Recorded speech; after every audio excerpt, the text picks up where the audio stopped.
This man was incredibly dangerous. He simply cut open a can, stuffed it with beads and powder, and then welded the bottom shut. Just like that, a simple mortar with astonishing lethality was born. He sold these gas tank mortars in large quantities to Middle Eastern countries. These countries used it in actual combat and directly defeated the Americans, forcing them to retreat step by step and wail. The angry eagle sauce offered a reward of $100 million and vowed to find this person. This man's name is Shunyan. He was originally a good young man in the 21st century, but he accidentally fell off a cliff while climbing a mountain. When he opened his eyes again, Anna Shun had arrived in a parallel world that was extremely similar to Blue Star. Unfortunately, his parents had just passed away, leaving him only a gas cylinder production factory that was about to go bankrupt. Just then, "Hey, Xiaoyan, you're finally back. I see that your parents' funeral affairs seem to be almost settled. Isn't it time for you to pay the workers in the factory their wages?" The ragged, middle-aged man in front of him was none other than Uncle Zhong, who had called him earlier. In the original owner's memory, Uncle Zhong was an old friend of his father. "Xiaoyan, don't play dumb with me. It's not easy for me to take care of old people above me and young children below me. My whole family depends on my salary. Before your parents had the accident." From Uncle Zhong, Shunyan learned a piece of news that made people laugh and cry. The good news was that although his adoptive parents were gone, they left him a factory. The bad news was that apart from the factory, they left him nothing. No, they also left behind a group of hungry workers and a hot potato that was about to go bankrupt. And, according to Uncle Zhong, the factory hasn't paid wages for a whole year. After sorting out all this, Anna Shun just felt dizzy. What a bullshit inheritance. This is clearly the beginning of a pile of debts. Then, "Uncle Zhong, please take me to the factory to have a look." Uncle Zhong hesitated for a moment, then said with some caution, "As long as you don't play dumb and refuse to pay your salary, everything else will be fine. Don't worry, your salary won't be shortchanged." Then, Shunyan followed Uncle Zhong to the factory he mentioned. Before my eyes, there were mountains of gas tanks, and a large group of workers crying out for food. Was this the family inheritance left by my stepfather?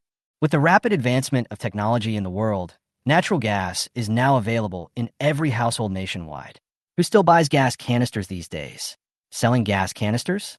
Wouldn't that be a complete waste of money? And there are these people in front of him. That's a whole year's salary. His parents once saved these people's lives. They haven't been paid for a year, and they haven't left yet. At a glance, there are about 20 workers in the factory. This debt is not small. Shunyan looked at the pile of sky-high inheritance in front of him and felt a splitting headache.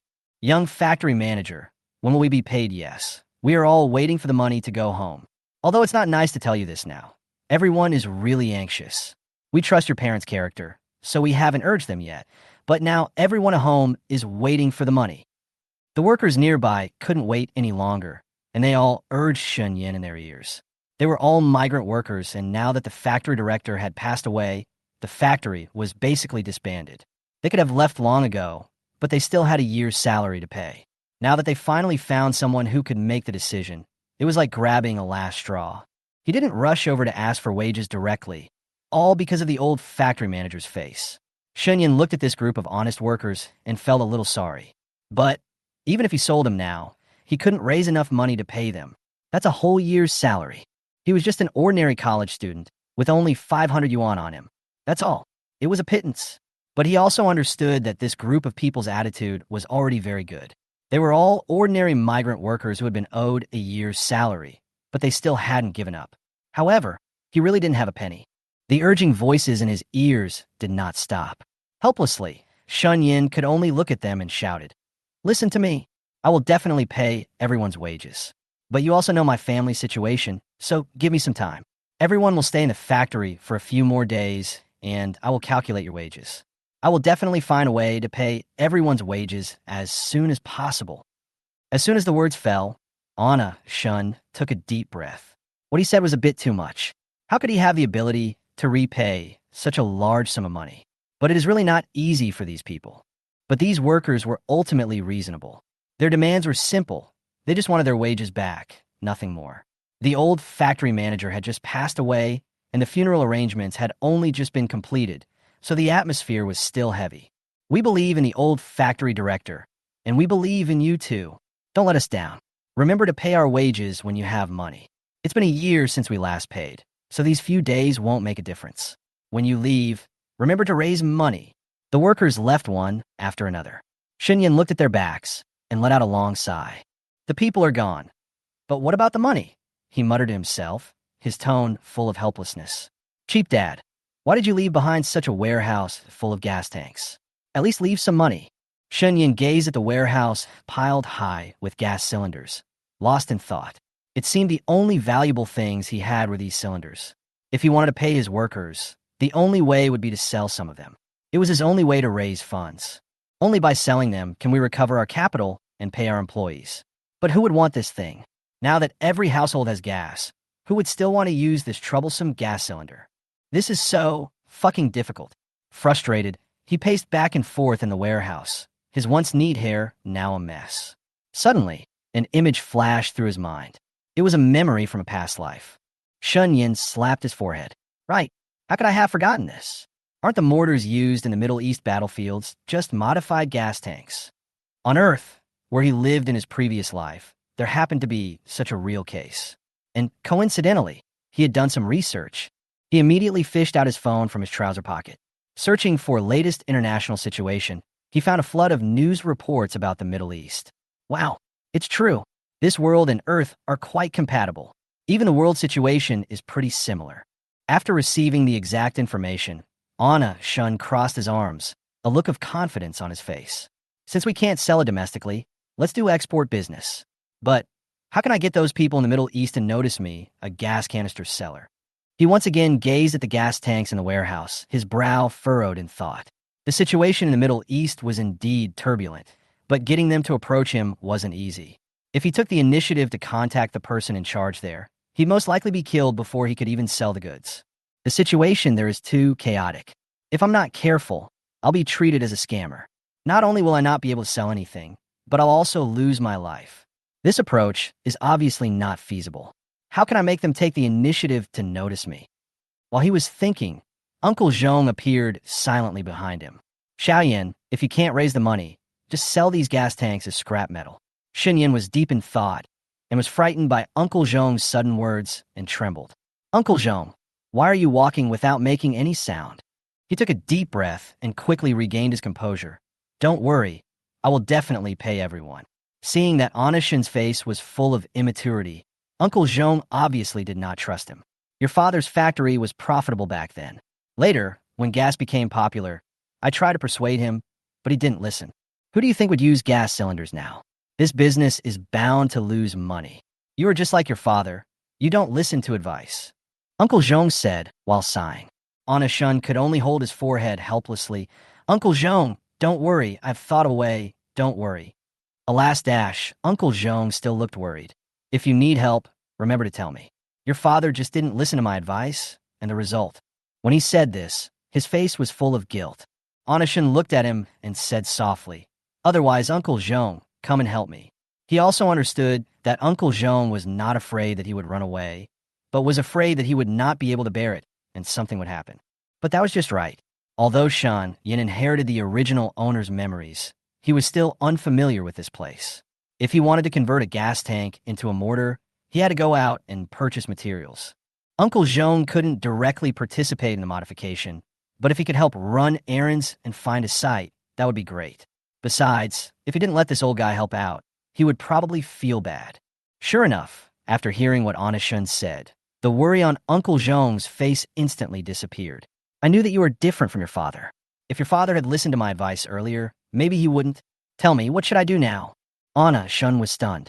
Uncle, your execution ability is a bit too high. I asked you for help, but not now. He was still thinking about the plan. How could he execute it so quickly? It was not easy to get the attention of those big guys in the Middle East for a gas canister seller. Uncle Zhong, don't worry.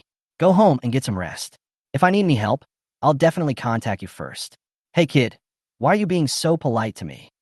Uncle Zhong insisted. Tell me what you think first. Anna Shin didn't know whether to laugh or cry. Obviously, Uncle Zhong was determined to do something today, but he couldn't say this idea directly. If Uncle Zhong knew that he wanted to modify the mortar, he would definitely be the first to disagree. I just want to modify the gas tanks in the warehouse a little bit and sell them online. Otherwise, Uncle Zhong, can you help me find a place where I can modify them? There are too many people at home these days, and I want some quiet time. Uncle Zhong's expression suddenly turned serious. You're right, come with me. There's an operation room in the factory, but you must pay attention to safety. What exactly are you trying to renovate? With so many gas cylinders, can you handle it all by yourself? Do you want me to find 2 experienced employees to help you? These words made Xunyan's eyes light up. He really didn't expect that there was an operation room in this broken factory. This saved a lot of trouble.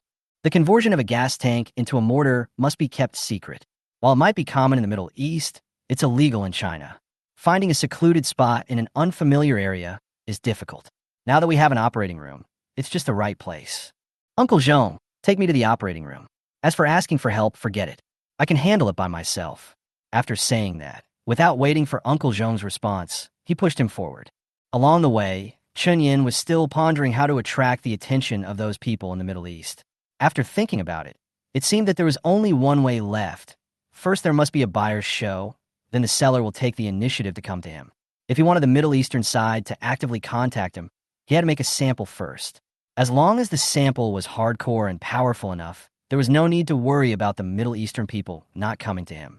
Under the guidance of Uncle Zhong, Anna Shun came to the factory's operating room. The shutter door was slowly pulled up, and a clean and empty room appeared before them. Oh my God! Xunyan couldn't help but sigh. Uncle Zhong's operation room is so big. Uncle Zhong showed a proud look and responded, Of course, this is the most valuable place in our factory. When he said this, his face was full of pride. Xunyan walked into the operation room and began to observe. He noticed that although it was a gas tank operation room, there was quite a lot of things inside, including the launcher barrel he needed. Although it was just a few discarded steel pipes, it was enough for modification. After all, the gas tank mortar was famous for its simple structure and huge power. It's just that ammonium nitrate is a little difficult to buy, but that's for others. For Anna Shun, it's just a small problem. Uncle Zhong, if you don't have anything to do, please help me buy 100 kilograms of fertilizer. Fertilizer? Uncle Zhong looked puzzled. Why do you need fertilizer? What can a gas tank be transformed into? Seeing Xunyan's excitement, Uncle Zhong couldn't help but wonder. His impression of a gas tank was only that it could be sold as scrap metal. Transform? Could it be that he really wanted to turn it into a cannon? Uncle Zhong, you don't understand this, Xunyan said with a smile. Filling fertilizer in a gas tank can make it a fertilizer applicator in a vegetable greenhouse. We can package the gas tank, bundle it with fertilizer, and sell it online. There's no shortage of buyers. Hearing this, Uncle Zhong's eyes suddenly lit up. Xiaoyan, wait here. I'll go buy some more. We have plenty of gas tanks in the factory. 100 pounds won't be enough. As soon as he finished speaking, Uncle Zhong rushed out at speed that was simply astonishing. After Uncle Zhong left, Anna Shun began to carefully inspect the entire operation room.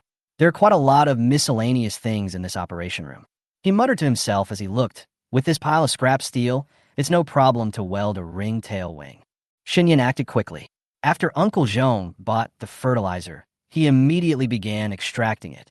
To avoid attracting attention, he only extracted a small amount of ammonium nitrate. Although the amount was small, the effect was quite ideal. After a week of hard work, he finally successfully transformed the gas tank into a mortar. Anashin took off his gloves and looked at the big guy in front of him, his eyes flashing. Finally done, he whispered, I can try it out now. In reality, he delayed until now mainly to avoid Uncle Zhong's gaze. If modifying a mortar wasn't illegal, he could have finished it on the 3rd day. The sky gradually darkened. Faint moonlight shone across the desolate landscape. A van slowly drove into the deserted fields, eventually stopping in a pothole. Anna Shun parked the car steadily, then jumped out of the driver's seat. This place is nice. As he said that, he walked to the trunk, patted the gun body, and a relieved smile appeared on his face. Good guy. Whether you can pay the salary depends on you. He muttered to himself as he carefully lifted the mortar off the vehicle. It's quite heavy, he muttered, pushing it to the pre-prepared firing pit. He pulled out a bag of white powder, poured it into the gas canister, and then lit the fuse on the tail fin. Xunyan picked up his phone and started filming. While the shells were still firing, he quickly got in the car, stepped on the accelerator, and drove away quickly. Bang! With a loud bang, the ground shook violently, and the van also shook. TSK tisk tisk. Xunyan watched the replay and was amazed. It is worthy of being the most used thing in the Middle East. The power is really good. If it is filled with ammonium nitrate, the power is unimaginable. It is not inferior to the oil barrel cannon of the past. It is definitely worth using. He sighed as he pressed the record button, quickly uploading the video he'd just taken to an international forum. It may look plain, but when properly loaded, it packs the same punch as 150 kilograms of TNT, equivalent to the explosive power of 3,000 grenades. It has an incredible range, and most importantly, it's incredibly cheap. Awesome. Despite being posted late at night, the post saw a surge in views. Numerous overseas IP accounts flooded the comment section with comments like, "Blogger, is this a mortar? The power is ridiculous. What's the exact range? This blogger is amazing. He even built a mortar. Is it true that it won't explode? My opinion is that it's not as good as a certain country's oil barrel cannon. This thing is tailor-made for the Middle East. Blogger, please support the Middle East." Although the post was quite popular, the comments were not focused on the purchase, but instead became a lively carnival of ridicule. Xinyan's phone kept ringing with notifications, but he ignored them. After clearing the waste from the fields, he drove home. Upon returning home, he glanced at the comments section and frowned. The views are quite high, but isn't everyone's focus on the wrong thing? Originally, Xinyan anticipated that the video would quickly attract attention in the Middle East and spark a buying frenzy. However, despite the surge in popularity, the comment section was almost entirely filled with jokes, failing to drive sales. The post's rhythm was clearly off. Xinyan's eyes flickered slightly, and he muttered to himself, "Damn, if God doesn't help me, then I'll be the promoter myself." As soon as he finished speaking, he immediately switched accounts and logged into his own small account. The small accounts began to act. "Fuck, this is too good. Please buy the link. The blogger is really a genius. Reserve one first. Don't rush to grab it. This mortar should be supplied to our Middle Eastern brothers first. Come and see my friends in the Middle East. This blogger's thing is perfect for you. It's quite powerful, and is the price really that cheap?" At the same time, he also frantically forwarded the video, using various means to push the post to the front page. Sure enough, under a series of small account operations, the number of views continued to soar, and the direction of comments also changed rapidly. One netizen even tagged the Yemeni Minister of Energy, urging immediate attention to this cost-effective product. The operation didn't last long when, as expected, an account with a Middle Eastern IP contacted Xinyan. "Are the mortars in your video cheap? Are there discounts for bulk purchases?" Even though the other party was speaking Arabic, it wasn't a problem for Xinyan, who was fluent in 6 languages. The mortar in the video is very simple to make. You only need 1 gas canister. If you buy gas canisters in bulk, you can get a discount. The message, "Input in progress," on the opposite window caught Xinyan's eye, and the corners of his mouth curled up slightly. It really works. He was secretly happy. A few seconds later, the other party sent another message. "Gas tank? Can ordinary gas tank be so powerful?" Looking at the question on the phone screen, Xinyan's expression was firm and confident. Of course, there was only a little ammonium nitrate in the video.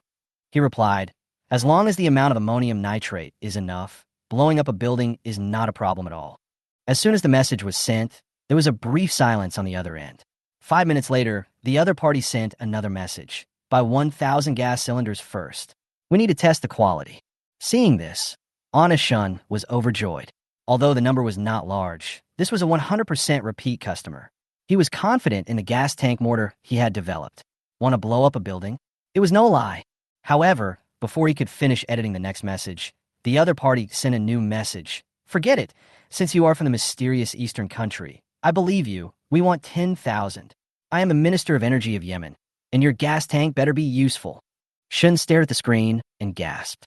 Wow, this sale of a gas canister actually alarmed the Yemeni Minister of Energy. "It's simply awesome." He immediately replied, "Thanks for your trust. I'll also show my sincerity, 50 each." This message, there was no reply from the other party. 5 minutes, 10 minutes. Anna Shun stared at the phone screen, puzzled. Isn't it said that a piece of cloth on the head makes you the richest in the world? How come now? Even 50 yuan is too much. And the Minister of Energy, is he a liar?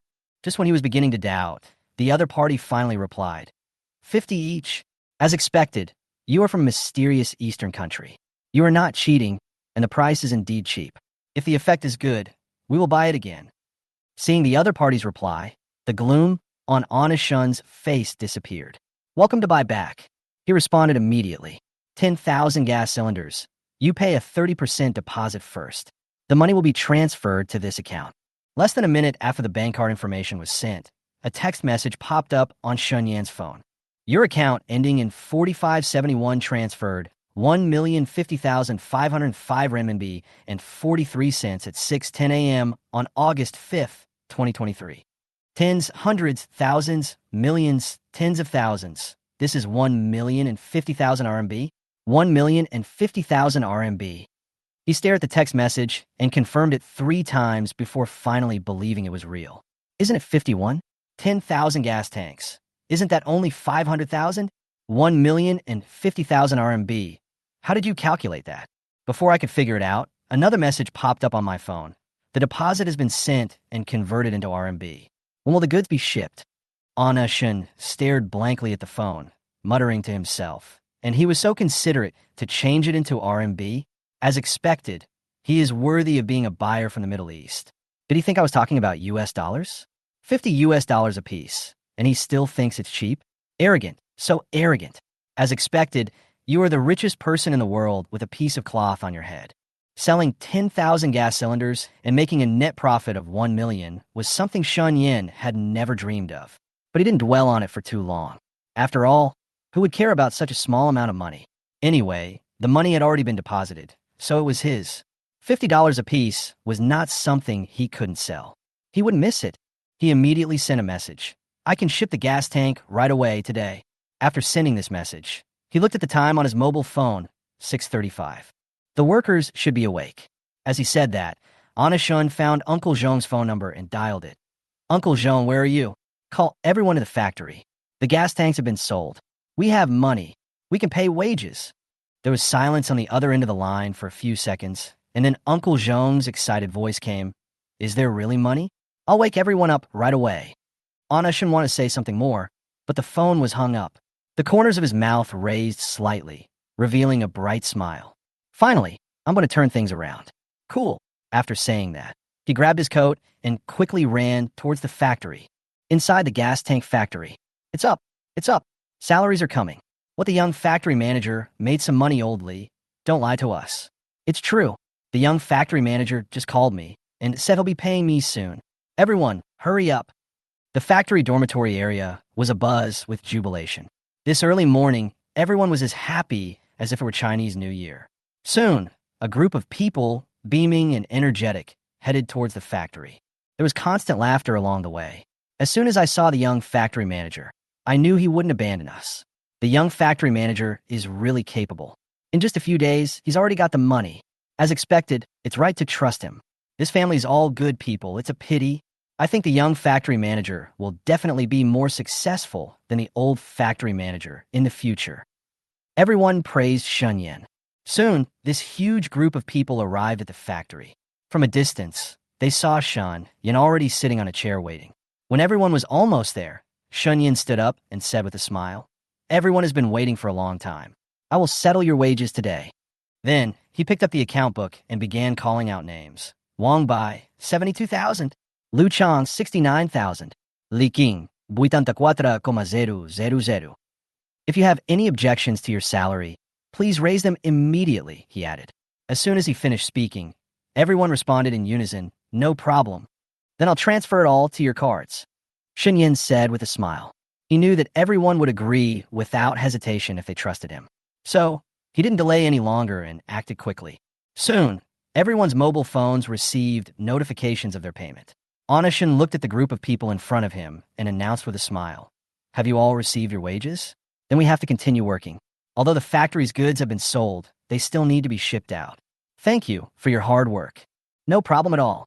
These are all trivial matters. Don't worry, young factory manager.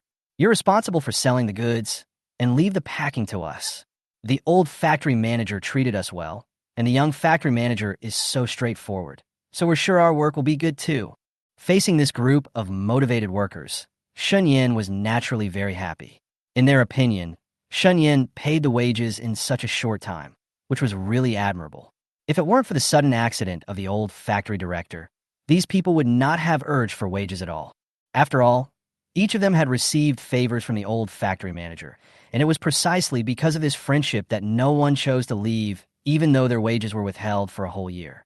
Seeing that everyone was full of energy, Shun Yin raised his hand to thank them. "Thank you very much for your support. Then let's get to work." As soon as he said it, he got to work. Shun Yin personally led everyone to start packaging the gas cylinders in the warehouse. While packing, he reminded everyone, although there are only 10,000 of them, they're all going abroad. The journey is long, so everyone must be careful when packing. As soon as these words came out, the workers who were working hard were stunned. Gas cylinders are going to be sold to foreigners? Foreigners still need gas cylinders? This young factory manager is really not simple. His business has even expanded overseas. He is really awesome. In an instant, Shun Yan's image in the hearts of the workers was elevated again. Uncle Zhong came up to Anna Shun with a smile on his face and asked with a puzzled look, "Xiao Yin, these foreigners also have vegetable greenhouses? Didn't you say before that you wanted to sell fertilizers as well? Then do we need to import some more fertilizers?" Hearing this, Anna Shun felt a headache. Earlier, in order to cover up the purpose of ammonium nitrate, he made up an excuse. As a result, the pit was dug, but not filled. "Uncle Zhong, this." He rubbed his forehead. "The soil of foreigners is different from ours, and the fertilizers they use are also different from ours." Uncle Zhong nodded thoughtfully and returned to his work. "I was right. The young factory manager is even more promising than his father. Our factory has a future." As Shun Yin watched Uncle Zhong's retreating figure, he finally breathed a sigh of relief. While his transaction was completely legal, the initial operations were indeed somewhat less than honorable. If others knew about it, it would certainly cause some trouble. Fortunately, he was quick-witted and managed to get away with it. Soon, with the concerted efforts of Shun Yin and dozens of workers, 10,000 gas cylinders were packed. Looking at the neatly arranged delivery boxes, a satisfied smile appeared on his face. "Done. Uncle Zhong, contact the courier company." "Okay." Uncle Zhong agreed and immediately started contacting them. The efficiency was remarkable. Within an hour, the courier's truck arrived at the scene. Another hour later, 10,000 gas cylinders were loaded and shipped to the Middle East. Finally, it's done. Watching the truck full of goods go away, Anna Shun finally felt relieved. He stood there, took out his mobile phone, and sent the modified gas tank modification video to the Middle Eastern customer, which included detailed modification process and instructions. "The gas canisters have been sent. If there's anything you don't understand in the mortar production video, feel free to contact me. Of course, if you need it, I can also personally travel to the Middle East and teach you how to modify it on site." After sending the message, Shun Yin stared at the satisfying account balance on his phone, a smile on his face. After all, the client paid so much money, so he naturally had to provide above-standard service. If his help was really needed, he could go to the Middle East in person. Of course, the premise is to ensure safety.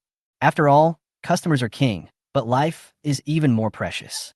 More importantly, if we really go to the Middle East, we might even be able to expand into new business. Now that we're already involved in arms, why would we settle for just a mortar?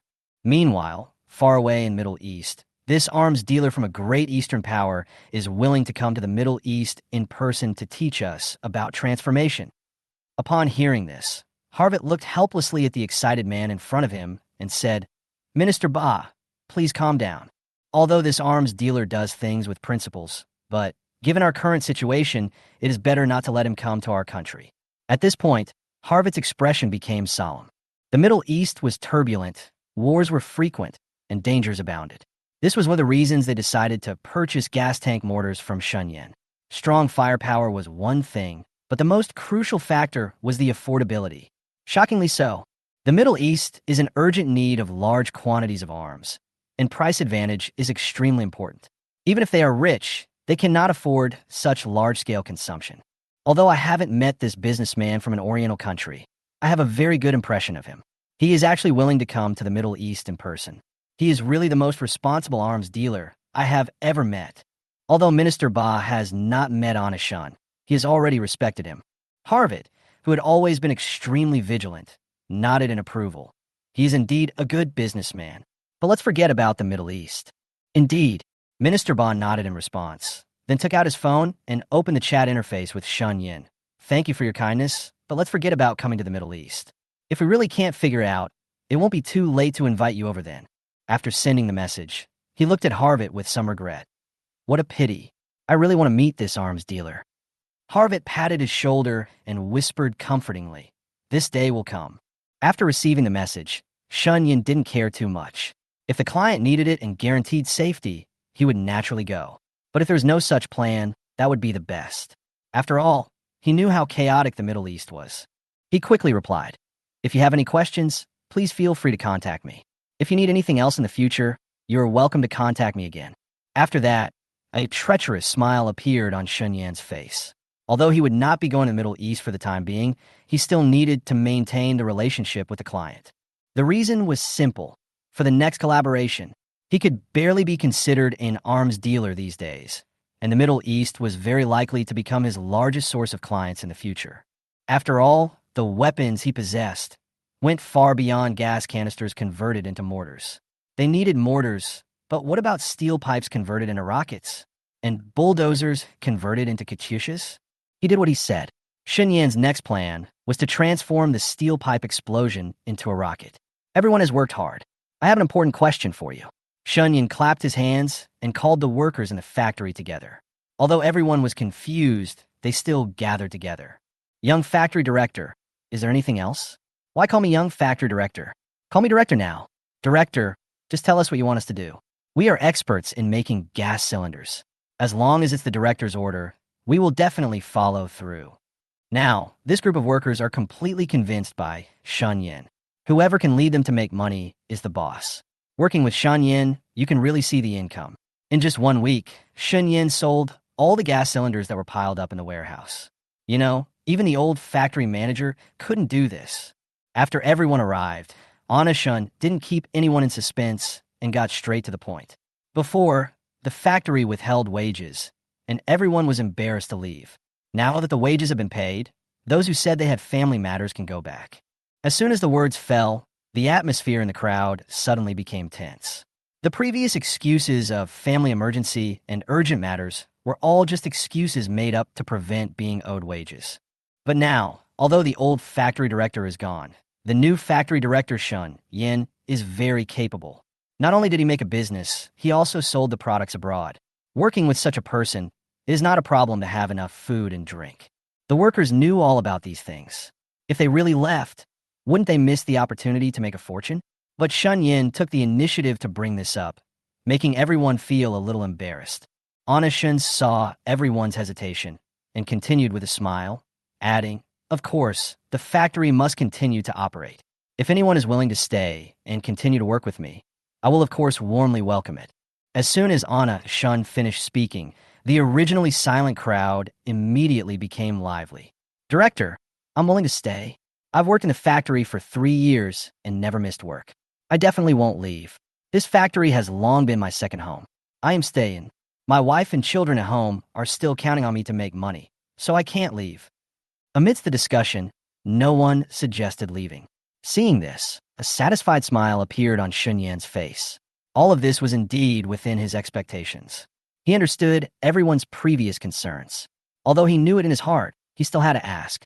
He originally thought that a few people might leave, but in the end, everyone decided to stay. In addition to being relieved, Shunyan also felt a little proud. Thank you all for your trust. I will never let you down. I will definitely lead everyone to make our factory shine. Then he added, I have something else to tell you. I might be away for a while. You guys continue to make gas cylinders in the factory. If you need anything, come to Uncle Zhong.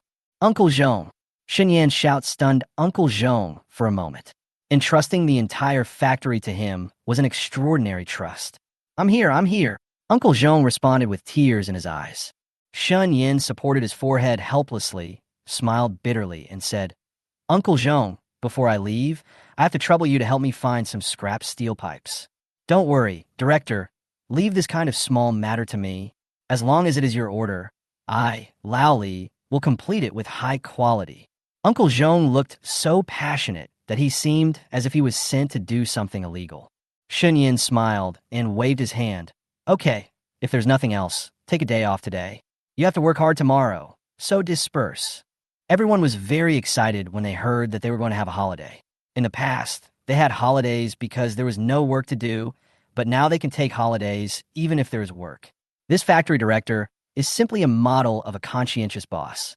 The workers said hello and dispersed one after another.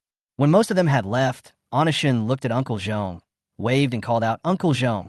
Although his face was full of confusion, Uncle Zhong still came over. "Is there anything else, director? Please help me take the leftover fertilizer home. Also, please help me find 2 or 3 long gas cylinders from the factory. We don't need too much." Having experienced the embarrassment of transporting too much fertilizer last time, Anishun specifically reminded him this time. Fortunately, the amount required for this renovation was not small, otherwise the pile of fertilizer would really be wasted. Besides, the factory was now back to normal operations, so it was no longer convenient to continue messing around in the operation room. Although everyone in the factory was his own, there were too many people and too many eyes. More importantly, what he was doing was illegal. Uncle Zhong was completely confused and couldn't help asking, "Director, what are you going to do? What new things are you going to change?" Shunyan just smiled mysteriously and didn't respond directly. "It's a secret for now, but don't worry, I will definitely get the factory back on track. I will definitely lead everyone to make a lot of money." Uncle Zhong was so moved that tears streamed down his face. "I knew you were different from your father. I trust you. Leave the steel pipe thing to me." He then turned and left without looking back. Uncle Zhong's efficiency didn't disappoint. In the evening, he drove a 3-wheeled motorcycle to the door of Shun Yan's house. The motorcycle was full of fertilizer and 3 long steel pipes. "Uncle Zhong, this efficiency is good.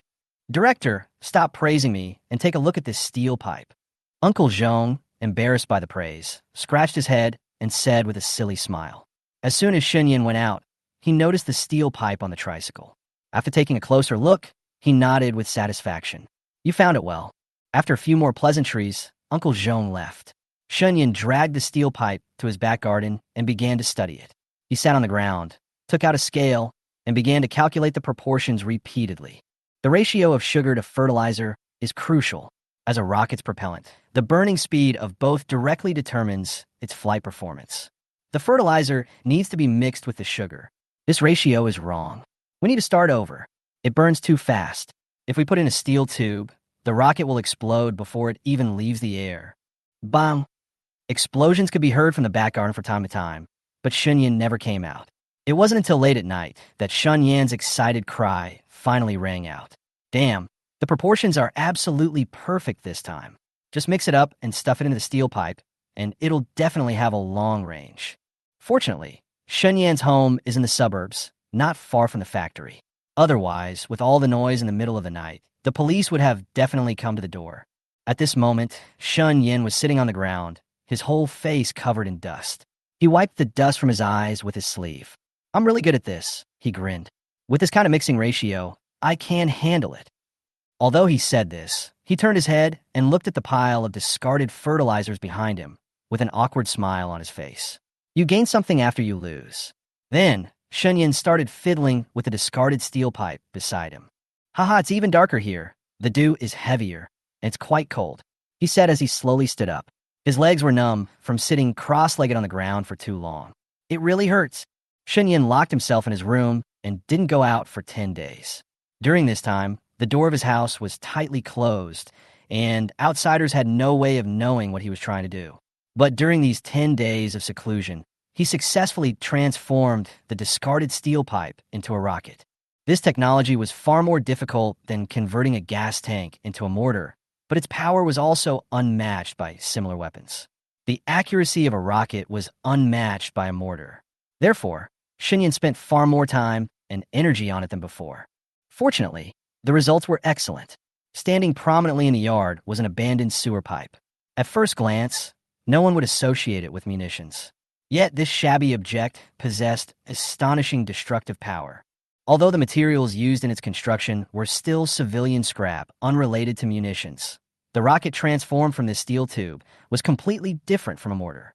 It was no exaggeration to say that its performance was far superior to that of a gas tank mortar, in terms of range, accuracy, and explosive power. More importantly, this rocket was different from any modified version that Shun Yan had seen on Earth before. Traditional modified rockets had many drawbacks, and these 10 days of research had allowed Shen to complete a number of upgrades. He added a simple MIRV structure to the rocket, and after repeated calculations, he successfully changed the original parabolic trajectory. To be honest, it is extremely difficult to intercept the modified rocket launcher now. Shen walked over to the rocket and patted the steel pipe with satisfaction. Sure enough, when Shen does something, it must be a masterpiece. Let's go. I'll take you for a walk.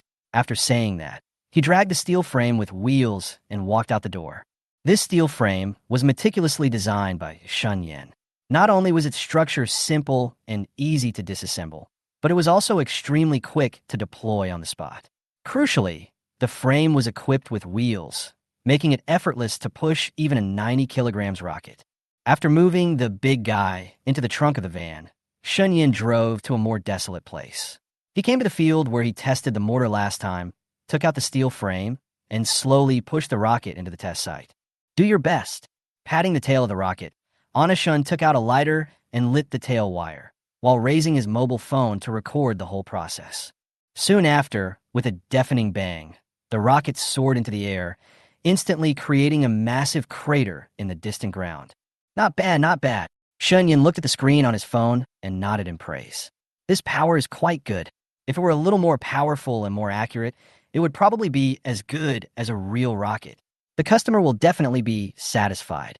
Afterwards, he simply cleaned up the traces at the scene and returned to his residence. After returning home, Shen took out his mobile phone and prepared to send the video to his clients in the Middle East. It would have been fine if he hadn't seen it, but when he saw it, he was shocked. During his time spent in seclusion researching rockets, he received a barrage of messages from customers in the Middle East. Receive the goods. How do I use this gas canister? What's going on? Why won't it fire? Blogger, this is urgent. I need you to come to the Middle East. Blogger, what's going on? Our researchers see and understand your video. Why don't you come to the Middle East for on-site guidance? Don't worry about safety. It was clear from these messages that the Middle East was facing a difficult problem. The anxiety was practically overflowing the screen. It's no wonder they are anxious. After all, they are here to modify the mortar. If they cannot successfully modify the gas tank, then 10,000 gas tanks will become scrap metal. Shen looked at the phone screen, a bright smile on his lips. Another opportunity to make money. It seems that the Middle East has indeed encountered an unsolvable problem. It's time to maintain customer relationships. Coincidentally, this time I can also promote the new invention. He then quickly edited the message and sent it to the Middle East. Don't worry, I'll be leaving right away to guide you. This time, I'll bring you some goodies. After sending the message, Shen began to pack his luggage. He took his clothes and drove to the factory. After a lot of trouble, it was already dawn and the time pointed to 7:10 in the morning. When he arrived at the factory, the workers had already started working in an orderly manner.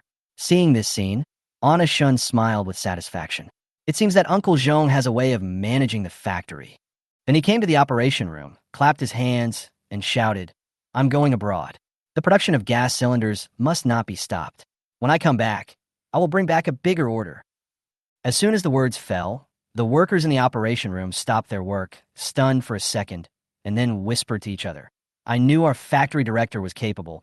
He's going to get another big order. The factory director is making too much money. As expected, I was right to stay.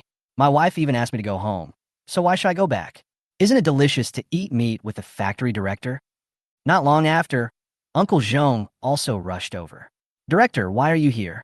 I managed the factory pretty well while you were away, didn't I? Very well. Shen nodded. I'm going abroad for a few days, so I'll leave the factory affairs to you. Hearing this, the smile on Uncle Zhong's face suddenly faded, and he was filled with worry. Is there a problem with the batch of goods from abroad? They're all minor problems, Shen said lightly. When I come back, I will definitely bring back a bigger order. Hearing his assurance, Uncle Zhong finally felt relieved. Then, Director, please pay attention to safety, and you can rest assured in the factory. Shen put on the backpack on his shoulder, patted Uncle Zhong on the shoulder, turned around, and left the factory. As he walked out the door, he pulled out his phone and checked the information from the Middle East. It was a picture of a plane ticket with a single caption, "Come quickly." Though it was short, the urgency was evident. Driving the inconspicuous van, Shen went straight to the airport. Along the way, his thoughts were surging, and he felt that the recent days had been like a dream. It wasn't until the moment the plane took off that Anna, Shun, regained consciousness and felt that everything was so real. In 1 month, an ordinary college student transformed into a Middle Eastern arms dealer. Interesting, Middle East market, here I come. Shortly after Shun Yin boarded a plane bound for the Middle East, several police officers suddenly arrived at the area where he had been testing mortars and rockets in the wilderness. "Officer, this is it. I've been hearing loud noises coming from this area in the middle of the night lately. They're so loud, the ground is shaking." Li Jiang's expression grew increasingly serious after hearing his fellow villager's description. If the situation was indeed as his fellow villager described, then firearms must have been involved. And the criminals who possessed such dangerous equipment were certainly not ordinary individuals. The terrain in that area was desolate, and the nearest village was 10 kilometers away. If the tremors could be felt at such a distance, they must have been quite powerful. Just as he was lost in thought, a young police officer beside him asked, "Captain Li, should we notify the military?" Li Jiang looked serious and said in a deep voice, "Let's go and take a look first, and then talk about it when we get there. Don't ask the military unless it's necessary." The young police officer nodded and said nothing more. Early that morning, police received a call from a villager reporting hearing 2 consecutive, violent explosions. This unusual situation immediately drew attention. Upon receiving the information, Li Jiang quickly led a team to the scene. However, upon arriving at their destination, they discovered that the area was truly desolate. To suggest that this place harbored criminals was a bit far-fetched. The officers vigilantly observed their surroundings throughout the journey, none of them making a sound. The fellow villager who led the way, however, kept talking the entire way. "I originally thought I was just hallucinating from exhaustion, but several elderly people in our village heard it too. We older people are light sleepers, and we wake up at the slightest noise. Officer, could there really be some criminals? Our village is practically full of elderly people. You really need to investigate." The local man led the group on a 5 to 6 minute walk before arriving at the scene. "Look, police officer, this is it. This is wasteland. Nothing can grow there.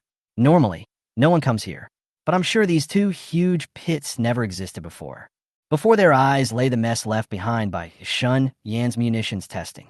2 huge, dark holes stood out, clearly the result of an explosion. Seeing this, the police looked at each other in bewilderment. Everyone knew that this situation had nothing to do with illegal activity. Everyone relaxed considerably. Li Jiang stared at the pit and said calmly, "Notify the military and tell them we've discovered landmines from the anti-Japanese war era. Have them send special forces to clear them." Combined with the villager's description, he could easily conclude that this was more likely a historical issue.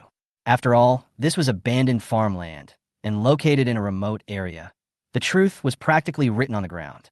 The young officer asked, slightly confused, "Captain Li, doesn't our bureau have D-miners?" "Zhang Haosen, you're such a jerk?" Li Jiang rolled his eyes, hands on his hips, and asked, "With the few D-miners we have in our bureau, do you think they're enough?"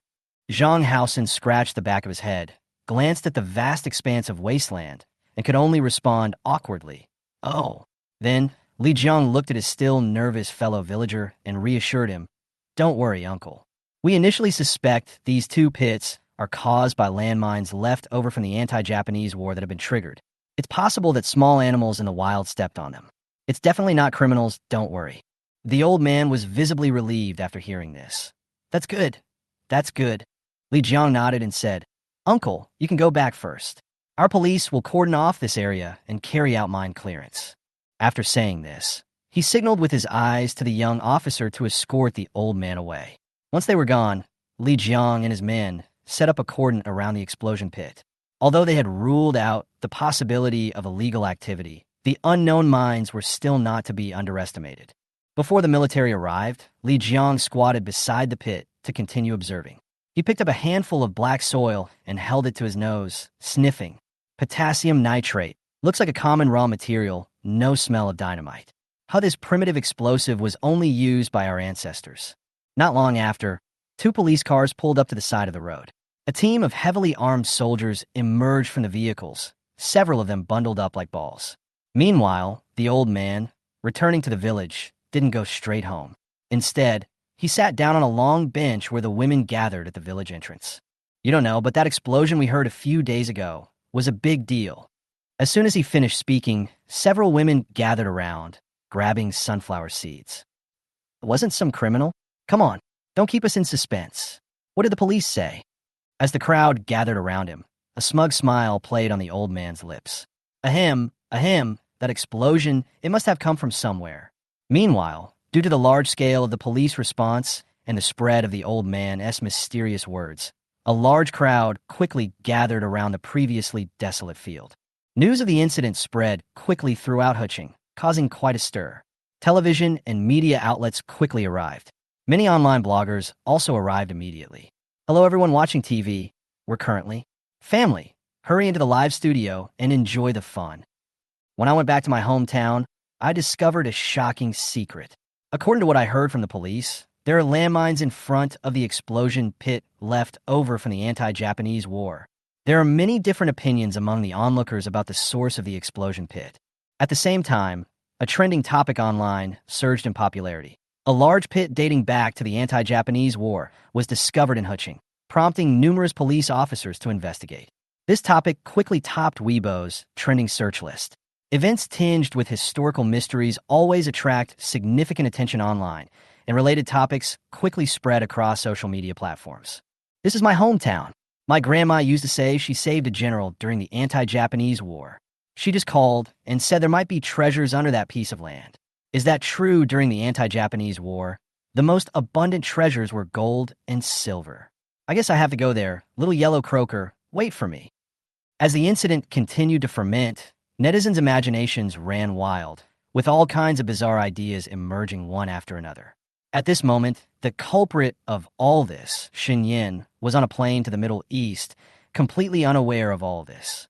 After a dozen days of seclusion at home, the first thing Shen Yin did every morning was study rockets. He was exhausted, both physically and mentally, and fell into a deep sleep in the first-class cabin of a Middle Eastern client's flight. 12 hours of flight time flew by in a flash. Soon, the plane arrived at its first destination.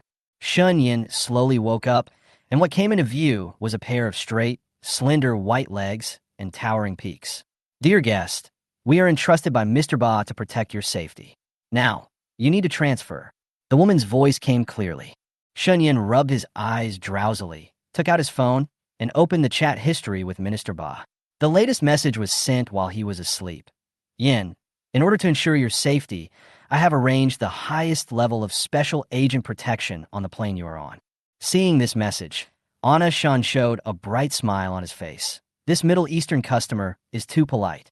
The security personnel are already in place before they even reach the site. He slowly sat up, looked at the woman, and asked, "How long do you need to wait here if you have a connecting flight?" The woman smiled and replied, "Mr. Ba has prepared a private plane for you. You don't need to stay at this airport." This made Anna Shen a little shocked for a moment, but he could understand it. The current situation in Yemen is complicated, and taking civil aviation does pose a safety risk. After all, he came here to help in times of need. Although he didn't bring anything with him, the contents of his mind were all priceless treasures. What's more, Yemen is not short of money.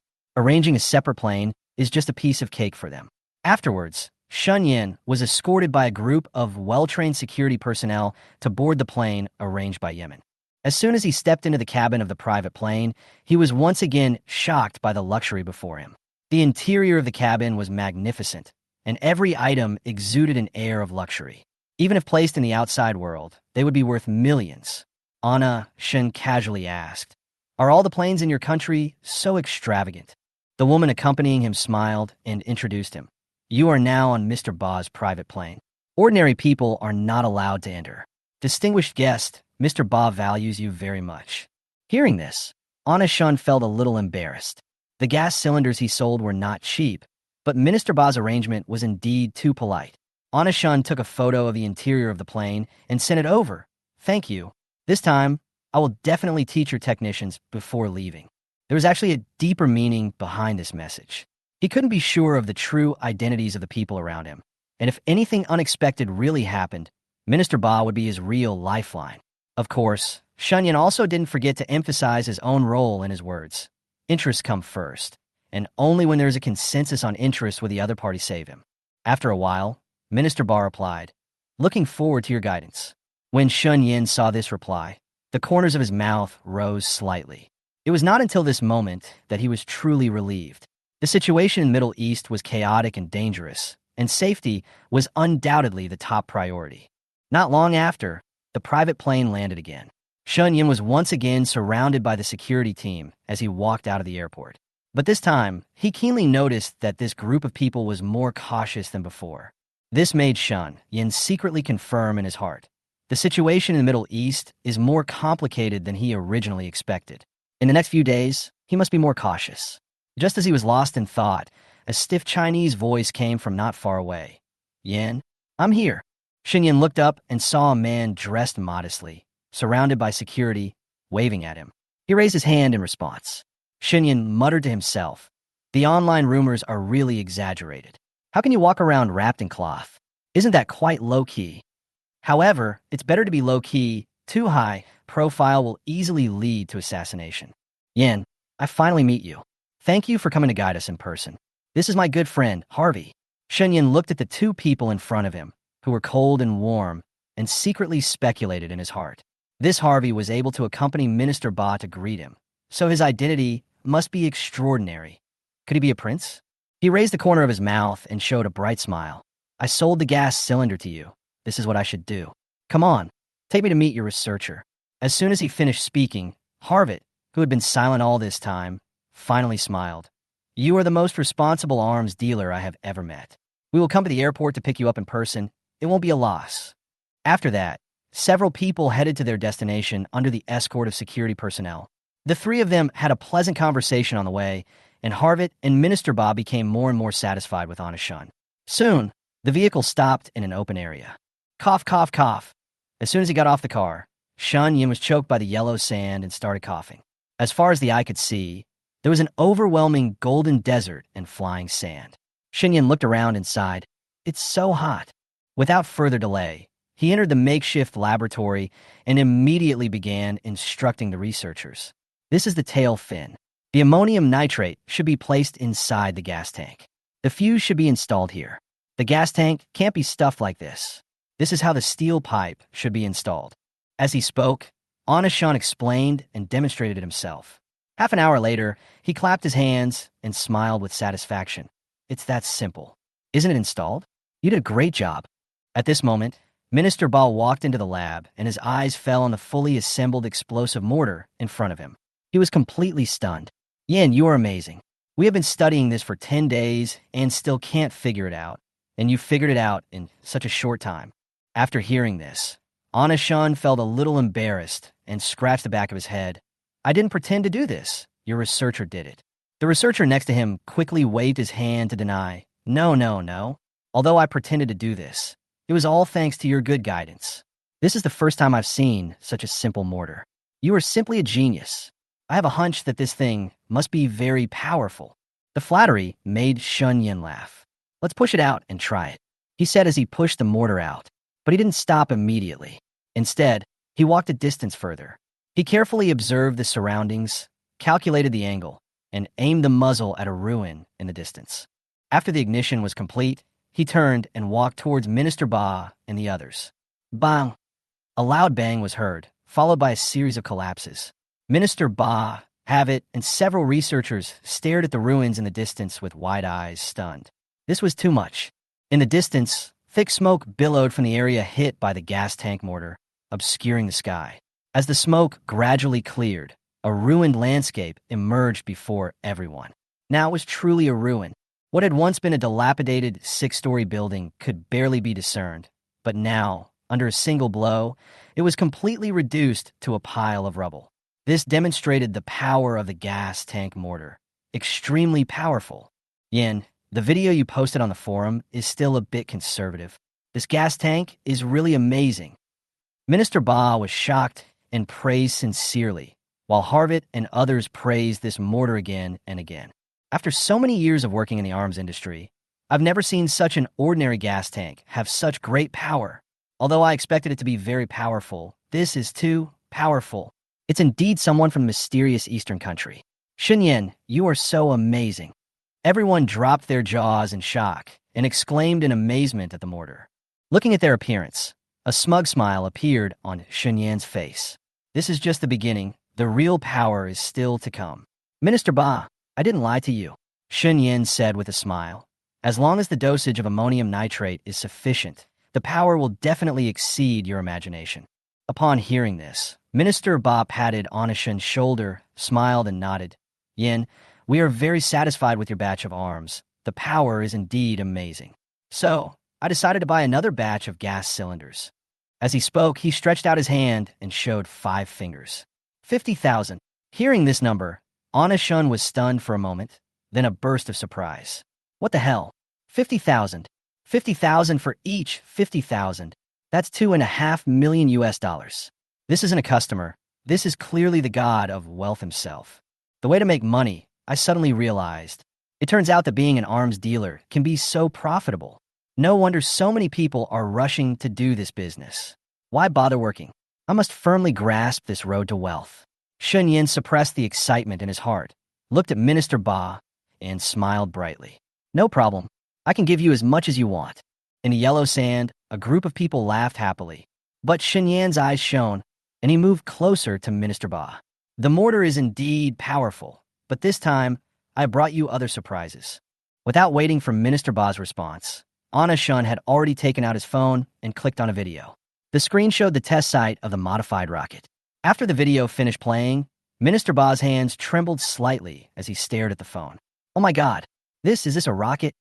Anashan crossed his arms, smiled calmly, and nodded gently. It can be considered a rocket, but not entirely. Like the gas tank mortar, the rocket in the video is also modified with the simplest materials. After saying this, Anashan still looked calm. However, in stark contrast to his calmness, Minister Ba's eyes were almost popping out of his head in shock. This power is no less than a real rocket. Yin, you are simply the smartest person I have ever met. How many other amazing inventions do you have hidden in your head? Excited, he immediately called out to Harvit. Come on, Yin has something even more amazing. Come and see.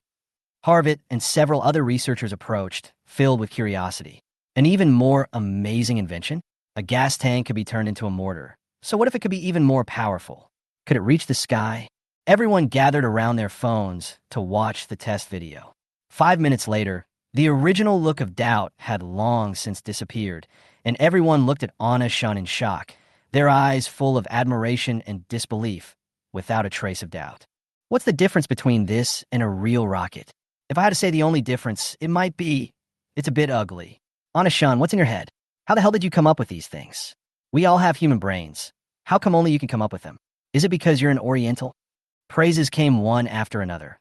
But in the face of this admiration and amazement, Anashan remained calm. Because all of this was within his expectations. And this effect was exactly what he had carefully planned for. Maintaining customer relationships requires such a steady hand. At this moment, Harvit pondered for a few seconds, then suddenly rushed to Anashan, extremely excited. Will you sell the rocket in the video? Anashan's eyelids jumped. Sure enough, this Harvit was indeed not simple. He went straight to Minister Ba to find him. His official position was probably even higher. But no matter who the other party was, as long as they were willing to pay, they were customers. Moreover, this wave of operations could be considered to have achieved the goal. Seeing that Shunyan didn't answer, Harvit became anxious. Can you teach us how to modify the rocket? We can pay for it.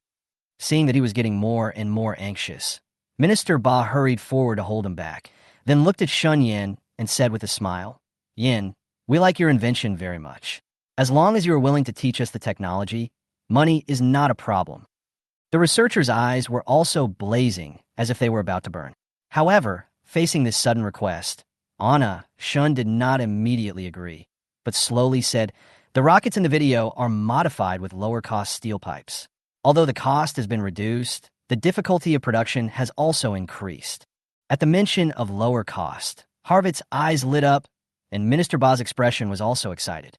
While they had ample funds, the complex situation in the Middle East meant that these weapons were consumed practically by the ton. Even they couldn't afford to produce at this rate. The hot weapons brought by Shunyan are not only low-cost and simple to make, but also easily affordable even for large-scale use. They're simply tailor-made for them. The two looked at each other, and what was conveyed in this look was a strong consensus that it must be taken down. The atmosphere gradually brightened. Minister Ba walked to Anna Shun and said very directly, Yin, just name a price, and what are the conditions for teaching us this technology? Seeing this, Anna Shun simply stopped beating around the bush. Since I'm here, it's definitely no problem for me to teach you how to modify rockets. He smiled. However, this time you have to sign a letter of intent for long-term cooperation with me. Also, this time the steel pipe order must be a direct order of 100,000. As for the price, the same as the previous gas tank. 100,000 steel pipes, and a contract signed for 100,000 at once. Even someone as financially strong as Minister Ba couldn't help but hesitate at this figure. After all, he had only watched the video sent by Shan Yin so far, and had not personally witnessed the power of the rocket. Although he already knew Shan Yan's strength, he still had to be cautious when placing an order for 100,000 steel pipes at one time. He was rich, but he wasn't stupid. Moreover, how could a cheap material like steel pipes be priced the same as gas tanks? Yin, didn't you say that steel pipes cost less? If that's the case, then why is their price the same as gas tanks? Hearing this, Anna Shun did not get angry, but just raised the corners of his mouth slightly, looked at Minister Ba with a smile, and his tone was still humble. Although the rockets brought this time are indeed low cost, my technology is valuable. You have also seen the video. Its power is far greater than that of the gas tank mortar. Moreover, its accuracy is also much higher than that of the gas tank. Despite appearing calm on the outside, Anna Shun refused to back down when it came to money. Are you kidding me? He's here to discuss business, not charity. In his heart, he was secretly complaining, damn, this old guy is really good at bargaining. I worked so hard to develop this technology, and he wants to get it for free? And he's rushing to give him benefits? Dream on. Shen Yan's attitude was clear, and he would not give in. He did not intend to make a penny less. Seeing this, several researchers behind Minister Ba could not help but whisper to each other, this arms dealer from the eastern country is really shrewd. He is worthy of being an arms dealer who eats people without spitting out bones. Yes, he looks harmless, but he is rude when it comes to money. The rockets in the video are really powerful. The production cost is low, but the difficulty is definitely not small. As long as we master the technology, can't we find cheaper steel pipes ourselves? Hush, don't say that, several people said, and suddenly fell silent. However, no matter how quietly they spoke, Harvett still heard everything clearly. He also understood everything they were discussing. $50 apiece, buying 100,000 steel pipes. It really wasn't worth it. But the problem was, the technology was in Shun Yan's hands. Even though Shan Yin had sent the production video before, those researchers still couldn't figure out the trick. Just one look at this rocket told him they couldn't make it themselves. However, what those people said was not without reason.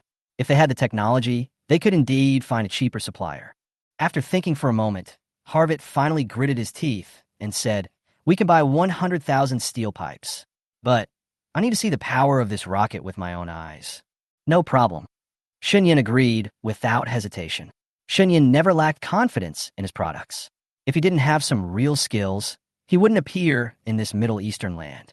Anna Shun took the opportunity to glance at Minister Ba's expression, but found that the other party looked normal. Sure enough, he guessed right. The real big shot was actually Harvett. Shen Yin agreed so readily that Harvett was completely relieved. He was still worried. After all, which arms dealer who could get along well in the international arena didn't have a hot temper? He was really afraid that if Shen Yin got upset, he would turn around and return home. If that happened, they would really lose a lot. Yin, we are looking forward to your rockets. As he said that, Harvett put his arm around Anna Shun's shoulders and smiled familiarly. Put aside the munitions first. Let's eat first. Don't worry, we will definitely treat you well. Minister Ba patted Anna Shun's shoulder and pulled him away with a smile. Anna Shun did not refuse.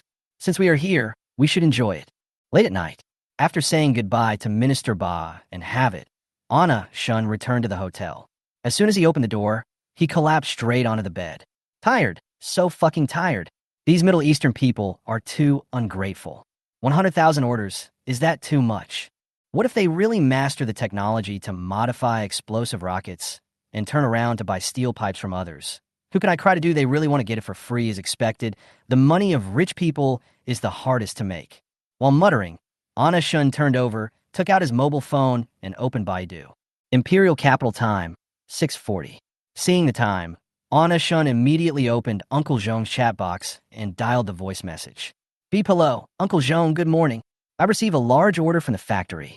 I'll send you the address later, and you can ask the factory to send 10,000 steel pipes. At that time, Uncle Zhong had just woken up and was still a little confused. After hearing what Anna Shun said, he instantly became much more sober. 10,000 steel pipes. Uncle Zhong's hands trembled as he held the phone, and he became excited when he spoke. Director, didn't you just go abroad? How come you got such a big order right after you arrived? That's 10,000 steel pipes. A few seconds later, Anna Shun's chuckle came from the other end of the phone.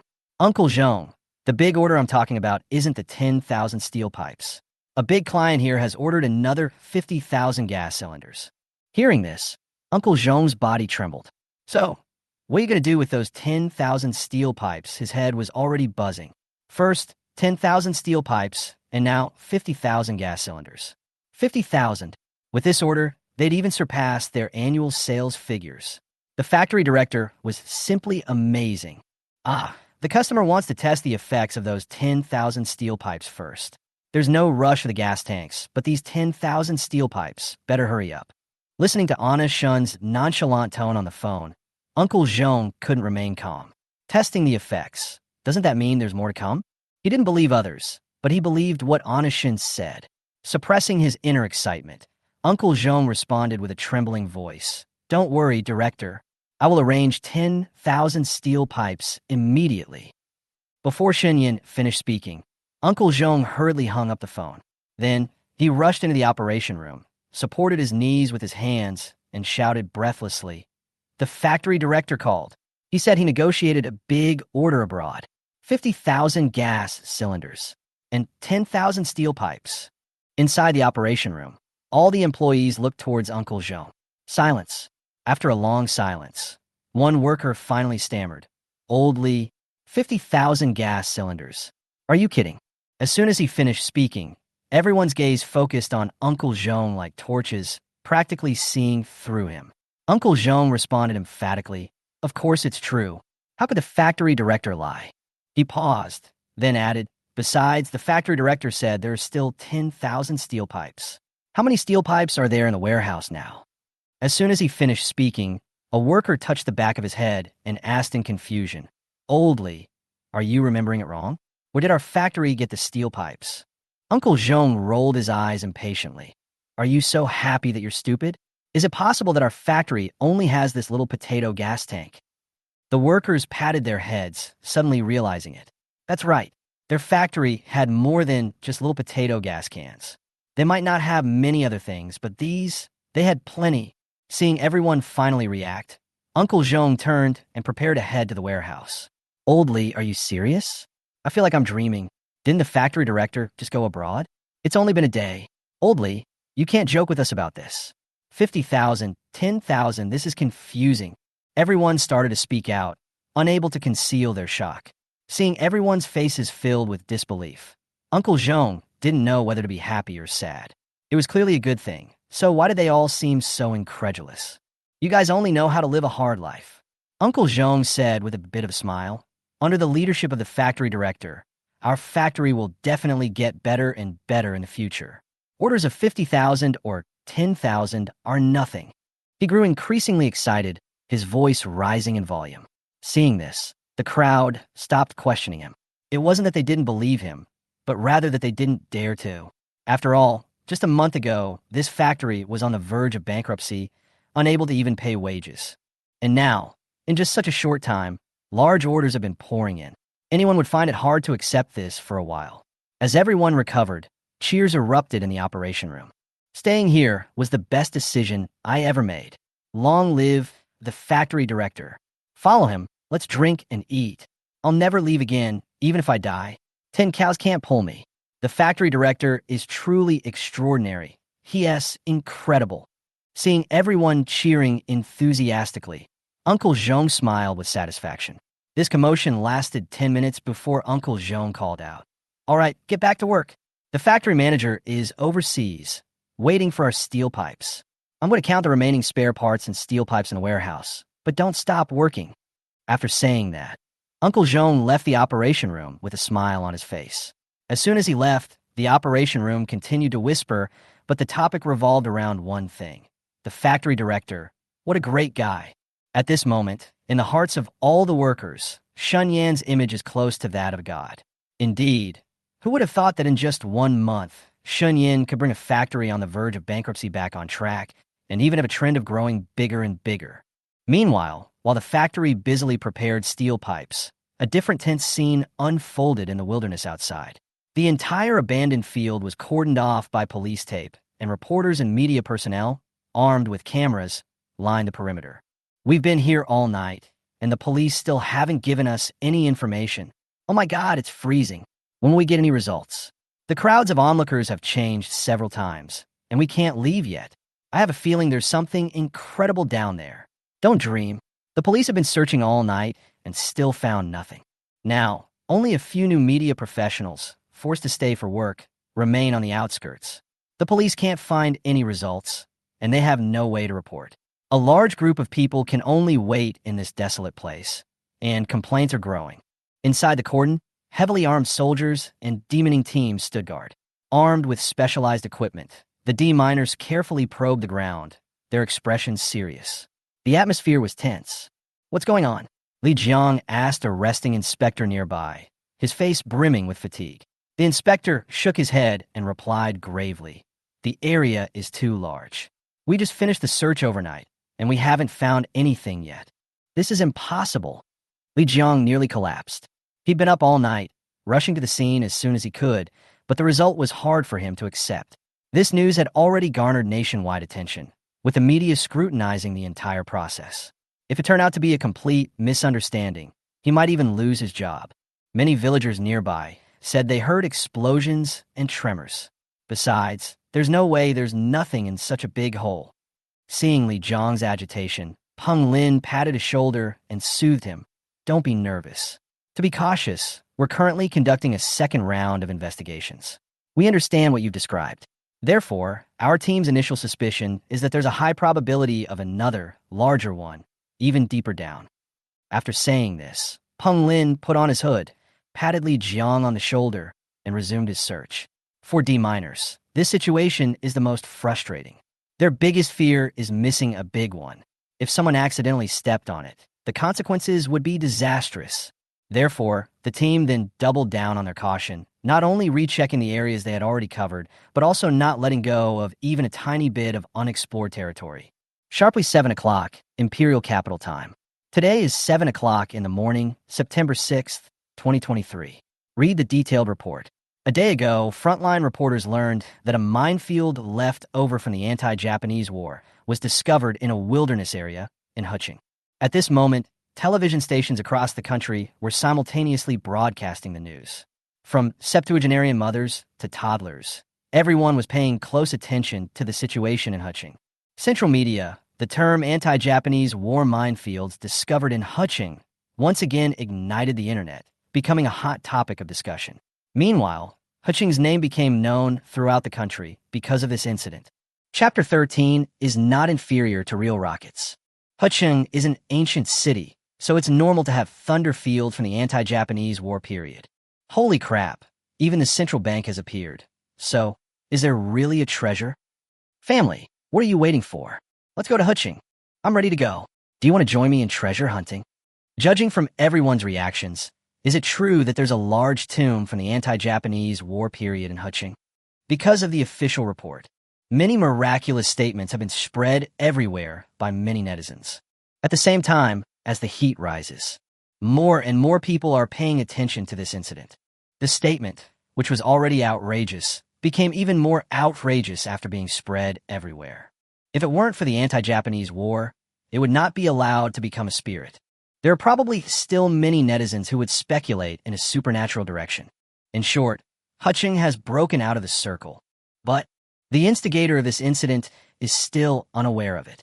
At this moment, he was being taken around by Minister Ba. Foreign girls? Foreign wine? For Xinyan now. Tired of it. Tired of it. Anna Shun lay on the soft big bed, looking at the ceiling without saying a word. Tired. It's really tiring. Since coming to Yemen, only on the first day did Anna Shun do something. After that, I was taken everywhere by Harvit and Minister Ba. when will Uncle Zhong's steel pipe arrive? I'm too tired to move. But it's really safe to follow that old guy, Minister Ba. Minister Ba's hospitality these past few days has been truly wonderful. Not only did he protect Xinyan very safely, he also took him everywhere to have fun. But even so, Onashin also did not forget the purpose of his trip. He came here to do business. The most important thing is to sell the steel pipe explosive rocket. Winning a huge order of steel pipes worth 100,000 is the top priority. Moreover, the reason why Minister Ba provided such thoughtful hospitality, isn't it because of his value? It was precisely because he could provide Minister Ba with what they needed that the clients were treated so attentively. Onashun was wondering when a steel pipe would arrive when the phone rang.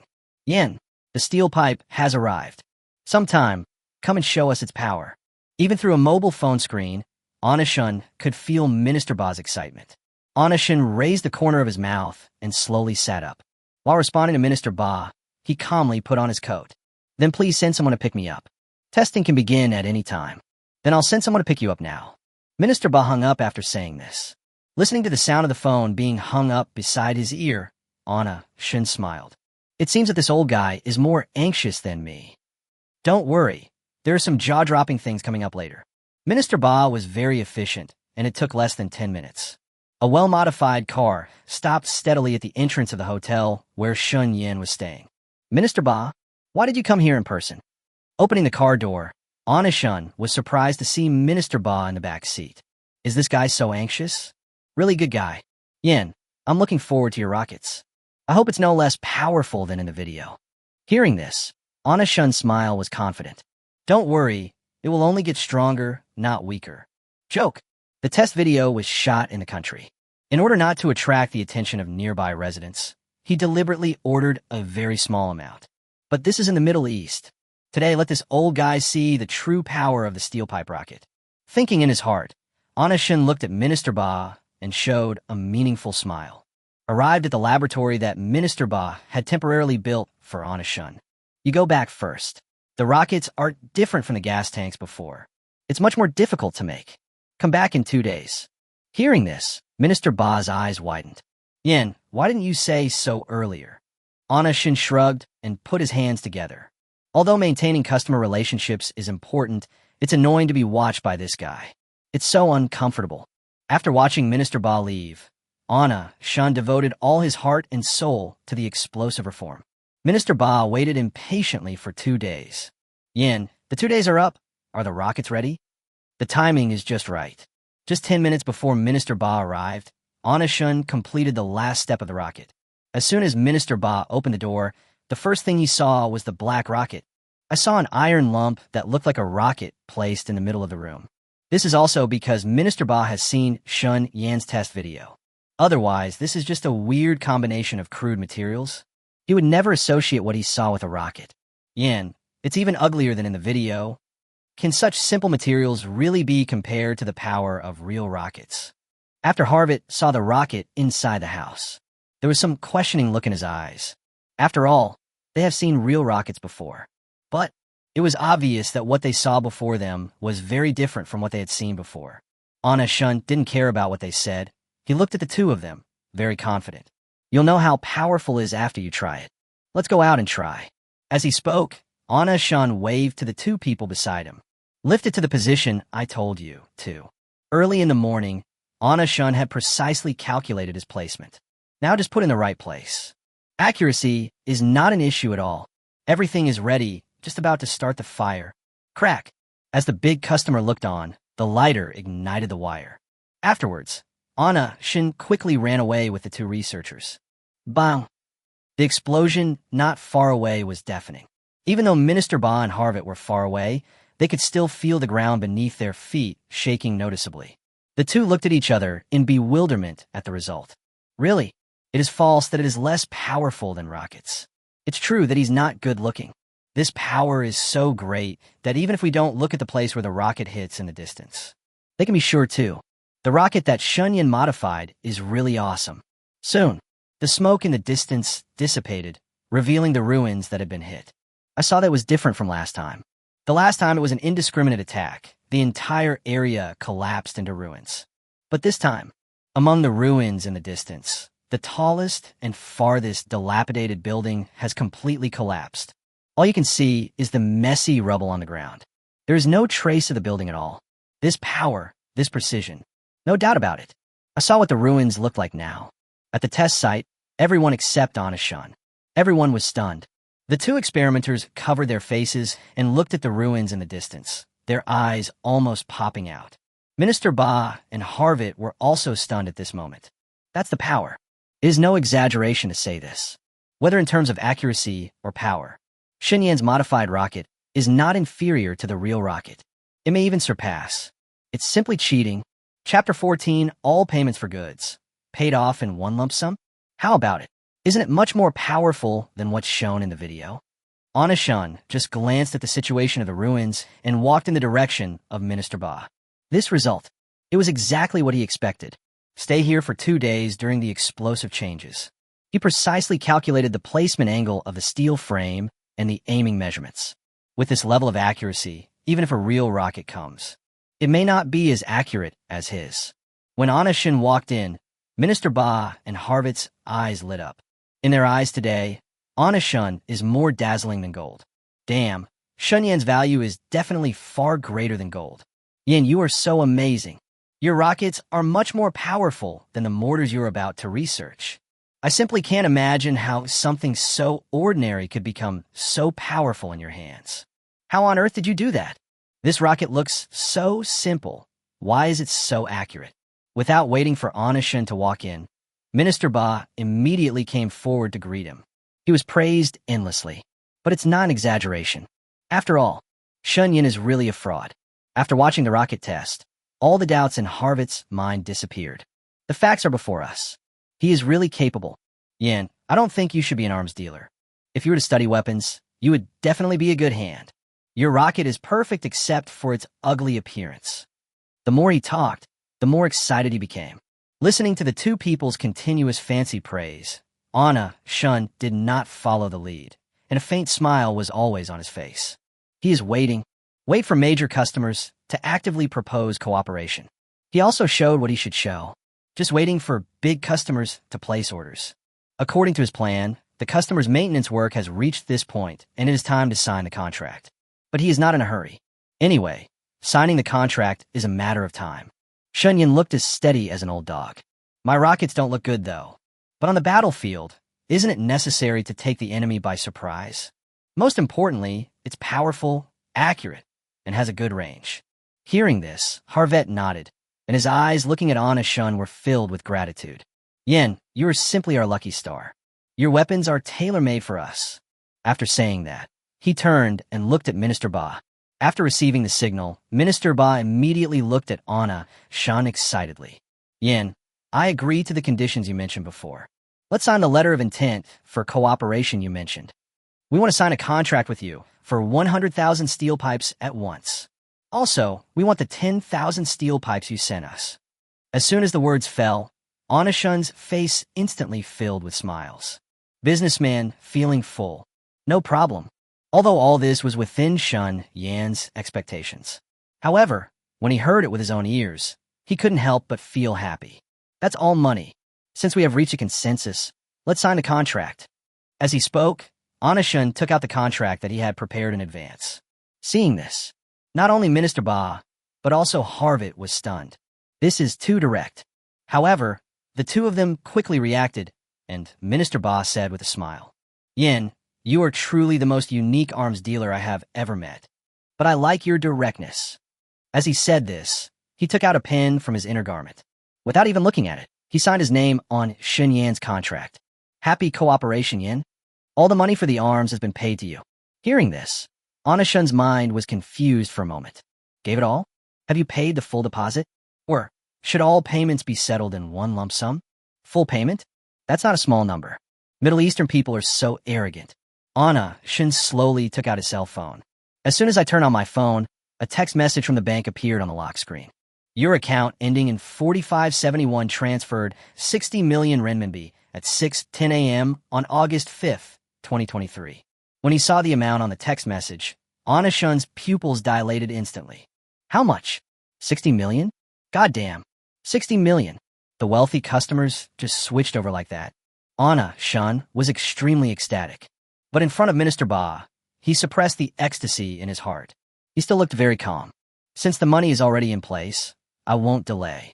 I'll contact someone to ship it right away. Even big customers pay money without any hesitation. Of course, he can't fall behind. Then, Anna Shun walked to the other side with his phone. Beep, beep, beep. Uncle Zhong, there's another big order. 100,000 steel pipes. After leaving Minister Ba's site, Anna Shun's hands holding the phone were shaking. Although Uncle Zhong answered the call, he didn't seem to be online. There was silence on the phone for a full minute before Uncle Zhong spoke slowly. Director, it's too late. Look, you're even talking in your sleep. Uncle Zhong, it's not a dream. The customer even sent the money.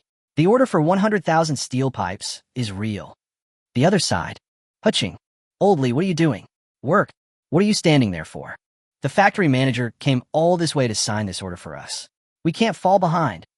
The workers around Uncle Zhong were still talking to themselves. However, when these sounds reached Uncle Zhong's ears, they became a blur. His brain has shut down at this moment. 100,000 steel pipes? Is it the factory manager who is dreaming? Or am I dreaming? Uncle Zhong! Uncle Zhong!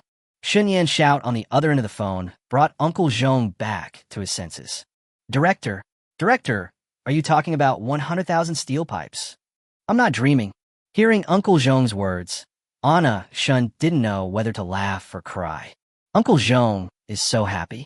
Uncle Zhong can post a job posting soon. With just the workers in our factory, we probably can't produce 100,000 steel pipes. By the way, tell everyone for me. Our factory has increased wages. Everyone's salary will be increased by 1,000 yuan from their original base. Go prepare first, and contact me if you encounter any problems. Anna Shun looked at Minister Ba and others on the side and hung up the phone in a hurry. That's a big client. Can't keep people waiting for too long. Beep, beep, beep. Anna Shun hung up the phone in a hurry, leaving Uncle Zhong, who was still in a mess of thoughts. Uncle Zhong was at a loss when he heard the phone being hung up. He just held the phone in his hand for 3 or 4 minutes. In the operation room, other workers discovered that something was wrong with Uncle Zhong. Not long. Everyone stopped what they were doing and looked at Uncle Zhong nervously. After a long time, a worker next to Uncle Zhong patted him on the shoulder. The factory director called. Director, did something happen? Hearing this, Uncle Zhong's thoughts were brought back to reality. He swallowed. Nothing happened to the factory director. He said he signed an order for 100,000 steel pipes. Chapter 15, The Road to Explosive Reform, does not end here. 100,000 steel pipes? 100,000? Now, it wasn't just Uncle Zhong who was confused. The workers in the entire operation room were in a mess. Silence. Deathly silence. 100,000 steel pipes. Aren't they the gas tank factory that's about to go bankrupt? This big order came a bit suddenly. I still feel a little overwhelmed. After a long time, a worker touched the back of his head and asked woodenly, Oldly, did you hear correctly? 100,000. Absolutely not. The factory director has said it several times. That's 100,000. Uncle Zhong was very sure when he said this. As soon as those words were spoken, the operation room instantly became lively. Fuck, our factory director is too ruthless.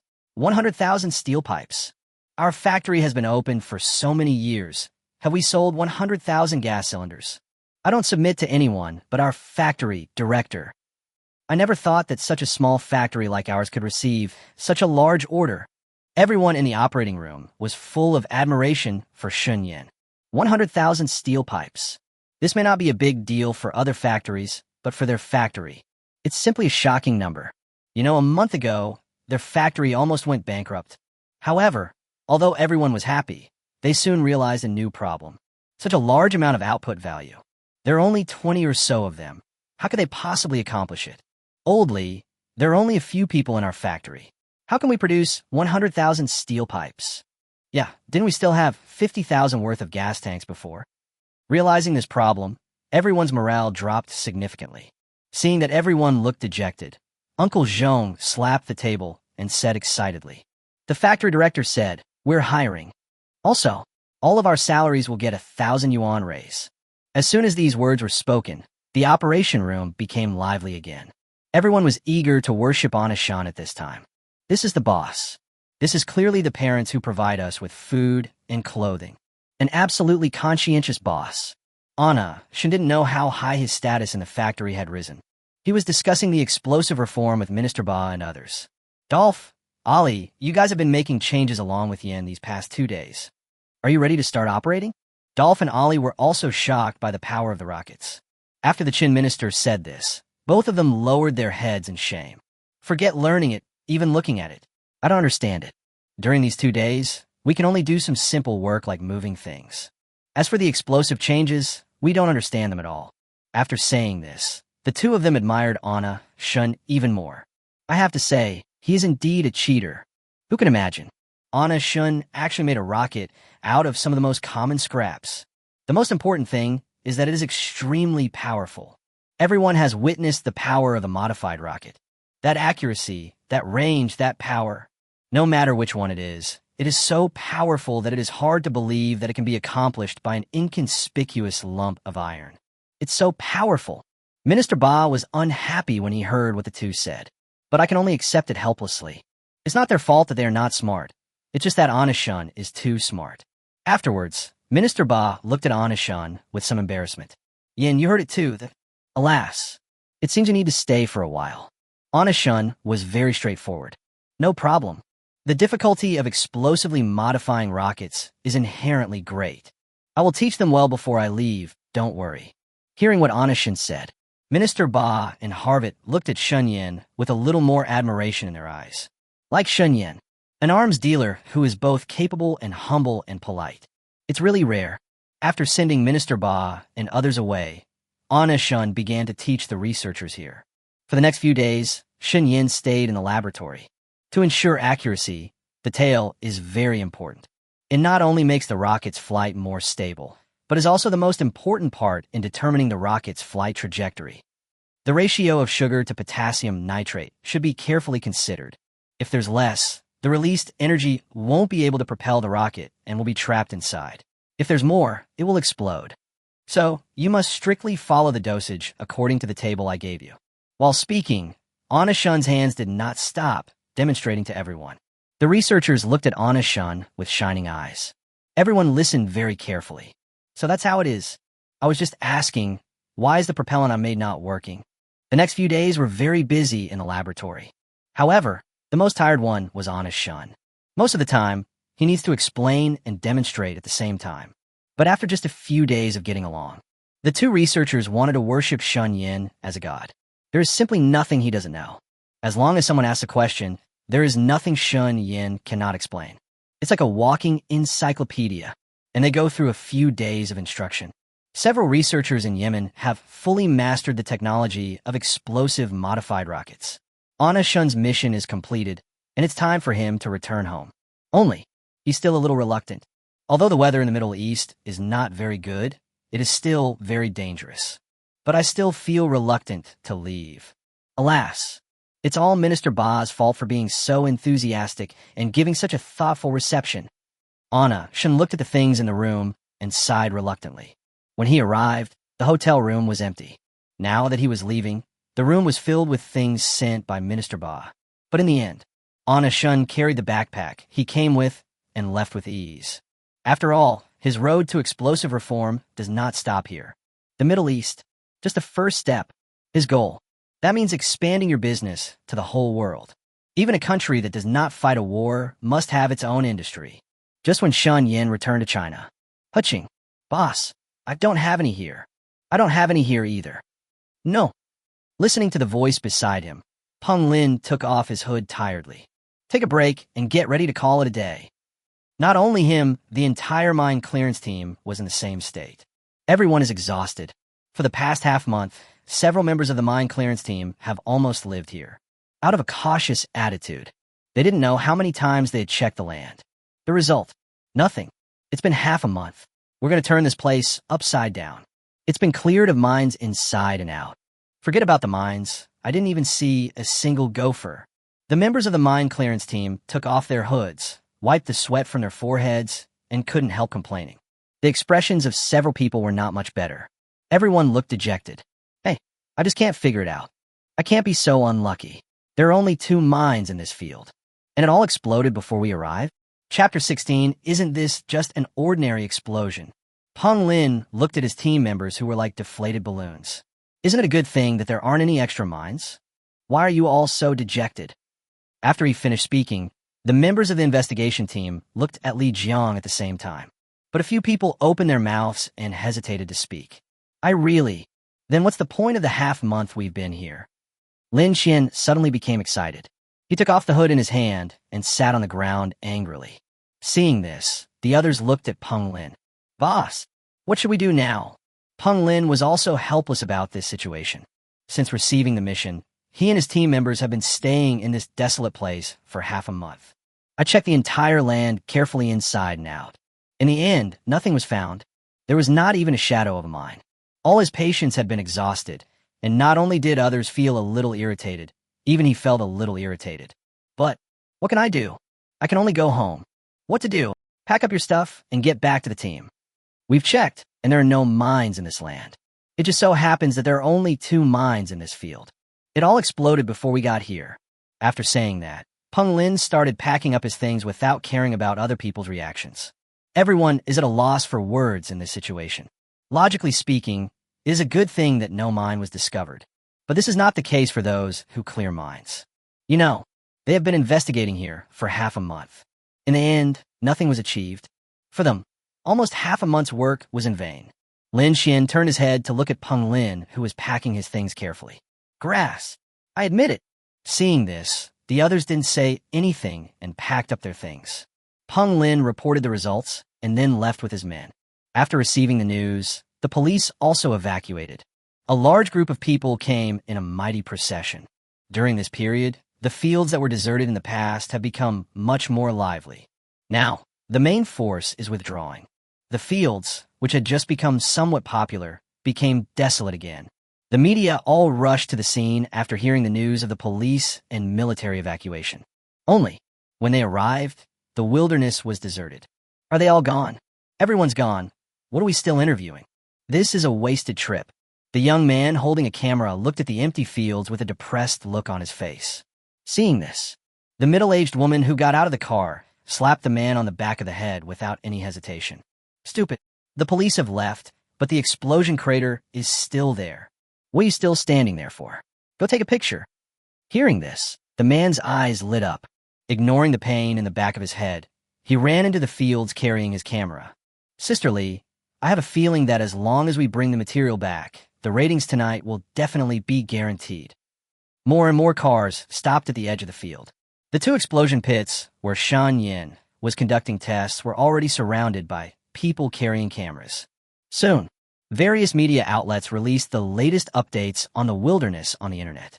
The police have withdrawn, and the true face of Lei Tian, the anti-Japanese in Hucheng, has been revealed. It is reported that the military has not found any other mines after a period of investigation. According to reports from surrounding villagers, there were violent explosions in the Leitian area. Professionals went to explore and found traces of ordinary explosives, but it was a work from the anti-Japanese war period. Originally, the popularity of Hucheng had begun to decline, but as soon as these reports came out, Hucheng appeared again on the hot searches of major online platforms. At the same time, the media reports also caused a small sensation on the internet. Oh shit, I got scammed. This is just an ordinary explosion. So if there's no treasure, it turns out you can't just trust what internet bloggers say. This explosion crater is quite large, worthy of being a product from the anti-Japanese war era. It's been so many years, and it's still so powerful. What a shame. The guy above, have you forgotten about the oil barrel cannons from the anti-Japanese war? They must have been top-notch if they were made by our ancestors. After seeing the photos of the explosion crater that leaked online, many netizens linked it to many simple weapons made during the War of Resistance against Japanese aggression. Finally, countless netizens called out, "The malpractices of our ancestors." At 8 p.m., the news report from the central bank went on, as usual. Good evening, everyone, and welcome to the evening news. First, let me introduce you to today's key news. The police have evacuated the Leitian area in Hucheng, which has been the focus of everyone's attention for some time. It is reported that the only 2 mines have exploded Shun had just gotten off the plane, and his eyes lit up when he passed by a convenience store. Puching? Puching is on the news broadcast. Shun, who noticed the keywords, stopped and looked at the TV not far away. A photo of the explosion crater appeared on television. Why? It looked so familiar. Seeing this, Shun took off his sunglasses and carefully observed the photos on TV. The more I look at it, the more familiar it looks. A picture flashed in Shun's mind, and his eyelids twitched. Fuck, isn't this the wasteland where we tested the power of mortars and rockets before going abroad? Discovered. That's not right. No one has called me during this period. Shun frowned and continued to watch the news broadcast with a nervous expression. A moment later, he patted his chest and said calmly, "It turned out to be a misunderstanding. I have to say, our ancestors' landmines are really powerful. It's been so many years, and they still managed to create such a huge crater." Abuse. The owner of the convenience store also noticed Shun. After hearing what he said, I agreed. It's really a scam. Hearing this, Shun raised the corners of her mouth and started chatting with the boss. "Boss, I see this area is very desolate. How did the police find out about the explosion?" The boss took out a handful of melon seeds and cracked them while explaining to Shun Yen. "You've asked the right person. My father lives nearby, and the villagers heard the explosion in the middle of the night. I'm afraid you won't believe how powerful it is. Even from over 10 kilometers away, I could still feel the ground shaking. I have to say, the mines our ancestors made are quite powerful." As he said this, he gave a thumbs up. "It's really a scam." After saying that, Shun left the airport with a cheerful step. Thinking of what the boss just said, Shun's mouth couldn't help but rise. How can not be a scam? That was his product. It is definitely the best of the best. Although he was happy to be praised, he also realized a new problem. The original place has been noticed. He couldn't do tests in that wilderness anymore. We need to change places. Chapter 17, Do You Think I'm a Dog? Come when you call me and go when you dismiss me. But where to move to? The power of the modified mortars and rockets is no longer very great. Moreover, he only used a small amount of explosives each time he tested it. Even in this situation, it can still be heard by nearby residents. According to his plan, there will be other explosive changes later. And the subsequent explosive changes will definitely be far more powerful than the previous ones. What should I do? Thinking of this, Shun was a little troubled. It is really difficult to conduct a power test quietly. However, there is no rush to find a new venue. There are more urgent things at hand. The 100,000 yuan and steel pipes from a big customer have not been shipped out yet. This is not a small amount. Thinking of this, Shun remembered his reaction when he spoke to Uncle Zhong on the phone last time. I don't know if Uncle Zhong understands what I mean. What's the current status of the production of 100,000 steel pipes? I don't know if they've hired any workers yet. I'm back home, and there's still a lot to do. Thinking of the subsequent things, Shun felt a headache.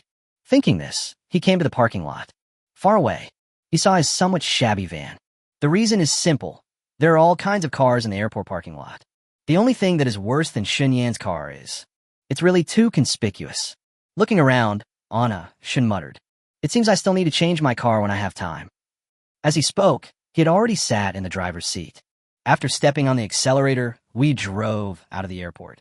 Instead of going directly to the factory, he went home to sleep. The time difference between the two sides is too serious. He needs to slow down. The next day, at the factory. "Old Zhong, you've hired so many people. Take a look at our operation room. Look, is there any extra space?" Lu Chong felt a little troubled when he saw that Uncle Zhong had brought no one with him. Ever since Shun Yan's phone call, Uncle Zhong has been beating drums and gongs to recruit people. During this period, a few people came here and there. Although there are not many people, the operating room is really small. After 3 or 4 more people came in, it's getting a bit crowded now. Uncle Zhong looked at the crowded operating room and scratched his head in embarrassment. "I'm hiring people for your sake." The factory director signed such a large order. It was only for those few people in our factory. Even if I work day and night, I still can't produce anything. Besides, the factory director hasn't come back yet. If he signs another big order, we'll be even busier. He knows the situation in the operating room. But yes, there are big orders waiting for everyone. There is absolutely not enough manpower in the factory. For a while, everyone was troubled by the fact that the factory manager had too strong sales ability. Lu Chang understood what Uncle Zhong said, but the actual situation was this. There's no place for people to stand. There's no room for anyone in the operating room anyway. As for the people you brought with you, old Zhong, you should think of another way. After saying this, he didn't care about Uncle Zhong's reaction. Put on gloves, turn around, and go into the operating room to continue working. Seeing this, Uncle Zhong was a little at a loss. He turned around and looked at the no one behind him and said with some embarrassment, "You have seen the situation in our factory. Are you really short of manpower? That is, how about you guys go back first?" As soon as those words were spoken, the 5 people became unhappy instantly. "Uncle Zhong, I ran 7 kilometers to come to your factory, and you're letting me go now? Old Zhong, you can't behave like this. You tell me to come, and I'll come. You tell me to leave, and I'll leave. Do you think I'm a dog? I come when you call me, and leave when you dismiss me. Now that I'm here, there's no way I'm leaving. You figure it out." Seeing this, Uncle Zhong anxiously turned around and said helplessly, "It really can't. Uncle Zhong, what are you doing there? You just recruited these people." Without waiting for Uncle Zhong to finish his words, Anna Shun could smile and greet Uncle Zhong from a distance. When Uncle Zhong saw who was speaking, he was so excited that tears were about to fall. "Factory Director. Director, you've returned just in time." Uncle Zhong trotted to Anna Shun and said in a hurried tone, "You asked me to recruit workers on the phone before, and I did, but..." Seeing Uncle Zhong hesitate to speak, with an embarrassed look on his face, Anna Shun was puzzled.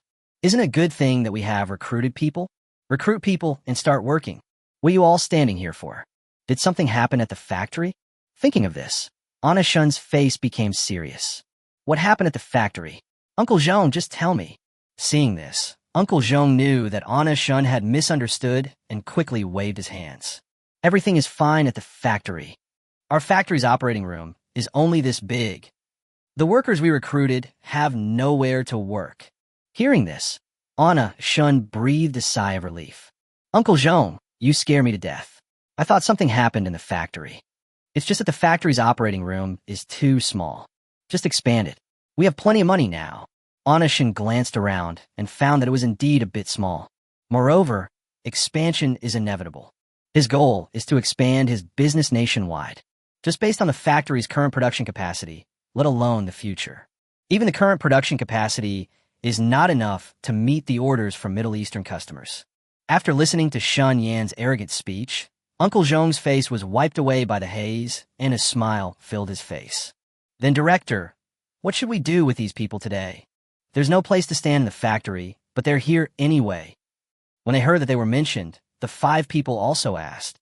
Only, the way they spoke to Shun Yan was much better than when they were confronting Uncle Zhong just now. They also heard what Anna Shun said just now. Of course, they know who is the real god of wealth who pays them. "Brother, we can't just leave like this. Our factory is in a remote location, and it's not easy to come here." Yeah. Seeing that the attitudes of several people were acceptable, Anna Shun did not make things difficult. "Today, you've seen the situation at our factory. It's definitely not possible to go back to work today. Today's wages will be yours for 1 day.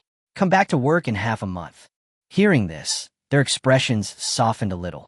"Then let's come back in half a month." After sending a few people away, Anna Shun got into his van and prepared to leave. "Uncle Zhong, I'm going to the land department." After saying that, he lightly stepped on the accelerator and drove out of the factory. He first went home to pick up some qualifications from the factory, then headed straight to the land bureau. "This is the information of our factory, and we will apply for expansion in the future." Anna Shun put the prepared information on the processing staff's desk. Hutching Pringle's Steel Pipe Factory. After seeing the information handed over by Anna Shun, the processing staff's eyes widened. Wasn't this factory about to close down? Chapter 18, Recruiting Again. Continue recruiting. Hutching Pringle's gas tank factory is actually quite famous in their unit. Old factory. 5 or 6 years ago, it was also very popular. But what makes it so famous is, during the same period, gas tank factories either transformed into other businesses or went bankrupt. After all, gas is now available in thousands of households. The days of selling gas cylinders are over. There's no profit at all. But it happened to be this Hutching Pringle's gas tank factory. Not only did it not transform, it also did not go bankrupt. However, just a while ago, there were rumors that the company was going to go bankrupt. A factory that is about to close down? Want to expand? It's only been a short time.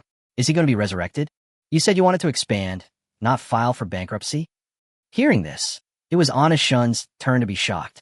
What are you talking about? Our factory is doing well. Why would it go bankrupt? Besides, your land bureau is also in charge of filing for bankruptcy? The handling staff quickly shook their heads. Whatever. It's a bit presumptuous, but I'm still very curious. Didn't I hear that your factory was going to close down? What are you doing? Not going bankrupt anymore. The work at the Land Bureau is easy. Naturally, Anna Shun's bold words when he entered the room were heard by all the processing staff present. The staff member who handled the procedures for Shun Yin asked the question that hit the nail on the head. Although everyone was at their workstation, their attention was on Shun Yin. All ears perked up, waiting for Anna Shun to reply. Then our factory must not go bankrupt.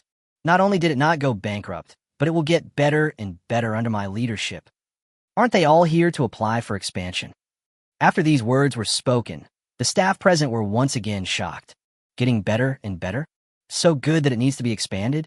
Holy shit, how big must this business be? No, brother, doesn't your factory produce gas cylinders? Now every household has gas. Who are you going to sell this gas tank to? The administrator looked at me with an expression that said, I'm going to get this melon. Shinyan was no longer in a hurry and sat down to chat with the administrator. Although no one uses gas cylinders anymore, they're not just for storing gas. I just made the most of it and sold it. Hearing this, the staff became even more confused. What else can a gas tank be used for if it doesn't contain gas? But although he was confused, he did not ask directly. After all, this is a trade secret. Can a guy who is eating tell him? It's presumptuous enough to ask about someone's bankruptcy, but I can't be more presumptuous. Then how many gas cylinders did you sell? I saw it on your profile. Your factory is quite big. Is there such a huge demand for gas cylinders in the country? Not really. I've expanded my business overseas. Customer demand is quite high, and the factory's production capacity is currently insufficient to meet demand. Hearing Anna Shun's words, all the spectators in the hall were shocked. Several idle salesmen began to talk among themselves in low voices. Fuck, this guy is this is outrageous. This is truly outrageous. Gas cylinders are even being sold overseas, and the demand still exceeds supply. Boss, this is it. I'm not jealous of the money they make. This is really too much. Even if there are 10 of me, I still can't do this. Looking at the shocked handling staff in front of him, Anna Shun coughed twice. You're going to handle the expansion procedures for me. Upon hearing this, the staff member quickly came to his senses and started operating the computer in a hurry. A moment later, I've completed the procedures for the expansion for you. As he said that, he was about to hand the information in his hand to Anna Shun. Just when Xin Yan's hand was about to touch the information, the processing staff called to remind him. Although I admire you very much, I still have to remind you. While making money, don't forget to pay taxes. Hearing this, Anna Shun immediately said with a smile, I'm a law-abiding citizen.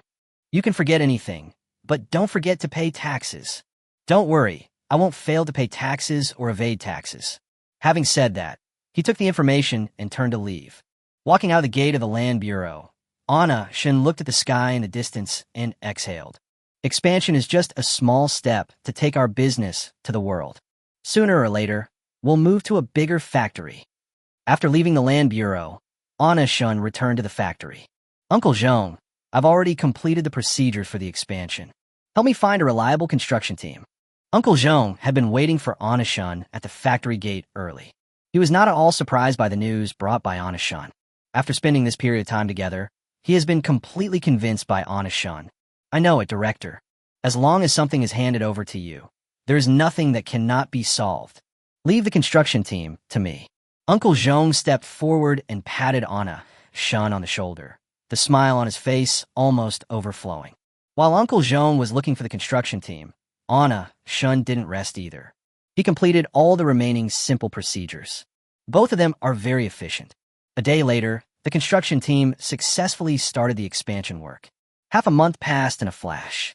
The construction team was very efficient and completed the expansion in just half a month. Not only has the factory become bigger, but even the equipment has been upgraded. Anna Shun looked at the brand new factory in front of him and smiled with satisfaction. The issue of expansion has been resolved. The next step is to recruit people. Uncle Zhong. Seeing that the factory director was looking for him, Uncle Zhong hurried to Anna Shun's side. What's up, director? I asked you to recruit people before. How's your recruitment going? Seeing Shun Yin say this, Uncle Zhong immediately took credit. I'll do the work, don't worry. Our factory originally had 23 employees, and later I hired 8 more. There are already 31 workers in the factory now. After hearing this, Shun Yin was thoughtful. 30 workers. Are the orders I'm currently taking sure to be okay? But what about the future? And how can a factory be run with only workers? After deep thought, he looked at Uncle Zhong seriously. Recruit more, keep recruiting. But before I recruit anyone, I have something more important to announce. I'd also like to trouble Uncle Zhong to call everyone over for me. Although Uncle Zhong didn't know what Anna Shun was going to do, he still did it. What's the trouble? Director, please wait here. Not long. All the factory employees gathered in the newly built office. Seeing that everyone was present, Anna Shun looked at everyone and said solemnly, I called everyone here because I have good news to tell you. From now on, the wages of all workers in our factory will increase by another 2,000 yuan from the current level. Uncle Zhong will be the director of our factory from now on. He is responsible for managing all matters in the factory. As soon as he finished speaking, the whole audience was in an uproar. Chapter 19, what a great boss. Hasn't our salary just increased? The factory manager is going to increase it again. Why is your focus so strange? The factory manager is about to quit. Director, you let Uncle Zhong be the director. What about you? Director, we haven't had any problems with our work recently. What are you trying to do? Listening to the anxious greetings from the workers, Anna Shun was a little bit at a loss whether to laugh or cry. He didn't express himself clearly at the moment, and everyone misunderstood him. He definitely can't stay in the factory forever in the future. After all, his goal is to expand his business all over the world. How could I be trapped in a small factory in Huching? So, you must take a photo of the custodian. Isn't Uncle Zhong the best candidate available? He turned his head to look at Uncle Zhong, who was still in a daze. Uncle Zhong, you didn't misunderstand me, did you?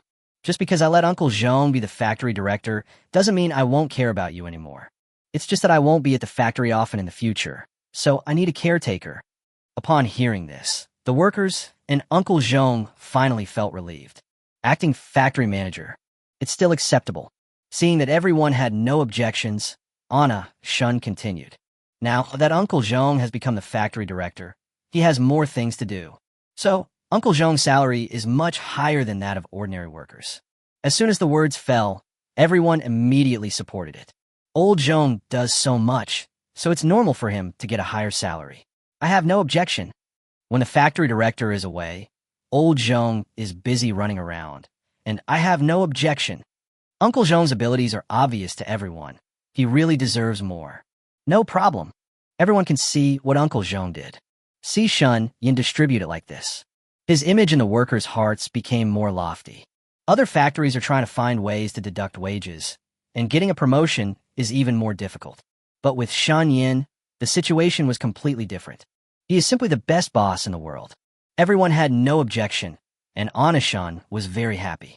Originally, he thought that since there was an additional factory director position, everyone would be quite critical if he directly appointed Uncle Zhong. After all, we were all ordinary workers together before. However, he really didn't expect that everyone would cooperate with him so well. He continued speaking. Our factory will definitely have bigger orders in the future, so we must have a system in place. From now on, each production line will have a line leader. As for the personnel arrangements, I'll leave it to Uncle Zhong. After saying that, he turned and looked at Uncle Zhong. It seems that Uncle Zhong is still immersed in the joy of promotion. Seeing Anna Shun looking at him, his old face turned red and he didn't know what to say, so he nodded. Okay, that's all I have to say. Everyone, return to your posts. Watching everyone gradually disperse, Anna Shun patted Uncle Zhong's shoulder and said softly, Uncle Zhong, stop standing there. I have something to tell you. After listening to Anna Shun's words, Uncle Zhong felt mixed emotions. However, when he saw Anna Shun had something to say, he immediately came back to his senses. Director, since you trust me so much, please tell me. As long as it's something you asked me to do, I will do my best to do it. Seeing Uncle Zhong so serious, Anna Shun said with a smile, Take it easy. I just want you to help me recruit people. Our factory has been without purchasing and finance. Please help me post a job posting for 3 people in purchasing and 2 in finance. You must have a degree. I interviewed them personally. How can such a formal factory be without finance and procurement? Before he took over the factory, since the factory is not big, my mother has always been in charge of financial procurement. But it's definitely not possible to find a vacant seat now. Moreover, these 2 positions are quite important. So, he needs to interview in person. After receiving Shun Yan's instructions, Uncle Zhong did not hesitate. As soon as we left the meeting room, we started to get things done. Soon, not long after the recruitment notice was sent out, 2 people came for an interview.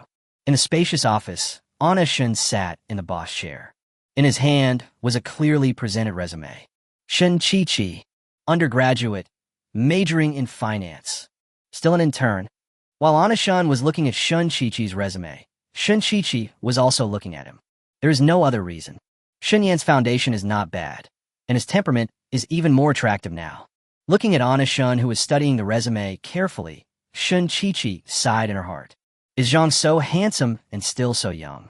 Even the young ones are too much. Just like a college graduate. At such a young age, he owns a factory. Sure enough, young and promising. After reading the resume in his hand, Anna Shun slowly raised his head and looked at the girl sitting upright in front of him and said lightly, "Is this a finance interview? I just have one question. The product costs 120 and we sell it for 150. What is the gross profit margin?" After she finished speaking, the girl's face was obviously confused for a moment. "Is this a test for me? That's not necessary. It's so simple. Boss, can I borrow some paper and pen?" Hearing this, Anna Shun frowned frivolously and showed more appreciation for the girl in front of her. TSK, although there is also the clear stupidity unique to college students in his eyes. But yeah, being cautious. Isn't prudence what finance requires? Shun Chi-Chi carefully checked the draft in her hand, looked up and said confidently, 20%. Shun Chi-Chi answered all the questions raised by Shun Yan one by one. After answering the last question, Anna Shun looked at Shun Chi-Chi with satisfaction in his eyes.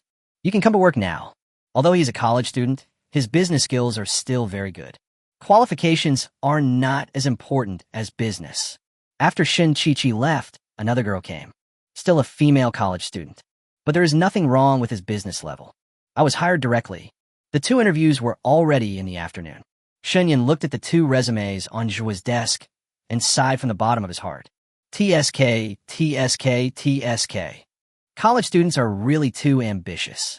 It's not just the students in Shanghai who are so unpredictable. It seems everyone is unpredictable.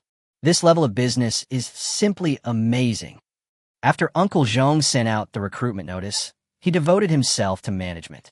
Before, he was only entrusted by Anna Shun to help do things within his ability. But it's different now. He is the legitimate factory director and needs to manage all the trivial matters of the factory. Of course, we need to take it seriously. Under Uncle Zhong's orderly management, the factory gradually got back on track. All the people who should be recruited have been recruited. From management to basic employees, everything has been arranged properly. Today's Hutching Pinker Steel plant is very different. Seeing that everything was fine, Uncle Zhong sent the situation in the factory to Anna Shun. The factory director has recruited all the workers he needed according to your request. The line leaders for each production line have been arranged, and all production lines are running. The steel pipe also directly formed the pointed end you mentioned. Chapter 20. Aim to expand business to the whole world. Looking at the message sent by Uncle Zhong, Anna Shun showed a very relieved smile. The factory is running very well. It seems that letting Uncle Zhong be the factory director is the right decision. Everything is slowly getting back on track. As he said that, he smiled and clicked on the input bar. Well done. Uncle Zhong, keep up the good work. After sending the message, Ji collapsed on the sofa again, looking at the ceiling and thinking. Ever since he came back from the Middle East half a month ago, he has been busy with the expansion of the factory. Various running programs, looking at equipment. In short, there is basically something to do every day. There is no chance to rest at all. I am busy like a donkey every day. So, now everything in the factory is gradually getting back on track. Uncle Zhong manages the factory's affairs very well. He was very satisfied with this. Finally, I can stop and rest for a while. Wealthy and free, perfect. As he spoke, Anna Shun hummed a song and opened his mobile banking. Balance, 10,340.67. Seeing this, Anna Shun's mouth froze and his pupils dilated instantly. Holy crap, where's my 60 million? How come there are only 10 million left? The bank swallowed the money. As he spoke, he suddenly thought of something and slapped his head. Fuck, how could I forget this? Machine. During this period, the factory expanded and purchased a lot of new equipment. Each one of them is worth a lot of money. Simply spending money like water. Damn, even if it's 60 million, it can't withstand this kind of treatment. Thinking of this, he shook his head violently. No, we can't just sit there and do nothing. We need to take action. Otherwise, with this little money, it's not even enough to start a business. And, since the 100,000 steel pipes, the factory has not received any further orders. That is to say, he must get the next order before the workers get paid next month. It seems that I have to accept the order, although he has already made 60 million. But I can't help but spend money. It's only been a short time, and there's not much left. There's a large group of hungry workers behind him. Now is not the time to rest. The business can be operated, but a new problem has arisen. Next step, where should we take our business?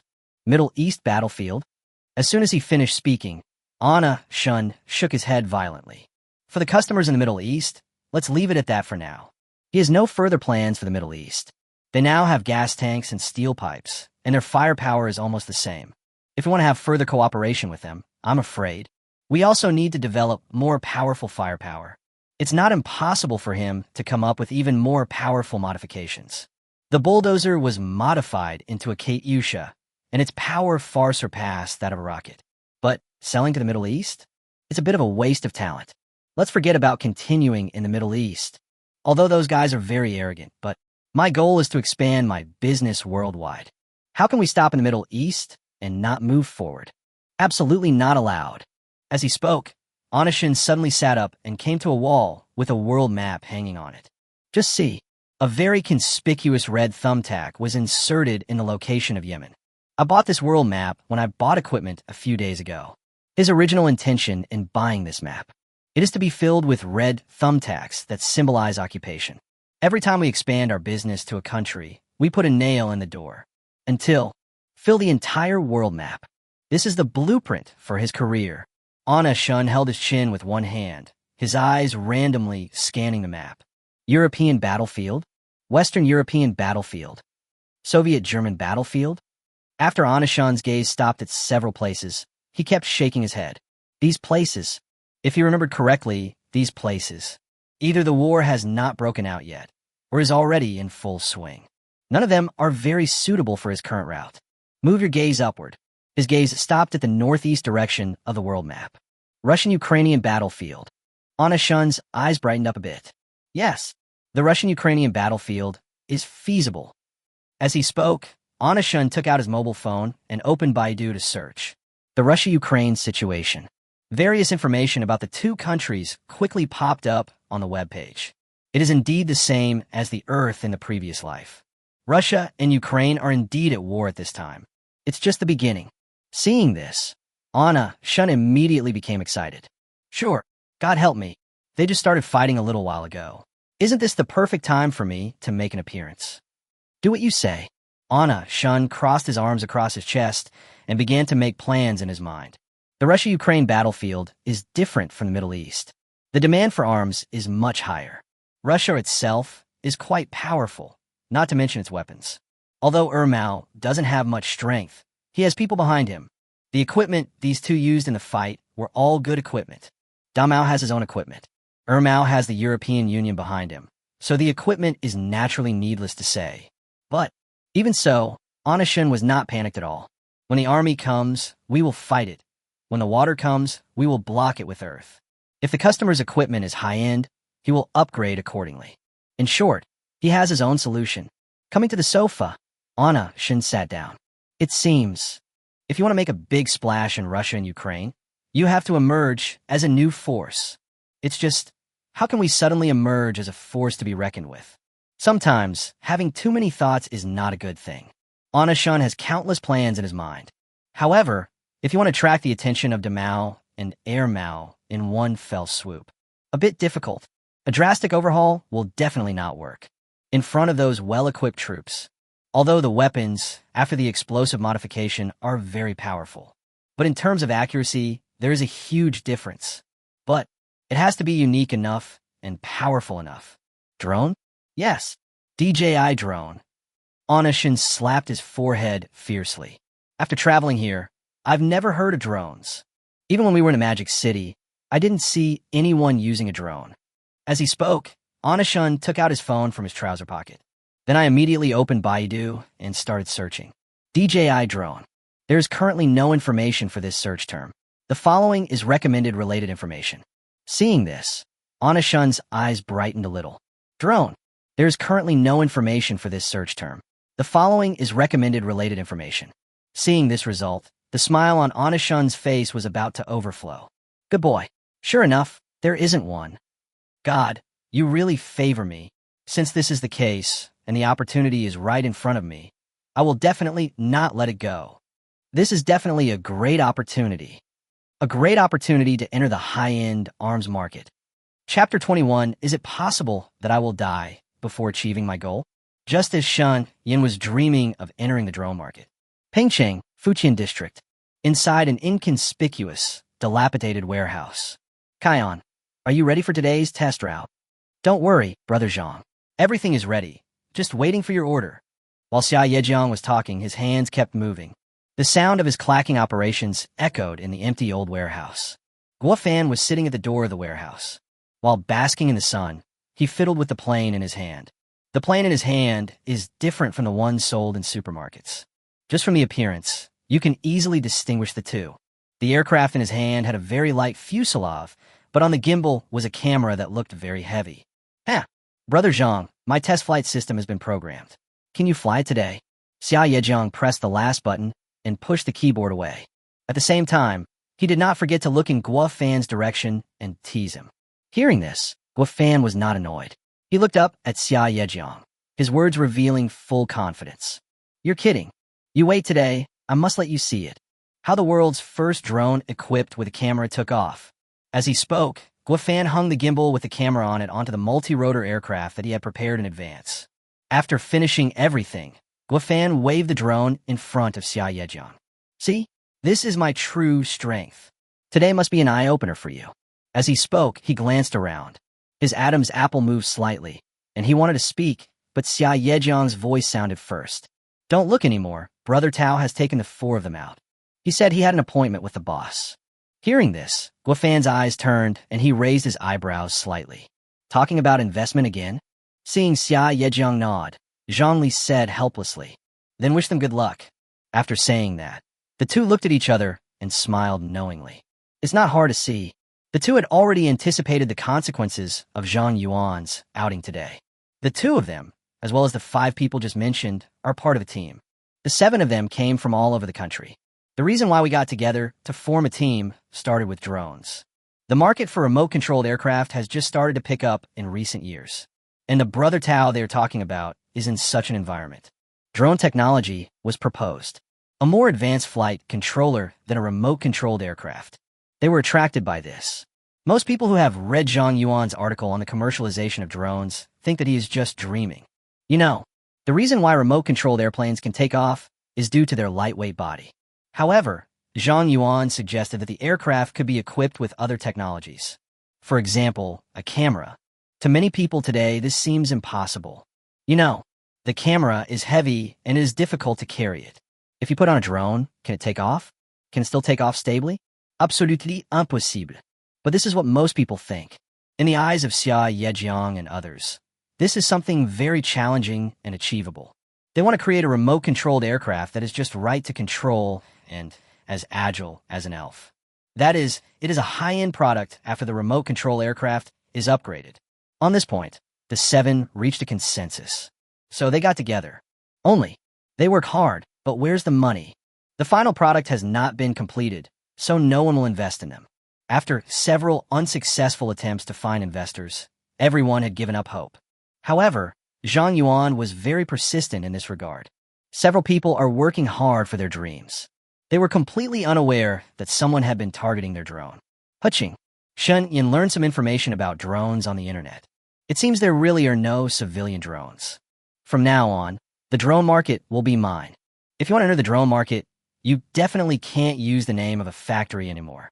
Besides, we're about to enter the high-end market, so the 3 huge characters on the gas tank are obviously a bit abrupt. It seems I have to register a new company. While speaking, Shun Yan's hands did not stop moving. He took the car keys hanging at the door and got into his shabby van. Go straight to the local industrial and commercial bureau. Arrived at the place. Anna, Shun was playing with the keys in his hand and humming a song. He looked as if he had already secured victory. He walked to the service window and spoke very politely. Hello, register a company. Scan the QR code here and fill out the application form first. The window clerk pointed at the QR code on the wall with an expressionless face. Hearing this, Anna, Shun didn't say anything. Just follow the process and take out your phone to scan the code. Company name? Anna Shun's gaze stopped at this column. I'm just thinking about registering a new company, but I haven't thought of a name yet. Only, what's it called? His eyes rolled, and he thought for 2 seconds. Finally, I just entered the company name directly in the column. DJI Innovations. There is already a DJI in the north of Shenzhen. Looking at the small red font below the input field, Anna Shun's brows furrowed. At the same time, a sense of unease arose in my heart. Yes. Or Pengsheng. It's a tech company. Could it be the DJI? I know. As he spoke, Anna Shun jumped out of the application form page. He opened Baidu and started searching. DJI Innovations. Really? The search page for this term suddenly pops up with DJI Innovations. Seeing this, the uneasiness in Anna Shun's heart became stronger. Fuck, it can't be such a coincidence. Please don't. It's not that unlucky. With a nervous mood, Anna Shun clicked on the first search result. After seeing the above content clearly, Anna Shun's pupils dilated. Grass. It's really such a coincidence. Good guy, legal representative Wang Tao. Ugh. Seeing this, Anna Shun covered his chest. In the previous life on Earth, Zhang Yuan was the founder of DJI drones. In the field of drones, it can be said to be invincible. The drone that Shun Yin originally wanted to make is exactly what Zhang Yuan wants to make in the future. DJI drones. This is really original. Are we going to die before we even achieve our goal? Impossible. After taking a few deep breaths, he suppressed the emotions in his heart. When the enemy comes, we will flood them with earth.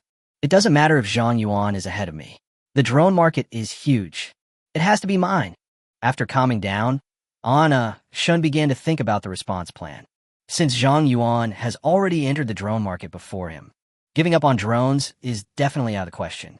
Only, how can I stay one step ahead of him? Chapter 22. The firepower is so strong. You are risking your life. I don't know what generation of drones Zhang Yuan has developed so far. Besides, when we searched for drones before, there was clearly no information at all. Never mind, let's look for their information first. Only by knowing yourself and your enemy can you fight 100 battles without danger. As he spoke, Anna Shun began to search for specific information about DJI. DJI Innovations Technology. Legal person, Zhang Yuan. When he saw the registration time, Anna Shun's eyes widened. No, this guy has only been in business for half a year. It seems that the timeline of this world is different from that of the Earth in my previous life. DJI has already become a prominent figure on Earth at this time, but it is still a precarious existence in this world. Is there still a chance to fight? As he spoke, Anna Shun switched the background of his phone to the application form page again. Since there hasn't been any progress in all these years. As for drones, we can still compete. While talking, Anna Shun quickly filled out the form. Only, this time, he still stopped at the company name. I think he is an all-round player, both literary and martial. But even someone as almighty as Shun Yin encountered the iron plate of naming. Well, just call. This. Mad, what's your name? After thinking for a long time, he still couldn't come up with a suitable name. Anna Shun looked up at the ceiling, his expression slightly painful. A long time? Forget it. Let's study Zhang Yuan's company again. I don't know what he has developed in the past 10 years. As he spoke, he continued to search for information. But below the search results for DJI, about products, a blank. Seeing this, Anna Shun sat up straight and flipped back a few pages. Still no findings. He rested his chin on one hand and began to think. It seems that Zhang Yuan's research and development journey is not going smoothly. It's been 10 years, and there's still no product. I originally thought there would be at least a first-generation product, but now it seems it's still in the research and development stage. Anna Shen suddenly realized a new problem. Do I have to start my own company to compete with Zhang Yuan? Although he was very confident about the result, but it doesn't seem necessary. 10 years, if it's still in the research and development stage. Then you must be short of money. They are short of money, but I am not. The moment he realized this problem, Anna Shun thought of a solution. Money. He has money. Although he doesn't have much money currently, it is more than enough to invest in them. Moreover, this investment, it must be a sure win. He could have invested the money he had originally intended to use to develop drones in them. It saves both trouble and time. Moreover, Zhang Yuan must have some abilities. If he can be friends with such a person, or not, it's better to be an enemy. Besides, save his own research and development time. Wouldn't it be better for him to think more about where to expand his business next? Registering a ridiculous tech company. Invest. Must invest. Just do it. Shun Yin replaced the technology companies in the registry with seed capital. This way we skipped the naming process. The application was submitted quickly. After submitting the application form, Anna Shun drove the van away from the Industrial and Commercial Bureau. Go home and wait for the results. After all, registering a company is not something that can be rushed. It usually takes about 15 days to register a large company. However, Shunyan already has a factory, so the time can be shortened a little. But even so, it takes about a week. However, he was not in a hurry. DJI was established for half a year without any investment, and it was established within a week? Absolutely impossible. And within this week, Middle Eastern customers are fighting fiercely with the enemy using modified mortars and rockets. Originally, the two sides were fighting fiercely with no one winning. But ever since the mortars and rockets provided by Shunyan, the big customers are gradually showing signs of gaining the upper hand. There's even some intention to fight back. All this is thanks to the modified rockets and mortars. The soldiers on the big client side were full of praise for the two. Where did Minister Mai get this mortar? It's amazing. I heard that Minister Mai bought this from an arms dealer from a big Eastern country. I really didn't expect it to be so ugly and so powerful. That's amazing. Mortars are nothing. Rockets are the real deal. Since the addition of rockets and mortars on the battlefield, the pressure on the soldiers working for the big customers was reduced a lot. The scene of being beaten and running around never happened again. On the contrary, everyone can still discuss a few words on the battlefield. Visible. How important are mortars and rockets in this battle? Because of the low price, the government forces did not hesitate to use it. On the battlefield, it is simply used to its full potential. A conservative estimate is that tens of thousands of gas tank mortars and rockets are put into use every day. It directly achieved the effect of fire coverage. Minister Ma was both surprised and delighted by this result. At the same time, some are happy and some are sad. The Houthis are not as relaxed as they are. Because of the enemy's artillery shells and rockets, they were thrown at us like they were free. They already had a sense of being defeated. The Houthi armed group's battlefield headquarters. Are those government troops crazy? The firepower is so strong. You're risking your life. Just see. A bearded man was throwing things on the ground. The man was the leader of the Houthi armed group. Dalian. Faced with the leader's anger, Myler dared not speak out. Chief, we observed. The weapons used by the government forces are really a bit strange. Before Myler could finish his words, Mokri's eyes flashed. Arms. Go investigate and see if the government forces have contacted anyone recently. Their recent reactions have been really strange. There must be something wrong with the sudden increase in firepower. After saying this, Dalian clenched his fists, his eyes full of determination.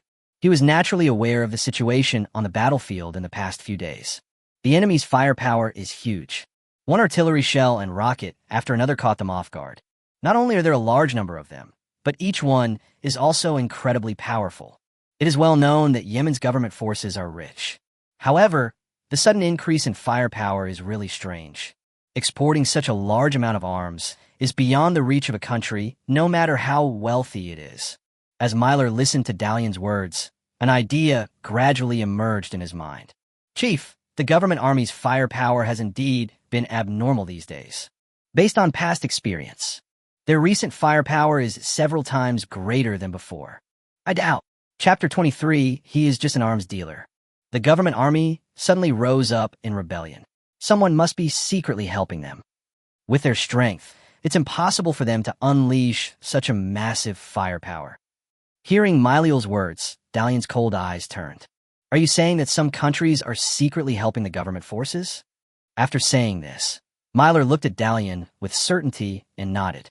In response to Myler's words, Dalian's clenched fists gradually tightened, and his cold eyes seemed to be dripping with water.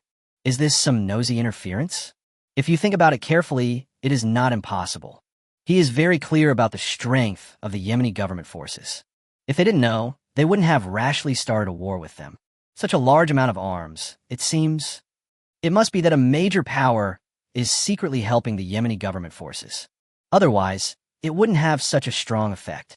Instantly, Dalian felt a headache. Originally, he just thought that the group of direct troops had obtained some extraordinary weapons. But now it seems there's a high probability that a country is involved. Obviously, things have become a lot more complicated. So, which country is secretly helping them?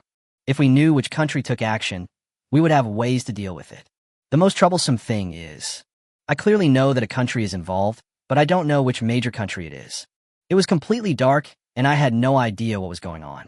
There is no solution. He said this with an irritated tone as he turned his gaze towards Myler. Go check out the recent movements of that group of people. After saying that, he frowned and rubbed his temples. Now they are no match for the direct troops. What about the back? Seeing this, Malier also left wisely, because the direct army had the upper hand. This directly led to some minor changes in the overall situation in the Middle East. Of course, although the changes are small, they still attracted the attention of various countries. Everyone was very surprised by this situation. There are also various discussions about this emergency on the internet. Fuck, is Yemen standing up? Stand up, what the hell? Isn't it obvious that a country is involved? I disagree with you, the one above. I think Yemen must have got some secret weapon. I think it's an issue of arms, not of participating in civil unrest. Yemen is so rich, I guess they spent a lot of money this time. Everyone was surprised. Accounts from various countries have different opinions on the changes in the direct affiliated army. Only, no one knows the specific situation on the battlefield. Regarding the situation in the Middle East, everyone only knows that Yemen's direct army suddenly emerged as a powerful force. Therefore, most netizens think that Yemen has purchased incredible weapons. After all, people all over the world know it. With a piece of cloth on your head, you are the richest person in the world.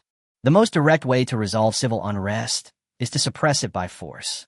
But Anna, she knew nothing about these situations. He's just an arms dealer, only responsible for transactions with customers, no matter what the subsequent results are. He doesn't care. And within this week, he is very busy and has been studying DJI drones.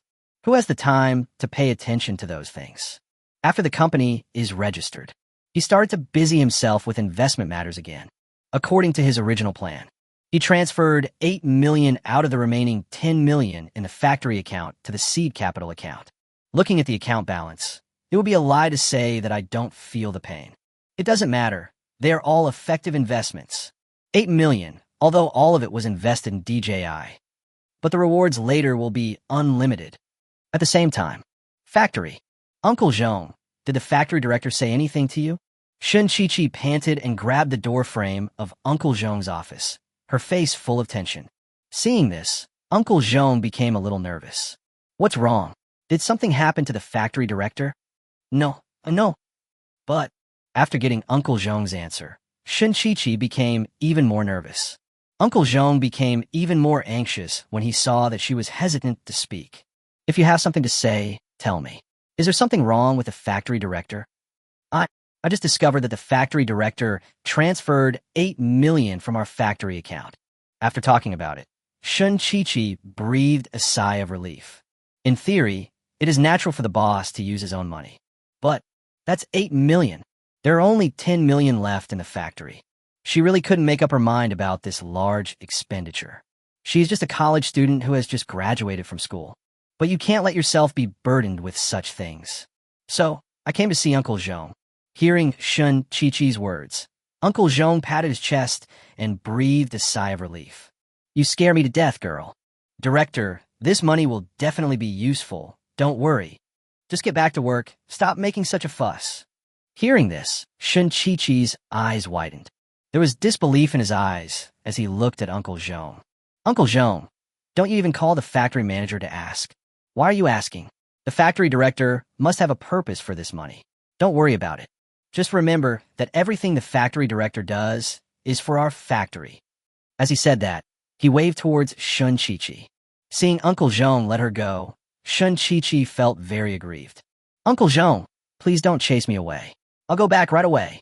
After saying that, she turned and left. This situation was completely unexpected for her.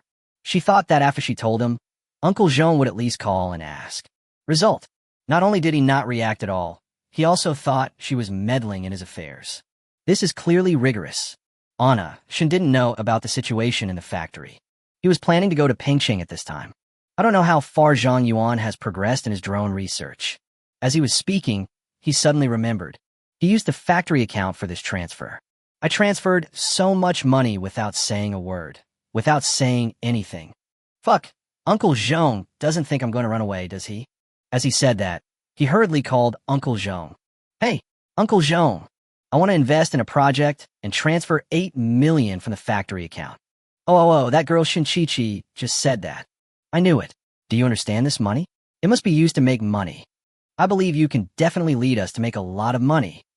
Listening to Uncle Zhong's simple voice on the phone, Anna Shun felt relieved. He really didn't expect that Uncle Zhong would trust him so much. Really, the one who understands me best is Uncle Zhong. Then, Anna Shun accepted Uncle Zhong's wave of concern and hung up the phone. With a reliable person like Uncle Zhong in the factory, I feel completely relieved. While feeling relieved, Anna Shun was even more looking forward to meeting Zhang Yuan. He is still very curious about the founder of DJI Drone. On Earth, after all, DJI is a leader in the drone industry. With curiosity about Zhang Yuan, Anna Shun boarded a plane to Shenzhen. I'm really looking forward to it. Chapter 24 DJI is still in its early stages. The plane flies directly to Pingqing. On the plane, Anna Shun didn't rest either. He was considering investing in DJI. Although it is called investment, his ideas are actually more than that. His real purpose is be the big boss behind DJI, occupy the majority of shares. You know, in a previous life on Earth, DJI drones were only used for civilian photography. But his blueprint doesn't stop there. As an arms dealer, his plan, DJI drones are not limited to civilian use. Calculating in his mind, Anna Shun looked out the window at the endless darkness. DJI's innovative technology. It has to be mine. It was already late at night when we got off the plane. Anna Shun was not in a hurry to find Zhang Yuan and his team. I found a hotel with a nice environment and had a good rest for the night. The sky is big. The earth is big. Eating and sleeping are the most important. As for acquiring DJI, there's no rush. Really, he was not in any hurry to capture Zhang Yuan and his team, because he knows it very well. As of now, no one will invest in DJI except him. And this is exactly what he wants to grasp. While DJI is still weak, take a step ahead of others. Become DJI's largest and only investor. I had a good rest in the hotel for a night. I slept until the afternoon of the next day. Lying on a soft big bed, Anna Shun slowly opened his eyes. 12:30. I glanced at the time on my phone. Anna Shun slowly sat up, stretched, and then got up to wash up without any hurry. After a meal, Anna Shun slowly walked towards DJI's small, dilapidated warehouse. This operation, if you don't know, you might think he came to Shenzhen for tourism. On the way there, he thought of many scenarios of meeting Zhang Yuan and his team, and what their entrepreneurial environment will be like. Only, when Anna Shun went to the address written on the search results, he was indeed shocked. Following the navigation, he came to a very desolate suburb. There's a large field in front of me. The office of DJI's creative team is located in an abandoned park next to this field. Just see. The park was overgrown with weeds, and no one was seen. Anna Shun followed the navigation and finally arrived at a warehouse. Finally, I saw someone. Anna Shun walked around a large park for a long time. Only in the warehouse did we see a few workers moving goods. But it looks like just an ordinary storage warehouse. Anna Shun pulled a worker who was taking a break and asked politely, "Brother, do you know where DJI Innovations Technology Company is?" "Company? This is all warehouses. There's no company here." The man wiped the sweat from his forehead with the cat's spirit hanging around his neck and answered Anna Shun's question in a daze. Hearing this, Anna Shun was ready to turn around and leave. Just as he was about to leave, the middle-aged man slapped his forehead and shouted, "Young man, you're talking about those guys who play with remote control airplanes. Brother, do you know where it is?" Anna Shun's eyes lit up when he heard the man's words. He is looking for someone who can fly remote-controlled airplanes. Seeing Anna Shun's excited look, the middle-aged man stretched out his hand and pointed him in a direction. "Just keep walking. You'll see it after a few steps." "Thank you, big brother." Anna Shun thanked him excitedly while walking in the direction the man pointed. "Oh my God, this is really out of the way. If I were to look for it myself, it would take me hours to find it. It's hidden too deeply." Following the direction pointed by the eldest brother, Anna Shun walked while complaining. "Finally, after walking for almost 6 or 7 minutes, I finally saw a small, dilapidated warehouse with its door open. As soon as he approached the warehouse, Anna Shun discovered it. Everyone in the warehouse was busy working. Some are researching drones, some are writing code and making systems. Everyone was very focused on their own things. Until Anna Shun had already walked into the warehouse, no one looked up. Seeing this, Anna Shun's mouth corners raised. The fact that this group of people were so engaged gave him a good opportunity to observe. While everyone is working hard, Anna Shun started wandering around the warehouse. It seems that this group of people is not short of funds. Forget it if you live in such a remote place. After all, it's a drone research and development company. Aside from 2 or 3 remote-controlled aircraft, it doesn't have anything valuable. As he watched, he muttered to himself. But even so, the DJI personnel in the warehouse still didn't find anything. When they weren't paying attention, there was another person in the warehouse. After a round of observation, Anna Shun was extremely certain. This is still in the early stages of DJI. Apart from 3 ordinary remote-controlled aircraft, there is not even a decent drone. Regarding this situation, Anna Shun couldn't help shaking his head. That's all. It's weird if someone invests. Anna Shun's gaze stopped at the corner of the warehouse door. Zhang Yuan. He curled the corners of his lips and then walked towards Zhang Yuan. Only after he walked in did he see clearly. In Zhang Yuan's hand was a remote-controlled airplane that was as ordinary as it could be. Only, looking at this guy's worried look, it seems that his research is not going very smoothly. Seeing this, Anna Shun folded her arms and chuckled. "What are you researching?" Zhang Yuan was startled by the sudden words. The hand holding the remote control plane trembled. At the same time, the people in the warehouse also reacted. An outsider came in. Immediately, the 7 people in the warehouse, except Anna Shun, stopped what they were doing. He stared at Anna Shun with a wary look. "Who are you, and what do you do?" Zhang Yuan put the remote control plane in his hand away properly, and then asked Shun Yin vigilantly about his purpose. Seeing this, Anna Shun smiled. He was not going to say his purpose directly. Then he said with a smile, "I saw online that the warehouse in this place is quite cheap. I didn't want to come and see. Your place is nice. I like it very much and want to buy it." After the words fell, the 7 people in the warehouse, except Anna Shun, were stunned. Several people looked at Anna Shun as if they were looking at a fool. What a fucking place. Not to mention how crooked it is. It's even difficult to see someone. He said he liked it? Still want to buy it? Are you serious? This guy must be a fool. Everyone was stunned for 5 minutes. In the end, it was Zhang Yuan who realized the seriousness of the matter. Oh shit, he had chosen this place for a long time. Not only is the rent the cheapest in Pengcheng, the key point is the fields outside the park. Isn't it just a free testing site? If this guy were to buy it, how would he develop remote-controlled airplanes? He looked at Anna Shun and said anxiously, "I've rented this warehouse for a year. You can't buy it before the lease expires. Sale and purchase cannot break the lease. If you want to buy somewhere else." Chapter 25. He accepted the DJI team. Zhang Yuan's words brought the other 6 people back to reality. Now is the time to worry about whether others are being taken advantage of. This is where they study remote-controlled airplanes. If this is bought, where will they go? Realizing this problem, Xia Yejiang pushed his glasses and gave serious advice. Even if you buy this warehouse now, you still have to wait until our lease is up before you can move in. I advise you to be cautious. As soon as these words came out, the 5 people around him nodded quickly. Seeing this, Anna Shun smiled and moved her lips slightly, just about to speak. I saw Zhang Yuan hurriedly taking out his cell phone and talking hurriedly. Wait a minute, go somewhere else. I'll call the landlord and ask him to tell you. As he spoke, he pretended to make a phone call. Regarding this situation, Anna Shun quickly reached out to stop Zhang Yuan's movements. Don't worry, I haven't contacted the landlord yet. I just came here to take a look today. Hearing this, Zhang Yuan was obviously relieved. At the same time, the other 6 people also felt relieved. The few people who were originally standing upright sat down after hearing Anna Shun's words.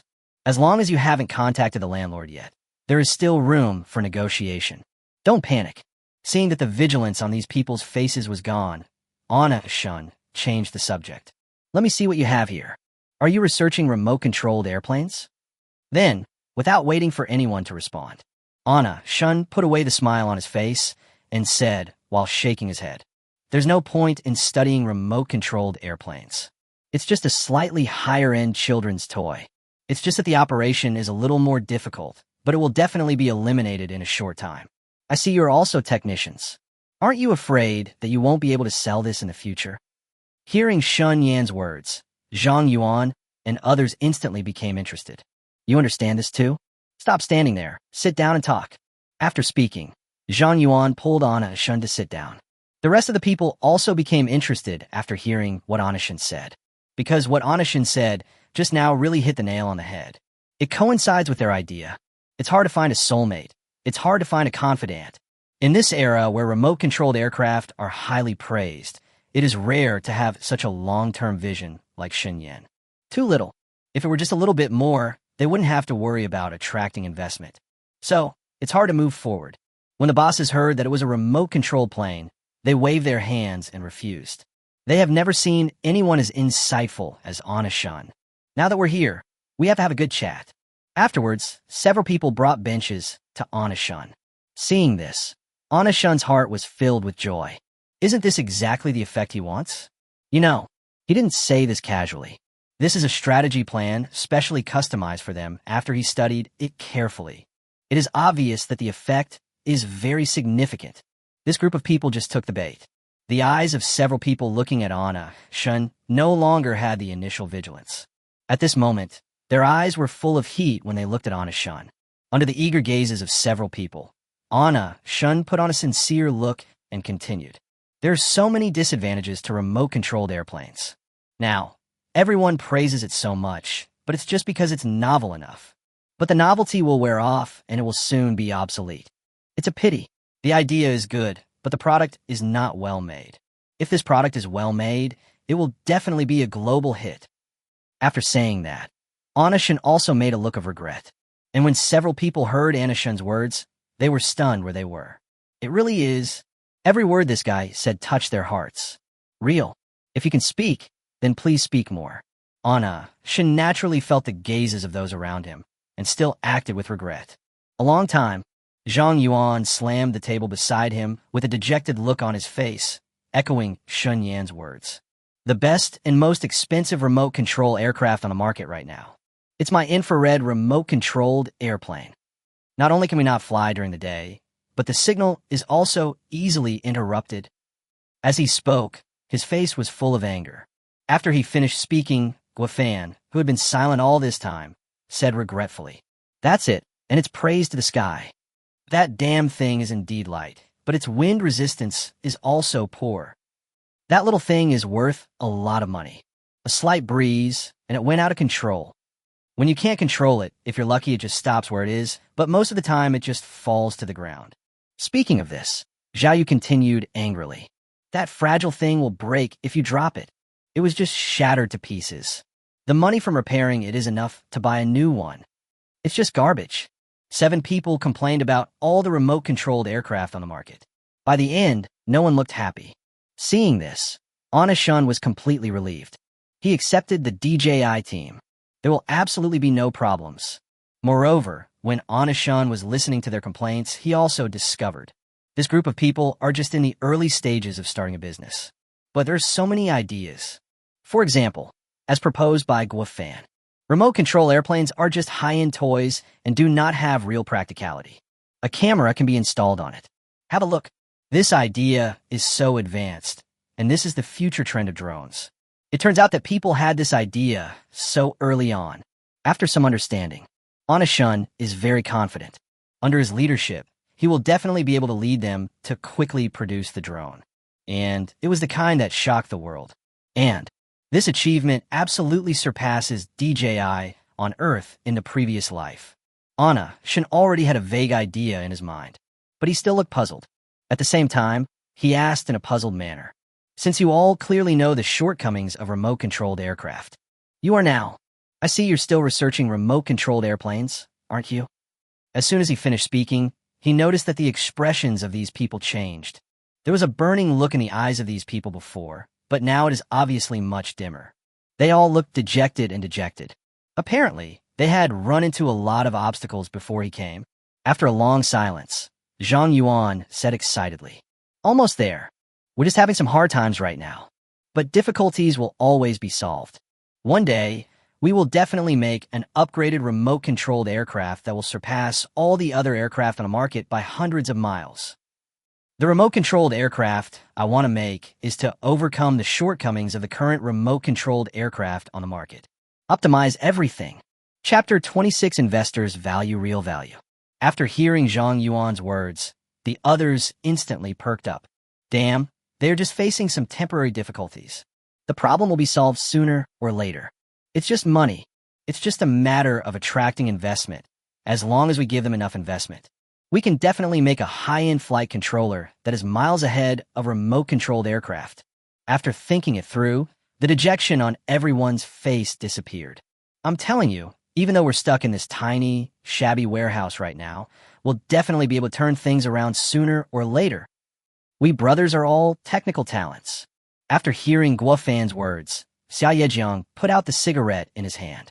Then, he looked at Anashun and said in a very arrogant tone, "Don't be fooled by the fact that our warehouse is filled with ordinary-looking remote-controlled airplanes. However, these ordinary remote-controlled aircraft can definitely achieve a significant increase in altitude as long as they use the system I designed." After the words fell, Zhao Yu, who had been silent, took out his mobile phone and held it in front of Anashun.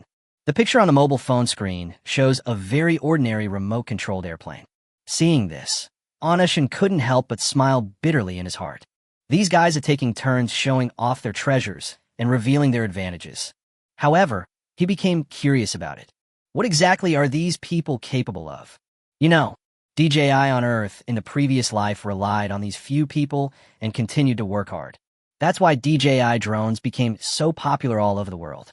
Afterwards, Anashun put away his thoughts and looked at Zhao Yu with a puzzled look. Isn't this just the most common remote-controlled airplane on the market? Hearing what Anashun said, Zhao Yu immediately showed an expression that said, "As expected, this is your reaction. This is indeed the most common remote-controlled aircraft. But as long as I use special materials to transform it, its fuselage remains lightweight while being wind-resistant and drop-resistant. It also allows for stable flight. It's just that the thing is not here today, otherwise I would show you the height." Then, the rest of the people also presented their treasures, one after another. After listening to several people talking, Anashun said with a bright smile, "You guys are awesome. However, since you have so many ideas, and you also have the ability, then how?" As he spoke, he glanced around. Seeing this, several people who wanted to say a few more words suddenly fell silent. Although I really want to refute it, but the reality is cruel. The fact is, they started their business with a lot of ideas in their heads. I've been in business for more than half a year, but due to funding issues, I have not achieved any results. Until now, they have been hiding in the deserted suburbs of the city. Several people pursed their lips and said nothing. A moment later, Zhang Yuan clenched his fists tightly and gritted his teeth. "We're just facing a little difficulty now. But as long as we persist, the problem will be solved sooner or later. By then, it won't be long before everything we've said will come true." Hearing this, Anashun understood. Difficulty? It's just that I'm short of money. However, since you yourself have raised the difficulties at hand, that's exactly what he wanted. Then, Anashun asked with pretended curiosity, "You have the technology and the ideas. What difficulties can you face? After he finished speaking, Shun Yin saw Zhang Yuan lower his head after hearing what he said. The rest of the people also clenched their palms and said nothing. A long time, Zhang Yuan's hoarse voice broke the silence in the warehouse. We have no money. Remote-controlled aircraft are very expensive, and we are very short of money. It's just that I've been in business for half a year and haven't gotten any investment. Hearing this, Anna Shun was ecstatic. Finally, I have brought up your question. It's just that I don't have money. Small problem. Restraining the joy in his heart, Anna Shun continued to ask. You have such a good project, and you guys are not bad at all. Why can't we attract investment? When it comes to investment, this question hits the pain point for many people. What they have always lacked is investment, begging everyone for help to entertain investors. However, once you understand their specific situation, no one will help but shake their head. Seeing that no one spoke, Anna Shun continued. It's normal that no one is investing. Hearing this, several people looked up at Anna Shun, looking confused. Zhang Yuan was very excited. What's normal about this? Don't you think we're good too? I dare say that the project we are currently researching will definitely become mainstream in the future. Seeing this, Anna Shun didn't say anything. He glanced around and pointed at several remote-controlled aircraft in the warehouse. I also think your project has prospects. But you see, this is the main reason why you can't attract investment. Seeing this, Zhang Yuan became even more confused. Remote control plane? He looked at the remote control plane at hand. Is there something wrong with this? Isn't this what we're studying? After listening to Zhang Yuan's words, Anna Shun shook his head. You're researching flight controllers that are even more advanced than those used on remote-controlled airplanes. It's not the finished product you have in your hands that you can buy everywhere on the market. After these words were spoken, they became even more confused. Their products are essentially not much different from remote-controlled airplanes. It's just an upgraded version of the remote-controlled airplane. What's the meaning? In response to Zhang Yuan's question, Anna Shun smiled and said, the flight controller you're researching sounds good and is very feasible. But the product you're talking about has a very long R&D cycle. It's been more than half a year. Have you developed anything? Besides, even you think remote-controlled aircraft are a sunset industry. Then why would investors want to invest in you? After saying that, Guofan stood up with a look of dissatisfaction on his face. We're not researching remote-controlled airplanes. Our products are more flexible and easier to operate than remote-controlled airplanes. Hearing this, Anna Shun raised the corner of his mouth and looked at Guofan, who was unconvinced. You just said they're different, but where is the proof? How do you prove it's different? Investors are looking for real value. After speaking, Anna Shun looked at the deflated people and continued. This is not the most fatal problem. The most important thing is that you can't see the future of your product. A simple sentence directly ignited the anger in the hearts of several people. Just forget about not seeing the actual value. Without a perfect product, it is really impossible to see the value. Not even an estimate. But can't they see a future for their products? In an instant, Zhang Yuan became dissatisfied. Impossible. You haven't even read our project plan. Isn't it a bit too arbitrary to say that? As he spoke, he pulled out a folder from a pile of documents. Then, he confidently placed the folder in front of Shun Yin. Take a look first. How dare they say that their products have no future? Absolutely impossible. Chapter 27 Overseas Call. Looking at the folder at hand, Anna Shun's brows raised slightly. Project plan? Quite interesting. Then, Anna Shun picked up the folder and started looking through it. Wow. You don't know until you see it, and you'll be shocked when you see it. He is indeed the one who created the leading navigation technology in the field of drones. You are quite capable. Looking at the folder in his hand, Anna Shun's eyes were full of admiration. I saw that there was a folder in his hand. It clearly shows the first generation of DJI drone. DJI Phantom 1. Although it is just a sketch, it already has a prototype. Anna Shun raised his eyelids slightly and looked at the few people. According to your plan, the first generation of products is almost complete. After the words fell, several people looked at Anna Shun with pride in their eyes.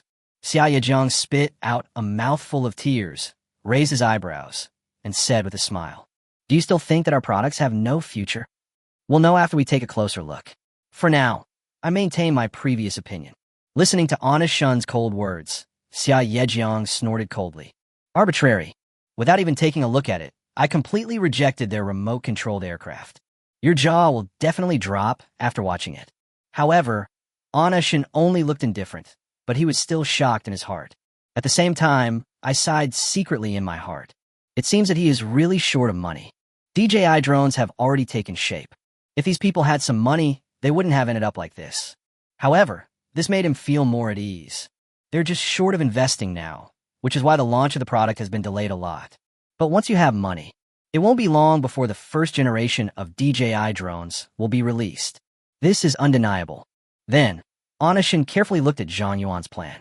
After finishing reading it, he was so satisfied with Zhang Yuan that he couldn't even express it. He truly deserves to be the one who founded DJI. Truly a rare talent. Just a few minutes. Xinyan's opinion of Zhang Yuan has changed greatly.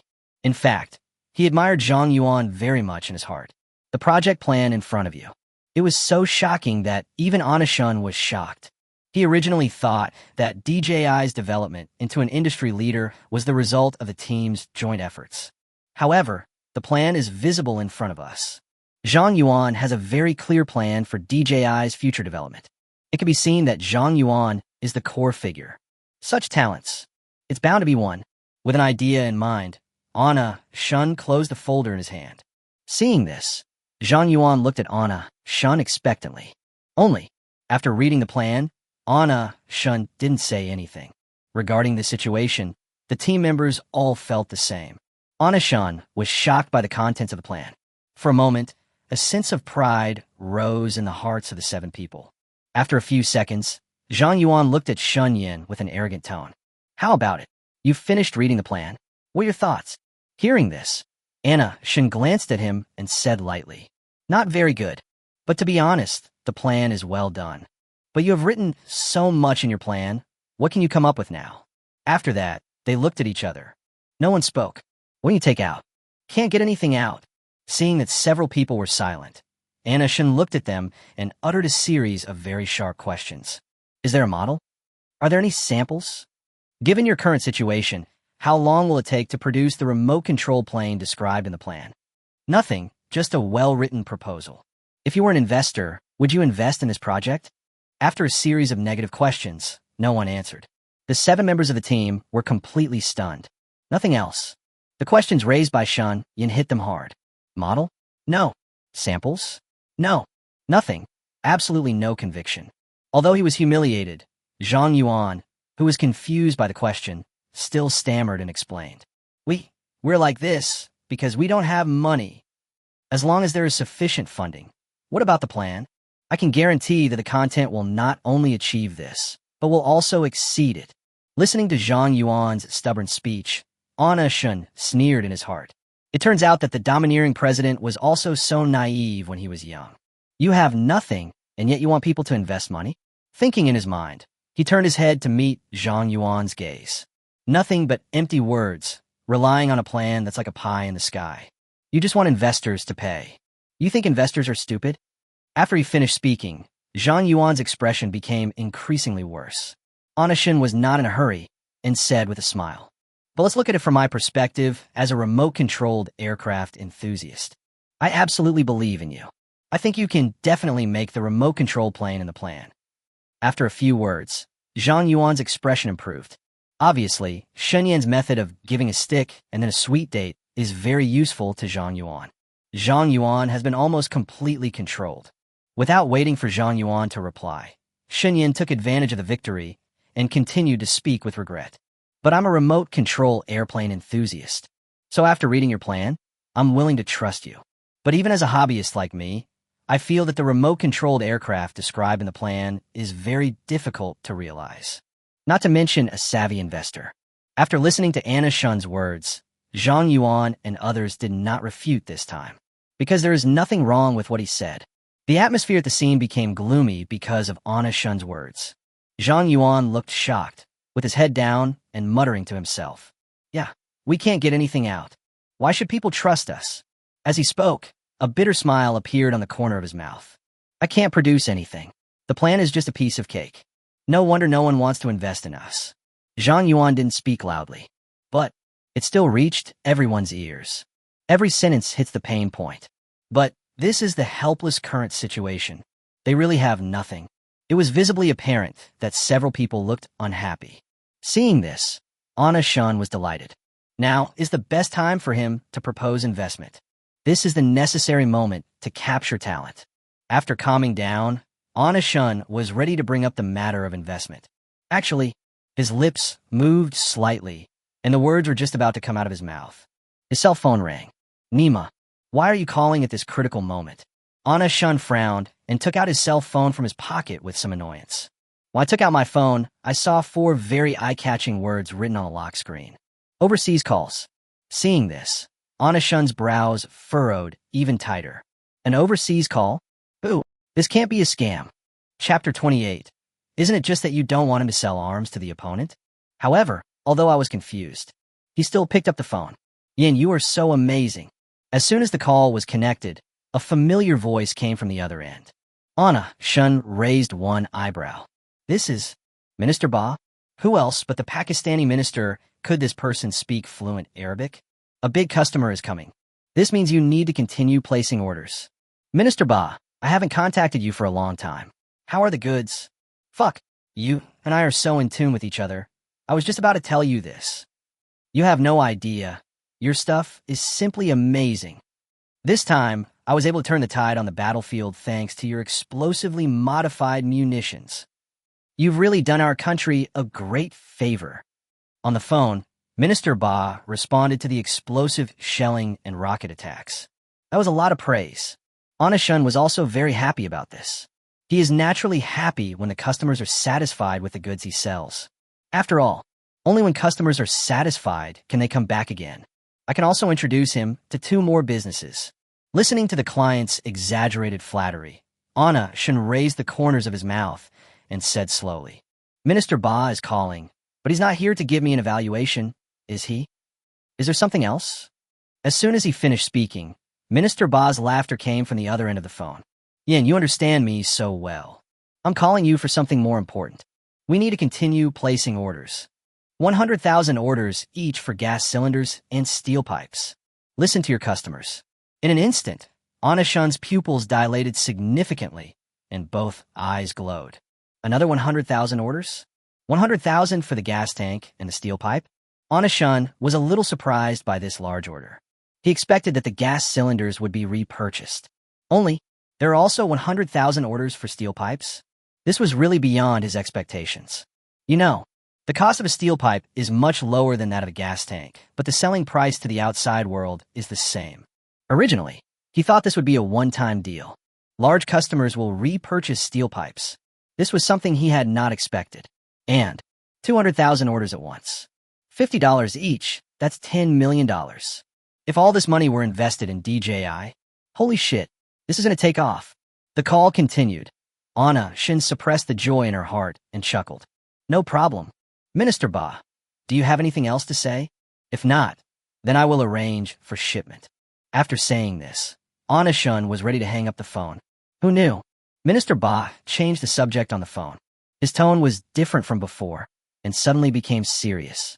The improved artillery run and rockets performed very well on the battlefield, so this batch of arms is bound to attract the attention of other countries in the Middle East. If nothing unexpected happens, people from various Middle Eastern countries will come to you to place orders soon. However, we do not want you to cooperate with our opponents. Hearing this, Anna Shun understood instantly. So, I'm waiting for him here. He was curious at first. Why would customers place orders with him even though they know that the cost of steel pipes is much higher than that of gas tanks? Now it seems that he completely understands. Isn't it just that you don't want him to sell arms to the enemy? Really, just as Shun Yin thought, Minister Ba's next sentence was this. If our opponents come to you, we hope you can refuse. Otherwise, we will stop cooperating with you. No problem. Anna Shun agreed to Minister Ba's words very readily. Isn't the opponent of the big customer the Houthi armed group? Shun Yin had also heard of the Houthi armed group. There's a Middle Eastern country behind that guy, who needs his gas tank mortars and steel tube rockets. Therefore, no matter how good the business is, it can never be as good as theirs. Anna Shun is very clear about this. So, facing this request from a big customer, he didn't hesitate and agreed immediately. And, in this way, you can also maintain the relationship with your customers. Why not? Minister Ba on the other end of the phone saw that Anna Shun agreed so readily. Moment. The seriousness on his face disappeared, and he returned to his usual smiling face. In that case, I look forward to our next cooperation. The deposit will be transferred to you shortly. After saying that, he hung up the phone. After hanging up the phone, he turned and looked at Harvett behind him with an indifferent look on his face. See, I was right. Yen is a smart businessman. He wouldn't refuse a request like that. Placing an order was not his main purpose in making this call to Anna Shun. Remind him to refuse. The Houthi order is the main purpose. The tension on Harvett's face disappeared at this time. He is indeed different from other arms dealers. He's very smart. Of course, I can see that there's nothing wrong with him. Minister Ba patted Harvett's shoulder with a look of pride on his face. Although the two did not say it directly at this time, but in his heart, he was more satisfied with Anna Shun. After several contacts with Shun Yin, Minister Ba was already very satisfied with him. I've said what I need to say. Now you should be relieved. Let's go eat. Harvett didn't say anything, but the smile on his face said it all. At the same time, Pengcheng, a small broken warehouse. Although the phone call was hung up, he was still immersed in the joy of signing the contract. That's $10 million. Moreover, the money came just in time. The money came at the perfect time when he was just about to invest. Anna Shun was immersed in joy and didn't notice the 7 gazes behind him. Originally, several people were feeling melancholy. But Anna Shun spoke fluent Arabic, which stunned several people. Guofan stared and asked in a puzzled voice, "What language is he speaking? I don't understand him." "Nonsense, of course you don't understand." Xia Yejiang knocked Guofan on the head with his cigarette box and said with some disgust, "You haven't even passed the CET6, and you think you can understand a foreign language? Do you understand?" Guofan felt deflated and glared at him unhappily. Xia Yejiang spread his hands in response to Guofan's words. "Although I don't understand, I passed the level 6 exam. I won't bother with you." Guofan glared at Xia Yejiang and turned to look at Zhang Yuan. "Brother Tao, who on earth is he?" "He's a remote-controlled airplane enthusiast who can speak a minority language. It seems like he's not that simple." Hearing this, Zhang Yuan held his chin with one hand and looked at Anna Shun's back. His eyes were full of generosity. "How would I know who he is? But who knows so much about remote-controlled airplanes? Either he's a colleague in the same field, or he's a young master from a wealthy family." The others nodded in agreement with this analysis. Only, who is this person who suddenly appeared? Chapter 29. Customers in the Middle East are straightforward. Before they could figure out what Anna Shun was doing, Anna Shun had already turned around. At this time, Anna Shun was in a very good mood. Having just received a huge sum of money, he is now full of confidence. The money just earned, plus the 8 million prepared earlier. Not to mention investing in a DJI. Even though he was investing in a technology company that burned as much money as DJI, he didn't feel any pressure at all. No matter how you look at it now, he is considered to have a huge fortune. It can be said that he is full of confidence. He smiled and looked at the 7 people, ready to talk about investment. Only, just as he took a step forward, the phone in his pocket rang again. Anna Shun's brows furrowed. Why the hell do you keep stopping him from spending money? He took out his cell phone impatiently. He became even more confused when he saw the 4 words written on the phone screen. Another overseas call? That's strange. As he said that, he turned around and answered the phone with confusion. "Hello, is this Anna Shun?" As soon as the call was connected, a clear male voice came from the other end. It seemed as if he was afraid that Anna Shun wouldn't understand. The person on the other side even spoke English on purpose. Hearing this, Anna Shun became even more confused. Not Minister Ba, but speaking English? Could it be from the Houthi armed forces? It can't be such a coincidence. In an instant, Anna Shun felt nervous. "I'm Anna Shun. Did the Yemeni army buy its weapons from you?" The other side is also clear. After confirming Anna Shun's identity, the opposite side was as straightforward as the subject. Upon hearing this, adhering to the professional ethics of an arms dealer, he spoke very politely. "Yes, we're going to order 100,000 weapons similar to those used by the direct army." Listening to the other side's request, Anna Shun thought of Minister Ba's words. Then he asked, "Which country are you from?" "Syria." Hearing the words from the other side, Anna Shun raised one brow slightly. "It's fine as long as it's not from the Houthi armed group." Unexpectedly, it turned out to be a big customer. But Syria? Is there a war in their country too? Anna, Shin didn't know much about the country of Syria. For this country, Xinyan's impression still remains. Their country's team beat the Chinese national football team. But, although I don't know much about this country, but you don't want the business that comes to your door? If you don't make money even though you have it, you're a bastard. As a qualified arms dealer, Anna Shun said politely. $50 a pop. You want 100,000 orders, that's $5 million. You need to pay a 30% deposit first. Also, when you transfer money to me, convert it into RMB according to the exchange rate before transferring it. Otherwise, I won't acknowledge it. Yemen's thoughtful gesture before gave him new ideas. Let the other party convert directly to RMB according to the exchange rate. How much easier? Anna Shun waited for the other side's reply. But after Shun Yin finished speaking, there was no sound from the other side. He was confused by this. Is this too expensive or too troublesome? So you won't buy it? However, what Anna Shun didn't know was, the Syrian customers were indeed stunned. But it wasn't what he thought. It wasn't just the Syrian customers who were stunned after hearing Anna Shun's words. There's also Zhang Yuan's team on the scene. In the previous call, Anna Shun spoke in Arabic, which they couldn't understand. However, the call was in English and they could still understand it. At least 5 million. They understood. Even Guofan, whose English is the worst, understood it. He listened to Anna Shun speaking English with a confused look on his face. But when Shunyan mentioned 5 million, his eyes widened. Then, he stretched out a palm and looked at the other 6 people with his mouth wide open. $5 million? I saw that the other people had the same reaction as him. Everyone stared in Anna Shun's direction with wide eyes. In response to Guofan's question, several people nodded numbly. Seeing this, Guofan continued to ask, Fuck, what does this brother do? A $5 million deal from one phone call. After that, several people still shook their heads. He looks younger than us. Shouldn't he still be in school? Has this business been expanded overseas? Guofan was puzzled. Obviously, we are all human beings. How come he is still doing nothing at his age? Look at others, they are so young, but their business has expanded overseas. Is this the gap? Unlike what Guofan thought, Zhang Yuan was thinking about something else when he looked at Shun Yan's back. Since he is so rich, and $5 million, if this were voted for them, you said he was so rich. If you give us these $500, we won't have to worry about anything. After these words were spoken, everyone's eyes lit up. Guofan slapped his head suddenly. You do not say. He's also a fan of remote-controlled airplanes. Besides, his ideas are in line with ours. Isn't this just perfect? He is simply our best investor. A moment. The expressions of the team members were different. The look in Anna Shun's eyes was as if he was looking at a living god of wealth.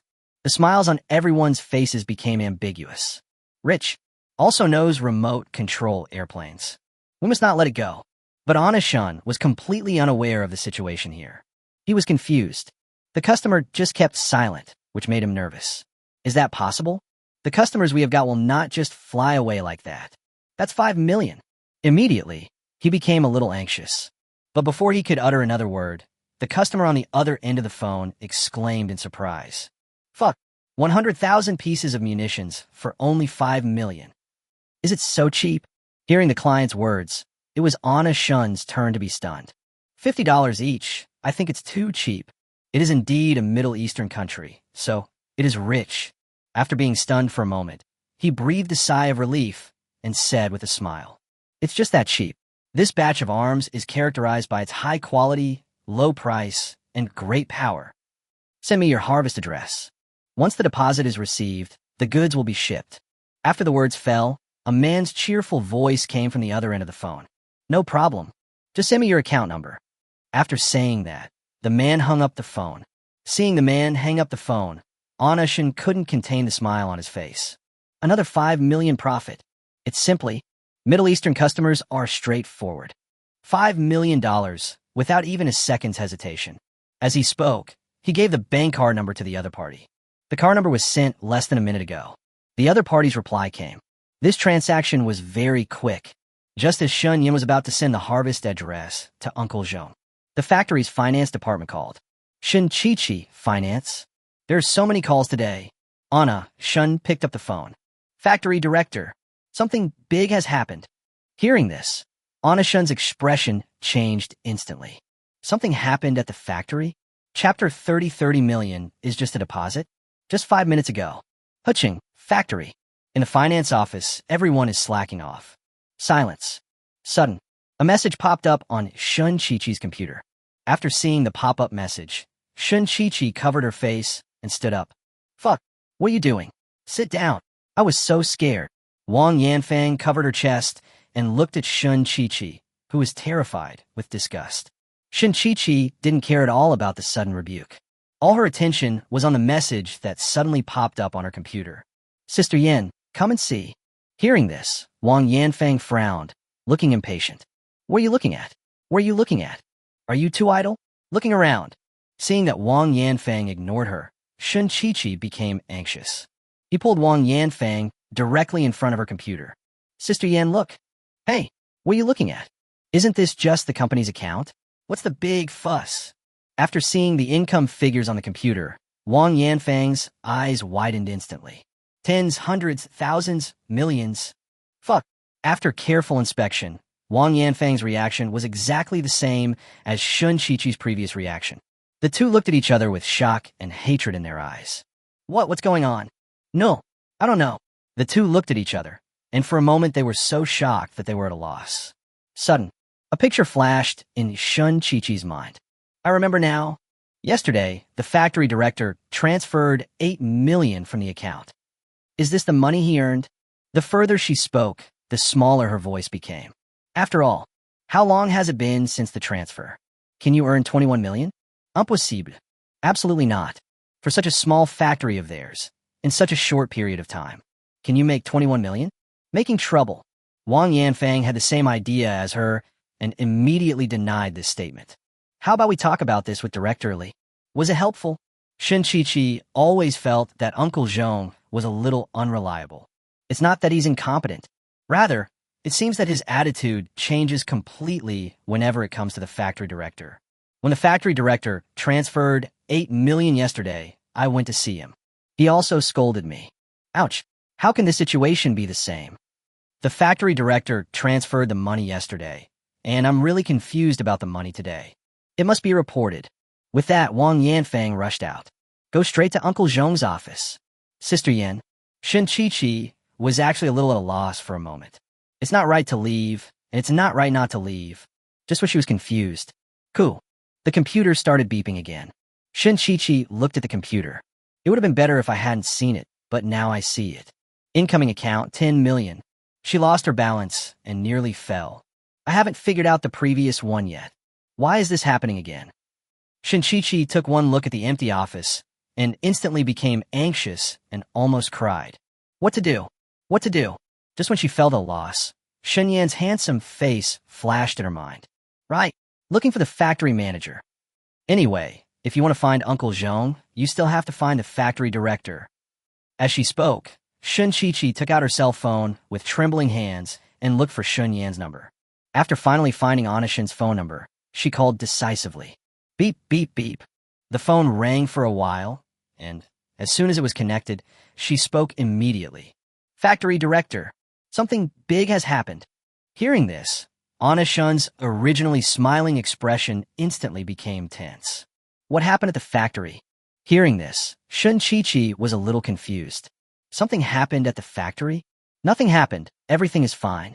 After being stunned for a few seconds, she quickly reacted. It's not an accident at the factory.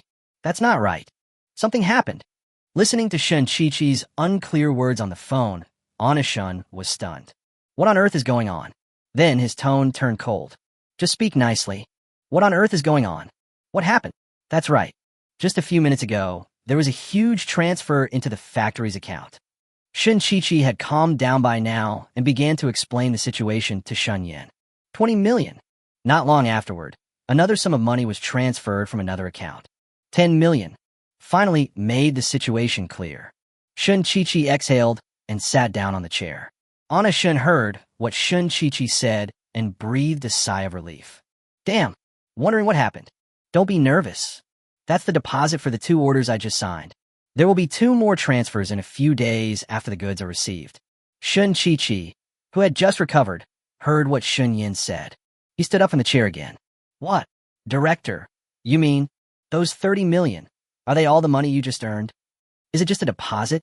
Hearing this, Anna Shun said lightly, yes, there will be a lot of transfers like this in the future, so don't call me every time a check. When money comes in, just record it as usual. Later, Shun Yin responded with 2 sentences, but Shun Chi didn't hear a word. In her mind at this moment, they were all newly signed contracts and just deposits. Until Anna Shun hung up the phone, she was still in shock. 30 million. It's just a deposit. Or within a day, Shun Chi murmured. The other side.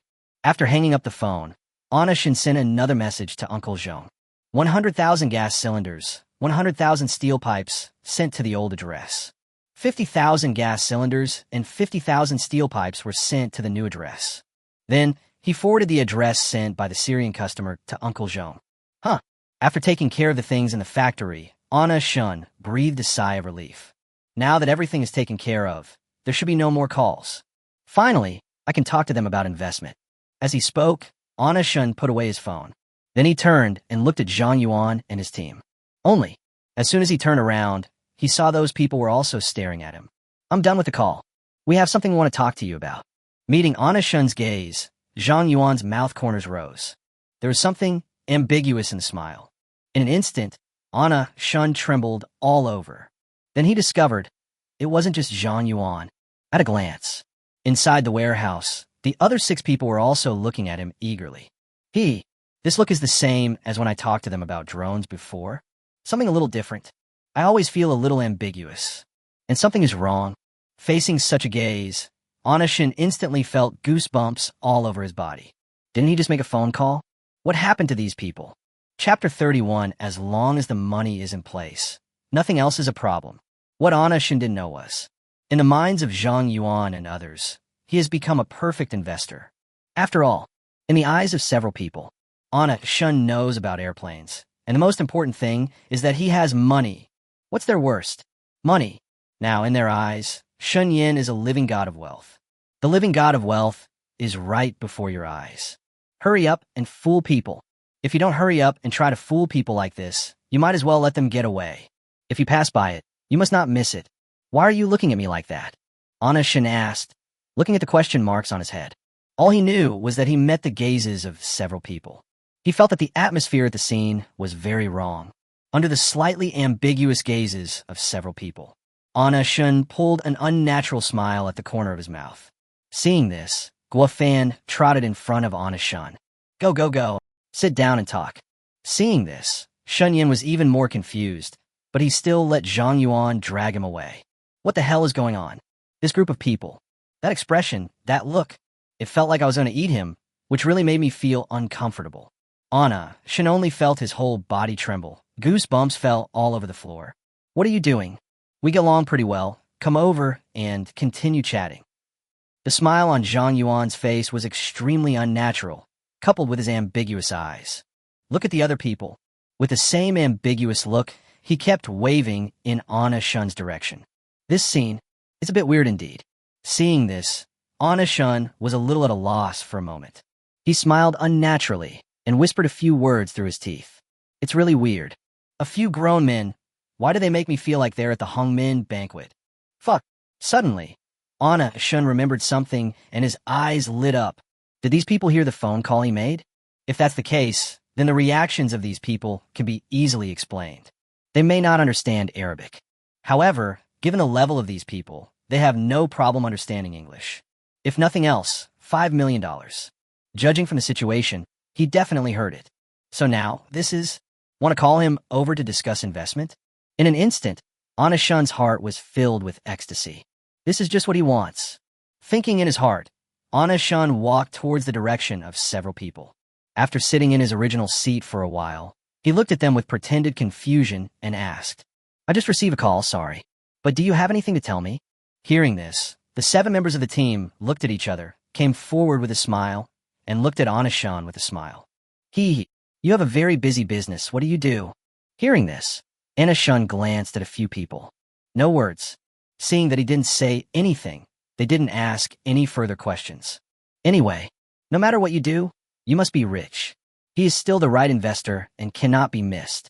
Immediately following, Zhang Yuan came close to Anna Shun and said with a grin, For what you said before, I guess you've done a lot of research on remote-controlled airplanes.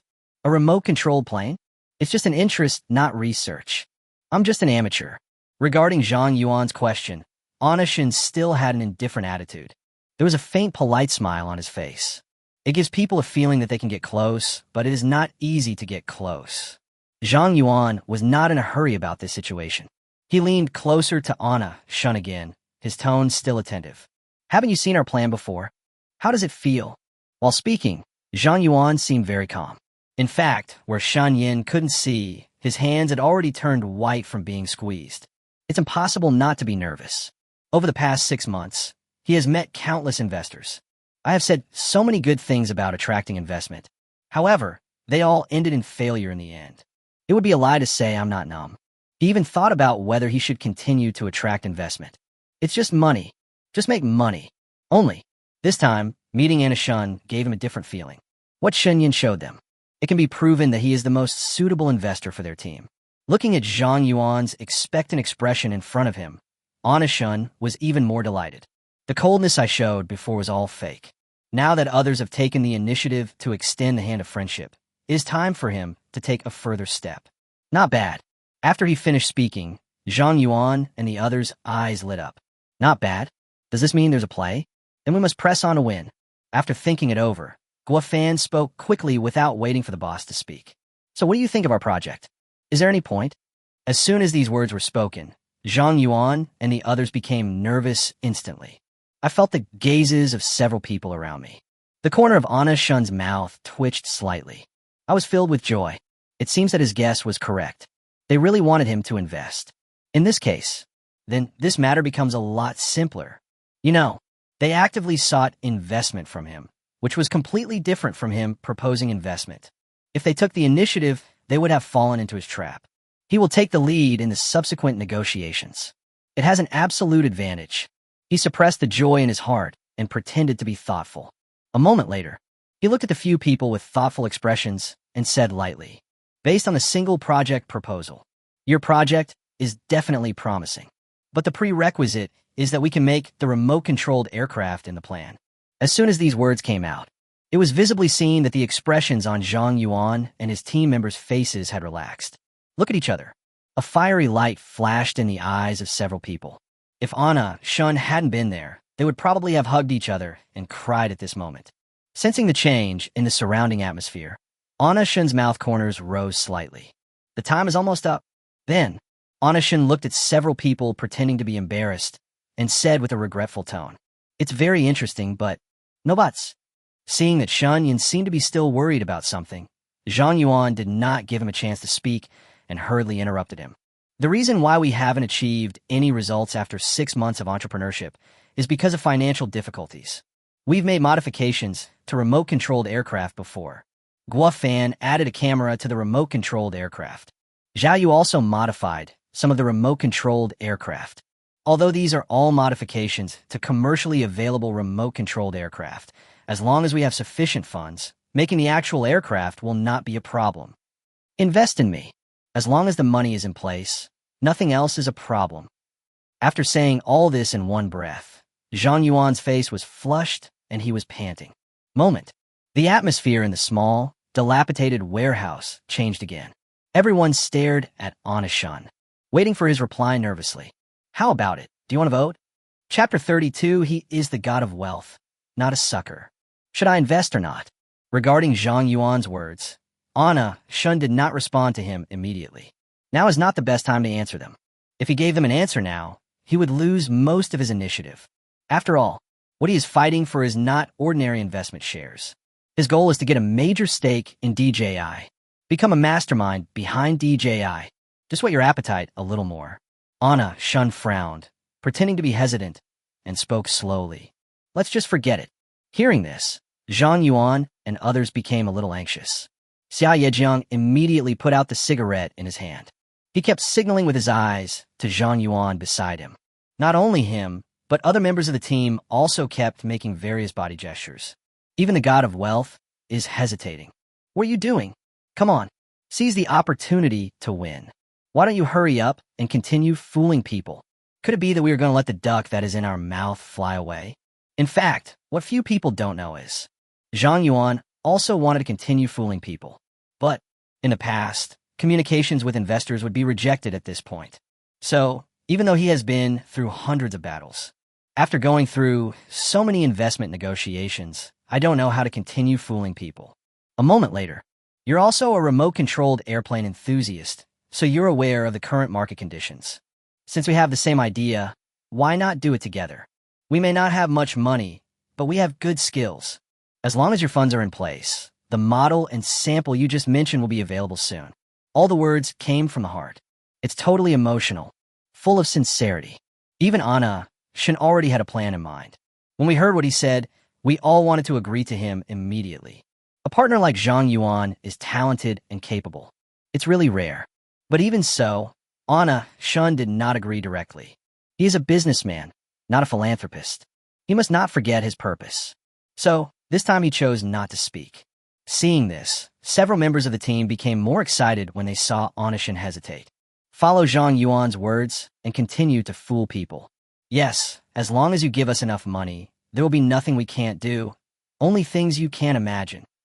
Trust us, as long as the money is in place, we will give you whatever you want. As long as you pay, I'll give you a remote control plane that can shoot videos. Please consider us. Each of the 7 people spoke a different sentence, one nonsense after another. Finally, Onishin looked at the few people and smiled. How much? How much money do you need to make the model and sample? Hearing this, several people looked at each other. Such good news suddenly happened, and all 7 of them were stunned. The eyes of several people were filled with disbelief. Xia Yejiang took out a cigarette, took a deep puff, pulled Zhang Yuan aside, and asked in a daze. Did he agree? You mean investing in us? Agreed? Do you agree now? Zhang Yuan looked at Xia Yejiang blankly and nodded. It seems like he agreed. What do you mean it seems like the god of wealth is going to invest in us?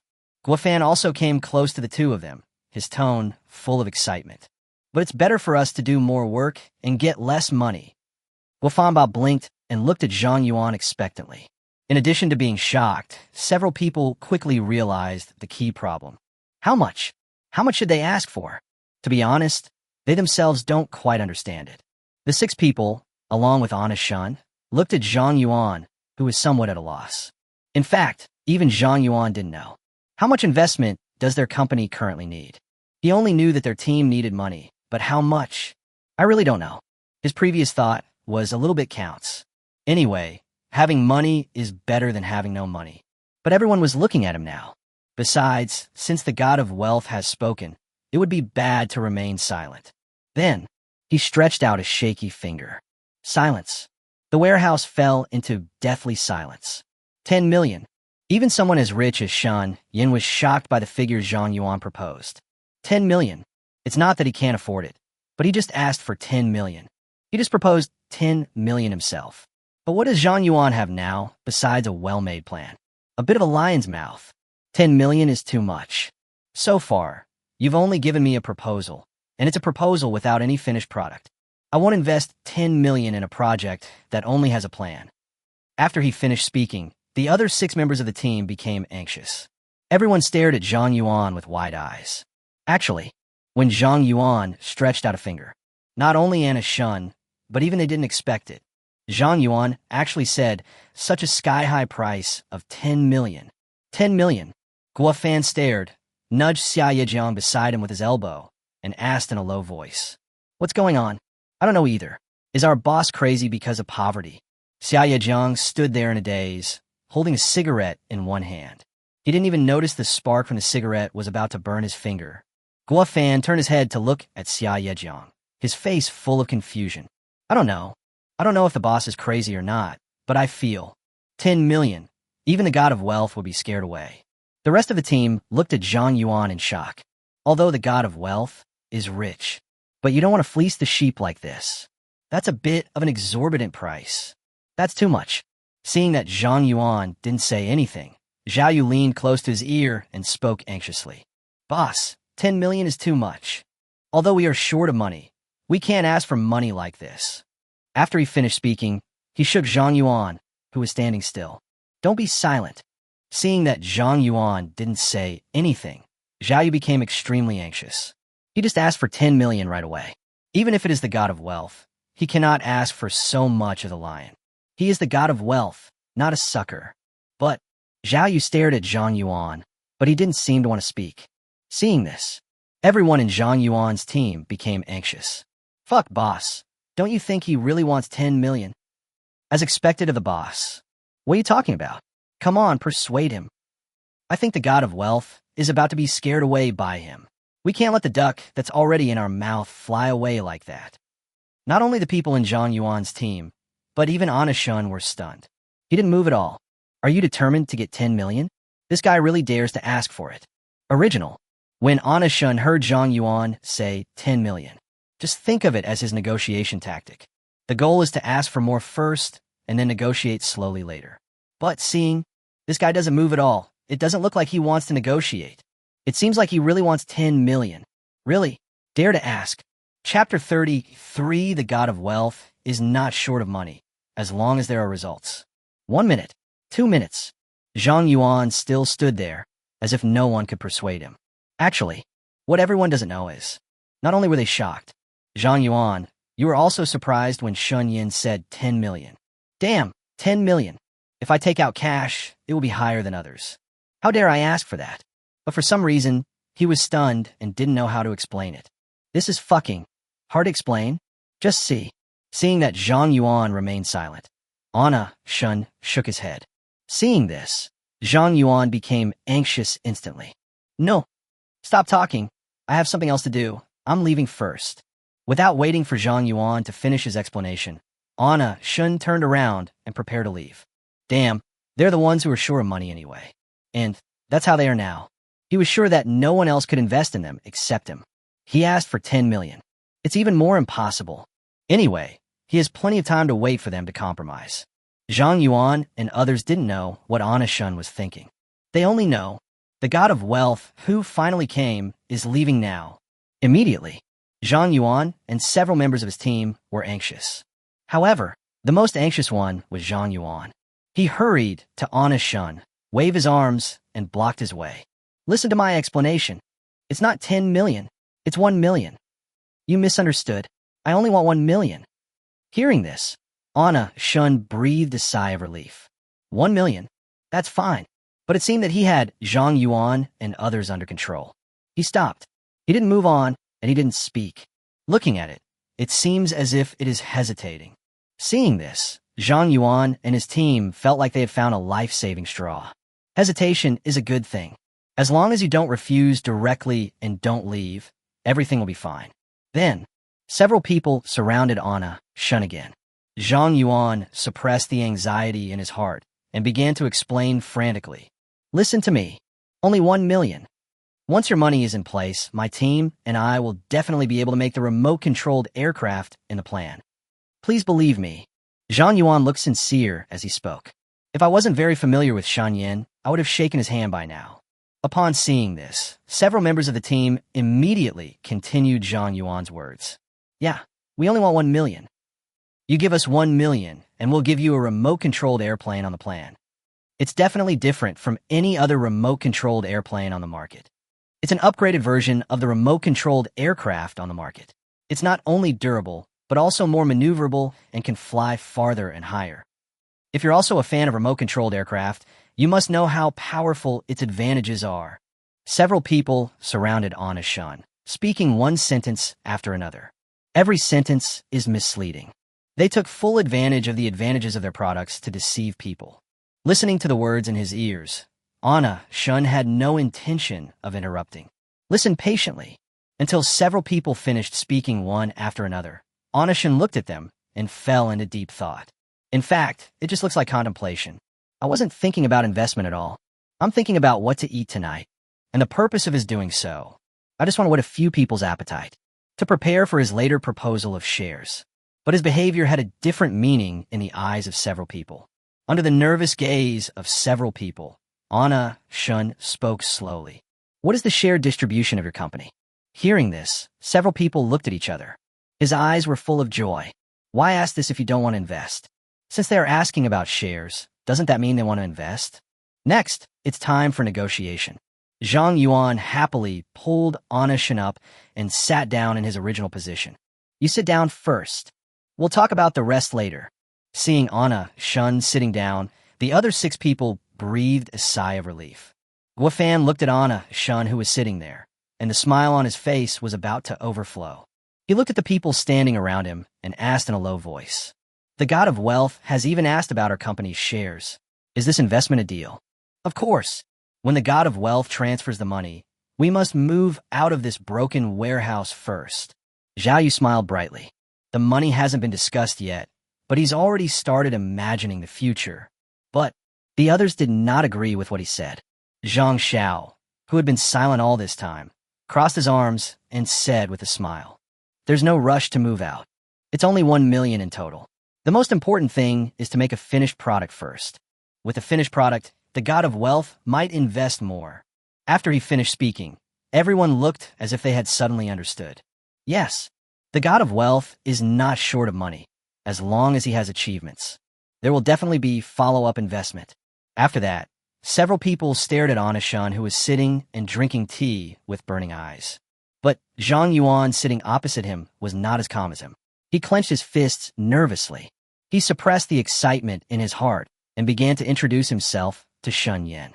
"We are a startup with 7 people, and everyone has some shares. I hold a little more than 20% of the shares, and they each hold 13%. Hearing this, Anna Shun paused while drinking tea. There is no problem with the division of equity. It's only right that Zhang Yuan is the main creator, but if he wants to hold 50% of the shares, it might be a bit difficult." After a moment of silence, Anna Shun put down the cup in his hand and looked at Zhang Yuan. "I want to hold 50% of the shares. You can discuss whether you agree or not. If you agree, I'll invest.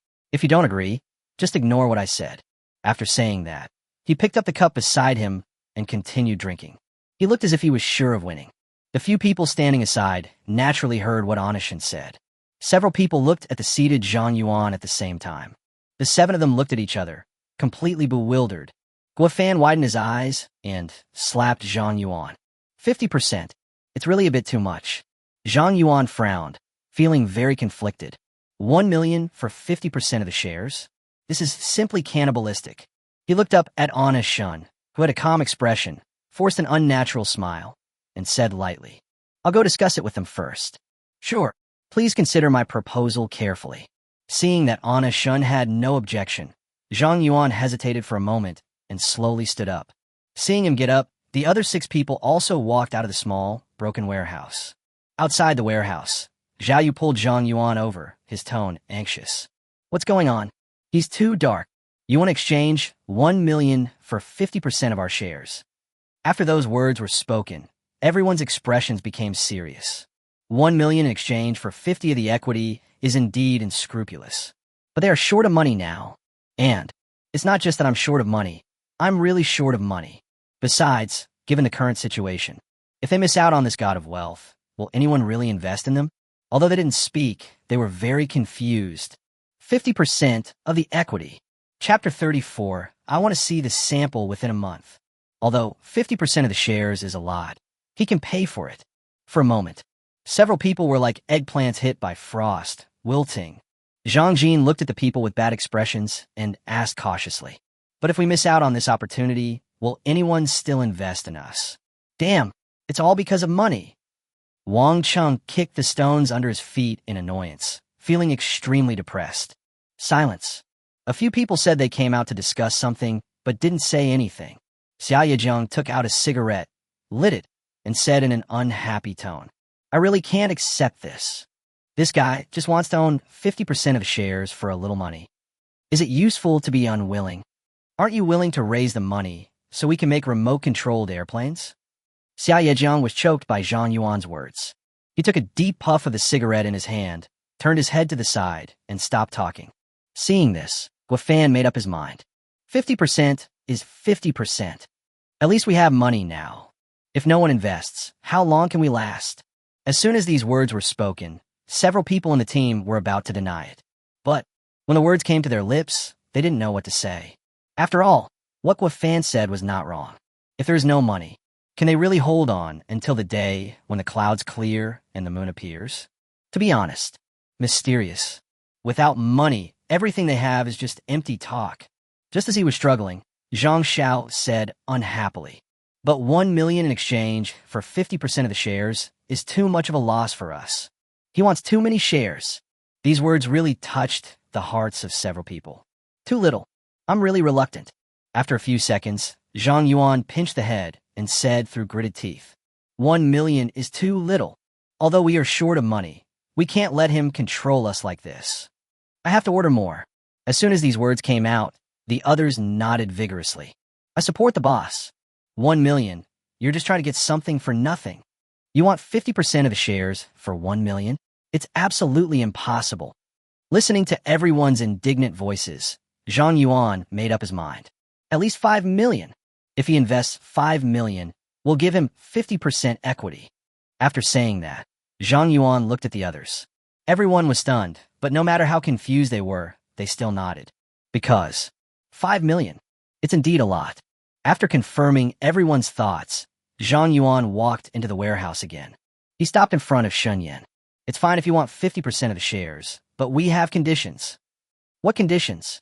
Hearing Zhang Yuan's words, Shun raised one eyebrow. To be honest, he was surprised for a moment. He knew how excessive it was to exchange 1 million for 50% of the equity. As a result, Zhang Yuan agreed. Shun was very curious about the conditions he stated. Seeing that Shun had no intention of objecting, Zhang Yuan breathed a sigh of relief. As long as there is no rejection, there is room for negotiation. Then, he met Shun's eyes and said slowly, 5 million. If you invest 5 million in us, we'll give you 50% of the equity. No problem. Hearing Zhang Yuan's words, Shun smiled faintly, without any hesitation, and agreed to his conditions very readily. After all, the idea of 1 million in exchange for 50% of the equity was proposed. Originally, Shun deliberately left it for Zhang Yuan to bargain. This is a normal reaction.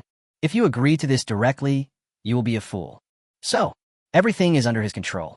Seeing that Shun agreed so readily, Zhang Yuan was stunned for a moment. But, before he could react, Shun spoke again. "But I want 51% of the shares. If you agree, the initial investment will be 10 million. If the follow-up is not enough, I can continue to provide funds. But I want to see a sample within a month. A sample of the remote-controlled aircraft in the plan, and it must be exactly the same as in the plan. If you can't do it, I will withdraw my investment directly." As for what Shun said later, several people actually only heard a rough outline of it. The only thing in their minds at this moment was the 10 million that Shun said. Without waiting for them to digest all of Shun's words, several people spoke at the same time without even discussing it. "No problem. 51% of the shares are yours. When can we sign the contract?" The 7 members of the team all looked at Shun with changed eyes. 10 million. Moreover, they only asked for 5 million. How come this becomes 10 million in the mouth of the god of wealth? 10 million. Not to mention 51% of the shares. It's more than enough to buy them. Who wouldn't be confused after hearing this? And the god of wealth has spoken.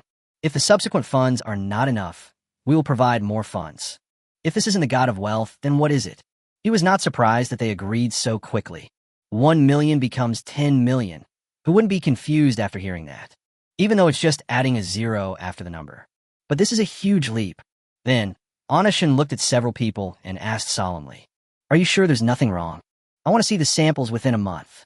If you can't provide a sample, or if the sample you provide is different from the plan, I will withdraw my investment at any time." After that, the 7 members of the team did not hesitate at all. Several people looked at Shun with shining eyes and nodded in unison. "God of wealth, boss, don't worry.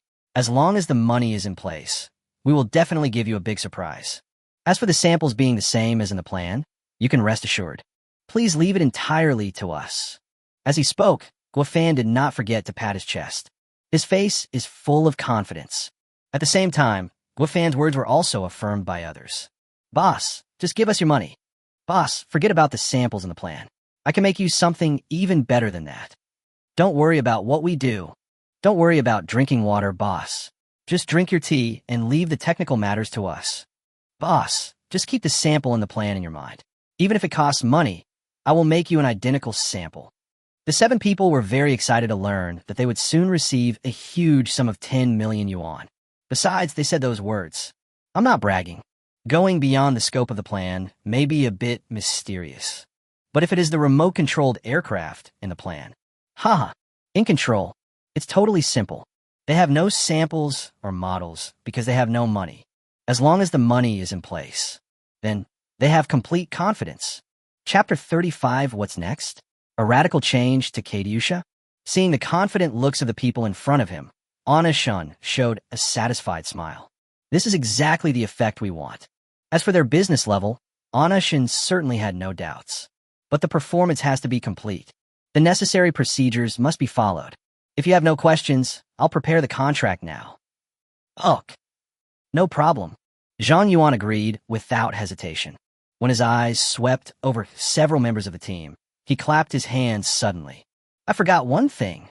I've been talking to the boss for so long, and I still don't know your name. Hearing this, Anna Shun's mouth curled up into a bright smile. Alan Shun, the boss of Seed Capital. As he spoke, he extended a hand to Zhang Yuan. Seeing this, Zhang Yuan clasped his hands and said with a smile, My name is Zhang Yuan. I'm responsible for product design and some investment promotion work. While introducing himself, he did not forget to point to the other members of the team. This is Guo Fan, the product development team. Before you came, he developed a very interesting product a long time ago. I'll tell you about it later. This is Xia Yejiang, the one who made the system. That code was written very quickly, and the quality is pretty good. I can do it myself. I can do it myself. When introducing Zhang Xiao, he directly beat Zhang Yuan. My name is Zhang Xiao, and I write code like Xia Yejiang. Boss, I'm Zhao Yu, I'm an RD. With Zhang Xiao taking the lead, the others also took the initiative to introduce themselves. After some understanding, Shun Yin and the others understood even better. At the same time, I admire these people. Although the team consists of only 7 people, it has everything it needs. From RD to sales, your team is really strong. Then I'll prepare the contract and come to sign it with you at this time tomorrow. Having said that, Anna Shun was ready to leave. Who knew? When Zhang Yuan and his men saw that Shan Yin was about to leave, they immediately became anxious. Guo Fan and the others quickly signaled to Zhang Yuan, who was closest to Anna Shun. After receiving the signal, Zhang Yuan understood instantly. Although they have reached an agreement, it is just a verbal agreement. In order to avoid any further complications, it is better to sign the contract on the spot. Just do it. Just see. Before Anna Shun took a step, she was grabbed by Zhang Yuan. Looking at the hand that was pulling his arm, Anna Shun looked at Zhang Yuan with some confusion. Meeting Zhang Yuan's ambiguous gaze as before, he felt goosebumps all over his body. He smiled unnaturally, then asked doubtfully, Anything else? Boss G, it's really troublesome for you to run around. Don't underestimate our small warehouse, but we still have printers. After listening to Zhang Yuan's words, Anna Shun understood instantly. This is to finalize the contract on the spot. It seems that he is afraid that he will change his mind at the last minute. Anna Shun didn't know whether to laugh or cry about this. He looked at Zhang Yuan, nodded, and said with a smile, Then I'll send you the drafted contract. After hearing what Anna Shun said, Zhang Yuan signaled Zhang Xiao, who had been preparing in front of the printer. After receiving the signal, Zhang Xiao came to the crowd holding the slightly yellowed printer. When Anna Shun saw the printer on the table, she was stunned. Actually, you don't have to move here directly. I'm letting you watch the printing so you can rest assured. Zhang Xiao patted the printer and smiled innocently. In response, Anna Shun didn't say anything and sent the contract to Zhang Yuan. Soon, 2 stacks of papers appeared in front of everyone. It wasn't until they saw Anna Shun sign his name on the paper that everyone felt completely relieved. The contract has been signed. Please send me the card number. Also, let's change offices. As he spoke, he did not forget to glance around. But no one heard the second half of his sentence. Their focus was on the card number. Are you going to transfer money? Several people looked at each other. Zhang Yuan looked at Anna Shun and asked in an excited voice, Boss, do you mean to give us the money today? Yes. You guys do your best. If it's not enough, I'll hit you again. Hearing Anna Shun's words, the joy in the eyes of several people was about to overflow. It really is. Happiness comes so suddenly. Then, Zhang Yuan took out his cell phone tremblingly. Boss, add me on WeChat. Seeing this, Anna Shun slapped his head. Forget about this. After his friend agreed, Zhang Yuan quickly sent his bank card number. Looking at the numbers on the screen, Anna Shun smiled faintly. Since they were so scared that they ran away. Send the money sooner. A few seconds later. Ding. The money has been transferred. If there's nothing else, I'm leaving. Anna Shun shook the phone in his hand and was about to leave. DJI shares are already in hand. And it's a big stock. Very good. If I don't leave now, well, I have to wait until they realize that they have been tricked before leaving. Zhang Yuan didn't even have time to read the text message and waved to several members of the team. Boss, we'll take you there. After Shun Yinsong left, the 7 people sat together, with Zhang Yuan's cell phone in the middle. Tens, hundreds, thousands, millions. Holy crap. So much money. Damn, this is the first time I've seen so much money. Wow, I still can't believe this is real. Someone pinch me. It's so dreamy. Our company has finally come to fruition after all the hard work. 7 grown men gathered around a cell phone, bursting into tears. The next few days, Zhang Yuan and a few others went to look for a new office. They moved their belongings from the dilapidated warehouse into the office building. When settling in the new place, Anna Shun came to help in person, with the help of his money. The cleaning that would have taken several people 2 days only took 5 hours. Don't waste your time on these things. Remember, within a month, I want to see a sample that is exactly the same as the one in the plan. Hearing Anna Shun's serious words, Zhang Yuan and others felt both love and hate. Love is wealth. Hate his capitalist nature. After sending Anna Shun on the departing plane, the 7 people devoted themselves to the research and development of drones. After all, although the boss is gone, he still gave us the task. On the plane from Pengcheng to Huqing, Anna Shun looked at the photo sent by Zhang Yuan on her phone and smiled brightly. In the photo, Anna Shun stood among Zhang Yuan and others, with a new office behind him. The smiles on their faces were very bright. I hope they can give me a surprise. Putting away the phone, Anna Shun turned his gaze to the window. Looking at the endless sea of clouds, he muttered to himself. The DJI issue is finally settled. Then we will proceed to the next step. Next step, explosive Katyusha.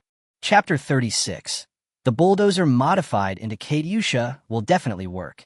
Time passed very slowly on the plane. After confirming the subsequent plan, Anna Shun closed his eyes and fell asleep. A few hours later, the plane stopped steadily on the ground. Huqing is still more comfortable. Breathing the air around him, Anna Shun stretched his waist and sighed. Then, he gathered himself and went to the underground garage. The van appeared in front of him very conspicuously. The slightly worn-out van is very conspicuous in the airport parking lot. A junky car has its advantages. It's really easy to find. As he spoke, Anna Shun took out the keys from his backpack and headed straight for the little broken car. This trip to Huqing was very rewarding. Not only did I successfully acquire shares in DJI, but I also made a lot of money. Not bad, not bad. While lamenting the harvest of this trip, he drove his rickety car straight to the factory. Everyone hurry up. There are quite a few orders this time. They're all big foreign customers, so be careful. As soon as the little broken car entered the factory, Anna Shun heard Uncle Zhong's urgent voice. Seeing this, he smiled brightly. The moment you enter the factory, he definitely felt more at ease. Uncle Zhong. Hearing the familiar voice, Uncle Zhong was stunned at first, then turned around and looked around. The moment I saw the little broken car, Uncle Zhong's wrinkles on his face were all piled up when he smiled. Director, you're finally back. Have you eaten yet? Let me tell you, the factory has been running well while you were away. A while ago, leaders from higher levels came to inspect. It had actually only been half a month since Anna Shun left the factory. However, Uncle Zhong started talking nonstop as soon as he saw him. If you didn't know, you would have thought he had been away for half a year. Uncle Zhong talked all the way to the factory cafeteria. Uncle Zhong, you should take a rest. You have worked hard during this period. After you finish eating, take me to see the factory, and then I'll go back. When he heard Anna Shun say that he wanted to go back, a moment of disappointment flashed across Uncle Zhong's face. Although he was disappointed, he didn't say anything in the end. Anna Shun came to the cafeteria window. The master, who was still a little sleepy, woke up instantly when he saw his face. Director, you're back. You haven't been to our new cafeteria since it was built. What do you want to eat? I old Yang. We'll show you how to eat it. Uncle Yang, it's just Uncle Zhong and I, so just make whatever you want. After entering the factory, the smile on Anna Shun's face never faded. Everyone is so enthusiastic. Soon, the news that Anna Shun had returned to the factory spread quickly. The factory director is back. It probably won't be long before we have to inspect all the major assembly lines. Everyone, hurry up and get ready. At the beginning, many workers didn't take it seriously. But after I realized it, I instantly became excited. This factory manager isn't in the factory every day. Everyone, please don't let me down today. In an instant, all the workers were ready to go, waiting for the factory director to arrive. Uncle Zhong is responsible for recruiting ordinary workers. Therefore, many workers have never seen Shunyan. But it's better to have never seen it than not. After coming to the factory, everyone heard rumors about how Anna Shun turned the tide. In an instant, Anna Shun became the idol of countless workers. Just see, on every assembly line, all the workers are very skillful. And everyone's face was filled with excited smiles. This scene, it's a rare sight in a century. But while his hands and feet were nimble, his mouth never stopped. The voices of workers talking could be heard everywhere in the factory. The subject of their discussion was inseparable from one another. The factory director is corrupt. On weekdays, the most common sound heard in the factory is the sound of machines running. Today, the most common thing heard in the factory is, the factory manager is so fucking corrupt. Canteen, Uncle Zhong, is there anything our factory needs recently? Lack. After hearing what Anna Shun said, Uncle Zhong thought about it seriously. If there is a shortage, it's still about people and equipment. Although it was expanded before, it's still a little insufficient. Every time we receive an order, it's a large order, and the quantity produced in one batch is really large. Hearing this, Anna Shun paused while eating, as if thinking about something. Really, each order is worth 200,000 or 100,000 yuan. Moreover, after the bulldozer was modified into Katyusha, orders will definitely increase significantly again. It seems that we still need to expand. Only, there are so many procedures to go through for expansion. Moreover, I have to buy equipment, and it will take a month in a blink of an eye. The most important thing at the moment is to transform the bulldozer into Katyusha. As for the expansion, wait a little longer. After thinking about it, Anna Shun said lightly, I will consider the expansion, don't worry. Uncle Zhong, I'm done eating. Let's go take a look around the factory. Hearing this, Uncle Zhong looked at his empty-handed job and stood up. Next, Uncle Zhong took Anna Shun around the factory. I visited all the assembly lines, big and small. I have to say, Uncle Zhong, you're really good at managing the factory. Hearing Anna Shun's praise, Uncle Zhong's face instantly turned red. Later, Anna Shun chatted with Uncle Zhong about something else and then left. With Uncle Zhong in the factory, I can now rest assured and do my work. Bulldozer turned Katyusha will definitely work. All the way home, he was in a very good mood. He hummed a few songs from time to time. Only, what he didn't know was, although he has left, the workers in the factory have not been replaced. This time, the workers in the factory finally saw clearly the rumored factory director. It's really fucking young. After Shun Yin left, everyone started whispering at their workstations. I've heard the factory manager is young, but he's too young. Yeah, this looks like a good start. Holy crap, he's really young and promising. It's so unfair. At the same time, it was not just the factory workers who were shouting that the words were harmful. At the same time, the Pakistani minister from Yemen and the guest from Syria also praised it highly. Both of them had surprisingly high opinions of Shunyan. Minister Ba, that Anna Shun you asked me to find. He is simply the most intelligent arms dealer I have ever seen. Besides, trading with him is also very refreshing. The Syrian commander on the phone was smiling so much that wrinkles appeared on his face when he talked about Shunyan. Because, with the assistance of weapons provided by Shunyan, both sides are gradually showing signs of turning the tables on their respective battlefields. At the same time, after listening to Minister Duo's words, Minister Ba felt very proud. But he was strong and calm on the phone. Yinshur and I are very good friends. If he has anything good in there, I'll tell you. After that, the two people on the phone burst into laughter. At the same time, the good news doesn't stop there. The modified mortars and rockets played a big role on the battlefield. So, these two unassuming weapons have become popular throughout the Middle East battlefield. Chapter 37, Can you introduce me to that arms dealer? This time, everyone on the Middle East battlefield saw it clearly. The tattered weapons used on the battlefields in Yemen and Syria are not as tattered as they think. But it is a mysterious weapon with great power. The reality is, it's the rubbish they look down upon. In fact, it is a secret weapon despite its unattractive appearance. And not only is it not tattered, but it is also quite powerful. It's not inferior to real artillery shells at all. All this was completely beyond everyone's expectations. After all, at first, everyone thought it was just a trick of Yemen, used to cover up the weapons provided by the big powers behind them. But as the situation on the battlefield gradually turned around, only then did everyone truly see the true face of Yemen. That's just junk. That's clearly a divine weapon. If the Houthis fail this time, you can't blame others. Yeah, who would have thought that something that looks so broken could be a cannonball or even a rocket? But let's be honest, based on a video from the war correspondents, who would have thought those two pieces of junk were connected to rockets and mortars? And how powerful are they? The streets and alleys of the Middle East. Anyone who knows anything about the wars in Yemen and Syria, everyone was discussing the new Yemeni weapons that had just appeared on the battlefield. There are many theories. Some say Yemen wins by numbers. Many people also think that it is because Yemen's junk is so powerful. But no matter what people say, it all comes down to one theme: new weapons in Yemen. For a while, Shunyan's modified mortars and rockets shone brightly. At the same time, these two pieces of junk quickly attracted the attention of Middle Eastern countries. All countries are making inquiries through various channels. News about new weapons in Yemen. After all, that thing is indeed quite powerful, but just looks a bit strange. Excessively novel appearance. But no matter how it looks, it doesn't affect its power. And this thing is quite powerful. Moreover, it is precisely because it looks shabby, so the price is very low. Who would have thought?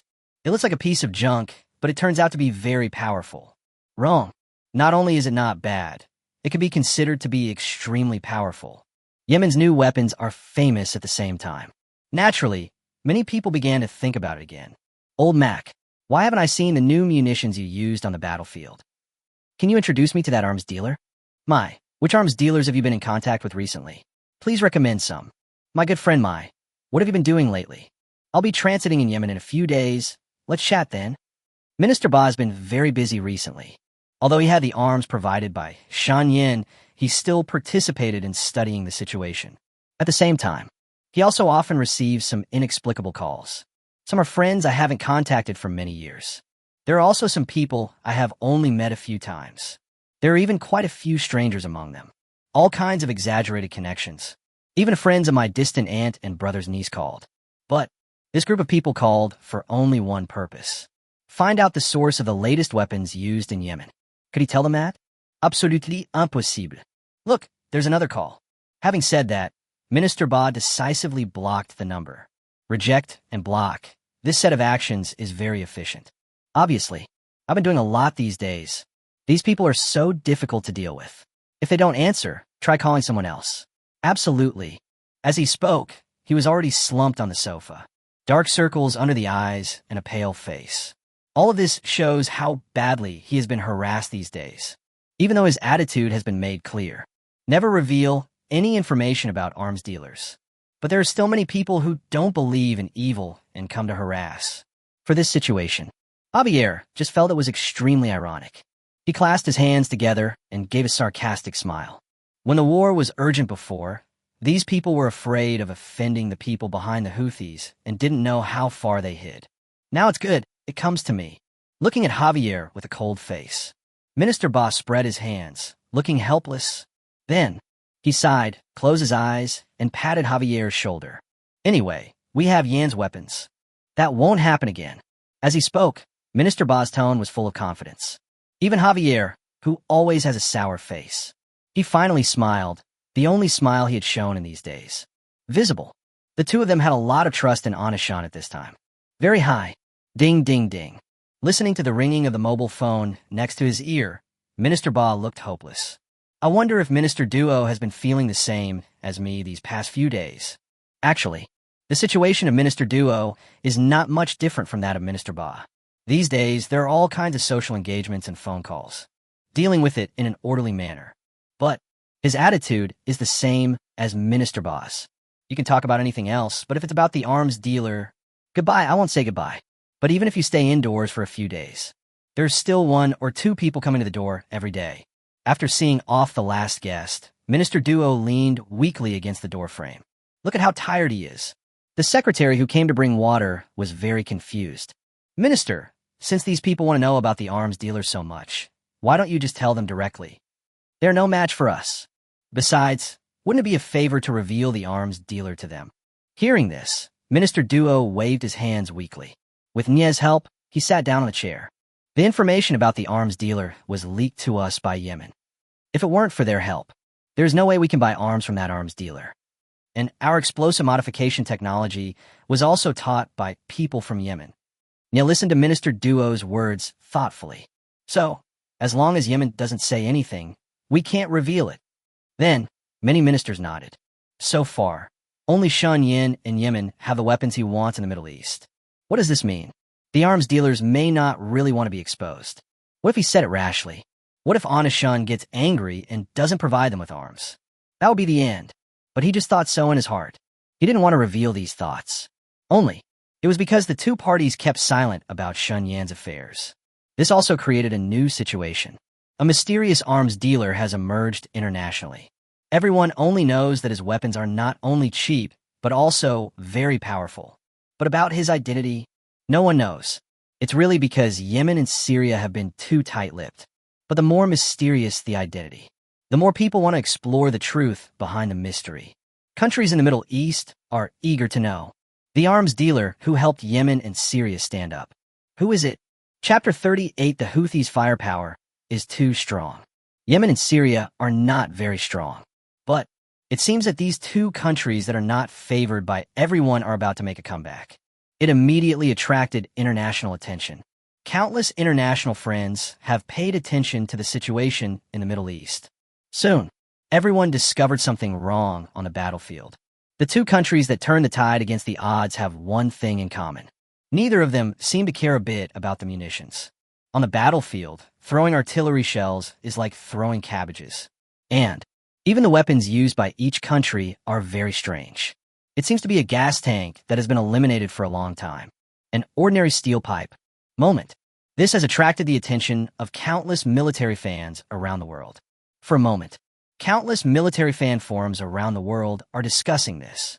Aren't these a gas tank and a steel pipe? How can they be so powerful? If this isn't powerful enough, can it help phone Yemen turn the tables? Its power is undeniable. The principle behind this is really too difficult.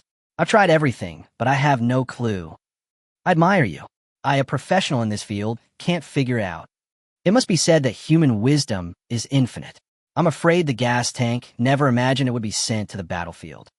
With the attention of military fans, gas canister mortars and steel tube rockets gained fame. Countless people are curious. How on earth was this thing made? As a result, countless netizens claiming to be professionals rushed to imitate him. The result is undoubtedly all ended in failure. At the same time, the arms dealer who made gas tank mortars and steel tube rockets also appeared on the hot searches on foreign websites. Countless people are searching for his identity.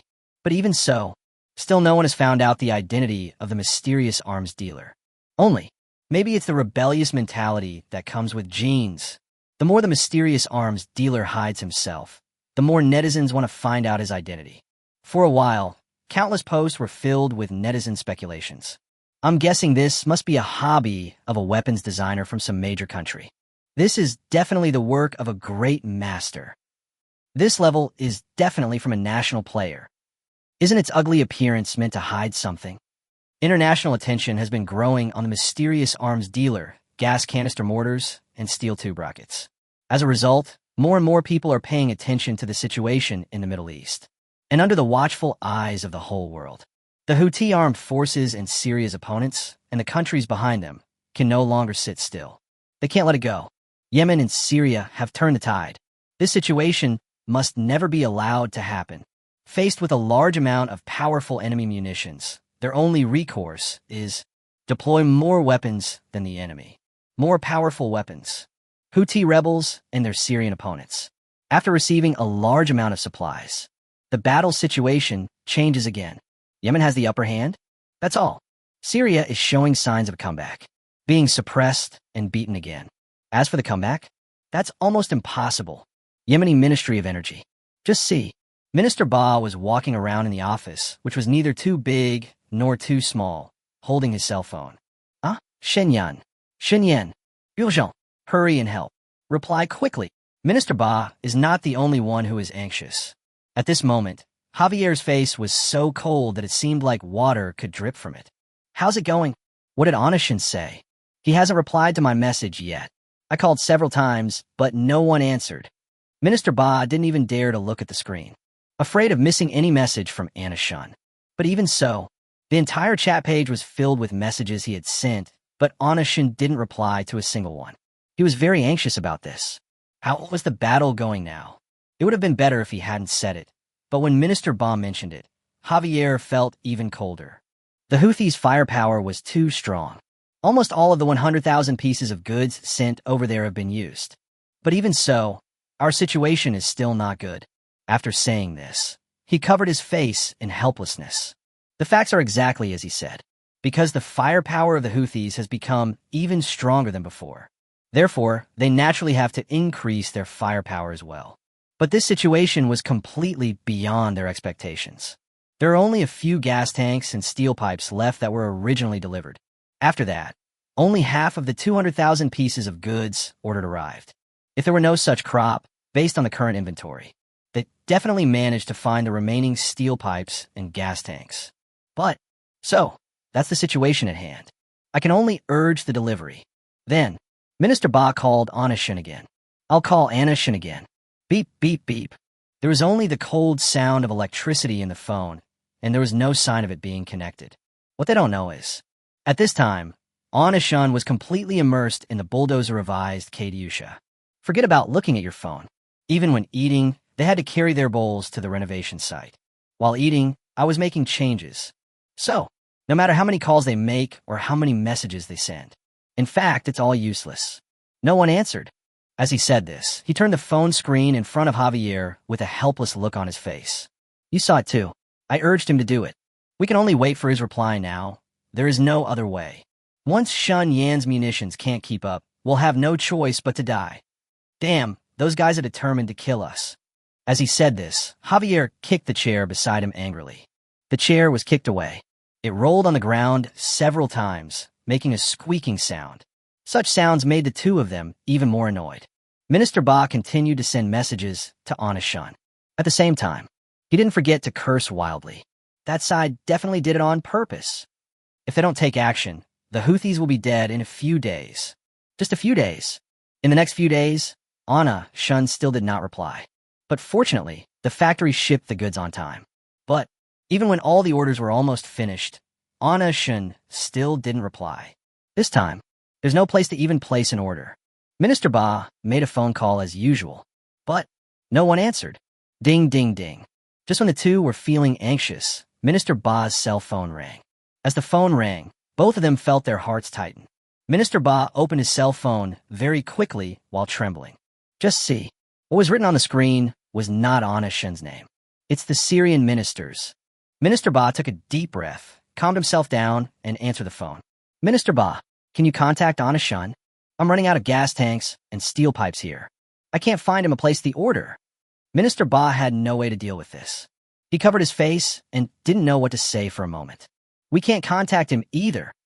Chapter 39, is it because I am developing too slowly? Shenyan didn't know about the situation of the two. At this time, he had devoted all his energy to the project of converting Katyusha into a bulldozer. If we install rockets directly into this, the range will definitely be greatly increased. That's right. This is the best place. That's not right. Why is this still not right? Anashin sat cross-legged on the ground, holding a screwdriver in his hand covered in black ash.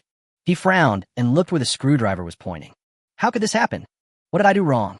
After standing there for a few seconds, he threw the screwdriver down. Looking at the half-rebuilt bulldozer, Anashin clapped his hands. No change. It's been half a month since I started doing this. It's time to get out and move around. As he said this, he walked out of the renovated yard. Feeling the long-lost light, he covered his eyes with his hands. The sun is shining brightly today. Great for traveling. As he said this, he turned and went into the house and took off his dirty bib. Then, pick up the long-lost mobile phone. After pressing for a long time, Anna-shun realized that the phone was turned off. It's turned off. My phone has been on standby for half a month and has automatically shut down due to lack of power. Just charge your phone and turn it on. Ding, ding, ding. As soon as it was opened, the reminder ringing lasted for a long time. Even Shun Yin himself couldn't help but express his doubts about this. What the hell? Am I that busy? Then he pressed the power button. Just see. The lock screen of my phone is filled with the past half month. Messages sent to Anna-shun by various people. 1, 2. After a few swipes, there are still unread messages.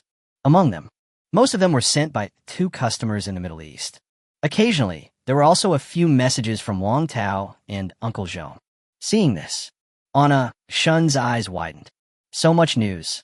I won't be back to work right after coming out of seclusion, will I? After a deep breath, he began to address these unread messages. The first one is Wang Tao's. The message he sent was to report on the progress of the drone.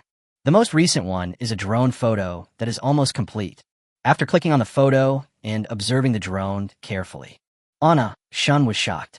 Sent it yesterday? Wang Tao can do it. In such a short time, we've already finished half of the samples in the plan. Looking at the photo, he smiled with satisfaction. It turned out that my decision to invest in them was the right one. If they're researching drones, then the bulldozer to Katyusha conversion will definitely have to be postponed. Anna-shun nodded. Then he replied briefly. Then he started looking at the information of his big clients. Something happened in the Middle East? Looking at the 99 plus on the phone, the corners of Anna-shun's mouth rose. Are you going to need Katyusha so soon? As he spoke, he began to check the message sent by Minister Ba. Only, before I could scroll to the bottom message, Minister Ba called. Oh my God, Yin, you finally answered the phone. Where have you been these past 2 days? I've been going crazy looking for you. Yin, please don't disappear so suddenly again. This is absolutely horrible. Perhaps he finally caught the life-saving straw of Anna-shun. I was so happy for a moment. Minister Ba grabbed Anna-shun and started to complain. Obviously, he has now forgotten his original purpose. Ahem. Anna-shun rubbed his ears and coughed lightly. Minister Ba, you must have something very important to talk to me about. Hearing Anna-shun's words, Minister Ba slapped his head. Fuck, Yin, you must save us. Our opponent's firepower is too strong now. We can't withstand it at all. Do you have any more powerful weapons? Hearing this, Anna-shun felt at a loss whether to laugh or cry. He has seen businesses trying to attract customers. But, like now, customers are urging us to release new products. It's really rare. There are more powerful weapons. But, how much? Yin, tell me the number. I'll buy your weapon. And one that's even more powerful. 200,000 orders. Full payment. Before Anna-shun could finish her words, Minister Ba interrupted her arrogantly. Anna-shun was also helpless about this. Minister Ba, I know you're anxious, but please listen to me first. Although the new equipment is more powerful, it is still in the research and development stage. So if you want to place an order, you have to wait a little longer. After saying this, there was silence on the phone for several minutes. After a long time, it was obvious that Minister Ba's voice was much weaker. In that case, then we'll place an order for another 200,000, 100,000 steel pipes, and 100,000 gas cylinders. That's right. The situation here is very tight, so the shipment must be quick. Urgent. Hearing this, Anna-shun raised his brows slightly. The factory is not slow in shipping. Is the situation in the Middle East already that difficult? Although he was doubtful in his heart, he spoke very frankly. No problem. Yin, you have to keep in touch. Don't be the same as before. I heard Minister Ba's final instructions. Anna-shun supported his forehead and said nothing. After hanging up the phone, Shunyin opened the chat page with a Syrian customer. He just sent a message. Many ministers are just like guarding their phones. Reply immediately. Can the delivery be faster? Seeing this, Anna-shun became even more curious. Is the situation in the Middle East already so serious? Why are they all urging us to ship? Just when I was about to reply to the customer's message, a message came from there. Is there any more powerful equipment? Anna-shun touched his forehead and instantly lost confidence. Is this because I'm developing too slowly? No way. New equipment is still under development. Then bring another 100,000 gas cylinders and steel pipes. I'll pay in full this time, but the delivery must be fast. Seeing this, he doesn't know what's going on in the Middle East, but he is really going to make a fortune this time. At this moment, the smile on Shun Yan's face could not be contained. You can rest assured when shipping. After replying to the customer's message, Shin laughed while holding the phone. 400,000 orders at once. Holy crap, this time it's really going to happen. 400,000 orders, $50 each. $20 million. Still paying in full. Almost within a minute after agreeing on the order with Shun Yan, 2 huge sums of money were transferred to the factory's account in succession. At the same time, Shun Chi was originally drowsy from the sun. Sudden, ding-dong. Who is it? After wiping the saliva from her mouth, Shun Chi slowly looked up at the computer. Almost the moment she looked up, she was completely awake. She stared at the lower right corner of the computer. Tens, hundreds, thousands, millions. Fuck. 71 million. Chapter 40. 200 million a month. This is what Wang Yanfang saw when she came in. Shun Chi stared at the computer in front of her with surprise. Xiao Qian, what happened to you this time? Why do you have this expression again? Wang Yanfang teased Shun Chi with a smile and walked towards the workstation with a quilt in her hand.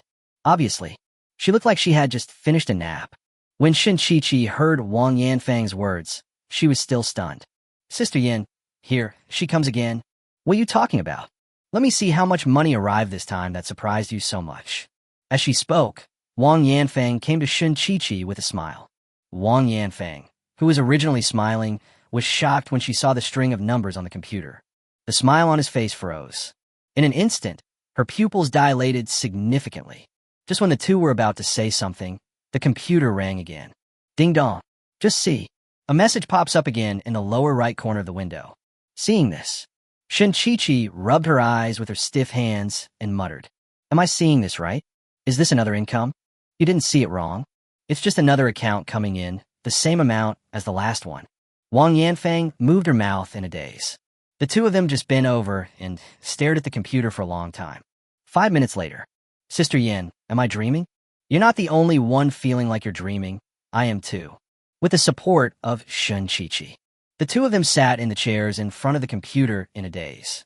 After a long time, Shun Chi moved her mouth. Our factory director is really amazing. The month isn't even over yet, and I've already made some money. As she spoke, she moved her fingers. It's almost 200 million. Sister Yin, you've been to more places than me. Have you ever seen our factory director like this? Hearing this, Wang Yanfang shook her head like a rattle. No. I used to work in finance at some factories. 200 million a month. Normal factories can't make that much money. Only listed companies can. After listening to Wang Yanfang's words, Shun Chi tilted her head and looked at her. Our factory director is truly not an ordinary person. We've earned over 100 million this time. Do you want to report it? As soon as these words were spoken, Wang Yanfang flatly denied them. No need to say. You don't know. The last time I went to see Director Li, he scolded me. Me too. Shun Chi immediately nodded vigorously as if she had found her team. At last, after being surprised, the two continued to work. As for reporting, forget it. Who wants to be criticized for no reason? At Xinyan's home, after communicating with the client, he began to search for the latest situation in the Middle East. After all, the two customers' reactions were strangely consistent. Both major customers are pressing for delivery and are also asking about new equipment. Is this something wrong? As he said that, he opened Baidu. Really? Just a search. The first report below is about Yemen and Syria. Something really happened. The situation in the Middle East has indeed changed. After reading all the content of the report, Shun suddenly understood. So, the reason you're so anxious is because you got beaten. We are still being suppressed by our opponents. No wonder they're rushing to ship it. TSK, TSK, TSK. As he spoke, Shun put down his phone and looked up at the ceiling. At this time, he kept reviewing the explosive changes of the past few days in his mind. Because, obviously, he has no time to rest. The situation in the Middle East waits for no one. Looks like the bulldozer Katyusha transformation is on the horizon. The expansion cannot be delayed and must be done as soon as possible. As he spoke, he switched to the background. I opened the chat page with Uncle Zhong and made a call without hesitation. Customers are facing difficulties. He will definitely try his best to solve it. And this situation is actually exactly what he wants. The more disrupted the situation is, the more he can show his skills. Beep, beep, beep. The phone was picked up after just a few seconds of ringing. Director, do you have any new instructions? Uncle Zhong still understands me.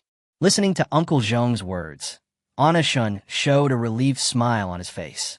We have to hurry up with the last batch of goods. The customers are starting to push for it. Also, this time the customer placed an order with us again.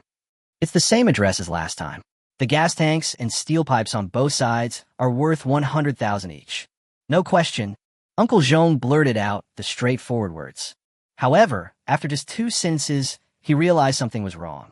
100,000 each for steel pipes and gas tanks? Or 2 addresses? That's only 400,000? What the hell? Director, I didn't hear you wrong. 2 addresses, one for a gas tank worth 100,000 yuan and one for a steel pipe worth 100,000 yuan. So a gas tank worth 200,000 yuan and a steel pipe worth 200,000 yuan? Listening to Uncle Zhong's confused voice on the phone, Anna Shun couldn't hold back the smile on his face. Yes, but this time the order is urgent. According to the current speed of our factory, this batch of orders is really overloaded. So I'm going to give you a new task. Upon hearing this, Uncle Zhong nodded without hesitation. Director, you say, as long as it's something I can do, I'll definitely do it for you. Just what you told me before about the expansion. Originally, Anna Shun wanted to do the expansion himself. But the situation in the Middle East is urgent now. New equipment again. The delivery of ordered arms cannot be delayed either. These 2 things really can't go together. Otherwise, even if Shan Yin had 3 heads and 6 arms, he would still be too busy. So, in order to ensure the efficiency of work, it is necessary for him and Uncle Zhong to divide the work and cooperate with each other. I have more important things to do at the moment. So, Uncle Zhong, I'm relying on you to handle the formalities and purchase the equipment. No problem. Director, go and do your own thing. Leave the expansion to me.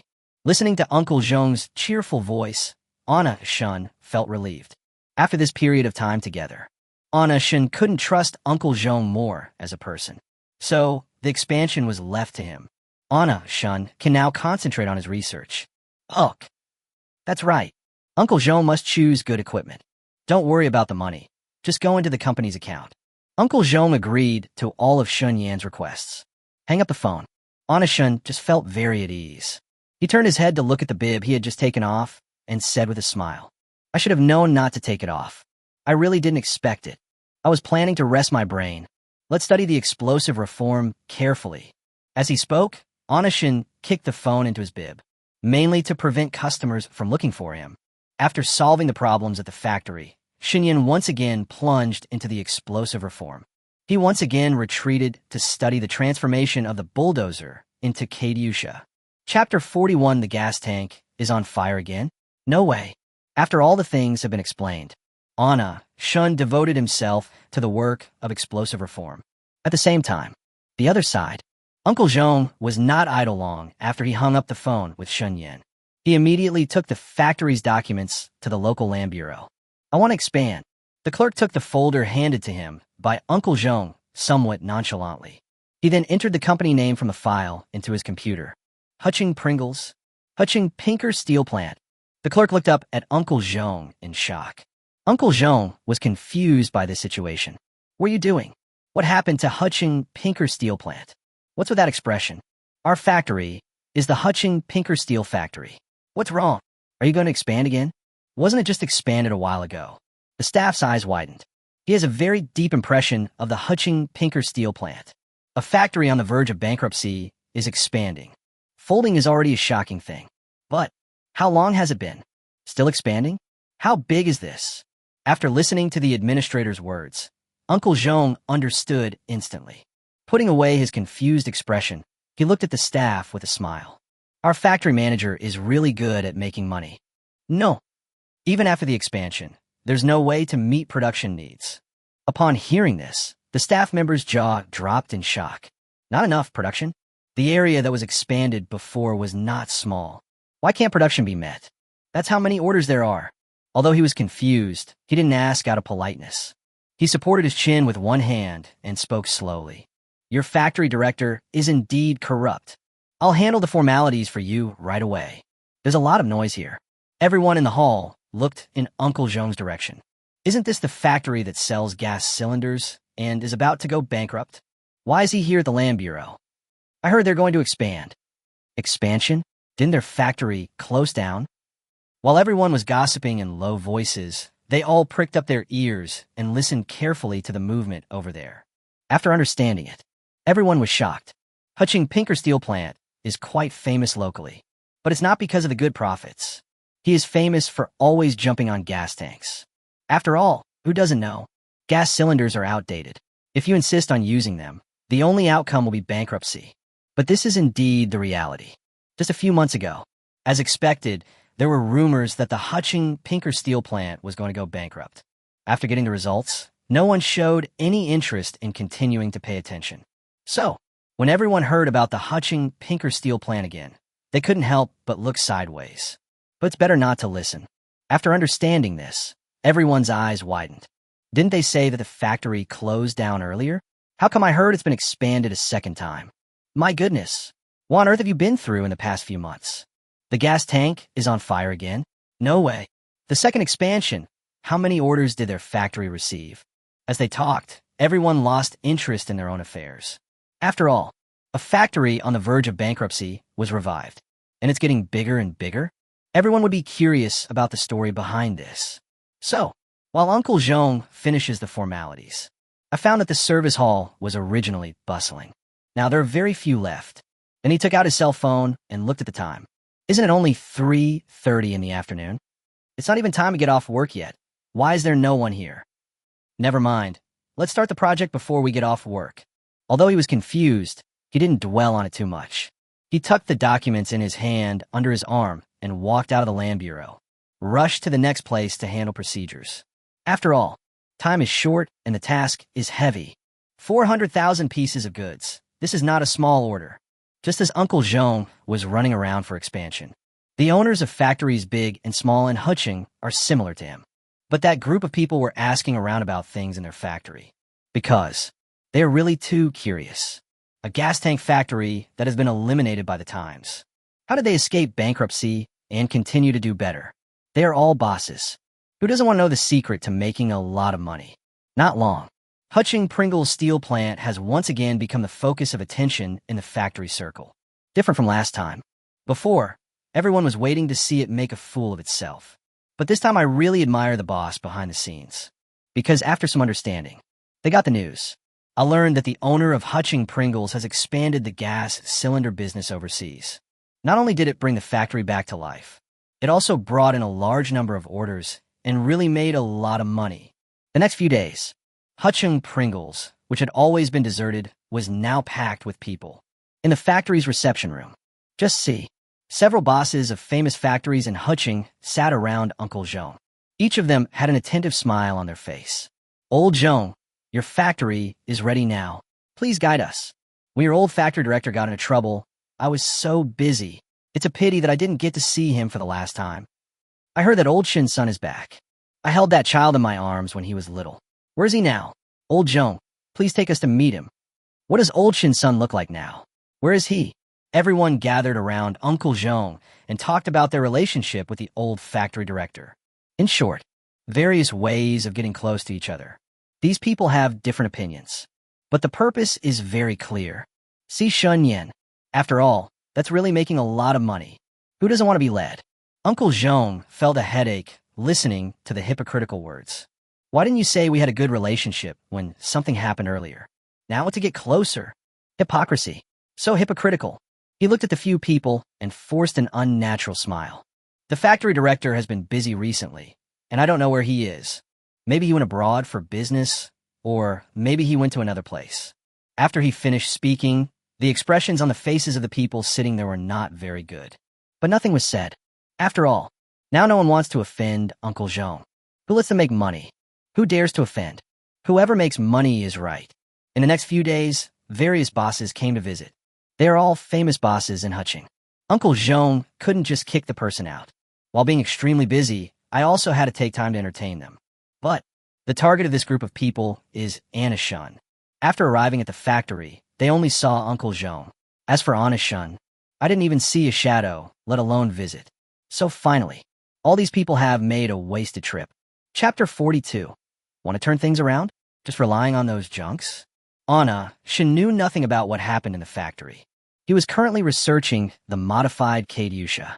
And those bosses couldn't see Shin no matter how many times they met. I also gradually gave up the idea of clinging to others and asking for guidance. After these people left, the factory returned to its former tranquility, and the expansion is proceeding rapidly. With the experience of previous expansion, everything went very smoothly this time.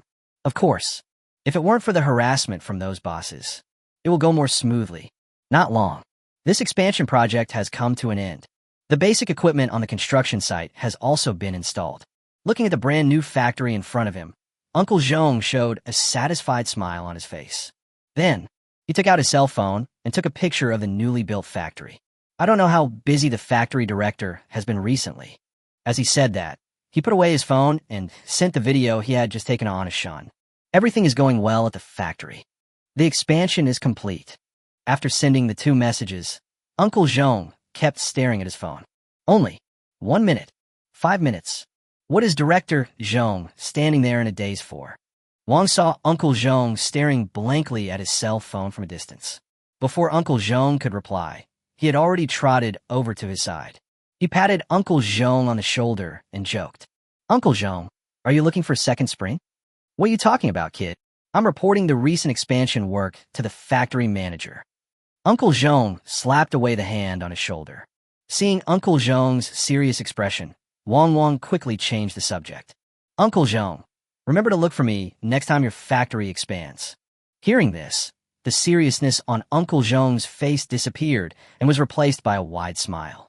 "You kid, this expansion has just been completed. Are you already thinking about next time?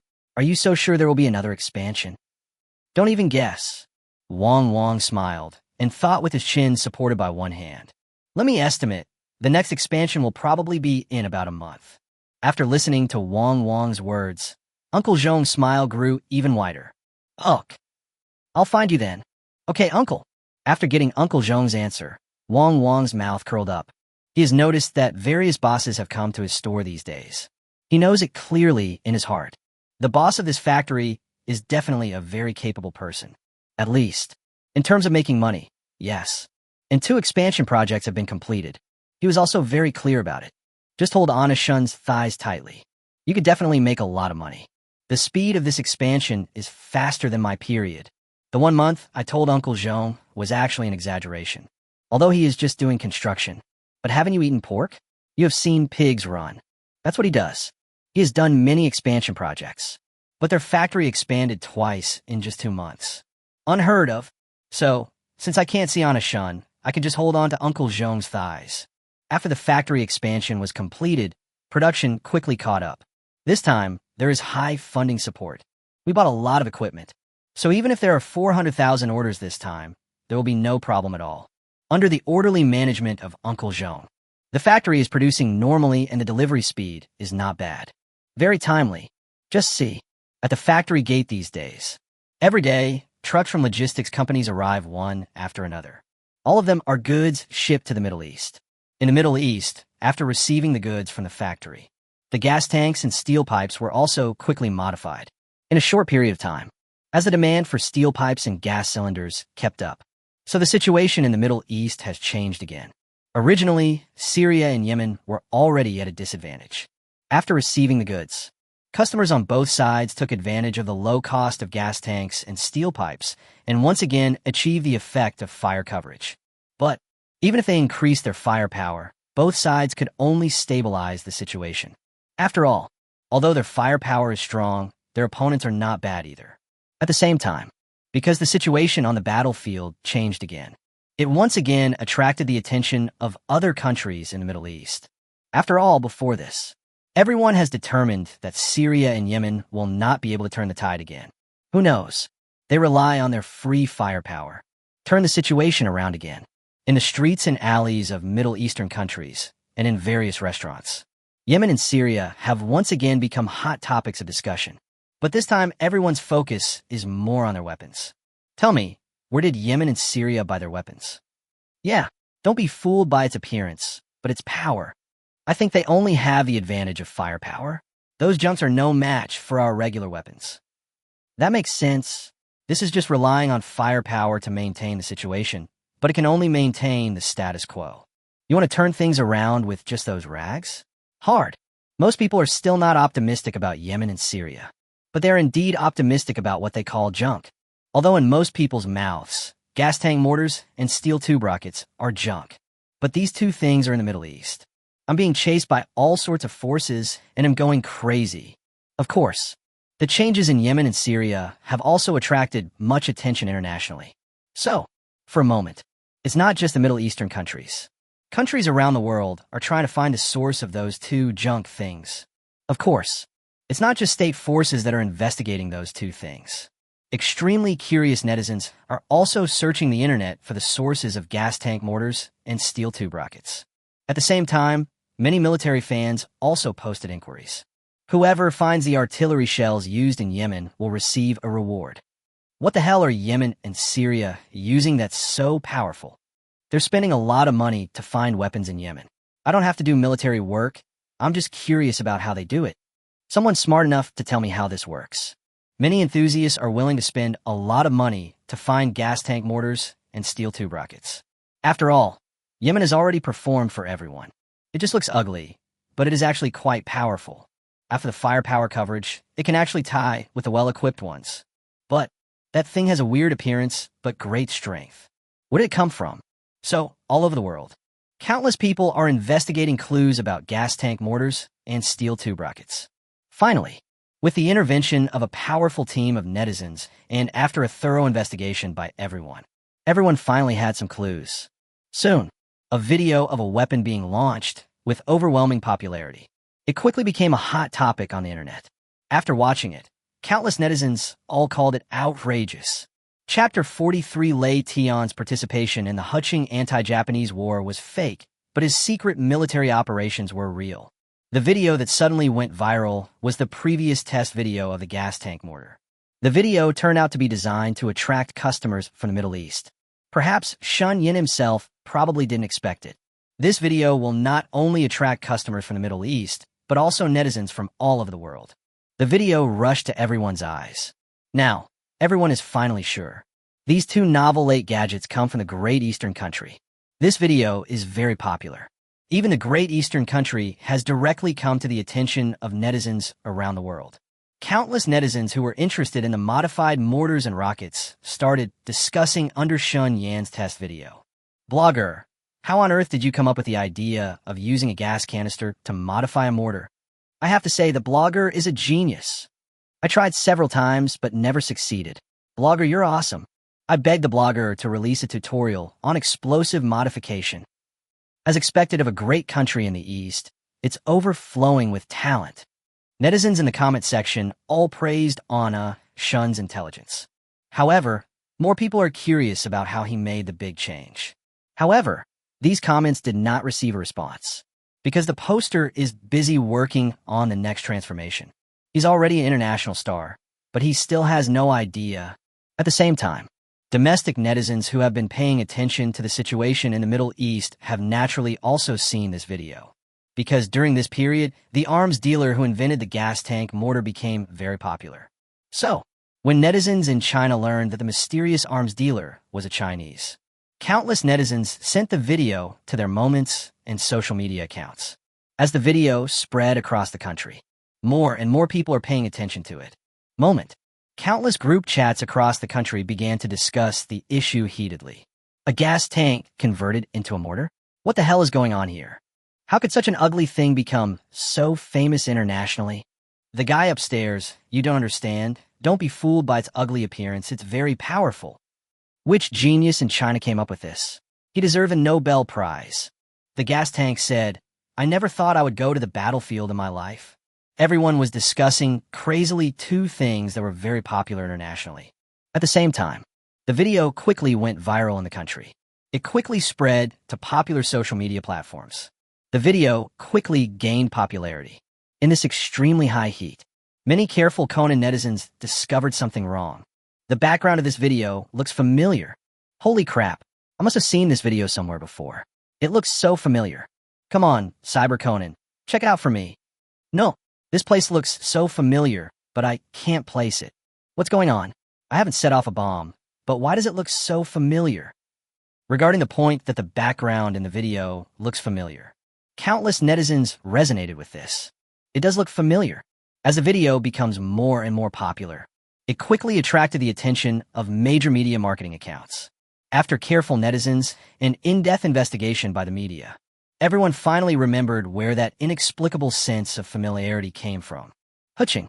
Isn't this the Raitian who became popular a while ago? Soon, a post from a Weibo celebrity popped up. The post was titled "The Truth About Raitian in Hutching." Raita is fake, but it's true that someone used a gas can to explode a mortar. Pictures speak louder than words. At the same time, there is also a photo of Hutching's thunder field and a test video on the internet. In a short period of time, this post directly became a hot topic on Weibo. After comparing the two photos, countless people exclaimed, "Wow, it is true." In an instant, countless netizens started a heated discussion under the post. Holy crap, no wonder the military couldn't find any mines after searching for half a month.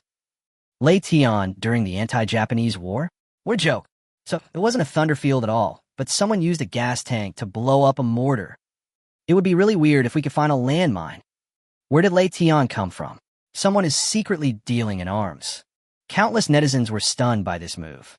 Private arms production is strictly prohibited in our country. Not only did someone commit crimes in defiance of the law, the police didn't even investigate. It also caused a misunderstanding with Raitian during the anti-Japanese war. It's simply outrageous. On Weibo, Hutching once again became a hot topic. Raitian's involvement in the Hutching anti-Japanese war was fake, but his secret military operations were real. Hutching is really full of talented people. Hutching arms dealer. The first 3 trending search terms on Weibo are all related to Hutching, because the heat only goes up and never down. Therefore, it also attracted the attention of the police. The Hutching police even dispatched personnel to quickly launch an investigation. You know, this is no small matter. To put in a broader sense, this is the private manufacture of arms. The domestic management in this regard is extremely strong. But even so, there are still people who commit crimes in defiance of the law. Moreover, he also expanded his business overseas and participated in the civil unrest in his country. How can this be a trivial matter? Inside Hutching police station, Li Jiang scratched his head, which looked like a chicken coop, with a confused look on his face. What the hell? Isn't it the anti-Japanese war thunder field? A gas tank explosion converted into a mortar. What's the connection? Looking at the confused Li Jiang, Zhang Haosen calmly took out his mobile phone and found the video on the internet. Look familiar? That's not a thunder field at all. Someone is secretly modifying weapons. Li Jiang looked at Zhang Haosen in confusion. Then he snatched the phone from Zhang Haosen's hand and started looking at it. His fingers kept sliding across the screen. Finally, after some magnification and careful observation from various angles, he was absolutely certain. What the hell is a mine? He returned the phone to Zhang Haosen, opened his mouth but still said nothing. A face that looks like it wants to cry, but has no tears. Because of Raitian's matter, he was often ridiculed by his peers, even because of offending people. Result: it's not a landmine. Is someone doing illegal modification? The truth that suddenly fell upon us was really hard to accept. He pointed and said as if he had eaten shit. How could this thing be made by someone modifying weapons? What does it say? An investigation team has been set up. Hearing Zhang Haosen's words, Li Jiang stood up suddenly. She looked in the mirror, casually brushed her hair twice, and then rushed out. I'm going to find Chief Huang. I must participate in this investigation. I must catch that guy myself. What the hell is this illegal transformation? With that, he rushed out of the office, heading straight to the director's office. Looking at Li Jiang's leaving back, Zhang Haosen sighed. What a bad fate. Chapter 44, How Can I Not Care? The goods are sold to the Middle East. On the internet, the popularity of Hutching continues to rise. How popular was Hutching back then? The popularity of the modified video will only be higher than that. And gas canister mortars and steel tube rockets.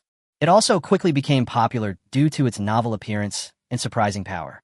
It became a topic of discussion among netizens who were shocked. I have to say, our country is really full of talented people.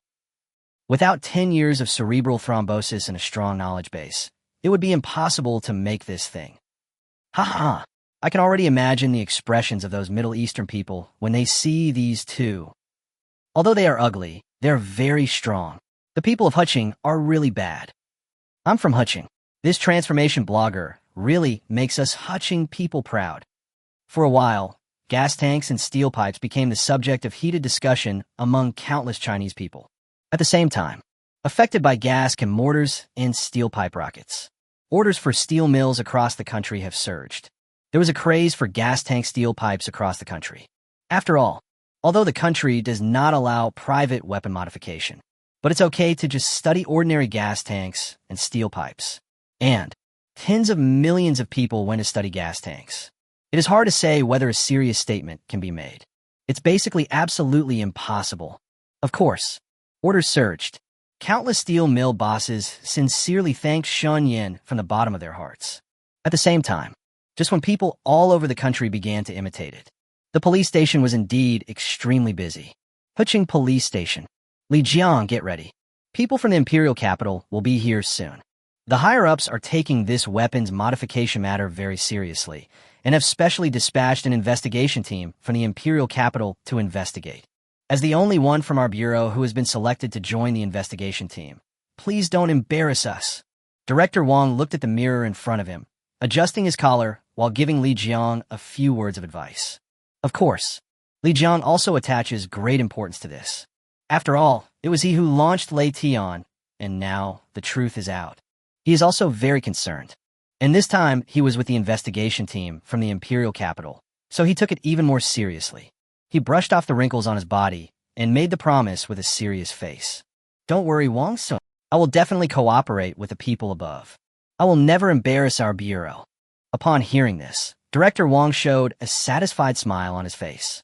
He turned around, patted Li Jiang's shoulder, and said with a smile, "Don't put too much pressure on yourself.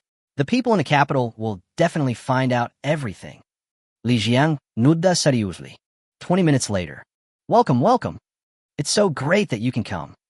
Outside the police station, Chief Wang, dressed in uniform, was talking with a smile on his face to several people who got off the van. At the same time, the people around him were also wearing neat uniforms. Watching 5 tall men with serious expressions walk out of the van, several young police officers on the periphery saw this situation. Several people couldn't help but cover their mouths and talk. Holy crap.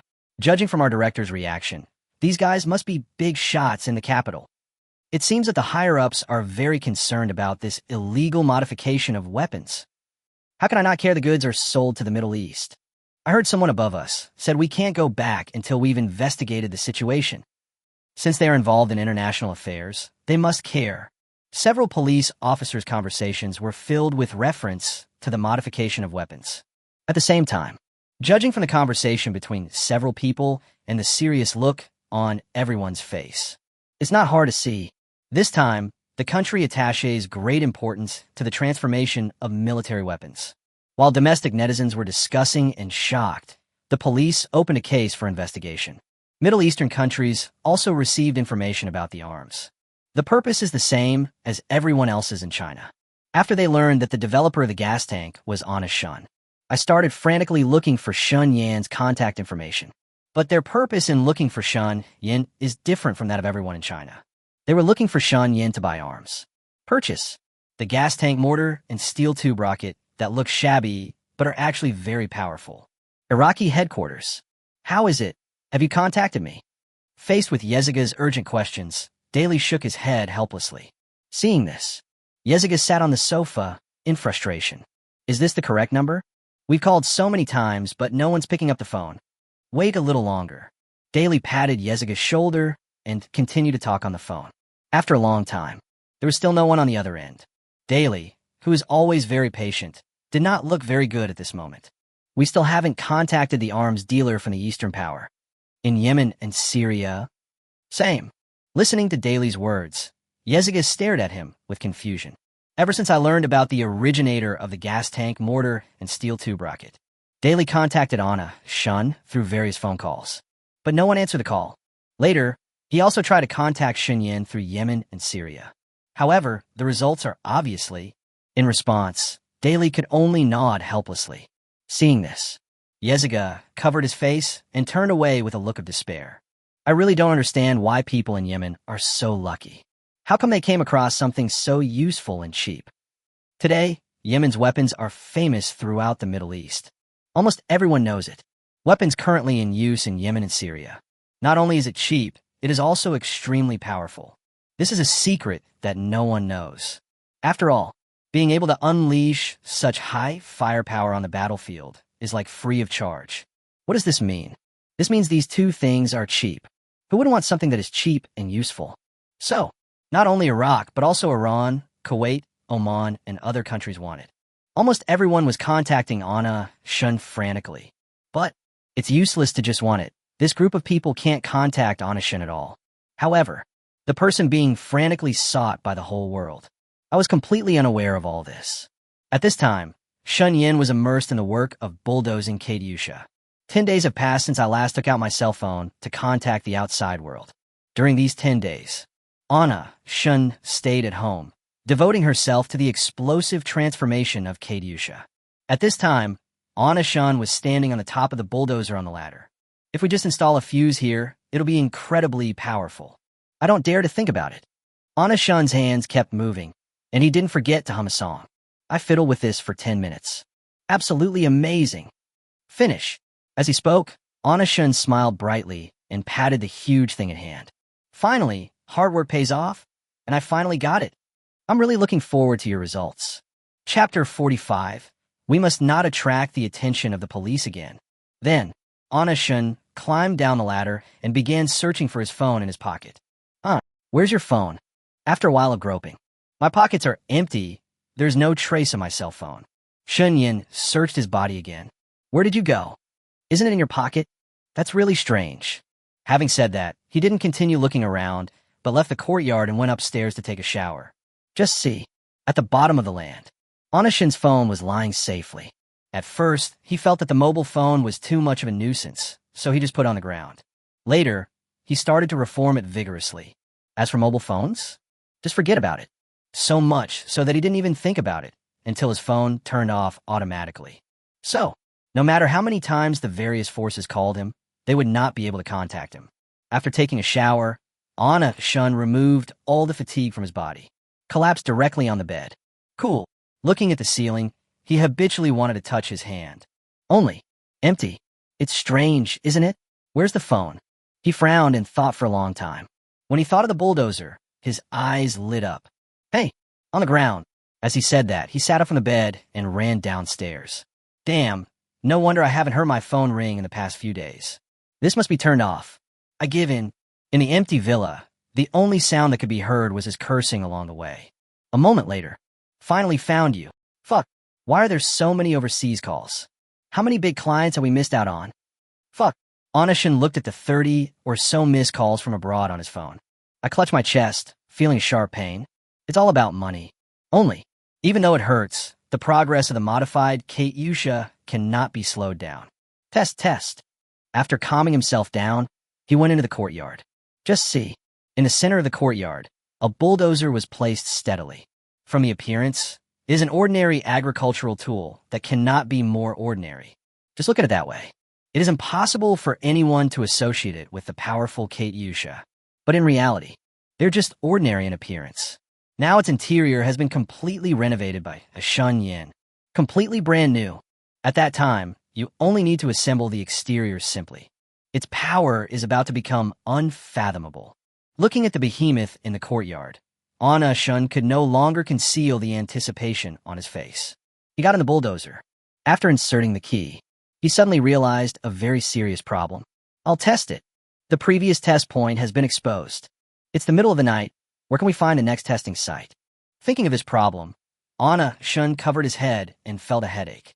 Some time ago, he was busy with the drastic changes. I totally forgot the most important thing.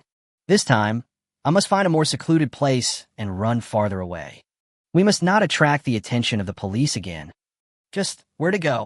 Just when Shun Yin was having a headache about the new test point. Pingcheng, in an office building. What the hell? What the hell? We did it. Boss, we did it. Finally. Finally. It's been more than half a year. We succeeded. The 7 members of Zhang Yuan's team looked at the drone in front of them, wiping their tears and snot. From a distance, there were 7 grown men, hugging each other and crying bitterly around a table that was as ordinary as it could be. It's just that they were crying tears of joy, because it is just such an ordinary table. It carries the product of their hard work for more than half a year. DJI Phantom 1. It took more than half a year. They finally succeeded in their research and development. Woo woo woo. I never thought that I would actually see the remote control plane I made in my lifetime. You're promising. Zhang Yuan wiped the tears from Guofan's face and teased him with a smile. You're a grown man. Why are you crying? Get out of here. Hearing this, Guofan wiped away his tears. With tears in her eyes, she looked at Zhang Yuan and said excitedly, Boss, stop standing there. Hurry up and take it to try it out. After that, the other 5 people nodded in unison. Yeah. Boss, go and try the effect. Under the expectant gazes of several people, Zhang Yuan nodded excitedly. Try. You must try. Go now. As he spoke, Zhang Yuan carefully touched the drone on the table with his hands. Seeing this, the others also protected him. This scene, if you don't know, you would think that they are handling national treasures worth a fortune. This is for the baby, but it is true. The drone in Zhang Yuan's hand is for them. Isn't it a priceless treasure? Of course, if you hold in your hand, you're afraid it will fall, and if you hold in your mouth, you're afraid it will melt. Walk. Let's go for a test flight. Half an hour later, standing beside the endless fields are 7 people with dreams in their hearts. Zhang Yuan stood in the middle. In his hand was an ordinary controller. On the controller, his hands are operating very flexibly. As the drone takes off, the 7 people's gazes gradually shifted upwards, and wherever their eyes reach, it's exactly their dream. DJI Phantom 1. Just see, there are a few clouds floating in the blue sky. A white drone is flying against the wind, like an elf, very flexibly. Visible to the naked eye. It is similar to other remote-controlled airplanes on the market, except that they're all controlled by remote control. There's almost no similarity. He adopted a more stable 4-corner design. There's also a small camera on the body. Moreover, its shell does not look like low-quality plastic, but a more advanced material. But even though the material has changed, there is still a heavy camera. But it still does not affect its flight stability and speed. On the contrary, it is much more sensitive. Seeing the drone flying fast and smoothly, several people shed tears of excitement again. Oh my God! Suddenly, I felt that all the efforts during this period were worth it. This is the remote control plane I want. This performance, this speed, this sensitivity. It's miles ahead of all those rubbish remote-controlled airplanes on the market. I'm complete. After all the operations, Zhang Yuan and others exclaimed in amazement. Because they successfully developed the drone they wanted. The draft design that originally only existed in the plan. Now, it is actually flying in the sky. They successfully created an all-in-one drone that is as easy to control as a sprite.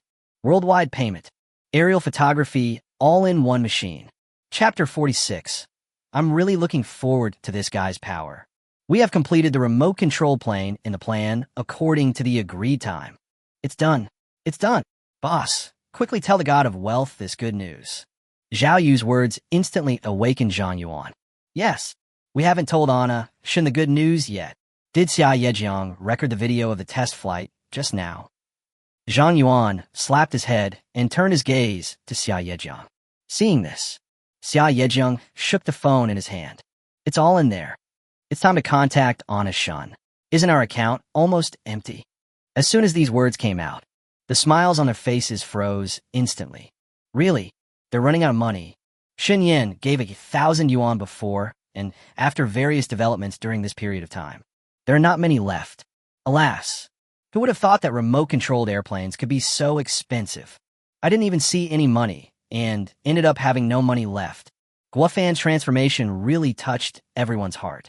It's just that I didn't see the money. But that's the fact. All 10 million have disappeared. It's indeed time to ask for money.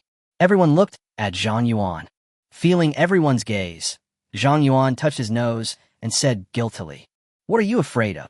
Didn't Boshin say that before? We just need to produce the samples in the plan within a month. As for the money, it'll be fine. Boshin is also a remote control airplane enthusiast. He will understand us." When he said these words, he actually had no idea. But he is the core of the team. He can't panic. Then, under everyone's nervous gaze, he opened the chat page with Shun Yin. The samples in the plan have already been developed. The test flight was a success. Then he sent a video. It was the video of him flying a drone. But after sending this, his hand paused on the screen. A few seconds later, let's wait for Boss Shun to reply before asking for money. What if he's not satisfied with the sample? As he said this, he touched his nose again, just pretending to be calm. The rest of the team members did not express any objection to Zhang Yuan's words. Several people stared at Zhang Yuan's mobile phone screen and nodded. Only, several people stood there staring at Zhang Yuan's phone for a long time. Still no reply from Shun Yin. Seeing this, although none of them spoke, they were actually panicking. What's wrong with not talking? Boss, is Boss Shun dissatisfied? In a tense atmosphere, Guofan weakly expressed the fear in everyone's hearts. Moment.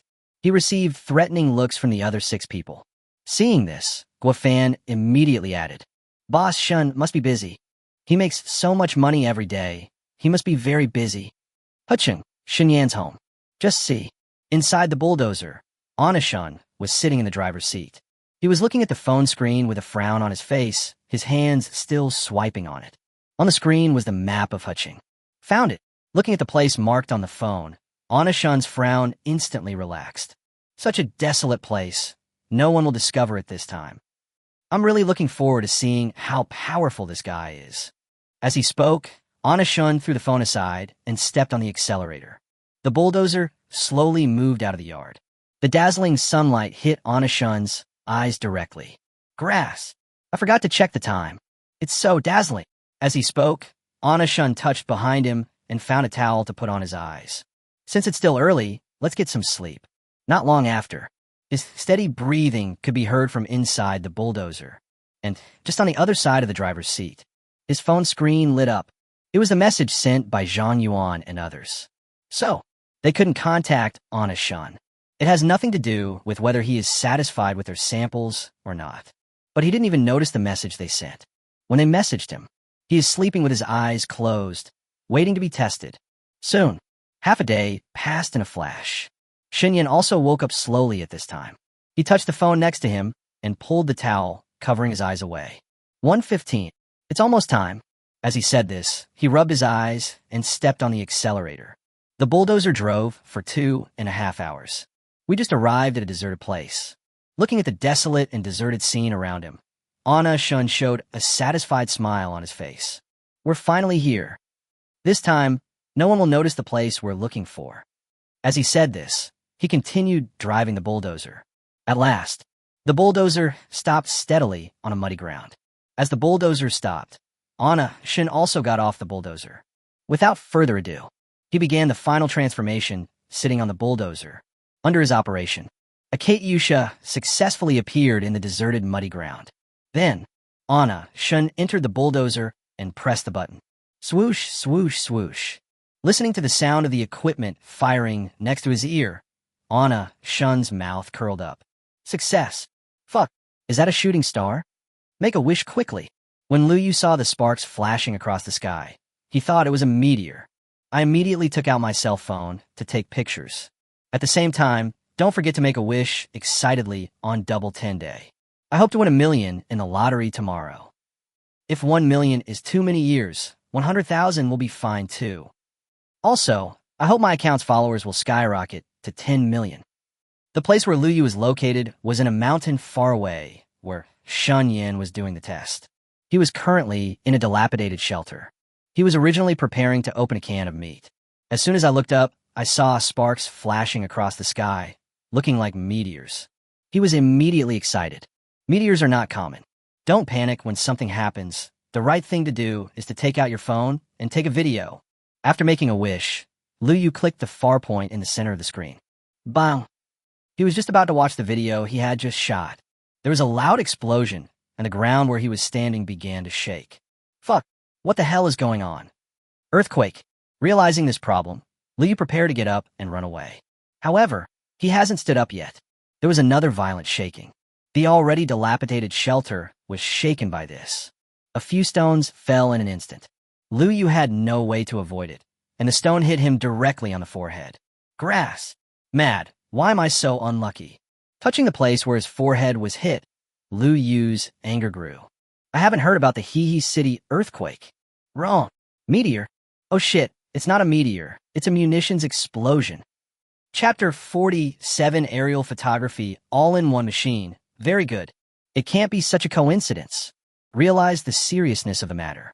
Not only was Liu Yu not afraid, he became even more excited. That explosion. Is this a military exercise? Holy crap. My luck is just awful. If this is really a military exercise, then we're going to make a killing this time. Liu Yu no longer cared about the pain in his forehead. He is a wilderness survival blogger. This time, he was planning to shoot a video about survival in the wild. So, he also deliberately chose a place like the shelter that has a gimmick. But obviously, this time he filmed something even more eye-catching. You know, the traffic volume of military exercises is not comparable to that of ordinary videos. And there's a great possibility that you will be followed by official accounts. Thinking in my heart, Liu Yu excitedly picked up his phone and opened Weibo. Quickly upload the meteor video you just took. Seeing the video uploaded successfully, Liu Yu's mouth curled up. This episode's outdoor videos are going to be a blast. But what does the copywriter want? Think of something that will attract people. Just as he was worrying, the shooting star he had just seen flashed through his mind. His eyes lit up and his fingers tapped rapidly on the phone keyboard. Wilderness survival.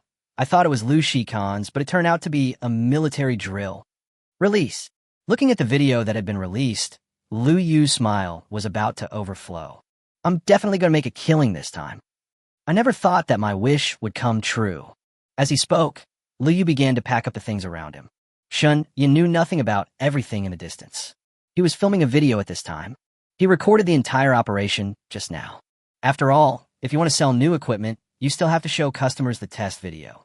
Clicking the red circle in the center of the screen, Anna Shun showed a satisfied smile on his face. It's settled. I didn't expect this bulldozer-modified Katyusha to be so powerful. Customers will definitely be satisfied after seeing this. As he spoke, Anna Shun put away his phone. After the test just now, he was very happy at this moment. Because of the power of this explosive reform, it exceeded his original expectations.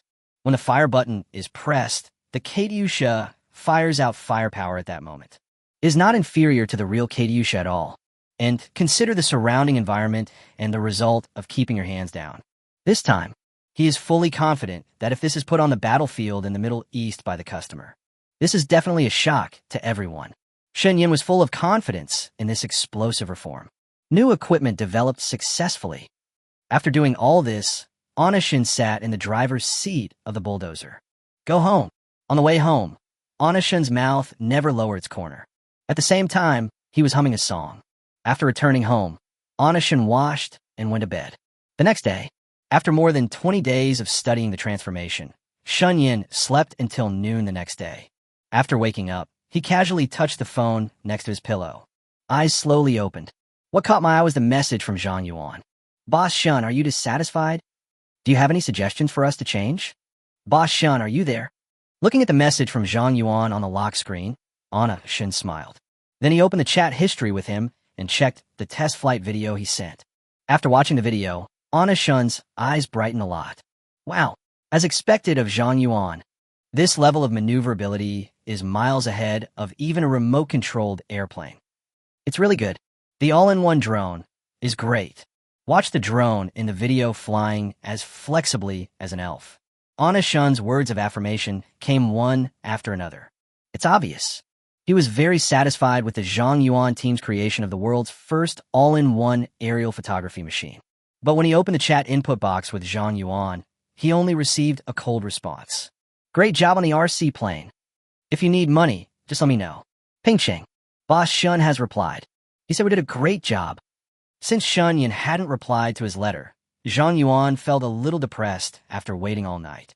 But after he saw the message on the lock screen of his phone, The gloom on his face disappeared instantly. Seeing Zhang Yuan suddenly stand up, everyone was a little confused. But after hearing what he said, the other 6 people's reactions were even more excited than his. Everyone put down their work and ran excitedly to Zhang Yuan. Satisfied, what else did you say? Yeah. We made the sample in advance. Wasn't he surprised? Yeah, I'm curious too. What else did he say after seeing the video? Boss, stop keeping us in suspense and tell us now. Listening to everyone's greetings one after another, Zhang Yuan smiled mysteriously. Then, under everyone's expectant gaze, he turned the phone screen towards everyone. Nothing was said though, but if he needs the money, tell him right away. Although these are just 2 simple sentences. But in the eyes of Zhang Yuan and others, this is the greatest affirmation. There is enough money. Isn't this the greatest affirmation? Moment. The cheers of 7 people were heard again in the office. As expected of the god of wealth. So generous. Boss, since the god of wealth has said so, let's not be polite. Yeah, we still have a lot to fight over later. When it's time to ask for money, we can't be soft-hearted. Shun had no idea that his simple 2 sentences would make Zhang Yuan and others so excited. He was of course aware of their need for money, although DJI has developed an all-in-one aerial photography machine. But there are still many places that need money. R&D expenses are just the beginning. If you want to put it into production, there will be a lot of follow-up costs. Factories, production lines, publicity, etc. all cost money.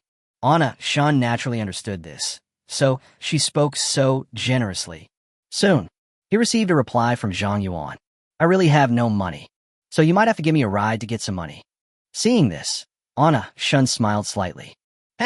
He's quite polite. As he spoke, he continued typing in the input field. Money is no problem. I won't participate in DJI's development casually, but I do have my conditions. I need you to quickly come up with a U-shaped robot that can bear 50 kilograms and is equipped with radar. After sending these, Shun put down the phone and closed his eyes. He is not doing charity. He naturally has his own purposes for investing in DJI. His ultimate goal is to make drones that can be sold to the Russian-Ukrainian battlefield. The other side, Zhang Yuan was originally smiling. But after seeing the information he received, his smile froze. Plant weight 50 kilograms? Also equipped with radar? Is that still a drone? Drones don't seem to need these. Chapter 48. No matter how much it costs, we want it. Looking at Shun Yan's request, Zhang Yuan was stunned, especially regarding his requests. Drone required? After realizing this problem, Zhang Yuan seemed to understand something. Boss Shun is also a fan of remote-controlled airplanes. Since he put forward these conditions, there must be a reason for that. Only, what on earth is he up to? Seeing Zhang Yuan muttering to himself, the curiosity of the other members of the team was aroused. What are you talking about, boss? Because we want the money too quickly, Boss Shun doesn't want it? Boss, what the hell did I say that to you? Zhang Yuan's thoughts were brought back to his senses by several people. Stop shouting. You're shouting like a ghost. There's no problem with Boss Shun paying, but he has new demands. What do you want? Hearing the new requirements, several team members hurriedly asked. There is no problem if you have the conditions. As long as the money is in place, that's enough. Once the money is in place, all conditions can be discussed. And, what are the conditions for drones? Aren't they all challenges? It's Boss Shun's request. He wants us to develop a drone that can carry 50 kilograms of weight and radar. The words fell. Several people who were originally full of confidence were stunned. Several people looked at each other. Carrying 50 kilograms? Do we need to add a radar? What is going on? If it is really developed, then it is still a drone? Can it fly?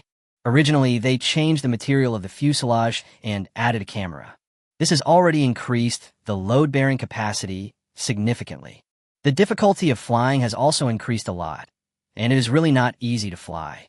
50 kilograms of weight plus radar. Isn't this just a little more difficult? Are you serious about this condition, boss? Seeing the puzzled looks on their faces, Zhang Yuan spoke calmly with his usual expression. Since Boss Shun has put forward the conditions, let's give it a try. I think it's a great idea. So I said yes. As he spoke, he lowered his head and typed on his phone.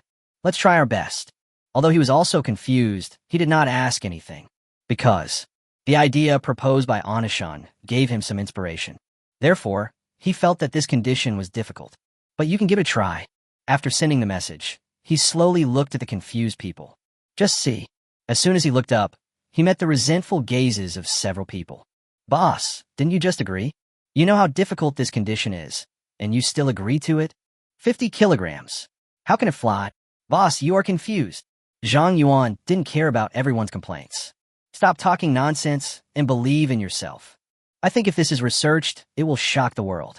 As he spoke, Zhang Yuan walked past several people. Looking at Zhang Yuan's determined back, several people had no choice but to accept their fate.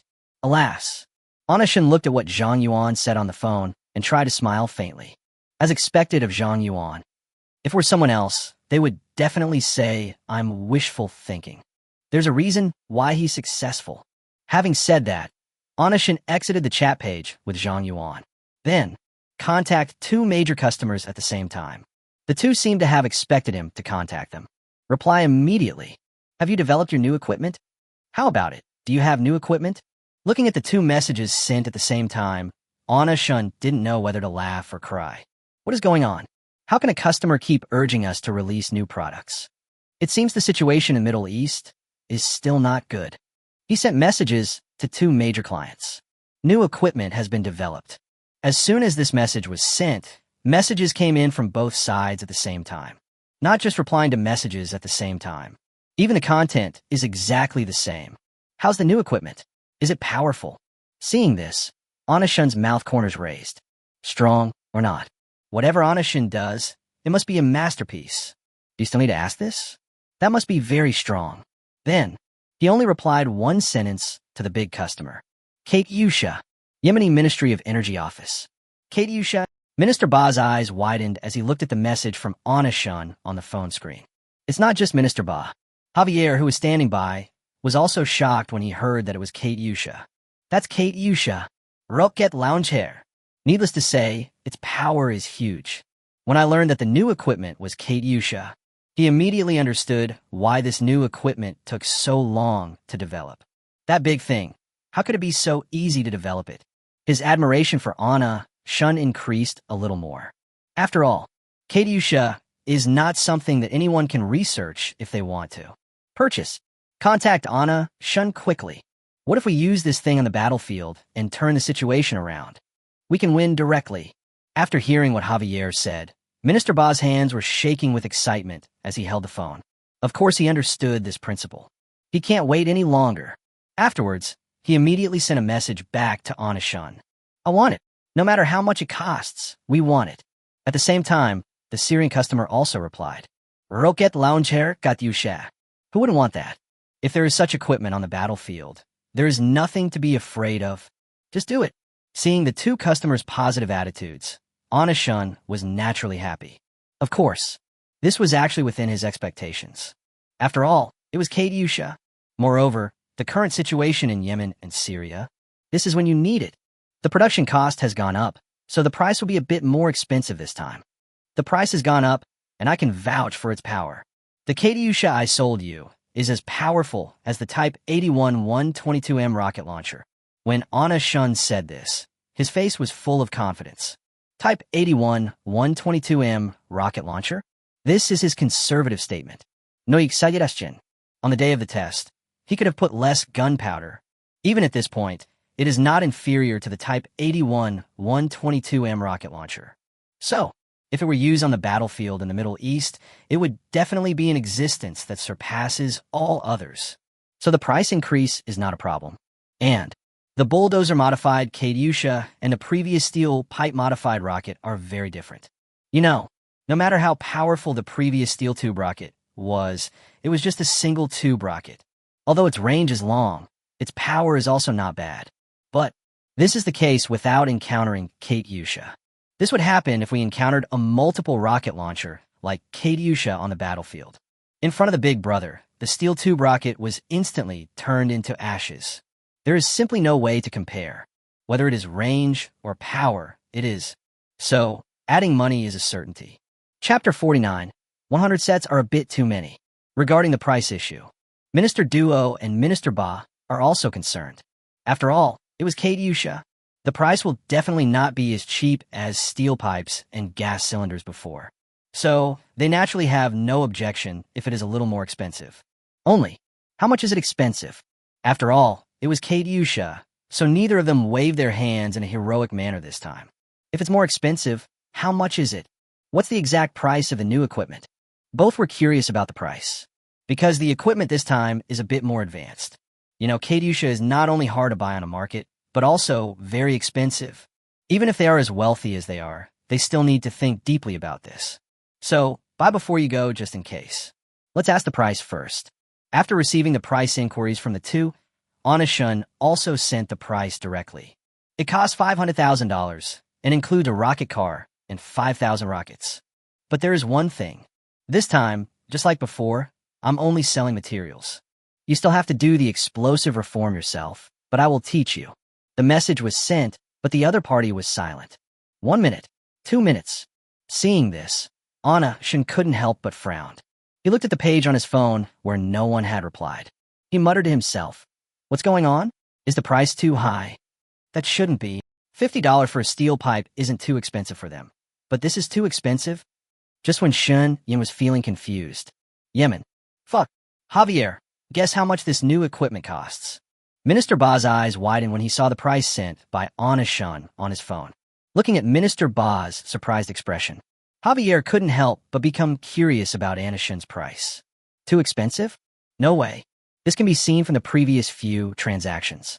Shun Yin should be making cheap and novel weapons. But this time, what is being sold is Katyusha. That shouldn't be cheap. $5 million?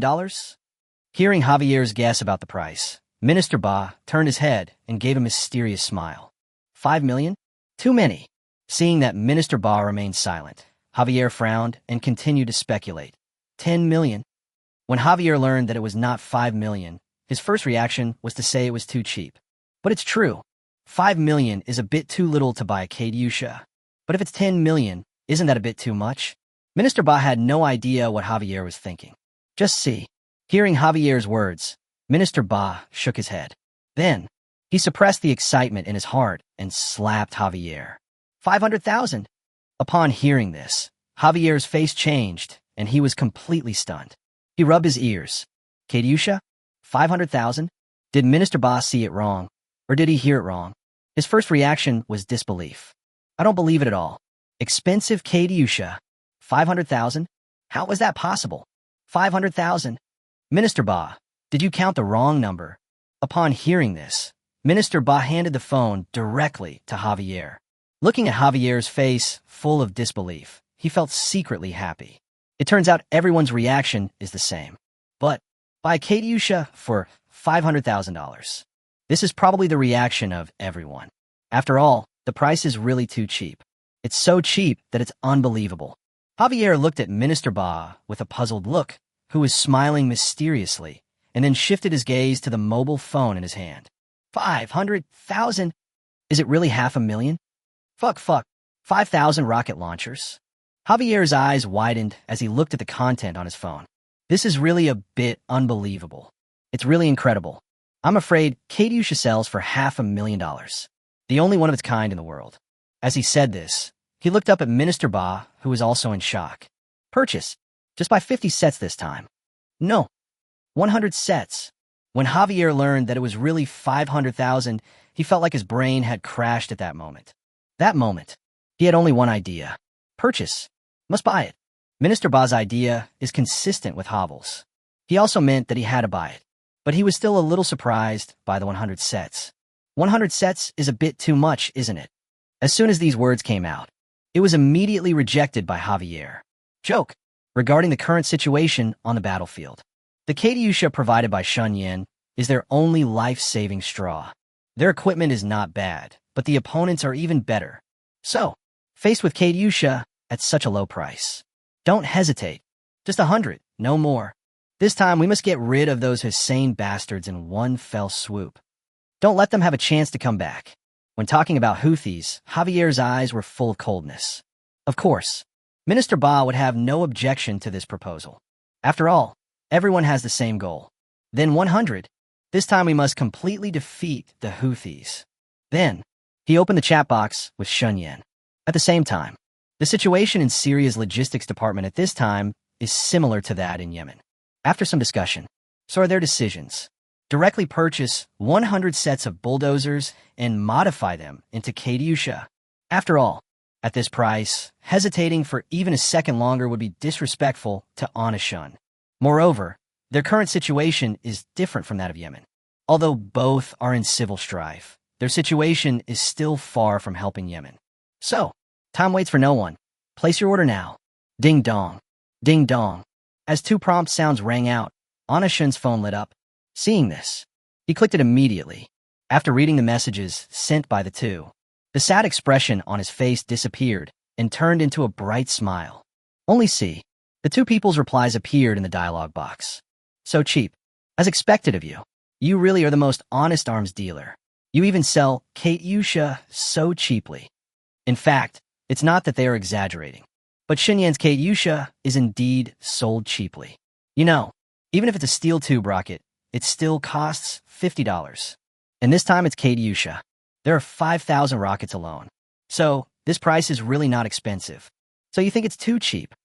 I'm telling you, how can someone who doesn't mind a $50 steel pipe care about this? But, how much did the two big customers order this time?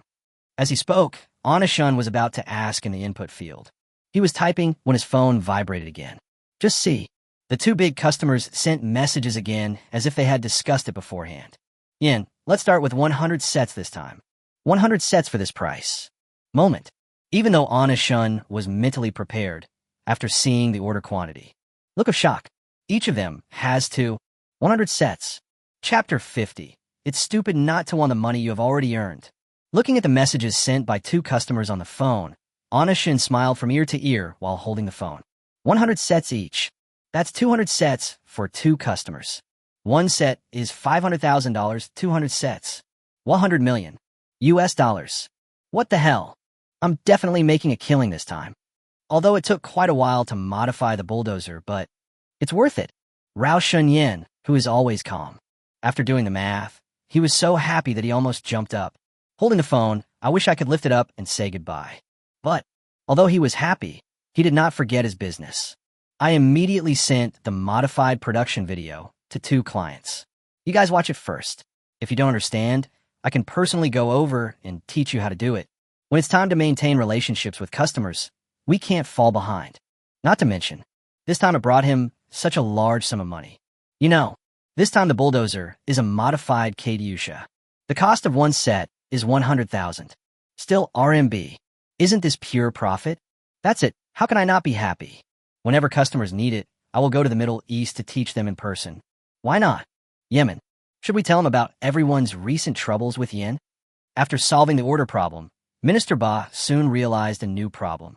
This period of time, countries around the world are looking for shun yen everywhere just to buy arms, especially the Middle Eastern countries. But in the end, none of these people achieved anything. Can't get in touch at all. So, these people took another approach. They contacted Yemen and Syria, which had bought arms from Xinyan. Among them, there are naturally some countries that have friendly relations with Yemen. Minister Ba's words touched upon Havel. He didn't answer him immediately, but held his chin in his hand and thought deeply. A moment later, mention it to Onashun. As for whether he wants to do business with those people, that's his business. As long as it's not related to the Houthis. He's a smart man. He should know what businesses can and cannot be done. Javier thought deeply before making this decision. After all, Onashun's current identity has been exposed. It is only a matter of time before other countries find him. Therefore, instead of letting those people find him, it would be better for them to tell Onashun. This can be considered as doing a favor. Moreover, Xinyan's contact information is also available in Syria. They don't say anything about Syria? No one can be sure. Minister Ba naturally had no objection to what Havel said. He said calmly, "Then just tell General Yin directly." Seeing Javier nod, he opened the dialogue box with Xinyan. "Yin, many countries in the Middle East are looking for you recently. They wanted to buy gas canister mortars and steel tube rockets from you, but they couldn't contact you, so they came to us. It seems that those overseas calls before really were trying to buy arms from me." Looking at the message sent by Minister Ba on the phone, Onashun seemed to be thinking about something. "It's just that I don't want to get involved with those people." Onashun was a little hesitant about this question. He really wanted to make money. "I also want to expand my business to the whole world. Only, the Middle East, it's a bit of a mess, big and small. Or maybe just forget it.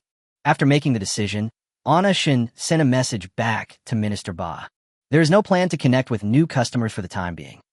If anyone else contacts you and wants to buy gas cylinders and steel pipes, they can buy them from you.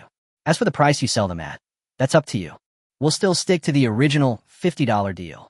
Just after sending this long string of information to the Pakistani minister, the client in Syria sent another message. Really, just as Javier guessed, the Syrian side really had no intention of hiding anything from Shin. The message they sent was also to tell Shin that other countries were looking for him. Seeing this, he didn't care. He immediately sent the message that had just been sent to the Pakistani minister to the Syrian customer. Treat everyone equally. I've made so much money from you. It's time to let you taste the sweetness. After sending the message, Shin put the phone down. Then, he lay down and looked at the ceiling and laughed foolishly. Fuck, I'm such a great businessman. Mad, like me, I earn money by giving it to my clients. It's really rare in this world. But this can also be considered as maintaining relationships with customers. Giving them sweet treats will make future cooperation more pleasant.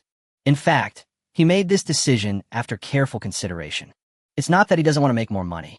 The main reason he did this was that he didn't want to cause trouble. There are many countries in the Middle East, and wars are frequent. If he takes it all on, it will inevitably cause some unnecessary trouble. By then, it won't be as simple as making money. Naturally, he would not let go of the money he deserved to earn. But he knew that he shouldn't make money, so he naturally wouldn't touch it. But this is only one of the reasons. The main reason was that he saw that the two customers were honest people, and they came to him. As a result, they sold it directly and told him about it. Being honest is not easy. And Yemen and Syria are actually considered poor in the Middle East. Giving them a chance to recoup their investment can also help maintain better relationships with customers. The more the better. The two clients were unaware of Shin's plan.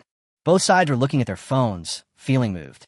I have to say, Jun is the most unique arms dealer I have ever met. As he spoke, Minister Ba handed the phone to Javier. He became a naturalized citizen because he truly admired Shin from the bottom of his heart.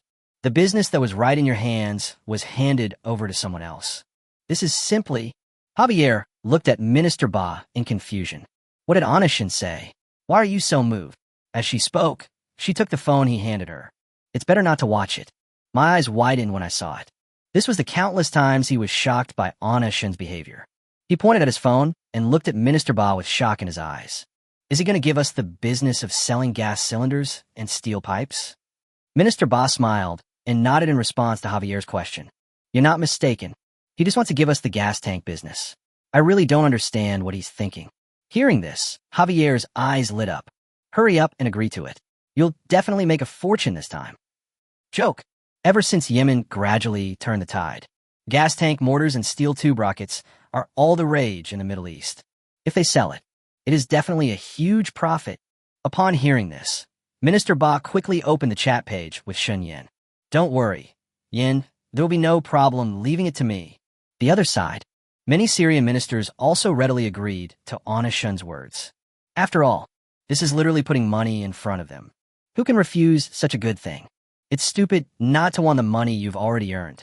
And, according to the popularity of gas tank mortars and steel tube rockets in the Middle East, if they sell it, to make up for the money they spend on buying arms from Shanyan. Not a problem at all. Chapter 51, it's right to give the Middle East business to them. Originally, Shin thought that this transaction with a big client would end here. Result, he just put his phone down. Ding dong. As the phone rang, the screen lit up again. The gas tank and the steel pipe each cost $500,000. We'll place another order for gas tanks and steel pipes for $500,000 each. After a few minutes of thinking, the two customers sent messages to Shin again. However, this number is not said casually. These are all figures that have been carefully considered. Now the two of them have now received Shin's instructions. Started arms business in the Middle East. But no one can predict what the outcome will be. So, $500,000 is just right. Not more, not less. If you can't sell it, you can keep it for yourself. $500,000 is enough for them now. Feeling the vibration beside his ear, Shin fumbled around the pillow for a while. Fuck, 50 orders each. Read clearly the messages sent by important customers on your mobile phone. Shin suddenly sat up from the bed. As expected, It's right to let them do the business in the Middle East. If it weren't for this, they would never have ordered so many gas cylinders and steel pipes at once. No matter how much they earn from the price difference, my income won't be affected, and it saved me a lot of trouble. Perfect. After sorting out these thoughts, Shunyin felt more and more that his decision was correct. After all, he only ships to Yemen and Syria. As for other countries, if they have any disputes over gas tank mortars or steel tube rockets, it has nothing to do with him at all. The most important thing is, he made a lot of money. Anyway, he still sold them to two big customers for $50 each. Then, he promptly replied to the two major clients. No problem. After receiving Shunyan's reply, the two of them did not hesitate. The deposit was immediately transferred to Shunyan's account. The next two big clients chatted a lot with Shunyan. But no matter how much ink is used, actually they mean the same thing. If you have any new equipment in the future, please tell us as soon as possible. In fact, Anna Shun could understand their behavior. After all, now Shun Yin showed them the equipment. Each one of them is able to dazzle the world. Each one is more outstanding than the other. That's it. Who wouldn't look forward to it? Therefore, Anna Shun agreed to this request without hesitation. After communicating with the two customers, Anna Shun immediately called Uncle Zhong. Beep, beep, beep. Director, do you have any new instructions? The phone was connected after 2 rings, and Uncle Zhong's warm voice came from the phone. Listening to the opening remarks that were the same as usual, Anna Shun smiled and said, Our factory is about to receive a new order. 1 million gas cylinders and 1 million steel pipes, 500,000 each to the 2 previous addresses.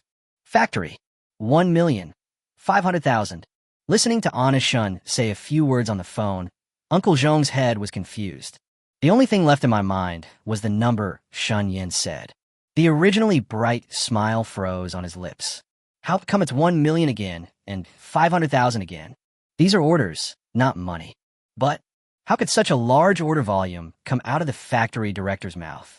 Like it's a normal thing, without waiting for Uncle Zhong to digest what Anna Shun had just said. Only Shun Yan's voice was heard again on the phone. That's right.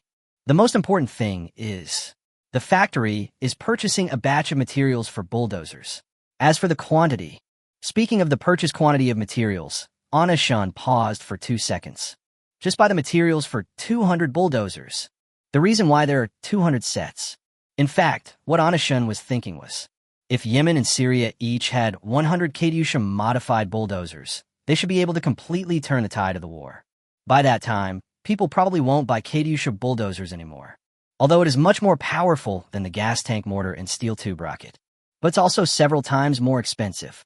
If the situation had completely reversed, they wouldn't have needed the Katyusha bulldozers at all. So, 200 sets of materials are enough. Uncle Zhong knew nothing about what Anna Shun was thinking. After listening to what Anna Shun said, he was completely confused. Director, aren't we a gas tank factory? Why do we need to purchase materials for bulldozers? In fact, Uncle Zhong has been puzzled by this question for a long time. He was very confused when steel pipes were produced in large quantities before.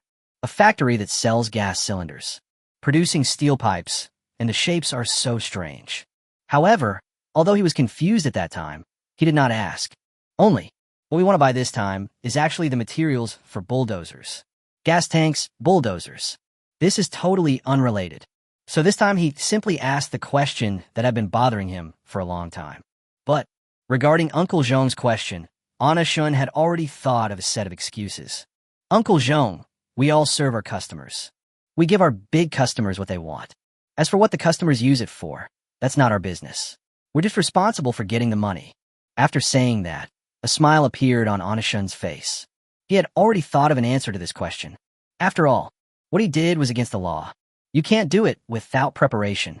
After hearing Anna Shun's explanation on the phone, Uncle Zhong understood instantly. The doubt on his face disappeared, and he turned back into the warm and gentle Uncle Zhong. Then he said with a smile, Director, leave the purchasing to me. It's just that these 100 orders for gas cylinders and 100 orders for steel pipes are a bit too many. Although our factory has expanded, the orders are too large, so it might be a bit difficult. Is it going to be expanded? Anna Shun had also thought about the problem that Uncle Zhong mentioned.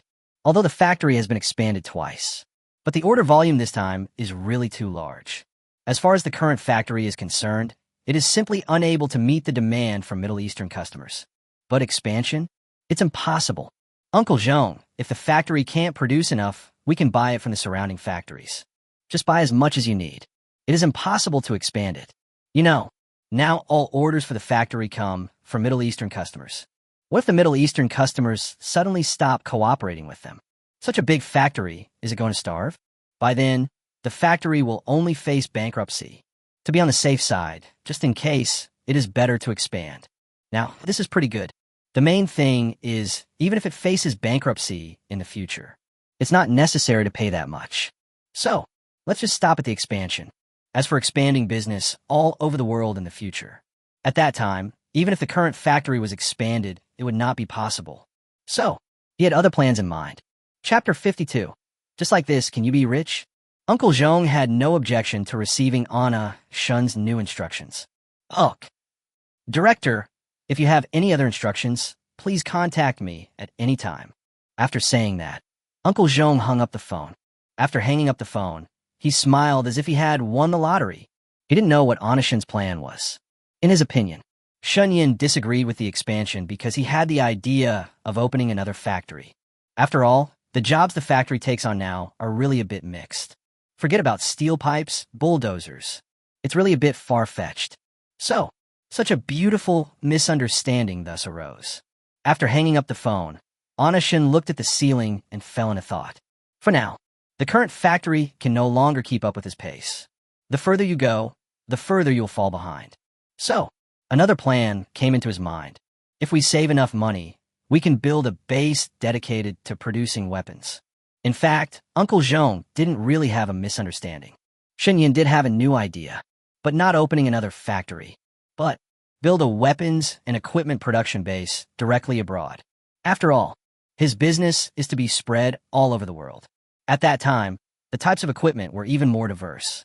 If you have a production base directly, there's no need to worry about not being able to keep up with production demand. It is entirely possible to produce more weapons and equipment and sell them to different countries. And, if the funds and technology allowed, even nuclear weapons.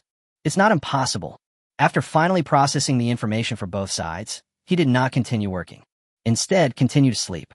I've been working on this bulldozer for a month, and now I can finally sleep peacefully. We have money and free time. Perfect. As he said this, he lifted the quilt, closed his eyes, and fell asleep. This sleep was very peaceful. When he woke up again, it was already evening. Cool. After glancing at the time on his phone, Anna Shun stretched his waist and slowly stood up. Leave the purchasing to Uncle Zhong. I can finally take a break. Not bad, not bad. Now that you've made so much money, it's time to enjoy yourself. Whenever I have some free time, his phone would pop up with all kinds of messages. And this time, the DJI issue was handled, the major customer issue was handled, the arms issue in the Middle East was handled, the bulldozer modification was completed, and the procurement issue was handed over to Uncle Zhong. He can really enjoy himself this time, since in making money, except when in the Middle East. He hasn't enjoyed it yet. I make so much money, but I never spend it on myself properly. Now is the time. After washing up, Anna Shun took the van and went out. After opening the door, Anna Shun's gaze stopped not far away, and he stopped. Just see. Where his eyes were fixed, there was a shabby and yellow van parked. After looking at it for a while, he muttered, "It's time to change. I think I'm worth over 100 million now, but I drive this little junky car. It's a bit too low-key.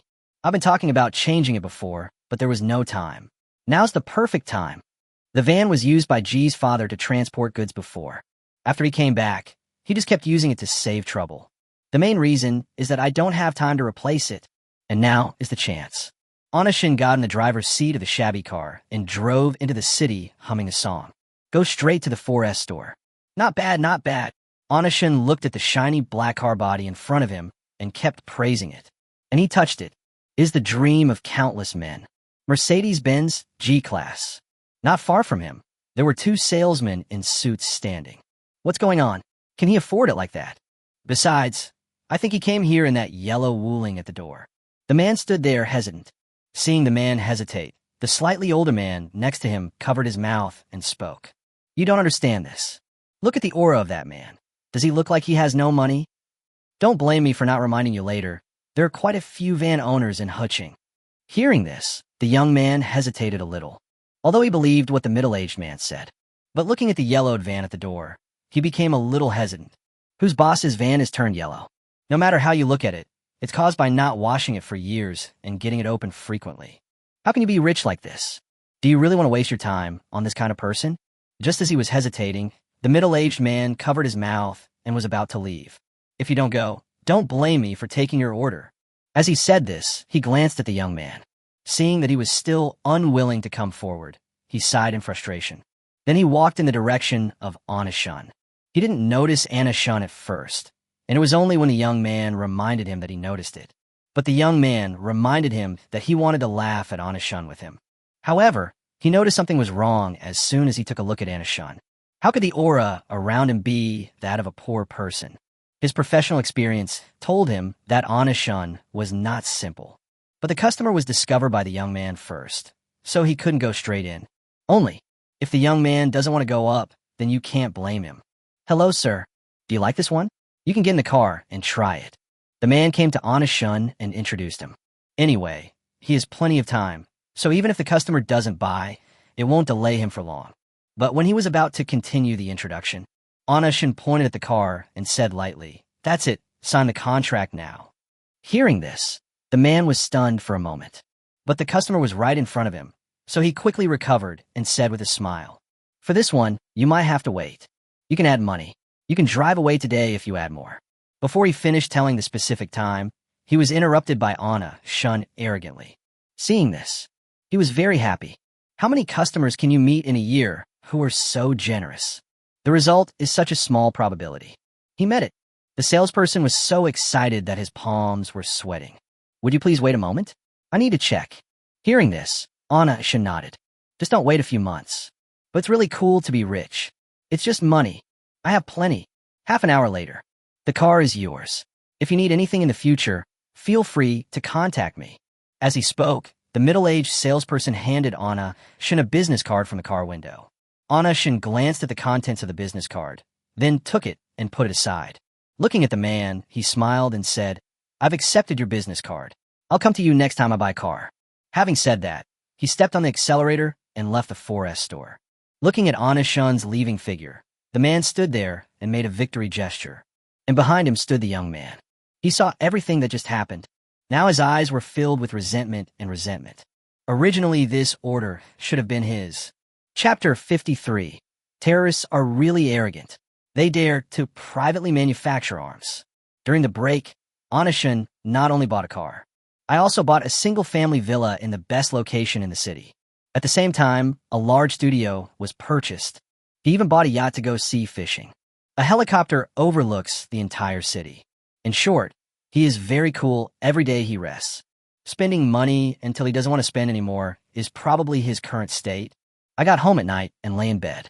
Anna-shun took out his phone and started scrolling through short videos. As he was scrolling, his eyes stopped at an analysis video of a Conan blogger. Just see. On his mobile phone screen at this moment was the test video of the gas tank mortar that he had previously posted on the forum. Attentive netizens have noticed that the background in this short video is exactly the same as the Lei Tian that caused such a stir in Huching. Pictures speak louder than words. Lei Tian is fake. In fact, there are terrorists making weapons. Looking at the content in the video, Anna-shun smiled. Terrorist. This generation of netizens is really interesting. As he said that, he clicked on the comments section again. Fuck. Terrorists are really arrogant now. They even dare to manufacture weapons privately. The government is still too lax in this regard. The police should quickly arrest these terrorists. Tian said, "I must have offended someone. I was bombed and turned upside down for no apparent reason. I heard the police have opened an investigation. Bloggers, please stop creating panic. My home is in Huching. Do you want to hide somewhere else for a while? I am scared." The comment section is filled with discussions calling on the police and for the police to file a case. But after seeing all this, there was no panic on Anna-shun's face. He still had an expression as steady as an old dog. Even, still able to laugh out loud after reading some of the hilarious comments. I'm dying of laughter. Netizens are awesome. Next time I make a modified piece of equipment, I must follow these netizens' ideas. They are so unique. Such a calm and composed look. Even if the police came to his house, they would doubt whether they had made a mistake. This doesn't look like a person who has committed a crime. He looks like a complete spectator. But, just as he showed, Onishun was indeed not panicked at all. The police opened a case for investigation. So panicked. Because, if the police want to arrest someone, they must obtain some evidence. But evidence? He is very confident about this. Absolutely impossible to find. At most, we can find some clues at the scene, but it is absolutely impossible to find actual evidence. Because there isn't one, and, even if we really find him, as long as he refuses to admit it, even if he dies, in the absence of substantial evidence, the police would have no way to find him. So, you're panicking. Onishun was very clear about all of this in his heart. After all, he is a man who wants to do business all over the world. I panic because of these things. Impossible. Onishun continued to scroll through the videos as if nothing had happened. The next few days will still be about playing and spending money. How is it? Any clues? Li Jiang still had dark circles under his eyes and a mess of hair on his head. He was holding a large pile of lunchboxes in his hands. Ever since the investigation team from the imperial capital came down, he has been actively involved in the work of the investigation team. Just look at his hair. He has been at the police station for several days. And there haven't been any results in the past few days. Really? After hearing Li Jiang's words, several members of the investigation team shook their heads helplessly. The conditions of these people are not much different from Li Jiang's. There were dark circles under their eyes, as if their roots had been hit. The only difference between him and Li Jiang is that his hair is not like a chicken coop. After all, I'm from the imperial capital. Seeing everyone shaking their heads, a look of disappointment flashed across Li Jiang's face, and he spoke weakly. Let's eat first. The investigation team has been here for 5 days, but there was not even a trace of any clue about the private manufacture of arms. The few people who came from the imperial capital are now like deflated balls.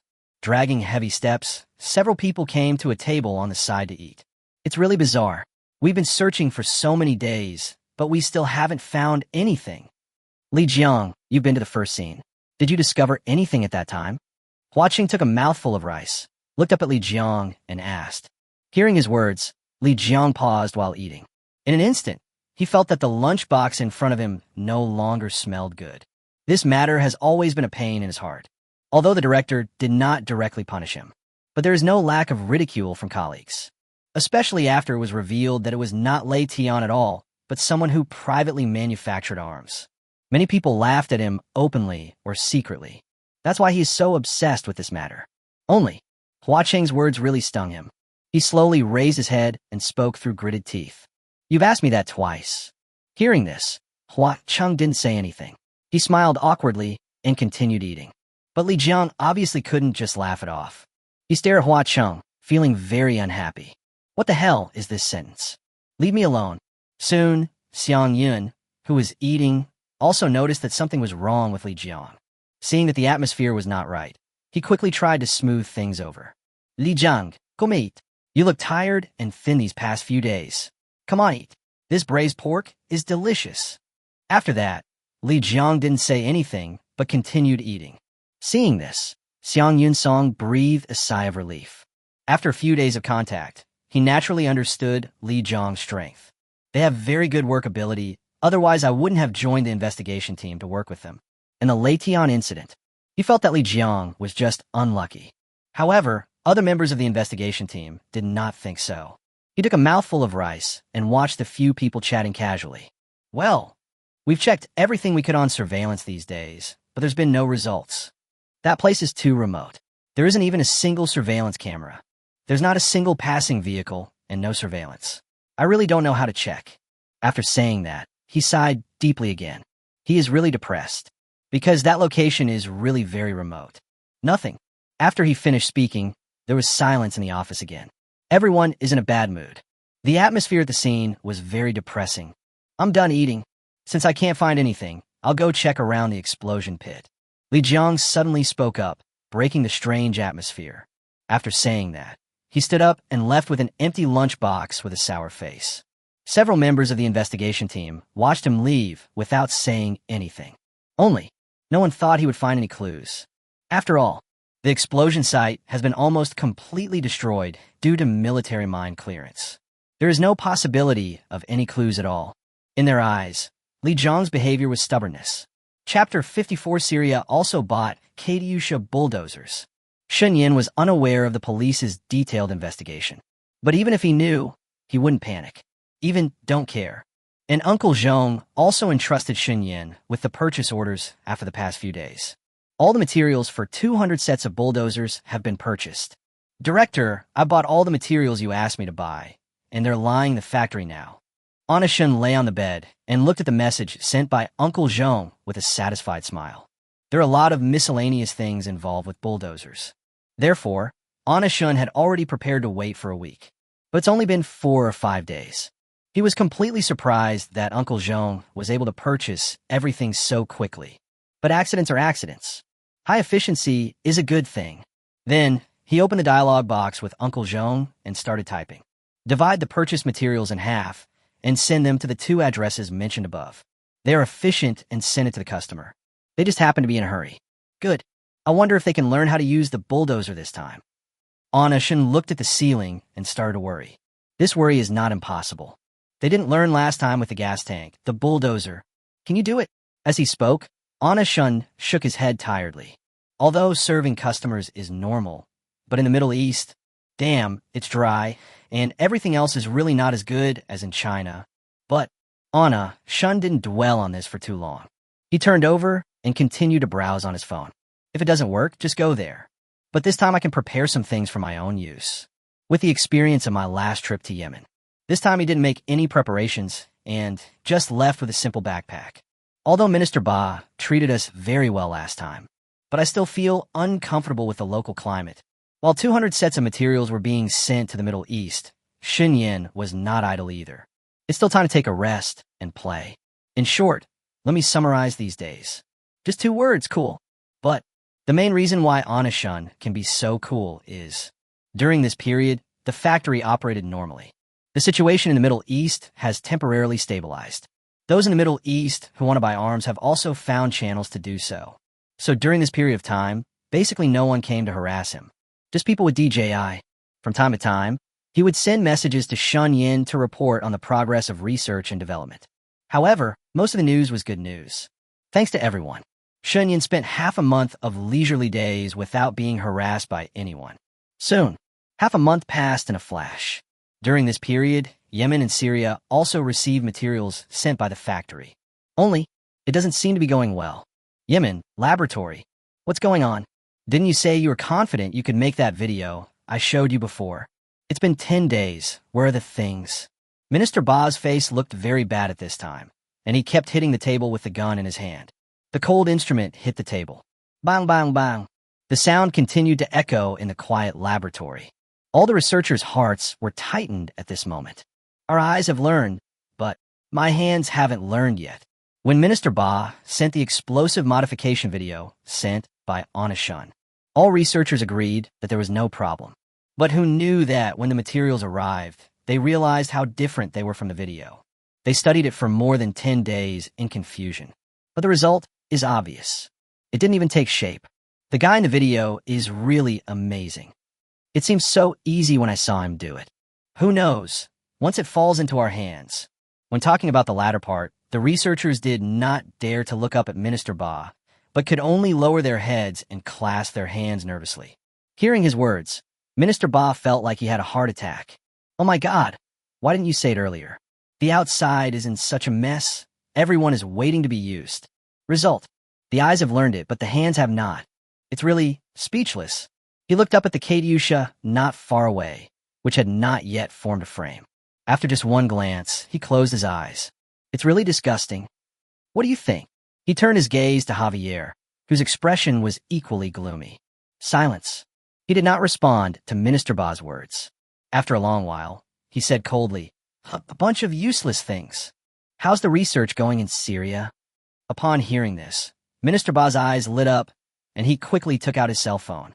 Yes. Why didn't he think of it? Syria also bought Katyusha bulldozers. Just because they can't figure it out doesn't mean there won't be any results in Syria. 3 cobblers are better than 1 Zhuge. There is definitely hope. Thinking about this, Minister Ba excitedly called Minister Duo. Beep, beep, beep. Minister Duo, how is your research going? As soon as the call was connected, he couldn't wait to post the message. This really isn't the time for small talk. Although Yemen has sufficient gas tank mortars and steel tube rockets. But even so, it was just barely able to stabilize the situation. If you want to make a complete turnaround, you still have to rely on the bulldozer Kate Yusha. But now, Minister Ba waited expectantly for the other party's reply. However, a minute passed, and no sound came from the other side. To this, Minister Ba glanced at his phone in confusion. I'm on the phone. Don't you understand what he said? Thinking of this, Minister Ba continued to speak. How's your research on the bulldozer Kate Yusha and the one Xinyan bot? The words fell. There was a sigh from the other end of the line. Upon hearing this, Minister Ba's heart skipped a beat. No way. It can't be such a coincidence. But as soon as this idea came out, there were helpless voices from several ministers on the other end of the line. You haven't figured it out yet, and neither have we. After receiving the materials, Syria began research. Moreover, the most corrupt academicians in the country were summoned to participate. Only, the result, not much different from Yemen. Many ministers are also worried at this time. I was just about to call Minister Ba, but unexpectedly he called first. There was silence on the other end of the phone for a few seconds. Then a somewhat desperate voice was heard. It seems that I can only ask Anna Shun for help. The two of them had the same idea. After hanging up the phone, the two contacted Anna Shun at the same time.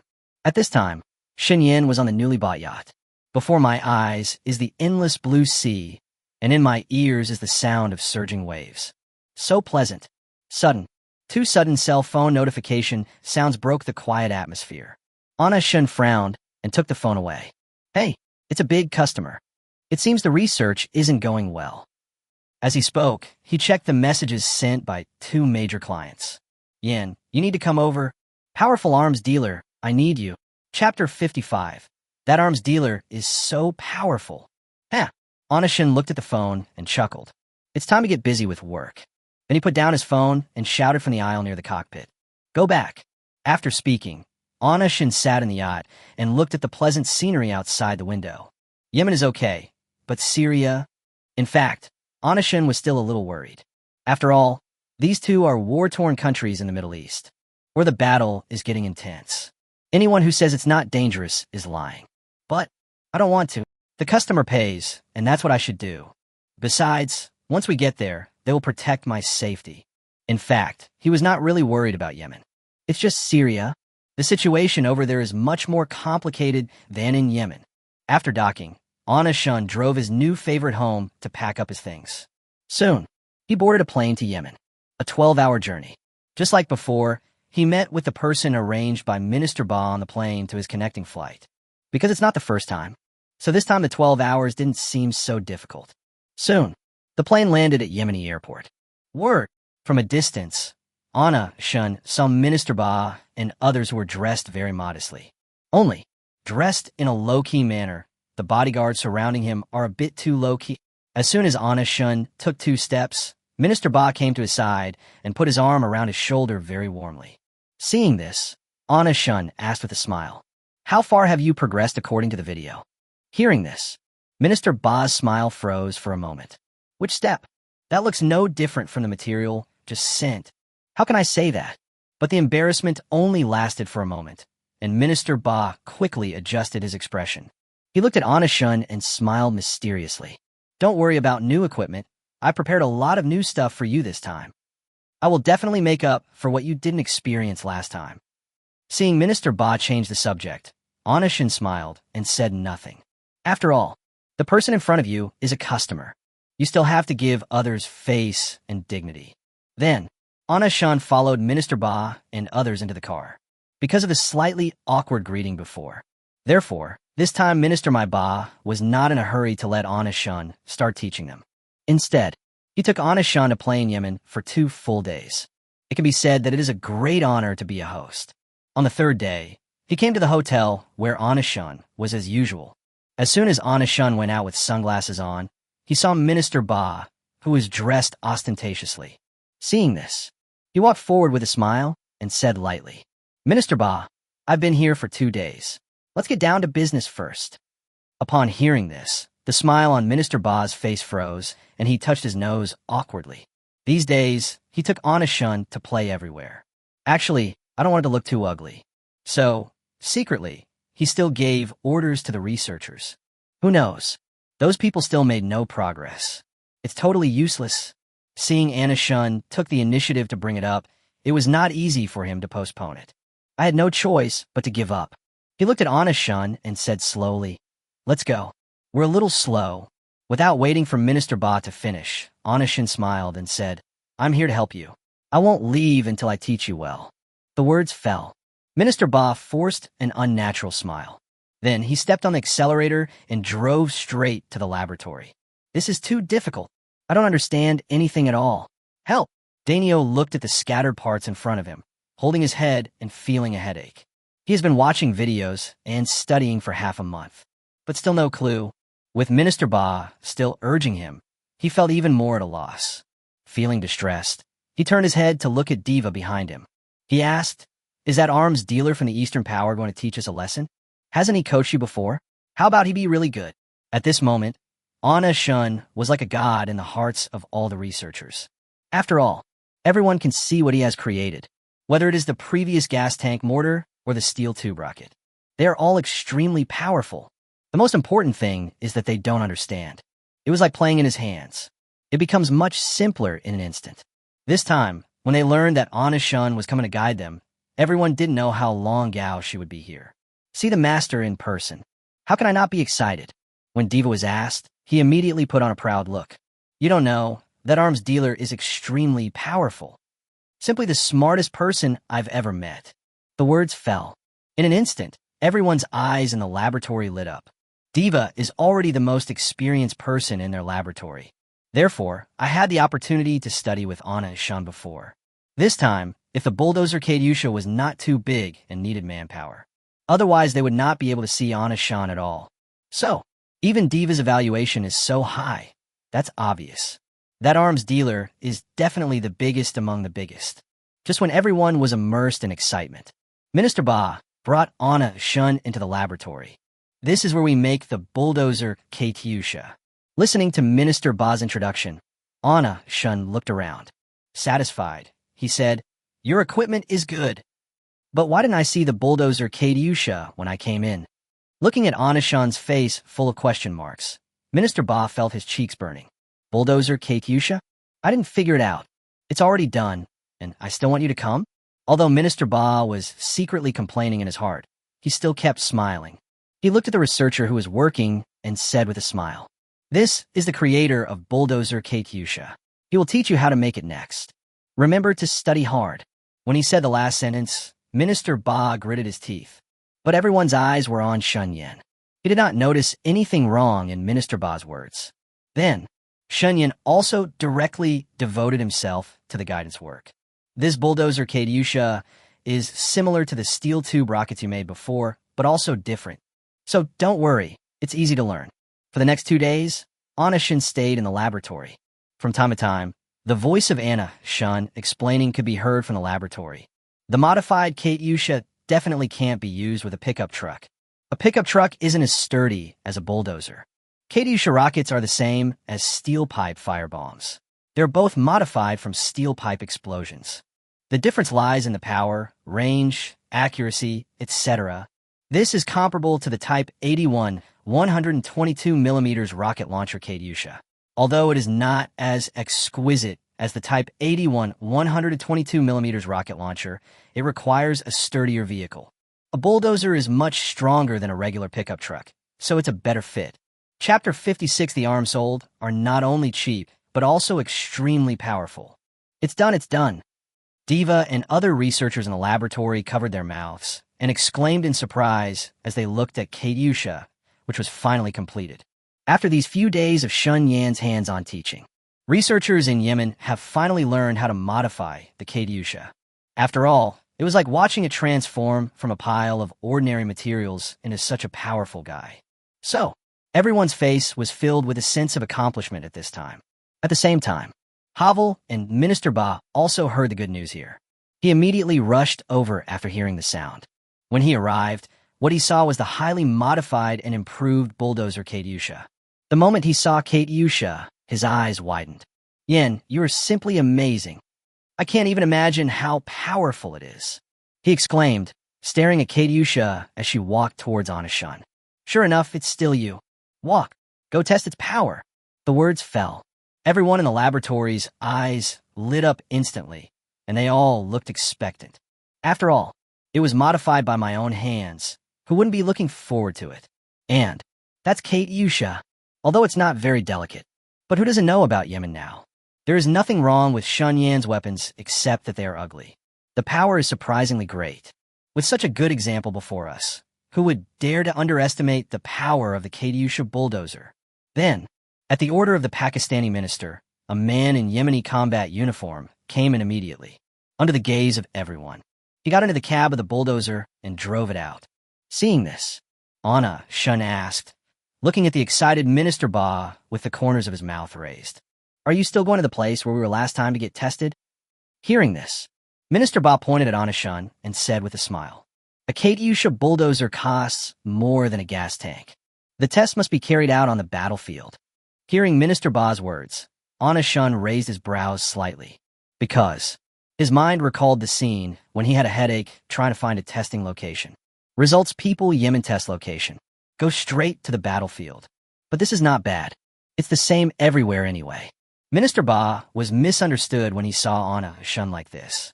He patted Anna Shun's shoulder lightly and said with a smile, don't worry. Although we're going to the battlefield for experiments, we don't need to go to the core of the battlefield, so there is no danger. Hearing this, Anna Shun didn't know whether to laugh or cry. But out of politeness, he nodded, watching the bulldozer drive farther and farther away. Minister Ba took Anna Shun straight to the outskirts of the battlefield. The researchers in the laboratory also drove there themselves. After all, I pretended it myself, so who wouldn't be curious about its power? Soon, a group of people came to the outskirts of the battlefield in a mighty manner. Have all the people on the front line been evacuated? As soon as Javier got out of the car, he stopped the hurried combatants beside him and asked them questions. Then, the combatant holding the weapon made a military gesture and then said a few words to Javier. Seeing this, Anna Shun's gaze turned over there. At that moment, the answer in his heart was about to come out. He had always known that Javier was no ordinary person. But look at the respectful look of the fighter in front of you. He seemed to understand. He seems to be a general. Minister Ba didn't hear what Anna Shun said. Seeing Anna Shun looking around, he pulled Anna Shun aside to explain. We are currently at the edge of the battlefield, not yet at the core. The bulldozer Katyusha will be tested not far away. As he spoke, Minister Ba pointed to the northeast corner not far away. Look in the direction he points. Sure enough, Anna Shun saw Mars. Minister Ba's words rang out again. According to the range you provided, this position is just right for launching rockets onto the battlefield. Of course, all our personnel on the front line have been evacuated. After speaking, he looked at Anna Shun. Just see. Anna Shun was looking at the direction of the battlefield with a frown on his face. Minister Ba's heart skipped a beat immediately, and he quickly began to explain. That's right. It's not that I don't trust you. It's mainly because this is a test. So, to prevent accidental injuries to our own people, we did this. Although Anna Shun is just an arms dealer. But unfortunately, their weapons are different from others. Others are corrupt. The weapons sold are not only cheap, but also extremely powerful. So, in order to avoid him from misunderstanding, Minister Ba gave a nervous explanation. Only, Anna Shun was just looking into the distance. The reason I frown is simply because the sun is too bright. Listening to Minister Ba's explanation, he smiled faintly. It's normal to be cautious. Hearing this, Minister Ba breathed a sigh of relief. Not long. The preparations over there have been completed. The bulldozer sent a finger signal in Javier's direction. Everything is ready, just waiting for Javier's order. Everyone at the scene also gathered around and watched the bulldozer, because everyone got the news that this unremarkable Katyusha and gas tank mortar were made by the same person. For a moment, everyone was looking forward to it. At the same time, several soldiers holding weapons were having a heated discussion. Can this guy, who looks so strange, really have the power of Katyusha? Bullshit. Of course there is, but you didn't even look at who developed it. Exactly. That gas tank mortar is ugly too, and it doesn't stop people from cheating. Stop talking. I'm dying of anticipation. I'm sure we can beat the crap out of those hussy bastards. Because they have all seen the power of gas tank mortars and steel tube rockets. So for this strange-looking Katyusha in front of me, everyone is looking forward to it, wondering if it can really be so powerful. It is as powerful as a real Katyusha. But this also leads to Anna Shin stood out among the group of people. Because compared to the excitement of everyone around me, he is so calm. Logically speaking, the equipment being tested was clearly the one he was researching, so he should be the most nervous. As a result, he was not panicked at all. He is extremely confident in the equipment he developed. So panicked. Then, amidst everyone's great anticipation, Javier gestured in the direction of the bulldozer. Moment. Bang, bang, bang. Bulldozer Katyusha opened fire directly. Just see. At the edge of the sky, rockets shot towards the opposite side like sky-high monkeys. And, one shot after another. Rocket launchers are fired continuously from the launch tube. In this way, more than 40 rocket launchers were fired. A large wave of rocket launchers rushed straight to the distant battlefield. Moment. All the onlookers present, except Anna-shun. After seeing this picture, my blood is boiling. My heart is pounding. I'm so excited. This can't be described as a malpractice. This is simply against the will of heaven. Strong. It's so strong. Chapter 57, I'll treat you tonight, and we'll go to the same place you went last time. At the same time, the other side of the battlefield. What's happening in Yemen? Ha! I think we scared him away. It's only a matter of time before that thing of theirs, which looks like a strange beast, gets shot at. That's right. If Yemen were any sensible, it wouldn't be like this now. Hurry forward and attack Taimang's base camp directly. The Houthi fighters retreated when they saw the Yemenis. They instantly relaxed their guard and started laughing and joking.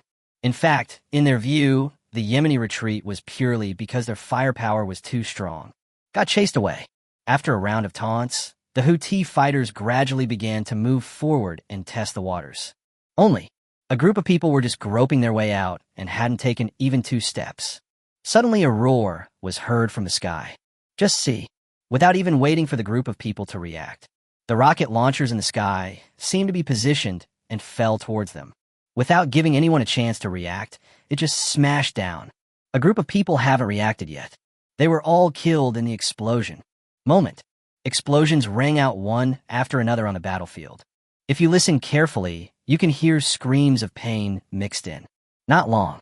The battlefield, which had originally had a recognizable shape, was now reduced to ruins.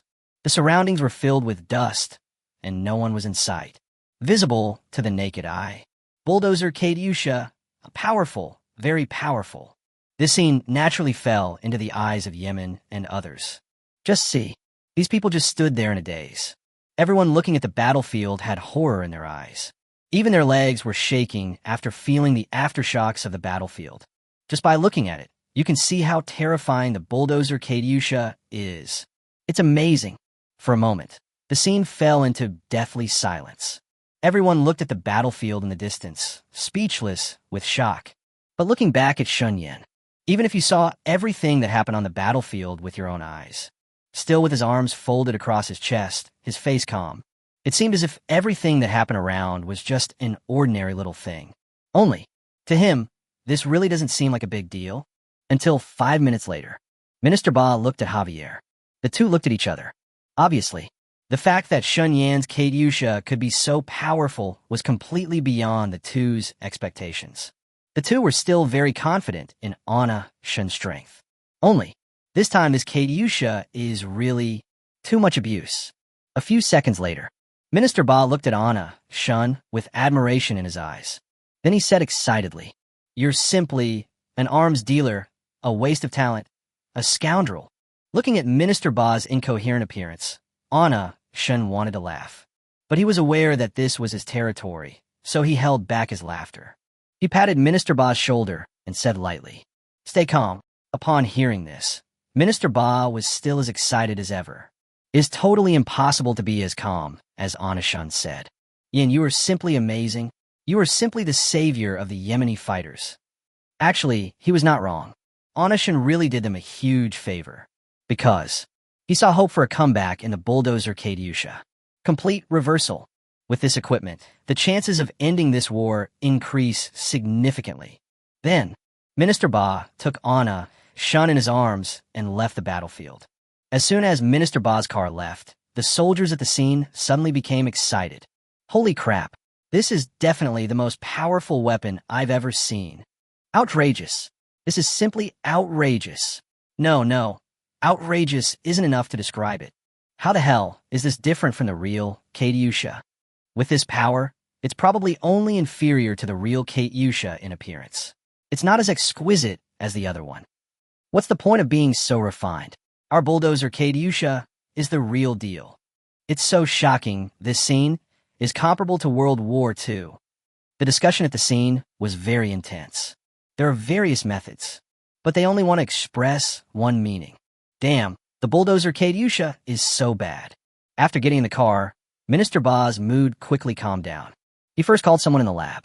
Go back immediately and modify all the remaining 99 sets of materials. He saw the hope of victory in the bulldozer Katyusha. This means that our strength does not allow it. If there were enough people who could make the changes, he would be eager to use the remaining 99 sets of equipment tomorrow. Seeing Minister Ba so satisfied, Onishin was also happy watching from the side. Customer satisfaction is the most important thing. Only in this way can we promote next cooperation. Minister Ba was in a very good mood at this time. After hanging up the phone, he put his arm around Anna Shun's shoulders familiarly. I'll treat you tonight, and we'll go to the same place you were last time. Don't refuse. You've helped us a lot this time. We must treat you well. Hearing this, Anna Shun didn't know whether to laugh or cry, although he really didn't want to ruin Minister Ba's mood. However, he has more important things to do right now. Then he slowly said, Syria also bought new equipment this time. He can't figure out the Katyusha bulldozer over there either. I figured it out here, but they haven't figured it out over there yet. The problem in Yemen has been solved, but Syria is still waiting. They're all customers. We still need to treat everyone equally. Only, Minister Ba, who was originally in high spirits, looked embarrassed in an instant after hearing what Onishin said. The situation in Syria is really dangerous. The war over there has been intense. Even with the protection of the Syrian military, it would still be dangerous. Moreover, it was he who introduced this client. So, no matter what, he couldn't just watch Shun Yin die. I don't recommend you go. The situation in Syria is more complicated than you think. This trip might.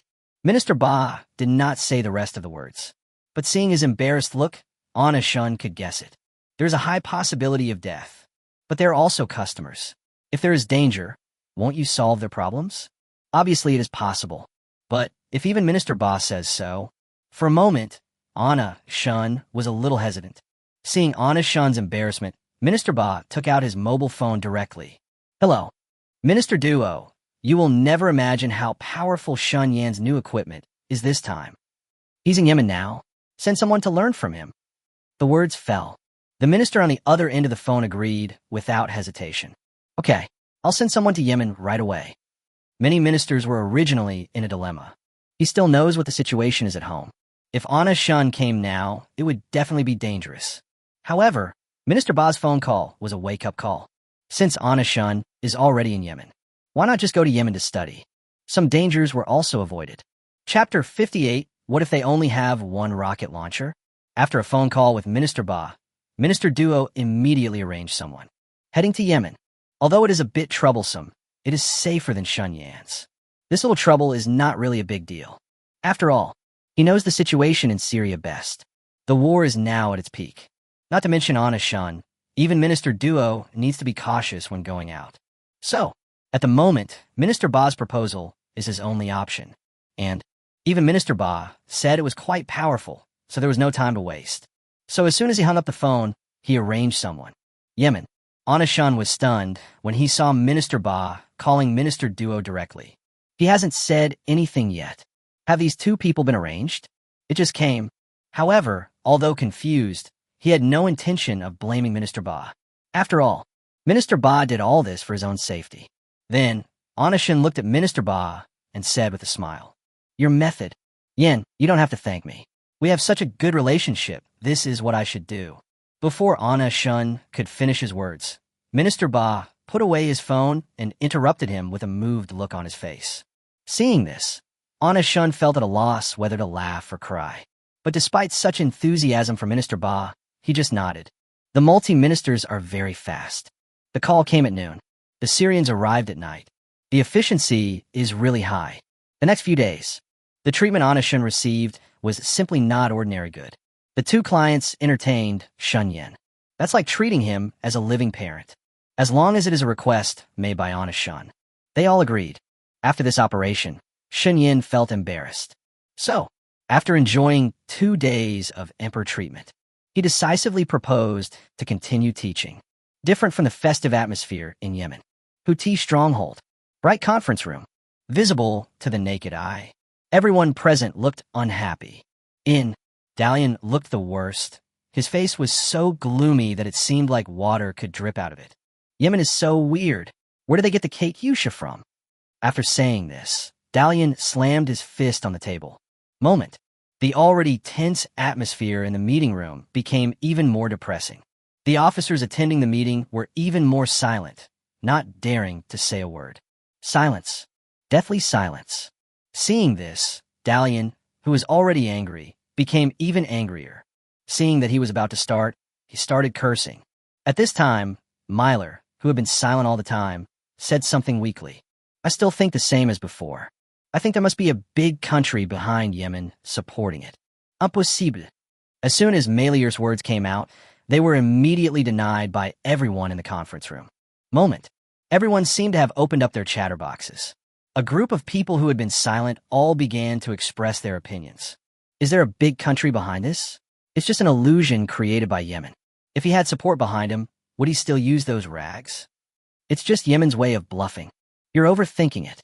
If they had the support of major power, would they have been beaten like that last time? This group of officers immediately raised various rebuttals. None of these points can prove that there is someone supporting Yemen. But Myler still sticks to his original point of view. He still spoke in a very firm tone. If Yemen didn't have a big country behind it, how could they possibly bring out rocket launchers? They are definitely being secretly supported by the country. This sentence is very powerful. No one is refuting it anymore. After all, it is a fact that Yemen dealt them a heavy blow with rocket launchers this time. And, in fact, what Malier said is not without reason. They know best what Yemen's strength is. If you have a little strength, you won't be suppressed by them all the time. Everyone fell silent and stopped talking. A long time, Dalian, who had been silent since the beginning, spoke again. Since the country behind them has already taken action, even weapons like rocket launchers have been brought out. Should we seek help from over there? Dalian had actually thought about it before saying this. They have seen the power of rocket launchers. Very strong. So, if you don't speak to that person at this time, I'm afraid the situation of the battle will be reversed again. But he couldn't make up his mind again. After all, they had just been provided with a batch of arms. It hasn't been that long. And the most important thing is, if they ask for it, they will give it to them? It's hard to say. After Dalian's words, everyone in the conference room fell into deep thought. This is something to really think about. A moment later, Tian Li, who had never participated in the dispute, asked tentatively, what if they only have one rocket launcher? As soon as these words were spoken, everyone's eyes in the conference room lit up. Yes. What if Yemen only has one rocket launcher? After all, Yemen loves to bluff like this the most. This is most likely their strategy. Those who were originally hesitant gradually spoke up. I think it's better not to ask for help from those over there for the time being. Yeah, rocket launchers are so precious. Even if he has a country behind him, they would probably only give him one. There must be only one. Such an expensive weapon is different from those junk before. A rocket launcher can fire 40 rounds, and once they're fired, they're gone. After that, everyone looked at Dalian, who had remained silent. After all, the final decision is still in his hands. Dalian was actually still struggling in his heart. Even if you want it, they may not give it to you. But if you don't, if Yemen really only has this one rocket launcher, although there were only 40 rounds, it was enough for them to bear. After thinking about it, Dalian looked at everyone and said calmly, whether you want it or not, you have to inform them about this. Once high-end weapons are used, it will not only affect the war between them and Yemen, but will also affect the situation in the entire Middle East. We can't gamble on this. The words fell. All senior executives voted in favor. Dalian was right. They can't gamble, and they can't afford to gamble. At last, after a meeting, all the senior officials agreed that Dalian would inform the country behind the situation. However, After the top leaders of the country behind the Houthis learned of this situation, don't care at all. In their eyes, a rocket launcher can't even stir up any storm.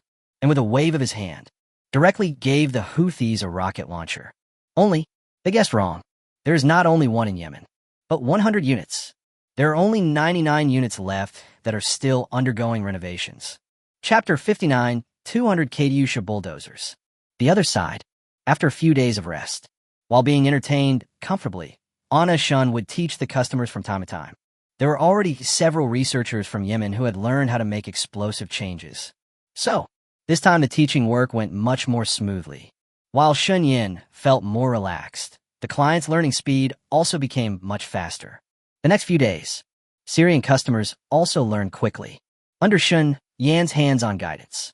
Just 10 days. The people sent by the Syrian customers have already learned everything. Of course, the people of Yemen did not rest during this period. Researchers at the society have been conducting explosive modification work in a laboratory. The speed at which they made changes was comparable to Shun Yan's teaching progress. A lot faster. After all, they're a group of people who have been carefully taught by Anna Shun. And they also spend much more time studying than the Syrians. At the laboratory door, as soon as Anna Shun walked out of the laboratory door, he met Minister Ba. From a distance, Minister Ba waved at Anna Shun. Seeing this, Anna Shun's mouth corners raised, and a faint smile appeared on his face. Minister Ba, you all have almost finished your studies. It's time for me to go back, regardless of the later Syrian customers, or the Yemeni researchers who have already begun studying. A group of people have completely mastered the technique of using a bulldozer to blast Katyusha. The purpose of Anna Shun's trip has been perfectly accomplished, so he must go back now. Hearing Anna Shun's words, Minister Ba's jogging steps stopped. Yin, are you going back? Even though they've all learned it, they still haven't treated you well this time. Hearing this, Anna Shun didn't know whether to laugh or cry. Big clients almost treat him as their adoptive parent. Isn't that enough? You are truly worthy of being Minister Ba. Then, Anna Shun smiled and stepped forward to pat Minister Ba on the shoulder. He smiled and said, "The hospitality is very good. I like it very much. But I've been here for so long, it's really time to go back. I still have a lot of things to do back home. A lot of people are waiting for him. Besides, he has his big things to do. Staying in Yemen? Impossible.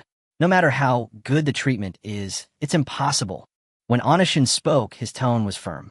Minister Ba lowered his head and thought for a while, but said nothing more. After all, it's going to rain and my mother is going to get married. After all, Anna Shun is not from their country. Moreover, when he returns, he will develop new weapons for them. Then, Minister Ba looked up again, smiling as usual. "Then if you have any new equipment after you return, you must tell me." After the words fell, Anna Shun's mouth corners rose. It's true that every 3 sentences he talks about are about equipment. He chuckled and said, "If there's any problem with the new equipment, I'll definitely contact you first." Joke. Yemen is a big customer. If only there were new equipment suitable for them. If not them, who else should I give it to? After all, like the Katyusha bulldozer, gas tank mortar, and steel tube rocket. This type of low-cost equipment, isn't it prepared for Middle Eastern countries like Yemen? After receiving Anna Shun's answer, Minister Ba felt relieved. He opened the car door behind him and smiled. "Get in the car. I'll take you to the airport." Seeing this, Anna Shun got into Minister Ba's car. Just as I was about to close the car door, I heard a shout from a distance. "Teacher Shun, wait a minute. Wait a minute."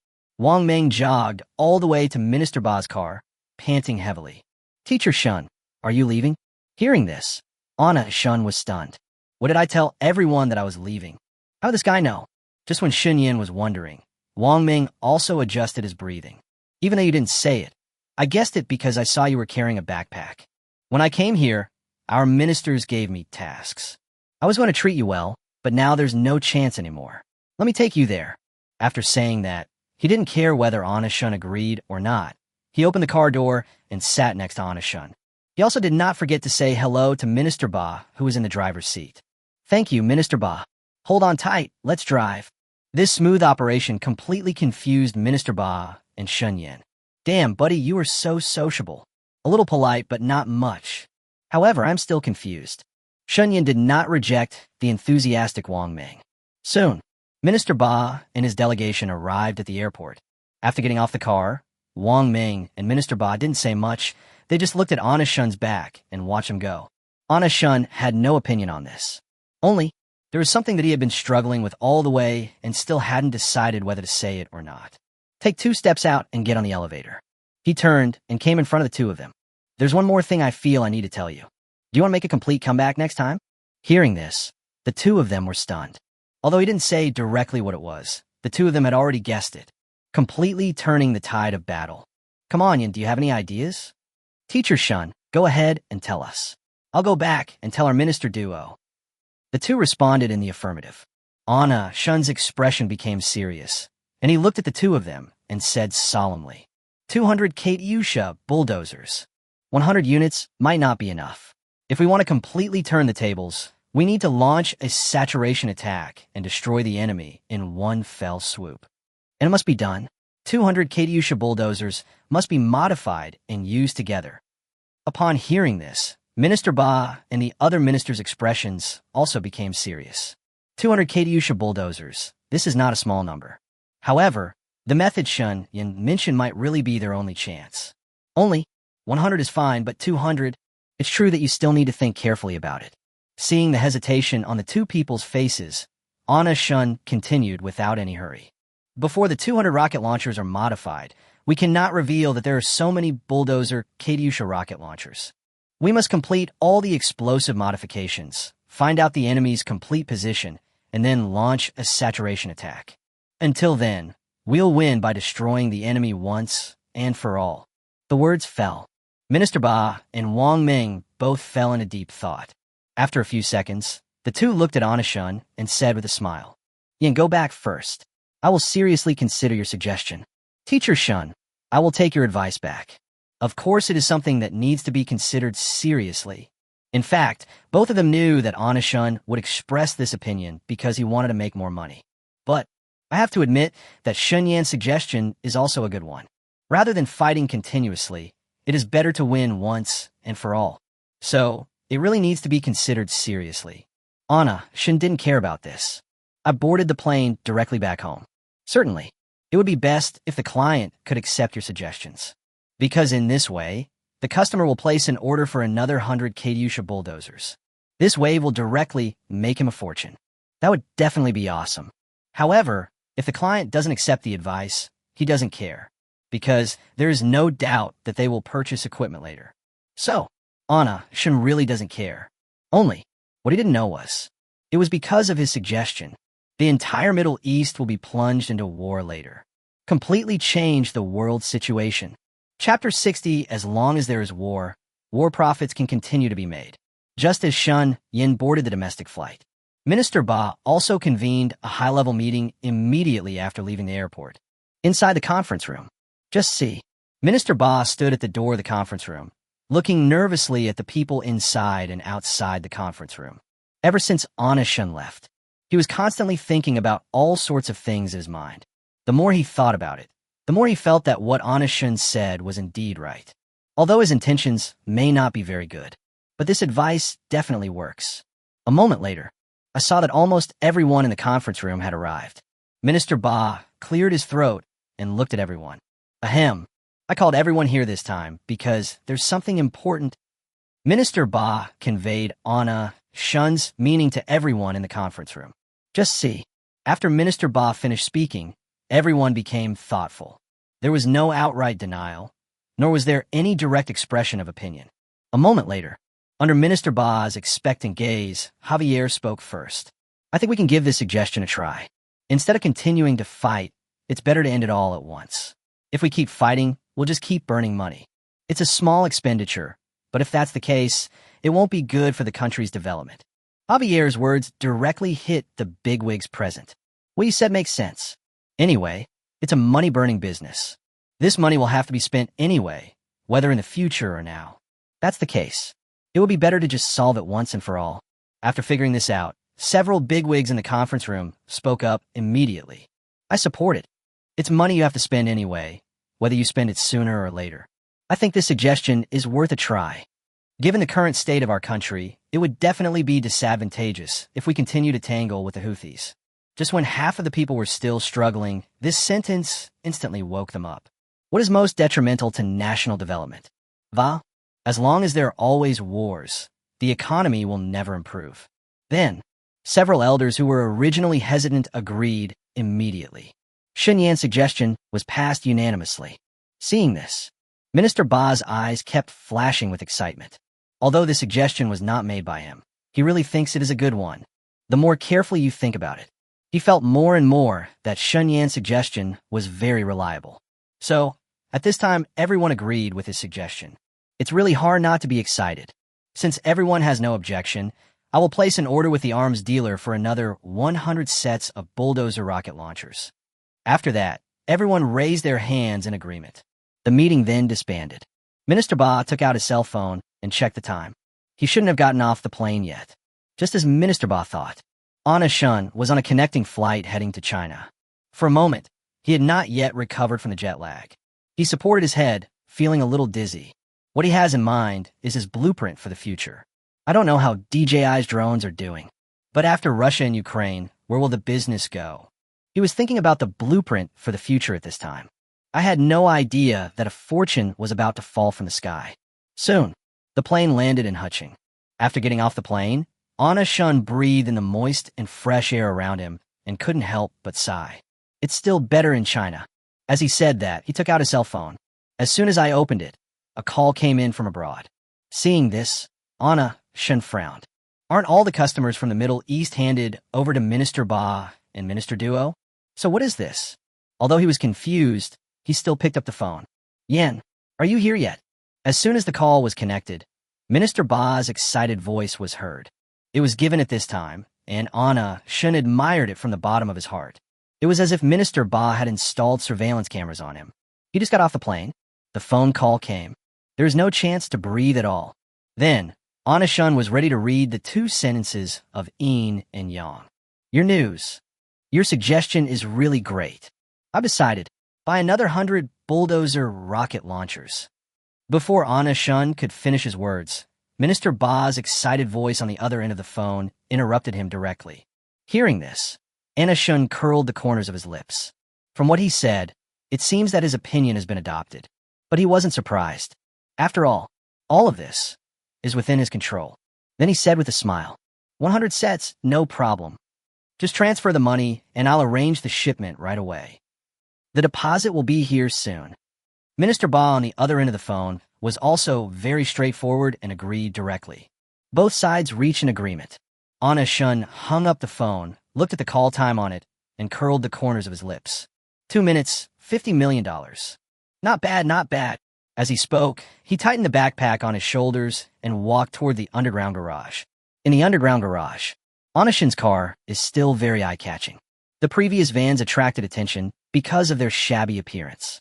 And this time, it's just a new car that's really eye-catching. Just see, not far away, the G63 is parked with a very eye-catching body and unique colors. None of them can be recognized at first sight. After getting in the car, Anna Shun took out his cell phone and called Uncle Zhong. Uncle Zhong, buy another 100 sets of the materials you bought last time. It's the same old place. After that, the phone was silent for a few seconds. Seeing this, Anna Shun looked at the screen at hand. On the phone, Uncle Zhong. I'm here. Is it the same material as last time? Uncle Zhong's somewhat dazed voice sounded on the phone. But before Anna Shun could answer, Uncle Zhong's voice came out again. Director, besides purchasing materials, is there anything else you would like to instruct me on? Uncle Zhong's voice on the phone was full of anticipation. In fact, he wanted to ask when Anna Shun would build a new factory. After all, since the last time, Anna Shun has not given him any relevant tasks. This troubled Uncle Zhong a lot, but he didn't dare to call and ask. Therefore, Anna Shun's call to the Dalai Lama this time. He just wanted to ask clearly. However, Xinyan was not clear about his thoughts. He asked a little confused. Anything else regarding procurement? After that, there was a pause on the other end of the phone, and then Uncle Zhong's puzzled voice came. Director, aren't you planning to open a new factory? Hearing this, Anna Shun was stunned. Really? No one knows him better than Uncle Zhong. Then he said with a smile, Uncle Zhong, please don't worry about the new factory. I have other arrangements. Afterwards, Anna Shun exchanged a few more pleasantries with Uncle Zhong, but neither of them mentioned anything about the new factory again. After hanging up the phone, Shin murmured while looking at the road in front of him. The establishment of military factories abroad should definitely be put on the agenda. As he spoke, he began to plan in his mind. The war will not stop. As long as there is war, war profits can continue to be made. But when the time comes, what new things are you going to do? Chapter 61. A country that can both sell and manufacture arms. Gas tank mortar? Steel tube rocket? Bulldozer Katyusha? It seems that none of them are very good. As soon as the several pieces of equipment that had been modified before appeared in his mind, Shun immediately denied them. Actually, he knows it better than anyone else. If these pieces of junk were sold to a war-ridden country like the Middle East, it can indeed open up sales. It is only limited to a few countries in the Middle East. If in other countries, there is a source of customers, but the order volume is absolutely predictable. Even, some countries just don't care about it. This is also why he did not use those broken things, but chose more advanced drones to attract Russia and Ukraine. So, if you want to rely on those broken things, a little money is no problem. But it's impossible to make big money. If you want to make a lot of money, you have to think about other things. Until I got home, Shinyan was thinking about what new things to research. Back home, he stood in front of the huge French window. There's freshly brewed tea in my hand and the endless sea in front of me. Watch the waves crash onto the shore. Shun's heart also became heavy. What kind of weapons should be developed to be popular on the battlefield? This question is indeed a bit challenging. And a most critical issue. In his country, privately manufacturing and buying and selling arms are serious crimes. That is to say, if Shun really wants to expand the arms business, it is unrealistic to set up another factory in the country. If you walk by the river often, you'll get your feet wet. Now, after only studying 3 things, we have attracted the attention of the police. And he definitely won't have only these 3 junks in the future. So, if you want to become bigger and stronger, going abroad is inevitable. Shin stood in front of the French window for almost 10 minutes. It seems we still need to find a country that can manufacture arms openly. If we can sell arms openly, we can definitely build a military factory. When the time comes, guns, cannons, they all have to be made. As he spoke, Shin sat down on a rattan chair with a teacup in hand. A country that can both sell and manufacture arms. He dipped his hand in some water and started rubbing on the coffee table. Soon, a rudimentary world map appeared on the coffee table. Looking at the coffee table, Shun was slightly stunned. Myanmar, Malaysia, Pakistan, Thailand. Shin shook her head in dissatisfaction with everything that was said. He wanted a country that could flow smoothly to countries around the world. Only, he has not yet found any country that meets his requirements. After all, it has the ability to manufacture and sell arms, and is located at the center of the world. Almost no country can meet this requirement. Just as Shun, Yin was studying where to build a military factory. The first pilot to test munitions. Did you find anything? I saw, in the distance, Hua Chung, who Bin and several other people from the Imperial Capital Investigation Team were walking towards the center of the experimental field. From a distance, Li Jiang heard Hua Cheng's slightly sarcastic voice. There is no other reason. Because the wasteland where Li Jiang was located had been searched by the military for more than half a month. Besides, they had looked for this place before. But it is the reality. Nothing was found. But Li Jiang, this stubborn guy, insisted on searching again. He has been searching in this wasteland for 4 or 5 days. The result. Why are you here? How's the surveillance going? Li Jiang ignored Hua Cheng's greeting and continued with the work at hand while changing the topic. Seeing this, Hua Cheng's face turned red instantly. It was obvious that Li Jiang just couldn't understand him and simply ignored him. As the deputy captain of the Imperial Capital Investigation Team, I have never suffered such humiliation. Then he clenched his fists and stared at Li Jiang. Seeing that the situation was not right, Hubin came out with a smile to smooth things over. You know what's going on over there? If there were any results, why would we come to your place? Hearing this, Li Jiang lowered his head and the corners of his mouth rose slightly. Good job. No one believed that Arida had any clues.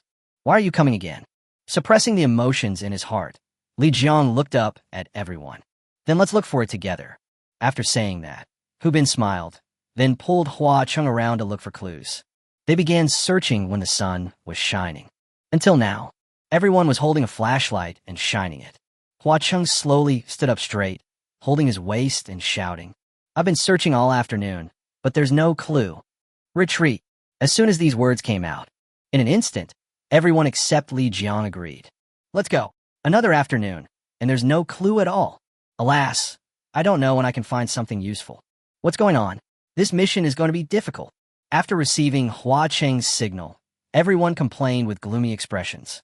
After all, there are only two ways to search for clues. One is to adjust the monitoring. But this place is so remote that there are no cameras at all. Another way to look for clues is at the scene of the incident. But it is well known. Due to the previous mistake made by Lei Tian, the military had already overturned the scene. So, these days, everyone has been doing these two things. But obviously, there was no result at all. It's understandable that everyone has complaints right now. After a round of complaints, everyone headed towards the street. Hu Bin walked at the end of the team. He looked at Li Jiang, who was still searching with a flashlight, and sighed. "You're so stubborn." As he said that, he waved his hand and shouted in the direction of Li Jiang. "Li! Found it! I found it!" Without waiting for Hu Bin to shout, Li Jiang started shouting excitedly. Hearing his words, everyone stopped and turned to look at Li Jiang. Hua Cheng looked at Li Jiang, who was very excited, and shouted nervously, "Have you found any clues?" "Just see." Not far away, under the dim moonlight, Li Jiang could be clearly seen nodding. Moment. Everyone became nervous. Let's go check it out." Soon, everyone came to Li Jiang. Everyone's eyes were focused on Li Jiang's flashlight. Just see. In the light of the flashlight, there was a broken patch. There are traces of burnt food on it. Then, Li Jiang picked up the patch and examined it carefully in front of his eyes. It was bombed. Look, the edge of this iron sheet is very irregular. This kind of mark can only be created by bombing. Li Jiang's words were recognized by everyone. A few seconds later, Hua Cheng looked at the patch in Li Jiang's hand and said in a serious tone, "Try to find. There must be other fragments. Search carefully for me." Chapter 62. All the truth points to this gas tank factory. Everyone quickly dispersed and began searching in the fields. Seeing that everyone had gone away, Hua Cheng patted Li Jiang's shoulder and said lightly, "I misunderstood you before. I'm really sorry." "Well, you're amazing." After saying that, Hua Cheng didn't even turn around and started searching around with a flashlight. Seeing this, Li Jiang touched the back of his head and smiled foolishly at the iron piece in his hand. After calming down, he continued to search with his head down. Late at night, a group of people, holding flashlights, searched the still desolate fields. The first clue appeared. It is obvious that we are searching harder. After all, the situation now is different from before. Now that the first clue has appeared, it means there is hope. They are unwilling to let go even if it is just some clues. After all, everyone's goal has always been the same. Investigate the truth. Found it. Found it. In an instant, everyone's eyes turned to the excited Hu Bin. Feeling everyone's gaze, he shouted, "Come and see." As he spoke, he picked up the piece of iron on the ground. Look closely under the flashlight. Only, the more he looked, the more puzzled Hu Bin felt. Seeing Hu Bin frowning, Hua Cheng asked, "Any new discoveries?" "Just see." After watching for a while, Hu Bin looked at everyone and said uncertainly, "Is there paint on this piece of iron?" Hearing this, everyone became nervous. There's paint on the iron sheet. Everyone felt that an answer was about to come out. Several people looked at each other without saying anything. The already desolate field now became even more eerie. A moment later, Hua Cheng stared at the piece of iron in Hu Bin's hand and said in a very affirmative tone, "Fragments of a gas tank."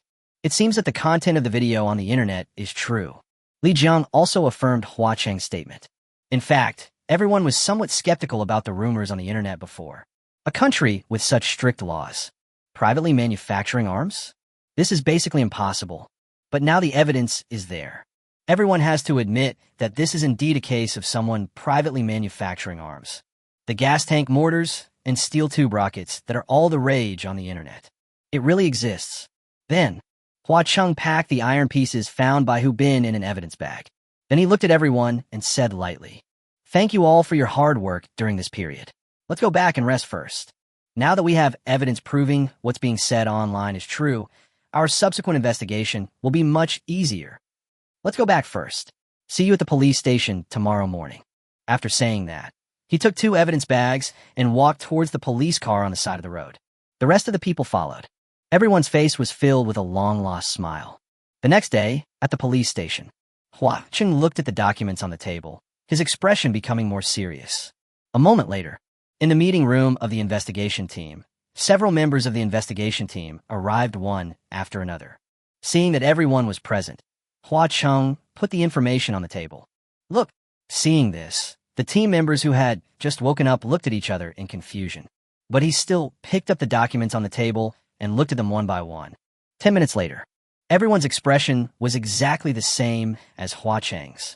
The atmosphere in the conference room suddenly became solemn. Li Jiang put down the information in his hand and said affirmatively, "This gas tank plant is not normal." In just a few months, the gas tank factory, which was on the verge of closing, turned things around and not only came back to life, but also expanded twice in a short period of time. Hearing this, Hua Chenka glanced at the people sitting there with a serious expression. The most important thing is that it's a gas tank factory. It's the only gas tank factory in the surrounding cities. Moreover, all his gas cylinders are sold abroad. I don't believe in coincidences. Last night, after everyone went back to bed, he returned to the police station and began investigating the gas tank factory. His intuition told him that few people used gas cylinders anymore, so it would be easy to investigate. Really? When he checked, he found out. There's only one gas tank factory in the entire Hucheng and its surrounding cities. Moreover, its experience is so strange. But the reason why Huacheng completely locked it on was still the rise of this factory. It just happened to coincide with the time when gas drum mortars and steel tube rockets appeared on the battlefields in the Middle East. Various signs. All the truth points to this gas tank factory. Then, he looked at everyone and began to assign tasks. Li Jiang, Hu Bin, the two of you come with me to Hucheng Pringles. For the rest, conduct a detailed investigation of the management personnel of their factories. After saying that, he looked at Li Jiang and Hu Bin. Then the three of them drove straight to Hucheng Pringles. In front of the Hucheng Pinka factory, Hu Bin had just taken a step when he suddenly remembered something and looked at Hua Cheng. We're just guessing. There's no evidence to prove the arms incident is related to this factory. How can we catch people if we just go in like this? Hearing this, Hua Cheng rolled his eyes. He ignored Hu Bin and walked straight forward. Li Jiang looked at Hu Bin, who was confused, shook his head, and said lightly, "Isn't the greatest skill of our police officers to search for evidence? Since it's confirmed to be related to this factory, we'll definitely be able to find out something." After saying that, he followed Hua Cheng without looking back, leaving Hu Bin alone, disheveled in the wind. Just look for evidence. Why are you making it look like you're trying to arrest someone? The three men were in plain clothes and were stopped by security as soon as they entered the factory. What are you doing? Is there something wrong? Seeing this, Hua Cheng took out his ID and said calmly, "Police, I'm here to ask your factory manager something." Hearing this, the security guard came up to Hua Cheng and carefully looked over the ID in his hand. After confirming that there was no problem, he took out his cell phone and made a call. "Director Zhong, there are 3 policemen at the door looking for you." The security guard just nodded. Then, he looked at Hua Cheng and the other 2. "You guys go in. Our factory director is over there at the first factory door." Immediately, the 3 of them looked at each other and walked into the factory. After walking away, Hu Bin looked around. Then he looked at Hua Cheng and Li Jiang and whispered, "There must be something wrong with this factory. If there are no problems, will the security at the door check you strictly?" Hua Cheng and Li Jiang also agreed with this statement. Does a general factory need this? There must be something wrong. That's why it's like this. Hua Cheng walked between the 2 of them and gave instructions. "Wait a minute. If you meet workers in the factory, ask these people first. The factory manager may not tell the truth, but you can try to get them to tell you something." On the way to the warehouse mentioned by the security guard, the 3 of them did meet a few workers.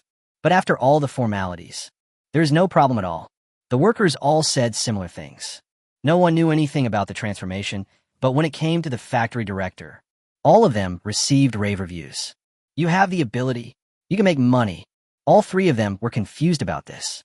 Is this factory okay? Does it have nothing to do with the unauthorized modification of weapons? Chapter 63. Brother, your words are a bit obvious. Soon, the 3 of them came to the factory building pointed out by the security guard. From a distance, Uncle Zhong saw 3 people who looked unfamiliar to him. Then, Uncle Zhong came forward and asked with a smile, You three are looking for my police comrades, right? If there's anything I know, I will tell you everything I know. Looking at Uncle Zhong's sincere and direct look, the three of them looked at each other in bewilderment. Such an honest person privately modified weapons? Oh, that's not right. Can the elderly privately modify weapons? So cheating? With a lot of doubts in his mind, Hua Chung asked seriously, "How much do you know about the recent popular weapons modification on the internet?" Hearing this, Uncle Zhong was stunned. Arms modification? What the hell? Then he shook his head violently and looked at the three of them. "I haven't heard of any weapons modification." "Comrade police, have you got the wrong person?" Actually, not only Uncle Zhong was suspicious, but they themselves were also suspicious. This honest old man in front of me, can you privately modify weapons and sell them abroad? However, although I was confused, but they did not forget the purpose of their trip. Then, Li Jiang continued to ask, "How did you, a gas tank factory, escape bankruptcy in just a few months? And now it's doing so well, even expanding twice. And I also heard that your factory has expanded its business overseas. Is the gas tank business so good?" The words fell. The three of them nervously observed the changes in Uncle Zhong's expression. Just see, when talking about this, Uncle Zhong's face turned red. He said with a smile, "None of this is mine." Before Uncle Zhong could finish his words, he saw a very high-profile car driving over from a distance. The moment I saw the car, Uncle Zhong stopped talking and walked toward the car. Seeing this, the three of them simultaneously shifted their gaze to the high-profile G-Class and a young man inside it. Then, the three of them looked at each other, eyes full of doubt. "Can the car drive in? Wow, this factory manager must have made money. His son even drives a G-Class. For the whole time, this old guy has been pretending to be a pig and eating the tiger." Then, the three of them walked towards Uncle Zhong in a menacing manner. Only, without waiting for the three people to question him, Uncle Zhong took the lead in introducing himself. "This is the director of our factory, Anna Shun. Xiaoyan." These three police officers came to our factory to understand the situation. Hearing this, Anna Shun raised his brows slightly. "Police? Are we finally finding some clues? Interesting. Hello, police comrades. I am a factory manager of Hutching Pringles." Hearing this, the three people who were already confused enough became even more confused. What the hell? Aren't these father and son? No, that's not the point. Isn't this middle-aged man the factory director? This young man, who looks like his son, is the factory director? Did he just say he was the factory director? How the hell can I figure this out? Ubin just felt that this relationship was a bit confusing. He looked at the two of them and asked directly, "Which of you two is the factory manager?" The words fell. Uncle Zhong was confused for a moment. "Factory director? Didn't I just introduce it? Oh shit." Suddenly remembering something, Uncle Zhong slapped his head. "I'm really sorry for notifying the police. I didn't explain it clearly. The one in front of you is the real director of our factory. I'm just the acting director hired by the director to manage the factory." Moment. The three of them suddenly realized. I see. After clarifying the relationship, the three people realized a very important issue. If the young man in front of me is the factory manager, then it all makes sense. It's not like I haven't encountered such a young criminal with high IQ before. Then, several people prepared to start the interrogation. Only, without waiting for them to speak, Anna Shun asked with a smile, "Police notification. Are you investigating something? I will tell you everything I know." This was a measured inquiry, accompanied by a polite smile. Moment. The three of them looked at each other. Is it really him? But no matter how confused I am, I still have to ask the questions I need to ask. Li Jiang stared at Shun Yin and asked with a fake smile, "How much do you know about the recent incident of Hutching illegally modifying weapons, which has been widely circulated online?" "Don't be nervous, Mr. Shun. It's just a normal investigation." Hearing this, Anna Shun was still calm and collected, without blushing or beating his heart. "Are you starting to ask questions now?" Then, he pretended to think for a while and then said lightly, "I've been researching investment lately and just came back from Pengqing a while ago. I'm not very clear about what you're talking about." Seeing Anna Shun's sincere look, Li Jiang looked at the other two. After receiving the signal, Hu Bin said with a smile, "I don't know, so forget it. By the way, Director Shun, can I gossip for a bit? How did you manage to turn a factory that was about to go bankrupt into what it is today? You even expanded it twice. I heard you were doing business with foreigners." I'm just gossiping. If you want to talk, go ahead. If you don't want to, forget it. The words fell. Anna, Shun, sneered in his heart. Brother, your words are a bit obvious. Although he was secretly complaining in his heart, he still looked like an honest man on the surface. There's nothing wrong with that. I had just graduated from university and returned home to inherit this factory.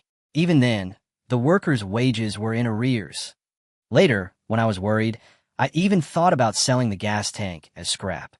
But at that time, a foreigner suddenly contacted me and said he wanted to buy gas cylinders. He was very generous and placed a large order. Later, after a few exchanges, we established the factory we have today. Hearing this, the three looked at each other again. This really doesn't look like a lie. So keep asking, but it doesn't look like I can ask anything. Just when I was struggling, Hua Chung spoke with a smile.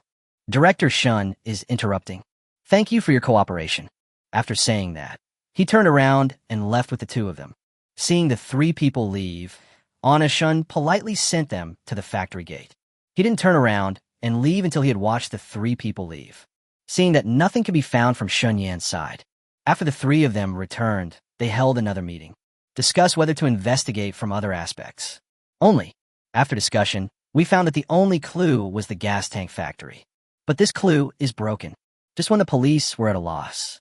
That night, an online wilderness survival blogger updated the video. The title of the video is very attractive. I thought I was going to see a meteor shower, but it turned out to be a military exercise. I'm so proud of our country's strength. There's also a video below. The blogger is already a well-known wilderness survival blogger. Now the video is updated. Immediately, it attracted the attention of many people. Chapter 64, The Power of Rocket Launchers, should not be underestimated. The traffic of wilderness survival bloggers themselves is not low. Now, with the addition of an eye-catching title, the traffic has increased instantly. However, some military-related videos and photos were taken. Netizens' attention is surprisingly high, because these things that are out of reach are often what everyone wants to know most. Not long, video traffic is skyrocketing. In fact, within a short period of time, it directly became a hot search on Weibo. The popularity is comparable to that of a top star officially announcing their relationship. At the same time, the internet is also full of hot discussions from netizens. In just half an hour, there were already many super topics and discussion posts. Countless netizens are discussing the military exercises. Holy crap, this is like a meteor. It must be quite powerful. Is what you're describing true? Military exercises are no small matter. I think it's probably just a gimmick. Military exercises are so strictly managed. How could he possibly see it? The person above, I think what you said makes sense. Just treat it as a shooting star.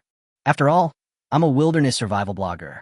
How can I not be able to tell the difference between an explosion and a meteor? Most netizens just watch the blogger's videos for fun. It really is a military exercise. In fact, no one believes it. After all, military exercises are something that ordinary people cannot access at all. But some people don't believe it, and naturally some people do. After all, how could you make a mistake with such a loud noise from the explosion? For a while, the internet was in an uproar over whether the military exercise was real. What a commotion.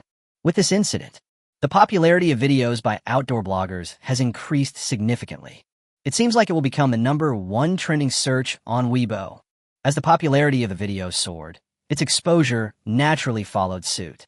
Soon, the military naturally also saw the video of the field blogger. Regarding this, not only netizens, but even the Linen Army was discussing it hotly. Just see, on the avenue, the passing soldiers chatted about the videos of outdoor bloggers. Have you seen that video that suddenly went viral online? Yes, I saw it. I was just about to ask you, have you received any notice of the exercise?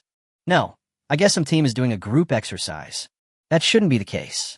The video shows at least rocket launchers. How come we don't have any information about such a large-scale exercise? It's obvious. The military was very confused by the video that suddenly appeared on the internet. After all, the large-scale exercises like the one in the video are definitely large-scale exercises. But there has been no notification of any exercises recently, just when everyone was discussing it heatedly. Just see, a man in military uniform with a row of medals hanging on his body was walking in a hurry. Judging from the direction, it should be the company commander's office. Seeing this, the surrounding soldiers became even more confused. Because look at this posture. The man obviously knew nothing and went to inquire about the situation. Knock, knock, knock. Hearing the knock on the door, Lin Xian raised his head and looked towards the door. Why are you here? You came at the right time. I just wanted to ask you something. Seeing the instructor standing at the door with a confused look on his face, Lin Xian stood up and pulled him in. Then he took out his mobile phone and clicked on the video of the outdoor blogger. Look, how come I didn't know there was an exercise recently? Have you received any notification? Hearing this, the instructor became even more confused. Damn, the company commander didn't receive the notice, so how could he, an instructor, receive it? This is just a joke. I definitely didn't receive any notification that you didn't receive. I came here to ask you about this. This video is spreading very quickly online, but we haven't received any news of other troops coming. Hearing this, Lin Xian nodded in confusion. They were the troops stationed in Linen. Logically speaking, no matter what level of exercise it is, they all should know. Even if it was a secret exercise assigned by the higher-ups, they should have heard about it. But this time, if it weren't for the video online, they wouldn't have known there was such a thing as a military exercise. Seeing that Lin Xian also looked confused, the instructor held his chin and thought about something. Exercise? Even the two of them didn't know. Where did the exercise come from? There was no drill at all. But they are not ordinary netizens. They were all battle-hardened people, and they could tell at a glance. That thing in the video is clearly a rocket launcher. If that's the case, I'm afraid. After figuring it out, the instructor's expression became serious, and he said in a deep voice, "There's definitely no such thing as an exercise. I feel like someone is privately manufacturing weapons." After saying that, he stared at Lin Xian with a serious expression. Lin Xian seemed to be thinking about what he said. He naturally understood that the video showed a rocket launcher.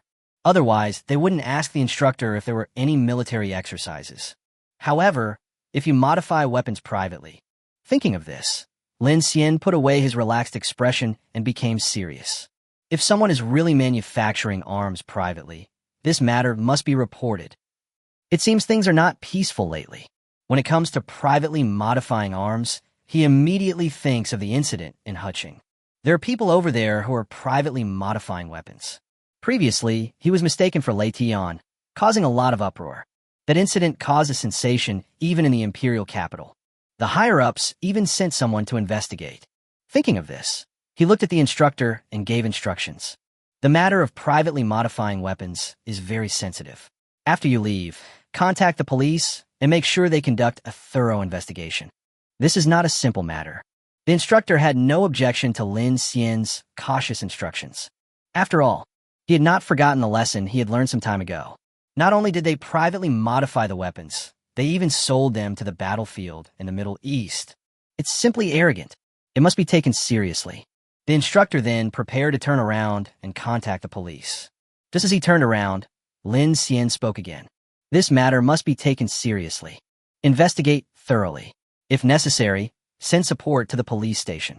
In short, we must find the person who is involved in the arms deal. It is not difficult to see from the attitudes of Lin Xian and the instructor.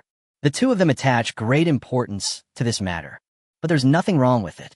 You know, the last person who privately modified weapons has participated in the Middle East battlefield. Moreover, this time it is different from the previous gas tank mortars and steel tube rockets. This time it's a rocket launcher. If this is sold to the Middle East battlefield like before, the consequences are unimaginable.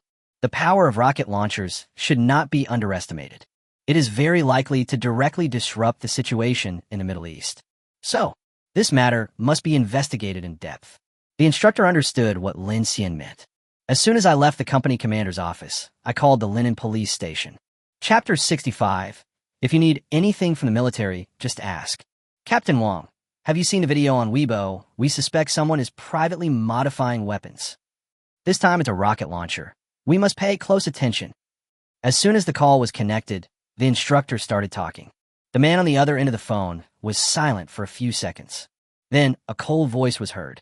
We will immediately open a case and investigate. Leave it to me, just rest assured. After hanging up the phone, the instructor breathed a sigh of relief. Only, on the way back, he still felt his heart pounding. At last, just before stepping into the office, he turned and left. Get on the military vehicle and head straight to the police station. It's not that he's sensitive, But this matter really cannot be treated lightly. Linen Police Station. After hanging up the phone with the instructor, Chief Wong went straight to the police officer's office. He understood how serious the situation was without the instructor having to explain it clearly. Roquette lounge hair. This guy must be taken seriously. Moreover, there have been cases of privately modified arms being sold to the Middle East. Even if it wasn't a rocket launcher, he wouldn't dare to ignore it. Arriving at the police officer's office, he shouted to the busy crowd, "Zhang Xian, come here." Everyone who was busy stopped what they were doing after seeing Wang Suo. The man who was called by Wang was stunned and said nervously, "What's going on, Wang Suo? This fucking office is overflowing with cases. The king will come. Obviously something is going on. He came in person, so it's obviously a big deal. However, no matter how nervous I am, I can't just ignore the case that has come to me." He trotted over to Wang Suo. He asked, "Do you have a case?" Upon hearing this, Wang Suo's expression became solemn. Someone is privately modifying weapons right outside Linen. As soon as these words came out, Zhang Xian, who originally had a resistant expression, suddenly became serious. Privately modifying weapons is no small matter. Listen carefully. This time it's not something simple. This time it's a rocket launcher. When it came to this, not only Zhang Xian, but even Wang Suo's expressions were not very good. Roquette lounge hair. Big problem. After calming down, Zhang Xian looked at Wang Suo and made a promise. "Don't worry, Wang Suo. Leave the matter to me, and I will investigate it thoroughly. I will immediately open a case for investigation and arrest the perpetrators before the incident escalates." He had just finished speaking. "Just see." The instructor appeared at the door. "How about it?" Upon hearing this, Wang Suo covered his head and was speechless. "I know you're anxious, but it's only been a short time."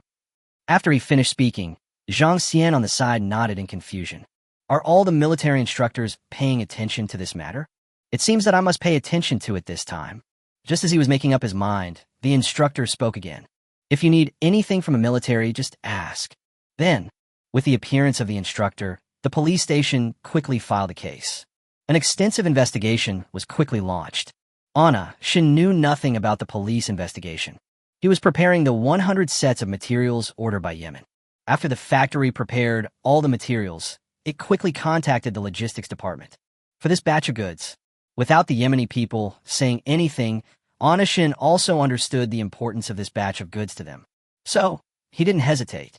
100 sets of materials were soon prepared. After finishing all this, he started to do his own thing. After all, apart from these things in Yemen, he has more important things to do. The military factory is the most important thing at the moment. Then he went to Uncle Zhong's office. Knock, knock, knock. There was a knock on the door, and Uncle Zhong stopped what he was doing and looked towards the door. "Factory director?" "Director, please come in and sit down." Seeing that it was Anna Shun, Uncle Zhong came to the door and pulled Anna Shun in. "Director, is there anything I can help you with?" Hearing this, Anna Shun nodded. Now, the more he looked at Uncle Zhong, the more satisfied he became with him. Solid and capable. A new idea came into Anna Shun's mind. If possible, he would like to arrange Uncle Zhong to work in his military factory. But that's all in the future. He hasn't even decided where to locate the military factory, not to mention what happened later. Thinking of this, Anna Shun said with a smile, "Uncle Zhong, I might have to be out for a while, so the factory will rely on you." Hearing this, Uncle Zhong was stunned for a moment, then said with a smile, "I thought you were going to say something."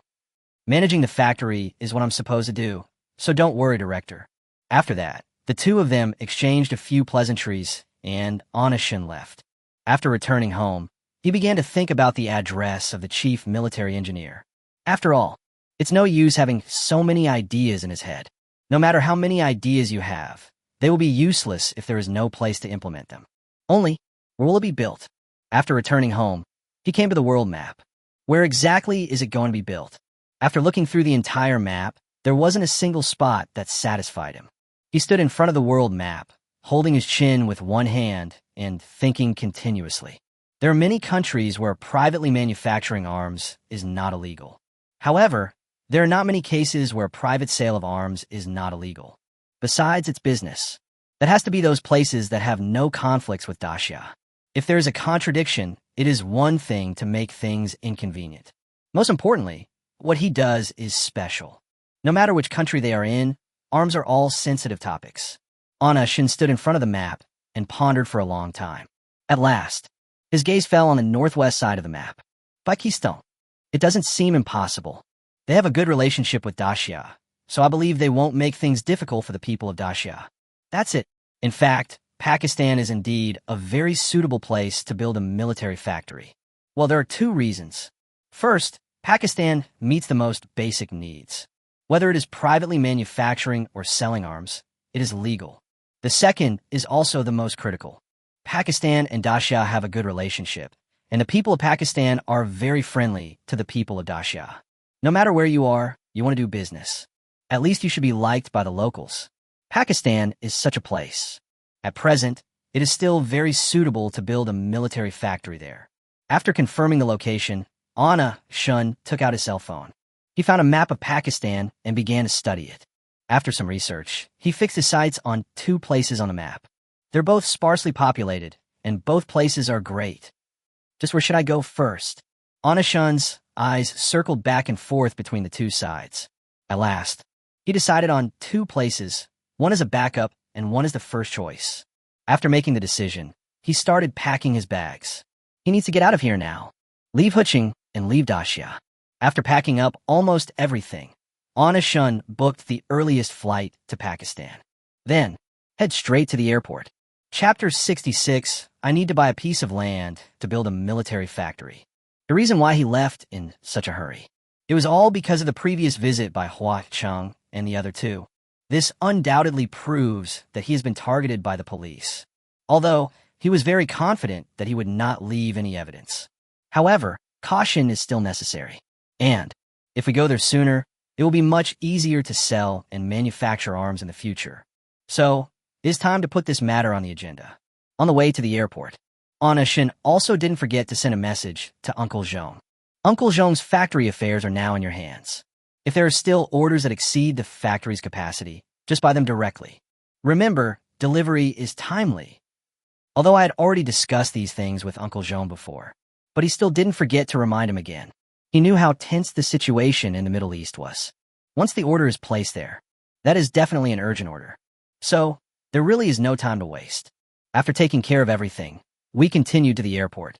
While waiting to board the plane in the terminal, Shun felt the vibration of the phone in his arms. He took out his cell phone suspiciously. Mobile banking received a transfer of 250-366-2000, and the balance is already. Seeing this, Shun's brows raised slightly. The final payment is here. We have the money and the location. So, when should we start construction? Although he had never worried about money before. But I have to say it. This money did come at a very timely moment. Now that the east wind is here, all that's left is action. Shun is more confident about this trip. Soon, the plane landed in Pakistan. As soon as he got off the plane, Shun and several Xia people were taken to an empty passage. Seeing this, Shun instantly became alert. Something happened as soon as he got off the plane, but he took a look at his compatriots around him, who looked relaxed. He became very uncertain again. Besides, he had never heard of any war in Pakistan. Just when they were wondering, they came to a police booth with the flag of Dacia painted on it. Seeing this, Shun asked, pulling the man who was carrying a bag of dolls. "Brother, why is our passage different from others?" Hearing this, the man glanced at Shun and said with a smile, "You are the first one to come to Pakistan. This is a passage built by the Batai people specifically for the Dacia people. I'll show you the enthusiasm of the Pakistani people later." As he spoke, the man raised the corner of his mouth and walked towards the container with the bag in his hand. Just see. After he walked over, he walked familiarly towards a few people who looked very similar to Pakistan. He distributed the panda dolls in his hand to several people. Then, these people rushed the man and took him away from the airport. Seeing this, Shun was stunned. What's going on? When will Pakistan's currency become a panda doll? When Shun was wondering, a Pakistani man in police uniform came over from a distance. "Hello, where are you going?" Hearing this, Shun was stunned. Is his passport illegal? No. What the hell is going on here? As if seeing his doubts, the policeman said with a smile, "We will escort every Dacia person home. Any Dacia people who come to Pakistan will be escorted home to ensure their safety." Hear the police's explanation. In an instant, all of Anna Shun's doubts along the way were resolved. So the panda doll is a gift. There is also a separate passage specially opened for the people of Dacia. I really have to say it. The Pakistanis are so damn enthusiastic towards the Dacia people. Then, Anna Shun reported his destination. The police who arrived quickly picked up Shun Yin and took a photo with him. On the way to the hotel, the Pakistani police also did not forget to chat with Shun Yin. Along the way, there was talking and laughing in the car. When they were about to reach their destination, the police said unintentionally, "If you need any help later, you can contact us at any time." Hearing this, Anna Shun's eyelids twitched. Yes, he came here to ask the government for land allocation. Instead of contacting the government, you might as well state your purpose directly now. I'm here to open a factory and do business. Can you help me contact the person in charge of this? Shinyan did not explain his specific purpose. After all, things like arms are somewhat sensitive. In order to avoid unnecessary trouble, he chose to hide his true purpose. Hearing what Anishin said, the Pakistani policeman driving in front said directly, "No problem at all." At last, with the enthusiastic help of Pakistani police, Anna Shin successfully contacted the relevant personnel. After putting down his luggage, he went straight to the local government. Come to the government department. As soon as he arrived at the door, he saw the staff who had been waiting there for a long time. When Vipuri saw Anna Shun, he immediately recognized Anna Shun. Then, he waved his hand vigorously in Anna Shun's direction. Ash Chun. His tone was very sure, and he was not afraid at all that he might have recognized the wrong person.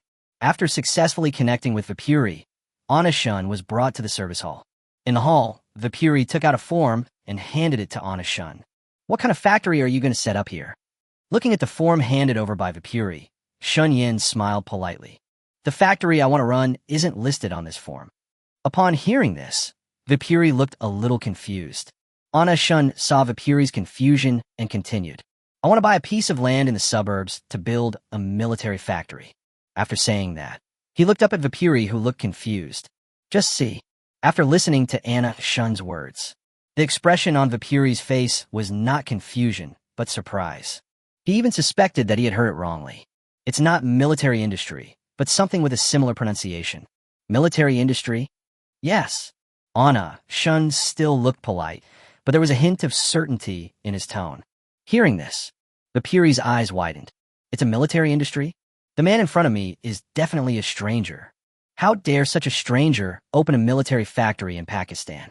You know, although private manufacturing and selling of Pakistani products is not illegal, there are also quite a few privately owned military factories.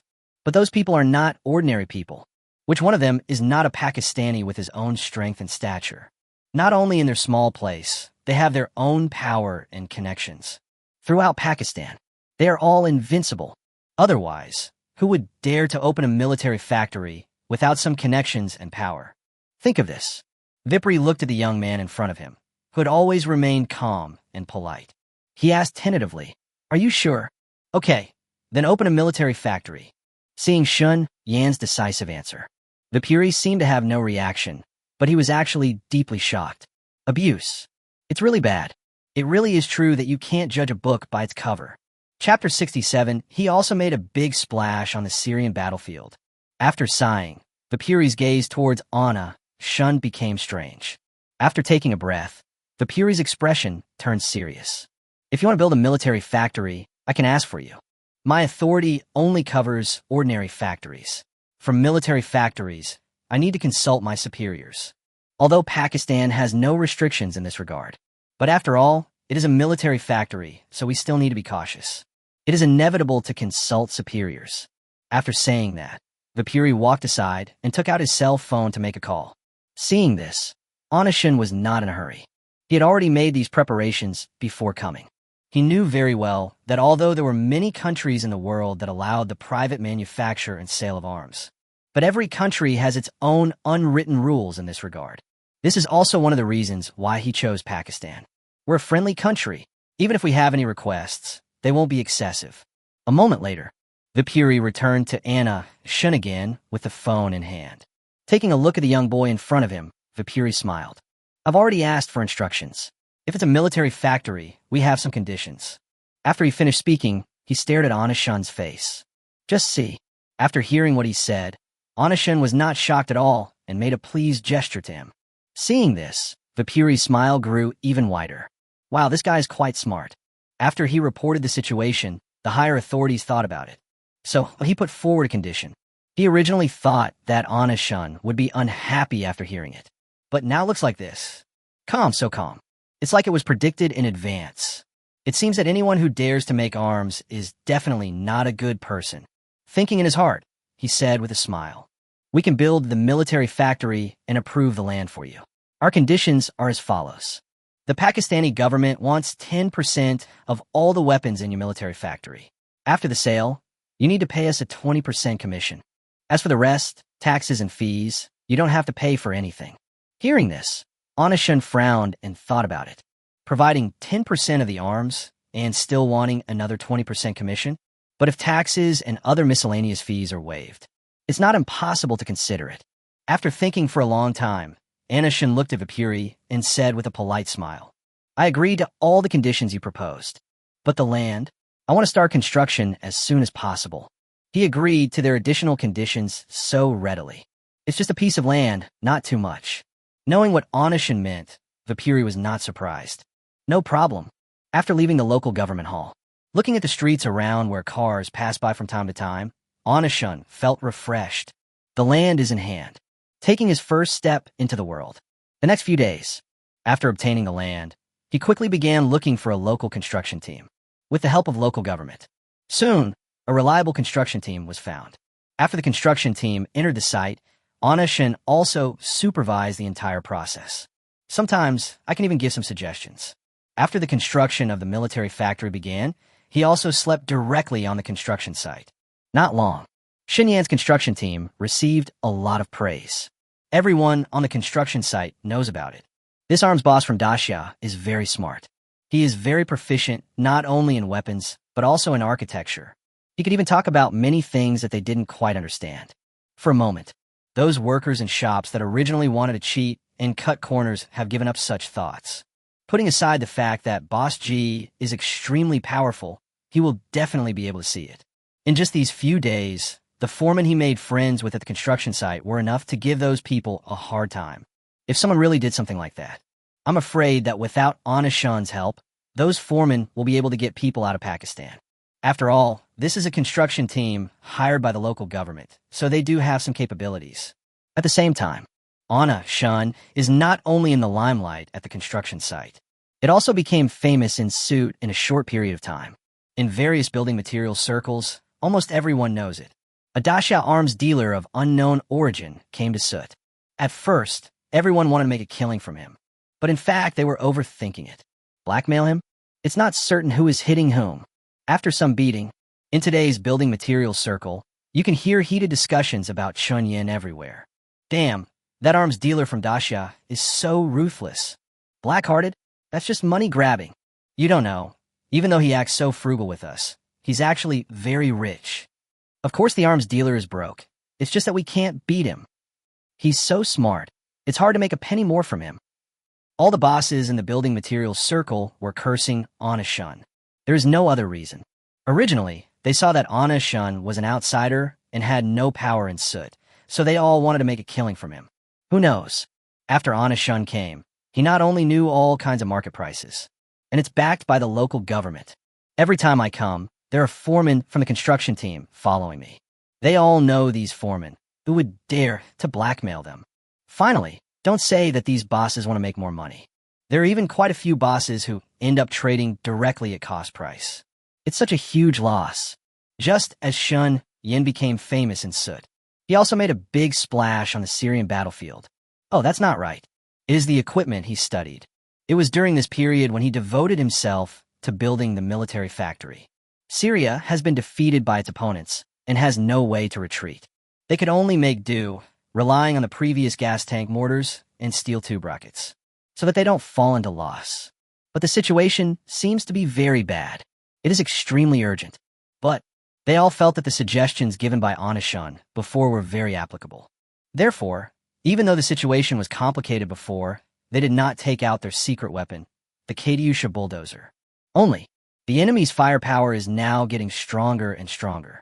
If they don't come up with a solution, I'm afraid, before the bulldozer Katyusha showed up, they were already in trouble and unable to get out of it. In response to this, senior Syrian officials held an emergency meeting.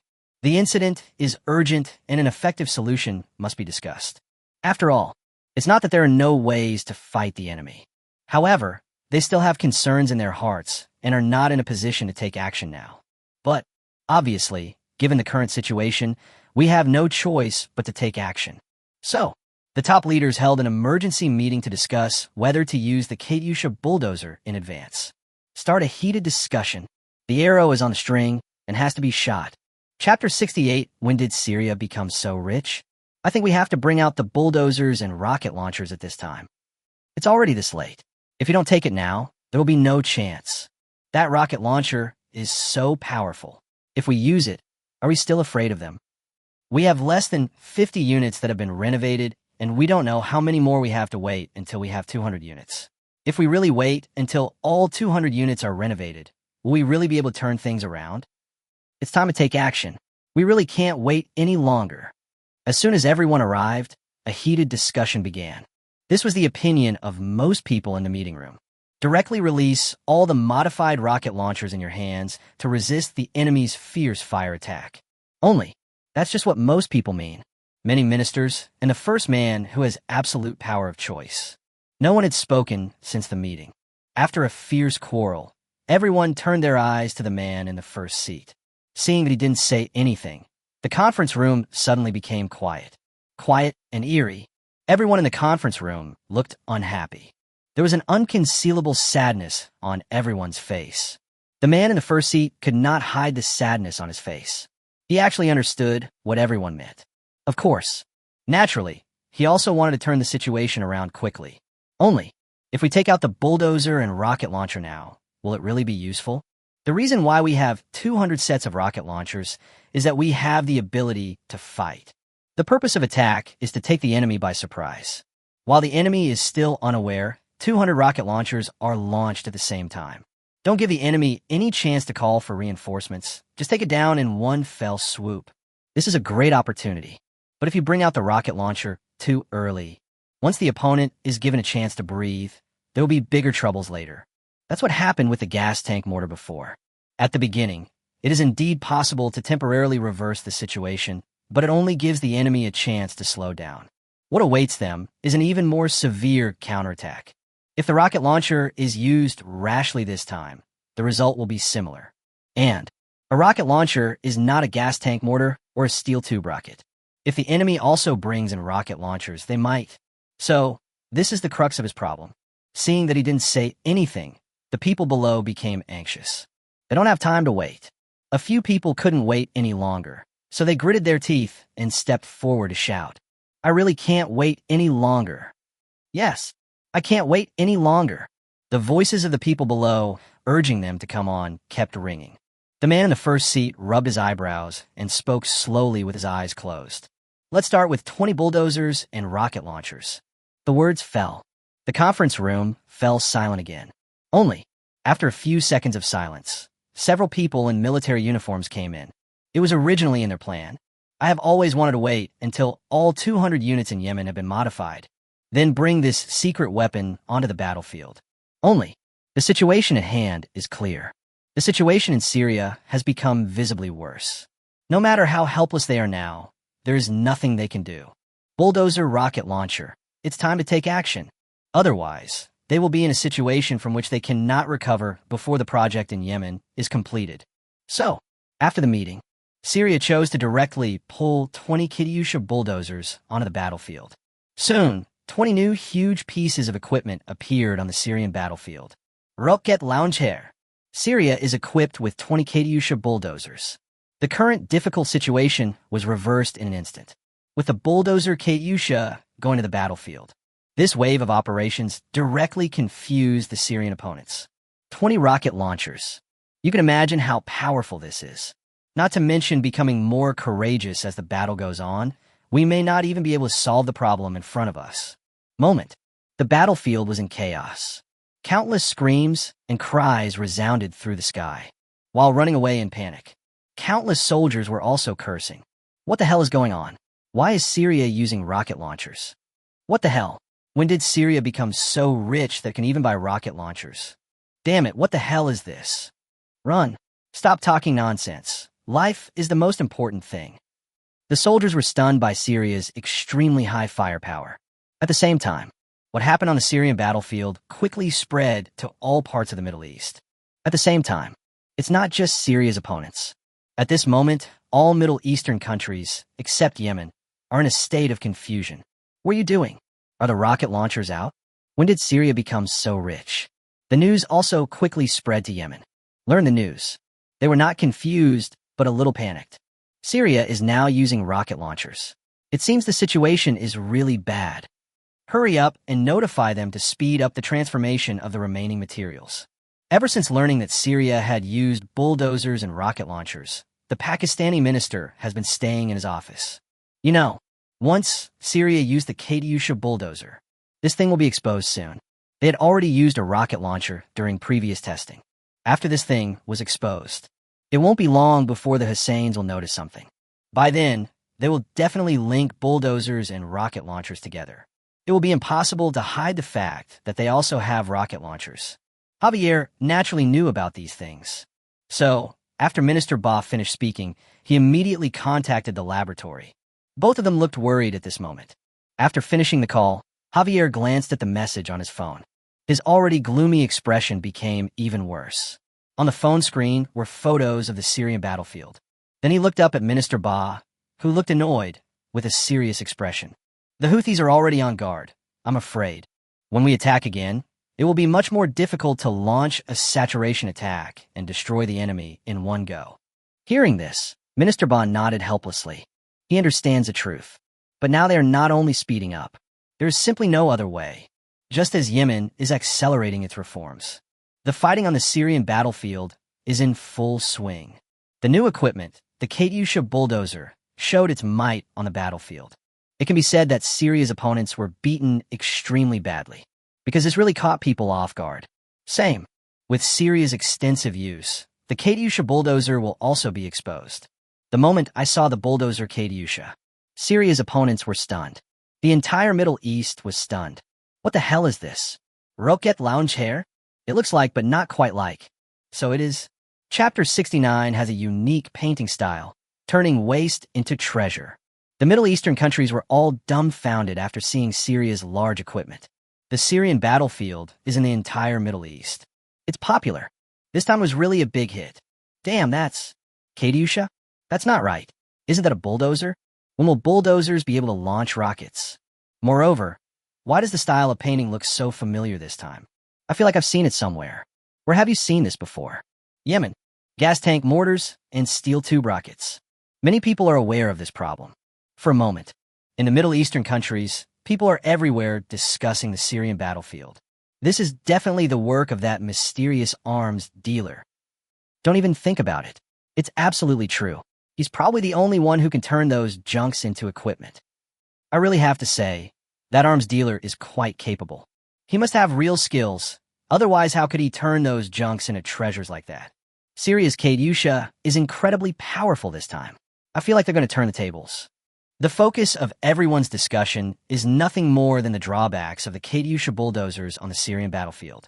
Of course, the mysterious arms dealer also appeared in everyone's mouth again. Although the weapons made by this arms dealer don't look very good. But what can we do? They're so powerful. With that kind of power, everyone can completely forget its not-so-attractive appearance. Soon, not only people from the Middle East, but also people from other countries have noticed the battlefield in Syria. Really, he turned the tide of battle a little too frequently. Every time, when everyone thought he was going to die, he always manages to pull out some junk and save himself. The way he plays self-rescue is so clear and obvious. At the same time, the Katyusha bulldozer once again appeared in the world's vision.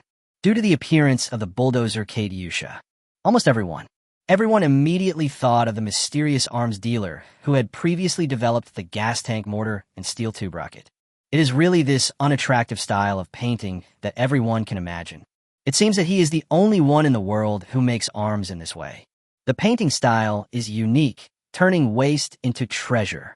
As the popularity of the bulldozer Katyusha grows, the mysterious arms dealer once again appears in front of everyone in his unique way.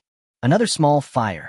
At the same time, all countries in the Middle East have learned about the situation in Syria, and the Houthis are no exception.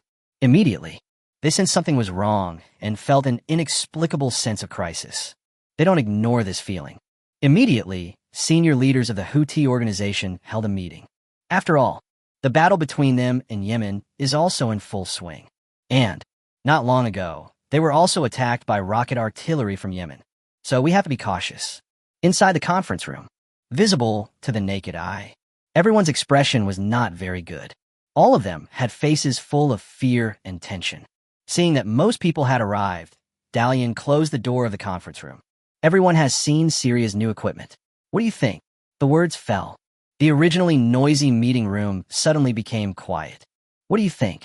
But no one saw Yemen take out the rocket launchers. So what? Is there any in Yemen? Is there also this strange-looking bulldozer Katyusha? No one is sure of the answer to this question. Not sure either. After a long time, someone in the conference room slowly spoke. Whether there is one or not, I'd better report the situation to them first. Yes, and this Katyusha bulldozer must have come from the mysterious arms dealer who previously supplied arms to Yemen. I think there must be something in Yemen, so we still need to be vigilant. Then if Yemen also has it, why haven't they used it? I don't think this thing exists in Yemen. Everyone has their own opinion. Some people think that the gas tank mortar and the Katyusha bulldozer were made by the same person. So, Yemen definitely has one. However, some people believe that Yemen may not have it. After all, they have all witnessed the power of the Katyusha bulldozer. If Yemen had such a powerful thing, would it be reluctant to use it? Those who hold both sides of the opinion are unwilling to give in. Everyone has their own reasons. For a moment, the conference room was filled with an uproar. Seeing this, Dalian, who was sitting in the first seat, looked increasingly irritated. He rubbed his forehead in annoyance. In fact, he was a little unsure. Yemen is so quiet these days. After all, there is no such thing as that junk. Still, gathering strength, waiting to give them a heavy blow? To be honest, he wasn't sure. After thinking for a long time, he slammed the table and shouted in displeasure. Stop arguing. Regardless of whether Yemen has the Syrian rocket launcher or not, we must make preparations early. We can't let them deal us a heavy blow and then not be able to fight back at all.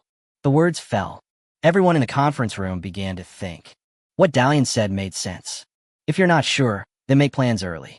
In this way, even if Yemen is really holding back something, when a crisis comes, they will not be at a loss. Only, if so, how should they respond? Even if we know that Yemen has secret weapons, do we know how many they have? How much preparation should they make to avoid a successful Yemeni raid? Two new questions arose in everyone's mind. We don't know how much equipment Yemen has, so how can we prevent it? Malier's question struck home with everyone. We all know the problem, but where is the solution? Katyusha is expensive. If I really ask them for it, how much can they give me?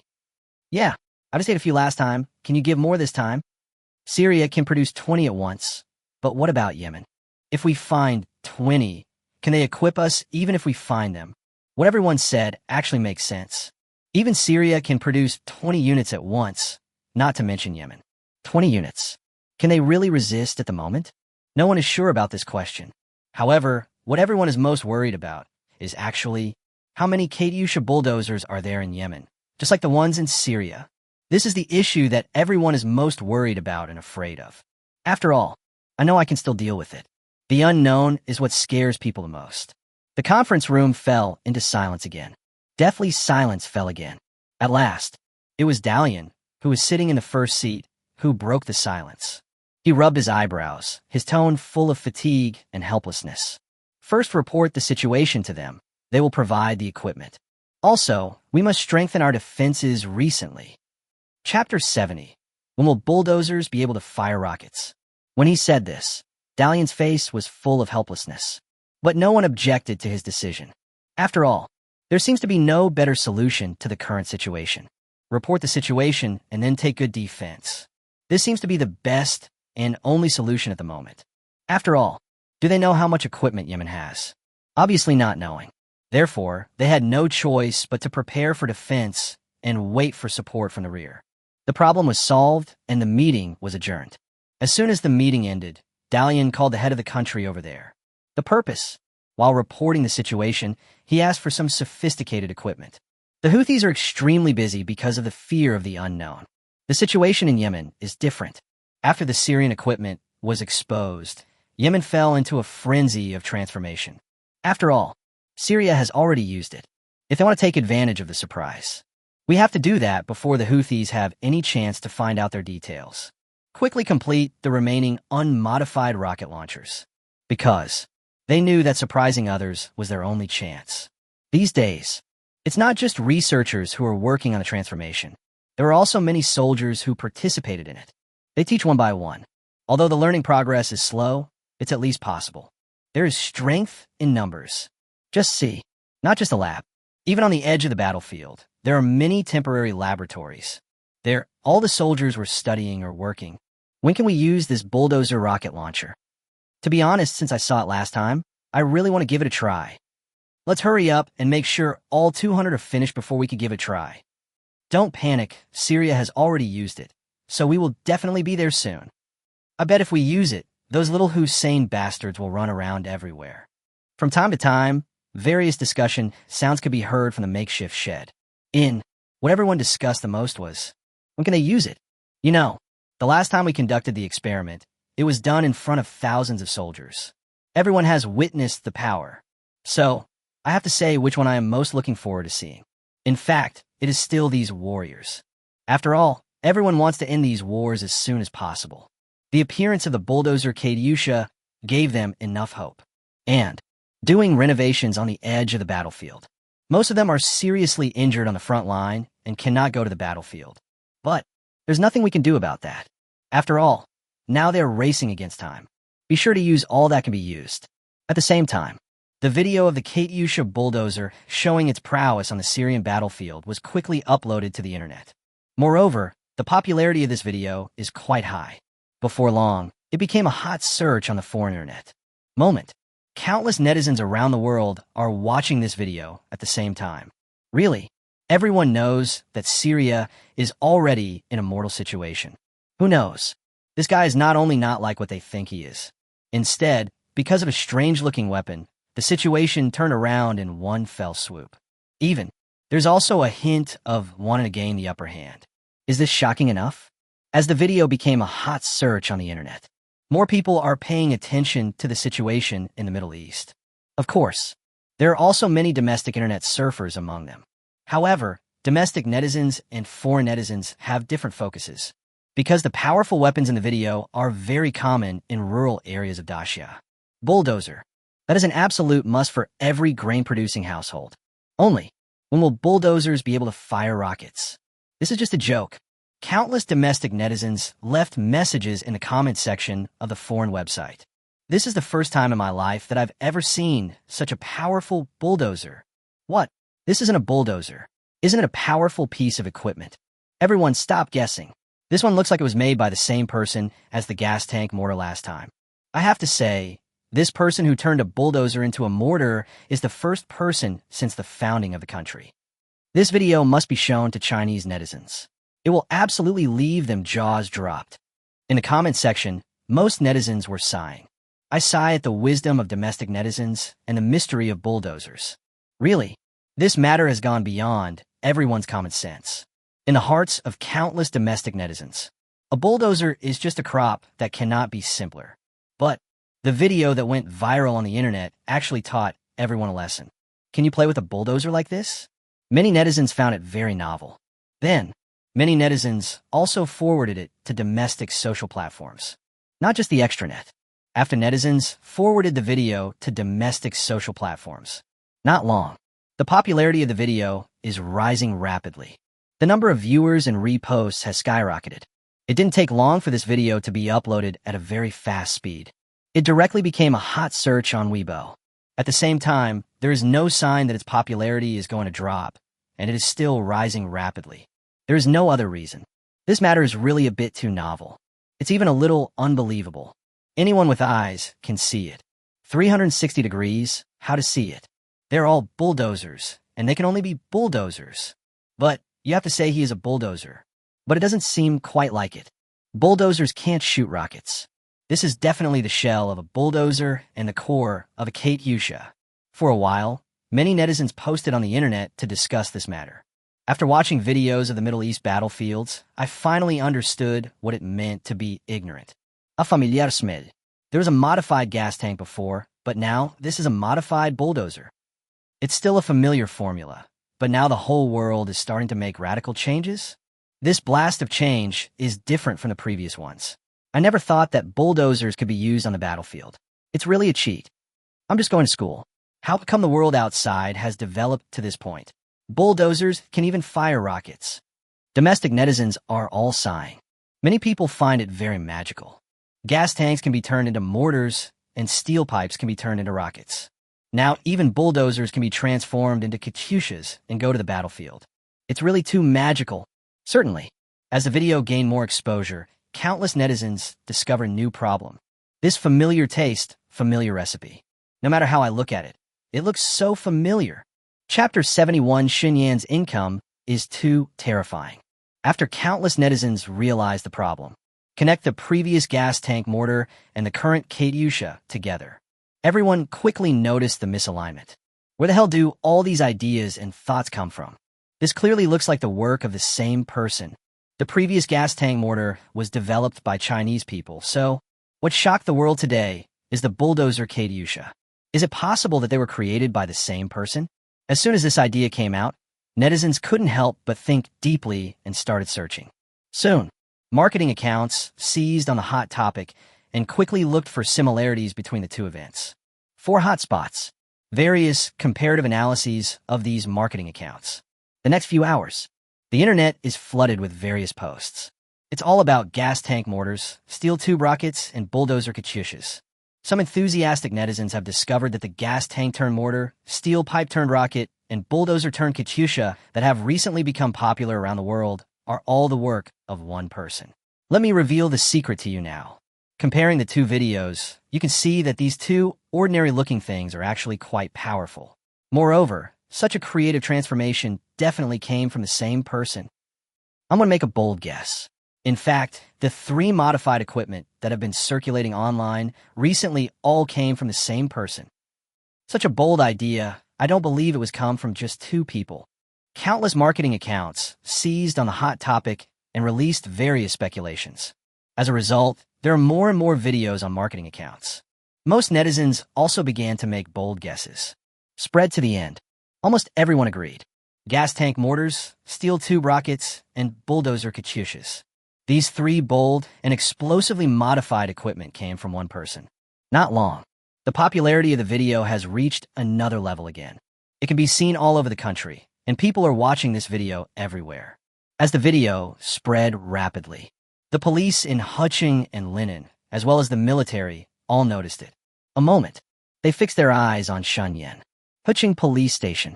Looking at the speculative posts from marketing accounts on the short video screen on his phone, Hua Chung frowned. It's definitely him. He was so cunning last time.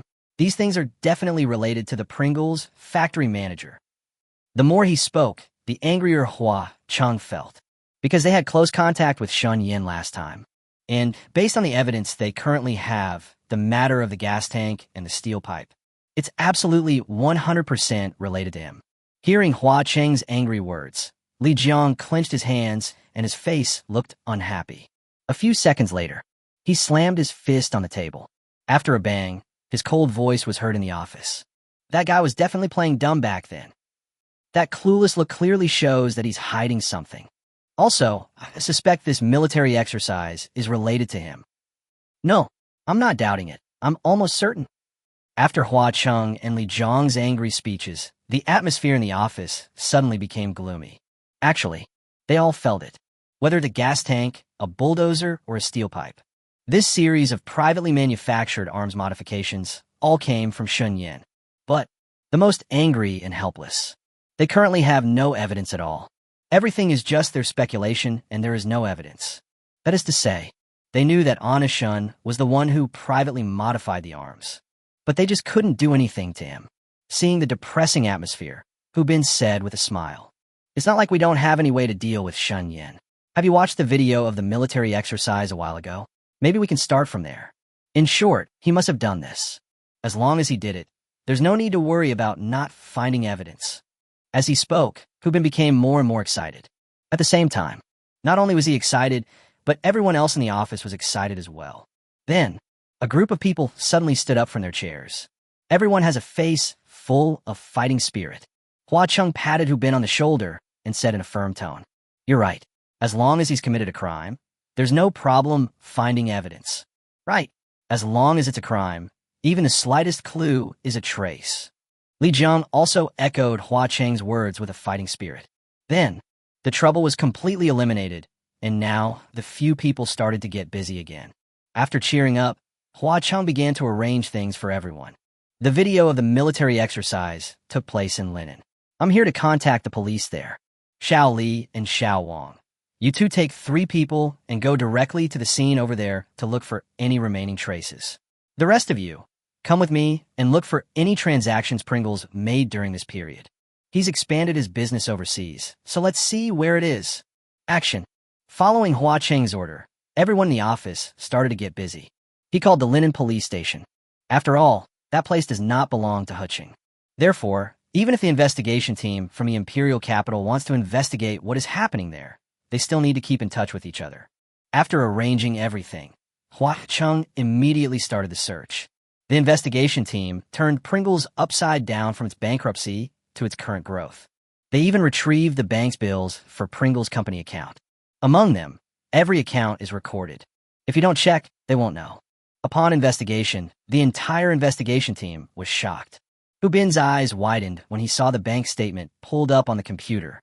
This is fucking terrifying. In just a few months, Shunyan's income is too terrifying. Several hundred million. This is something many people can't earn in several lifetimes. This guy is really good at making money. If anyone says what he did was clean, I'll definitely get angry with him. If it's clean, I'll write my name Hubin backwards. Not only Hubin, but even Hua Cheng, who is always knowledgeable, was shocked. 7 or 800 million. It's only been a few months. Damn, arms dealers really make a lot of money. This also gave him a new idea for investigation. Where there is a transaction, there must be a logistics record. After all, if we buy goods from the Middle East, then the goods here have to be shipped over there. It's impossible to teleport them there. As long as it is transported, there must be records. After confirming his idea, Hua Cheng pointed at the computer and gave instructions to Li Jiang in an excited tone. Check. Let's check carefully where all the goods that their factory shipped before went. Chapter 72, its development, is bound to have a bright future. After careful investigation, soon, all the logistics sent out from Pringles in the past 6 months appeared on the computer. Look at the information that appears on the computer. Hua Cheng and others were excited. Hubin pointed at the computer screen, his fingers trembling slightly. Found it. This guy specializes in Middle Eastern business. Look, these messages are either sent to Yemen or Syria. This time, even Li Jiang, who had been sitting silently in front of the computer, became a little excited. Look, every time they transport something, they're carrying gas tanks, steel pipes, and recently, a large number of bulldozers. This just happened to be a perfect match. Even if Anna Shen doesn't want to admit it this time, he has to admit it, just when everyone was happy. Li Jiang's words made Hua Cheng feel cold all over. At this moment, he suddenly thought of something very important. They have only found some minor clues so far, and these clues can only help them prove that Anna Shen is the instigator of this incident. It cannot be directly proved or even used as evidence to arrest Anna Shen. After all, transporting gas tanks, steel pipes, and bulldozers, these are all legal. Moreover, if Anna Shen was found, he could simply say that he had no knowledge of it at all. So, in fact, there is almost no difference between having this evidence and not having it. It's just to help them confirm that Anna Shen is the murderer of this incident. But they're definitely useless. We need solid evidence to prove it before we can make an arrest. Everyone soon realized that something was wrong with Hua Cheng. Hubin's smile froze. He patted Hua Cheng and said lightly, "What's wrong with you? Why are you still so unhappy? I've found the evidence." Hearing this, Hua Cheng opened his mouth several times, not knowing what to say. Seeing this, everyone also realized that something was wrong. A moment, Chifin, who was originally cheerful, became nervous. I saw that everyone was mentally prepared. Hua Cheng looked at everyone and said in a heavy tone, "This evidence is not enough to directly arrest Honest Shun. The current evidence can prove that Shun Yin has problems, but it is not conclusive enough." Hua Cheng didn't say the rest, but everyone understood. The eyes of Hu Bin, Li Jiang, and others, which were originally shining, dimmed in an instant. Doesn't this just prove it? All their efforts during this period were in vain. Can you call it evidence? Actually, it's just a small clue that cannot be proven. Everyone felt like a deflated ball in an instant. Seeing that everyone looked depressed, Hua Cheng forced a stiff smile and comforted them. "We're still too anxious. Don't lose heart. Aren't Xiao Li and the others still looking for clues? The military in Linen is also investigating. There will definitely be a good result. If we work together, we will definitely catch evidence that is worthwhile." After saying that, everyone still looked depressed, but the fighting spirit in my heart has not been extinguished. After calming down, everyone stood up and looked at Hua Cheng. "Walk, go investigate new clues." The words fell. A group of people set out again to look for clues. A period of time later, the military, Linen police station, and the investigation team are all focusing on investigating Shun Yin. Only, regarding all this, Shun Yin himself still knew nothing. He was in Bard at the moment. Because of the work of building a military factory, we are very busy. I supervise the construction site every day and provide guidance from time to time. While he was supervising, he felt the vibration of his cell phone in his pocket. Then, he came to a safe place and took out his cell phone to check it. Seeing that it was a message from Zhang Yuan, he became a little excited. When the first generation of the Great Elf was made, it still surprised him a little. That's why he directly put forward that condition later. But he was not in a hurry. After all, that technology could not be developed in a short period of time. But he always felt that trusting Zhang Yuan would definitely bring him good things. After all, no matter how you look at it on Earth, Zhang Yuan is considered to be a lucky guy. Even without his help, Zhang Yuan would definitely have investments in the future. Really, I opened my phone and read the message from Zhang Yuan. A bright smile appeared on Honest Shun's face. It can be seen that he was very satisfied with the message sent by Zhang Yuan. Only see, on the mobile phone screen, there was a long string of reporting information sent by Zhang Yuan to Shun Yin. Boss Shun, DJI's first drone is now on sale, and the current sales are very impressive. No, it's not objective, it's astonishing. We're planning to expand the production of this drone. Also, in addition to the first drone, I have set up 2 teams and plan to develop 2 more. The drone you requested is currently under development, and I'm personally leading the research team. As for Zhang Yuan, Shun Yin can be said to have great trust in him. Otherwise, I wouldn't say it. Let them do it freely. He won't check anything and just pay them. There is definitely a lot of trust. Rather than trust, it is actually an affirmation of Zhang Yuan. Looking at the good news sent by Wang Zhang Yuan on the phone, Anna Shin murmured, "Not bad, not bad." Sure enough, whether on Earth or in this world now, no matter who Da Jiang meets, its development must have a bright future. My decision to establish an investment company and invest in DJI was truly the right one. As for Zhang Yuan, Shun Yin was simply very satisfied. Of course, what he was most satisfied with was the decision to invest in Zhang Yuan and his team. Actually, although he never said it, he knew it in his heart. If he led the team himself, his achievements might not necessarily be higher than Zhang Yuan's. The most likely possibility is Zhang Yuan's team successfully accepted the investment and eventually surpassed his team. The reason is simple. Zhang Yuan just lacks money, but Shun Yin lacks the most important talent. Money is the easiest thing to solve. As long as Zhang Yuan can attract investment, the difficulties can be overcome. However, Honest Shun needs to recruit talents. With his abilities from his previous life, his strength is naturally quite impressive. But how can one possibly compete with a team if he fights alone? But it is not so easy to find talents. If he can't find the right talent, he will be unable to move forward. Therefore, if he had formed his own team at the beginning, he might not have been able to surpass Zhang Yuan's achievements. Regarding these, Anna Shun knew clearly. He was extremely sure that his decision was correct. Investing in DJI was unintentionally the right decision. You can make money without having to put in any effort. The most critical. This path is destined to succeed. 100%. Chapter 73. Whatever equipment Syria has, Yemen must have too. After reading the message sent by Zhang Yuan, Anna Shun smiled with satisfaction. Then he opened the chat page with Zhang Yuan. Well done. Keep up the good work. I will not participate in DJI's development, but you must meet my requirements. As long as you can meet my requirements, money is not a problem. He doesn't care about money. What he cares about is whether he can make what he wants. After all, his original purpose in establishing DJI was very clear. From beginning to end, his purpose was the same. Do business all over the world. DJI is just one step in the process. After replying to Zhang Yuan's message, Anna was not in a hurry to return to the construction site. Because, while he was at the construction site, he heard some workers talking, and the topic they were discussing was exactly what interested him. These days, he kept hearing workers talking about problems on the battlefield in Syria. This time, it hit the point he was concerned about. After all, he had said it before.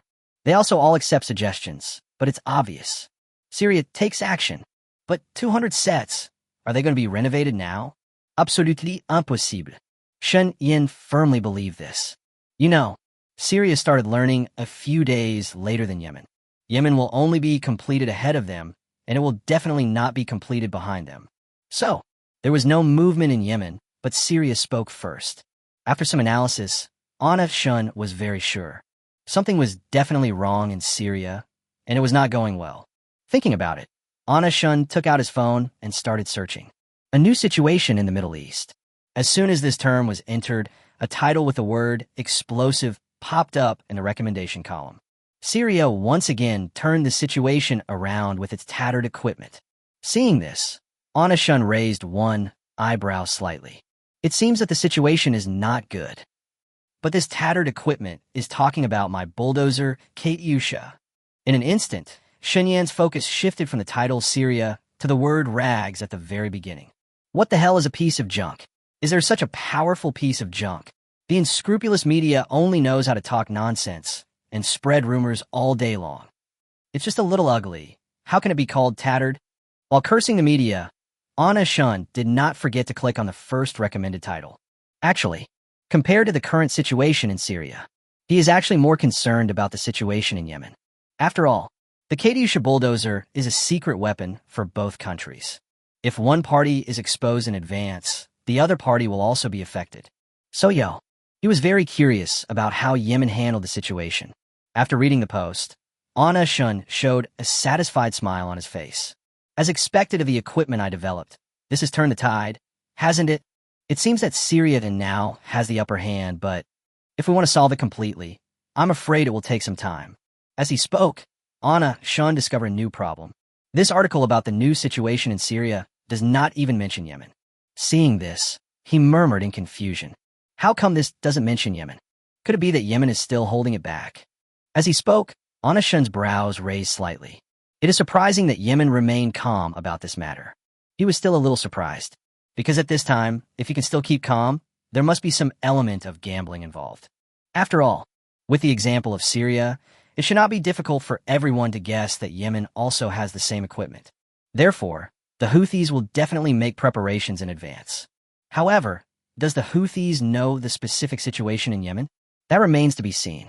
If Houthis knew this, they would definitely come up with a plan to deal with it in advance. By then, even if Yemen had 200 rocket launchers, it would be useless. Therefore, this gamble is still very dangerous. He didn't find what he was looking for in this post. Then, Shun Yin exited the post and searched for the situation in Houthi in Yemen. Compared to Syria's prominence, Yemen is much more low-key. As for the new situation between him and the Houthis, it remains the same as before. The situation is still a draw. It wasn't just Anna Shun who was surprised by this. The entire Middle East was taken by surprise. Just see, inside the restaurant full of people, a group of men with very Middle Eastern features were slurping noodles and discussing something. Fuck, I really can't believe it. Syria actually relied on that pile of junk to stabilize a situation that was already doomed to fail. You didn't see the video, don't be fooled by the Syrian equipment, as it may look tattered. It's incredibly powerful. Speaking of which, Syria has that mysterious piece of equipment, but why haven't we seen it used in Yemen? I'm also curious about what you said. Logically, their arms dealer is the same person. Yes, it's the same arms dealer. If Syria has the same equipment, Yemen must have it too. Not necessarily. If he had, why wouldn't he take action? Syria is about to turn the tide? Wouldn't he be jealous? Not necessarily. Who knows what big move he might be planning? A group of people were discussing the situation in Syria and Yemen very heatedly. Everyone was shocked by how powerful Syria's new equipment was. Of course, when talking about Syria, we will naturally talk about Yemen, which has recently been tied to it. After all, these two countries have recently relied on unexpected equipment. It caused a huge sensation throughout the Middle East and even the world. However, when it comes to Yemen, everyone has realized a new problem. That is also what makes everyone most curious. Syria has replaced its equipment with new ones, but what about Yemen? The battlefield between Yemen and the Houthis has been very quiet. It was surprisingly quiet, so quiet that it felt like the calm before the storm. But it has been several days since Syria unveiled its secret weapon. There is still no major movement in Yemen. This really makes people want to explore the truth. So, does Yemen have no secret weapons? Or is it holding back a big move? But Onishin was not surprised by the news for long. After all, it's normal that there is no major movement in Yemen. They must be thinking of ending the battle once and for all. Therefore, before the explosive modification of 200 sets of Katyusha bulldozers was completed, Yemen was basically silent. But he can understand why Yemen is silent, and the Houthis are also silent. This is really strange. Could it be? Are you scared? Or perhaps they guessed that Yemen also had Katyusha bulldozers, so they were preparing corresponding countermeasures? This made Anna Shun feel strange. At the same time, it's not just Anna Shun. Countries in the Middle East have also noticed that something is wrong with the Houthis in Yemen. They also find the war in Yemen and the Houthis strange. It's so quiet, it's not right. So what are they doing? Chapter 74. There is still a great possibility of annihilating the Houthis. The war between Yemen and the Houthis has never been a small-scale conflict. Ever since Yemen was equipped with gas tank mortars and steel tube rockets, the struggle between the two sides has been in a white-hot state. You can definitely say that. The civil unrest in Yemen has never stopped. But now, suddenly quiet? Moreover, this happened while the fighting in Syria was in full swing. Not only did Yemen not show any further intention, but became quiet, this makes people think more. After all, who doesn't know? The same arms dealer is behind Yemen and Syria. What is there in Syria, but not in Yemen? How is that possible? So, for a moment, the Middle East and even the whole world have noticed that something is wrong between the two countries. Something is wrong with the silence. This is like the calm before the storm. It doesn't seem like they want to keep the situation level. It seems that the next battle will be the decisive one. It really is thought-provoking. After all, Syria has taken out a lot of Katyusha bulldozers. What about us? This is a question that not only the Houthis want to know. People throughout the Middle East want to know and are making all kinds of speculations. The entire Middle East. Everywhere you look, there are people discussing this matter. There are various buildings with Middle Eastern characteristics on the streets. There are people everywhere eating and strolling around, chatting about various topics. All of them are speculating about Yemen's actions.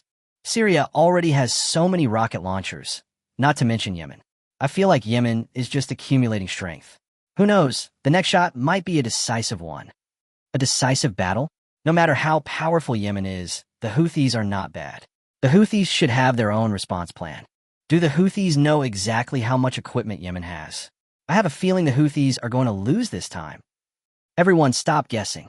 Yemen is definitely holding back a big move this time. I have a feeling they have a ton of equipment. So I'm really curious about how much equipment Yemen has. While speculating about the amount of equipment Yemen has, the public is also constantly speculating about the war between the Houthis and Yemen. Isn't the equipment situation in Yemen closely related to the outcome of this war? Speculations about the battlefields of both sides. Most people still stand on Yemen's side. I think he must have a big plan in mind, want to wipe out the Houthis in one fell swoop. After all, even Syria can produce so many Katyusha bulldozers at one time. Yemen? Naturally, there is no doubt about it. The power of the Katyusha bulldozer can be seen from the situation on the Syrian battlefield. As long as the quantity of equipment is sufficient, there is still a great possibility of annihilating the Houthis. But even so, there are still some people who think that the Houthis will not fail so easily. You know, Houthi is not just Houthi, there's a country supporting him. Can they just watch Yemen win like this? Impossible. Of course. This issue is not only of concern to the Middle Eastern countries, but people all over the world are also closely following the situation in the two countries. Just as the whole world is curious about how much equipment Yemen has. What they don't know is, ever since Syria's new equipment was exposed, Yemen began to undergo crazy reforms. It's really a crazy change. Almost half of the people in the national government participated in this explosive reform. Amidst the yellow sand, a huge factory looms. But it is such an inconspicuous place. It is the Houthi base. Just see, inside the factory, a man with a ferocious face was pacing back and forth impatiently. Yemen, seeing the visitor hesitating, Dalian's eyes became more and more impatient. He turned his gaze towards the newcomer and spoke in an impatient tone. Tell me quickly, what is the current situation in Yemen? Several days have passed since Syria exposed its equipment. But these days, the news from the front has been the same. No matter how they provoke us on the battlefield, we will just increase our firepower. As for the same rocket launchers as Syria, except for one time a long time ago, it has never happened again. The fact that he couldn't quite grasp the enemy's feelings was really frightening to Dalian. The unknown is the most frightening thing, visible to the naked eye. These days, Dalian has become more and more impatient, and his complexion has become worse and worse. Nia stood in front of Dalian, his palms clenched tightly, covered in cold sweat. His expression was not very good either, and he said it through gritted teeth. The situation in Yemen is still the same as before. There is still no movement. Hearing this, Dalian held his head and closed his eyes helplessly. Fucking, how can you be so patient? No matter how you look at it, it feels like some big move is brewing. Damn, how abominable. It seems that there is only one way. Suppressing the collapsing emotions in his heart, Dalian looked at Nia and said impatiently, strengthen your defenses. Also, keep the rocket launchers sent over there ready at all times and increase patrols. The words fell. Nia nodded with a heavy expression. Then he hurried away as if escaping. The front line is in urgent need. How dare he delay? After Nia left, Dalian quickly took out his cell phone. Yemen is so quiet. The silence made him feel uneasy. And facing such unknown danger, this is the only thing he can do. There's only one country that supports them. Ask them for help and equipment like crazy. This is their only chance. The equipment situation of Yemen is still unclear. If they don't want to be destroyed, then you have to be crazy to equip it. Only in this way can we resist the arms raid in Yemen. Not to mention fire suppression, but at least it can delay the enemy for a while. At that time, you will also have the opportunity to ask that person for help. Yemen is making the Houthis feel a strong sense of crisis. At this time, they are busy with the demolition work of the bulldozer. Inside the armory, Minister Ba looked at the data on the tablet with a frown on his face. After so many days, how come we've only completed 70 sets? There are still 130 units waiting to be renovated. What do the Houthis say? Compared to Minister Ba's nervous look, Havit's expression was even colder. He is the most clear about the situation on the front line. So, during this period, it is not only the Houthis who are nervous. In fact, he was also very nervous. After all, there was no movement at all, and he had no idea what was going on over there. The Houthis are still the same as before, with nothing. Upon hearing this, Minister Ba's expression became even more solemn. They must be looking for help over there. I wonder what they're planning. What Minister Ba said was exactly what Havit feared and worried about the most. Unknown. It's the scariest thing. Keep adding people to the explosive reforms. We must speed up our progress. There are 70 Katyusha bulldozers left, and all of them must be completed in a short time. After learning about the situation in the Middle East, Shunyin showed a satisfied smile on his face. I hope Yemen can remain so patient and surprise me with a kiss. However, in Syria, it seems that after this time, although we can't win the battle in one fell swoop, we can still maintain the upper hand. Great, great. Isn't this the best promotion? After this clear analysis, Anishun was completely relieved. It turned out that he was worried that if Syria used its ultimate move too early, it would be counterattacked by the other side. After seeing the situation in front of him, he felt relieved. Although it cannot solve the problem directly, it is still possible to stabilize the situation. After figuring out what was happening in the Middle East, he turned his attention to the other side. His target is not only the Middle East. There is also an important client waiting for him behind. Heavyweight clients give him opportunities to open up the high-end market. Russia-Ukraine battlefield. Chapter 75, The Russia-Ukraine Battlefield, will become a place for me to make money. The Russian-Ukrainian battlefield, from the very beginning. Shenyang prepared it as a way to open up a gap in the high-end market. After all, the Russia-Ukraine battlefield is different from the Middle East. That's not a small difference. You can find out by comparing the two sides. Compared with the Russian-Ukrainian battlefield, the war in the Middle East is just a small fight. Russia-Ukraine battlefield. That's a fight between gods. They have no shortage of weapons. It goes without saying that Damao is very powerful, and Ermao has a lot of equipment with the support of the mountain, and the Mao and Ermao, their strength is much higher than that of Yemen and Syria. Even though Ermao is slightly weaker in strength, its strength is still far superior to Yemen and Syria. It's no problem to go a few blocks away. After all, he has a strong backer. Equipment? Weapons? For them, it's not a big problem. Then, Shenyang withdrew from the Middle East war. Enter the terms Russia and Ukraine in the search terms again. After browsing it, Anna Shun was instantly ecstatic. Sure enough, these two big guys are still the same as before. The real big guys haven't entered yet. Given the current situation, it seems I still have plenty of time.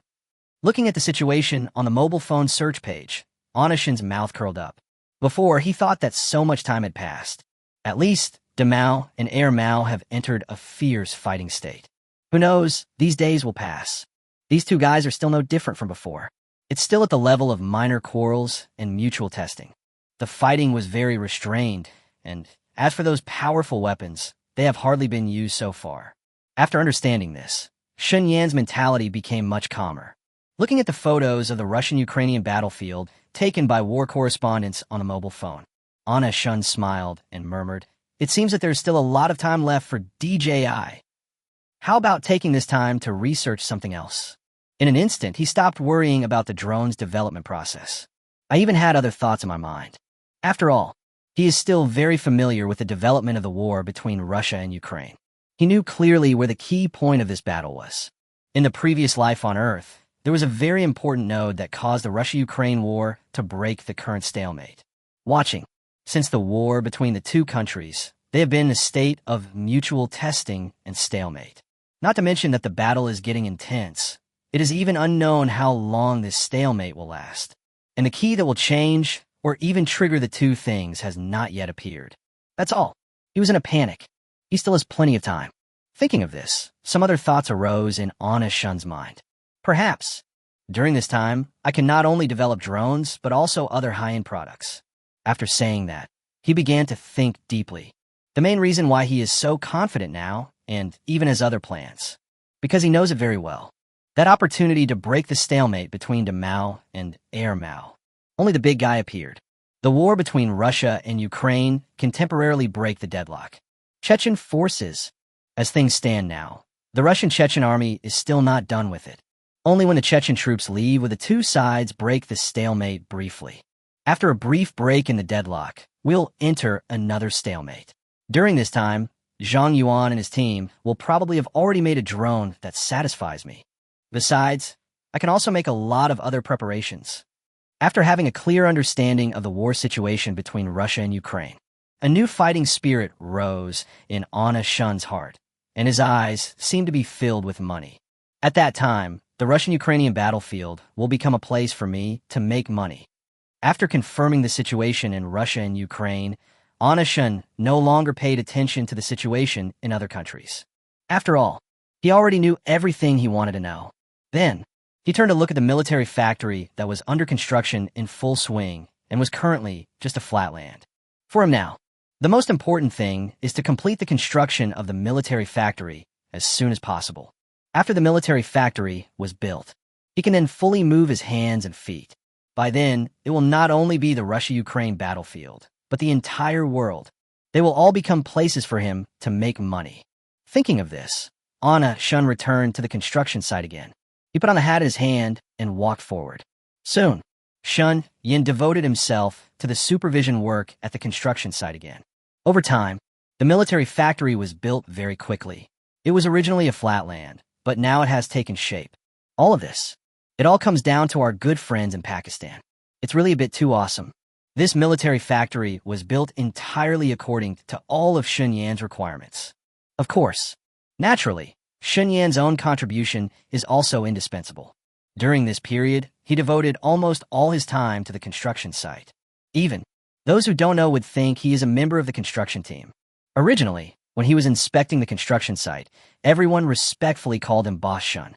After spending some time together, what people called out most was Shintu. Just see, Anna Shun was wearing an engineering hat and had a construction drawing tucked under his arm. He walked on the road full of cement and water pipes, and one or two workers passed by him from time to time. Shuntu, where are you going? Shintu, we have a water pipe over there that we don't know what happened. It's of low quality and has a problem. Please come back and take a look. Shintu, why are you here? I've been looking for you for a long time. Come with me now. Shintu is so busy every day. This one and these two people need him. Really, Shintu knows so much. It's just a short distance of about 10 meters. In an instant, Anna Shun had all the work for the day. In fact, in his previous life, Sun Yan was an architecture enthusiast. So in these aspects, it is completely easy. Almost any problem a worker encounters can be solved by him. The current situation, and these workers from Sun Yan's team are also good. It can be said that their construction site is one of the best in the area. So that's it. He deserves to be on the same page with everyone and have everyone's trust. It was during this period when the military factory was being built in full swing. Syrian customers also kept looking for him during this period. The order volume this time is still huge. And Katyusha is not the only most powerful bulldozer. There are also a lot of gas tank mortars and steel tube rockets. The most critical. This guy, just buy it. The order volume this time is no less than 500,000. What is the concept of this? When Syria was being pursued and attacked at its worst, it only placed orders for 500,000 gas cylinders and steel pipes. But now, not only all three are needed, but even gas tanks and steel pipes, 500,000 is the starting price. The order volume is very abnormal. Chapter 76, it won't be long before the situation in the Middle East will be completely chaotic. Gas tank mortars and steel tube rockets, each worth 700,000, and Katyusha bulldozers. 50 more sets, please. Looking at the message sent by the Syrian customer on the mobile phone screen, Anna Shun took the phone and walked under the shadow. Then he carefully reviewed the message from the Syrian client again. After realizing that he was not mistaken, his brows unconsciously frowned slightly. Gas tanks and steel pipes cost 700,000. They should still have the goods they ordered before, and the factory must have some that haven't been shipped from the previous order. What is this? Something happened again. Not really. After seeing the order information sent by Syrian customers, the first thing Anna Shun thought of was whether something had happened in Syria again. It's still a big deal. Immediately, he recalled the gas tank mortars and steel tube rockets. When they were first used, they had a brief advantage, but were quickly suppressed by the opponent's firepower. The moment he saw the information, he wondered if Syria had been hit by another fierce counterattack. Afterwards, he didn't even check his account and started searching for information about the situation in the Middle East. After checking it out, he became even more confused. Just see. Several articles by war correspondents marveled at Syria's rapid rise. Visible. The situation in Syria is not only not suppressed by firepower, but according to the content of the article, still have the upper hand. And he seems to be getting braver as the battle goes on. It was totally unlike what Anna Shun thought, being counterattacked and suppressed by firepower. It's still the same situation as last time, but this time it's even better. Just when he was wondering, a picture suddenly flashed through his mind. In an instant, his eyes brightened. I remember now. I asked him to be the agent for arms in the Middle East before. Looking at the number of orders, it seems they're making quite a bit of money. But this is also good. Everyone makes money. Anna Shun didn't care about Syria becoming an arms dealer. After all, this was his personal instruction. Moreover, he still made a lot of money by handing the business over to Syria. On the contrary, there are many less things to do. It's just pure and simple. You could just sit at home and make money from the sky. Afterwards, Anna Shun checked the text messages from the bank. Mobile banking received a transfer of 677.9 million renminbi, with a balance already. Syria's sudden order came very suddenly. Originally, Anna Shun thought it was just a normal order, but after seeing it clearly, only then did Anna Shun realize that something was wrong. This order volume is indeed a high-value order. Moreover, it would have been fine if he hadn't read these text messages. When he suddenly saw them, he realized that he had made a fortune with just this one order. Looking at the text message on the phone, the smile on Anashun's face overflowed. This is just the deposit, and it's already so much. It seems that handing over Middle Eastern arms to Syria and Yemen is the right thing to do. I don't have to communicate with customers, and I can just sit back and wait for the payment. What a joy! Just as he was laughing at his cell phone, he suddenly realized a new problem. Yemen? Did Yemen send me a message? As he said that, he opened the chat history with them. Just see. The chat history between Shun Yin and Minister Ba was still half a month ago. There was no movement at all. Seeing this, Anna Shun sighed in surprise. Is Yemen still renovating 200 Katyusha bulldozers? It seems that it won't be long before the situation in the Middle East becomes completely chaotic. Then, Anna Shun, as usual, was about to inform the factory of the order. As he spoke, he opened the chat page with Uncle Zhong. Uncle Zhong has a new order.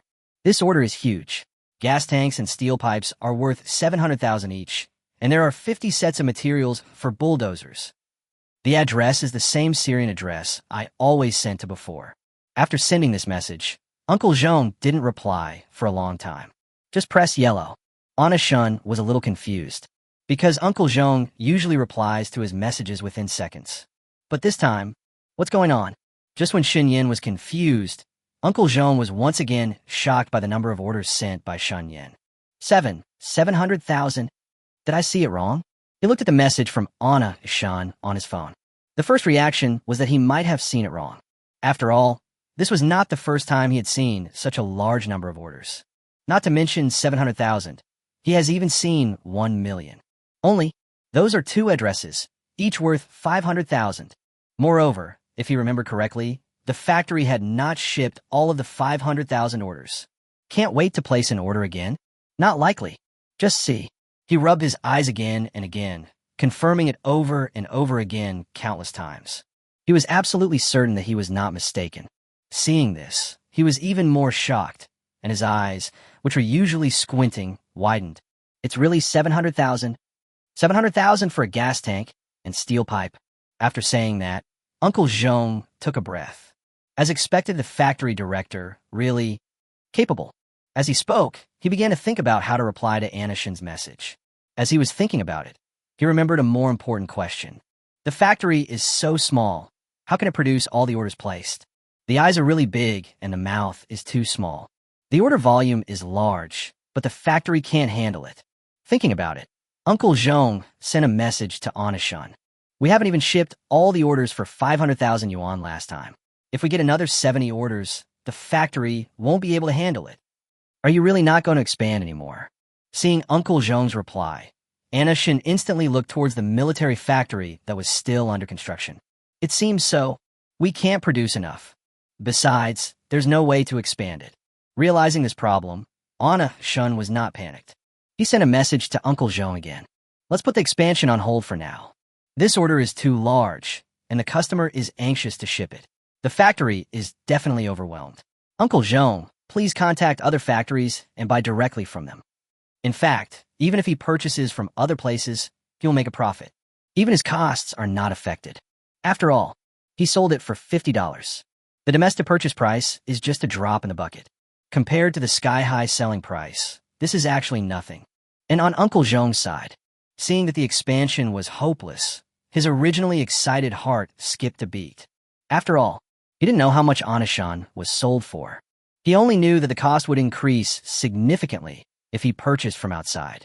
But, although I felt bad, the factory director had given the order. He didn't know what to say, so he just did as he was told. This sudden large order naturally attracted the attention of the police. Since the two parties joined forces, Hutching Pringles became the focus of attention of the three parties. Its every move was watched by countless eyes. Such a large amount of income suddenly appearing in the account will naturally be noticed. Chapter 77 directly proves that Shun Yin is the one who privately manufactures arms. Watching, I saw that Pringles has a large amount of income. Come and see. Fuck. Following Li Zhang's scream, everyone's attention turned to him. A moment. In the office, not only the people from the investigation team, but all the police officers from Lincheng police station surrounded Li Jiang.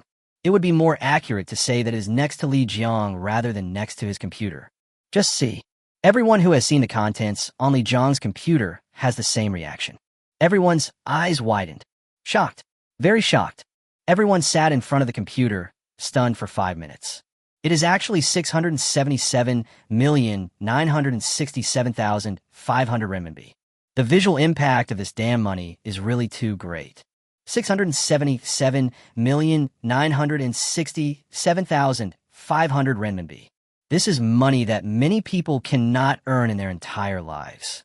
After 5 points, several people from the investigation team reacted first. After all, before this, everyone had been shocked by the turnover of Shun Yan's factory. It was really shocking. That's RMB. Money. That string of numbers ended up in Anna Shun's wallet so easily.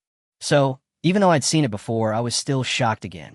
After everyone recovered from their shock, everyone's faces changed drastically. It's all solemn. Suddenly, the atmosphere in the office became heavy. No one spoke. Just when everyone was feeling overwhelmed and didn't know what to say, Director Wang arrived. For this case, not only the investigation team, but also the Lincheng police station and the Lincheng military attach great importance to it. So, after the 3 parties join forces, the office space will be directly placed in the Lincheng police station. At this time, Director Wang just came to inquire about the progress of the investigation as usual. However, as soon as he entered the office, he sensed something was wrong. Immediately, his already nervous expression became even more solemn. He took a leap and rushed directly to the center of the crowd. He rested one hand on the table and looked at the numbers displayed on the computer. His already solemn expression became even colder. Check. Increase the intensity of the investigation and dig deeper. He's too arrogant. He's easily making hundreds of millions of dollars. I don't believe it. He shouldn't be arrested and put in jail. We must find substantial evidence that Shun Yan privately manufactured arms. After saying that, he let out a breath. Just as he was about to turn around and leave, he realized a more important problem. Then he shouted loudly, "The news is blocked. If it gets out, there's a high chance someone will follow suit." While everyone was still stunned, Wang Guofan gave orders. At the same time, the air pressure around him was getting lower and lower. You know, ordinary people work diligently all their lives and only earn a few dollars. As a result, there are people like Anna Shun who disregard or even ignore the law. Surprisingly, he lived such a carefree life. People like Anna Shun are exactly who the police need to catch the most. Then, Director Wang's order was issued. Everyone woke up, returned to their respective positions, and began to investigate diligently. Now, there's only one thing on everyone's mind. Find the real evidence that Shun Yan is manufacturing arms illegally. Hunt Shun Yan down and put him in jail. At this time, Director Wang took out his cell phone. I took out the instructor's phone number and dialed it directly. Soon, the other party seemed to be waiting for his call, and the call was connected in seconds. What's going on? Any clues? Combined with the evidence we have now, it can be fully proved that Shun Yan is 100 related to the private manufacturer of arms. He is the one who privately manufactured arms. Although Wang Suozhang's tone was calm, the coldness in it could not be hidden. Just when he was about to continue speaking, the instructor on the other end of the phone spoke again. "Catch someone. Do you need more manpower? How many do you need?" After hearing the instructor's words, Wang Suo felt powerless again. Damn it. If he had evidence that could lead to arrests, why would I call you? Although Anna Shun is engaged in the modification of weapons, their police station has enough manpower. Then, he said with some helplessness in his tone, "Don't worry, the next point is the key. We just rely on the previous Lation, including the video of the wild blogger last time. It is definitely caused by the weapons modified by Shun Yan. We can almost lock Shun Yan. Now I can tell you with absolute certainty that all that junk on the battlefields in the Middle East was 100% made by this guy." This time, the instructor on the other end of the phone had no intention of interrupting Director Wang. There was dead silence on the line. In fact, even Wang Suozhang did not say it directly now. He had already guessed it. Now that he has locked onto the person, he is still so sure in his tone. But isn't there only one reason why we haven't taken action yet? There is no substantial evidence. Really, as he thought, Wang Suozhang's next sentence mentioned this. However, the evidence we have now is still lacking in substantial evidence if we want to arrest someone directly. When he said this, Wang Suo rubbed his somewhat tired eyebrows, visible to the naked eye. Ever since the military contacted him about Honest Shun, his eyes became increasingly cloudy. His face was full of fatigue. The instructor on the other end of the phone remained silent. After a long time, his somewhat tired voice came from the other end of the phone. Continue investigating. Even if we have to dig up the 2 announcement sites in Huching and Linen, we must find evidence. The instructor's words were mixed with irresistible affirmation. Then, Wang said to the phone in a firm tone, "Don't worry, even if it's 3 feet of Jedi, I will definitely find substantial evidence that Shun Yin committed a crime. I will convict him myself." After hanging up the phone, Wang Suo was not idle either. The chief of the police station personally went to search for evidence. After all, they know it, but they have no evidence. They just knew that Shun Yin was privately manufacturing arms. But evidence, witnesses, nothing. In this case, even if they want to convict Honest Shun, there's nothing we can do about that. This is something that everyone feels embarrassed about. They knew that Shun Yin was the arms dealer, but they just couldn't arrest him directly. And it's the only thing they can do now. It means repeating everything you have done before with greater intensity, while expanding the search circle. After all, if you want to convict Honest Shun directly, you need to produce the most direct evidence. Directly prove that Shun Yin is the one who privately manufactures arms. It's not hard to see. The military and the police attach great importance to this matter, regarding the police and the military's vigorous investigation of their own. Chapter 78, The Construction of the Military Factory, is progressing rapidly, regarding the joint investigation of the police and the military into his own affairs. Honest Shun was very clear about it, but he was not panicked at all. It's a state of complete indifference. You know, if you want to arrest someone, you need evidence. But evidence? The police or the military, do they have it? Obviously not. Honest Shun is very sure that they don't and won't have it. If there is no evidence, he is not afraid at all. In fact, after hearing the news, he didn't even give it a thought. He is still fully committed to the construction of the military factory, running around the construction site and getting along so well with the workers. And the workers of Ba Tai did not disappoint Shen Yan's trust. Everything was done strictly in accordance with the requirements put forward by Shen Yan. Over time, the construction project at the munitions factory is nearing completion. But originally, it was just a piece of cold land. After this period of time, the construction team and Shen Yan's efforts, it has transformed from a flat piece of land into a series of organized factory buildings. The construction of the military factory is progressing rapidly. The construction team's work has come to an end. All the construction work is missing is a perfect finishing touch. And there's more good news. During the time that Shen Yan was supervising the construction site, DJI's progress was also very rapid. Just see, in Dacia, some time ago, there was a brand called DJI. Came out of nowhere. It is labeled as a remote-controlled airplane, but it looks different from all the remote-controlled airplanes on the market. And the most important and critical point, DJI's remote-controlled aircraft has a unique appearance. It is completely different from the previous aircraft model and looks a lot heavier. However, it has super sensitivity and resistance to drops. At the same time, there is one most attractive feature. It has a shooting function. Not long after DJI's drone was launched on the market, all major domestic social platforms are flooded with DJI drones. At the same time, it immediately became a hot topic on major social platforms. DJI's first-generation Phantom drone is a hit. On all social platforms, DJI dominates the top search lists. The enthusiasm of the whole nation is extremely high. Not only on the internet, but also on the streets, people are everywhere discussing DJI. Have you bought a DJI? I bought one, and the experience is amazing. That's awesome, buddy. Anyone who's tried it knows that DJI's products aren't remote-controlled aircraft at all. They're phantoms. Who on earth hasn't bought a DJI drone yet? It's so good. Take my advice. I sincerely recommend DJI drones. DJI drones are amazing. They work great. Dacia people don't cheat Dacia people. On the internet and on the streets, DJI's wild spokespersons are everywhere. With such strong promotion, DJI drones were sold out not long after they were launched on the market. Sold out not long after. On the streets, you can see people playing with DJI drones everywhere. However, the remote-controlled aircraft on the market disappeared shortly after DJI released them. Those who bought DJI all took videos and showed off. Countless netizens were itching to try it out after watching it. However, DJI has not released the next batch of product for a long time. In desperation, countless people are waiting for DJI to release it again. Even, many netizens also came to DJI's Weibo to make a statement. If they don't produce the next batch of drones, they'll use the ones they bought to steal from the warehouse. DJI's performance is amazing, but could the production speed be even faster? I have to say, DJI products are really good, but the production is a little lacking. Please help me. My friend's DJI is itching to get one. Please hurry up and get the next batch of goods.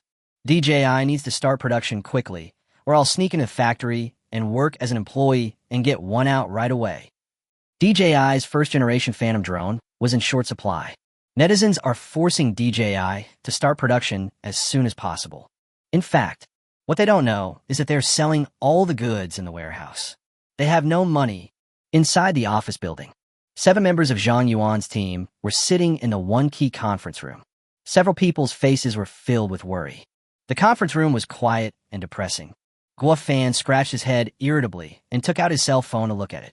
After watching for a few minutes, the emotions that I originally wanted to suppress by playing with my phone came back again. He placed his phone in the center of the table and laughed at himself. Look, they are urging us to produce. Damn, I want to give birth, but I don't have any money. The words fell. The few people who already looked unhappy now looked even more annoyed. After a long time, click, the muffled sound of a lighter broke the silence in the meeting room. Xia Yejiang lit a cigarette in his hand. After taking a deep breath with some annoyance, he exhaled a puff of smoke. A moment. He was surrounded by smoke, so I couldn't see his expression clearly, and I could only hear his cold voice. Go ask for again. With the money we have, let alone developing new products, we can't even make the drone that Anna Shun proposed. Really, during this period, the money that Anna Shun sent to her one after another was divided into several parts. Not only the production of the product, but also its promotion costs money. Developing new products and making the drones that Shun Yin proposed all require money. Various projects that spend money like water. In this case, even if the drones are sold out, they're still short of money. Xia Yejiang's words touched everyone's heart. Want money? It is true that they ask for money, but isn't the frequency of asking for money a bit too high? Zhao Yu looked at Zhang Yuan, who had a gloomy face, and asked tentatively. We've already asked Anna Shun for money twice this month, and our products are already on the shelves. If we still want more money. When he said the latter part, he looked embarrassed. In fact, even if it was, he wouldn't say it. Everyone knows what he wants to say. The products are already on the market, but they are still asking for money. It's really easy to be misunderstood. Misunderstanding that their demolition is not profitable at all. After all, Anna Shun was not involved in the development, so he didn't know how much money was needed. The potential for misunderstanding is huge. Everyone felt very heavy in their hearts at this moment. Zhang Yuan was also very conflicted. He was also worried that Anna Shun would not understand them. But the problem is already before us. No money, lack of money. After more than 10 minutes of inner conflict, Zhang Yuan decisively took out his cell phone. He opened the chat box with Shun Yin, typed for a while, and sent it without any hesitation. DJI's first batch of products sold extremely well, practically selling out. But we have encountered a new problem. The money in the account is not enough for subsequent development. We will soon have results on our next generation product. After sending the message, his heart was in a knot, and he didn't dare to look at his phone. Not just him. Everyone in the conference room was heartbroken. Anna Shun, will you misunderstand? Chapter 79 Lord Shun Kai-shin has allocated funds to us. None of the 7 people in the conference room dared to make a sound. Several people were so nervous that their palms were sweating, but they didn't dare to look at their phones. In such a tense atmosphere, just listen. Ding dong. The phone message notification sound hits everyone's heart. Everyone looked at each other, and no one looked at their phones. 1 minute passed. Xia Yejiang stepped on the cigarette in his hand, chased him twice, and then he took Zhang Yuan's cell phone. Seeing this, everyone's attention turned to him. Just see. Xia Yejiang took a look at the contents of the screen. Moment. He stood up excitedly, and the expression on his face turned from gloomy to bright in that instant. Boss Shun. Oh no, Lord Shun has allocated funds to us. Hearing this, everyone breathed a sigh of relief. Just as everyone breathed a sigh of relief, Xia Yejiang spoke again. But Shun Kaishin also said. After these words were spoken, the few people who had just relaxed breathed a sigh of relief again. 6 pairs of eyes stared at Xia Yejiang closely, not daring to make a sound. Seeing this, Xia Yejiang covered his mouth to hold back his laughter, then shouted with a smile. He said money is not a problem, but the bad reviews must be done well. Several people were tense after hearing his words. The 6 gazes instantly stared at Xia Yejiang, as if they were going to stab him. A few seconds later, 6 people rushed to Xia Yejiang and beat him up with punches and kicks. Of course, after venting their anger, everyone was in high spirits and hugged each other excitedly. At the same time, he did not forget to flatter Anna Shin crazily. I told you, the god of wealth wouldn't be short of this little bit of money from us. Look, this is a grant. With this money, I can finally start developing new programs. I swear, as long as it's a product that the god of wealth wants, no matter how challenging it is, I won't refuse. We're rich. We're rich. Long live Shun Kaishin. This moment, Anna Shun's status in everyone's hearts has been significantly improved. After a moment of joy, Zhang Yuan calmed down, then looked at everyone and spoke in a serious tone. Now that we have a big wallet like Anna Shun, we must keep up with the research. During this period, we kept asking Anna Shun for money, and he didn't hesitate. When he paid, he never said a word, but there were conditions. Upon hearing this, everyone instantly understood what Zhang Yuan meant. Then, Guifan waved his hand and said confidently, Brother Yuan, don't worry. As long as the money is in place, I can research and develop a load-bearing capacity of 100 kilograms, not to mention 50 kilograms. As long as the money is in place, all other difficulties are not difficult. The words fell.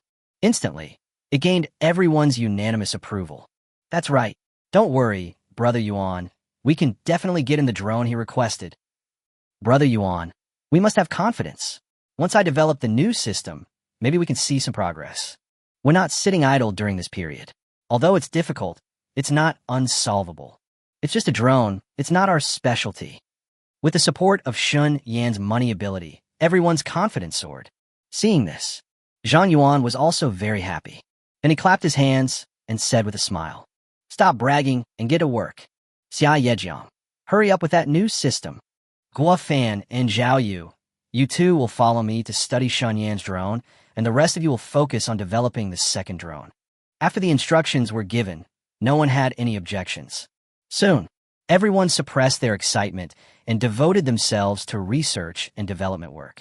After all, Anna Shun has spent a lot of money, so they can't fall too far behind. Got to do it. The next few days, Zhang Yuan also asked Xinyan for a lot of money one after another. But the result is still very good, because of the constant help of superpowers. Another good news follows. DJI's RD team has made another breakthrough. After a period of research, Xia Yejiang, with the help of the team, successfully developed the SDK software development kit. Looking at the intact code page on the computer, Xia Yejiang calmly lit a cigarette. Brother Yuan, the SDK software development kit is ready. The voice was quite loud, and not only Zhang Yuan heard what he said. Other people in the office also received this good news. After being stunned for a few seconds, everyone quickly surrounded Xia Yejiang. You can do it. I actually managed to get you to do it. From now on, you will be my brother, sure. With the SDK development kit, the Osiris will be available soon. I have to say, Xia Yejiang, you're really amazing. This must be celebrated. Everyone cheered for the successful development of the SDK development kit. Xia Yejiang, who was surrounded by everyone, looked even more proud.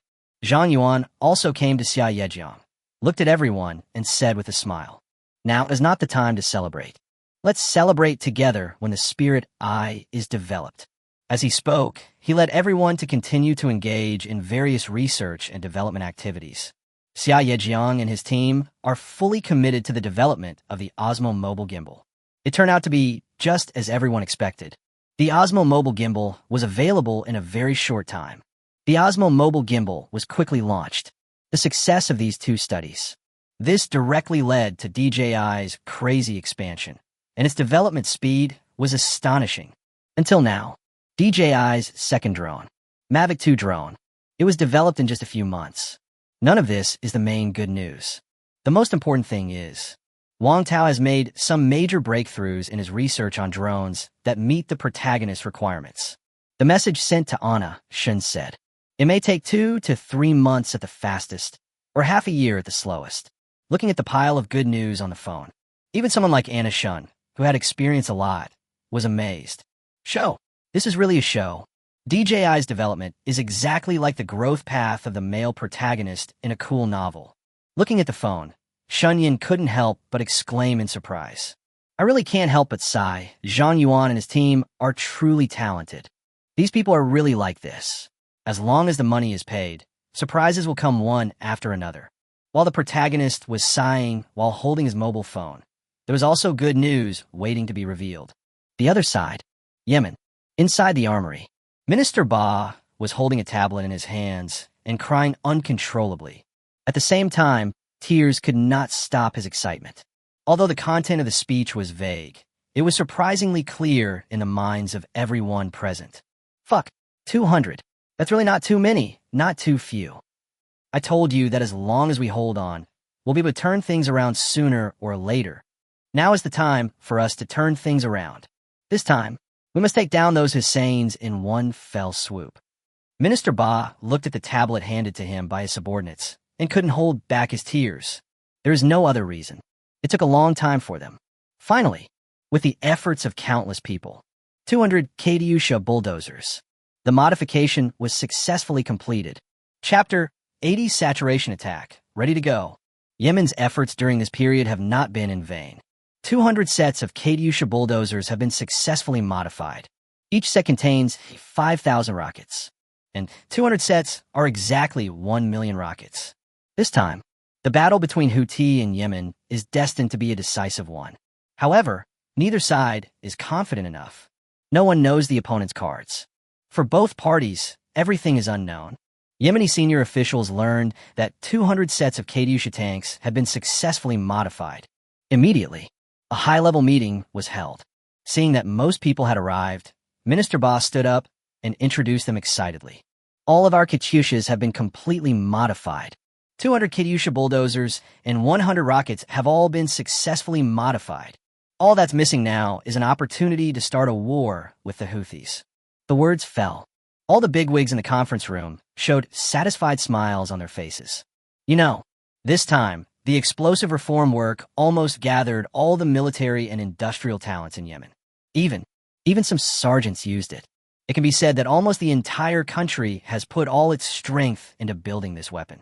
Absolutely, it is an unprecedented large-scale project. But fortunately, the result was good. They succeeded. This will be their only chance in this battle, and also the confidence to end the war. Then, everyone discussed the opportunity raised by Minister Ba. The Houthis must have known that our silence during this period was not right, and they must have made some preparations. As long as we're prepared, there's nothing to be afraid of. I just don't know if the person behind the Houthis is keeping quiet. They must want to wipe us out in one fell swoop, so they must have given the Houthis a lot of goodies. If that's the case, how should we use these 200 rocket launchers? Yes, this is probably our only chance, so be careful. The excitement of the crowd was instantly dampened. Everyone had a sad look on their face. Yes, it is. This is their only chance. If we want to end the battlefield, we must not leave any room for the Houthis. But Hussein is not a softie who can be manipulated by anyone. When they were concentrating on the reform in Yemen, they must have made a lot of preparations. Not to mention, they also have the support of the country behind them. In other words, Yemen seems to have only one opponent, but in fact it has two. Realizing this problem, everyone fell silent. At times like this, you really need to think carefully. After all, this is the only chance. A long time, a look of determination gradually flashed across Harvit's usually cold face. While everyone was still hesitating, he glanced at them and said with a firm tone, I think we should follow what Anna-Shin said and use a saturation attack. Indeed, we don't know what the situation is with the Houthis right now, but I believe that with 200 rocket launchers and such powerful firepower, the Houthis will not be able to deal with it. Even if they were prepared, it would be useless. They wouldn't guess that we have 200 rocket launchers. Harvit's speech immediately awakened everyone in the conference room. Yes, 200 rocket launchers are as powerful as the Type 81 120mm rocket launcher. In such a situation, would it be useful for the Houthis to be prepared? Can you resist? Even if there is a country behind them supporting them. But if it is to withstand 200 Katyusha bulldozers, simple equipment will not be enough. Even if the Shiite side also gave the Houthis rocket launchers. 1 or 2 machines are not enough to withstand their firepower. At least hundreds of them are needed. But will the country behind them really give the Houthis hundreds of rocket launchers? You know, real rocket launchers are very expensive. Obviously, you can tell without thinking. They will definitely not give the Houthis hundreds of rocket launchers. There is no doubt about this. After figuring it out, everyone's excitement, which had been extinguished, was rekindled. Just see. The faces of the people who had originally looked melancholy once again showed excitement. The eyes of the big guys were filled with excitement and anticipation. Then, the boss who was sitting in the first seat, without saying anything, said in a calm tone, "If that's the case, then transport it quickly. Send it quietly to the battlefield, and make sure not to attract the attention of the Houthis. Also, send a team to investigate the situation on the Houthi side, just in case." After some discussion, everyone returned to their respective posts and took action. We have been lying dormant for such a long time just for the current situation. Then, our actions are proceeding quietly. They did as they had agreed in the meeting. In secret, all the Katyusha bulldozers were quietly transported to various parts of the battlefield. The saturation attack mentioned by Shen Yin is ready to go. Of course, during the transportation process, we also followed the boss's instructions. Ha had sent a team of well-trained soldiers to secretly check the Houthi base. Before they left, Harvett did not forget to give them some instructions. Do what you can. Put your own safety first. It's better to find out as much as possible, but you must hide your identity. Although Harvett didn't think any information could be found from Yemen. After all, the Houthis are not fools. It is impossible that they have not taken any action after so much time has passed. Moreover, according to the understanding of the people in his team, most likely, they had already made adequate preparations during this period. At the very least, strengthening defense is certain. However, since the boss has given the order, I have no choice but to do it. Moreover, this is not completely useless. Sesame seeds are small, but they can fill you up. After all, although they were very confident in the power of the Katyusha bulldozer. But know yourself and know your enemy. Although I don't know if I can find anything useful this time. But as long as you take action, you don't have to worry about no results. It is true that no matter how much they discover, it will increase the possibility of them annihilating the Houthis in one fell swoop. Then, the soldiers in front of Harvett nodded casually. Don't worry, I wouldn't want to die without seeing 200 rocket launchers firing simultaneously. This isn't the first time we've done battlefield exploration, so we're not that fragile. I will never die until I see victory in Yemen. I'll definitely come back with a big surprise. The 6-member group, everyone seemed to be relaxed and laughing, but in fact they were very heavy inside. After all, this is not the first time they have fought the Houthis. We all know a little bit about their style. So, everyone actually knows that this trip is likely to be dangerous. Even if they come back alive, they may not bring back good news. Then, under Harvett's gaze, the figures of several people gradually disappeared in the yellow sand. At the same time, some are happy, some are sad. Chapter 81 is aimed at you. What do you think? Meanwhile, on the other side, Eagle Sauce United Nations headquarters. Just see, representatives from different countries were sitting in the huge auditorium. The surrounding area was filled with reporters holding cameras. The flashlights shone particularly brightly on the faces of representatives from each country. The atmosphere at the scene was somewhat tense. Among them, the representatives of the United States and Syria had the worst expressions, mainly because, just a minute ago, the representative of the Eagle Sauce made a statement that was completely inappropriate, because Syria's direct troops are almost there and have stabilized their advantage. So, this makes him the big brother behind the Syrian reactionaries. Eagle Sauce. Naturally, I'm very unhappy about this. Syria is about to take over and has the upper hand, so how can it agree? The answer is undoubtedly no. So, shortly after the UN meeting began, the leader of the United States provocatively expressed his views on the Syrian battlefield. I'm sure everyone has heard about the recent developments in the Middle East. I believe that the Syrian army and the Syrian reactionaries have committed war crimes, including murder, extrajudicial executions, torture, and other human rights violations. Of course, I'm not targeting anyone. I'm just being pragmatic. The words fell. The huge conference room was eerily quiet. After hearing this, the Syrian representative straightened his body and clenched his fists tightly. Although his expression was restrained and he didn't show anything, but his eyes were too sharp. If looks could kill, I'm afraid the Eagle Sauce representative would have died 1,000 times over. The reason that caused him to be like this was the remarks made by the Eagle Sauce are really too cruel and too targeted. Damn, why didn't you say this earlier? When the Syrian reactionaries had the upper hand and were about to be killed, why didn't the Americans say this? Damn, after a lot of effort, the Syrian Direct Army turned the tables and began to gain the upper hand. The Eagle Sauce jumps out at this time and points out the so-called crimes. What the hell is going on? What a beast. What a beast. The targeting is really too strong. Immediately, after several failed attempts at psychological preparation, the Syrian representative stood up decisively and cursed. I don't accept it. When the Syrian reactionaries were gaining the upper hand, you didn't acknowledge these crimes. Now that our army has finally gained the upper hand, you're saying this.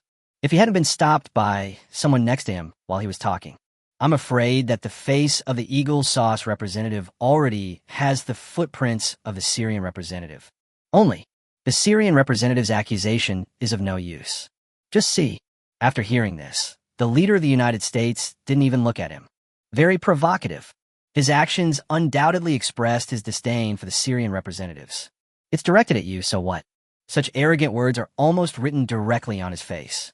On the other hand, Syria's opponents looked even more indifferent, because the driving force behind him is none other than Eagle Sauce. To put it bluntly, all his actions are just working for the Eagle Sauce. The boss is sitting next to him. He is so panicked. So, he actually doesn't care what the Syrian representative says. Then, seeing that their accusations were invalid, the Syrian representatives suppressed their anger and sat down. Seeing this, the representative of the Eagle Sauce smiled smugly. You little bastard, you want to fight me? Don't even think about it. He glanced at the Syrian representative lightly and continued his accusation. I think the current situation requires the intervention of the United Nations. Everyone vote. After saying that, he cast his vote decisively, just when he was feeling proud. Just see, the rabbit voted against it directly. Among the 5 major countries, no matter who they are, they all have veto power. Obviously, the rabbit's behavior directly rejected Eagle Sauce's proposal. While casting a veto, the rabbit leader said in a serious tone, "This is Syria's civil war. It's Syria's internal affairs. The UN Constitution clearly states that the UN does not interfere in the internal affairs of other countries. This applies not only to the UN, but also to other countries.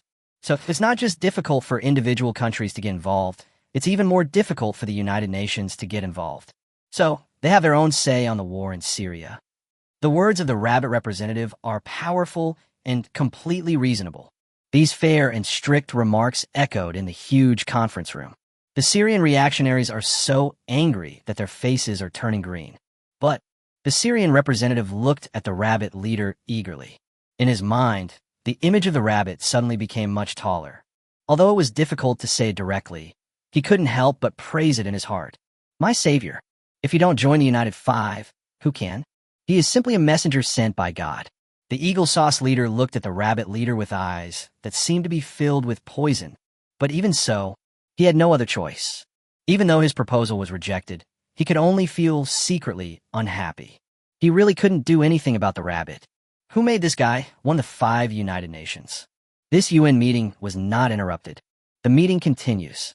However, the leaders of the United States are just human beings. As for his heart, in constant planning, he is the driving force behind the Syrian rebel army. Now Syria has the upper hand and has powerful weapons. This is definitely not a situation he wants to see, and that was his original plan. Hand Syria over to the United Nations. Even if it cannot be destroyed on the battlefield, it can be dealt with in other ways. But apparently his plan was disrupted by the rabbit. And of course, he would not let Syria go just like that. But if he were to provide the Syrian reactionaries with better equipment, he absolutely couldn't bear to do that. So, he needs to plan carefully again. He didn't listen to the subsequent content of the UN meeting. Finally, at the end of the meeting, he also came up with other strategies to deal with Syria. Since one opponent can't deal with you, how many more? What's the use of having strong firepower and powerful equipment? Is it possible that facing several opponents at the same time will not consume your equipment? Confirm the idea. He took action quickly. After the UN meeting, he immediately contacted other friendly countries in the Middle East. Even taking advantage of the UN meeting, he directly and secretly invited several Middle Eastern countries. It's originally in the territory of the eagle sauce. Moreover, everyone can see the strength of the eagle sauce. Therefore, almost no one wants to offend him. The consequences of offending him are also clear. Syria is a living example. So, even if everyone doesn't want to pay attention, they have to keep the appointment. Chapter 82. Isn't specializing in arms a bit too limiting? Just as the American leader was urging other countries to do the same. Pakistan. The weather in Sutur was not very good. The weather was already gloomy, and because of the dark clouds, the whole sky was pitch black. And on the outskirts of Sutur, in a deserted place, a gray concrete building stands tall. The gray concrete wall seems to blend into the dim sky. But no matter how you look at it, it seems to be glowing. There seemed to be a wall between them and the surrounding buildings and the dim sky. When you see him from a distance, your eyes will be drawn to him.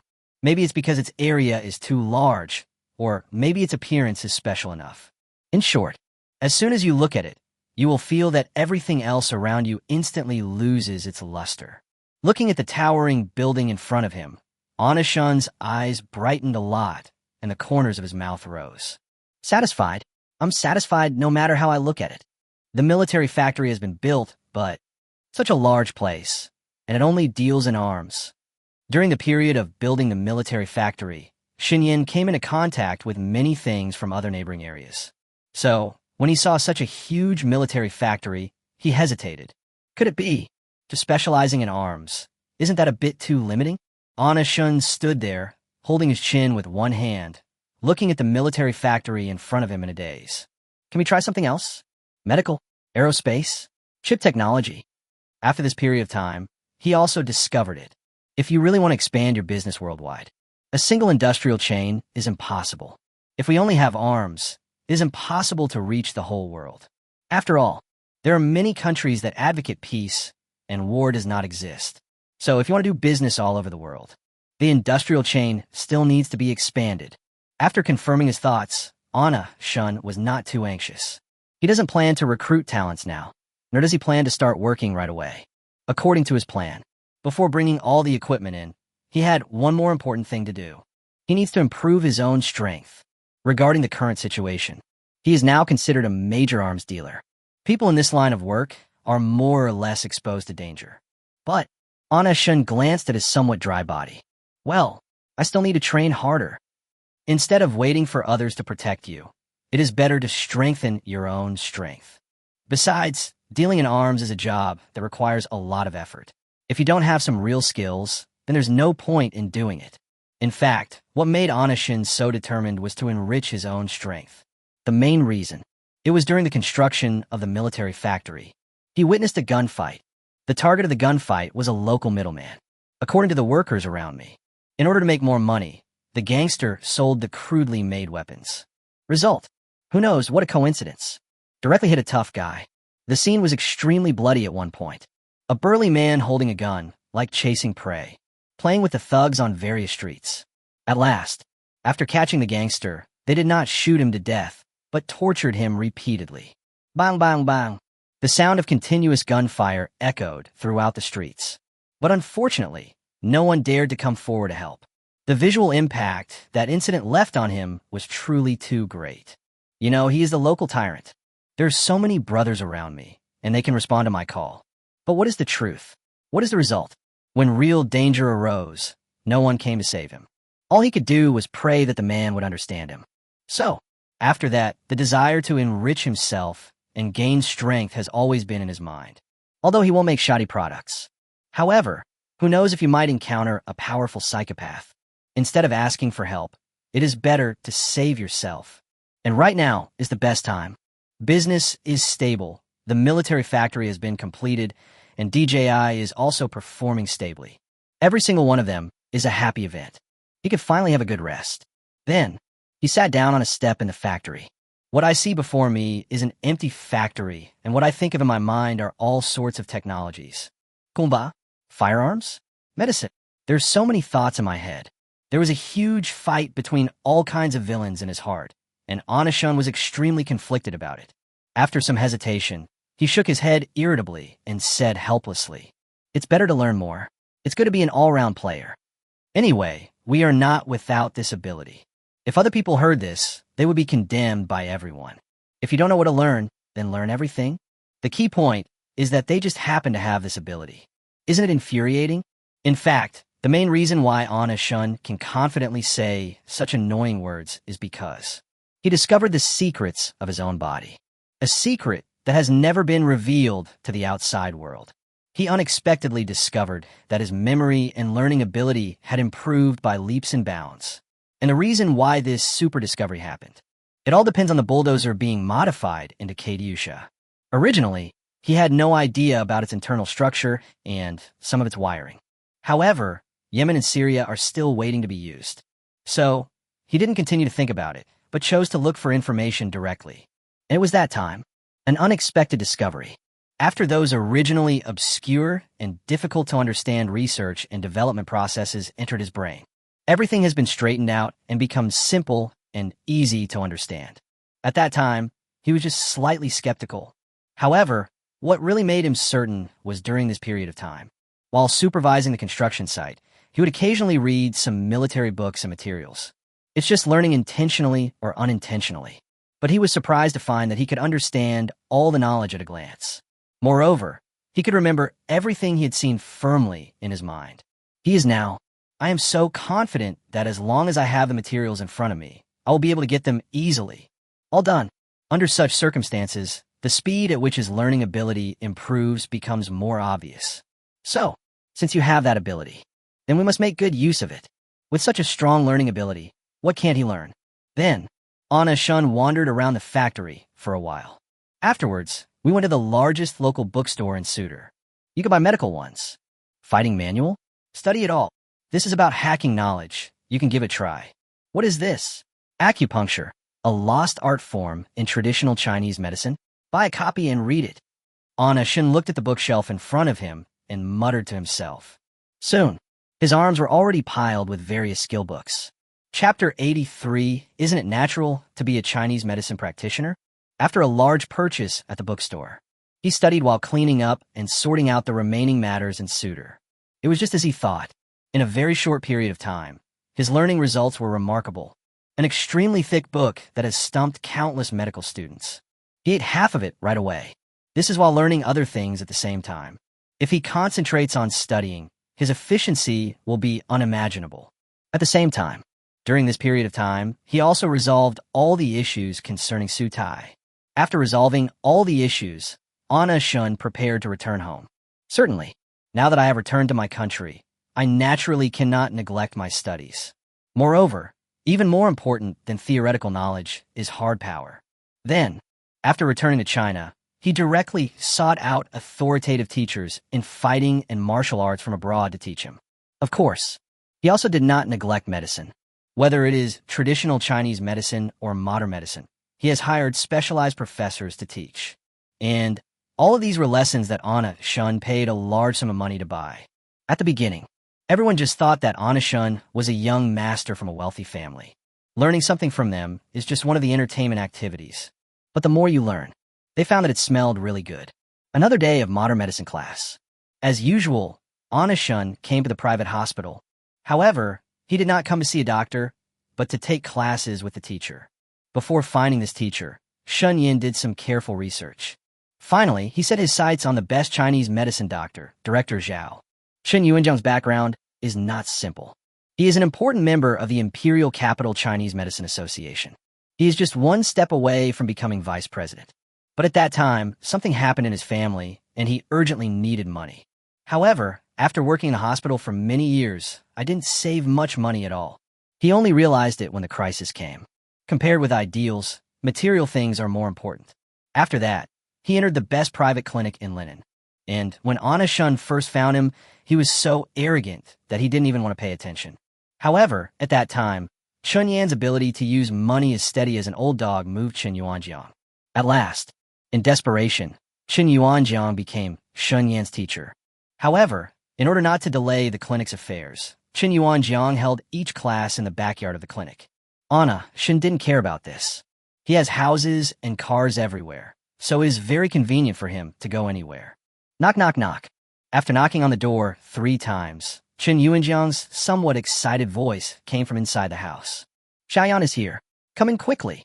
Hearing this, Anna Shun opened the door. As soon as he opened the door, he found that there was another person in the room. Seeing this, he asked with some confusion, Teacher Zhao, do you have a patient? Hearing this, Chen Yuanjiang smiled, then pulled Anna Shun to another elderly man in the room and said with a smile, This is the student I told you about. Although he wasn't born into this profession, he only started working in our field relatively late. But he is definitely the person with the most potential and talent I have ever met. When he talked about the latter part, he could hardly contain his excitement. Just see. A hint of surprise flashed across the old man's originally calm eyes. A few days ago, Chen Yuanjiang told him that he had accepted a student who was extremely talented. So, this time he attended an academic seminar in a surrounding city. Instead of returning directly to the imperial capital, he came to Linen.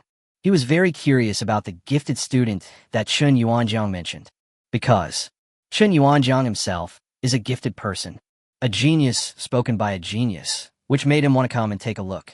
But after seeing Anna Shun, it would be a lie to say I wasn't surprised. Traditional Chinese medicine is something that requires a long time to study. Most people are late bloomers. Therefore, most people decided on this matter very early on. However, he looked at the young man in front of him, who must be at least 23 or 24 years old. It's a bit late to study medicine now. Just when he was confused, Chen Yuanjiang's voice sounded again. I forgot to introduce you. Xiaoyan, this is the president of the Imperial Capital Traditional Chinese Medicine Association. He is an absolute master of traditional Chinese medicine. Hearing this, Anna Shun raised his eyebrows and looked at the old man in front of him. Chinese Medicine Association? It seems that Chen Yuanjiang was right at the beginning. If it weren't for him, he would never have seen the president in front of him. But before Anna Shun could take the initiative to greet the old man, Chen Yuanjiang said again, Old Dean, if you don't believe me, you can go and see how amazing this little guy's acupuncture skills are. Hearing that there was a test, Anna Shun instantly became excited. This is a good opportunity. He was also very curious about how these big guys viewed his current level. Just see. The old man smiled, with a hint of expectation in his eyes. Then, Chen Yuanjiang pulled the curtain beside him, and a human model appeared in front of everyone. Then, he looked at Anna Shun and said with a smile, Come and try it. After saying that, he looked at the old man. His face was full of pride. Dio, just wait and see what's going on. Under the gaze of the two, Anna Shun took the needle bag handed to him by Chen Yuanjiang. What he applied this time was exactly what he had learned in the previous class with Chen Yuanjiang. Less than half an hour, Anna Shun stood aside, and the human model appeared in front of the two. Seeing this, there was a hint of surprise on the old man's originally calm face. 3 talents acupuncture, Chen Yuanjiang's masterpiece. He actually taught this acupuncture technique to a student. Then he went to the mannequin and examined it carefully. After a careful inspection, the shock in his eyes could no longer be hidden. This is really, the technique is steady, accurate, and ruthless. Not only were there no problems with the acupuncture points, but most importantly, the acupuncture technique was completely unlike that of a novice. The depth of each stitch is just right. You know, for most beginners, it is good enough to be able to find the acupoints correctly. The acupuncture techniques require more learning and observation. Therefore, most of the big names in traditional Chinese medicine already have gray hair when they become successful. Not only him, but even Chen Yuanjiang, who was standing next to him, was shocked when he saw it. Didn't I just teach you 3 times? Did you go home and practice? As soon as he finished speaking, even he himself realized that something was wrong. This is not a practice thing. Is this acupuncture technique useful through practice? As a result, a student who had just studied for less than a week. Did it? Isn't it true that he was born to be a Chinese medicine practitioner? It's been hours. And what Chen Yuanjiang just said fell into the ears of the old man. He was still in shock. Just taught me 3 times? In other words, he has only been studying for a short time? When most people learn Chinese medicine from a master, they will start with the most basic knowledge. One must be thoroughly familiar with the emperor's internal classic. And Chen Yuanjiang actually started teaching acupuncture right from the start. Moreover, he was able to learn it in such a short time. Not only did he learn it, but he also learned it so well. At this moment, his eyes were full of hope when he looked at Ana Shun. The hope for the future of traditional Chinese medicine. Chapter 84. Arms dealers really make money. No wonder the eagle sauce is rich. Thinking in his heart, the old man took a step towards Ana Shun excitedly. Come and be my student. I don't accept students easily. Please think about it carefully. The words fell. Chen Yuanjiang, who was originally smiling, suddenly frowned. This is my student. You're old now. You should take more rest. I will teach him well. Damn it, I just want to show off. Who told you to rob someone directly? Such a good student. I will give it to you. Don't even think about it. Only. The old man seemed not to hear what Chen Yuanjiang said, and still looked at Ana Shun eagerly. How about this, young man? Would you consider it? Hearing this, Ana Shun felt that the scene was very awkward for a moment. I didn't even dare to look up at them. After all, to put it bluntly, he studied Chinese medicine just to have an additional self-protection skill. Become a disciple? Not considered at all. He will do great things in Pakistan in the future. Moreover, the investigations by domestic police have never stopped. Who knows? Maybe a blind cat will catch a dead mouse. I really found some clues. So, in fact, he had no intention of developing in the field of traditional Chinese medicine at all. At this moment, two pairs of eyes were staring at him. I feel a little guilty indeed. Afterwards, the atmosphere became a little awkward, so he slowly raised his head and said lightly, Please let me think carefully about the matter of becoming your disciple. After saying that, he met Chen Yuanjiang's gaze and winked at him. Teacher Zhao, you have guests today, so I'll leave first. Moment. Chen Yuanjiang understood immediately. He waved at Ana Shun, and then said in a feigned impatience, Let's go. Permission was granted immediately. Shenyan left the clinic as if escaping. Among the 36 strategies, running away is the best one. The old man originally wanted to say something. Seeing this, the words got stuck in his mouth, and he couldn't say them. After leaving the clinic, Ana Shun took a deep breath. It's enough to learn medicine so that you can protect yourself. Want to become my disciple? Let's just forget it. After returning home, lying on the sofa, he opened to chat history with multiple ministers. Just see. Many ministers have placed orders for a lot of equipment.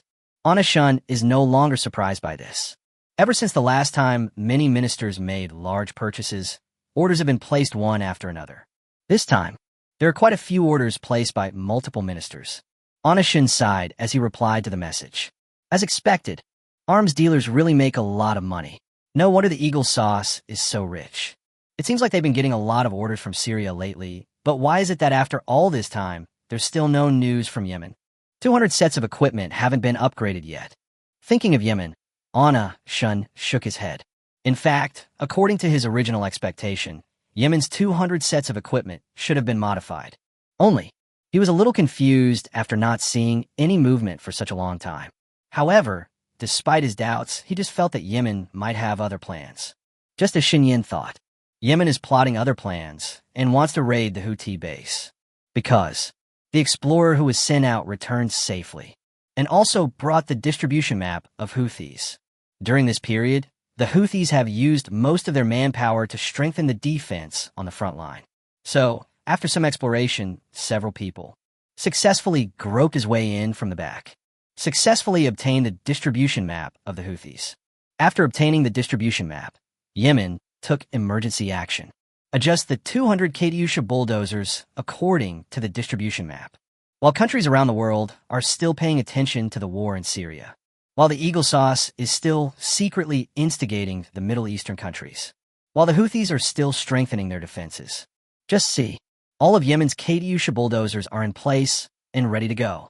Minister Ba and Havit stood at the edge of the front line. Looking at the Katyusha bulldozers that were properly placed one by one, Minister Ba could hardly conceal the excitement in his tone. When will it launch? I'm already looking forward to the scene of 200 Katyusha bulldozers launching at the same time. Hearing this, Harvit, who always had a sour face, couldn't hide the smile on his face. Not only Minister Ba is looking forward to it, he is also looking forward to it. 200 Katyushas, modified from bulldozers, were launched simultaneously. Houthis, can you really hold on? Thinking in his heart, he curled the corners of his mouth and looked at Minister Ba and said with a smile, "Not only you, I'm looking forward to it too. I just don't know if the Houthis are looking forward to it."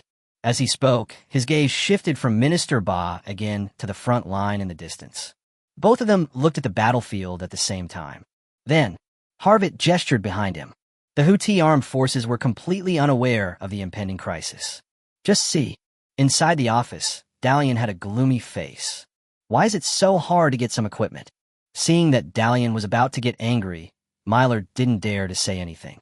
In fact, it is not difficult to equip. But Yemen has been too quiet recently. The silence made the country behind it feel that Yemen was really scared.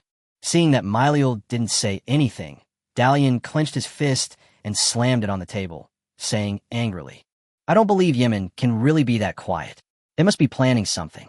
The current silence must be a sign of a bigger plan." Upon hearing this, Malier's face was also filled with indignation. "Let's use the equipment we had before as a precaution. Yemen shouldn't suddenly open fire on us anytime soon.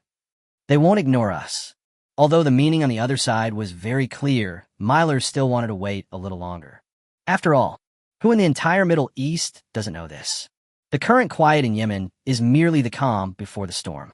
Just when the two were in high spirits, the ground began to shake violently. Seeing this, the two looked at each other. At the same time, a feeling of uneasiness arose in their hearts. Then, Dalian rushed out the door. Just see.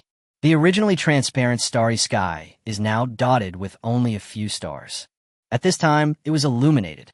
That's right. It's just illuminated. The originally dark sky was then filled with countless sparks like shooting stars. The number was so astonishing that it directly illuminated the darkness. But no one was interested in watching such a spectacular sight at this time. Because this is not a meteor, but a deadly rocket. It's not just the base camp where Dalian is. The same scene occurs on the front lines. Just see. The soldiers on the front line were stunned when they saw a large field of stars. Before they could react, violent vibrations and huge roars appeared around them. You can see it. Above the Houthi base, countless rockets streaked across the starry sky and headed towards them. At the same time, the various distribution areas of the Houthi armed forces. At the same time, a huge explosion was heard. For a moment, the explosions echoed throughout the Houthi group and across the Middle East, resounding throughout the world. Chapter 85. The big move Yemen is brewing is so powerful. Yemen takes action. The attack came without any warning, very suddenly. The Persian Lion, the country behind the Houthi armed forces, and the Middle Eastern countries were completely unaware and thought he would remain silent. He made his move without any foreseeing or anticipation, and everyone didn't even have time to react. Yemen took action so suddenly. Houthi battlefield. The attack in Yemen came unexpectedly. Before the Houthis could dodge, countless rockets fell, visible to the naked eye. The battlefield was littered with corpses. The bright red blood mixed with the yellow sand and black mud on the ground. Everywhere, there were people crying, holding their heads and limbs. There were also some people who were lucky enough not to be seriously injured, and they were running around with their heads in their hands. The scene was very chaotic for a while. Crying, shouting, cursing, all kinds of sounds mixed together. The Houthi armed forces base was hit by countless rockets. The once grand factory was reduced to ruins. And beneath the ruins are countless corpses of Houthi militants. There were also many Houthi militants, and those who were unlucky were directly blown to ashes. This sudden and violent raid, it directly destroyed the Hussein. The sudden firing was so sudden that neither the Persian Lions nor other countries in the world could react. The Persian Lion was not given any chance to support at all. Yemen has completely eliminated the Houthis in one fell swoop. There are very few Houthis left today. If this was just a small fight, it would be fine, but this is such a powerful military bombardment. It's not just the Middle East that's shocked. Instead, it directly shocked the whole world. Although, everyone had been speculating before whether Yemen was planning some big move. But no one guessed it. The big move Yemen is brewing is so powerful. That night, countless people couldn't sleep and held an emergency meeting.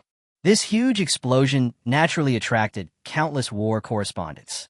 Countless reporters from various countries rushed to the scene upon hearing the news. Soon, some war correspondents who were already nearby rushed directly to the battlefield. The few standing figures seemed particularly conspicuous on the battlefield littered with corpses. Just see, these people have unique markings on them, and each of them hold a camera in their hands.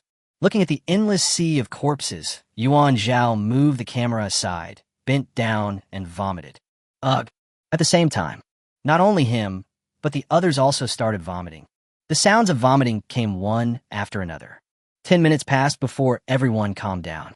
Yuan Zhao frowned and wiped the corner of his mouth roughly, and finally spoke with horror in his tone. I've been a war correspondent for almost 15 years and have been to battlefields all over the world. This is truly the most tragic scene I have ever seen. Damn, the last time I vomited like this was when I first started in the industry. No one refuted Yuan Zhao's words. There is no other reason. The same goes for others. Wars are frequent in the Middle East, so the war correspondents who come here are all experienced journalists. But even for those who are experienced, when I saw the Houthi battlefield, I couldn't help but vomit. You can imagine. The situation at the scene was so tragic. Then, Yuan Zhao suppressed the nausea in his heart and started filming with his camera. While filming, he kept sighing. Originally, I saw that Yemen had been silent for a long time, so I thought they wouldn't take action in the short term. Who knew? It's not that they're not taking action, but that they're planning something big. The words fell. Several fellow reporters around him also nodded in agreement. The whole world knows what is brewing in Yemen, but no one knew that he had planned such a big thing in one fell swoop. Thousands of arrows were fired at once, and countless rockets streaked across the night sky tonight. Li Bin's face became paler and paler as he took pictures, and he couldn't help but say, Yemen was too ruthless this time, wiping out all the Houthis in one fell swoop. To be honest, I was woken up by the explosion just now. I didn't know how horrific it was until I got here. It was so fucking horrific. As soon as these words were spoken, he instantly felt that several people were looking at him. Look up. I'll test it. You don't all wake up like this, do you? Seeing that everyone had a resentful look on their faces, Li Bin immediately started to speculate. Just see. After he expressed his guess, everyone nodded frequently. Yuan Zhao put away the camera and looked at Li Bin and said calmly, I live over 100 kilometers away, and if it weren't for the faint sound of explosions, I would have thought it was an earthquake. You guys keep filming. I've almost finished taking the video and photos. I don't want to stay in this damn place for even a second longer. After saying that, he turned around and left without looking back. Seeing this, the others stopped chatting and quickened their work. Not long, the battlefield returned to its original state. After several war correspondents returned, they edited and published the article overnight. The Persian Lion naturally received the news of the Houthis' demise at the first opportunity. The leader of the Persian Lion was furious when he heard the news. Just see, the leader of the Persian Lion received the news so suddenly that he didn't even have time to put on his clothes. And his gloomy face at this moment seemed capable of killing people. Yemen is really good at holding back. Where on earth did they get all that equipment? The leader of the Persian Lion became furious when he saw the person who came to report the news. Just see, the man in front of him lowered his head, his body trembling constantly. I didn't dare to say a word or even look up. After receiving the order, he turned around and left tremblingly. During this time, he didn't even dare to look up at the leader of the Persian Lion. After the man left, the leader of the Persian Lion pushed everything on the table to the ground in one fell swoop. Waste. All of you waste. The man smashed things around him randomly. But that's all he can do. After all, the demise of the Houthis is a fact. Even if he was unhappy with Yemen, he could not take direct action. If that were really done, that undoubtedly clearly shows his relationship with the Houthis. The fact that the Persian Lion is the country behind the Houthi armed forces cannot be directly expressed. Once it is revealed blatantly, the implications will be huge. But it's huge. Therefore, even if everyone knows the relationship between the two. However, the Persian Lion cannot be directly expressed. And this time, they could only suffer in silence. War correspondents are fast. Not long. The new situation in Yemen and the Houthis has once again appeared before the public's eyes. The next morning, after a night of fermentation, the new news from the battlefield has spread rapidly among countries. People all over the world were shocked. Yemen is really planning a big move. Moreover, this move is not an ordinary big move.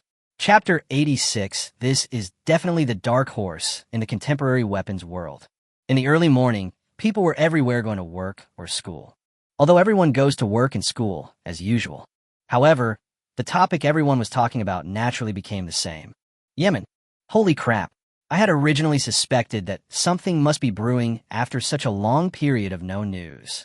Everyone knows that Yemen is brewing, but can you imagine that after this brewing, it would actually become such a big one? If you ask me, Yemen is really good at holding back. Indeed, if it were me, I would definitely not be able to resist if I had such a killer weapon in my hands. That's right. Did you notice this weapon from Yemen? Originally, everyone's after-dinner chat should be about what they ate and the latest gossip. But that morning, everyone was talking about the same topic in tacit understanding.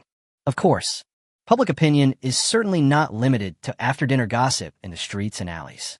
On the external network, all the hot topics are about Yemen and Houthi news. Various photos and videos taken by war correspondents at the scene all became hot searches, with the number of views and reposts reaching a terrifying level. Below these photos are comments from netizens from all over the world. Holy crap, is Yemen taking things a bit too far this time? The guy upstairs, this is a bit big. They've wiped out the entire Houthi army.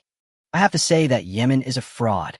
In my opinion, it's not Yemen that's responsible. It's the arms dealers behind it. I agree with the above. Look at Syria. They used that crappy weapon and they turned the tables. Yemen used that weapon and ended the war right away. As more and more netizens participate in public opinion, everyone's focus is gradually shifting. Those who were originally shocked by Yemen's big move were shocked again. That's right. Is Yemen abusive? Maybe there is something, but if you want to know why the war ended, that has to be the weapon used in Yemen. That big guy that looks so tattered that it can't even be connected to a weapon. It's just that it doesn't look good. Although it looks ugly and doesn't look like a rocket launcher, its ugliness does not affect its use. Although it is ugly, its power is obvious to all. In front, there was Syria's comeback, and in the back, there was Yemen's complete victory. This is definitely the dark horse in the contemporary weapons world. After realizing this problem, a lot of posts about the Katyusha bulldozer quickly appeared on the internet. Weapon Black Hole.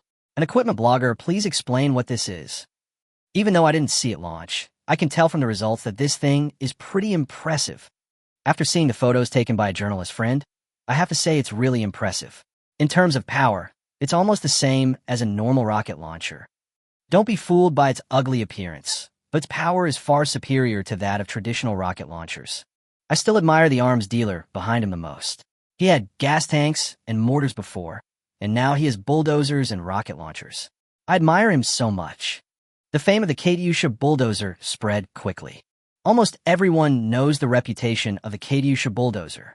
Plus, there are wild spokespeople like Syria and Yemen. For a moment, small countries in the Middle East that are in civil unrest or war are frantically looking for ways to purchase Katyusha bulldozers. After all, if Yemen can use it on such a large scale, the price must not be high. In short, it must be within the range they can bear. And the most important thing, the Katyusha bulldozer is visibly tough and durable, and it is also very powerful.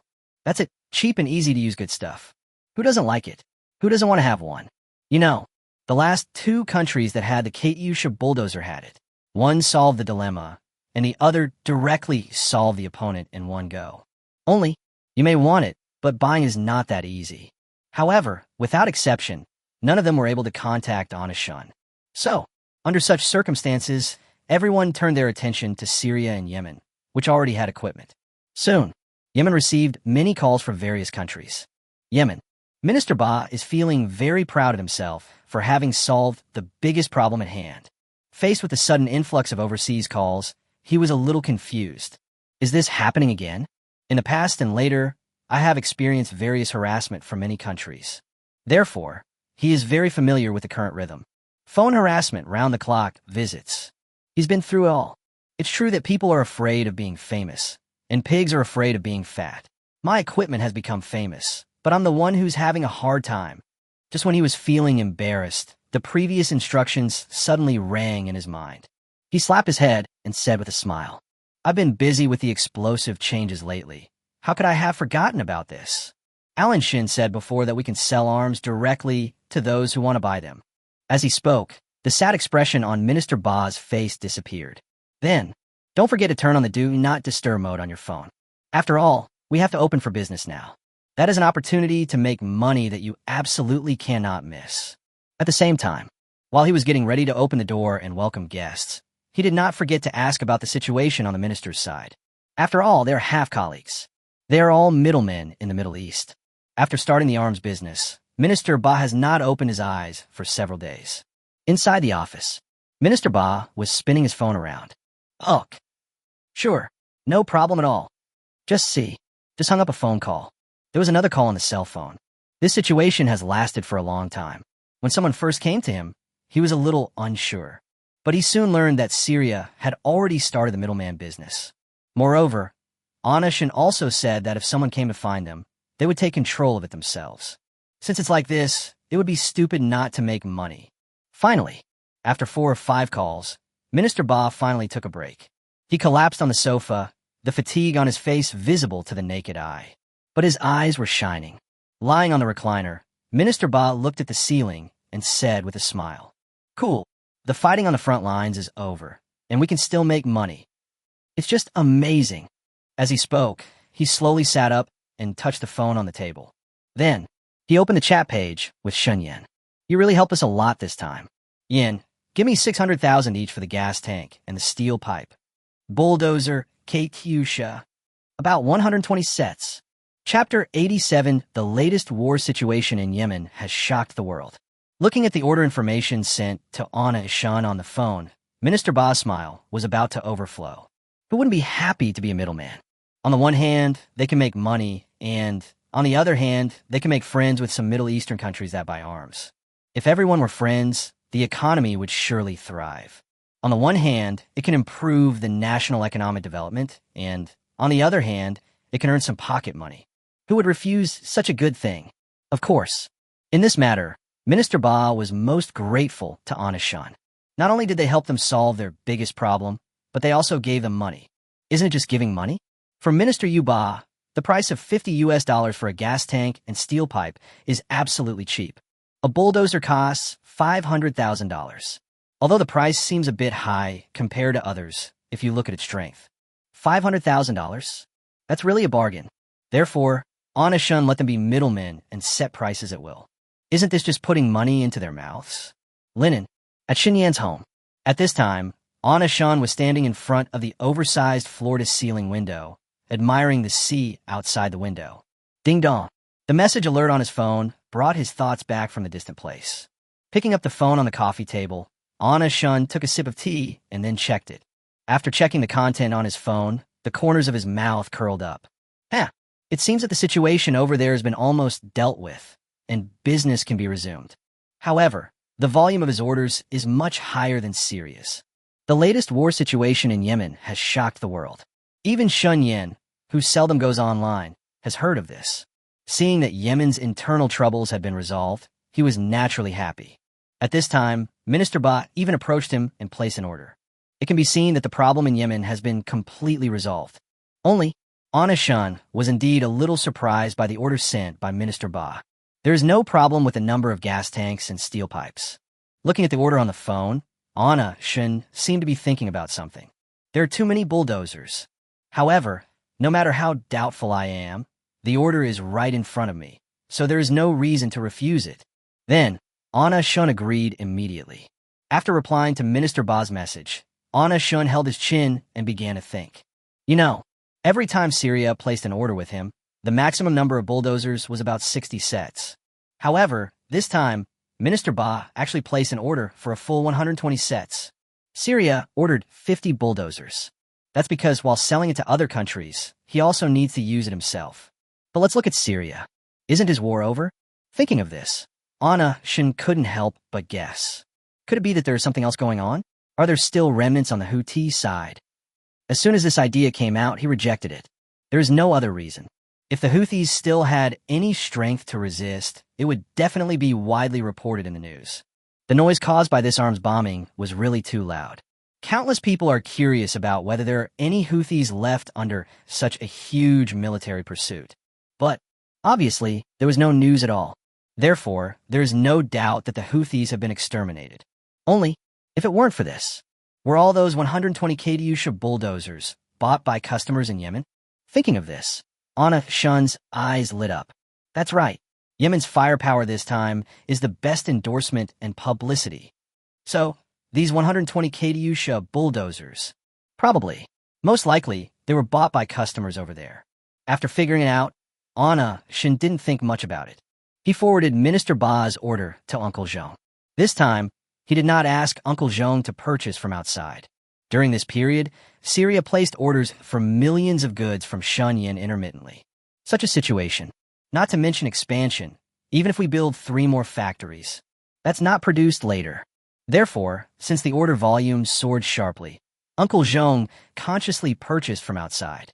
In the following days, Minister Ba still frequently approached Shunyin to place orders. In an instant, the trading volume between him and Shunyin increased rapidly.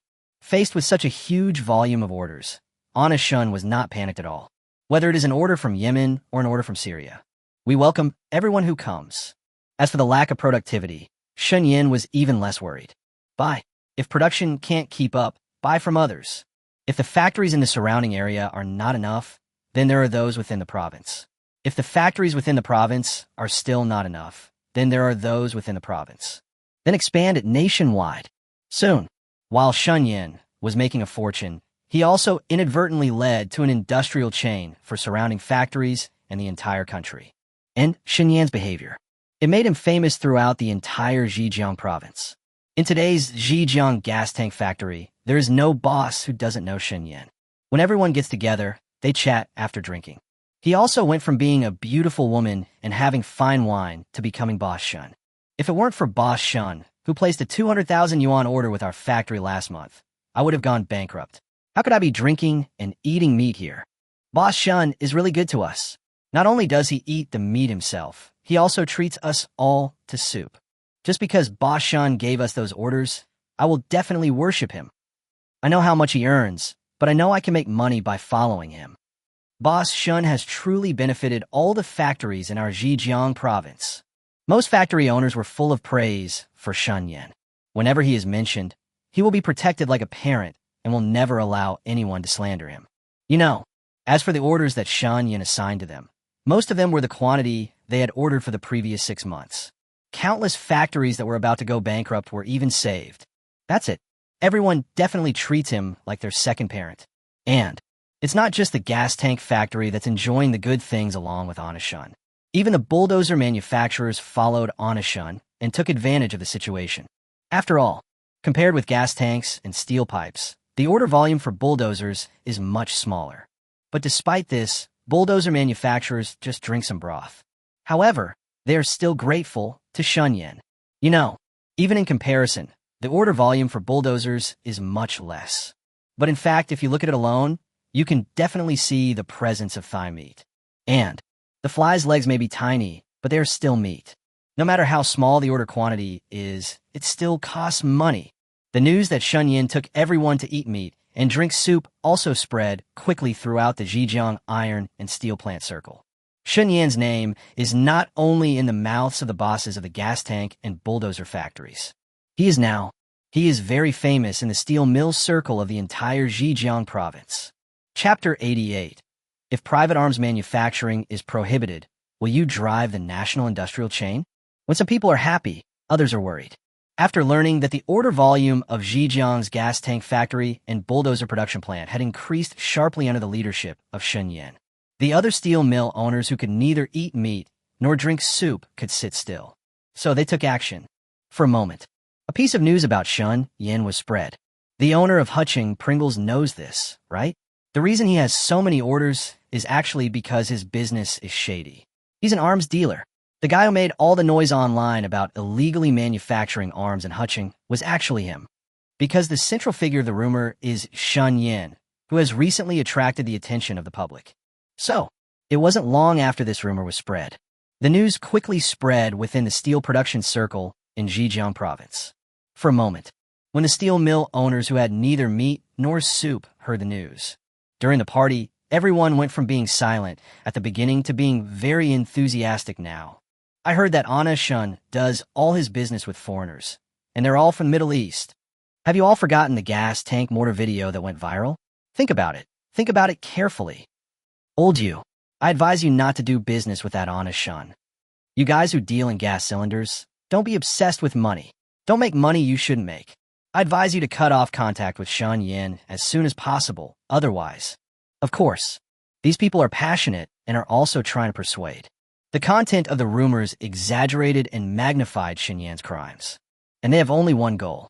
That is to let those bosses who follow Shun Yin to eat meat and drink soup cut off ties with Shun Yin.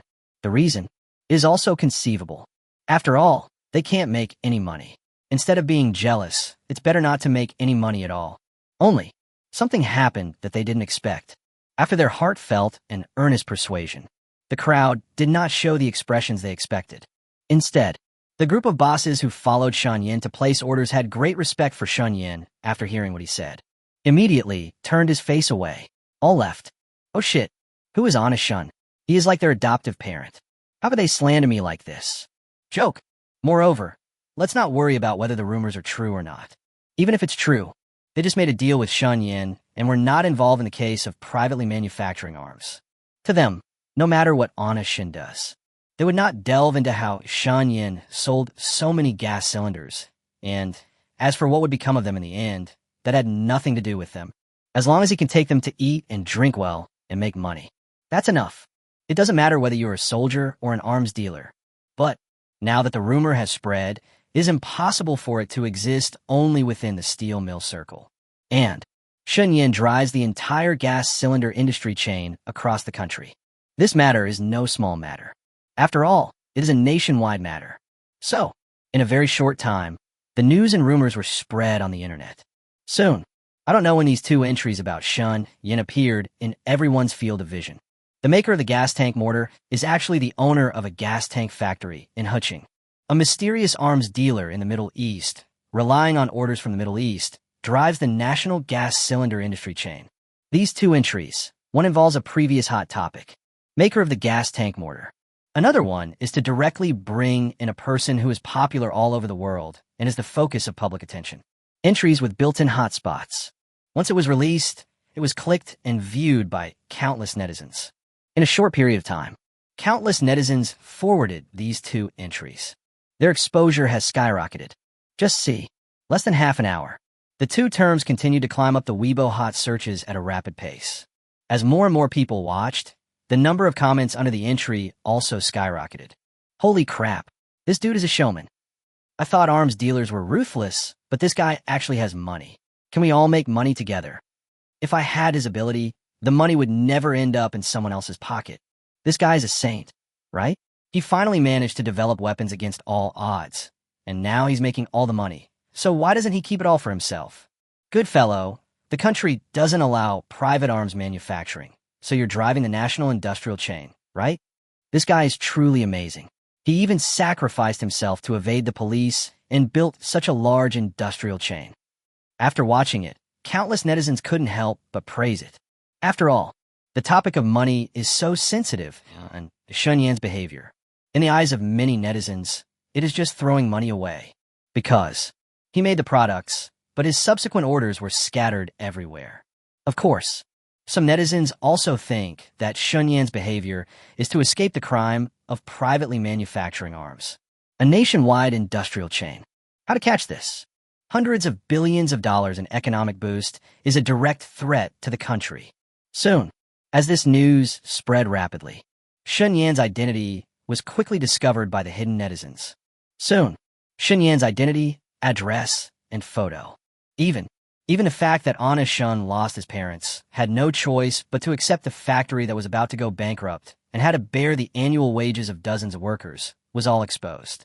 And it is still spreading across the internet at a very fast speed. Along with this, some information and photos of Shun Yan were exposed. Countless netizens were shocked again. Fuck, this guy's experience is a bit too bitter. I admit that I misunderstood him before. Where can I find such a handsome and wealthy man?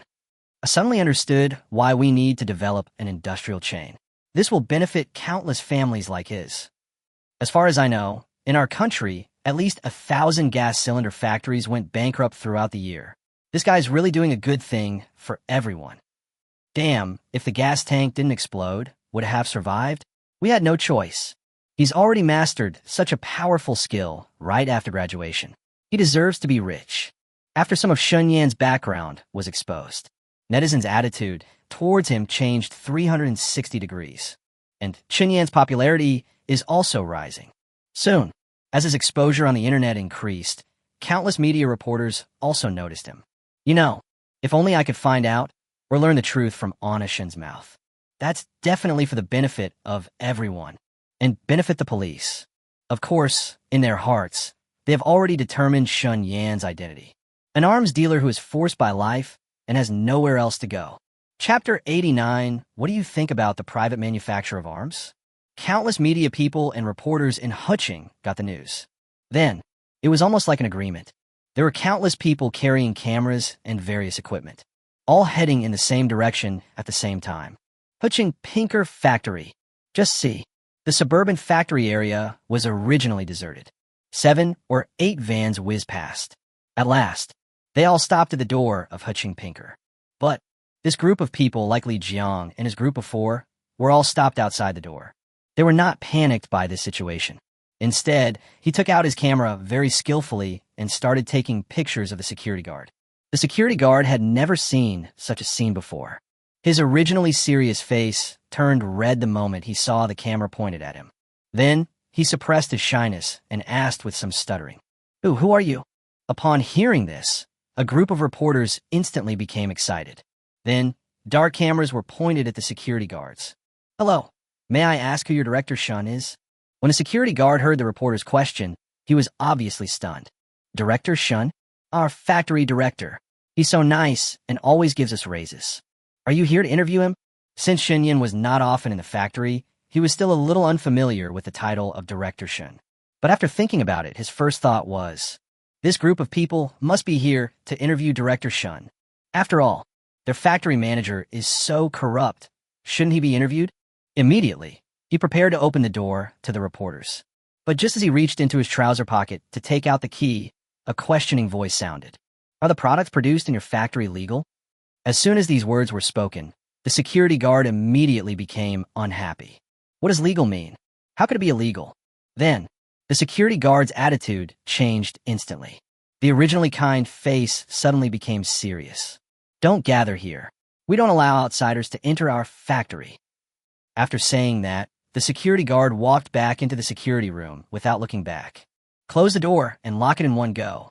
Afterwards, he did not forget to glare at the reporters gathered at the door through the glass. Fuck, if it's not legal, how can I open such a big factory? How can such a pretty girl be so aggressive? After saying that, he sat back in his chair and started playing with his phone seriously. The group of people outside the door? Is anyone there? Seeing that the security guard had no intention of cooperating, all the reporters dispersed from the security room door. But they only left through the security room door and had no intention of leaving the factory gate. Looking at the closed door, Wang Meng's eyes were shining. I have a feeling this factory isn't simple. You saw the security guard's attitude just now. If you're so determined not to let us in, you'd be surprised if there weren't some ghost. She is the reporter who just asked the security guard whether it was legal or not. In her opinion, the security guard reacted so strongly and later directly refused to be interviewed. These two actions were purely because he felt guilty. So, she had a strong desire to stay here. Other journalists and self-media bloggers think so too. A large group of people were guarding the factory gate. The noise outside the door formed a sharp contrast with the quietness inside. Soon, the workers in the factory went to the canteen for lunch one after another. From the factory area to the cafeteria, you'll pass by the main gate. Seeing a large group of people gathered at the door, everyone couldn't help but look sideways. After all, the 8 trigrams are engraved in the genes of every Daxiao person. No matter what it is, you should be curious. Workers walking on the street were seen pointing and talking at the reporters gathered at the door. These people must be reporters. What are they doing in our factory? You don't know yet. These people are supposed to be here specifically to look for our factory director. I think I heard something too. It said that our factory director is involved in the illegal manufacture of munitions. Shit, privately manufacturing arms is illegal. The one who said it was illegal can resign. I firmly believe in the factory director anyway. I don't know if it's illegal or not, but I trust the factory manager. Of course, there is no way to hide things on the internet from everyone. At this time, reporters were seen surrounding the factory gate, and those who were originally suspicious immediately told everything they knew. But after listening to it, everyone's reaction was very indifferent. Obviously, he didn't believe it at all. Then, considering the respect everyone in the factory had for the director, those who had doubts in their hearts fell silent. Since you can't beat them, then join them. Anyway, even if it is illegal, they're just workers and will not be involved. The reporters outside had been waiting outside the door for most of the day. I knocked on the security room several times, but Anna Shin didn't come out. To this, everyone became more certain that something was wrong with the factory. However, there is no problem with the factory director. The room must have come out to greet him a long time ago. But what about the room in front of him? Not only were they not allowed in, the factory director was not allowed to come out either. Therefore, everyone was absolutely certain at this moment that there was definitely something wrong with this factory. Just when everyone was looking for other ways to enter the factory. Just see. In the distance, a black, shiny Mercedes-Benz G63 appeared in front of everyone. This car went straight to the factory. After turning the corner, Anna Shun saw the reporters surrounding the factory gate. He immediately thought of the purpose of this group of people. Then, there was a frivolous smile on his face, and there was no trace of panic. Finally, the car stopped at the factory gate. When the car stopped, the reporters immediately surrounded Anna Shun. Seeing this, he got out of the car as steady as an old dog. You, Mr. Shun, what do you think of the video of the explosion at Leyteon a while ago, where people mistakenly thought the privately manufactured weapons were a meteor? What do you think about the private manufacture of arms? I heard that when you took over this factory, it was a small one on the verge of bankruptcy. So, how did you manage to keep the factory going and even expand it to this point? You started your business by doing business with foreigners, right? Do you know what happens to your gas cylinders after they are bought by customers? Mr. Shun, have you paid attention to the situation in the Middle East?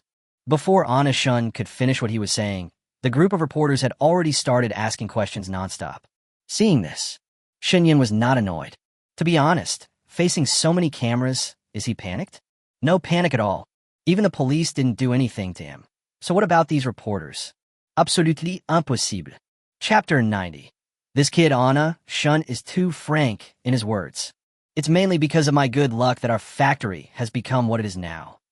Just when I was desperate and wanted to sell all the gas cylinders in the factory as scrap metal, a foreigner came to me. The foreigners who came to me didn't tell me what they wanted to do with it. But I can't refuse the money that comes to my door. While speaking, Shun Yin was in tears, and the main point was sincerity.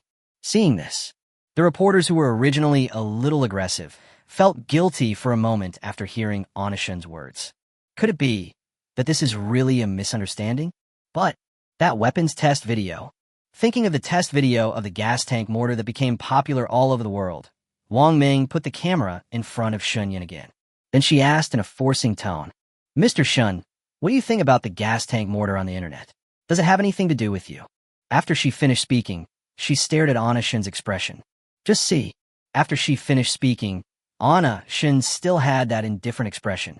Said with a frank tone, the munitions made from gas canisters in that video are pretty impressive, but with me, it definitely has nothing to do with it. I'm just a businessman who got lucky. Shin Yan's words did not seem false at all. Seeing this, Wang Ming was a little choked. Compared with Shun Yan's frankness, she seemed to be taking advantage of others and being aggressive. Afterwards, she didn't say anything more. When the other reporters found they couldn't get anything out of them, they got into their cars and left one after another. Soon, the factory gate returned to its former quietness. Seeing that there was no one around, Anna Shun turned his head to look at the security room and said with a smile, Brother, open the door. This group of reporters is very fast. Not long after, the video of Shun Yin being interviewed appeared on the internet. Originally, Anna Shun was a hot topic. The interview video gained popularity not long after it was released. It took less than 10 minutes. The interview video was viewed by countless people and even became a hot topic on Weibo. Linen Police Station. Just see. Inside the office, several members of the investigation team had sad faces and were concentrating on eating. In the past few days, everyone has been investigating closely. But the result? You can tell by looking at the expressions of the people in the investigation team. Fuck. This kid Shun is too frank in what he says. Hu Bin, who was eating, frowned and screamed after taking a look at his mobile phone. Just see, on his phone screen, the video of Shun being interviewed was playing, because his reaction was really big. Therefore, the people who were eating stopped what they were doing and looked at him. Li Jiang asked with his chopsticks hanging in the air as he spoke with a somewhat helpless tone. Tell me, is there any new move from Shun? These days, even though he was very passionate at the beginning, he felt a little helpless. Really, no matter how you turn it, no matter how you look for it. But I just can't find any substantial evidence that Shun Yin committed a crime. There is absolutely no way to arrest anyone, so I had to work hard to find evidence. Hearing Li Jiang's words, Hu Bin looked at him with a bitter expression and handed the phone to him. You better see for yourself. Li Jiang took Hu Bin's phone and checked it. At the same time, the other people in the office also gathered around Li Jiang. Everyone's eyes were focused on the phone in his hand. 2 minutes later, Li Jiang pursed his lips, put the phone down weakly, looked up, and said helplessly, "This guy is really good at pretending. No one who sees this would think he is innocent. For this, not only him, everyone in the office thought so. You are really good at pretending." Hu Bin folded his arms and held his forehead helplessly. No, seriously, this guy shouldn't be manufacturing munitions privately. He should be entering the entertainment industry. Zhang is so handsome and a great actor. He should be awarded the Best Actor title. If it weren't for the evidence we have pointing to him, I would have doubted myself after watching this interview. Look at how smug he is, Hu Bin was so angry that he laughed. However, no matter how clear he was in his heart, it was a fact that he could not catch anyone. Without substantial evidence, it is impossible to arrest or even bring the person back. After all, just like what Shun Yin said in the interview, he was just a gas can seller. As for where the gas cans went after he took them, it's no longer his business. The most critical, Shun Yin's factory procedures are formal. All the items shipped out are also displayed in the open. That's the fact. What Shun sent out were the most common gas tanks, steel pipes, and bulldozers. It's true. There's nothing we can do about him. Hua Chung came to Hu Bin, patted his shoulder, and said calmly, "Don't get excited yet. The investigation is still ongoing. There will definitely be more clues. There's no way to rush now. Let's find evidence first." After saying that, he sighed deeply. His face was full of helplessness. No way. As long as no substantial evidence is found one day, there is no way to arrest Shun Yin. Not just him, all the police officers in the office side. Then I continued to work and find evidence. It's obvious. As far as the current situation is concerned, the police have no way to deal with Shun Yin. The target has been locked, but there is no evidence. Unfortunately, no matter how hard I look, I can't find any substantial evidence. So helpless. However, they had no other choice but to feel helpless. Meanwhile, on the other side, Shun Yin not only caused a lot of trouble to the police, but also caused a lot of trouble to many countries in the world. Because it was precisely because of the equipment provided by Shun that the situation in the Middle East was directly disrupted. Moreover, this wave of raids in Yemen even directly resolved the war. But this is a great thing for Yemen. But this has also directly led to the situation in the Middle East quietly changing. Yemen's civil conflict has been resolved. Of course, the war in Yemen suddenly ended, and some people were happy while others were sad. Many countries have suffered serious damage to their interests as a direct result of this incident. Countless national leaders were furious. But it is precisely because of this incident. Those countries whose interests have been damaged simply ignore the stalemate between Russia and Ukraine. Directly turn all attention to the Middle East. After all, no one knows when Russia and Ukraine will really start fighting. Rather than waiting and losing money, it's better to turn your attention elsewhere. And now, the battle is in full swing, and it is also the place where you are most likely to make a fortune. That's the Middle East. That's where you can make a fortune right now. Chapter 91. Does Shun Yin have any new equipment? And among the nations, the ones who are most eyeing Syria are the Americans. At the same time, he is also the country that suffered the most damage after the war in Yemen ended. So, he turned his attention to Syria. It's not just because of the Syrian reactionaries. The most important thing is that they suffered heavy losses and they need a wave of recovery. Then, he stepped up his efforts to urge other countries. Eagle Sauce. The leader of the Eagle Sauce walked in from outside with a smug look on his face and handed his coat to the man next to him. What have those countries considered before? They all mean yes. Hearing the man's answer, the Eagle Sauce leader laughed without restraint. Then let's wait and see the chaos in the Middle East. As he spoke, the Eagle Sauce leader stroked his beard and sat down on the chair. Just see. The man was lying on the chair with his legs resting on the table, shaking them occasionally. As long as the Middle East is completely in chaos, the previous losses will be nothing. That's right. If there are any movement from those countries, please report them immediately. After saying that, he waved to the man in front of him. You know, although the entry point he instigated was Syria. However, as long as Syria becomes chaotic, the war will soon spread to surrounding countries. Until then, he anticipated that the Middle East would be where he would make his fortune. As long as the Middle East is in chaos, then the benefits he can reap are simply too huge. And because of the end of the Yemen war, the Eagle Sauce's instigation was very successful. Really, pretty much as he expected. Soon after, Syria came under unprecedented pressure. The reason? Because it was led by the Eagle Sauce. He led Turkey and other Western countries and EU countries to send troops to Syria in the name of war. Of course, these people must be here to support the Syrian reactionaries. For a moment, Syria felt enormous pressure. Syria. The actions of the Eagle Sauce and others were not concealed, and the news soon reached Syria. Immediately, Syrian senior officials held a meeting. Inside the conference room, everyone's face looked unhappy, and they all looked worried. Seeing that most people had arrived, the man in the first seat said with a serious expression, "The Eagle Sauce has taken action. What do you think?" The words fell. No one in the conference room spoke. Several people opened their mouths several times to speak, but when the words came to their lips, they didn't know how to say them.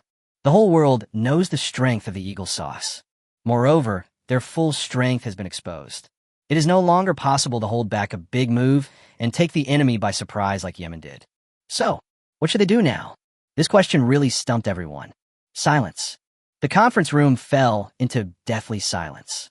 After a long time, Minister Duo said with a gloomy face and a hoarse voice, "Should I go ask Anna-shun if there are any new equipment?" The words fell. Everyone in the conference room turned their attention to him.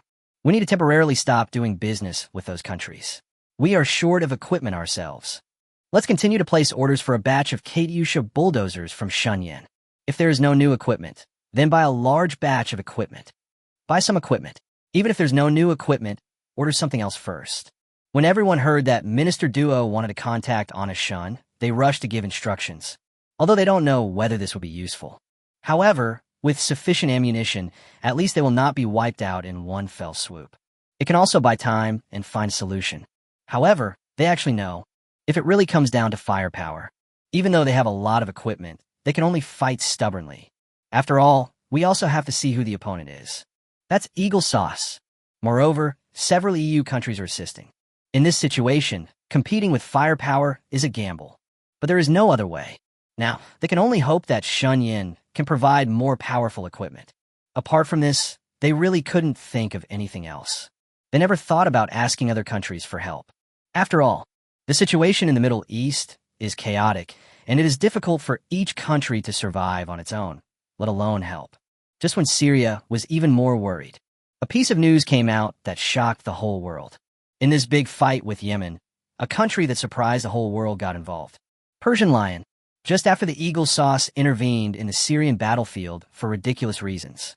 The country behind the Houthi armed forces is also the country that has always been against the United States. He uses the same banner as Eagle Sauce. In the name of opposing the Syrian war, they forcibly inserted themselves into the Syrian war. After this news was released, people in the Middle East and around the world were shocked. As soon as this news was released, it attracted attention from people all over the world. There is even more heated discussion about this matter on the internet. I never thought that in my lifetime, I would actually see the Persian Lion and the Eagle Sauce unite as a united front. I can't understand how bad Syria has done that two of its enemies have come together to attack it. I feel like Syria is going to be finished this time. These guys are all big shots. I can't figure it out.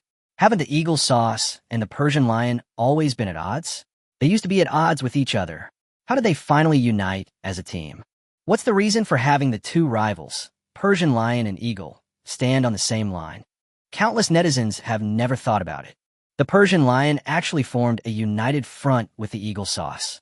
You know, the relationship between the Persian lion and the eagle sauce is a conflict between international workers. Even these two countries don't even want to cover up. It is completely putting the two opposing forces on the international stage. Result: these two mortal enemies have actually formed a united front this time. Such an incredible thing is really thought-provoking. This is indeed a surprise to the people of the world. Therefore, countless netizens are very curious about what is the reason that allows the two of them to form a united front. At the same time, not only netizens were confused and surprised, even the eagle sauce itself was surprised. When you get the news, the first reaction of the leader of the eagle sauce was that he might have heard it wrong. Just see, his blue eyes popped out when he heard the news. The Persian lion ended up supporting the Syrian reactionaries, not Syria. After all, they're old rivals. So, the first thing he thought of was, even if the Persian lion participated in the Syrian war, it should have been on the opposite side of him. But form a united front with him? Absolutely impossible. Chapter 92: Grasshopper on a Rope. Just as the eagle sauce leader looked at him in disbelief, the man in front of him took out his cell phone and placed it in front of the eagle sauce leader. Just see. The content on the mobile phone screen was a report about the Persian lion. The leader of the United States looked at the content on his phone with his eyes wide open. After rubbing his eyes several times to confirm, he said with some doubt, this time, he really is supporting the Syrian reactionaries. But, can this be a good thing? Are you really not here to cause trouble? After confirming that the Persian lion supported the Syrian reactionaries rather than the Syrian Direct Army, the eagle sauce leader put forward new speculation. In short, he always had doubts about whether the Persian Lions Club was on the same side as him. The attitude is very firm. Anyone could come to help him, but the Persian lion would never do that. Then, the leader of the United States pondered for a long time the reasons behind the Persian lion's behavior. However, no matter how hard he thought about it, he couldn't figure it out. Why is the Persian lion on the same front with him this time? Because this kind of thing, no matter how you think about it, is very weird. However, just when he was puzzled, Persian lion, the melancholy of the Persian lion leader and the hawkish leader is different. Now he just felt very relieved. He sat on the custom-made sofa, looking into the distance outside the glass window, holding a cup of steaming coffee in his hand. This scene is so pleasant. It is not difficult to see that he is in a good mood at this time. Only, when his gaze turned to the southwest, a hint of ruthlessness flashed in his eyes. Since I can't do anything to you, I'll try something else. If Yemen doesn't work, what about Syria? In the eyes of the Persian lion leader, Syria and Yemen, they sell their arms from the same arms dealer. And, in the entire Middle East, and even the entire world, they're the only ones who buy arms from that mysterious arms dealer. That's proof enough. The two of them must be a united front. Definitely, grasshoppers on a rope. When he thought of Yemen, images of gas tank mortars, steel tube rockets, and Katyusha bulldozers used by Yemen and Syria flashed through his mind. Then, he raised the corners of his mouth and sneered. This time I want to see if those junky things of yours can still be used.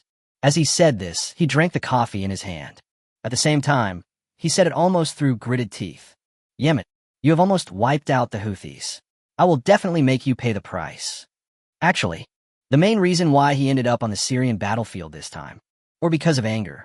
Originally, he did not want to get entangled with Yemen. After all, he was the country behind the Houthis, and this fact could not be shown too obviously. But the more I think about it, the angrier I get. After several failed attempts to comfort myself, he still couldn't bear the fact that the Houthis were annihilated by Yemen in one fell swoop. You know, because of Yemen, he has paid a lot of attention to the Houthi armed forces. He even gave away the valuable rocket launchers. As a result, Yemen was directly destroyed by the Houthi armed forces. This made the Persian lion leader very angry. Only, he couldn't do it openly. Just when he was wondering how to retaliate against Yemen, the eagle sauce jumped out. It is truly a timely rain. This undoubtedly gave him an opportunity to act blatantly. When thinking of eagle sauce, the fierceness in the eyes of the Persian lion leader turned into disgust. Then, he said with a tone of disgust, "That bastard eagle sauce, if it weren't for Yemen, would he be worthy of cooperating with me? Pooh. However, in this case, we can openly take action against Syria. I just don't know if Yemen will help Syria." As he spoke, anticipation flashed in his eyes. Although he couldn't attack Yemen directly, if Yemen rushed toward his gun, You can't blame anyone for that. Just as the leader of the Persian Lion is looking forward to meeting with Yemen on the Syrian battlefield, the Eagle Sauce and even the whole world are speculating about the Persian Lion's purpose this time. On the internet, you can see various speculation posts from netizens everywhere. Let me make a blind guess. The Persian Lion's purpose this time must be something serious. Eagle, be careful. By the way, I haven't heard of any relationship between the Persian Lions and Syria. So, is the Persian Lion going after the Eagle Sauce? The Persian Lion and the Eagle Sauce are like enemies, always jealous of each other. The Persian Lion definitely has other intentions. On the surface, it seems to be aimed at Syria, but I feel like it's aimed at Yemen. The Persian Lion is definitely trying to trip up the Eagle Sauce this time. There are all kinds of speculations on the internet. Some netizens even imagine the love-hate relationship between the Persian Lion and the Eagle. Of course, the most common speculation is that the Persian Lion's move is intended to annoy the Eagle Sauce. On the surface, it is a united front, but in reality, it is internal chaos. While everyone is guessing, a new problem was also discovered. Damn it. Everyone is worried about the Eagle Sauce, but no one is worried about Syria. You know, this time, it definitely won't be a small fight. The Eagle Sauce and the Persian Cat have both been eliminated. So how can this matter be simple? Let's not talk about these two big brothers for now. Take the little brothers brought by Eagle Sauce, for example. They are all members of the Western EU, and they alone are enough to cause Syria a lot of trouble. If we go together, wouldn't that mean it's all over? For a moment, the Persian Lion was no longer the focus of everyone's attention. Syria has become the latest hot topic. You bet. 2 high school students are leading a group of junior high school students, bullying elementary school students. I can't say anything else, but I'm sure of one thing. Syria is finished this time. I have a very strong premonition that Syria will not escape disaster this time. Let's take a guess. Can Syria still turn the tables this time? The above, stop guessing, delete this stupid question immediately. This time, netizens on the 4 network are in complete agreement on the Syrian issue. This time, everyone thought of the same thing. Whenever people mention the Syrian war, the comment section becomes very tidy. There is not a single other sound. Everyone has the same idea.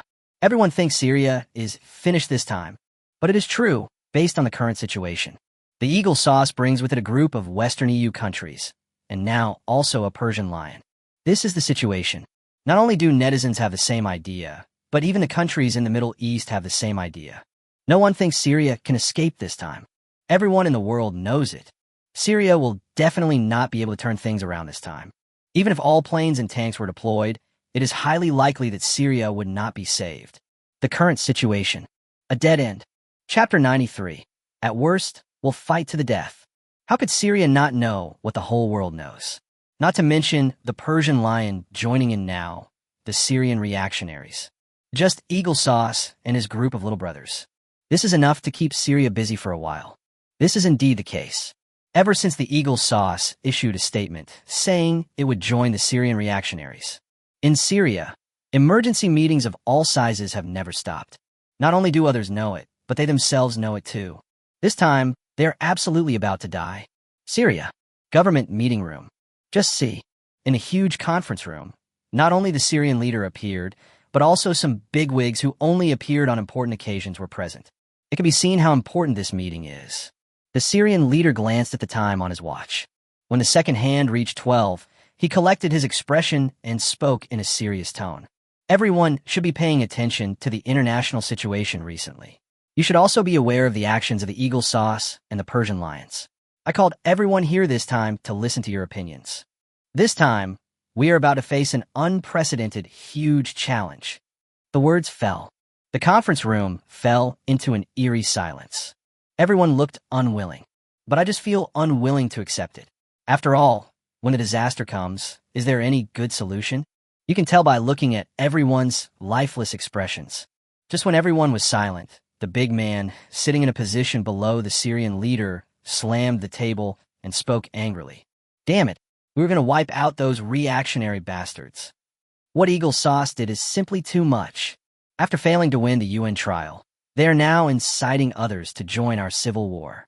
This is truly excessive. As soon as these words came out, he wasn't the only one angry. Everyone in the conference room was ignited with anger. In an instant, The originally quiet conference room was filled with all kinds of angry insults. Does Eagle Sauce dislike us? He just wants to get rich. That bastard clearly wants to stir up chaos in the Middle East so he can reap the benefits. Eagle Sauce is here to interfere, and the Persian Lion doesn't want to let us go either. What else can we do? I just can't figure it out. Hasn't the Persian Lion always been against the Eagle Sauce? Why is it this time? First, the world hegemon intervened, and now a small bully from the Middle East has joined in. Can we really escape this time? As soon as someone mentioned the Persian Lion, everyone became even more angry.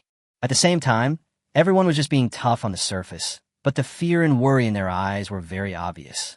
You know, their opponents this time are no ordinary reactionaries with backstage support. That is the world hegemon, the United States, and the Middle East little bully, the Persian Lion, plus a number of countries such as the European Union. Although the battle has not yet been fought, the outcome seems to be clear. Syria is the target of public criticism at this moment. There is no escape. All the bigwigs in the conference room know these principles. After the cathartic outburst of insults, the conference room fell silent again. After all, it seems that all they can do now is to satisfy their momentary verbal pleasure. But what about solutions? Everyone's reaction was to shut up and say nothing. A long time, when the Syrian leader saw that no one spoke, he not only felt annoyed, but also felt a strong sense of powerlessness. Want to turn over? That is certainly something you want to do. But can you turn things around? The answer is obviously no, especially when thinking about what the Eagle Sauce did to them in the United Nations Congress. He simply couldn't bear this. Immediately, he raised his head, stared at everyone in the conference room with his bloodshot eyes, and spoke in an excited tone. We can't just let Eagle-chan hold our heads down and bully us like this, even if it means death. He shouldn't even think about having an easy life. The words fell. Everyone in the conference room looked at each other in confusion.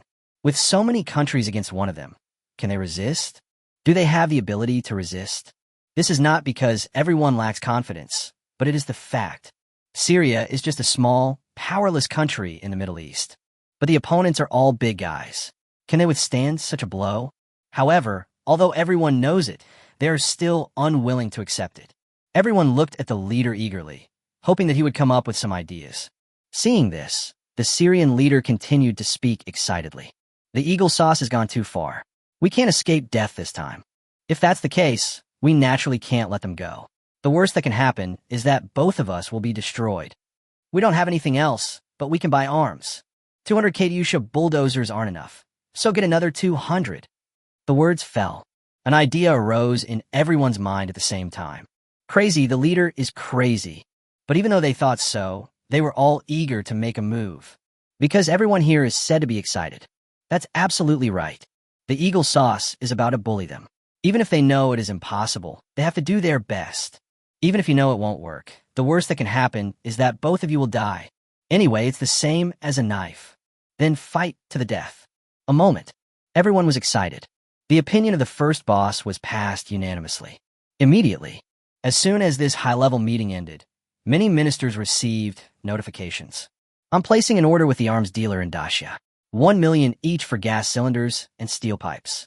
This time, we placed an order for 200 bulldozers. Pay the full amount immediately and have them ship it quickly. Listening to the heavy sound of his index finger in his hand, Minister Duo was stunned for a moment. With such a large order, we must fight to the death. However, when he thought of Eagle Sauce and Persian Lion Cat, he felt that the whole decision was fine. Then, he spoke to the big boss on the other end of the phone in a respectful tone. No problem. I'll contact him right away. After hanging up the phone, he switched directly to the chat page with Shun Yen. This time, the gas tanks and steel pipes are going to cost 1 million each, and the materials for the bulldozers are going to be 200 sets. The delivery must be fast. I will pay you in full this time. After sending the message, he looked up and out the window. Outside the window was the endless blue sky, and his eyes were a turbid scarlet. He knew it when he received the message from above. This order quantity, it's a completely lethal dose. It's clearly a fight to the death. However, if they don't fight to the death, do they have any other ways to break the deadlock? Obviously not. Instead of waiting to die, you might as well try to save yourself. I can't say it can withstand the enemy's weapons, but you can give it a try. At the very least, under such firepower, even if the opponent is the world hegemon or the little bully of the Middle East. You won't get any benefit from them. At worst, we'll fight to the death. Chapter 94. The business has come to your door. How can you refuse it? Dasha. Huching. Ding dong. Feeling the vibration beside the pillow, Anna Shun touched the place beside his ear in a daze. Then, the glaring light from the phone screen made Anna Shun frown. Before he could curse inwardly, he had already seen the contents on the phone. Seeing this, he was originally feeling a little sleepy, but it disappeared in an instant. Fuck, how many? After exclaiming, he rubbed his eyes and sat up in shock. After carefully looking at the order quantity above, he couldn't remain calm. 1 million for each gas tank and steel pipe, and 200 Katyusha bulldozers. What's the status of this order from Syria? Is there any new situation over there? Looking at the message sent by Minister Duo, Anna Shun was confused. It's obvious. Such a large order is definitely not a customer's order. After all, customers' orders are generally not too high. Even Yemen, which has always placed a large number of orders, would not place such a large order. And 200 sets of bulldozer Katyusha. This is not a small number. But no matter how doubtful you are, the business has come to your door. How can you refuse? That's definitely not possible. Afterwards, Anna Shin decisively typed "no problem" in the input field, just as he was about to go to Baidu to search for the new situation in the Middle East. Minister Duo sent a message again. This time the goods must be delivered quickly. We are in a hurry. Seeing this, Anna Shun raised his eyebrows slightly and said in surprise, "You're so anxious. It seems this is a big deal." What a big deal this is. As he said this, he wrote back to many ministers. After assuring the other side of the speedy delivery, Anna Shun immediately stood up. After getting himself ready, he took his keys and headed straight to the factory. Many ministers are asking for it too urgently. The key point is that I was reminded several times this time, and this is the first time such a situation has happened. You know, the last time the Syrian reactionaries were about to be crushed by Syria, he didn't act like this. Then he thought about how Minister Duo had just asked him about the new equipment a few days ago. So he didn't dare to delay, because he had a strong premonition that Syria might be in great trouble this time. Arriving at the factory, Anna Shun went directly to Uncle Zhong's office. Knock, knock, knock. Hearing someone knocking on the door, Uncle Zhong looked up in confusion. Who is it? So early in the morning. Director, why are you here so early? Is there something urgent? Uncle Zhong was surprised to see Anna Shun at the door. After all, Chun Yin rarely comes to the factory. Since the expansion, this is the first time I see Chun Yin in the factory this morning. Just when he was wondering, he saw Anna Shun asked anxiously, "How many gas cylinders and steel pipes are left in the factory?" Shun Yan's serious expression and anxious tone confused him. What happened? While he was stunned, he even stuttered when he spoke. Well, I'm going to ask. However, no matter how confused he was, he did not fall behind in life at all. While looking at Anna Shun in confusion, he took out his cell phone to make a call. 2 minutes later, Uncle Zhong put the phone away, looked at Anna Shun, and asked tentatively, "I just asked, and we still have 600,000 gas cylinders in stock and 300,000 steel pipes." Hearing this, Anna Shun didn't even think about it and hurriedly said, "Go ask the manufacturer you purchased from before if they have any in stock. I received a large order this morning for gas tanks and steel pipes, each worth 1 million. That's right. There's still 200 bulldozers left. Hurry up and contact the previous manufacturer. The customer needs them urgently, and we must have stock." After this exhortation, Uncle Zhong finally understood why Anna Shun was so anxious. Materials for 200 bulldozer sets and 1 million gas cylinders and mortars. This order is indeed not small. Moreover, it is an urgent order. During the time he followed Anna Shun, Uncle Zhong was used to big orders. At this moment, listening to this sudden large order, he has become as steady as an old dog. Then, he looked at Anna Shun and said very calmly, "Then I'll take the inventory we have in the factory first. As for the rest, I'll contact the surrounding factories today, and I'll definitely ship them out before today." After saying that, he left in a hurry. Seeing this, Anna Shun was very surprised. Uncle Zhong is indeed Uncle Zhong. I feel at ease with him around. It would be great if there were someone like Uncle Zhong in the Pakistani military factory. As he said this, he sat down on the chair beside him. After what happened with Uncle Zhong, he finally felt relieved. Then, he took out his cell phone and saw the payment information from Syria. Looking at the message sent by mobile banking, he raised the corners of his mouth and said with some doubt, "I just don't know what happened in Syria. This order is so urgent." As he spoke, he switched the page on his phone to Baidu. Just see. He was just about to search for the latest situation in the Middle East when the first result on Baidu's search bar was about Syria. What exactly happened between the eagle sauce and the Persian lion? When I saw this title, my already doubtful heart became even more curious. Eagle sauce? Persian lion? Are these the two reasons why Syria is so anxious to place such a large order this time? That's not right. Isn't there a conflict between the eagle and the Persian lion? The eagle sauce is definitely on the side of the Syrian reactionaries, but the Persian lion coming to help Syria? That's not right. If the Persian lions occupy Syria, then why would Syria need such a large number of orders? A moment. Countless greetings popped up in Anna Shun's mind. My already confused heart is now even more confused. This is both the Persian lion and the eagle sauce. What the hell? As he said that, he clicked on the title and started checking it out. It will be better if you didn't look at it, but now you can? Fuck, this is really a good guy. Is the Persian lion actually going to unite with the eagle sauce this time? Is Syria so abominable? After reading the details in the title, even Shun Yin, who was usually calm, was shocked.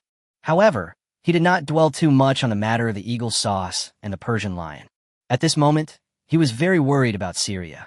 Looking at the media's description of the fate of various countries supporting the Syrian reactionaries on the phone, I couldn't help but frown. So, Syria placed so many orders this time because a fight to the death with the eagle, Persian lions, and other countries? Thinking of this, Anna Shun was not only shocked, but this thought did not stay in his mind for long. After thinking about it carefully, he shook his head. A fight to the death? Syria thinks, but the eagle sauce won't give him that chance. If that's the case, it seems that nothing serious will happen in Syria this time. Chapter 95, urgent. Borrow some people to transform the munitions. Originally, Anna Shun was still a little worried about Syria, but now he is completely relieved. You know, if Syria wants to break through this network, the war on the Syrian side will end. Will the eagle sauce allow it? Will the other countries involved allow it? Impossible. If this ends the war, their interests will be greatly damaged. Especially the eagle sauce. So, Syria wants to fight to the death. Even if he wanted to, the eagle sauce would not agree. Thinking of this, Anna Shun put away the phone and muttered with a pulled mouth. That old fox, eagle sauce, could he let go of the money right in front of him and fly away? I'm afraid he's taking action this time out of fear that Syria will take the initiative to end the war. This action is probably just to stabilize the situation. But if that's the case, it's not without benefits. That old fox makes money, so I make money too. As he spoke, Anna Shun poured a cup of tea from the coffee table on the side and put it into his mouth, and his eyes were full of shrewdness and calculation. After all, no matter what the eagle sauce's purpose is, as long as he always stands on the side of the Syrian reactionaries, he will keep making money. As long as the war does not end, he, as an arms dealer, will continue to make money. So, no matter what the eagle sauce does, it will not affect his ability to make money. Only, even though he thought so, Shin Yinzong's things were not that simple. The eagle sauce made such a big fuss this time that even several EU countries got involved. Especially since the Persian lions have already left the field, they're still on the same side as the eagle sauce. Just to prevent Syria from ending the war prematurely, the more he thought about it, the more Anna Shun felt that the matter was not simple. In order to stabilize the war situation, do so many countries need to be mobilized? It's not necessary. But if that's not the case, then what else could be the reason? Anna Shun thought for a long time, until the tea in his hand was cold, but he still couldn't come up with any results. But he didn't dwell too much on this matter. After all, he has a lot to do. He put down the teacup in his hand, stretched his waist, and checked the time on his phone. I don't know what eagle sauce is going to do, but I have to go to class. As long as I can continue to make money, I shouldn't worry about anything else. As he said that, he picked up the key at hand and left the factory. After all, he also needs to enrich himself in all aspects. As for the international situation, that doesn't matter to him much, as long as he can make money. Syria. Anna Shun's speed was very fast. Syria received the goods shortly afterwards. After the goods arrived, Syria also urgently launched a major overhaul. Only, the stuff is there, but the manpower to revise, it seems that there are not enough. Looking at the people who are busy working on the explosive modification, Minister Duo frowned deeply. Even if these people don't sleep or eat, they still can't catch up. As he spoke, Minister Duo turned his head to look at Arbery, who was standing with his hands behind his back with a serious expression. Arbery nodded in response to Minister Duo's words. The Eagle Sauce's attack has been going on, and we still have so few upgraded equipment. Should I ask my superiors for permission to borrow some people from Yemen? Hearing this, Minister Duo's eyes lit up instantly. Yes, Yemen, and they all bought arms from Shun Yen. Worldwide, in addition to Shun Yen and them, isn't there another Yemen that will also undergo a major change? Although it is not easy to ask them to come to the front line to help, we can borrow a few people to help transform the equipment. As long as you don't show up on the front lines, there shouldn't be any problem making arms in the rear. As he thought about this, the sadness on Minister Duo's face faded a lot. Then he looked at Arbery and said with a smile, "Boy, this idea is really great. Hurry up and contact them. Hurry up and apply. I'll talk to the people in Yemen." After saying that, he quickly picked up his phone. "Urgent, borrow some people to modify the weapons. It's just a blast, not on the front lines." After sending the message, many ministers stared at their phones tightly, and their hands holding the phones were shaking constantly. "You must agree to it. Get rid of it." Yemen. Minister Ba was chatting with customers from various countries about orders with a cheerful look on his face. When he hung up the phone, he saw the messages from multiple ministers. Seeing this, Minister Ba, who had been smiling brightly, suddenly looked froze. "Are you here to borrow someone? Can I borrow it?" He still couldn't make up his mind about this matter. After all, now everyone knows that Syria has become the target of public criticism. If they help at this time, the war finally ended. Will it bring trouble again? However, if they still don't agree to just borrow a few people to help transform the military households, wouldn't that be bad? Just when he was struggling, Harvey came. When he saw Harvey, he felt like he had seen his savior. Then he went up to him and said excitedly, "You're just in time. Syrian ministers just sent me a message saying they want to borrow a few people to help them modify their weapons. I'm afraid if I really borrow someone else's help, I might get into trouble." Hearing this, Harvey, who was a little dazed at first, understood instantly. Really, Minister Ba's idea does make sense. But it should be fine to just borrow a few people. Then, after a fight with the villain in his heart, Harvey frowned and gritted his teeth. Not many people were involved in the bulldozer renovation work before, and all the Syrians were sent there. "Your idea is really great." He just went back to his hometown. "It has nothing to do with us." After hearing what Harvey said, Minister Ba understood, and his original melancholy mood disappeared. Then, sent a message there decisively. The manpower is already being prepared and is expected to arrive tomorrow. After sending the message, he turned to look at Harvey. In fact, this time, the reason why the Persian lions targeted them might be because of us. At this point, both Harvey and Minister Ba showed guilt on their faces. After all, we have been fighting the Houthis for so long. It's not like everyone hasn't speculated about the country behind the Houthis. Only, the other party has never revealed its true identity, so they can't confirm it. They just have suspicions. Minister Ba acted quickly. In less than half a day, more than 30 Syrians were found. Among them, there are some people of Syrian and Yemeni descent. They were also sent to Yemen. After all, internationally, Yemen is considered one of Syria's friendly countries. We are in the same boat. Syria is also in the midst of a period of rapid reform. And just when everyone was busy with the reform, internationally, an unexpected news came out. Chapitre 96, suspecté de rapide intervention. When everyone thought Syria would be isolated and helpless, Damao is finally here. Everyone in the international community knows that the Syrian battlefield is a mud circle. Anyone who goes and will be covered in mud. It cannot be shaken off, which is why Yemen hesitates again and again. This is also the reason why everyone thinks Syria will be doomed this time. On the external website, news about the Syrian battlefield has never left the hot searches. Russia's intervention in the Syrian battlefield also caused quite a stir. Countless netizens are discussing this. I have to say, Damao is still Damao. He's loyal. I agree with you, the above person. Damao himself is stuck in a quagmire, and yet he unexpectedly ends up on the Syrian battlefield at this time. This is called the demeanor of a great nation, don't you know? Mao Zedong's provision of 5,000 soldiers to Syria right now is like timely assistance. I suddenly feel that Syria may not be finished. There are still many countries that are friendly with it. After Russia is gone, there will definitely be other countries that will take action. After Russia took action, netizens' views on the Syrian battlefield have changed. Originally, everyone firmly believed that Syria would definitely be destroyed. But now it seems that it is not certain whether it is the end or not. You know, although Syria is just a small country in the Middle East, its people are very popular. There are more countries than just Russia that are friendly with him. It would be fine if no one stepped forward, but once someone took action, the situation in Syria would inevitably change. So, as long as someone takes action, it is impossible that it is just one person. Really, just as everyone guessed, the fighting on the Syrian battlefield is in full swing. But something unexpected happened. With the help of the eagle sauce, the Persian lion, and several EU countries, the Syrian reactionaries only reached a draw with Syria. No one has the upper hand.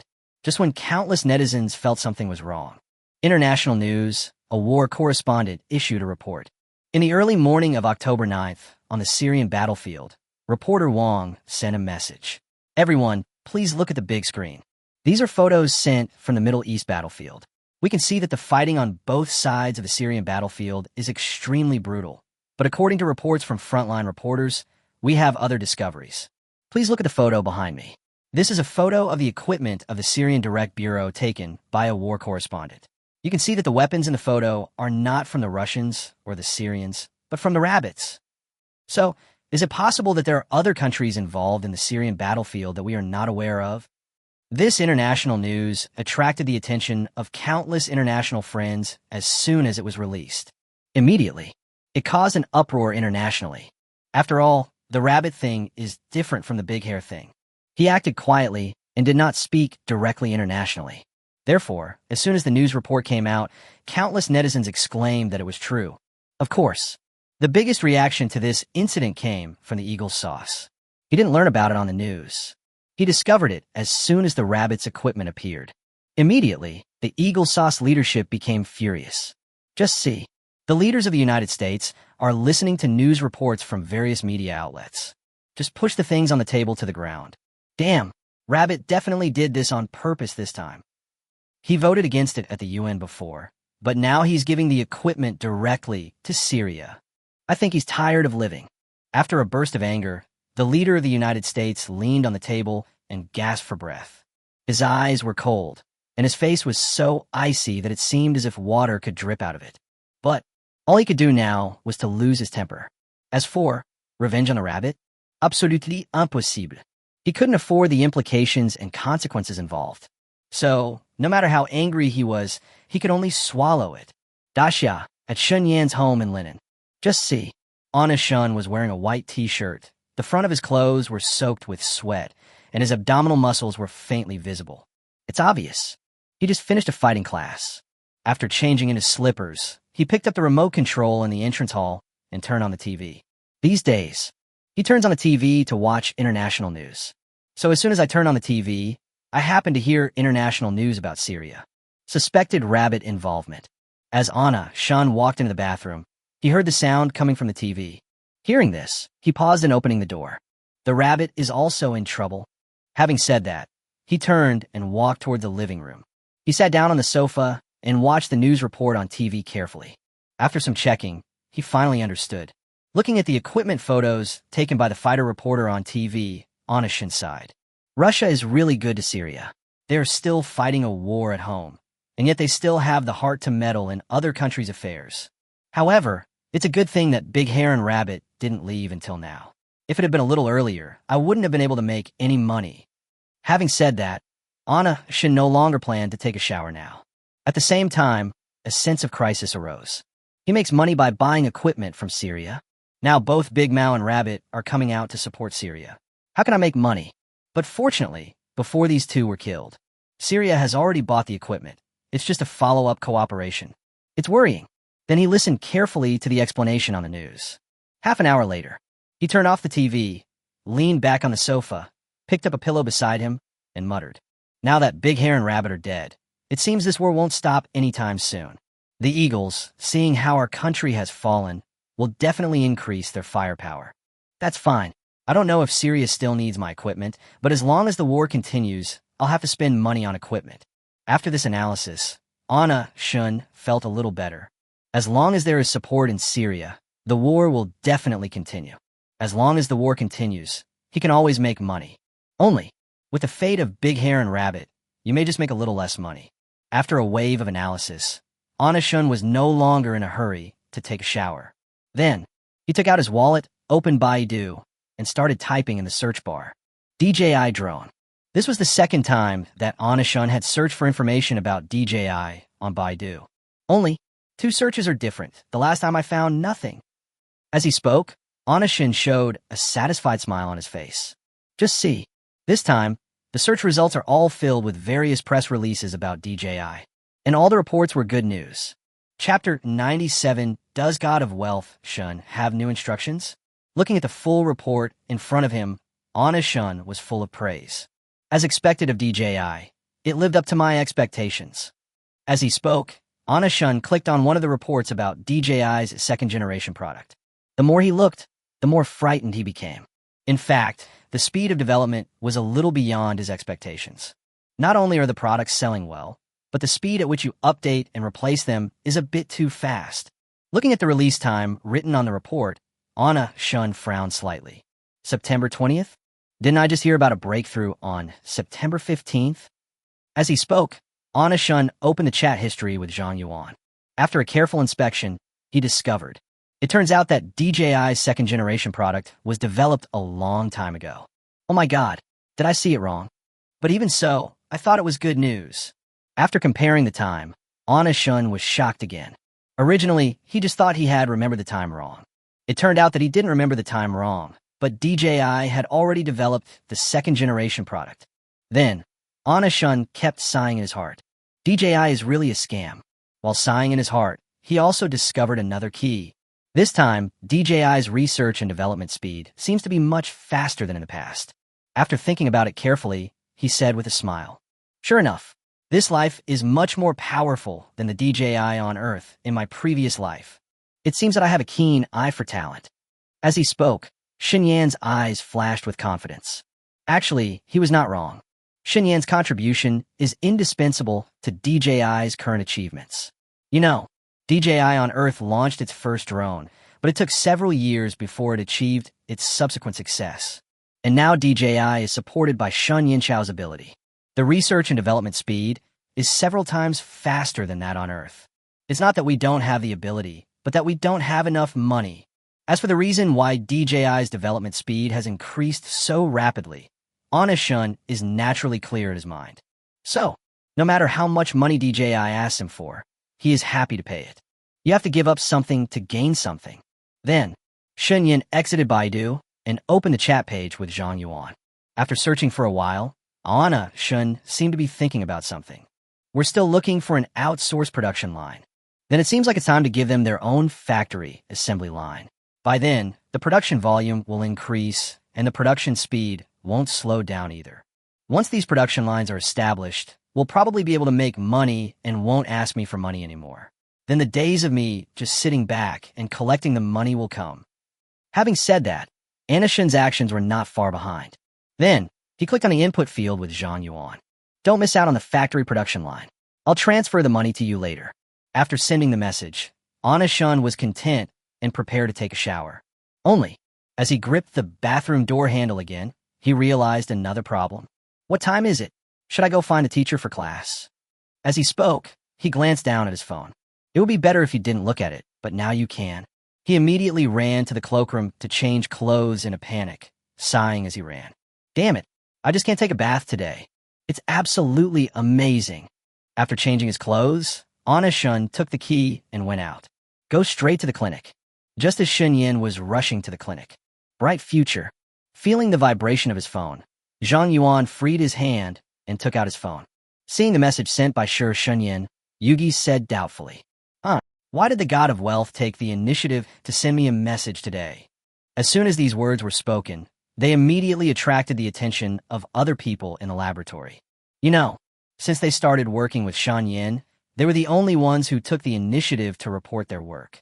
Not only did Anna Shun never take the initiative to care about them, but every time he answered them, it was just a few short sentences. So, when I heard that it was Anna Shun who sent the message, everyone in the laboratory stopped what they were doing and gathered around Zhang Yuan. Does God of Wealth Shun have new instructions? You're not complaining that our D speed is too slow, are you? Brother Yuan, hurry up and take a look. What did Shun Kaishin say? Yeah. Check what the instructions are. Maybe they're going to pay you. Listening to everyone's speculations, Zhang Yuan smiled and clicked on Shun Yan's message. Just see. Zhang Yuan, who was originally smiling, was stunned when he saw the main content. He looked at the content of the message and felt a little overwhelmed for a moment. Seeing this, everyone became anxious. Guofan hurried to Zhang Yuan's side, glanced at the stunned Zhang Yuan, and turned his gaze to his mobile phone. After watching it, he exclaimed in surprise. Shun Kaishin is not called that for nothing. He is the real God of Wealth. Hearing this, everyone became even more curious and looked at Guofan eagerly. Seeing this, Guofan looked at everyone and said with a smile, "Were we worried about the production line a while ago? Boss Shun, oh no, God of Wealth Shun. He just sent me a message saying he's going to allocate funds to us so we can fix the factory's production line as soon as possible." The words fell. Everyone in the laboratory shouted, "Long live Shun Kaishin."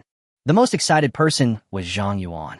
His hands were shaking as he held the phone, and he looked at everyone and said with a smile, "The one who understands me is Shun Yan. We're so lucky to have such an investor. He doesn't bother to pry into our affairs, and he's so generous with his money." As Zhang Yuan said this and shouted, tears of excitement welled up in his eyes. Seeing this, everyone teased Zhang Yuan and then pulled him along to cheer. Meanwhile, Yemen. Internationally, after Russia openly supported Syria and the U.S. secretly provided arms, Yemen could no longer sit still. Immediately, a high-level meeting was convened. At this time, everyone in the conference room no longer looked tired, and each of them was in a state of high energy. The leader sitting in the first seat saw that almost everyone had arrived and spoke. Compared to the international situation regarding Syria, everyone knows about it. Both Big Hair and Rabbit have come out to support Syria. Since we have such a good relationship with Syria, we can't just sit there and wait for death. I mean, the room can just stand our ground. After saying this, he looked at everyone present. Just see. After listening to the leader's words, everyone shook hands and lowered their heads to think. Syria is indeed a friendly country. To be honest, if it comes to helping others, everyone definitely wants to help. If the relationship with Syria was not strong enough, it would be impossible to introduce Onishun to that side. However, with their current strength, are they really able to help? Chapter 98. Big Hair and Rabbit are here too. The reason why everyone is so hesitant is because they actually have some self-doubt. After all, Yemen has only just emerged from the ravages of war. Everything is in ruins and needs to be rebuilt. At this time, they really doubt whether they have the ability to help others. What's more, Syria's current opponent is still the world hegemon, the Eagle Sauce, the Middle East bully, the Persian lion, and the EU countries. Such a scene. You may not be afraid of big countries like Russia and China, but what about them? They're just a small country in the Middle East that has just escaped the suffering of war. Is it really possible to lend a helping hand to Syria at this time? Can they do this? Just when everyone was struggling and wavering in their hearts. Harvit squeezed his palms, then made up his mind, looked at everyone in the conference room, and said, "We were nearly broken down by internal strife before, but now our good friend is in the same situation. Should we just stand by and watch?" Speaking of friendship, isn't the relationship between us and Syria closer than that between Big Hair and Rabbit? Although we're not in a good situation right now, we can still contribute a little bit. I believe Su Zhongyan will also need our help. After hearing these passionate words, everyone felt as if they had been enlightened. You do not say. Everyone got here this way, except that they're now ashore while Syria is not. That's why they need to help Syria even more. Then, the people who were originally wavering made up their minds immediately. I agree. Syria has suffered, and so have we. We should help as much as we can. I agree. We had so many military and industrial talents before, and they would all change drastically. Why not send them to Syria? I think it's okay. Big Hair and Rabbit have already taken the initiative for us, so their current fate is nothing. Let's help Syria. Someone has stepped forward, so we can help too. Damao is still fighting. Everyone can help. We are all done, so let's help. Various voices of approval gradually rang out from the meeting room, which was originally silent. Seeing this, the Yemeni leaders sitting in the first seat were all excited. The decision was made immediately. Send 100 previously reformed talents to Yemen, and reform the rest in China before sending them to Syria. Also, openly support Syria internationally. The Yemeni leaders have put a lot of thought into making this decision, but this is the only thing they can do. You know, the civil war between Yemen and the Houthis lasted too long. Although they have ended the war, they're still badly damaged. There were literally millions of soldiers who died on the battlefield. Therefore, provide Syria with transformation talents and arms. These are the greatest help they can provide. And openly supporting Syria internationally is a clear sign of being an enemy of the eagle sauce. However, they were not panicked after making this move. After all, they're not the first, and certainly won't be the last. Syria is still quite popular, but everyone was just afraid of the Americans before. Only, what if the first country comes forward to support Syria? There will definitely be many countries supporting Syria. Yemen is just one of them. Soon, Yemeni officials have openly sided with Syria internationally. This behavior, it caused quite a stir throughout the Middle East. Not long, people in the streets and alleys started talking about it crazily. Holy crap, this one is really bold. I have to say, Yemen really made me look at it differently this time. Fuck, Yemen just took care of his own family's mess and immediately helped his brother. I really admire this move. Yemen is already defeated, who is still hesitating. Yemen is so kind. For a time, Yemen was widely praised throughout the Middle East. Everyone knows that Syrians are popular, but just when Yemen had saved itself, it put itself in danger again. This kind of courage is really worthy of the attention of many Middle Eastern countries. Really, after Yemen openly supported Syria internationally, the countries that were hesitant before no longer hesitate. Damn it, Yemen has dared to stand up. What are they afraid of? If someone who just came ashore dared to do such a thing, they would certainly be even more daring. And, aren't Big Hair and Rabbit here too? Then, with Yemen as an example, Camel also openly supports Syria. Of course, their appearance this time was extremely ironic. They're using the same banner as the eagle sauce, just to oppose the Syrian war. They use the same banner, but support Syria itself. After all, what we oppose is the Syrian war, and what are those Syrian opponents like? Isn't this putting the cart before the horse? There was the first one, the second one, and soon the third one popped up. Following Camel, Saudi Arabia also speaks out quickly, openly supports Syria. Then, it's not just these countries. Some small countries in the Middle East also followed suit and spoke out. Certainly, they're like camels. They all use the same banner as the eagle sauce to oppose the Syrian war. However, they support the Syrian army. All of them support Syria and use the same slogans as the eagle sauce. It was like a slap in the face. One after another, they slapped the faces of the eagle sauce leaders. For a moment, Syria has received support from many countries, and the small Syrian war has gradually evolved into other meanings. It's gradually becoming more than just a civil war in Syria. On the contrary, there seems to be a sense of struggle between two factions now. One of the factions is naturally led by the eagle sauce, which supports the Syrian reactionaries. And the other faction, on the surface, they're led by Big Mao and Rabbit and support Syria. The world pattern of the blue planet is clearly displayed in the Middle East and in the Syrian war. This situation seems to be divided into 5 parts. In fact, it is the Three Kingdoms War. This international situation is directly and vividly demonstrated. Of course, it is precisely because of the support of various countries. So, the Syrian Direct Army and the Syrian reactionaries fought back and forth. Of course, no one benefited from this. At the same time, wars of all sizes continued. For several days, the whole war was filled with the sound of gunfire.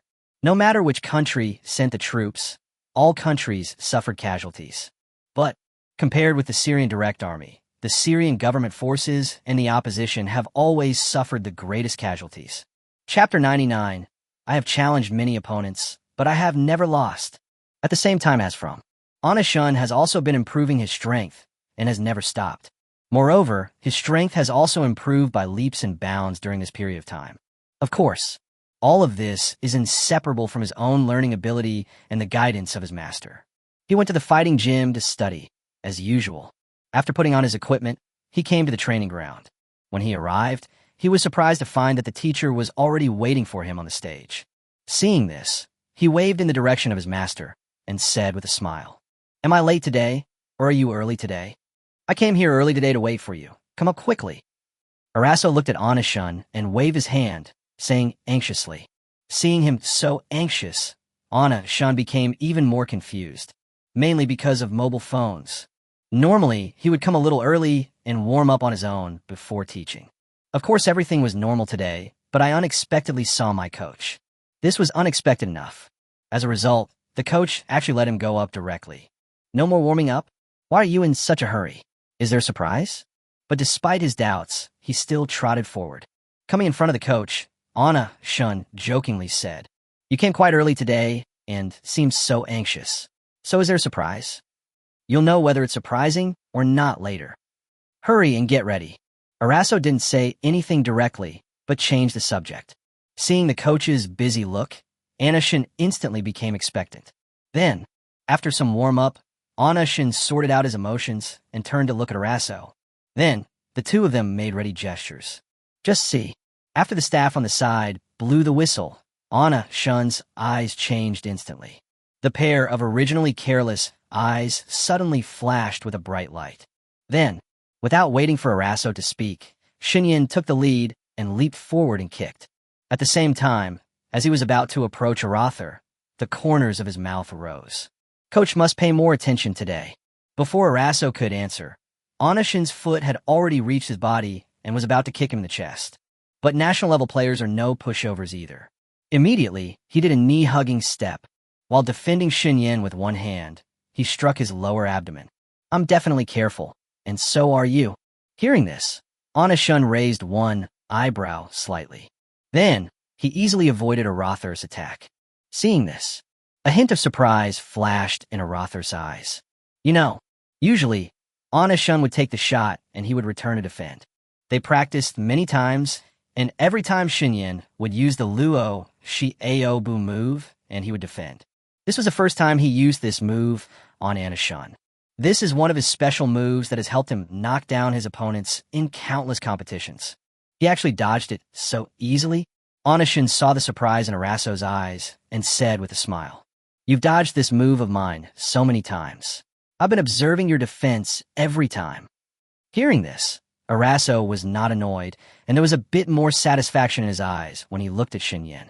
Then, Shinyan and Araso exchanged a few more moves. Among them, there are those that Araso has taught, and of course there are also those that he has not taught. But the result, Wu-yi, all of them were cracked by Chunyan, and he was even counterattacked by Chunyan. After a competition, he was even more embarrassed than Ana-shun. Fight to the end. Chunyan and Araso both fell to the ground exhausted. Araso looked at his own miserable appearance and smiled self-deprecatingly. "You guys really have to learn Eastern martial arts on your own. Look, I've been learning for so long, but I'm still not as good as you, a newbie." This sentence seems to be self-deprecating, but also seems to be a joke. Araso is a fighting genius of the Hupu bird and is almost undefeated abroad. But in a certain fighting arena, he saw Dashia's martial arts. "I felt it was very challenging, so I came here to learn. I have learned a lot and have almost never met an opponent. I have challenged many opponents, but I have never lost." But he met Ana-shun. After listening to what Araso said, he understood. Then he looked at Araso, raised his chin, and said with a smile, "That's not because you're not awesome. It's obviously because I'm too talented, too strong." Upon hearing this, Araso, who was originally a little dejected, suddenly became dissatisfied. Immediately, he just responded with a wave of criticism. "You think too much. It's obvious that I taught you too well." In fact, he is just being stubborn. Chunyan is the most talented and fastest learning player he has ever seen. Of course, efforts are also not slack. This is a talent that even he, a recognized fighting genius, has to admit. So, he lost to Ana-shun, but he was not dissatisfied. It's just the self-pity of a talented player. Then, Araso looked at Ana-shun, put away all other emotions, and said seriously, "With your current strength, there is basically no player who can beat you, whether domestically or internationally. Do you want to try to play?" Hearing this, Ana-shun remained silent. In fact, he didn't know how to answer Araso, because He learned fighting skills not to fight in competitions, but to protect himself. However, he saw how seriously Arother taught him. Even professional fighters were invited to him. He really didn't know how to answer him. Seeing that Shin didn't speak, Araso became a little anxious, and he said in an urgent tone, "The guy you faced last time was a professional fighter. He's highly ranked overseas, and even he was beaten by you. What are you still hesitating about?" Remain silent about Shun Yan's silence. He directly acquiesced that Shun was not confident and felt that he was not strong enough. He then added, "With your current strength, even if you fight with bare hands, no one can hurt you. Go ahead and try it." Seeing Araso persuading him like this, Shun Yan laughed. He still knows his strength. He mastered the fighting techniques of many countries at the same time, and he also learned the martial arts of Daxiao very well. It is no exaggeration to say so. Even if you are unarmed and without any weapons, fighting against many at once is not a problem at all. Even, to exaggerate a little, there is no rival in China, as for foreign countries. For now, it's still unclear. But this is enough for him. He has already achieved what he wanted. Even if we're still unclear about our foreign opponents, we definitely have the ability to protect ourselves. So, fighting competitions? He really has no interest at all. Then he looked at Arother and said sincerely, "I'm not interested in fighting competitions, so forget it." The words fell. In an instant, Arother's eyes widened in disbelief. "You are so talented, and you say you are not interested?" "Not interested. Why are you looking for me?" Chapter 100 Recruiting Talents. Araso, who had collapsed on the ground due to exhaustion, heard what Xinyan said. He sat up directly, looking at Shun with confusion in his eyes. "If you're not interested in fighting, why don't you learn from me?" At this moment, Arother's mind was full of question marks. A student he had such high hopes for and spent so much time and effort teaching. As a result, I learned a lot. You're not interested now? Isn't this a waste of feelings? Looking at Araso's excitement, Shun was speechless for a moment. He himself didn't know how to explain that he learned fighting to protect himself. After all, this is a bit absurd to be honest. At least, Arother shouldn't believe it. Seeing that Shun had been silent, Araso was about to stand up. "Are you really not interested? Really?" Looking at Shun Yan's face full of resistance, Araso was going crazy. Damn, with such great talent, why isn't he competing? Then what's the point of him learning fighting? Hearing this, Shun looked at Araso and gave him an awkward smile. It's a little hard to explain, but it seems to be like this. As he spoke, he leaned on the fence on one side with one hand, and his eyes drifted towards the door. The situation is not very good. Run? As soon as he made a move, he got up and ran outside. Just see. When Araso was about to stand up, Shun Yan directly pulled up the fence and jumped off the ring. While walking towards the door, he did not forget to look back at Araso behind him. "Coach, you're amazing too. I can't go to the fighting arena, but you can. I have something to do at home. I'm leaving now. I'll transfer the tuition fee to you." After saying that, Shun left without even looking back. Damn it, if I don't run now, when will I run? If I don't leave now, this guy might even drag me to the competition venue. And Araso was watching Shun Yan's gradually disappearing back from behind, slightly stunned, muttering to himself. Just because you have talent, you can be so arrogant? No, he's so suitable for this job. Why is he not happy?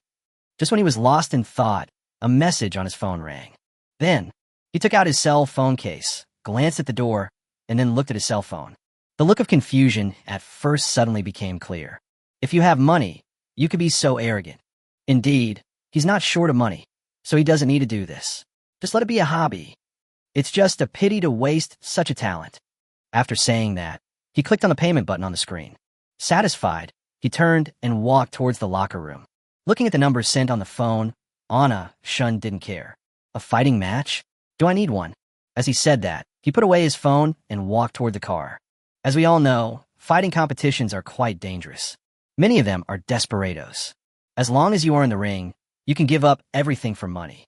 Of course, there are real enthusiasts among them, as well as wealthy people. This is tiring, but most people really love this thing. But does Xinyan love it? Obviously not. That was his original intention in learning fighting. It's just about strengthening your own strength so that you can protect yourself when you encounter danger. After leaving the fighting gym, he went home. Because, after studying for this period of time, he has almost achieved success. Now is the time to leave. You know, The police investigation has never stopped, and Shunyan knows this very well. Therefore, after greatly improving one's strength in all aspects, of course he had to leave. Pakistan still has a military factory waiting for him. That is his real base. After returning home, Anushin was not in a hurry to pack up, because, before going to Pakistan, he had one more important thing to do: recruiting talents. After taking a shower, he went to the study. Looking at the international forum in front of him, he held his chin with one hand and murmured softly, "How should I write a recruitment notice for a military factory? Hiring military talent with high salaries?" After saying this, he nodded thoughtfully.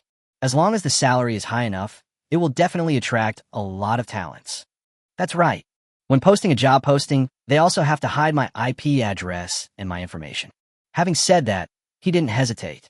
Immediately, I clicked on the post on the international forum and wrote down my requirements. Among them, the high salary is really high. $200,000. No trial period. Plus profit sharing. After completing the requirements. Finally, don't forget to hide your IP and detailed information. After all, he is still in the country and he doesn't want to go in and use the sewing machine. I don't want to bring trouble upon myself. So, it's better to be careful. After finishing all of this, Anushin closed the computer. He stood up and looked out the window at the endless sky. Arms factory, here I come. Having said that, he turned and left. Half an hour later, Anushin packed up everything, came to the entrance, took the key, and prepared to leave. When leaving, Anushin took out his mobile phone and took a look at the international forum just now. Good fellow. That's 99 once you open it. Just see. At the bottom of the phone screen, in the message column, there's a red box with a string of ellipses in it. This is a situation where there are too many incoming messages to display. After this time, Anushin was in no hurry to leave and started checking the deliveries sent by everyone. He sat down on the sofa and clicked on the delivery information one by one. "Boss, I'm the behind-the-scenes gunpowder maker of the Eagle Sauce and IMI gang. I just broke up with those bastards. What do you think of me? A researcher at the former Hupu's largest military factory, specializing in making rocket launchers. The World Organization has been hunting down the people. The weapons I made are better than even the weapons of the Eagle Sauce. I'm a wizard from South Korea. I know a little bit of witchcraft, but making weapons is my second hobby. I made the pistols and cannons used by the South Koreans. The world's #1 arms organization, a member of the Lion organization. Don't even think about it. Just invite me back. Your arms factory will have its own orders." Anyone who sent a private message to Shunyan. They're all people from various countries. And these people were attracted by Shunyan's high salary. $200,000 a month. Plus profit sharing. Whoever sees it will be moved. Only, these people are either desperate criminals or extremely vicious people. At first glance, there are basically no serious RD personnel. But Anushin didn't care. As long as it can produce weapons, some flaws in other aspects are acceptable. After a check, Anushin showed a satisfied smile on his face. There are quite a lot of people delivering it. I just don't know if it's really as they say. It seems we can let them give it a try. As he spoke, he sent messages to a few people he cared about. Come and try it tomorrow. Address, number 154, Changming Street, Sut, Batai. After the arrangements, Anushin went straight to Batai. Chapter 101. You're not the boss of this military factory. After arriving in Pakistan, Anushin did not go directly to the military factory. After getting off the plane, there were still police officers waiting on the roadside to pick people up. This time, he warmly handed the gift he had prepared in advance to the police on the roadside. Immediately, the enthusiastic Pakistani police gave Shunyan a hug. "I like this gift very much. Where are you going? Is there anyone reliable to recommend? I want 2 bodyguards." After releasing the Pakistani police, Anushin stated his purpose. Although his own strength is not weak now, he still plans to hire 2 security guards to be on the safe side. After all, he had seen the submitter's resume before. They are all extremely vicious people, so it is better to be cautious. The police were not surprised to hear Anushin's request. You know, Pakistan allows the sale and private manufacture of arms, which is convenient but also brings many dangers. Therefore, the request to find a bodyguard is still very common in the local area, and they can indeed provide candidates for Anushin. Then, the policeman thought for a moment and said with a smile, "Come on, I'll take you to choose some." Anushin was not surprised by this. Since the last incident, he has also learned more about the reception situation of the Pakistani government. This act of providing help to the people of Dacia is not only required by the government, but most Pakistani police are also happy to do so. So, Bart's enthusiasm is not false. Afterwards, Anishun followed the police into the airport. The police brought Anishun to a closed door. Then, he walked inside with Anishun. Just see. The room was filled with smoke, and all that could be seen were some burly men. Seeing Anishun coming in, everyone looked out the door. Then, everyone showed a forced smile on their faces, watching Anishun waving continuously. This way, pick me, pick me. I'm such a big guy, and I'm very skilled. Look at me, boss. Look at me. I have great connections. I can check anything for you. Looking at the scene in front of him, which looked like soliciting, Anishun was a little stunned.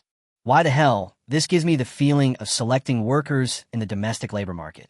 Being so intimate, seeing Anna Shun stunned, the police patted him lightly and said with a smile, "These people have been carefully selected by us and are reliable. You can hire them with confidence." Ugh. Hearing this, Anna Shun was naturally not polite. After saying that, he started to choose from the crowd. He glanced at the crowd and then fixed his eyes on the two men who were working the hardest to solicit customers. Then he patted them on the shoulders and said with a smile, "It's just you two go." Seeing this, the two burly men instantly smiled. "Boss, where are we going later?" "Boss, tell me where you want to go. If you don't know where to go, I can introduce it to you." In response to the two people's enthusiastic greetings, Anna Shun remained silent. He walked up to the police and said with a smile, "Thank you to these two people. With them here, you can go back first. My safety will be fine." The police naturally have no objection to this. He walked out of the airport with Anna Shun and two burly bodyguards. At last, the four said goodbye at the airport gate. Looking at the police walking farther and farther away, Anna Shun turned his gaze to the two bodyguards and said lightly, "I want to grab. Where can I buy one?" Hearing this, the two looked at each other. What the hell, this trip is not easy. Do you need a gun? Is it too late to regret now? Although they were commissioned by the government to serve as bodyguards. But most people hire them as tour guides. But if they really want to work hard, you have to pay more. This trip of yours is not simple, so you have to pay extra for this. The two of them said it almost in unison. Seeing this, Anna Shun raised the corners of his mouth and said very cheerfully, "Money is not a problem." In fact, if the two of them asked for money directly, Anna Shun would feel more at ease. After all, if they ask for money, it just proves that they have the ability to do so. So, money is a small matter. All you need is the ability. When the two saw Anna Shun was so straightforward, their worried expressions instantly disappeared. As long as you pay, everything else is easy. "Robbery, huh? You found the right people by finding us two brothers." As he spoke, Kak made a reassuring gesture to Anna Shun. As soon as he finished speaking, Ariel looked at Anna Shun and patted his chest. "I'm Ariel. He's Kak. We're actually from the same team. We were looking for work separately, but we ended up being brought together." Anna Shun didn't care about the identities of the two. As long as you can do something, that's enough. Later, with the help of the two, Anna Shun bought two guns. Since these two people and Shun Yin all had weapons on them, he naturally prepared two for himself as well. At the same time, a car was rented. After everything is ready, the three of them were ready and headed straight for the military factory. When Anna Shun arrived, there were already some people scattered around the military factory. Just see, outside the military factory, there were one or two people standing at the base of different walls. These people probably don't know each other, so there is no communication between them. Go in. When Anna Shun saw Ariel slow down the car as he approached the military factory, he gave the order. Only, the two people sitting in the driver's seat and the co-pilot were stunned after hearing what Anna Shun said. "Drive in? How can I get in when the door is closed?" Just when the two were confused, the door opened. Immediately, a bold idea popped up in Ariel's mind. "I heard before that a Daxiao man built a military factory on the outskirts of the city. Boss, you're not the owner of this military factory." Hearing this, Kak's eyes widened, and he immediately turned to look at Anna Shun in the back seat. Between, Anna Shun still looked calm. He turned his head and glanced at the people outside the car and said lightly, "Yes, I'm the owner of this arms factory." The words fell. While driving, Ariel looked at Kak in the passenger seat. The same idea popped up in the minds of both of them at the same time. This time, I'm a tough guy. When the police bring someone in, don't they check their identity? The boss of a fucking military factory must be in danger. And look who's outside the window. Which one of them looks like a good person? And just as the two people in the car were shocked, outside the military factory, the people waiting also focused their attention on the car, while Anna-shun was looking at several people.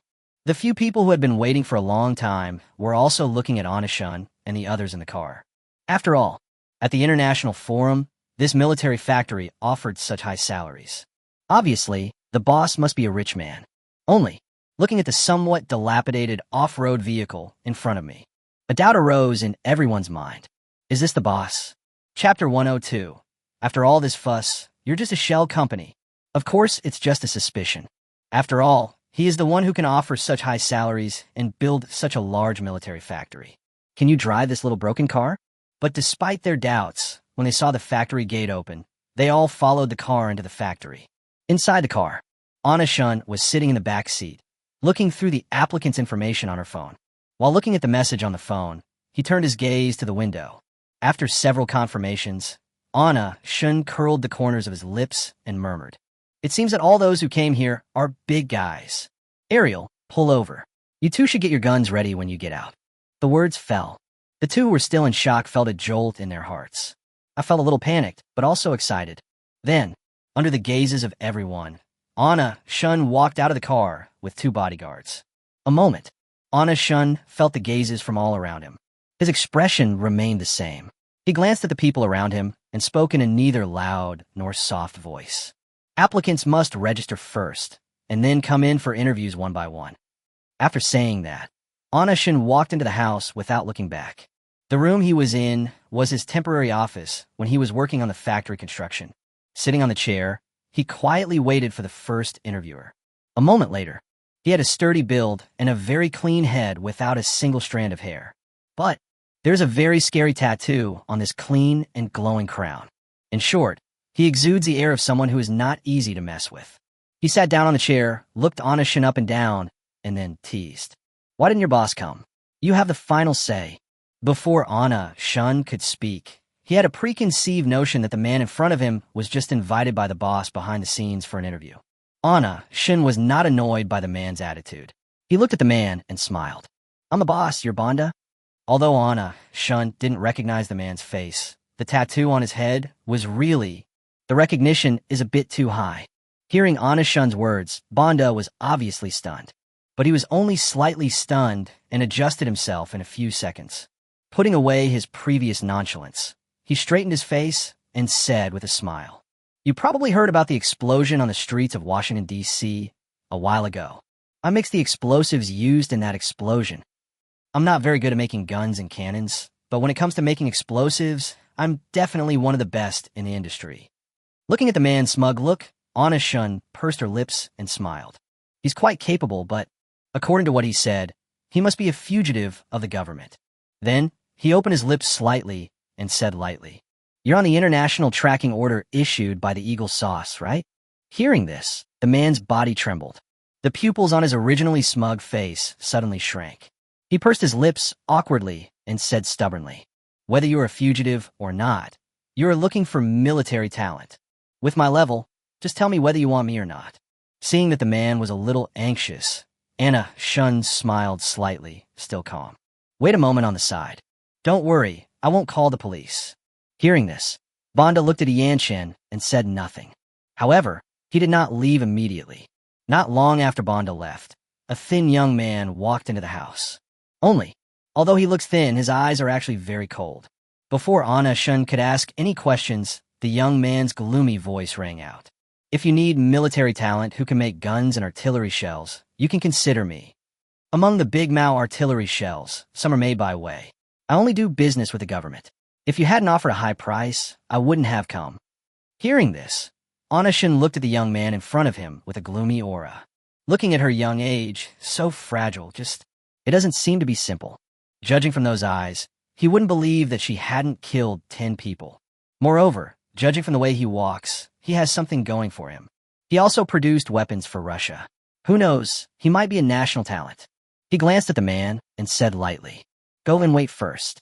Later, Anna-shun interviewed more than a dozen people. The dozen or so people behind are not simple characters. Either they are extremely vicious or they're carrying something on their backs. In short, none of them are simple people.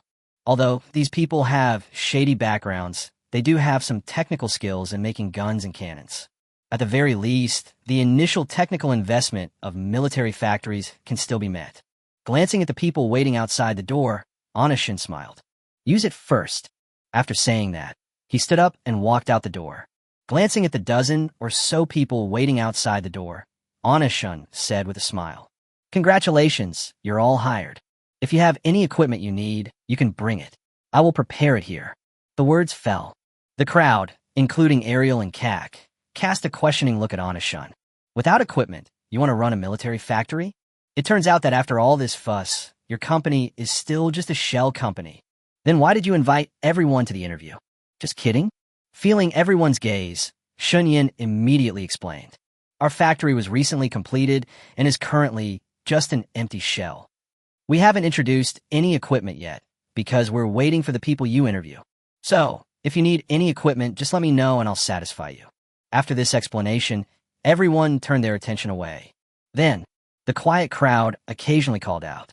More than a dozen military talents also informed us of all the equipment they needed. At the same time, Anashin also wrote down the equipment everyone needed. After confirming the equipment, Anashin looked up at everyone. Come back to work in a week. After sending everyone away, only Anashin, Ariel, and Kak were left in Noda's factory. Seeing that there was no one around, Ariel came to Anashin and said with some concern, "Boss, these military equipment are hard to buy. What are your plans?" "Yeah, we can only take you to buy a gun. As for equipment." Kak also came close to Anashin, and after he finished speaking, he made a helpless gesture. The reason why the two of them are worried about this. The main reason is that Anashin is a businessman from outside the city, and he doesn't look like he has any background. After all, if he really has a background, does he still need their protection? Do we still need them to take us to buy guns? However, no matter how worried they were, Anashin remained indifferent. Seeing this, Anashin still had that indifferent expression, not panicking at all. He glanced at the two of them and said with a smile, "Don't worry about the equipment. Just take me to the government building first." Hearing this, both of them were confused. Aren't you going to buy equipment? Why go to the government building? Do I have to go to the government building to buy equipment? Chapter 103. Have a problem? Then contact the government. Realizing this problem, the two of them understood it instantly. So, how could the Daxia people build a military factory in Soot so smoothly? Because this is a military factory that cooperates with the government. After this analysis, the two of them understood instantly. I understand why Anashin, an outsider, was able to build a military factory so smoothly. So, you have to sacrifice money and cooperate with the government. You know, not only Soot, but all the military factories in Pakistan. In fact, only a small part of them actually belong to private enterprises. Only those with strong local connections can break away from the government and run their own business independently. Most military factories are the same as Shunyan's. The military factories need to pay some of the money for the weapons they produce to the government. But it is a purely private military factory. They only need to pay taxes to the government, and the rest of the money goes into their own pockets. But military factories like Shunyan's are not bad either. They just make less money in comparison, but they actually make a lot. After figuring it out, the two of them respectfully opened the door for Anashin. This is the god of wealth. Then, under the guidance of the two, Anashin came to the government building. He looked at the two of them and said calmly, "Just wait for me here." After saying that, he got out of the car and left. Looking at Anashin's back, Ariel couldn't help but sigh. It's great to have money. I just don't know how much money the government will rip him off when he goes there. Hearing this, Kak on the side nodded in agreement. Anashin naturally knew that it would be more expensive for the government to buy equipment, but at least it's reliable. He was unfamiliar with the place and would easily be ripped off if he bought from local people in Soot. Moreover, if you buy from other places, you may not be able to buy all these devices at once. However, the local government can definitely buy it. Give the business to the local government. This can actually be considered as a disguised way of giving benefits and gaining favor. Before coming, Anashin had made an appointment with Vipuri in advance.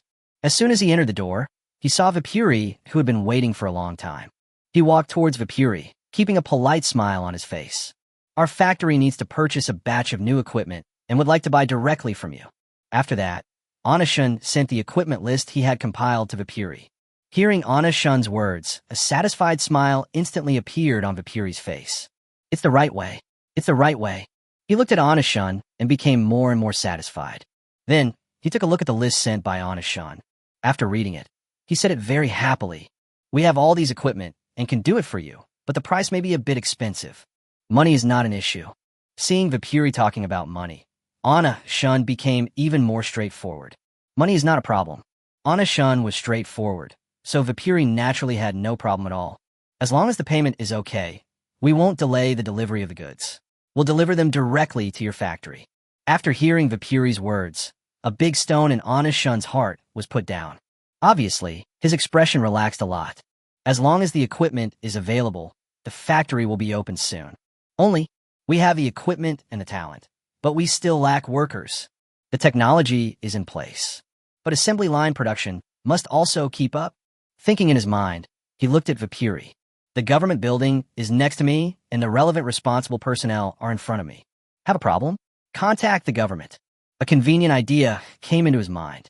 Feeling Anashun's eager gaze, Vipuri asked somewhat confusedly, "Leave the equipment to us. Is there anything else? There's something else I need to get rid of you for." Seeing that Vipuri took the initiative to ask, Anashun naturally would not refuse, and directly said what was in his mind. "I'd like to find local people from suit to work for the factory. The construction team we worked with last time was very good, so I might have to trouble you again this time." Upon hearing this, Vipuri, who was originally a little confused, smiled even more. Asking for help is a good thing. This can completely solve the employment problems of many local people. At the same time, it can also bring economic benefits to local people. He immediately agreed very readily. With great pleasure. The transaction between the two was very smooth. Before leaving the government building, Anashun transferred the money. Regarding Shun Yan's willingness to pay and his various behaviors that are very reasonable. This has earned him a lot of favor from the local government. After all, Shun Yan not only made the money, but also helped solve many local problems. Everyone likes such a businessman. After gaining a lot of goodwill, Anashun left the government building. After leaving the government building, Anashun just felt relaxed all over. After taking a long breath, he looked at the distant sky and murmured, "We have technical talent, we have ordinary employees, and we have equipment. Making money? Right now." As he said that, he walked towards a car at the door. From a distance, he saw Ariel waving at him. He stared at Ariel for a while, and an idea came to his mind.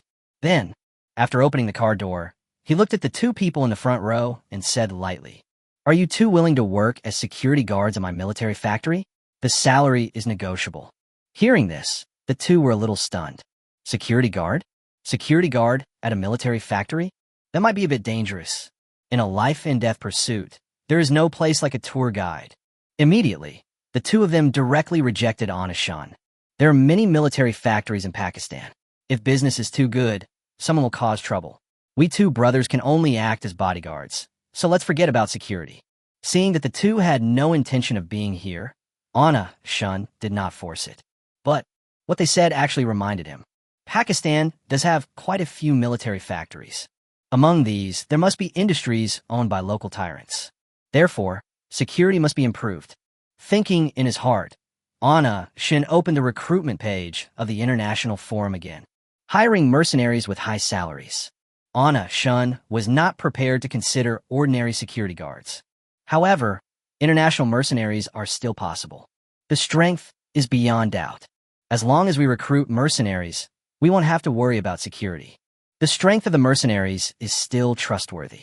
While editing the recruitment post, Shun Yan received a message on his mobile phone. The person who sent the message was Minister Duo, who should not have appeared at this time. Seeing this, Anashun frowned. Now, find the information? Want to buy arms? But aren't there many countries supporting it? Did the last purchase run out so quickly? In an instant, countless question marks popped up in Anashun's mind. Then, with doubts in his heart, he clicked on the messages sent by multiple ministers. Really, as Anashun expected, he came here to place a new order. Gas tank mortars, steel tube rockets, 500,000 each. Bulldozer, Katyusha, 200 sets, please. After seeing the content set, Anna Shun became even more confused. So many countries have stepped in to help, and yet there are still such large orders? Is there something new? Chapter 104 is simply hell on earth. After feeling confused, he did not make any random guesses. During the meeting, I sent messages directly to multiple ministers. Haven't several countries sent support and provided a lot of equipment? So many orders now, huh? Onishim really couldn't figure out. Logically speaking, in addition to sending troops, countries will also provide equipment to support the country. So, in this situation, they still need to buy his junk? Although it is powerful, it is low cost. But it is time-consuming and labor-intensive. At the very least, with the help of all parties, there is no need to buy arms in the short term.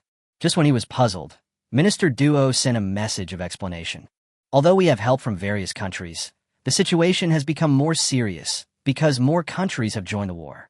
As the war spreads, the battle lines are stretched. Not to mention the supporting artillery shells, even the ones we ordered previously have been almost used up. So this batch of goods must be shipped quickly. After reading the minister's message, Anna Shun's expression became more and more solemn. How could the small Syrian war trigger such a huge war? As he spoke, the feeling of something wrong in Anna Shun's heart became stronger. But he just felt something was wrong, but he didn't know what exactly was wrong. He suppressed his emotions and sent a message back to Minister Duo. Don't worry about the goods. As long as the payment is received, they will be shipped immediately. After sending the message, he quickly switched to the background. I just opened Baidu and saw the Syrian war written on a huge page. Seeing this, Anna Shun clicked on the post and checked it out. He only found out after checking this out. The Syrian team was fighting fiercely on the field.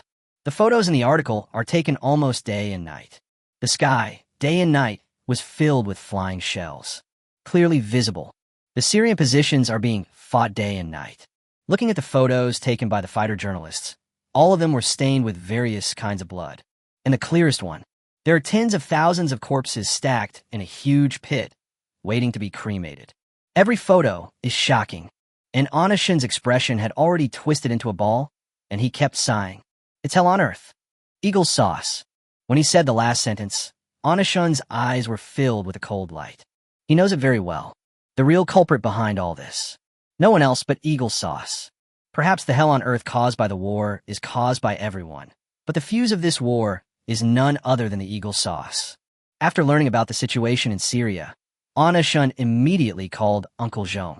Uncle Zhong answered the phone immediately, as if he was standing right in front of the phone.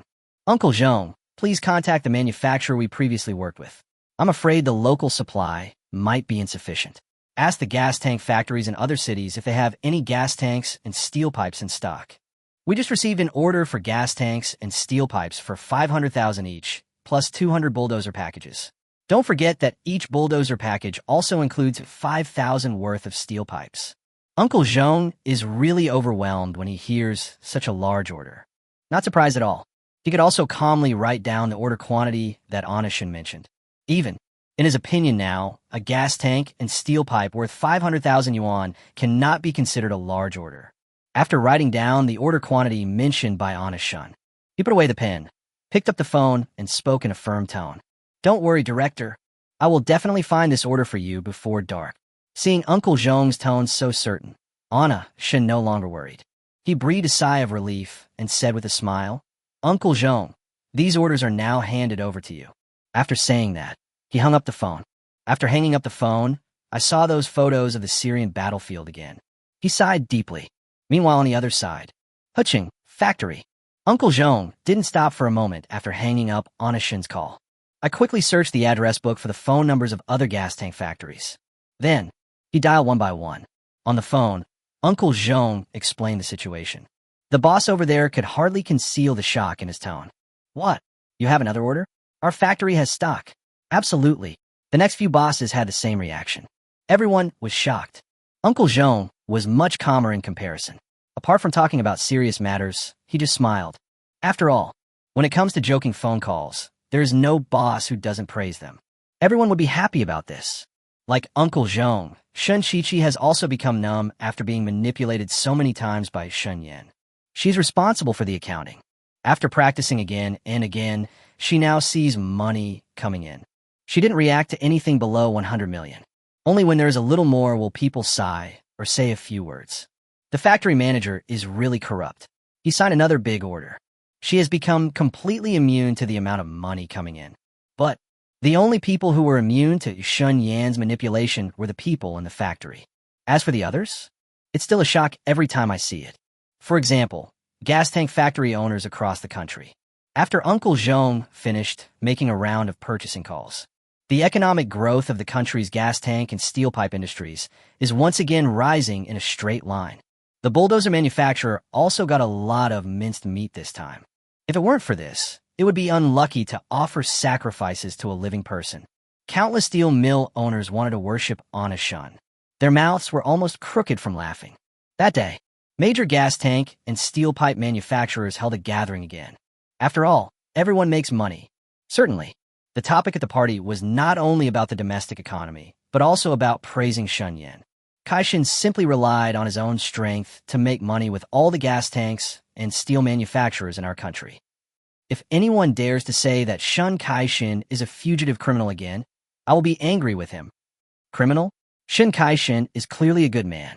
This time, the domestic economy has soared, and Shun Kaishin must definitely take some credit for it. Even if Shun Kaishin really broke the law, the country would be reluctant to arrest him. If Shun Kaishin is arrested, who will make money? On the surface, everyone was talking about the domestic economic situation. But, in fact, it is just a disguised way of praising Shun Yan. If you don't know this, you would think that Anna Shun has drugged all the bosses. At the same time, the domestic steel industry and economy are booming. The media, of course, noticed it immediately. Many media outlets participated in investigating this matter. It would have been fine if I hadn't checked, but when I did, I found out it was an old acquaintance. Chapter 105. Shun Yan's reputation has completely reversed. Is it the gas cylinder and steel pipe economy that's skyrocketing again this time? Wang Meng looked at the information handed to her by her colleague and exclaimed in surprise. After all, every time there's a sharp economic boom, no matter how you look at it, there's always one reason. Hutching Pringles, the orders are divided again. Anything related to gas tanks and steel pipes must be related to Hutching Pringles. Zhong Fei put the investigation information on the table and asked in confusion. Sister Meng, do you think Hutching Pringles is now the leader in the steel industry? Hearing this, Wang Meng held his chin, thinking about something. If we really say that it is the leader, it is actually almost the same. It has boosted the national economy, so it is definitely not a small business. After all, someone's small business makes money for the entire industry. Thinking in her heart, she said lightly, the leader is definitely the one. Now, anyone who deals with gas tanks and steel pipes knows the name Shun Yan. By the way, is Anna Shun back? Hearing Wang Meng's words, Zhong Fei shook his head weakly. They had long wanted to invite Anna Shun to do an interview. After all, he is so famous now. However, every time I went to Hutching Pringles, the result was the same. Director Shun is not here. Even the security guard at Hutching Pringles has become familiar with people from various media outlets. Everyone wanted to interview Anna Shun. However, no one could find Anna Shun. Wang Meng was not angry about the result. She took a deep breath and continued. Finish writing the article about the rising economy first. I'll go over there later. As he spoke, Wang Meng turned his attention to the computer and started writing the manuscript. The economic upswing happened not long ago. Many media outlets have already reported this incident extensively. Of course, Anna Shun also appeared on the evening news again.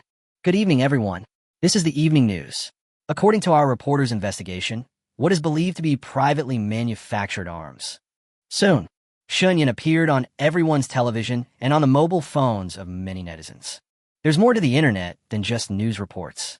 Many self-media outlets also released videos of their interviews with workers from different factories and their comments on Shun Yan. Just see, in every video, the workers in work clothes are very nervous when facing the camera. However, when they talked about Shun Yan, they all looked excited, and all the shyness in front of the camera was gone. Even some nervous and stuttering workers, when talking about Anna Shun, spoke fluently and smoothly. Of course, these workers praised Shun Yan highly and respected him very much. Thank you.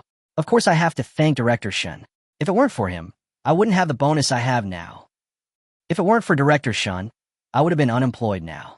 He saved our family. Director Shun, eating meat by himself, and yet still bringing the big guy along. He's simply the reincarnation of Guanyin.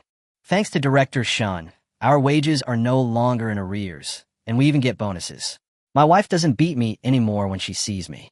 All this is thanks to Director Shun. Director Shun is such a good person. He is the reincarnation of the god of wealth. All the workers interviewed said no when talking about Shun Yan. You know, with Shun Yan's unintentional help, the domestic steel industry's economy grew significantly. This is good news not only for the boss. The employees in the factory naturally benefited a lot as well. There are all kinds of salary increases and bonuses. That's it. How could anyone not like Shun Yan? The workers had no idea what privately manufactured munitions were. They only knew that Anna Shun really boosted the economy and allowed them to live a good life. For a moment, Shun Yan has a very good reputation on the internet, different from the media's ambiguous attitude. The internet is full of posts that directly praise Shun Yan. I don't know about the private manufacture of arms, but I know that Anna Shun has led everyone to a good life, so he is definitely the philanthropist of the year. If anyone dares to say anything against me, I will drag out his entire ancestry and give them a good scolding. I think the country should give Shun Yan the entire award. He has made so much. I don't know if he's manufacturing arms privately, but he's definitely boosting the economy.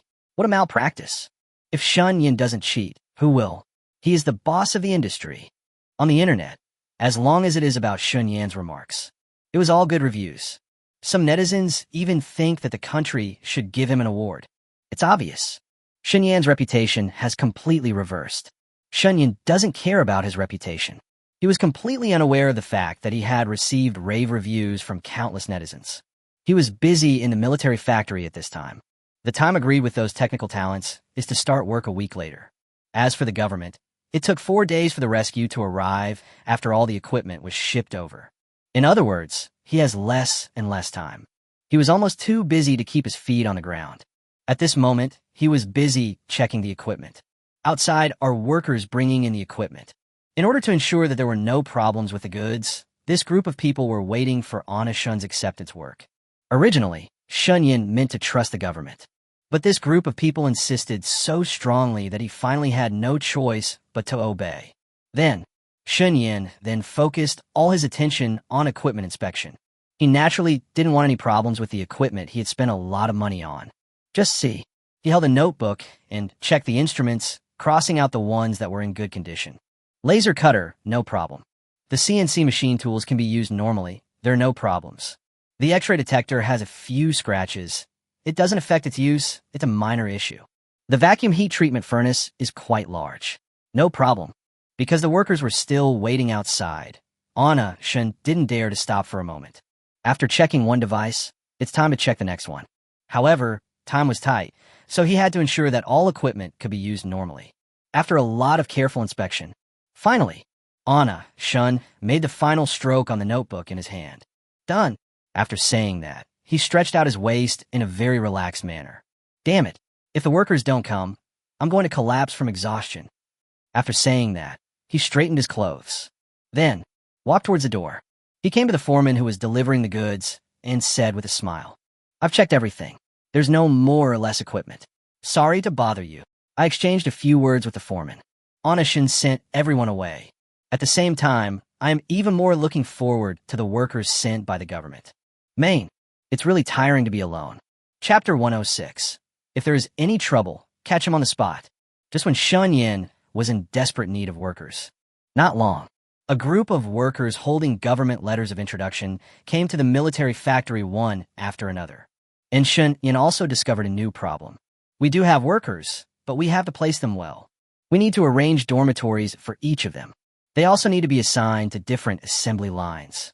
This project is so huge.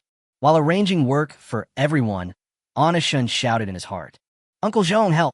At this moment, his longing for Uncle Zhong reached its peak. At the same time, he also understood Uncle Zhong's hardships. Looking at the large group of workers behind him waiting for him to place them, Anna Shun's heart, he raised his head and shouted, Uncle Zhong has it really hard. Raise wages. You must raise wages. While doing various things, he can also come up with a great idea. Find another capable assistant, like Uncle Jean. Just find a reliable person to help him do these things like Uncle Jean.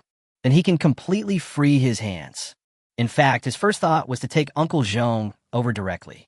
But considering that Uncle Luo Jean is old and still can't speak the language.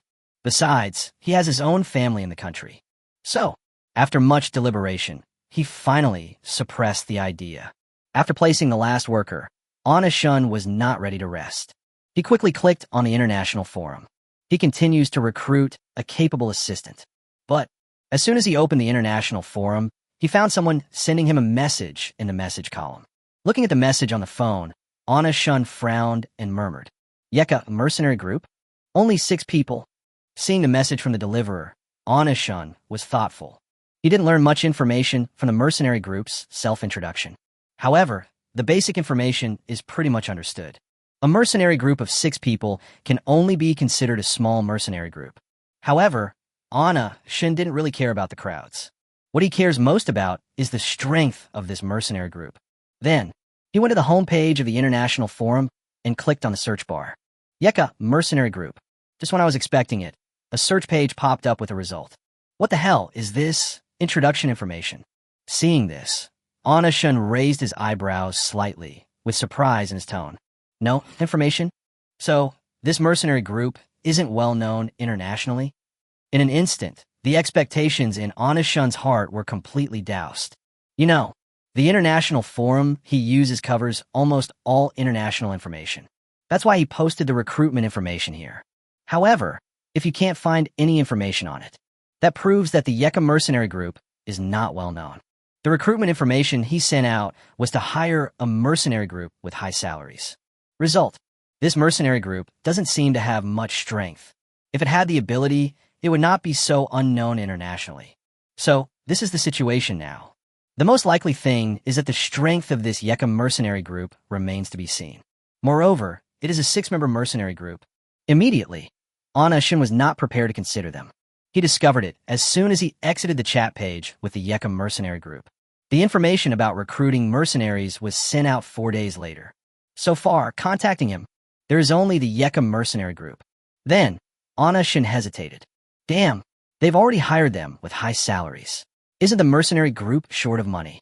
Well, a good mercenary group is never short of money. After saying that, he looked at the message sent by Yi Ka and began to think. In fact, lack of fame does not necessarily mean lack of strength. It could be that they are low-key, or it could be a newly formed mercenary group. If it is a newly established mercenary group, it is possible that the experts are trying out the novice village. If that's the case, he could, to test the strength of these people. After some hesitation, he decided to test the strength of this group of people himself.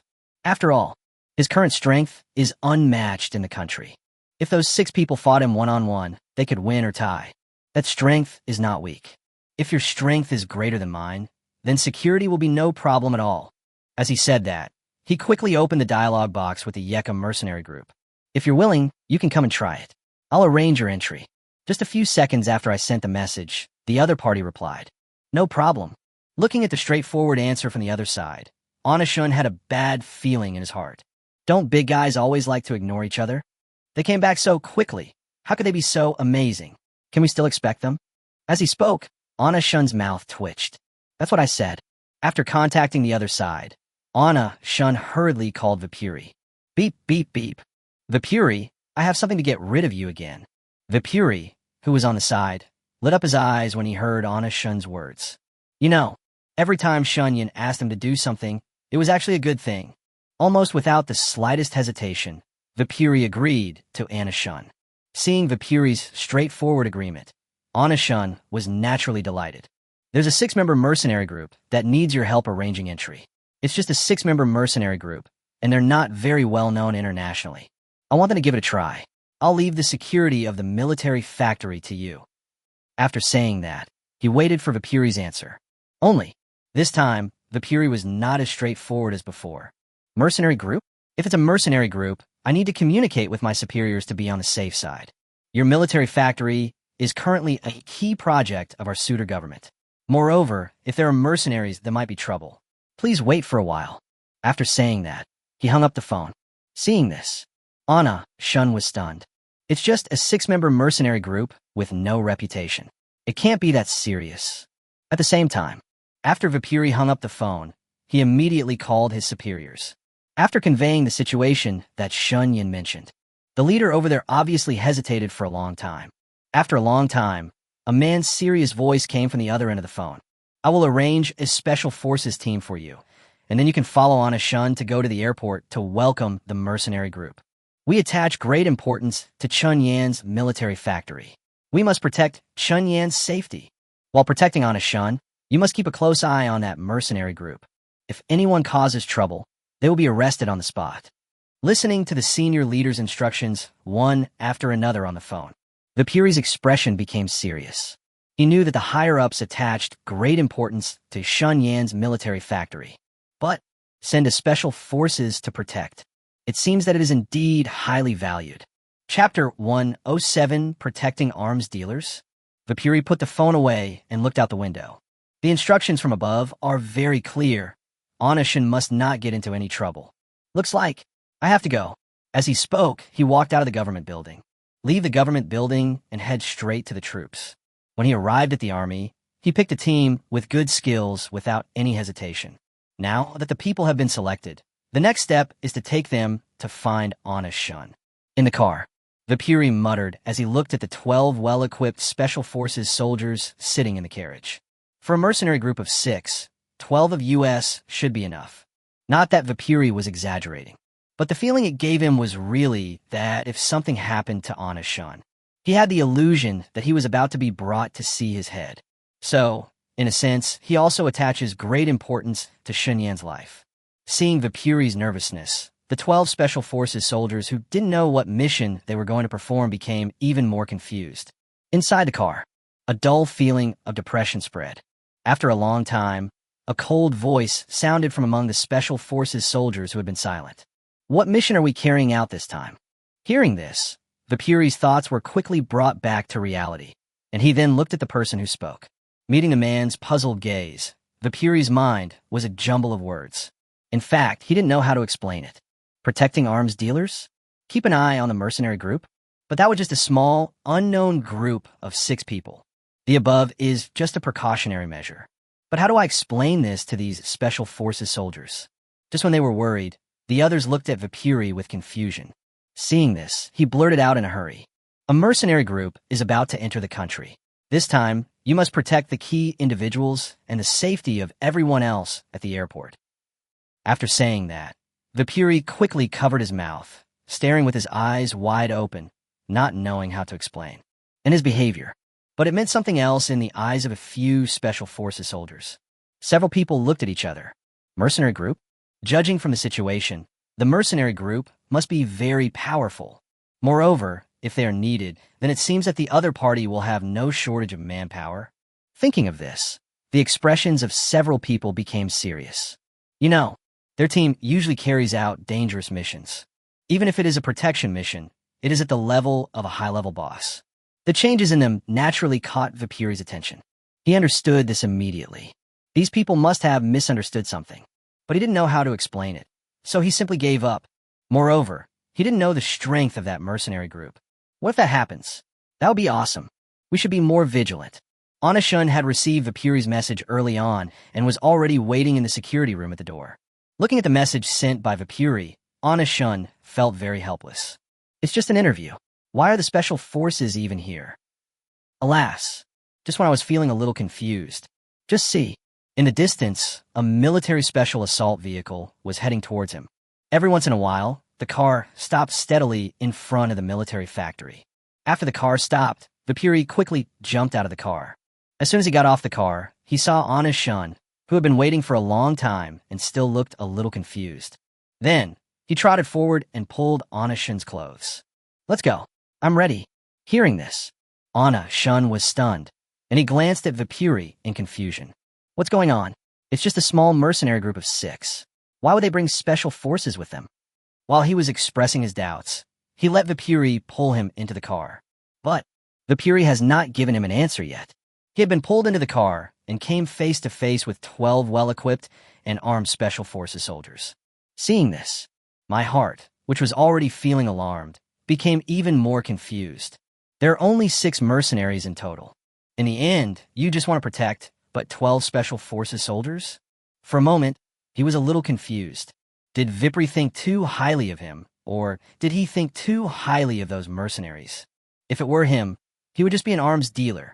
If there is anything special about him, it is that he can provide a large amount of arms to the local government, free of charge. But even if that's the case, there shouldn't be 12 Special Forces soldiers. After taking a look at these Special Forces soldiers, he widened his eyes and turned his gaze to Vipuri. Daya, what do you mean by this? However, for his puzzled look, Vipuri just gave a soothing nod. After that, nothing more was said. Seeing that Vipuri didn't speak, Anushin glanced at the dozen or so Special Forces soldiers in the carriage. Then, he looked at Vipuri and didn't say anything more. However, his eyes were always on the Special Forces soldiers in the car. And, looking at these Special Forces, a special idea arose in his mind. Since he's a Special Forces soldier, that skill must be beyond reproach. Moreover, since they were sent to protect him, there should be no problem in Cert, apart from anything else. Instead of trying out those guys' skills with others, it would be better to let these guys come. If only those 6 people could tie with them. In Soot, protecting his military factory is naturally no problem. The more I think about it, the better this method seems to me. However, how to find opponents for both sides is a problem. However, Shunyan did not worry too much about this. In the end, things will work out when the time comes. Not long. The group has arrived at the airport. 12 Special Forces soldiers, holding their weapons, did not get out of the car. It's an airport after all. If all of this were to come out, it would be a bit too high profile. Anushin and Vipuri stood in front of the car, looking in the direction of the airport. After arriving at the place, Anushin took out his cell phone to contact the people from the Yeka mercenary group. I'm at the airport, where are you? After sending the message, he turned his gaze to Vipuri, who was standing aside. He glanced at the Special Forces in the car, then looked at Vipuri and said with a smile, "This is really troublesome. It's just a small mercenary group entering the country, but it's still such a hassle." Hearing this, Vipuri smiled and waved his hand, speaking bluntly. "That's nothing. Where are the people over there?" Seeing Vipuri asking, Anna Shun looked at his phone. The Yeka mercenary group on the screen sent a message saying that they had arrived at the airport. Seeing this, Anna Shun searched around. However, after searching around, I didn't find any special group of people. Just when he was wondering, Vipuri patted his shoulder and said in a dazed tone, "That group of people wouldn't be the unknown mercenary group you mentioned, right? That's it? You still don't have much strength. It looks like Chapter 108. Hire a mercenary group to work as security guards at the military factory?" Seeing Vipuri's serious expression, Anushin was a little confused. Then, he followed Vipuri's gaze. Just see. The 6 men were wearing pure, black short-sleeve shirts, a bulletproof vest, and a black hood on their heads. From a distance, it looked like "I'm not easy to mess with" was written all over his face. This group of people stood out among the crowd. There is no other reason. Just these few people, although he had no guns in his hands, and even didn't have a knife because he had just left the airport. But it's just such an ordinary outfit. The 6 of them displayed a terrifying aura. The man in the lead had very well-developed muscles all over his body, and even his facial features were covered by a hood. However, with this body of muscular muscles, you can still tell that he is not someone to be trifled with. He was accompanied by several people. It is also obvious to the naked eye that they are not simple people. They are both blacks and whites, and the combination is mysterious. Seeing this, excitement flashed in Anushin's eyes. There's hope. That's it. Security? Not to mention being a security guard at a military factory. Even if I were to follow him as a bodyguard, there would be absolutely no problem. However, even though he thought this, he had no intention of keeping them immediately. You have to take it for a walk to know whether it is a mule or a horse. But it was different from Shunyan's excitement. When Vipuri saw those people, he immediately became alert. He glanced at the Special Forces in the car and made a gesture. The Special Forces in the car also saw the gesture at the first moment. The man sitting at the mouth stuck his head out. After a glance, his eyes instantly became sharp. He retracted his head, looked at the person inside, and nodded. Then, 12 Special Forces soldiers prepared their guns at the same time. Ready to go. Anushin and the mercenaries were unaware of everything that happened in the car. The 6 members of the mercenary group also noticed Anushin. However, their eyes stayed on the car behind Shunyan. Fei glanced at the car, then quickly looked at Jed, who was walking in front. Special Forces Assault Vehicle? Yes, it's Pakistan's Special Forces Assault Vehicle. Be careful. After hearing Jed's gloomy words, the other people looked at Anishan with a little more meaning in their eyes. At the same time, several people also became more vigilant. While walking towards Anishan, they were also observing the surrounding situation. As he got closer and closer to Anishan, Xiao sighed, clenched his fists tightly under his body. There are Special Forces soldiers in the car. Could this guy be from the government? After hearing what Xiao sighed said, the others looked at each other. Then, everyone turned their eyes to Jed, who was in the lead. The Special Forces are in the car. Should we still go forward? Feeling everyone's tense gazes, Jed didn't say anything. His eyes were fixed on Anishan. Interesting. As he spoke, he continued to walk in Anishan's direction. Seeing this, the others were stunned and looked at each other. However, even though he didn't understand, he still followed Jed's steps. Soon, several people came to Anishan. Almost without any hesitation, Jed stretched out a hand to Anishan. You are my employer, right? I'm Jed, the sniper of our regiment. This is Chiao Side, a sniper like me. Fei is good at close combat. Prince is responsible for communications in our team. Lai Damien is an all-around player. Nanti's close combat is very good in the world, almost ranked in the top 10. We Yeka are. As he was introducing himself, Vipuri gestured to the special forces in the car. Before Jed could finish his words, all the special forces in the car rushed down and surrounded the mercenaries with guns in hand. A moment. Several members of the mercenary group were all in combat readiness. Immediately, a group of people were about to take action. Just as a group of people were about to take action, Jed looked at Anishan and said with a smile, "What are you doing? An interview? The airport. Isn't it appropriate?" Looking at the man in front of him with a fake smile, Anishan looked at Vipuri. "Don't you know these people are here to interview for security guard positions at the military factory? It's rude of you to do this." The words fell. All the special forces soldiers at the scene were stunned. Hire a mercenary group to work as security guards at a military factory? Moreover, these people don't look simple. They want to be security guards? So exaggerated? The special forces soldiers looked at each other in bewilderment. Only then did Vipri remember the key to the matter. He just saw these people and became anxious. Forgot the most crucial information. He suppressed his guilty feeling and looked at the special forces. When the special forces were confused, Vipri's cold voice sounded. "Keep an eye on these guys. Let's go to another place." Facing everyone's puzzled looks, Vipiri waved. Then, the special forces took a look at the mercenaries, then watched them get into the car. Although I don't understand what the situation is, but they have to obey orders. Seeing that all the special forces had gotten on the bus, several people from the mercenary group looked at Anishan again. Is this a misunderstanding? Regardless of whether it was a misunderstanding or not, you should have an interview. Just as several people were muttering in their hearts, Anishan looked at Jed with a smile and said lightly, "It's a misunderstanding. Please get in the car with me and we'll go to another place."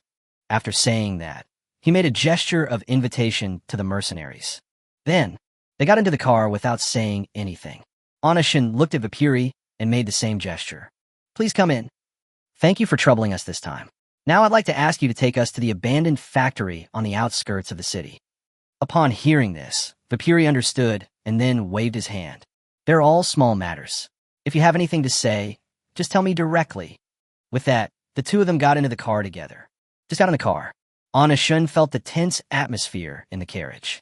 However, he pretended to know nothing and sat down steadily in the carriage. A moment later, the car stopped at the door of an abandoned factory. A group of people got off the bus and came into the factory. Anishan glanced at the 6 members of the mercenary group and said lightly, "Let me test your fighting skills first. Are you coming one by one, or all together?" The words fell. In the entire factory, everyone except Anishan was stunned. On everything or one by one. Who to fight?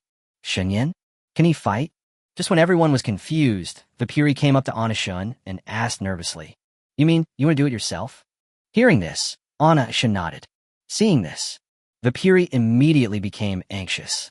Damn, we got orders from above. Nothing can happen to Anishan. What if he goes up and something happens? Thinking in his mind, he turned his head to look at a special forces soldier. "You try it with him."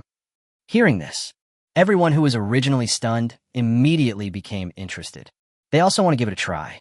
These seem to be mercenary groups with good strength. Is it as amazing as he saw? Chapter 109. Money is not a problem. Safety is the most important. The special forces were eager to try. Immediately, all the doubts in my heart were forgotten. You know, their target was originally this group of mercenaries. These people were already itching to make a move, and now that the opportunity was right in front of them, they definitely couldn't let it go. The 6 members of the mercenary group were also confused. When Anashun said that he wanted to give it a try with them, several people's cerebellums are about to atrophy. Damn, how can you beat up your boss before even starting work? This is just a joke. Just when several people were feeling confused, a special forces soldier stood up from the opposite side. Just see. Jonik looked at the mercenary group opposite, raised the corners of his mouth, and said with a smile, "You guys?" Together, the words fell. Immediately, several members of the mercenary group were frightened. What the hell? What do you mean by let's go together? It is extremely hurtful and even more insulting. Fate drilled the palm of his hand and looked at Jonik, saying provocatively, "How about this? 6 of us go down, and the 12 of you go up together. How about that?" The words fell. The special forces soldiers sneered, and no one responded. A moment.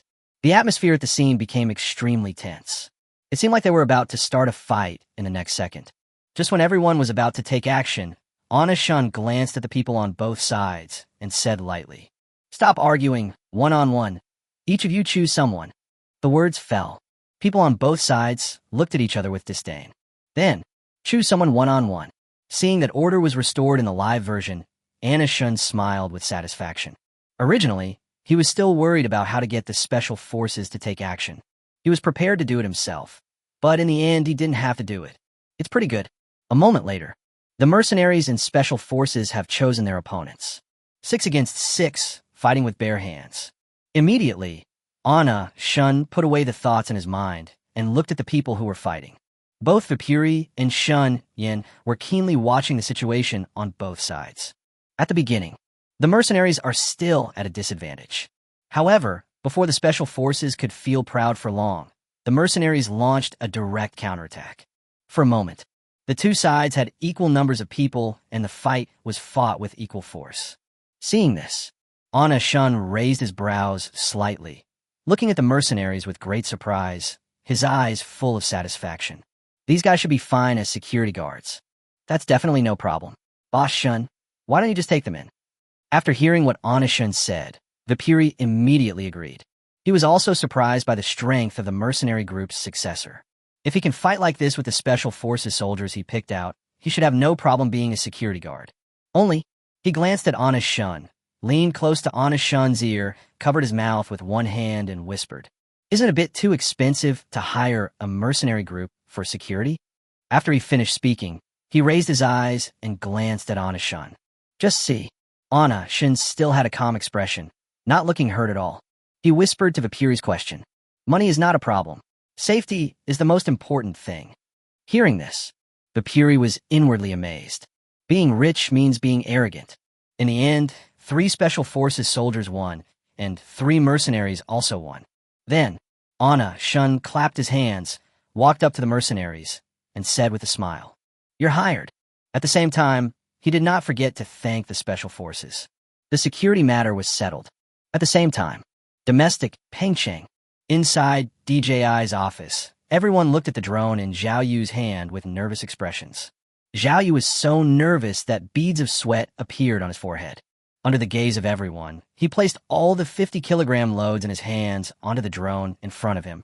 After putting down the last weight in his hand, he looked at Zhang Yuan on the side. His voice trembled as he said, "It's time for a test flight." After saying this, he completely released his hands, but his eyes were fixed on the drone, and he didn't dare to move away. The rest of the people also stared at the drone closely. Under everyone's nervous gaze, Zhang Yuan swallowed and then controlled the remote control in his hand. Just see. After swiping the remote control, the drone flew up very flexibly like an elf. Soon, no one flew away for a distance. Everyone's heart tightened when they saw the drone take off smoothly. While observing the drone's movements, Zhao Yu issued instructions to Zhang Yuan. "Brother Yuan, you can increase your altitude. After we get to a certain altitude, we could try to increase our speed." After saying that, Zhang Yuan's operation became faster. After a set of operations, the drone, carrying 50 kilograms and equipped with radar, took off quickly. That's not all. It is very stable even at very high speeds. Seeing that it was in good condition, Zhang Yuan operated the remote control in his hand and sent the drone out of the window. The wind force at high altitude is quite strong. When the drone first went out, it was shaking slightly due to the wind. However, Zhang Yuan was not panicked at all. He slowed down the drone and ascended slowly. After adapting to the situation outside, the drone flew very steadily in the air. After some testing, Zhang Yuan operated the remote control and the drone flew back. Seeing this, Zhao Yu was so excited that his whole body was shaking and his eyes were red. He hugged Zhang Yuan and spoke with tears in his voice. "We did it! We did it! The drone that Shun Kaishan wanted. We made it! This is simply the greatest invention of the 21st century." Seeing this, the others' eyes also turned red with excitement. They all rushed forward and hugged each other. At the same time, he kept shouting, "Holy crap, Brother Yuan, we finally made the drone that Shun Kaishan requested. I can't believe that something like this can actually be researched. If I don't make it, I won't believe it can really be done. I really admire myself. I must quickly tell Shun Kaishan this good news. It's just that we are so cheating." Everyone in the DJI team exclaimed in surprise and shed tears. You know, in order to complete the drone that Shun Yin requested as soon as possible, everyone spends almost all their time on it. And it can bear a load of 50 kilograms and is equipped with a radar. They are creating the impossible. However, they lived up to Anna Shun's expectations and succeeded. After the excitement subsided, Zhang Yuan looked at everyone with tears in their eyes and said with a smile, "Stop shouting, stop shouting. I have to tell Shun Kaishan this good news quickly." Hearing this, everyone fell silent and stared at Zhang Yuan. Zhang Yuan took a deep breath, his hands trembling as he tried to send a message to Shun Yin. "I clicked for a long time, but I didn't type a single word correctly." He looked at everyone and said with a smile, "I'm so excited. My hands are shaking so badly." Then, a burst of laughter came from the office. Chapter 110. Which factory hires a mercenary group for security? Just when Zhang Yuan sent a message to Shun Yin, Anna Shun was leading 6 mercenaries to the military factory. On the way, he was still looking at the 6 mercenaries. He doesn't understand. The mercenaries can fight the special forces to a draw. That naturally means that their strength is certainly not bad. I wouldn't say it's very famous, but it's not that famous either. There's almost no such group. Could it be that these people really just got together? It doesn't look like it. Thinking in his heart, Anna Shun was ready to ask directly. "You?" Ding ling ling. The words were on the tip of my tongue, but before I could finish them, my cell phone rang. Anna Shun frowned, then took out her cell phone. He was a little surprised when he saw the caller on his phone. Zhang Yuan. Suddenly, he remembered. Since coming to Pakistan, Zhang Yuan hasn't contacted me for a long time. After clicking the connection button, before he could say anything, Zhang Yuan's excited voice came through. "Gai-sen." "No. Boss Shun, we've made the drone you requested. A drone that can carry 50 kilograms and has its own radar. It's made." Hearing this, Anna Shun's eyelids twitched, and he was very surprised. He really didn't expect it. Zhang Yuan actually managed to make the drone he wanted in such a short time. He knew how difficult it was to achieve the request he made. However, he has already told Zhang Yuan, "I fully believe in his technology and believe that he can make the drone." Only, Zhang Yuan was able to make the drone in such a short time. That was really beyond his expectations. He couldn't help but sigh. Zhang Yuan's professional skills are really amazing. This ability is absolutely amazing. Then, he suppressed the shock and excitement in his heart and said with a smile, "Well done. It was indeed the right decision for me to invest in you. If you need money next time, just tell me." The words fell. Anna Shun heard the excited laughter of Zhang Yuan's team on the other end of the phone. They were happy, and Anna Shun was even happier. Although the war between Mao and Air Mao is still developing at a lukewarm level. But the sooner they make it, the sooner they can open up the market. Then, after thinking for a moment, he said lightly, "By the way, for this type of drone, have the factory produce 50 of them first. 50 will be enough. As for why it is 50 units. This was his final decision after careful consideration. First of all, if Zhang Yuan produces 50 machines, it will be able to keep up. the most critical. He just needs to open up the market now. As for the future, he has an even bolder idea. After receiving Shun Yan's instructions, Zhang Yuan was confused, but he didn't ask. If we only need 50 units, we can produce them quickly. Contact me once the drone is produced, and I will give you the address. Without waiting for Zhang Yuan to ask, Anna Shun arranged the follow-up matters directly. After that, he chatted with Zhang Yuan for a few more words and then hung up. After hanging up the phone, Anna Shun couldn't calm down for a long time. Because the opportunity for him to enter the high-end arms market has arrived. You know, a drone that can carry 50 kilograms and has its own radar is at the station. Its effect will be infinitely magnified. Selling out is not a problem at all. Moreover, the idea of this drone is more than that. Along the way, the smile on Anna Shun's face never faded. Along the way, he was researching drones. If you want to sell drones in big numbers in the future, you must carefully consider how to open up the market. Even good wine needs no bush, let alone a drone. He thought about sending it directly to the station of Demao and Airmao. But now is obviously not the best time. Want to open up the market well. Of course, it will be delivered directly to the station. For example, Yemen and Syria. It is precisely because of this that East and West shine so brightly in the Middle East. That's why customers came to us in an endless stream. Because of this, the whole world can see its power and effects.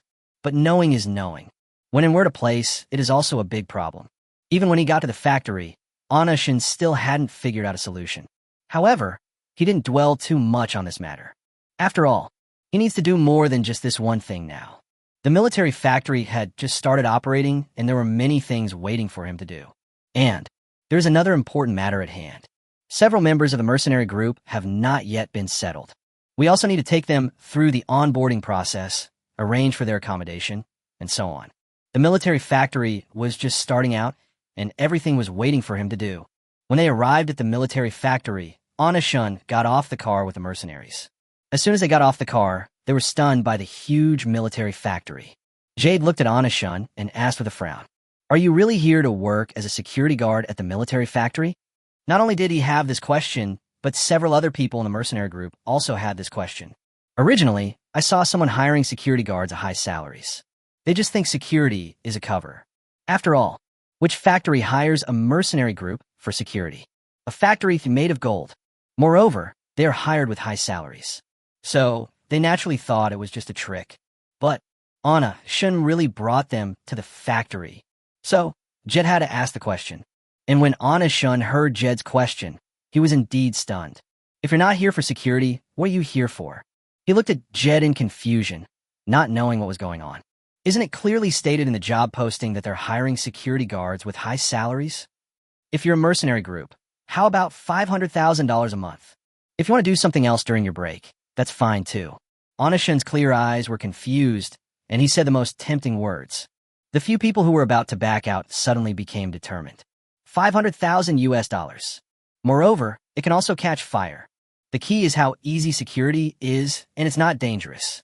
Immediately, Jade swallowed and said while forcing himself to remain calm, "I just want to confirm if he is a security guard." "That's fine. I'll show you around our factory then.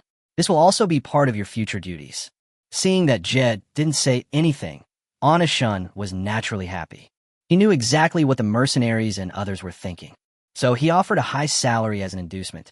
Before posting the recruitment post, he specifically checked the price of mercenaries. Logically speaking, for a mercenary group, like the Yekum mercenary group, which is not very popular, $100,000 is enough. But there is no other way. If you want to keep someone, you have to tempt them enough. Mainly, their strength is actually worthy of this price. Then, Anna Shun took the mercenaries and toured the entire military factory. Chapter 111. Shouldn't the fighting in the Middle East be intense? Just as Shun Yan was taking the mercenaries to visit the factory, Zhang Yuan also followed Shun Yan's instructions. Put the newly developed drone into production. The military factory naturally did not stop either. When Anna Shun took the 6 people to visit the various assembly lines, all the major assembly lines in the factory also started working. They're all operating closely. Some assembly lines are making guns, and some are making cannons. In short, no one was stopping. Various weapons are being manufactured intensively. and the members of the mercenary group will also be able to see everything they see. They also had more faith in Anishan, the financial sponsor. After all, someone who can build such a large military factory and has close connections with the government. No matter how you look at it, it's not simple. At last, after taking them around, Anishan went straight back to the hotel. He has been really busy during this period. It's not that I don't have money, it's that I don't have time. Lying on the bed in the hotel, Anishan looked at the ceiling and sighed. It's so fucking awesome. These things are simply not what humans do. Having said that, Anishan closed his eyes and prepared to rest. Just as he was about to fall asleep, his cell phone vibrated. Feeling the vibration of the phone, Anishan frowned. Then he reached out and began to feel around. I opened my phone and saw a message from Minister Ba.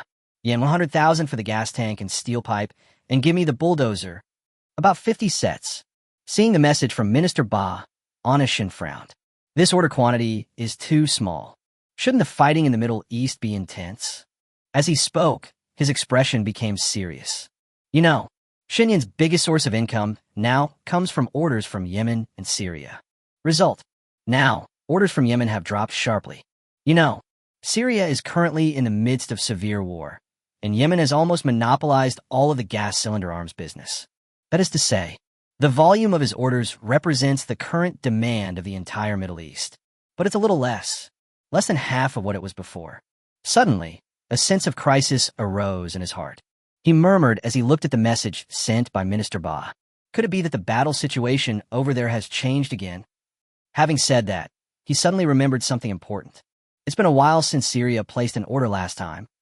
The sense of crisis in his heart became stronger. Immediately, he quickly switched to the background and opened Baidu to search. A quick search reveals news of the Syrian war. Seeing this, Anishan became even more confused.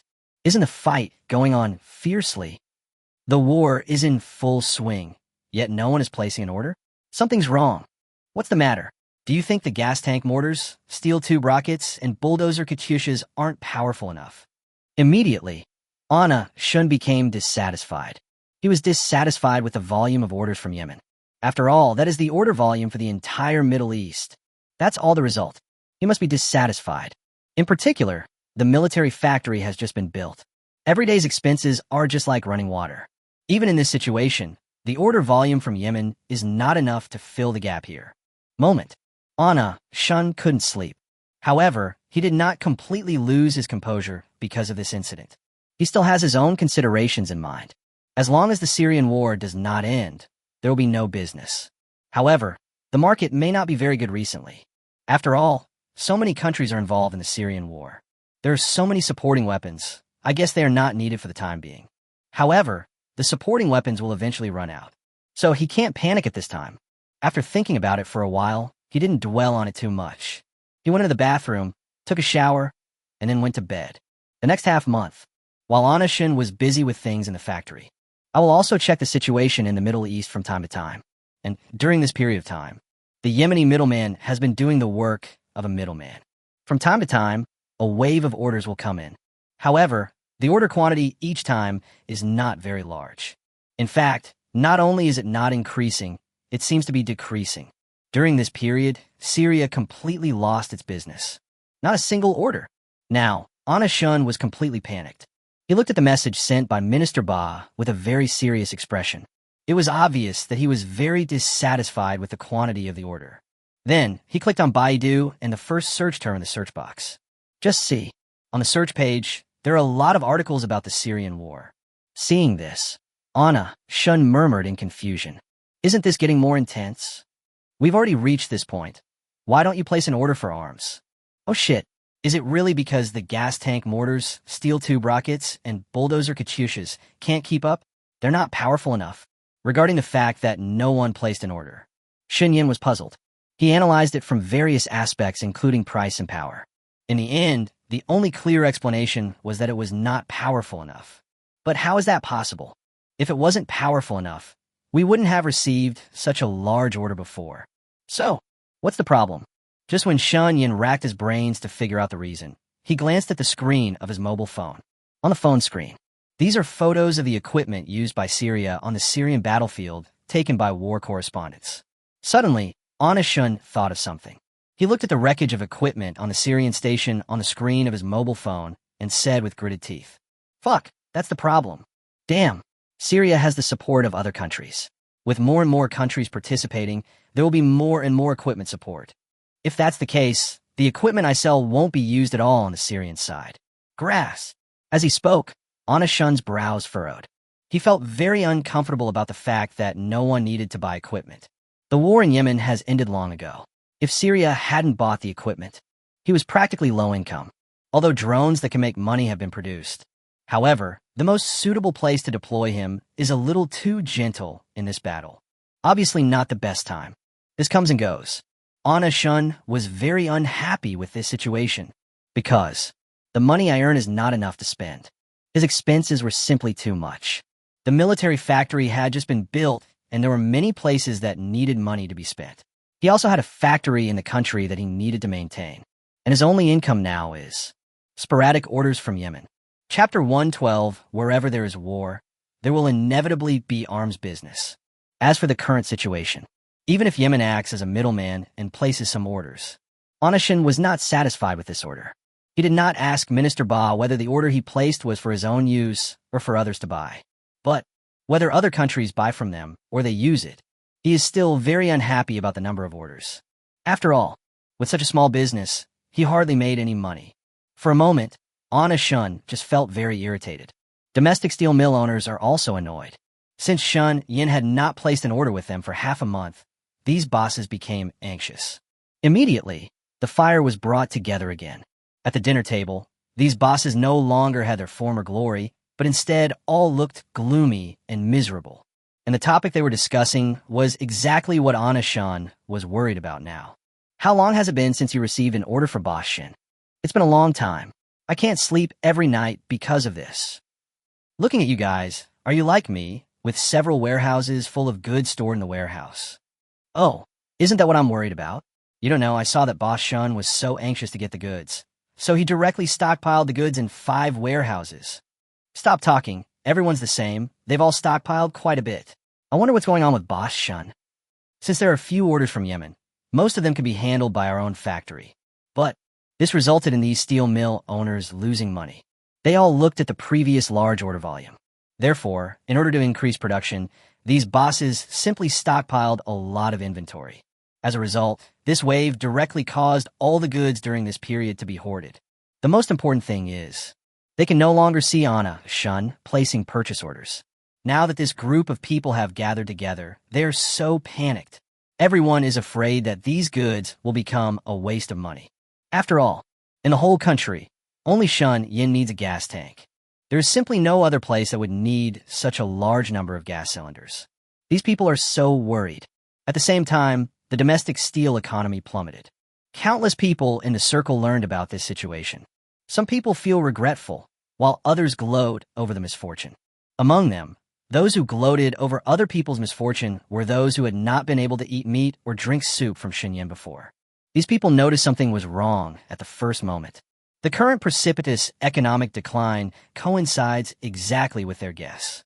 Then, rumors began to circulate throughout the economic circle. Xinyan's business is in a downturn, and the main problem is the Middle East station. As more and more countries come to participate in the Middle East station, those junks of Xinyan are eliminated. Xinyan's business is declining, and the market for gas cylinders and steel pipes is over. Those who stockpiled inventory when orders were high are screwed. They can't sell it. Alan Shun is finished, and this wave of economy that he started is also finished. A sudden economic boom is always doomed to decline. This economic boom is definitely coming to an end.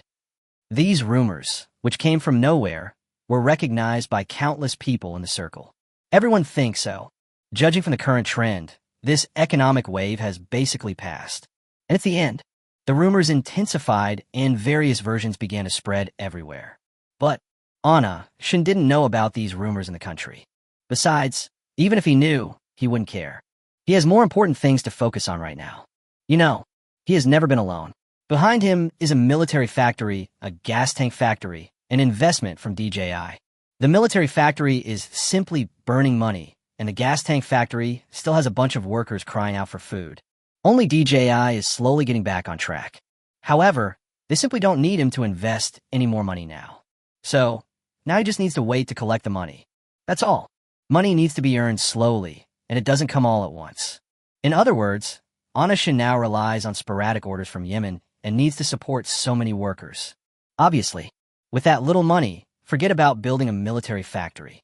They could only stutter and pay the wages of the steel plant employees. So, that's the current situation. He really needs to make money. Knowing that he needed to make money, Anashin was not idle either. Then, he began to research new ways to make money. He muttered as he watched the busy Syrian battlefield and the station announcement on his phone. It's not time to use drones yet, so we can only sell equipment.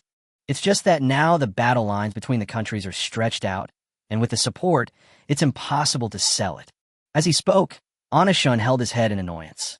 The hottest battlefield in the world today is the Middle East. But no one has any use for his crappy stuff now. This means that even if there is stock, it cannot be sold. Just when he was feeling annoyed, he looked at the Syrian battlefield on his mobile phone. The Eagle Sauce started a war to make money. In a sense, aren't our goals the same? If that's the case. But isn't this a bit too extreme? An extreme and bold idea slowly emerged in Shun Yan's mind. But as soon as this idea came out, he rejected it.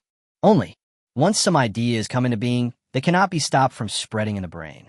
Although I rejected all the ideas of the first time, however, he kept thinking about it afterwards. In the next few days, Anashin was still in the military factory, busy with various resettlement matters. At the same time, Yemen also placed 1 or 2 orders occasionally. It's just, the order volume is getting smaller each time. Yen, the gas tank, and the steel pipe are each 50,000. Looking at the message sent by Minister Ba on the phone, Anashin frowned. He looked at the number of orders and felt extremely depressed. And the thoughts that had arisen in my mind before came to my mind again. He took a deep breath, lifted his hair, and looked at the ceiling with a troubled expression. To do it or not? For a moment, he felt as if his mind had crashed and everything was fuzzy. He knew very well that his ideas were extremely evil and extreme. However, it seems that no matter from which angle, this is the only solution at the moment. After deep thought, he opened his eyes and looked at the ceiling again. His expression was no longer conflicted, but determined. Then, he turned on his cell phone and searched for the latest situation in various countries. Since there's no business, I'll start a war if all else fails. Where there's war, there's bound to be an arms trade. Chapter 113 behind the hoopoe is the eagle. Once he made up his mind, he would act immediately. After taking a look at the international situation, he had some plans in mind. If a war is started, we certainly cannot choose a strong country, because strong countries have good equipment. Just like the Mao and Air Mao. Anashin never thought of using equipment like gas tanks and mortars on them. These countries have no shortage of sophisticated equipment. Although his modified equipment is cheap, it is quite powerful. However, these powerful countries have their own equipment depots and are not short of equipment at all. There's no way I'd even consider his junk. So, he will find another way. Think of the drone project. Thinking in his heart, Anashin pointed his spearhead at those small countries with personal grudges. He opened the world map and searched it. White elephant, silly Dahlin, monkey, foot basin chicken. After some searching, he still couldn't decide which 2 countries to attack. Looking at the world map in front of him, Anashin frowned. Actually, it's not that he has no ideas, but he is still a little conflicted. Although he would certainly gain benefits from provoking a war. But this idea is still too extreme. Are we going to ignore the lives of thousands of people for the sake of profit? Cruel, but effective. As an arms dealer, he profits wherever there is war. And if there is no war, he will have no benefit. Thinking in his heart, Anashin covered his face, and his heart began to waver again. After thinking it over again and again, he took a deep breath and said in a firm tone, "For arms dealers, profits only come when there's war, and my profits are above all else. When it comes to profiting from war, the eagles are the ones who benefit the most. I'm just following their lead." Said. He had been wavering in his words, but he began to make a decision. Thinking of eagle sauce, the unfounded sense of guilt in his heart disappeared a little. He brought his hands, which were resting on the table, to his chest and analyzed. I'm different from eagle sauce. The eagle sauce is like this. He will kill anyone he doesn't like. As for me, I simply found 2 countries that already have conflicts and stirred up their conflicts. In fact, what Anishin said did not make sense. He did it strictly speaking. It is not a malicious provocation of war, but it is just a way to bring about what will eventually happen in advance. Two countries that have always had a grudge against each other and dislike each other. Even without his guidance, something would have happened sooner or later. War is inevitable. It is just pointed out in advance. After a round of analysis, he was no longer troubled. He turned his gaze to the world map again. His cold eyes scanned the world map. Final. His gaze stopped at the Middle East. He pointed his finger at a corner of the Middle East plate on the map and thought. There seems to be a lot of conflict between these two countries, and, if I remember correctly, in their previous life on Earth, there should have been a battle between the two of them. If that's the case, we can give it a try. As he spoke, Anishin raised the corners of his mouth, revealing a wicked smile, because he identified these two countries at the same time. Another great idea came to mind. Since the eagle sauce is world famous for making money from war, in this case, he wouldn't mind committing one more sin. The more he thought about it, the more it made sense to him. So he nodded and said with a smile, with the identity of an eagle, perhaps it will be easier to get things done. After saying that, he began to plan. And just when he was planning to use his identity as an eagle to sow discord between the two, don't wait for him to start a war. On a calm, sunny day, the Hupu suddenly attacked Mugwa. When people all over the world are paying attention to the battlefield in Syria, the Hupu made a move quietly. And this was just the beginning, and the Hupu's firepower was extremely fierce. The people of Mu State were chatting at home, while the military was conducting normal patrols. Countless artillery shells flew directly across the sky of Mu State. All of them fell on the territory of Mu State. A moment. Countless soldiers were filled with alarm. While busy dodging the shells, he still did not forget to fight back. Not long. The battlefield of Mu State was filled with smoke.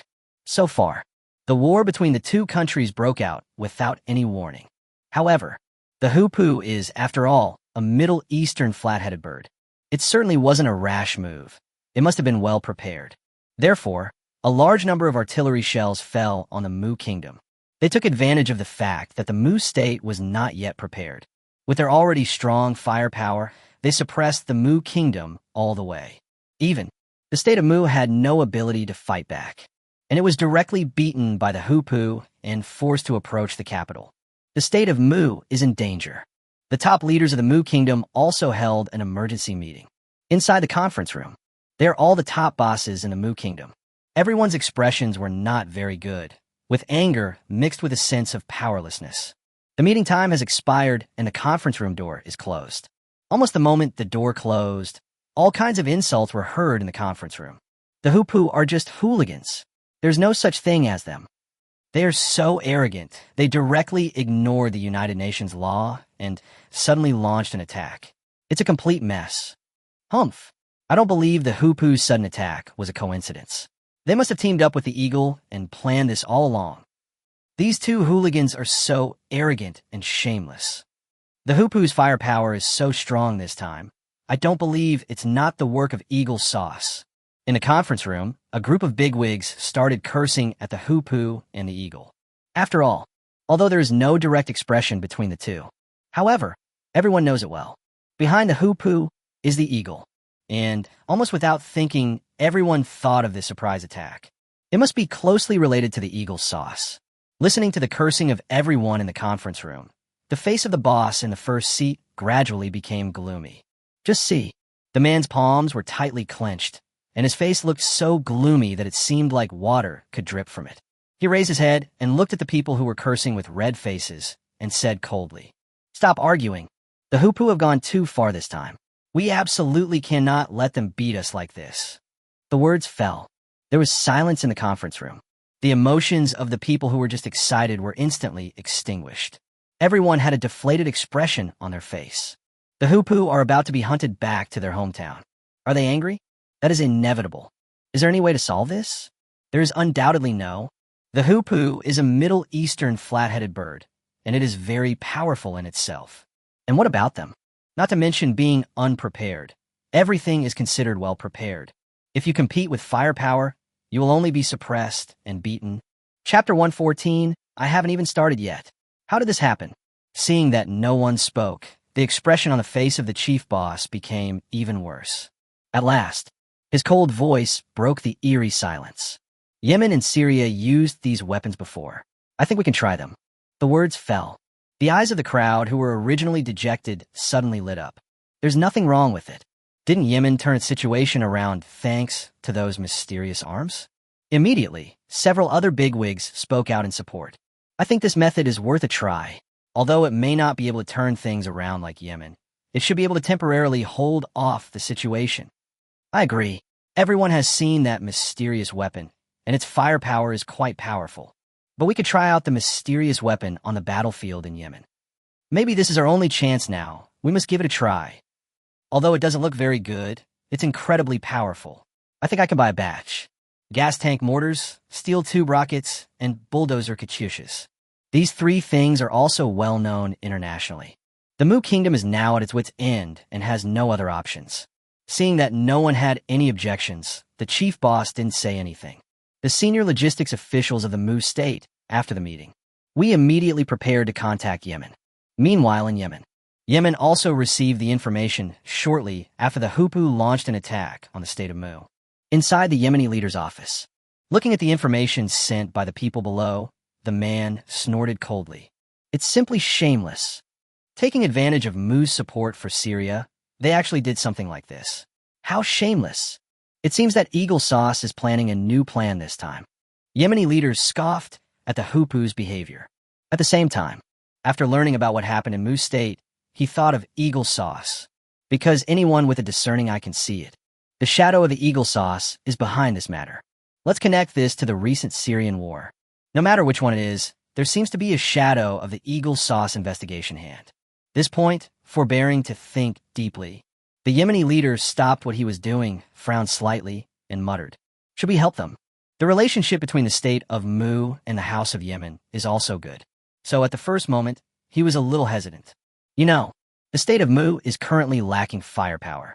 They were even forced to retreat home due to the suppression of the Hupu's firepower. The situation is clear. If things continue like this, it's very likely that... Moreover, there was another very important reason why he wanted to help Mu's state. The Muslim kingdom supported Syria in the Syrian war. So, this is definitely a friendly force. For a moment, the man was very conflicted. After all, this time, Mu and Syria are different.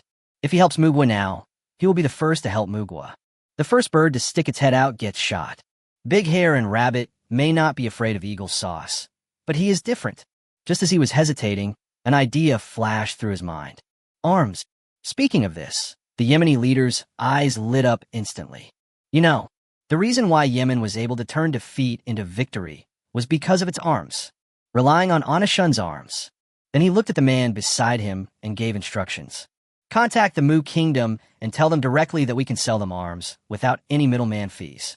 After receiving the order, the man left quickly. Soon after, Minister Ba contacted people from the Mu Kingdom. Minister Ma, do you need gas tank mortars, steel tube rockets, and Katyusha bulldozers? Oh my, your call came just in time. I was just about to call you. We're going to place an order for the same weapons you ordered before. Before Minister Ba could finish his words, Mahler's urgent voice was heard first. Hearing this, Minister Ba smiled and then said with a smile, "If you want to buy it, we can help you buy it from the arms dealer without charging you any middleman fees." All right. One thing is, the arms dealer sends you the raw materials, but you might need to modify them yourself. But don't worry, we will have someone teach you. After that, there was no sound on the other end of the phone. After a few seconds, a hesitant voice was heard. You all probably know our current situation. We probably don't have time to make modifications right now. Are there no finished products? Minister Ba was stunned after hearing what Dao said on the phone. This really stumped him. It does take a lot of time to make a big change. Moreover, he had also heard about the situation in the state of Mu. It seems that they really don't have enough manpower to make drastic changes. Minister Ba frowned and thought deeply. After some thought, he said with some embarrassment, "We haven't purchased modified munitions, but we can ask for you." "No problem. If it's modified munitions, we'll need 500 Katyushas, gas tank mortars, and steel tube rockets, each worth 1 million. The price is negotiable." Hearing Minister Ba's words, Mahler seemed to see hope, and his tone was full of excitement. After hanging up the phone with Mahler, Minister Ba held the phone and did not send a message to Anna Shun immediately. He was still a little nervous about Mahler's request. After all, in the deal with Shun Yin said from the beginning that he needed to reform himself. However, the current situation in Mu State. After some hesitation, he gritted his teeth and sent a message to Anna Shun. Let's try our best to save the dying horse. As he spoke, he opened the chat box with Shun Yin. The Mu kingdom was attacked by Hupu, and they're almost hitting the capital. They definitely don't have the time in this situation, so I hope you can help them revise it and send them the finished product directly. After sending the message, he held his phone, feeling very nervous. At the same time, Pakistan. After receiving Minister Ba's message, Anna Shun raised his eyebrows in surprise. I haven't even started yet. How did this happen? What's going on? Anna Shun did not immediately respond to Minister Ba's message. He opened Baidu and started searching. Originally, it was the Hupu in Mu State that Shun Yin planned to instigate. But he hasn't come up with a comprehensive plan yet. As a result, the two started fighting first. This was totally unexpected for him. Then, he clicked on the search term. As soon as I searched for Mu State, several hot posts popped up on the webpage. After some understanding, the corners of his mouth turned up. It seems I don't even need to do anything. Eagle Sauce can't hold back anymore. That's perfect. As he said that, he jumped to the chat page with Minister Ba. Looking at the information above, Anna Shun pondered. If you can help me with the explosive modification. What a coincidence. Chapter 115. Can gas cylinders still be sold? The incident in Mu State was indeed a coincidence. If you are still in the country, it's really hard for Anna Shun to make a big change for him. After all, the country has very strict regulations in this regard. Not to mention the quantity they want, even if they only make a major change to one. That's enough for him to use the sewing machine for the rest of his life. But it's different if you do a modification in a military factory. In Pakistan, all of this is legal. Then, the corners of his mouth rose, revealing a long-lost smile. Then, he opened the chat box with Minister Ba. It's not impossible to get a modified finished product, but you need to pay extra. The price of such a set is different from what it was 9 years ago. No problem. How much increase? Almost immediately after Anna Shun sent the message, Minister Ba's message arrived. When he learned that Anna Shun could help, he was so happy. Money? No big problem. As long as I can help with the major changes, everything else is trivial. And Anna Shun was naturally happy to see Minister Ba being so straightforward. Only, how much will it increase? He hasn't figured it out yet. He did a simple calculation. The labor in Pakistan is much more expensive than in China. In this case, double the price. If you accept this price, give me half a month, and I will send you the finished product after the modification. He was actually a little unsure about the double price. If you calculate it this way, the price of a gas tank and steel pipe is $100 US. $100. This price is not low, it's even a bit high. But he had no idea how a country as rich as the Middle East made the decision. And when Minister Ba received Shun Yan's price, he didn't feel anything wrong, even if the price doubles. Gas tank mortars and steel tube rockets are $100 each, which is still considered a low price. In other words, the price of the Katyusha bulldozer is more normal. However, if it is a finished product that has been completely modified, then this price can be considered a low price. Although he felt that there was nothing wrong with the price, they were not the ones buying it after all. The final decision still lies with Mugwa. Then he sent a message to Mahler. The arms dealer has replied. I can help you with the renovation, but the price will be double the previous price. The gas tank mortars and steel tube rockets are priced at $100 each, while the Katyusha bulldozers are $1 million each. Seeing Minister Ba's message, Mahler's eyes widened in shock. This price, it's cheap, he replied without any hesitation. No problem. In Mahler's opinion, the price reported by Shun Yin is already the lowest price in the arms market, although his material cost is not high. But equipment with the same power is definitely the lowest price in the world. It's so cheap, of course there's no need to think about it. He suddenly understood why Yemen and Syria had been able to maintain such strong firepower before. After doubling, it's $100. Before that, when they bought them, they only paid $50 each. Such cheap and powerful equipment should be thrown away like cabbage. How can the firepower not be strong? For a moment, he was no longer as disheartened about the battle with the Hupu as before. He held the phone tightly and spoke in a trembling voice. We should have hope. After receiving Mahler's reply, Minister Ba conveyed his message immediately. Manhwa has no objection to the price increase, but delivery must be timely. Gas tank mortars, steel tube rockets, 1 million each, 500 kWh bulldozers. The deposit has been transferred. Seeing this, a satisfied smile appeared on Anishun's face. At the same time, sighed. It turns out that people in the Middle East are rich. While speaking, he also sent a message to Uncle Zhong. Uncle Zhong has an order. 1 million each for gas tanks and steel pipes, and 500 sets of bulldozers. This order is also very urgent. It must be purchased nationwide, and the address must be changed to a new one. After sending the message, Anna Shun breathed a sigh of relief. All the worries I had about the orders disappeared. At the same time, domestically, Huching. There are not many orders during this period, and the factory is very quiet. Uncle Zhong just fell asleep on the table. Sudden, the cell phone next to him kept vibrating. The phone vibrated, and so did the desktop. Then, Uncle Zhong was awakened from his sleep and touched his cell phone. He raised one, eyed a look at the incoming message. Just see. Uncle Zhong, who was originally sleeping in a daze, suddenly brightened up his eyes. Immediately, he sat up abruptly.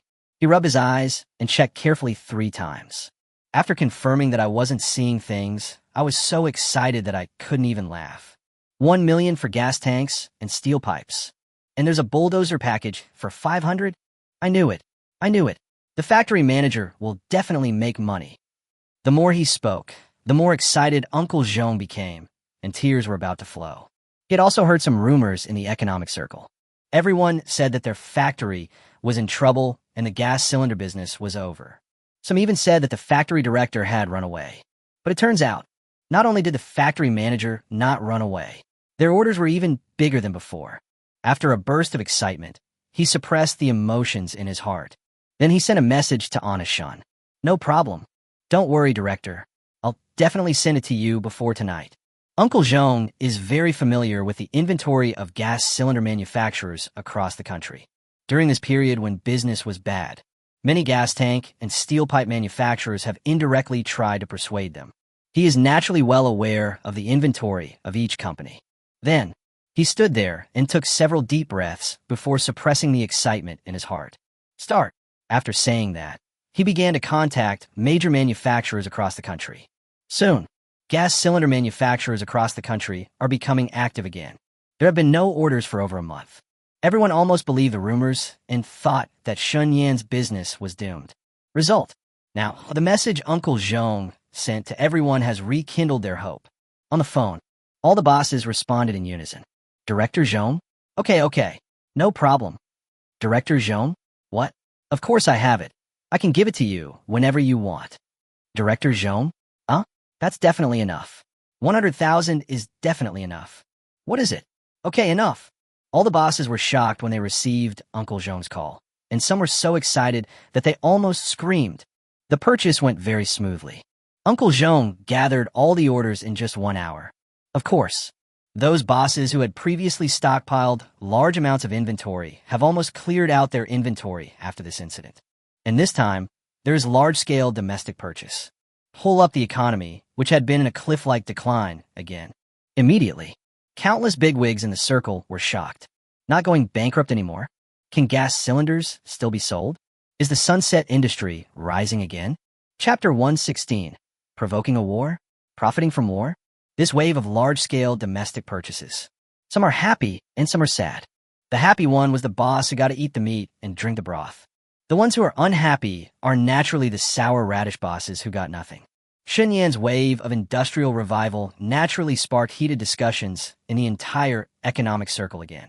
I have to say, this Pringles boss is really amazing. He always manages to surprise people. Regardless of what they do, regardless of whether they have violated the law, they're really capable of making money. Although I don't know who he sells these gas cylinders to or what they are used for, he is really making money. Not only does he make money himself, but he also helps the entire industry make money. That's right. You never guess where the money comes from. I've finally seen clearly what happened this time.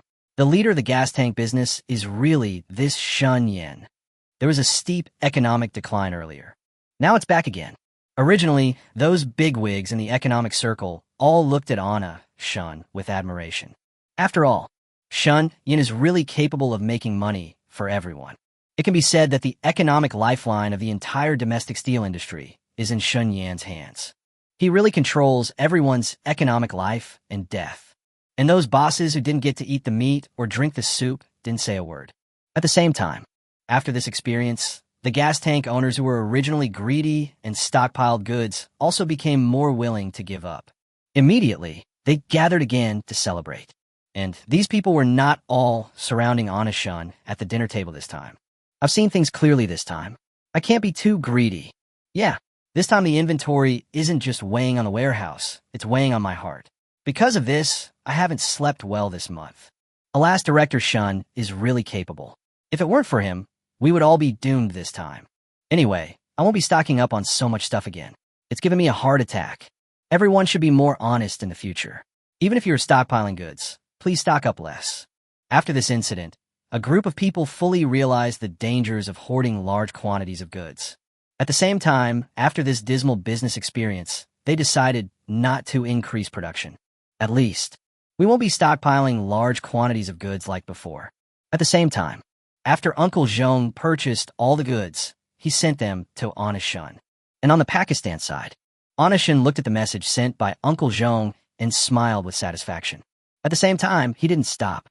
He looked at the logistics information sent by Uncle Zhong, calculated the time, and said lightly, "Although domestic logistics are very fast, it will probably take more than a day or two to arrive in Pakistan. But this is also good. Before they come, I can recruit some more people and teach them how to make explosive changes." As he spoke, Anashun nodded thoughtfully. Just do it. At present, in Sutor, Anashun is still not very familiar. Therefore, he still wants to ask the government for help directly with recruiting workers. Giving the government a helping hand is one thing, but the most important thing is efficiency. Later, he sent a message to Vipuri. I still need a group of workers with flexible hands, preferably those with nimble hands and feet. It would be even better if they have military experience. As for the number of people. Speaking of the number of people, Anashun thought for a moment. 1 million each for gas cylinders and steel pipes, and 500 sets of Katyusha bulldozers. This is quite a big project. After some thought, he sent the number of people to Vipuri. About 50, they should be able to come to work in the next few days. Thank you for your help. After sending the message, Anashun let out a deep breath. The string that had been tense for some time has finally relaxed a little. Vipuri also replied quickly. If you have anything else to say, just tell me. Recruiting workers is a piece of cake. He knew this deeply after the last mercenary incident. The importance of Shun Yin and his military factory to the Sutor government. Not to mention recruiting workers, which would be a good thing to solve the economic problems of local people. And every time Anashun came to him, it was either to do good things for the local area or to give money to the government. He actually hoped that Anashun could trouble him a few more times. These are all good things. Then he asked 2 more questions. Is it just job postings? If there's nothing else, I'll go find someone for you. Seeing Vipuri ask this, Anashun thought about it carefully again. Suddenly, he remembered another thing. We have the materials and the people, but where are the tools for the transformation? Although their factory is a military factory. However, it seems that the tools that will be used for the explosive modification are not available. Afterwards, Anashun made a list of the tools needed for the explosive modification and sent it to Vipuri. Finish all this. Only then did Anashun resolve all the trivial matters. Looking at Vipuri's answer on the phone, he couldn't help but sigh. The government is really great. Not only is it efficient, but the service is also thoughtful.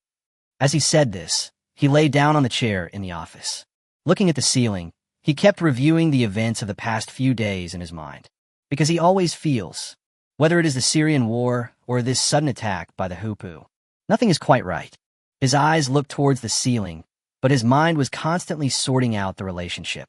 These 2 things were definitely instigated by the eagle sauce. But what is his purpose? Plovokva? Profit from more. But I always feel that things are not that simple. His mind was full of thoughts. However, no matter how hard he thought, he still couldn't come up with anything. In the end, I just stopped thinking about it. After all, he is an arms dealer, and as long as he can make money, that's enough. As for the rest, it is neither his business nor his responsibility to take care of it. Then, after arranging everything, he went back to rest. On the other side, After receiving Anishun's instructions, Vipuri immediately sent the list sent by Anishun to the relevant departments. After that, he started recruiting people for him without stopping. He is very efficient. It only took half a day. He found 30 young, obedient, and skillful people. Not only does it help recruit people, it also provides a door-to-door delivery service. He brought a group of people to the munitions factory. After taking the place, he called Anishun. "Where are you? People have found you. There were 50, but I found 30 for you." "What?" When Vipuri called Shunyin, Shunyin was sleeping soundly in the hotel. Originally, Anishun was still half asleep. After hearing what Vipuri said, he sat up from the bed.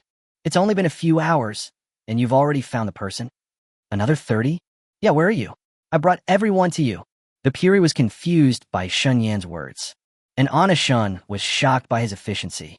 It's really worthy of being the government, this efficiency. Absolutely.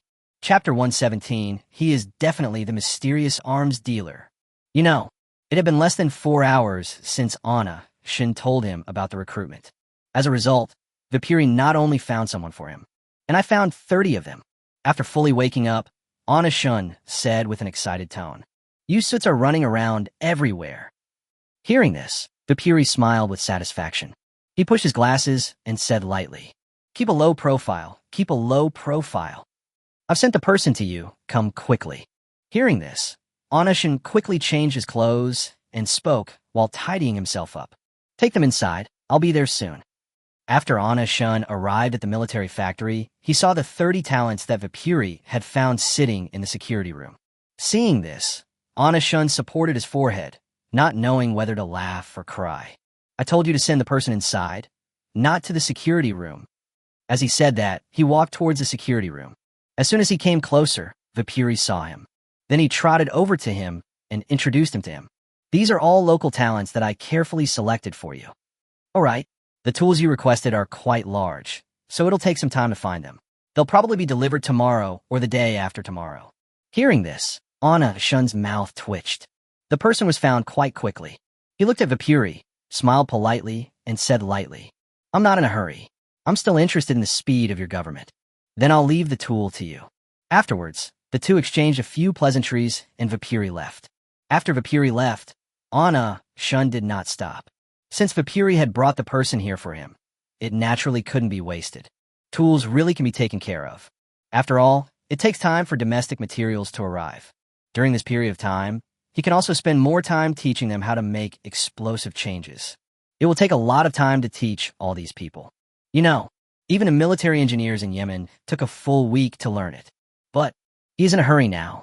He promised them that all the goods would be shipped over in half a month. Therefore, teaching in 1 week is definitely not enough. If you want to deliver on time, you need to spend a lot of time learning. Then, Anishun glanced to the factory gate. He pulled over a worker who was idle and gave him instructions. "What's your name? Don't go in yet. Go buy something for me." Hearing this, the man was very happy. You can help the factory manager without having to work. This kind of thing is definitely a good thing. He nodded quickly and said with a smile, "Director, you've made the right choice by finding me. My name is Ameo, and I'm from Soot. Don't worry, I can definitely buy you what you want." "Okay, Amao, help me buy 100 gas cylinders and steel pipes." Anishun was very satisfied with Amao.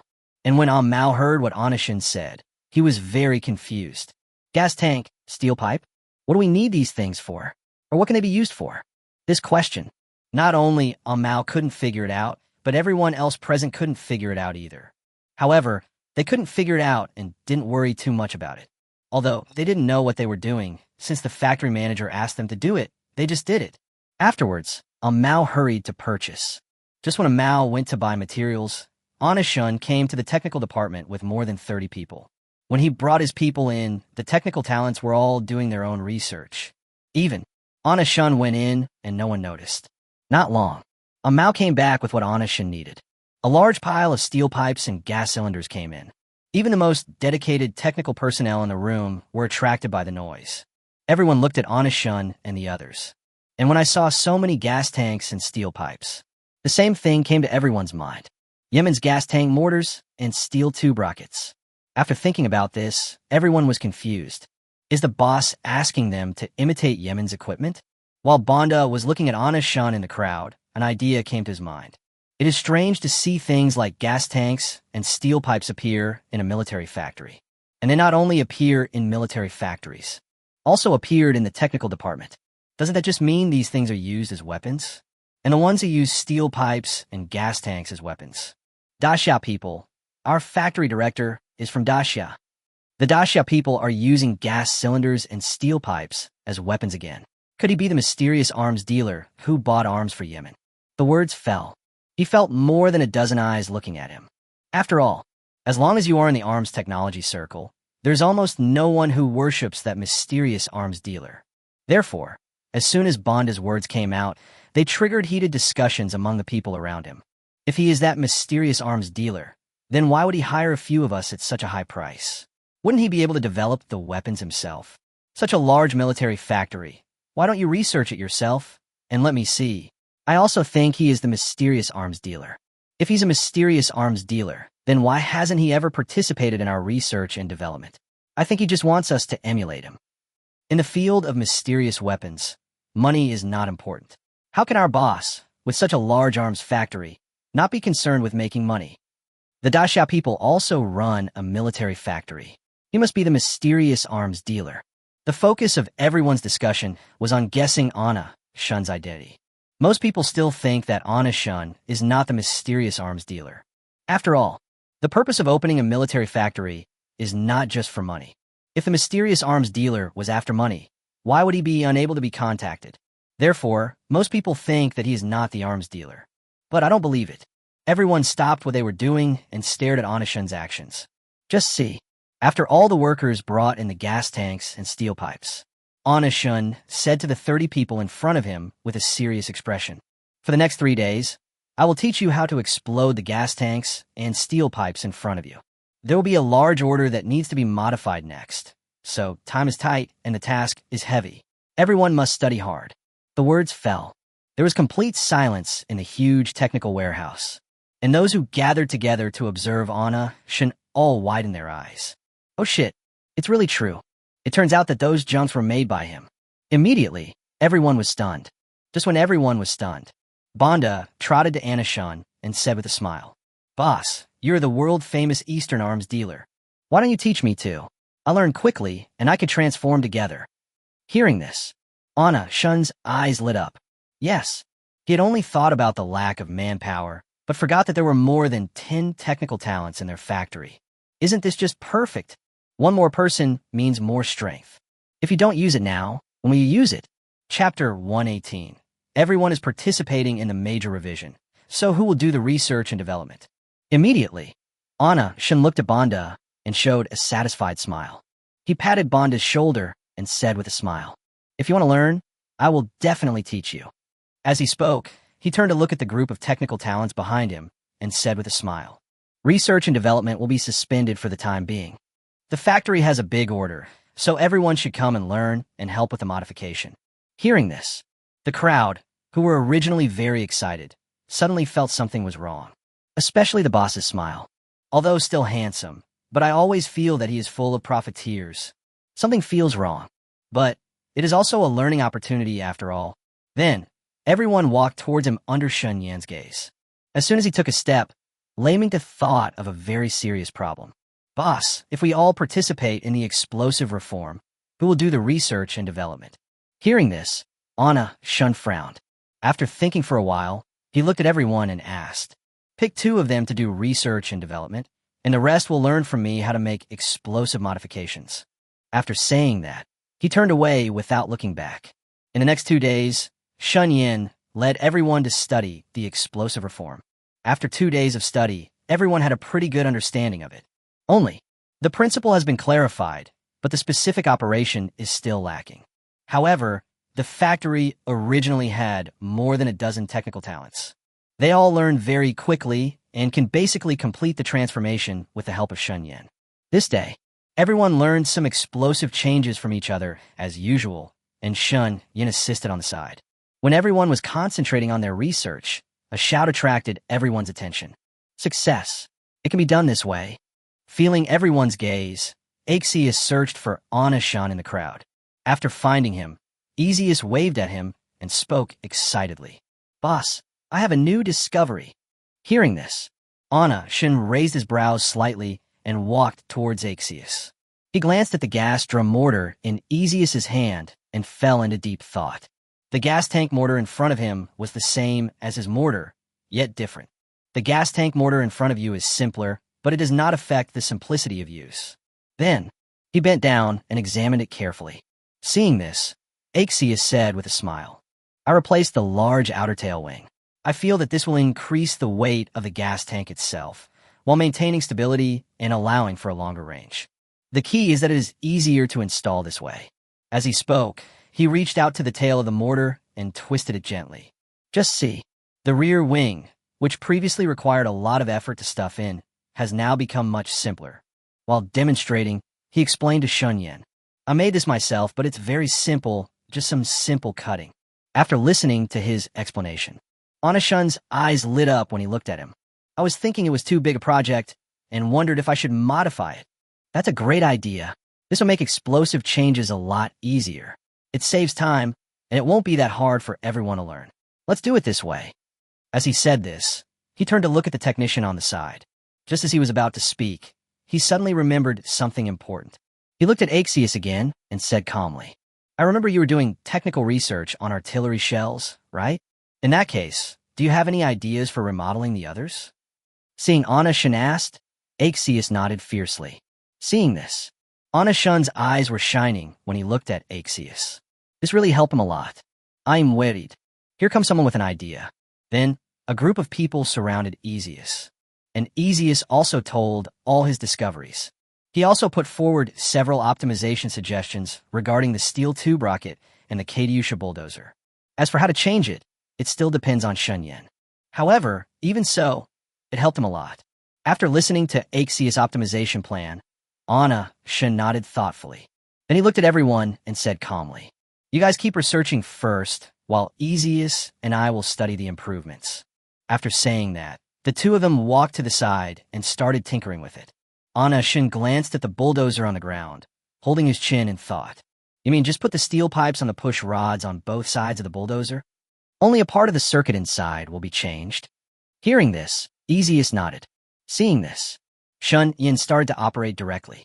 The operation was very quick, and all the tools seemed to come alive in his hands. While being flexible and fast, every step is also perfect. A group of people looked at Shun's operation, their eyes widened a lot. Everyone looked at each other, looking at Shun, who was very involved, and murmured blankly, Holy crap, we all use tools to change the ends of threads, but when the boss gets these pliers, it's like he can find the thread himself. I have to say, this operation is textbook level. This wave of operations just stunned me. Watch carefully and learn well. These are all techniques. Our boss's technique, is it because he's practiced a lot? Or is he just naturally bad at it? Boss, this is amazing. It's like he can fly. I have to learn this technique. Everyone was amazed at Shunyan's hand speed. You know, he was the one who invented the Katyusha bulldozer. Moreover, he has taught so many people in Yemen and Syria. The many experiences of explosive reforms are deeply imprinted in his mind. Moreover, he has such a strong learning ability. This is definitely easy to do, just grab it. Just see. In just less than an hour, Shun completed the explosive modification of bulldozer Katyusha. This speed, it's simply against the will of heaven. And Axius on the side was the one who was most shocked.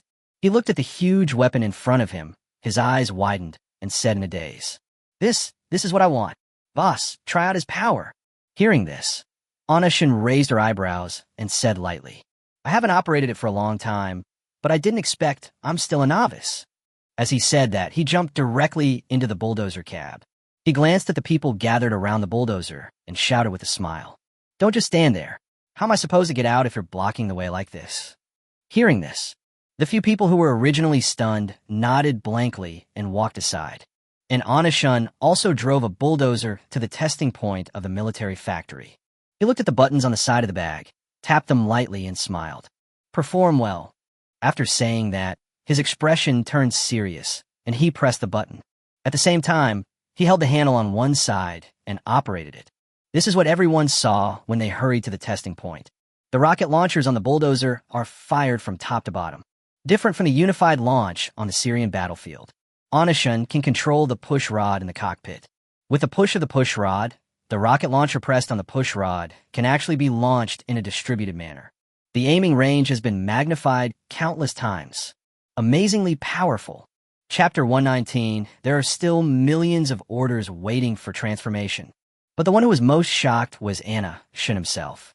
When he was making the major changes, he not only incorporated Axios optimization suggestions, he also incorporated some of his own ideas. Of course, he also anticipated the power of this. However, the scene before him was beyond his expectations. Rocket launchers can be launched in a distributed manner without affecting the range. In this way, not only can the launch range of the rocket launcher be expanded, but the power will not be affected. Wonderful. It is truly wonderful. After exclaiming in amazement, he jumped off the bulldozer. Coming in front of everyone, he said with a smile. This improvement was very successful. 500 Katyusha bulldozers were all manufactured according to the improved model. Now that there is an improved plan, it is natural to choose the improved one. After all, this reduces the production time and makes the modification easier. After the difficulty is reduced, it becomes much easier for everyone to learn. The most important thing is that its power has become even greater. And production time is shortened, so on-time delivery is no problem. The bulldozer was improved very well, and Onishun was looking forward to the gas tank mortar and steel tube rocket. Then, Xinyan adopted Axios's opinion, finally tested it. After these two improvements, it is the same as the Katyusha bulldozer. Not only has the power increased, but the difficulty of explosive modification has also been reduced a lot. He was very satisfied with the upgraded versions of the Katyusha bulldozer, the steel tube rockets, and the gas tank mortars. Immediately, he decided to use the improved method to revise all orders. Onishun walked to Axios, patted his shoulder, and said with a smile, "This improvement is very good. This month's bonus is doubled." After receiving Onishun's praise, Axios blushed. After speaking, Onishun glanced at the people behind him and said lightly, "Don't just stand there. Come and learn the improved explosive modification method. There's still millions of orders waiting for you to transform." Hearing this, everyone recovered from their shock in an instant. Stop caring about joining in the fun. There's still a lot of serious things to do. However, everyone is willing to learn from the explosive changes after the improvements. It's simple. The key is really abuse. Even though it's such a popular thing, everyone is still happy to learn it. Then, Chunyan showed and explained the improved version to everyone. Really, everyone's learning effect is very significant.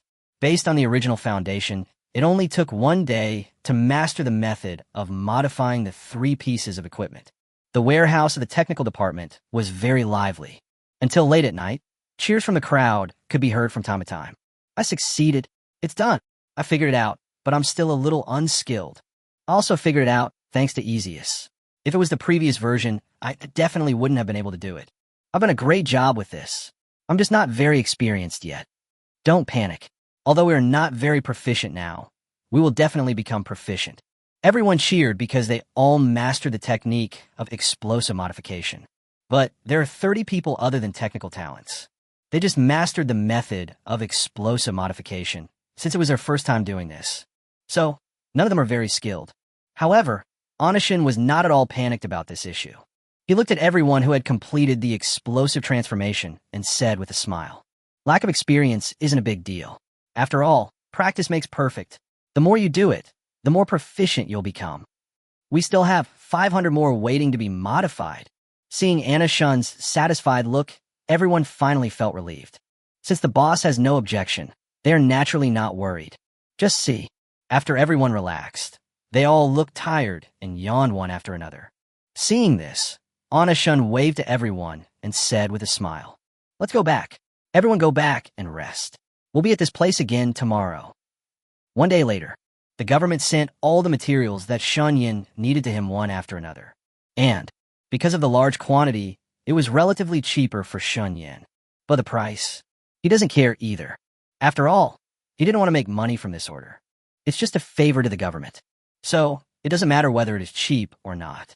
At the same time, a batch of gas cylinders for domestic orders also arrived. He did not waste any time and led everyone to frantically blast the gas tank mortar.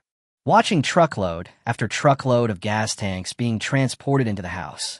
30 talented people were ready to go, all with excitement on their faces. And looking at this group of people, excited, Shun folded his arms and curled the corners of his lips. As expected, ignorance is bliss. 1 million single gas tank mortars and steel tube rockets, and 500 Katyusha bulldozers. This is not a small number. If this happened, all of them would be completely changed. Without peeling off the skin, impossible. While everyone was fully engaged in the drastic renovation, domestic steel pipes and bulldozers also arrived one after another. The goods arrived all at once. Shinyan also discovered an important problem. 30 people found by Vapuri, plus more than a dozen technical talents from the technical department. Even if he also joined the explosive reform team, there is no time for drastic changes. 2 million gas tank mortars and steel tube rockets. This number is simply terrifying, and there are only less than 50 of them. Even if it's an octopus, it can't be driven out. Really, after 2 days of continuous changes, complaints were heard from the crowd. Boss, I can't take it anymore. I'm dying of exhaustion. I feel like vomiting when I see gas canisters now. This is simply not something a human being would do. Even if I make a gas canister mortar every half an hour and I continue to modify it for 12 hours, that would only be 24. Damn it, I'm not an octopus. Even if I die, I can't do it. Boss, please help me. I can't get it out even if my hands are as fast as they can. When I see the mountains of gas cylinders and steel pipes, I feel dizzy. Shun was also among the group of people who were making changes. He naturally heard what everyone said and kept thinking about solutions in his mind. We are a factory, so we definitely have enough manpower. After all, there are so many assembly lines, but I have the people. But where is the time to teach? Just when Shun Yin was at a loss, he suddenly remembered a key piece of information. Assembly line. That's right. The factory's production relies on the assembly line. Everyone has their own responsibilities and does a part. In this way, we only need to divide the explosive modification into several parts and hand them over to each production line. It would definitely be difficult to learn all of them, but if we separate them, it would be easy. Chapter 120, how could they be a match for the Hoopu? After the idea came out, Shun Yin did what he said. The production lines were quickly divided into 3 sections by Shun Yin. Gas tanks, steel pipes, and bulldozers have been modified. At the same time, he also divided all the explosive modification techniques into segments. The explosive modification methods were illustrated and posted on each production line. The entire military factory was fully invested in the explosive modification work. For several weeks, the entire arsenal was brightly lit. It has become the only existence, shining in the deserted place. And just when Shun Yin was fully committed to the drastic changes. Due to the sudden attack by the Hoopu, the Mu state suffered heavy casualties. Many families were destroyed in this raid. Immediately, among the people of Mu country, a group of people who were harmed by the mythical beast Hoopu organized a Mu country resistance movement. As soon as this organization came out, countless people voluntarily joined it. Among them, there were many soldiers from the Mu state. Because the Mu government not only has no objection to this, but also strongly supports it. As the organization grew, it gradually grew. A few days before Shun Yin delivered the goods, this group of people could no longer hold back. Everyone gathered at the Temple Mount, the church in Mu. Moreover, it was directly announced that a military operation would be launched against the Hoopu. That night, thousands of rockets were launched from the Temple Mount and flew towards the territory of the Hoopu. Explosions were heard everywhere. At the same time, the armed personnel also directly entered the territory of the Hoopu and clashed with the Hoopu army. However, the Hoopu is, after all, a Middle Eastern flat-headed bird. This tactic of using his own method to treat the person did not work. Instead, the Hoopu army launched a counterattack as soon as it was attacked. Countless bombs and artillery were thrown towards the Temple Mount of Mu. At the same time, countless Dai troops wiped out all the Mu people who entered the territory of the Hoopu. And they claimed that the Mu people had killed Dai Jun first and launched another attack on the Mu state. For a moment, Dai Jun opened fire at full power and beat the Mu kingdom miserably. Among them, the Gaza Strip was extremely tragic. That night, the top leaders of the Mu kingdom once again convened an emergency meeting. Outside the conference room, There were senior executives walking hurriedly with serious expressions. A moment later, a group of senior executives arrived. The boss in the first seat had a face as cold as if water could drip from it. After seeing everyone gathered, his cold voice rang out. We agreed at the last meeting that we'll focus on resistance first. Once the arms and ammunition arrive from Yemen, we'll discuss further action. What's going on over there on the Temple Mount? How could something like that happen? The man's tone was authoritative and full of rebuke. His words fell. Everyone in the conference room was trembling, and no one dared to respond. After a long time, someone tentatively spoke. When will the arms from Yemen arrive? If they arrive now, we'll be able to hold out for a while. You can say that. Sun Yan's arms are the only life-saving straw for the Mu Kingdom. You know, all the arms of the Mu Kingdom are currently dispersed to 2 places to resist the Hupu. But how could they be a match for the Hupu? Both places were beaten terribly. As soon as these words were spoken, they were immediately recognized by many people. Yeah, it's been more than 10 days since I placed the order, so it should arrive by now. We really need to hurry up. If he doesn't come soon, I'm afraid. We're waiting for that batch of arms to help us out. It's a disaster if they don't send it to us now. If that batch of arms had arrived now, we wouldn't have been beaten so helplessly. We agreed on half a month. It should be done in about 10 days. The man in the first seat looked even gloomier in response to everyone's various excuses. After all, everyone knows the half-month deadline. However, the arms had not yet been delivered, so they were in a hurry to take action. Isn't this just waiting to die? However, no matter how unhappy he was, the current situation had already taken place. The only thing they can do is to urge them to ship the goods as soon as possible. Then, the man patted the table and said coldly, "First, take out all the equipment in the armory to resist, and after the meeting, urge them to deliver the goods. Don't do anything weird until the arms arrive from Yemen." Upon hearing this, everyone in the meeting room fell silent.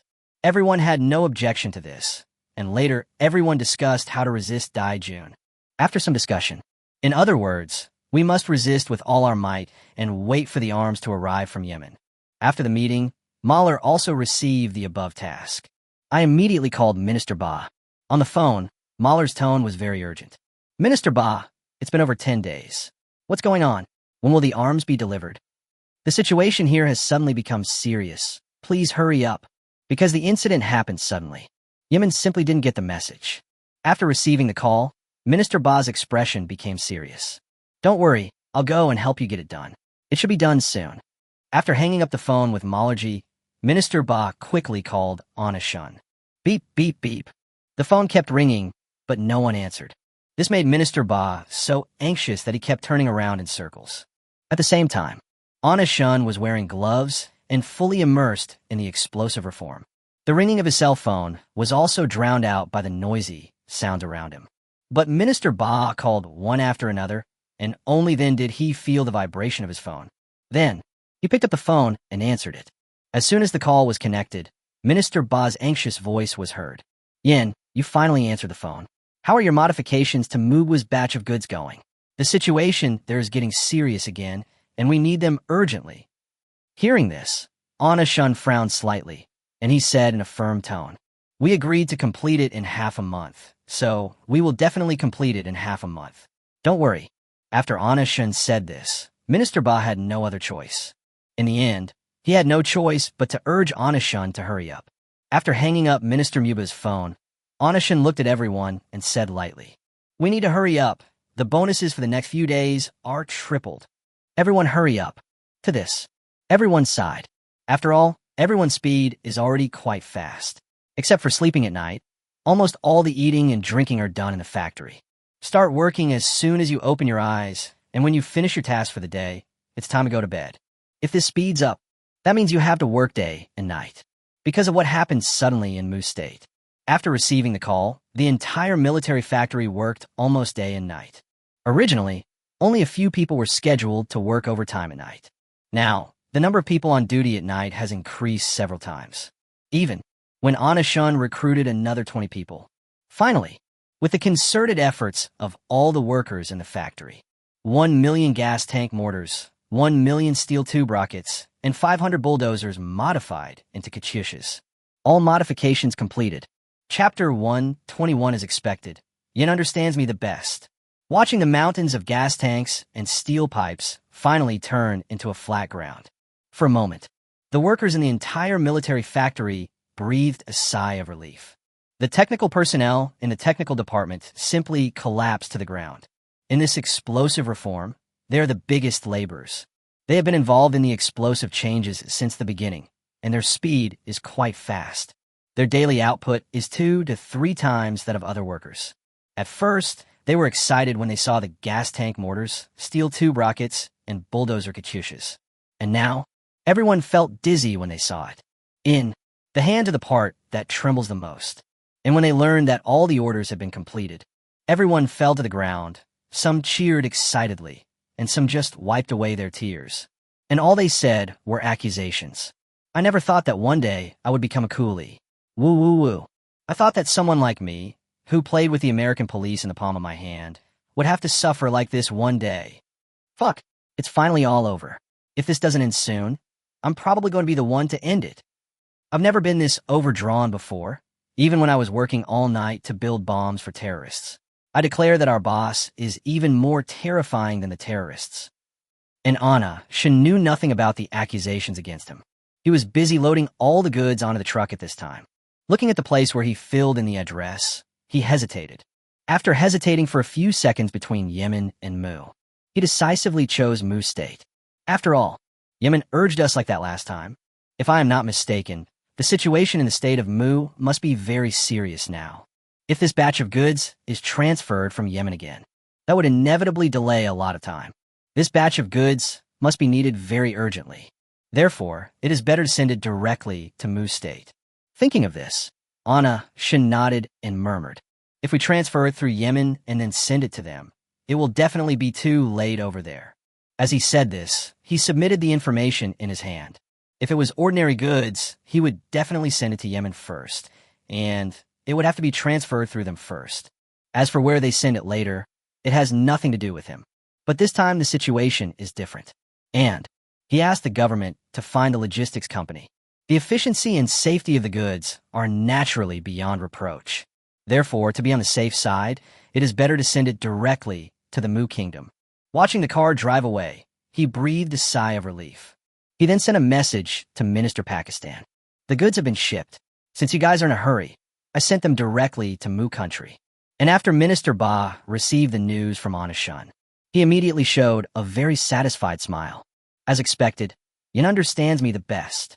Minister Ba's original idea was to let Anna Shun send the goods directly to Mu State.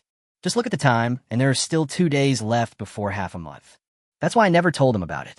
However, he didn't expect that he hadn't said it yet. Anashan sent it directly to Mugwa. Then, he quickly replied to Anashan. Of course, no problem, but Yin, you are really fast. Anashan looked at the message sent by Minister Ba and smiled. Then he put his phone away. He turned around and walked into the military factory. When he passed by each assembly line, he saw people exhausted, thinking about everyone's efforts over the past half month. Anashan opened the group chat of the military factory on his phone. Thank you all for your hard work during this period. We will have holidays tomorrow and the day after tomorrow.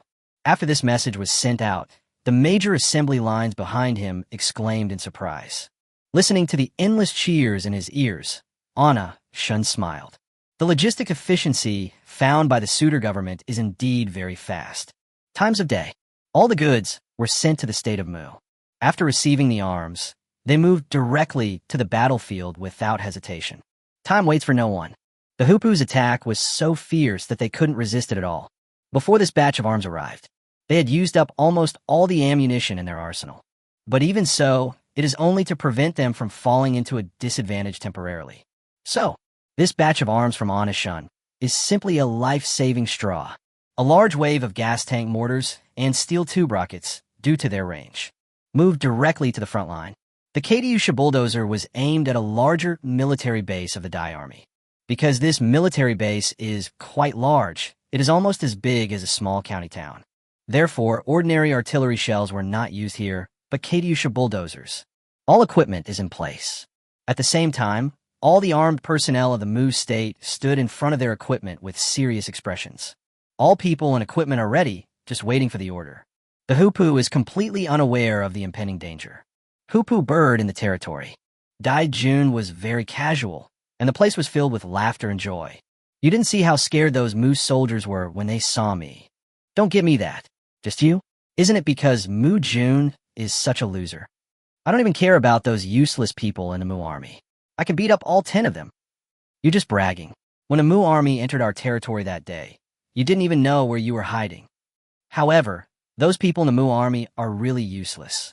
A group of Jun were on patrol, holding guns in their hands. However, the pace was just like an old man taking a walk.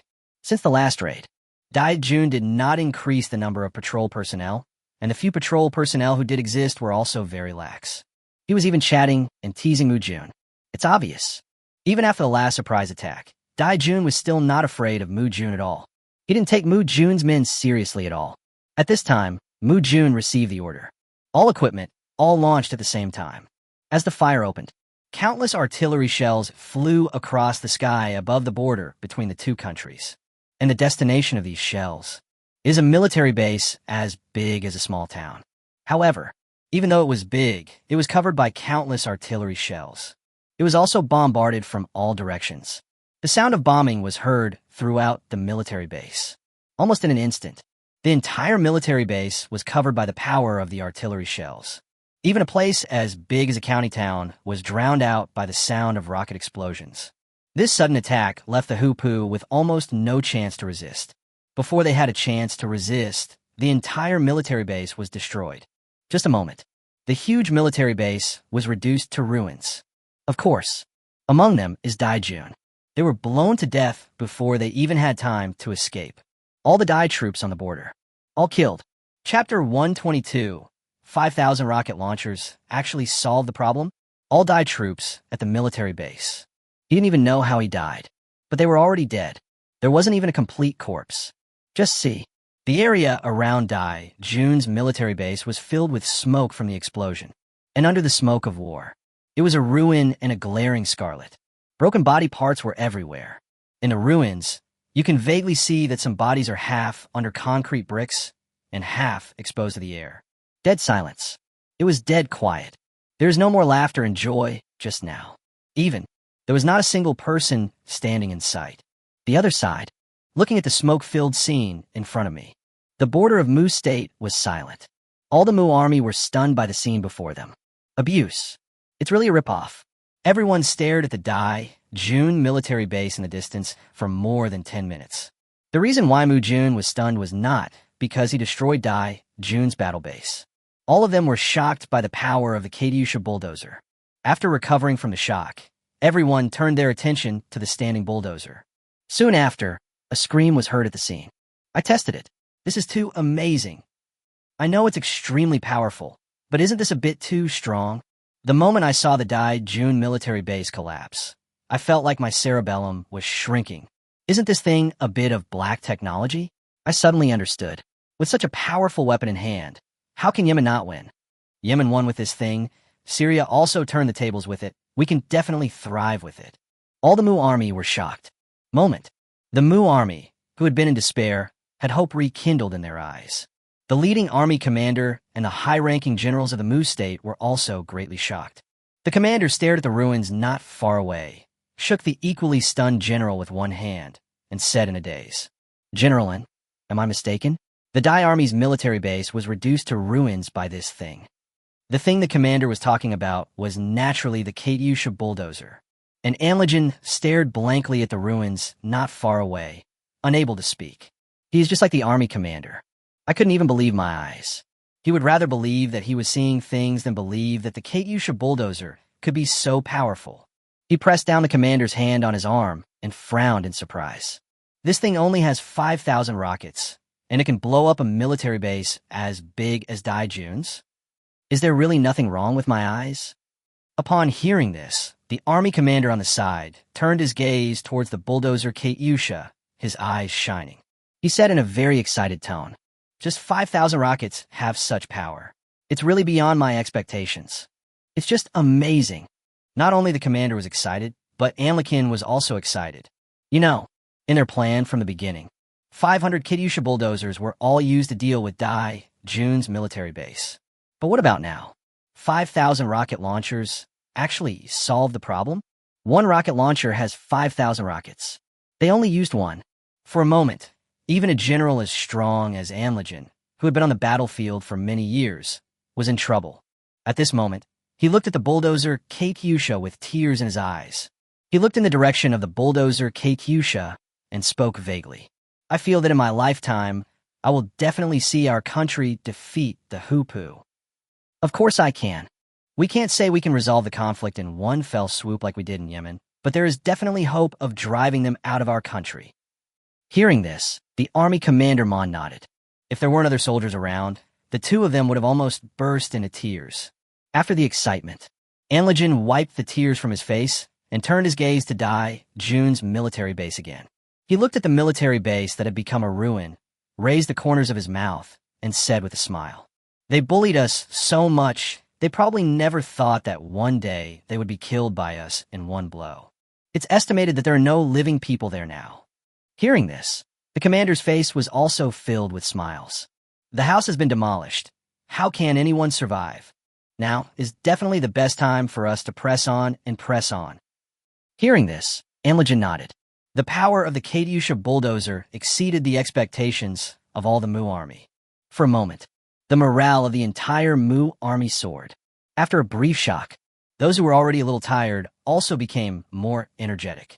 This is the first time I have the chance to show off and beat up the Hupu. We must cheer up. Then, everyone turned their attention to the commander and Anligen standing on the high ground. The Mu army was ready, waiting for Anligen's order.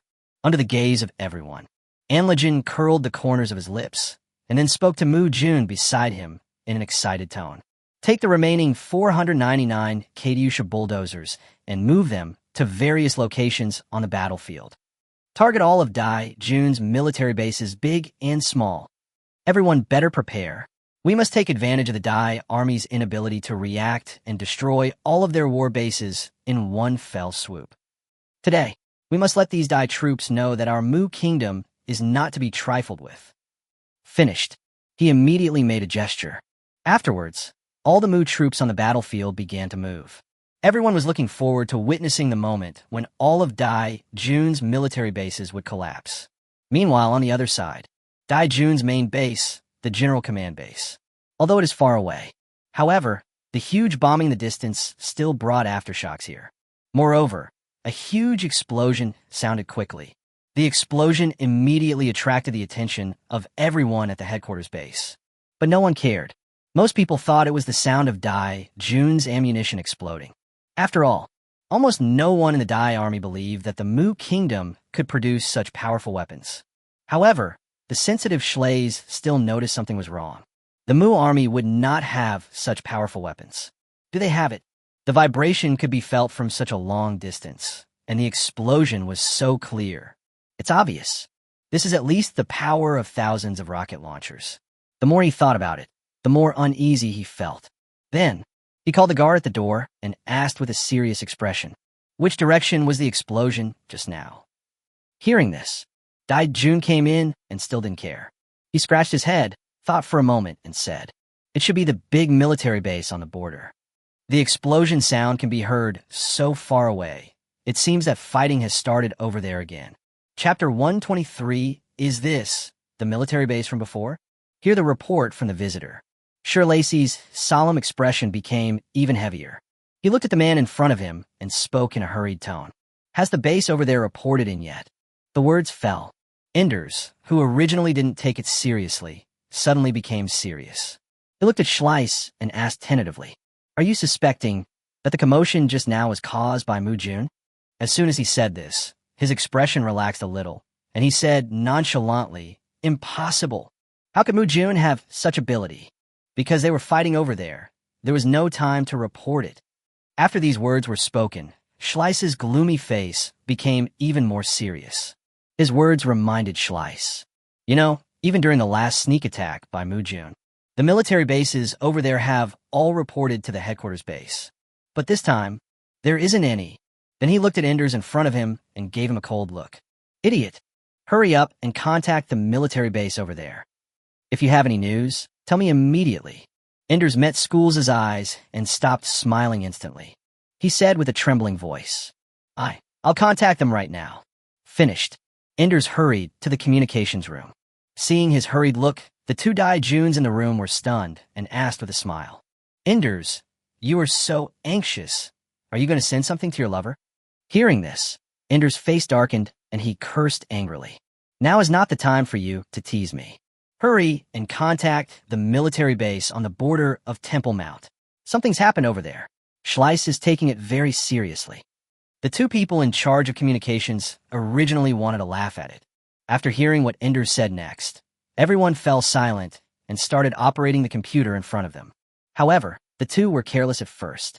After contacting them, their expressions became serious, because they found that the signal they sent, there was no reception at all. Then, the two of them operated again. There are two computers separated by a line, and a signal is sent to the other side when communicating. But the result is the same. Realizing that something was wrong, the two looked at each other. Tried a few more times. Still can't get in touch with them. This time, not only did they realize that something was wrong, but even Enders, who was standing aside, realized that something was wrong. His face changed drastically, and he asked hurriedly, Is there something wrong over there? The words fell. He saw the two of them nodded in unison. We tried to send a signal to that end several times, but failed to establish a connection. The base station over there has lost contact. Hearing this, Enders didn't have time to think about it and hurried to Schleiss's office. Seeing Enders panting, Schleiss dropped the cup in his hand on the table. The water in the cup dripped onto the floor along the table. Schleiss's expression grew serious as he asked tentatively, Is there something wrong over there?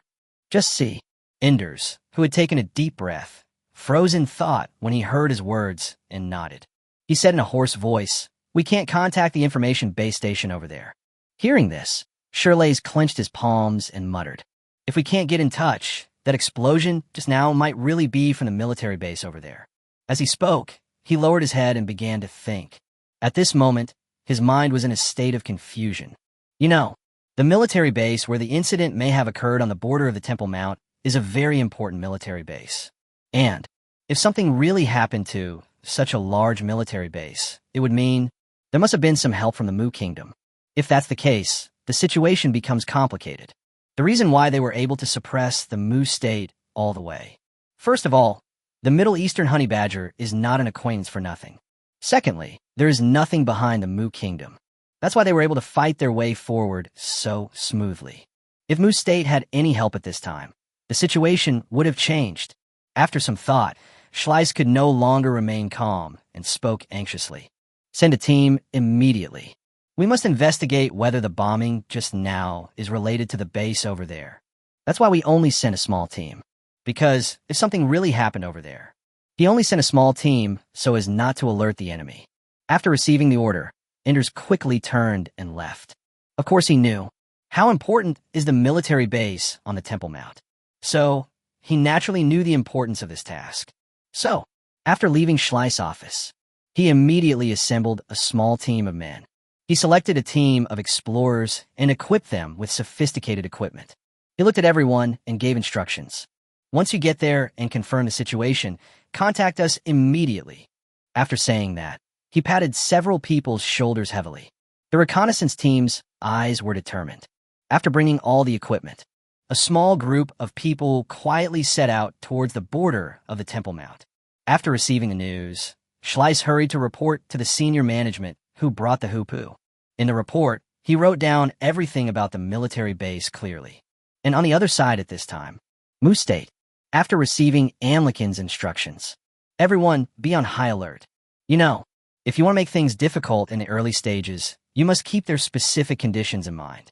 Although they could not defend the huge ruins opposite, but at least they didn't let Dai-Jun figure out what cards they had.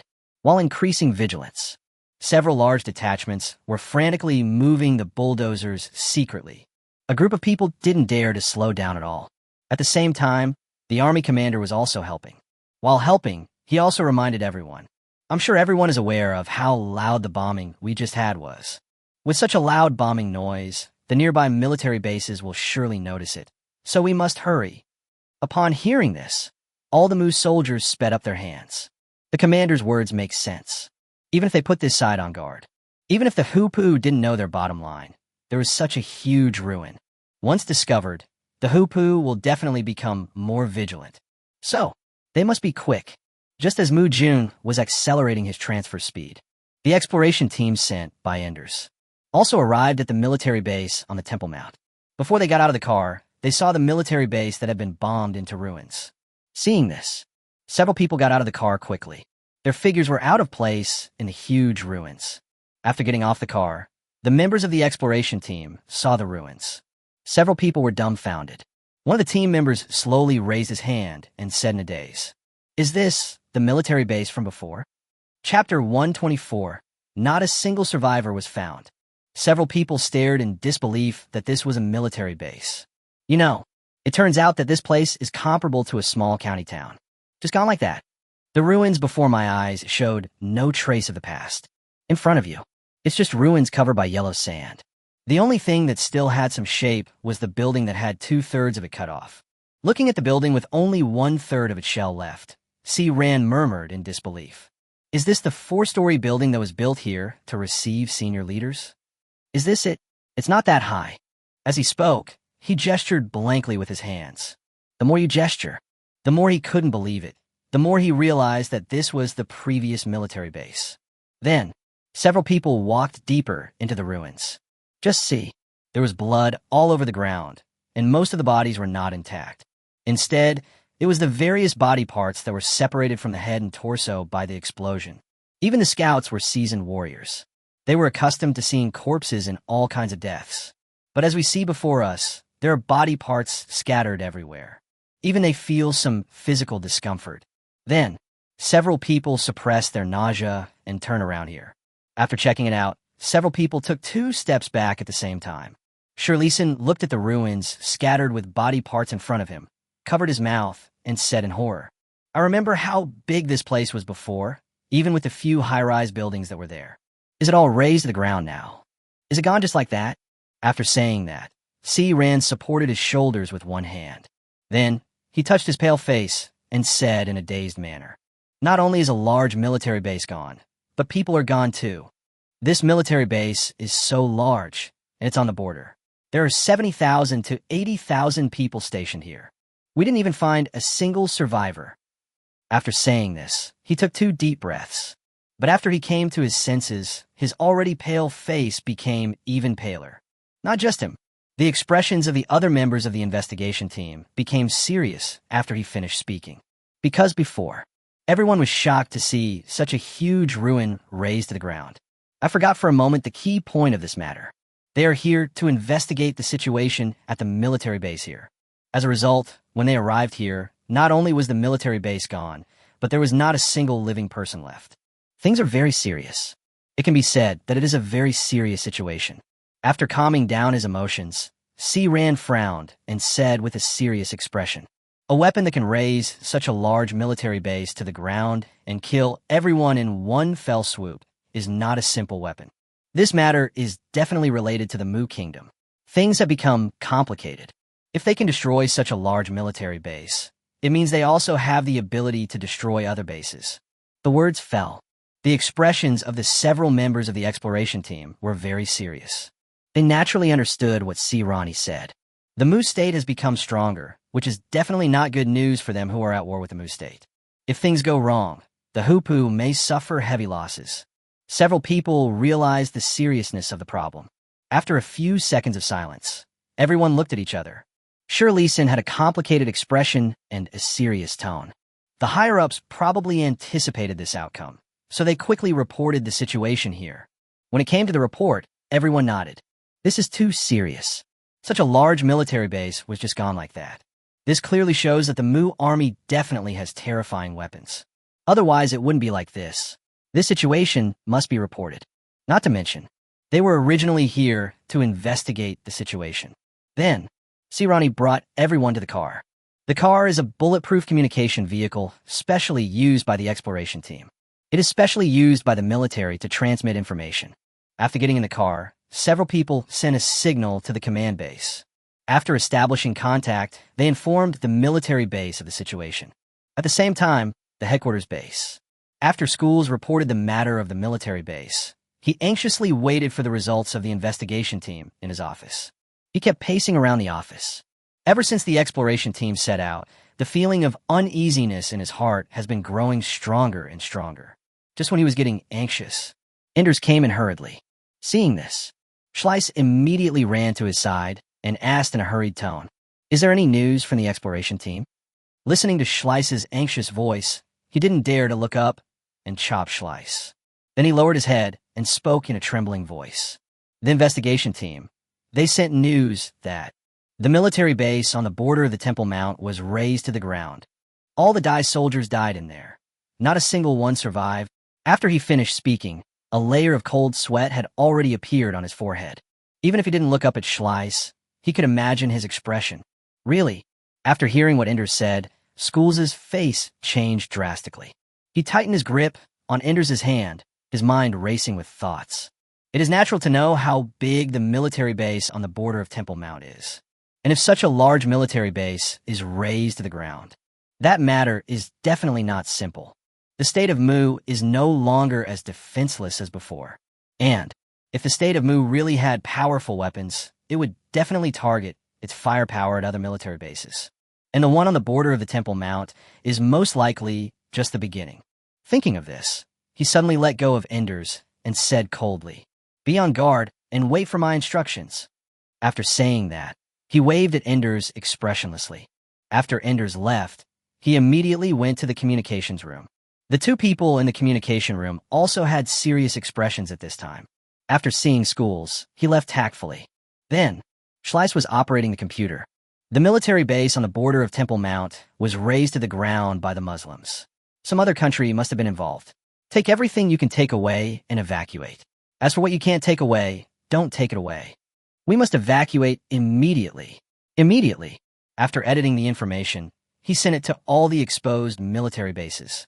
As for those underground who have not been exposed yet, he did not care. His prediction is, the Muslims will destroy all their military bases. So, the solution he came up with was to evacuate all Dai's troops. Just an empty military base. If we can eliminate some of the Mu army's equipment, then these military bases will be well served. After finishing everything, he raised the corners of his mouth slightly and sneered. Snort, you better really want to destroy the military base. Chapter 125, There is no escape. There is no escape. Meanwhile, on the other side, within the territory of Mu State, with the concerted efforts of all Mu troops, 499 Katyusha bulldozers are now in place. It was divided into 5 directions, targeting the various military bases of the Hupu. All ammunition has been assembled. Spare rockets are also ready. All preparations for firing are complete. Ready to go. Standing on a high ground, Anlikin looked at the bulldozer Katyusha that was ready in 5 directions, curled the corners of his lips, and murmured, "This time, we must destroy all of Dai's military bases in one fell swoop."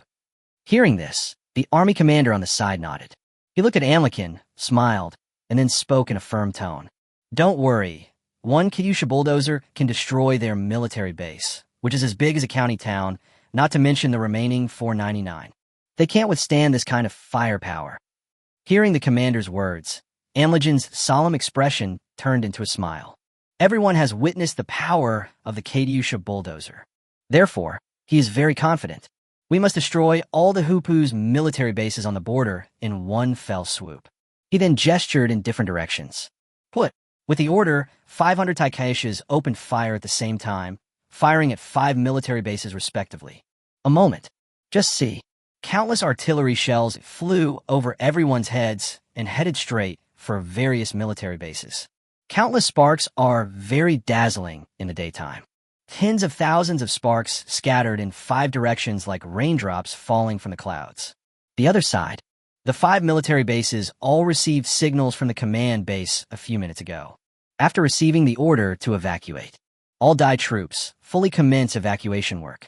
However, just as they were preparing to evacuate, the sound of rockets breaking through the air rang in everyone's ears. A moment. Dai Jun, who was originally ready to go, panicked. Almost at the same time, everyone looked up in shock.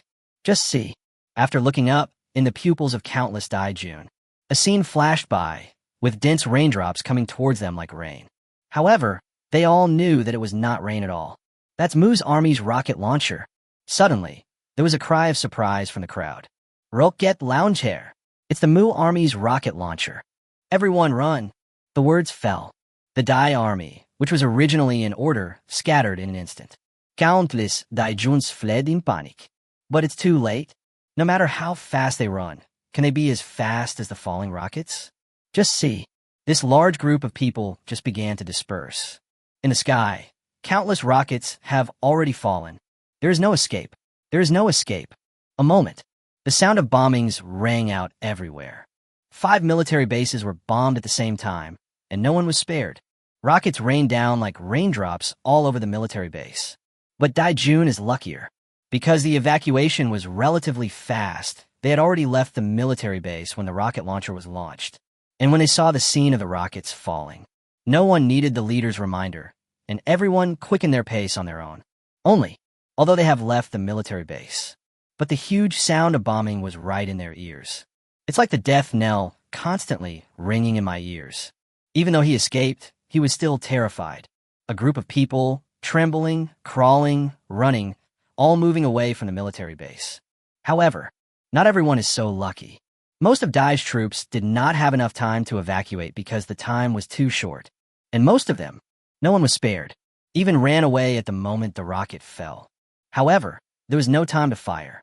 The speed at which the rockets fell was simply too fast. Without waiting for them to dodge, countless rocket launchers had already overwhelmed them. All of them were turned into slag, with no remains left. But there are also a few people on the edge of the military base. They evacuated in time before the rockets fell and were not blown to pieces.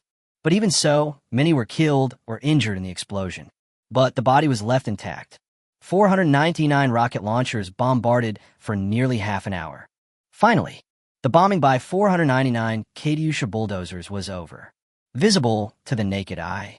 After this round of intense bombing, the military base suffered heavy losses. The house collapsed, and most people were dead. In the yellow sand, 5 military bases were filled with smoke. After the smoke clears, you can see it. The military base suffered heavy losses. There were corpses everywhere, some with their limbs separated. The ground was covered with blood and the remains of Daijun. Of course, there are also some lucky ones among them. These people were not killed by the explosion, but were half dead and disabled. Most of them were people with broken limbs. The wailing of these people could be heard everywhere. The cry was extremely miserable, but most despairing thing is, there was no one to rescue these people. It's death. The people who were evacuating were unable to take care of themselves, let alone come to rescue them. Anyone who could walk evacuated in different directions. Run as far as you can. After all, it remains to be seen whether there will be a second round of bombing. The cruelty of war was vividly displayed by these Dai soldiers at this moment. And on the other side at this time, Mu Army Base Camp. The people below informed the commander of Dai Jun's situation. After hearing the news, a satisfied smile appeared on the commander's serious face. Nothing could make people happier than seeing Dai Jun suffer such heavy losses. Everything Dai Jun did is simply disgusting. And now that they finally have the strength to fight, they will definitely not give up like this. Then, he relayed the situation to Anlerkin. General, the bombing is over. All 5 military bases have been destroyed. Will there be another round? Hearing this, Anlerkin clenched his palms. At this moment, he felt extremely happy. For more than half a month, Dai Jun has almost suppressed Mu Jun. Countless Mu soldiers died at the hands of Dai Jun. At this time, they can finally take the initiative. Stop now? How was that possible? Compared with the tragic situation that Mu Jun suffered before, what Dai Jun suffered now was just a drizzle. Moreover, if they don't pursue the victory, once Dai Jun recovers, that's what awaits them. It is very likely to be an even more powerful arms attack. Therefore, no matter what, Dai Jun must not be let off so that they can catch their breath. Then, Anlegen looked at the commander on the side and said seriously, "Everyone, restock your ammunition. Let's give Dai Jun another big surprise." Chapter 126 The Bell Ringer, who watched someone in danger without helping, received instructions from Anlegen. All the soldiers came together to fill up their artillery shells. Regarding Dai Jun, everyone is full of energy. Dai Jun treated the Mu people so cruelly. Therefore, anyone from the Mu kingdom hated Dai Jun to the extreme. So, when we learned that there would be a second round of bombing. All the Mu soldiers were very excited, their eyes shining as they looked at the artillery at hand. Although they still have the same hatred for the enemy, they are still very excited. My hands and feet are more nimble, and the speed of replenishing ammunition and artillery is much faster. After the first bombing, the second round of bombing was simply to vent the anger towards Daijun. Then, at the fifth location, the Katyusha bulldozers began to reload. Ready again, and for the danger that is coming again. Daijun still knew nothing.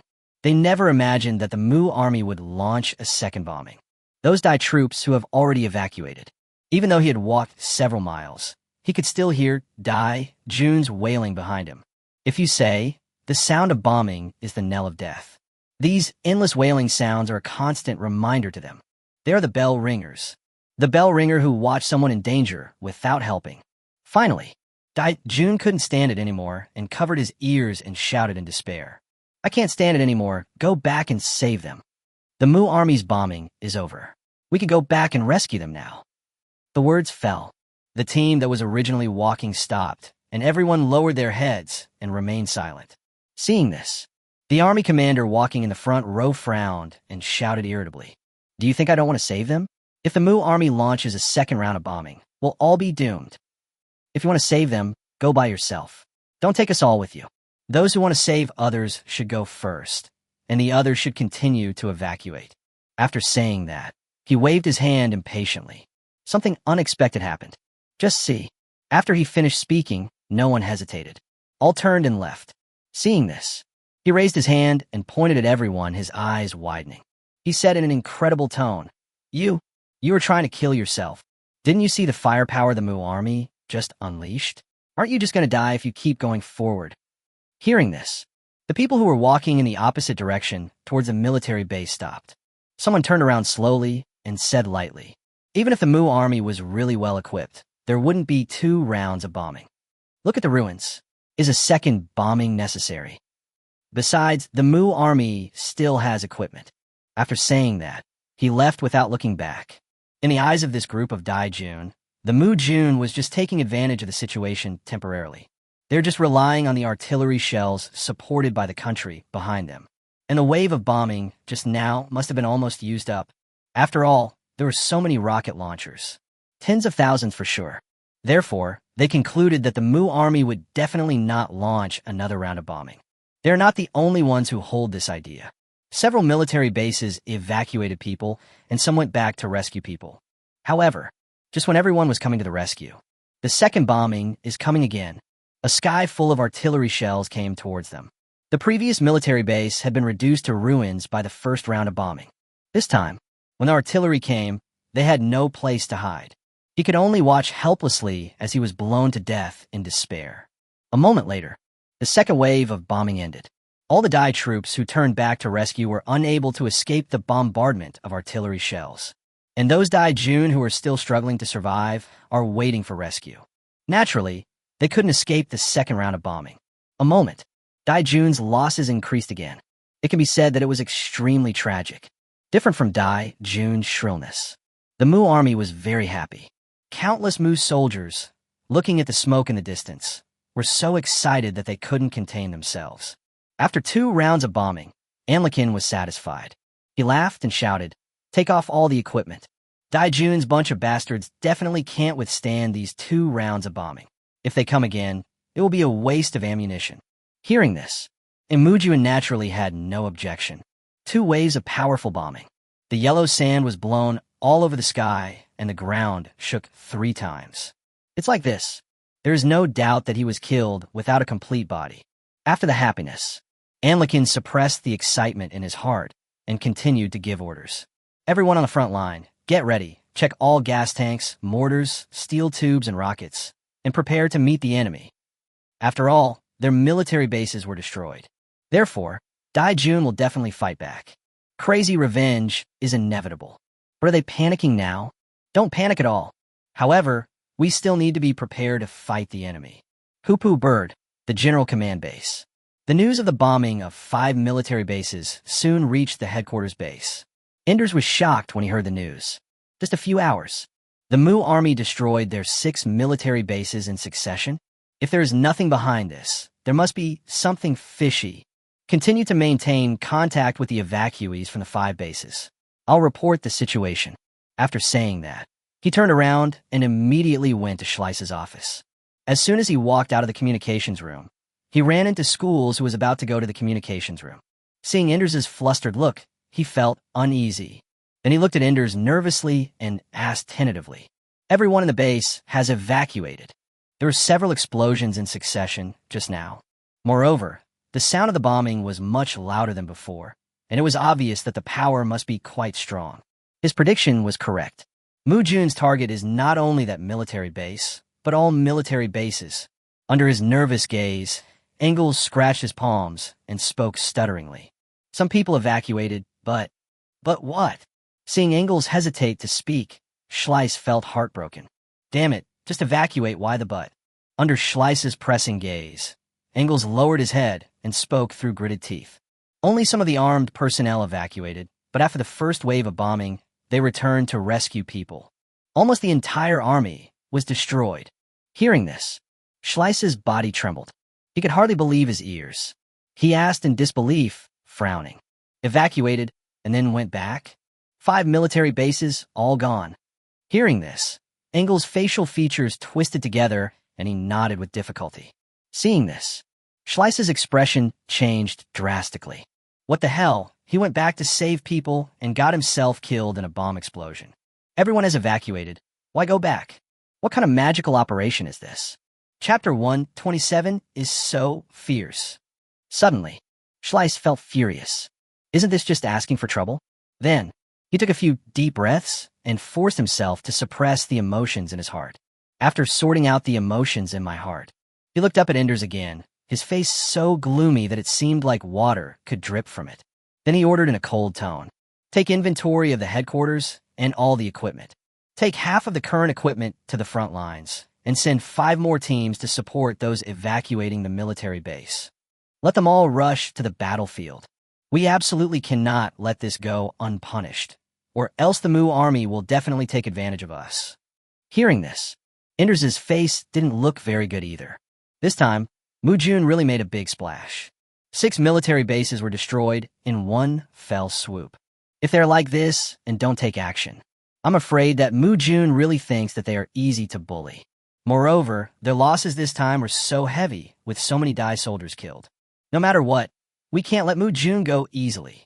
Thinking in his heart, Engels nodded and said in a heavy tone, "The Mu army must have lost a lot of ammunition this time. Don't worry, we won't lose again on the battlefield."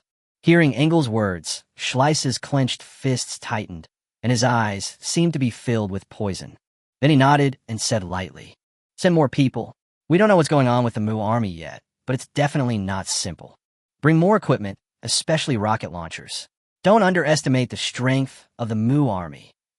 After saying that, he turned and left. Watching Schleiss leaving, Engels did not stay long. Randomly, he turned and went to the communications room to send instructions to the evacuating Daijun. Immediately afterwards, he selected tens of thousands of troops. A moment later, tens of thousands of Dai's troops, equipped with excellent equipment, rushed to the battlefield. The evacuating troops, having received the order, immediately met up with Daijun at the command center. A large number of Dai's troops are heading to the front line of the battlefield. The war is about to begin. This time, Daijun brought a lot of equipment. As soon as they arrived at the front line, they launched a frenzied attack on the Mu army. But Mu Junyi is no longer as strong as before. Now they have the help of gas tank mortars and steel tube rockets. Countless shells used without restraint. The shells thrown out were fired like free cabbages. However, because of the destroyed base, Daijun also brought a lot of various equipment with him. For a moment, the firepower of both sides is very strong. Yellow sand and blood were flying on the battlefield, and relying on the indiscriminate use of gas tanks, mortars, rockets, and steel pipes. This time, Mu Jun actually blocked Daijun's fierce attack. Just as the two sides were fighting fiercely, war correspondents move at the sound of bombing. They dare not go to the battlefield. So, a group of war correspondents went to 6 different military bases.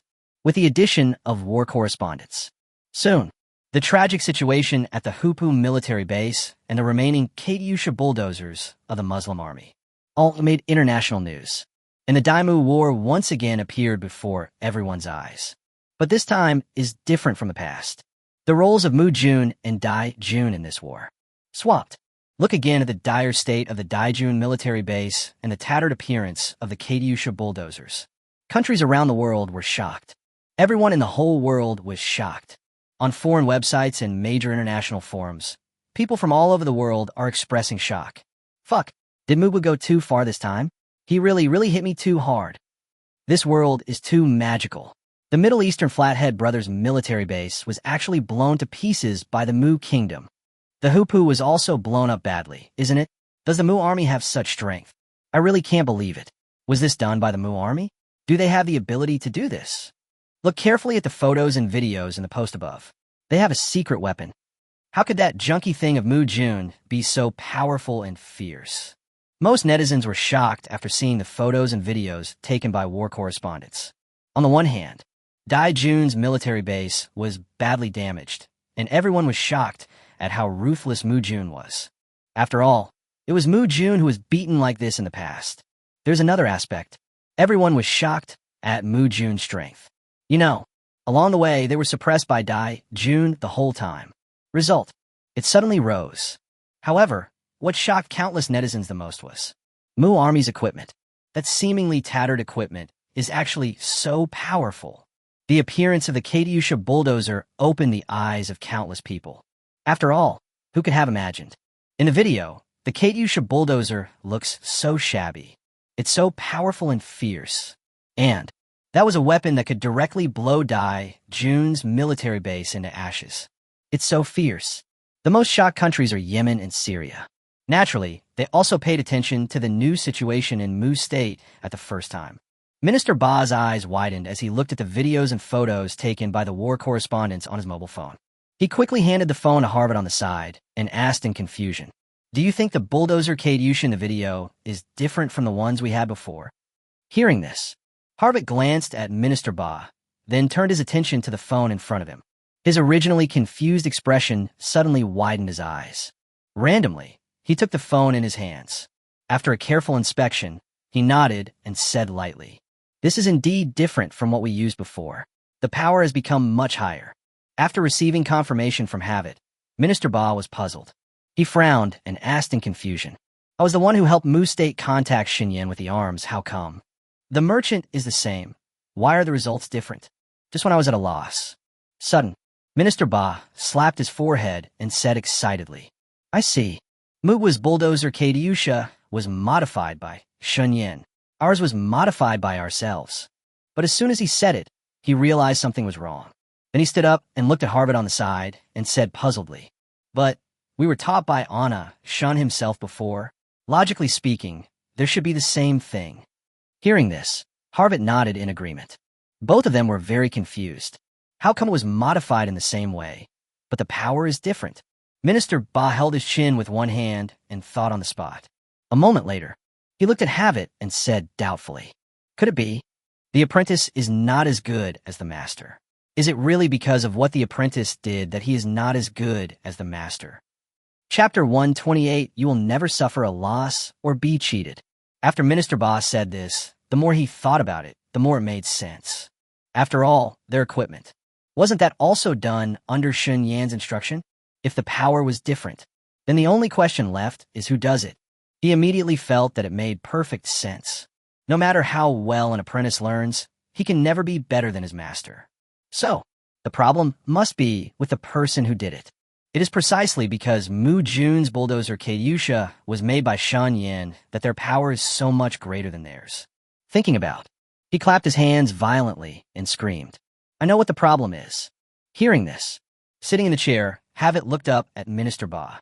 Seeing his excited face, Harvit then asked, pretending not to know, "What do you think?" "That's naturally the producer's problem." As he spoke, Minister Ba did not forget to stroke his non-existent beard and continued, "There must be no problem with our studies, so it must be Anna Shun's problem. As expected, a master is a master. The equipment he makes is twice as powerful as his apprentices." Hearing this, Harvit smiled faintly and rested one hand on the table. He naturally thought of what Minister Ba had thought of. However, he was still considering one issue. Since Anishan is now doing finished product business, and it is even more powerful. Do you want to buy it? Regarding this issue, not only him, Syria also has some ideas about this. Syria, the fighting on the front line is still fierce. But ever since they had support troops from other countries, and most importantly, since the war between Dai and Mu, the situation on their side has not been so serious. Even many directors of the logistics department are now holding their mobile phones and checking international news. And at this moment, he was watching Mu Jun's video. He watched the artillery shells fired from the Mu army, one after another, falling on the Dai army's military base. The power was so great that it almost instantly destroyed a military base as big as a county town. Razed to the ground. In an instant, his eyes widened. Then he rubbed his eyes in disbelief and watched the video again. The more he looked, the deeper his frown grew, and he murmured in confusion. Is this the bulldozer Katyusha that Anna Shun sold? But those we had before weren't this powerful. As he said that, he took another look at the video. After several confirmations, he was absolutely certain. The equipment used by Mu Jun is Shun Yan's bulldozer Katyusha. Mu Jun also bought arms from Shun Yan. He nodded almost the moment the question came out of his mouth. Absolutely sure. Then he thought for a long time. In the end, I really couldn't make up my mind about him. After all, since the outbreak of the Syrian war, they have stopped acting as arms brokers. Therefore, he could not be completely sure that Mu Jun's weapons came from Shun Yan's hands. I thought about it for a long time. At last, he decisively called Minister Ba. The only people who can sell arms to Shun Yan are him and Yemen. If it's not their side, then it must be Yemen's side. Beep, beep, beep. Minister Duo, how did you find time to call me? As soon as the call was connected, Minister Ba's puzzled voice was heard from the other end of the line. Many ministers skipped the small talk and went straight to the point. Did you sell the Katyusha bulldozer on the battlefield in Mu country? Yeah, what's wrong? Hearing the question from the other side, Minister Ba glanced at Harvit and then asked in confusion. In his impression, Syria is bustling with activity. As a result, do you still have the time to ask about the affairs of other countries?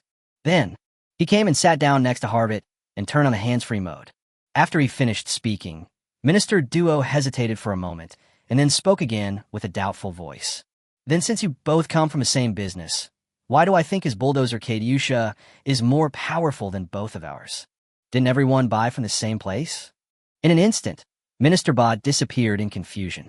Really, everyone is Anishin's client, but Mu Jun's equipment is better than theirs. That's the power to destroy 6 military bases in a row. This is something everyone would come to ask for clarification. Then he picked up his phone and explained slowly. You don't know this, right? The Mu army seems to be using the same Katyusha bulldozers as us, but this bulldozer Katyusha is not a bulldozer Katyusha. After listening to Minister Ba's confusing explanation, Minister Duo, who was already confused, became even more confused. A manufacturer. It's the same product. What else could be different? Randomly, why did he ask? What do you mean? Minister Ba smiled and continued to explain. The Mu army paid twice as much for this batch of arms as we did. All the equipment they are using now are finished products modified by Shun Yan. Alan Shun is selling finished products now, not raw materials anymore. Almost at the moment this sentence was uttered, Minister Duo's urgent voice followed up. You know, the reason why Syria did not continue to buy arms from Shun Yan. There is a very important reason. Although Shun Yan's weapons are very powerful, they are all materials. After the materials arrive, they still need to spend a huge amount of manpower and time to make drastic changes. However, the situation on their front line is so urgent now. I can't wait for the explosive changes. They can't wait. That's why he was so excited when he heard that he could buy the finished product directly.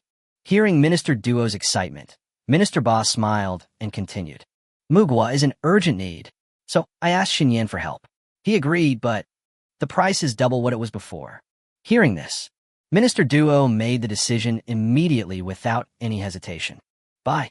Must buy. Not to mention double. Even if it's double, I can still buy it. The finished product saves time and manpower. The most important thing, the power is obviously much greater than before. Then he spoke quickly and excitedly. Buy? We want to buy. I won't talk to you anymore. I'm going to find Anna Shun to place an order. After saying this, he hung up the phone. Minister Ba frowned when he heard the busy tone on the phone. Then he looked at Harvett beside him and said lightly, "You say, should we buy some too? Buy? Order now." Almost at the moment when Minister Ba asked the question, Harvett blurted out the affirmative words.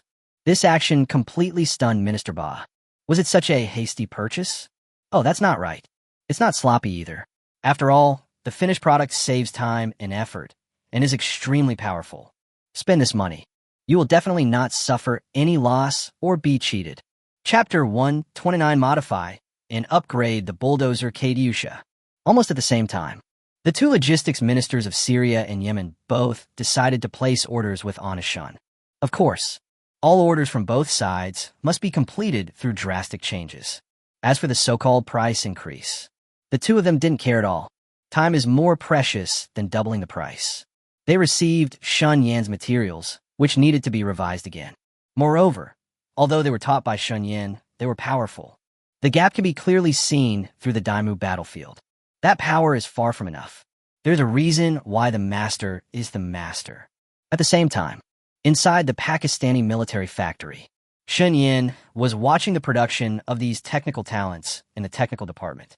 From time to time, someone would come and ask for his opinion. Because, ever since it was revealed that Shun Yan was a mysterious arms dealer from the East, everyone's attitude towards him was so enthusiastic. After all, the real boss is right next to you, so you must learn from him. And Anna, Shun did not want to disappoint everyone's trust. I've been cramming knowledge about various firearms for several days.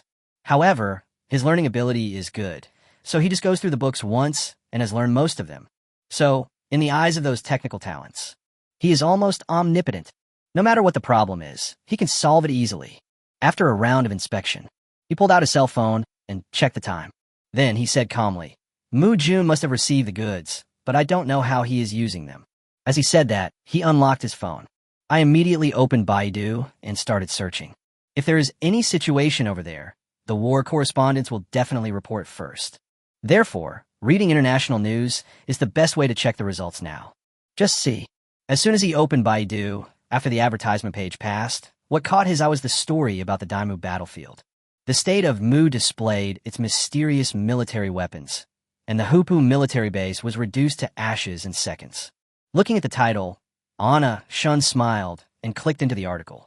Then, after clicking on the article, the first photo I saw was the Hupu base reduced to ruins. Seeing this, Anna Shun smiled complacently and said with satisfaction, "That's quite the effect.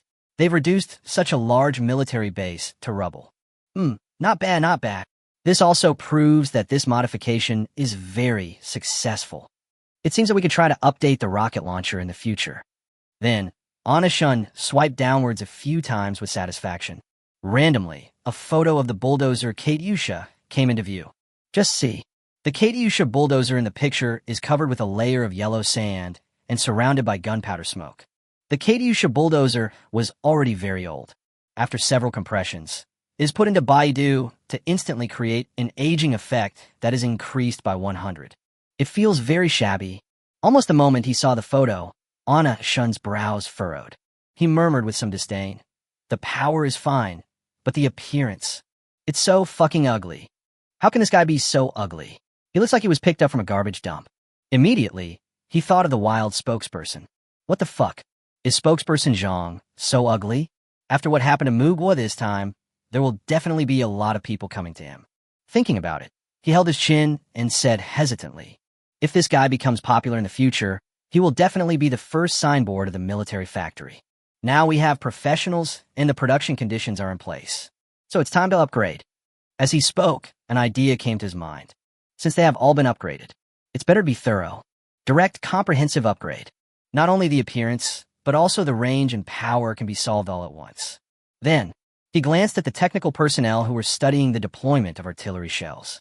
Then he curled the corners of his lips and murmured, "These talents are right before our eyes, and it's time to make good use of them. Be sure of your thoughts." He does it as soon as he says it.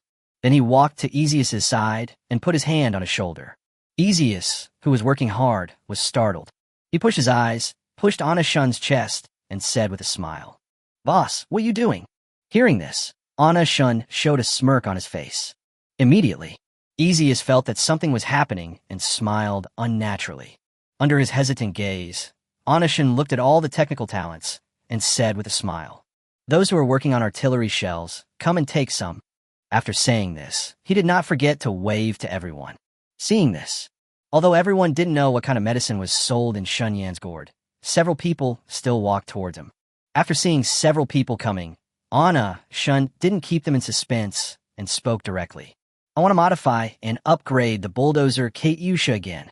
Not only does it need to look good, but its range and power also need to be increased. As for the specific level of upgrade, it will directly match the rocket launcher independently developed by the Eagle Sauce." Hearing this, several people nodded. But compared with the rocket launcher independently developed by the United States, isn't it a bit difficult? Axius looked at Shun hesitantly. After the two looked at each other, Easius spoke directly. "Boss, isn't it a bit difficult to directly compete with a rocket launcher independently developed by the Eagle Sauce?" Easius's concern wasn't a lack of confidence. Instead, as an arms master, the Eagle Sauce has its own independent R&D personnel. That R&D team definitely brings together technical talents from all over the world. With them, can the transformation be directly comparable to the Eagle Sauce? The possibility is almost zero. Seeing the embarrassment in Axius' eyes, Shun was not panicked. He looked at a few people and said with a smile, "Don't panic, we're just benchmarking, not trying to surpass you. It's okay if we fall a little short. Of course, there is one thing I want to explain. Upgrading is fine, but the cost will be much lower." "How much lower?" "At the very least, it can't be higher than the cost of the current Katyusha bulldozer." The words fell. A few people who had just breathed a sigh of relief. After hearing the following words, his eyes widened. If it's just about upgrading equipment, range, and power, there's no problem with upgrading a little more. Although it is a bit difficult, it is not insurmountable. But if the cost cannot be increased, and what the hell is reducing costs? Randomly, Easius said with horror, his eyes wide open. "Boss, are you serious?" The cost of the Katyusha bulldozer was already very low. If it were to drop any lower, there would be no profit. It really can't go any lower. It's even difficult to maintain the original cost. As soon as these words came out, the other talented people in artillery nodded in agreement. Chapter 130, Eagle Sauce's equipment is good, but it's expensive. Upgrade power in all aspects while reducing costs. You're just dreaming. It's simply impossible. Then, the other technical talents in artillery also looked at Shun in embarrassment one after another. At the same time, everyone did not forget to persuade Shun to give up this idea. "Boss, it's not that we can't do it, but this is really too difficult for us. If you simply want to improve the range, appearance, and power, it's actually not difficult to do in 10 years. You can even make a rocket launcher similar to the Eagle Sauce. But reduce the cost. Yeah, boss, as long as you said it, no matter which one it is, it will cost a lot of money to upgrade it. I have no problem with raising the price, boss. I can raise it however you want, but reducing the cost, I can't do it. I've been working in the arms business for half my life, and your Katyusha bulldozer is already the cheapest I've ever seen of its power. If it's any cheaper, there's really nothing I can do." A few people were talking to each other. They're all talking about how difficult it is to reduce costs. But what everyone said was true. Why is the Katyusha bulldozer so popular? Its great power is partly the reason, but it is also durable and inexpensive.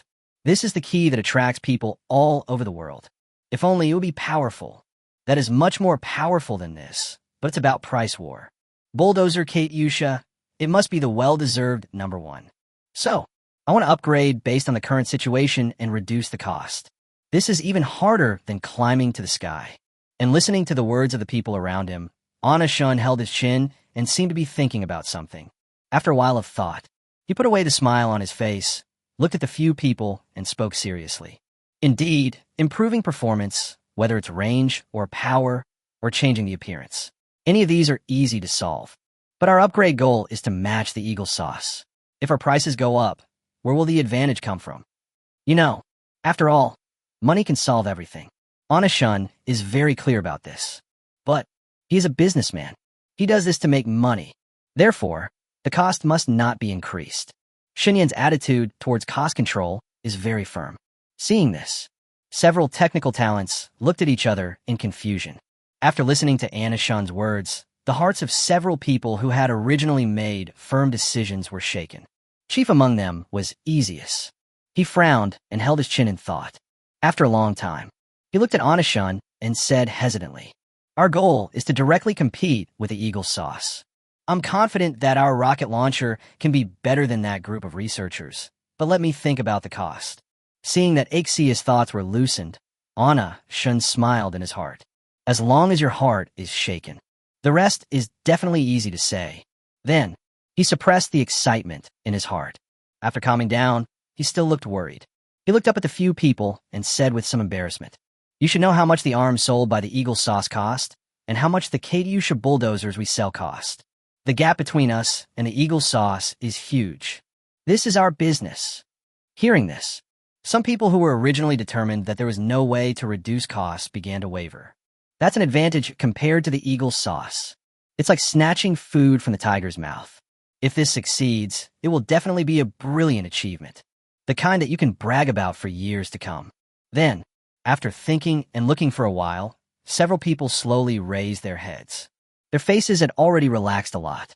After struggling again, several people took turns speaking.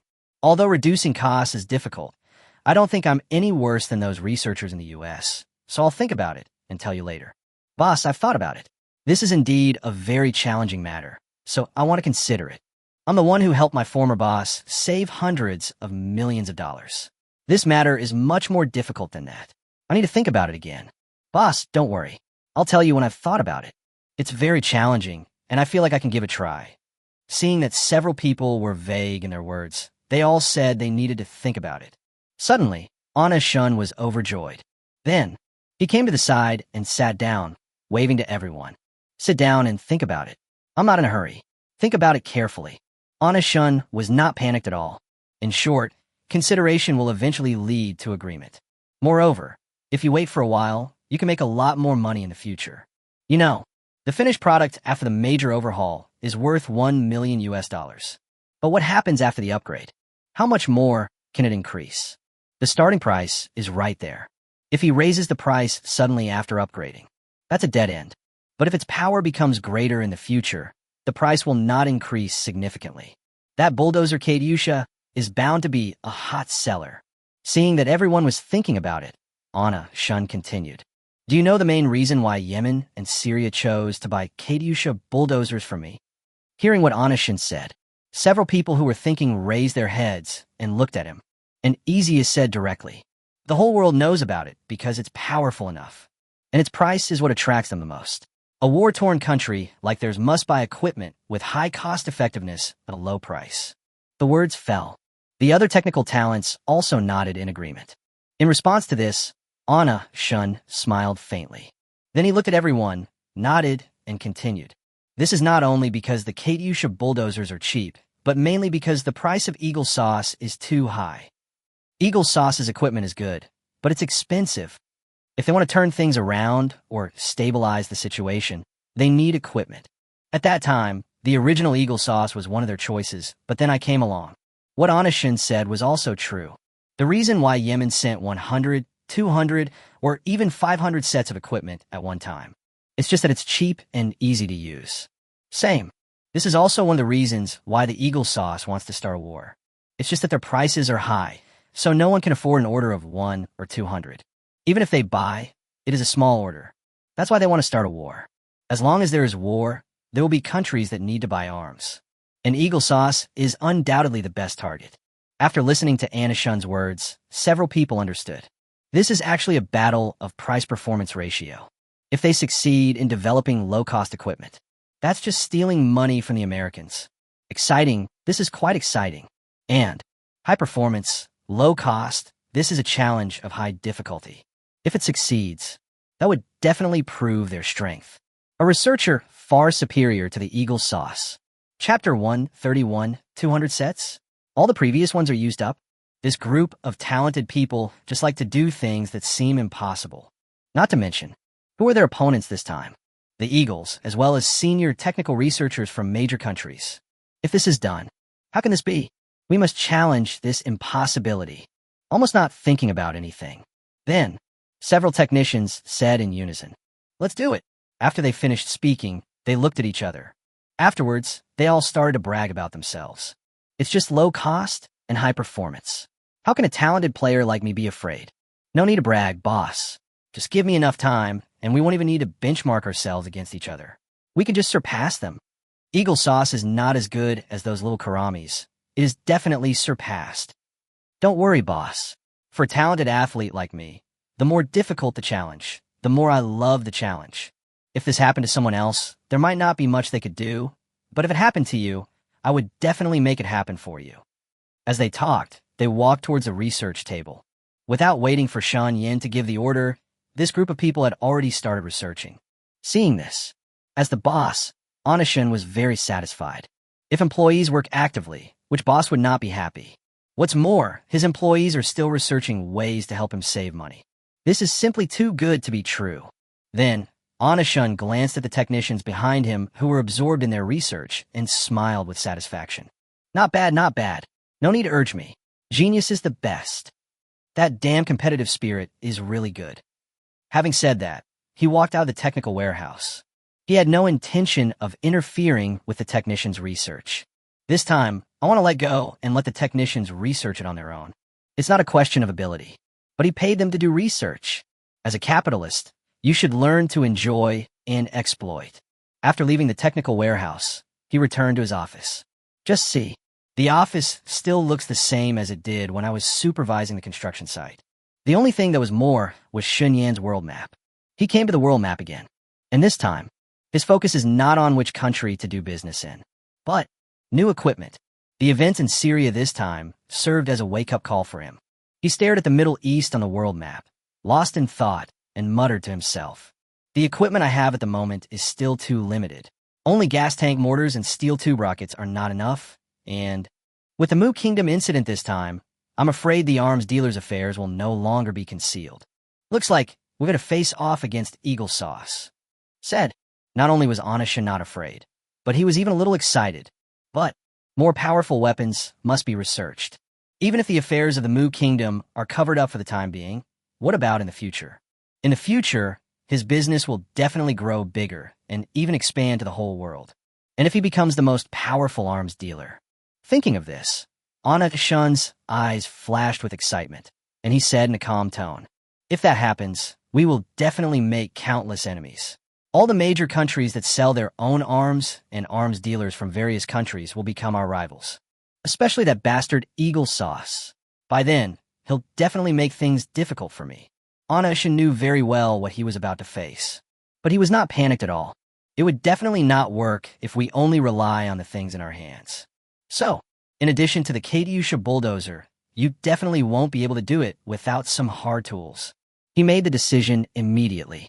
We must take advantage of this period of time to quickly get a hard guy. As for the hard guys, what are they doing? Thinking of this, Anishin's eyes lit up. He looked towards the center of the world map. Looking at the location on the map, he curled the corners of his lips and said lightly, it would be best if we could try out nuclear weapons.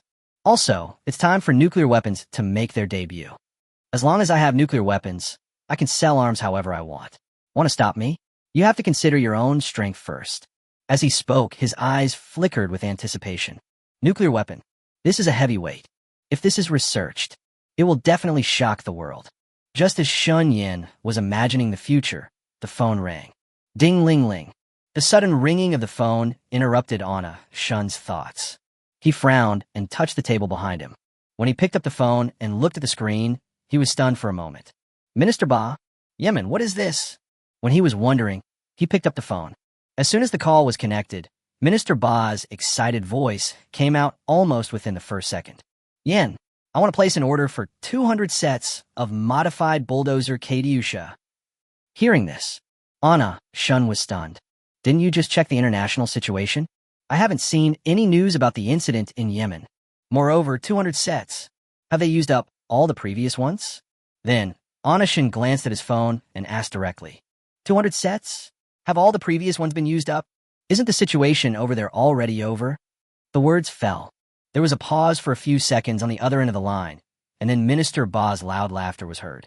After the laughter, Minister Ba said with a smile, although we still have some in used stock, The power of those Katyusha bulldozers is far less than the rocket launchers you sent to Mu State.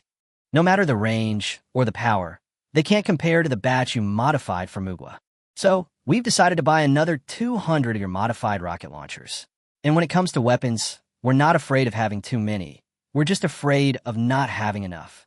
Listening to Minister Ba's explanation, Anna Shun showed a satisfied smile on his face. My goodness, how long has it been? Wild spokesperson, this brings him customers. Really, the best endorsement is to put it directly on the battlefield. But, although he was very happy about Yemen's order, he did not take it directly. After all, since the customers have come to us on their own, we must also promote our products. At this time, if you don't promote it, isn't that just like letting go of flying money? When it comes to making money, you still have to be proactive. Randomly, Anashin said to the phone with a smile. The weapons sent to Mu State this time have been improved and upgraded. Gas tank mortars and steel tube rockets have also been upgraded. They have been improved and upgraded, and their range and power are much higher than before. If you want to stock up on more powerful equipment, you might consider the upgraded gas tank mortars and steel tube rockets. Chapter 132. You are indeed an old customer who trusts me. Yemen. Minister Ba and Ha'it were huddled around their phones. After the two learned what Anna Shun said, suddenly I realized it. Therefore, the Katyusha bulldozers on the battlefield of the Mu Kingdom are more powerful than theirs. It's not because of the problem with the modification method. Feelings have been upgraded? After learning about the situation, Minister Ba looked at Harvit on the side. The decision-making power still lies with Harvit. So he still needs to ask. The phone is always on speakerphone. Harvit naturally heard what Anashin said. After exchanging a glance with Minister Ba, he held his chin with one hand and began to think. Weapon upgrades. The results of the upgrade of the Katyusha bulldozer are obvious to all. The power is much greater than before. If the gas tank mortar and steel tube rocket are also upgraded, the power is definitely greater than before. Besides, if Anna Shun takes action, after thinking for a while, Harvit looked at Minister Ba and nodded. Randomly, extend a slap. Minister Ba blinked and quickly replied after getting the message. In that case, I'll give you an order of 500,000 each for the gas tank mortars and steel tube rockets. On the other side of the phone, after hearing Minister Ba's words, Anashin's mouth corners raised, revealing a satisfied smile. Gas tank mortars, steel tube rockets, 500,000 each, and 200 Katyusha bulldozers. This is no small order. Big order. Only, this time, Anashin was not planning to take the order directly. As for the reason for not being in a hurry, the power has increased, so why doesn't the price increase? Equal proportions. The price will definitely increase, even for old customers. Then he smiled into his phone and said, Don't worry about placing the order. Would you like to reconsider this? Hearing this, Minister Ba and Harvit on the other end of the phone looked at each other. The two didn't understand. Want to consider it? The Katyusha bulldozer has been upgraded and is now very powerful. The gas tank mortars and steel tube rockets will definitely become much more powerful. So what else needs to be considered? Then, Minister Ba hurriedly asked into the phone. Consider? Consider what? After this upgrade, the power is greater and the price has increased a lot compared to before. I heard Anashin say that the price would increase. Minister Ba did not hesitate and asked immediately. If the price is to be increased, how much will it be increased? Hearing this, Anashin was slightly stunned. He has indeed decided to raise the price, but he hasn't decided by how much yet. But if the price is to increase, it certainly can't be too much. After all, in this arms trade war, he is fighting a price war with high cost effectiveness. If the price is increased too much at one time, wouldn't that mean losing customers? Therefore, prices must increase, but not too much. After a few seconds, he had a rough idea of the price. Then he said calmly, The price of the Katyusha bulldozer remains unchanged, but the price of the gas tank mortar and the Katyusha bulldozer will increase. The previous price after the upgrade to Mugwa was $1 million each, and now the price after the upgrade is $150. How about you guys consider it? The words fell. He waited nervously for Minister Ba's reply. However, after hearing the price, Minister Ba did not agree directly. There was silence on the phone for a few seconds. No one spoke. Seeing this, Anashin frowned. What is this? Too expensive? $150 each. Is that a bit expensive? A few more seconds passed. Minister Ba on the other end of the phone remained silent. Then, Anna shouldn't open his mouth and continued to explain. The main reason for the price increase this time is that not only has the equipment been upgraded, but the manpower and material resources have also increased significantly. So the price is definitely going to go up.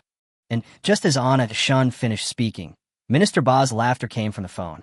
After a burst of laughter, Minister Ba said with a smile, "You misunderstood. It's not that we don't accept the price increase. We believe that you will not raise the price without reason.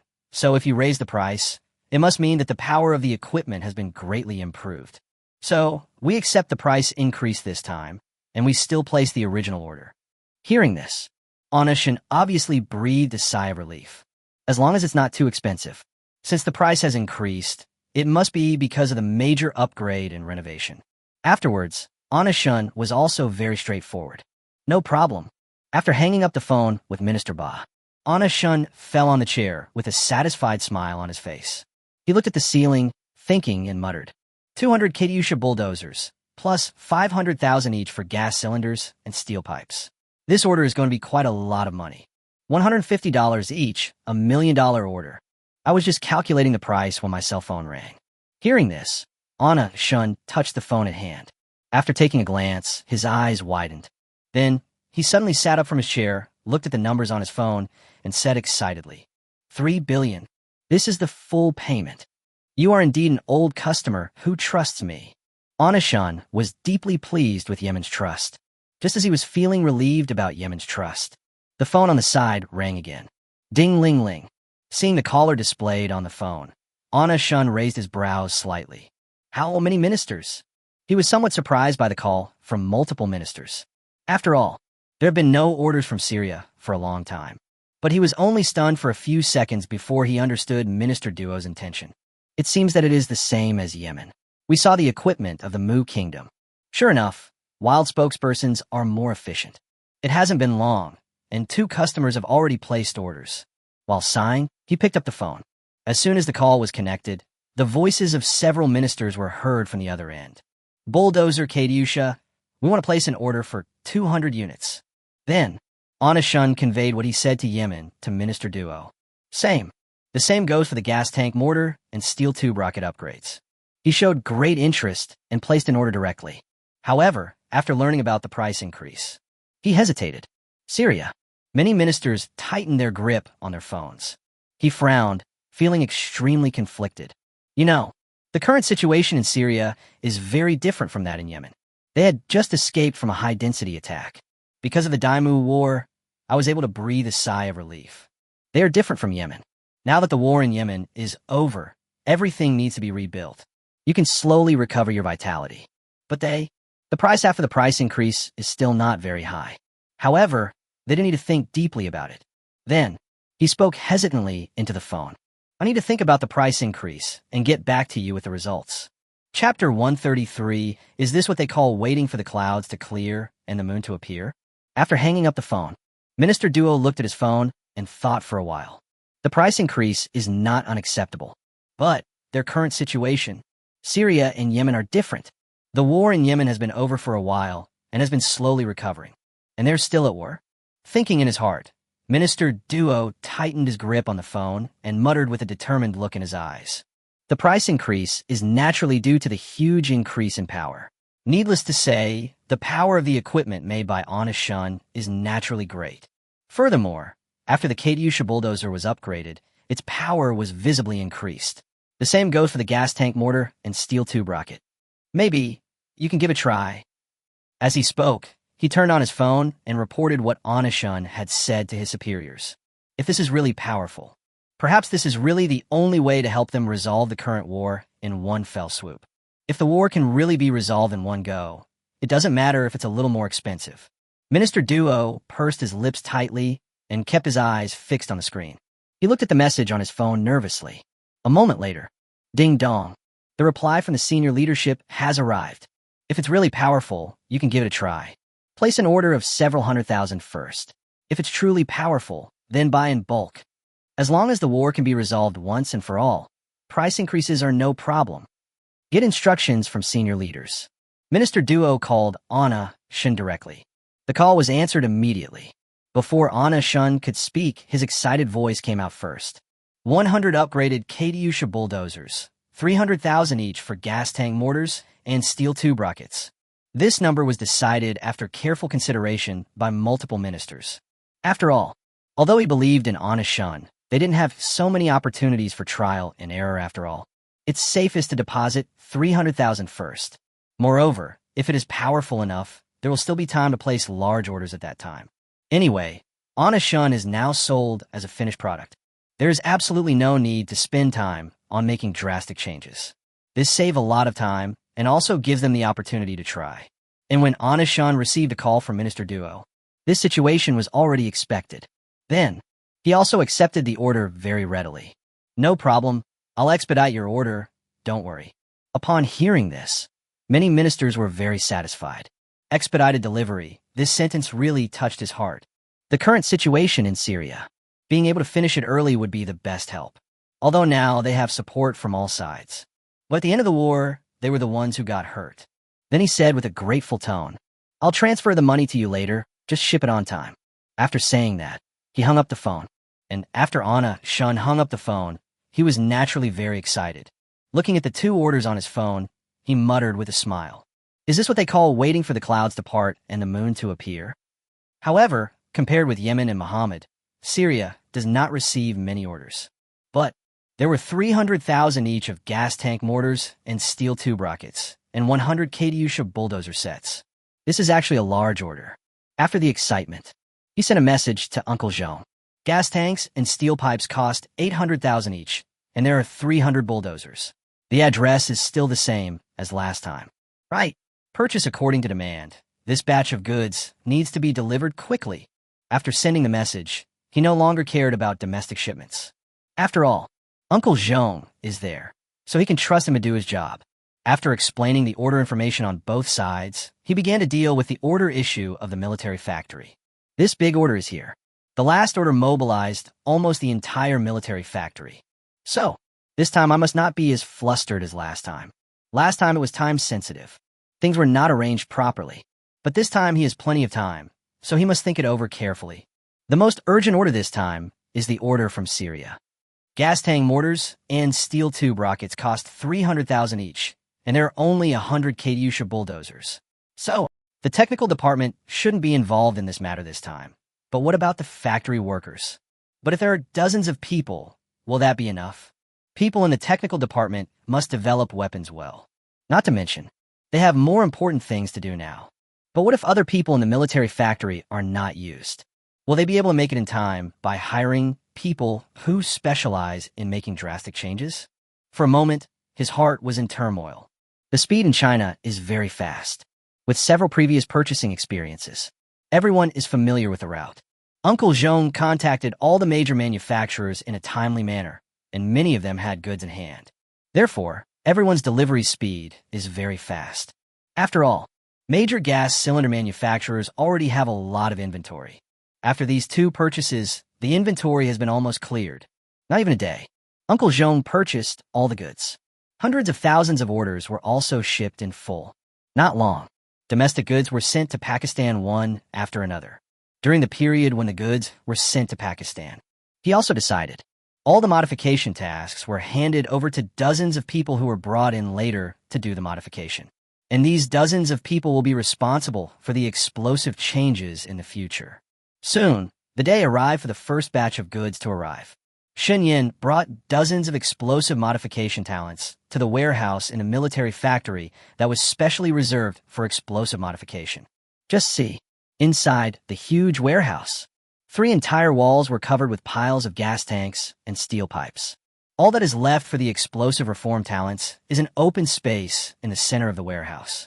Then, he pointed at the hill of gas tanks and steel pipes in front of everyone, looked at the dozens of people, and said lightly, "This batch of goods is handed over to you. From now on, you'll be solely responsible for the explosive reforms, and you won't be responsible for anything else." The words fell. Dozens of people were horrified. After everyone was stunned for a moment, they looked at Honest Shun and blurted out complaints. "Fuck you, boss. Are you going to give us all these gas tanks and steel pipes?" "Boss, this is not the time to joke around. Can we finish this? There are so many gas cylinders and steel pipes. Even if I work day and night, I still can't finish them all. You can't joke like that. Boss, even if you lock me in this warehouse, I can't make so many changes. I really can't do it. If you do this, won't this mean we're going to die? Looking at the people who were complaining, Shun was not panicked at all. Long before he made this decision, he had already thought of a solution. Everything is in his control. Chapter 134. The two of them will definitely die. Shun looked at the few people and smiled indifferently. Seeing this, several people were even more confused. Just as everyone was about to continue asking questions, Shun spoke with a smile. Who told you to change everything right away? This time the order is not as urgent as last time, so there is no need to drastically change and complete everything at once. 10 sets of Katyusha bulldozer modifications first, and 30,000 each for the gas tank mortars and steel tube rockets. You guys do these first, is that okay?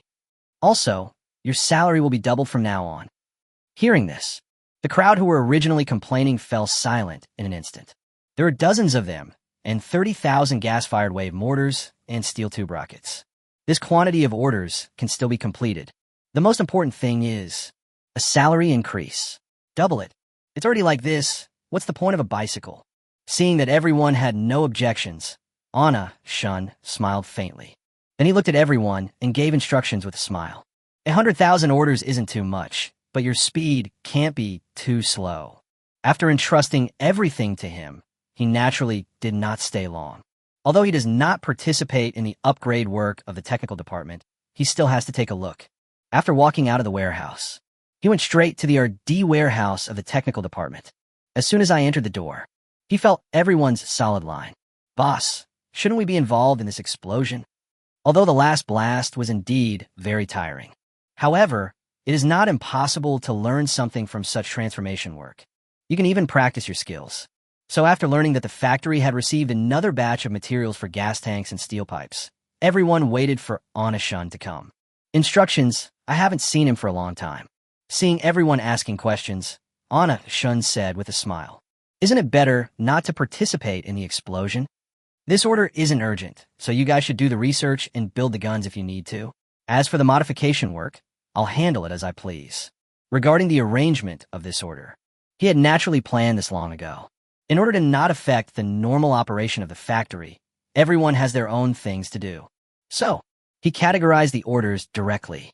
Syria wants 300,000 each of gas tank mortars and steel tube rockets. And at their production speed, it can be completed in 10 batches. Yemen will naturally have to queue up at the back. Although he placed the order first, he is not in a hurry for the equipment. The war over there is over, and everything is in a state of disrepair. Equipment is not a necessity. But Syria is different. They are still fighting fiercely over there. We are surrounded by death and injury all the time, so we have to act quickly. We still have to focus on Syria first. Of course, Yemen knew that Shun had made such a decision. There was no objection to his decision. They also agreed with this decision. When the technical department learned about the situation, they didn't say anything. After all, it's the boss's decision. Moreover, they do need time to do research. It's such a waste of time to make such a big change. Then, everyone lowered their heads and began to focus on their own research. Seeing that no one had any objections, Shun smiled. Then he came to several talented people who were researching artillery shells. Seeing the scraps scattered all over the table, Shun understood the result. Then he looked at the people with serious expressions, patted their shoulders, and said with a smile, "Don't be nervous. Take your time to study. I'm not in a hurry." Hearing this, several people who were thinking hard sighed. How difficult it is to reduce costs while improving performance. In a military factory, the people who are making modifications are very fast. Especially after learning that there was no need to rush the work. Everyone's efficiency became even higher.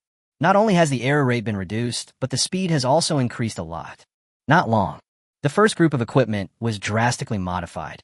Once the equipment was modified, Shunyan arranged for it to be shipped to Syria. Soon, Syria received the first batch of orders. Immediately, they pushed upgraded Katyusha bulldozers, gas tank mortars, and steel tube rockets onto the battlefield. This equipment originally only appeared on the Daimu battlefield, reappeared on the Syrian battlefield. Although it seems that nothing has changed, man.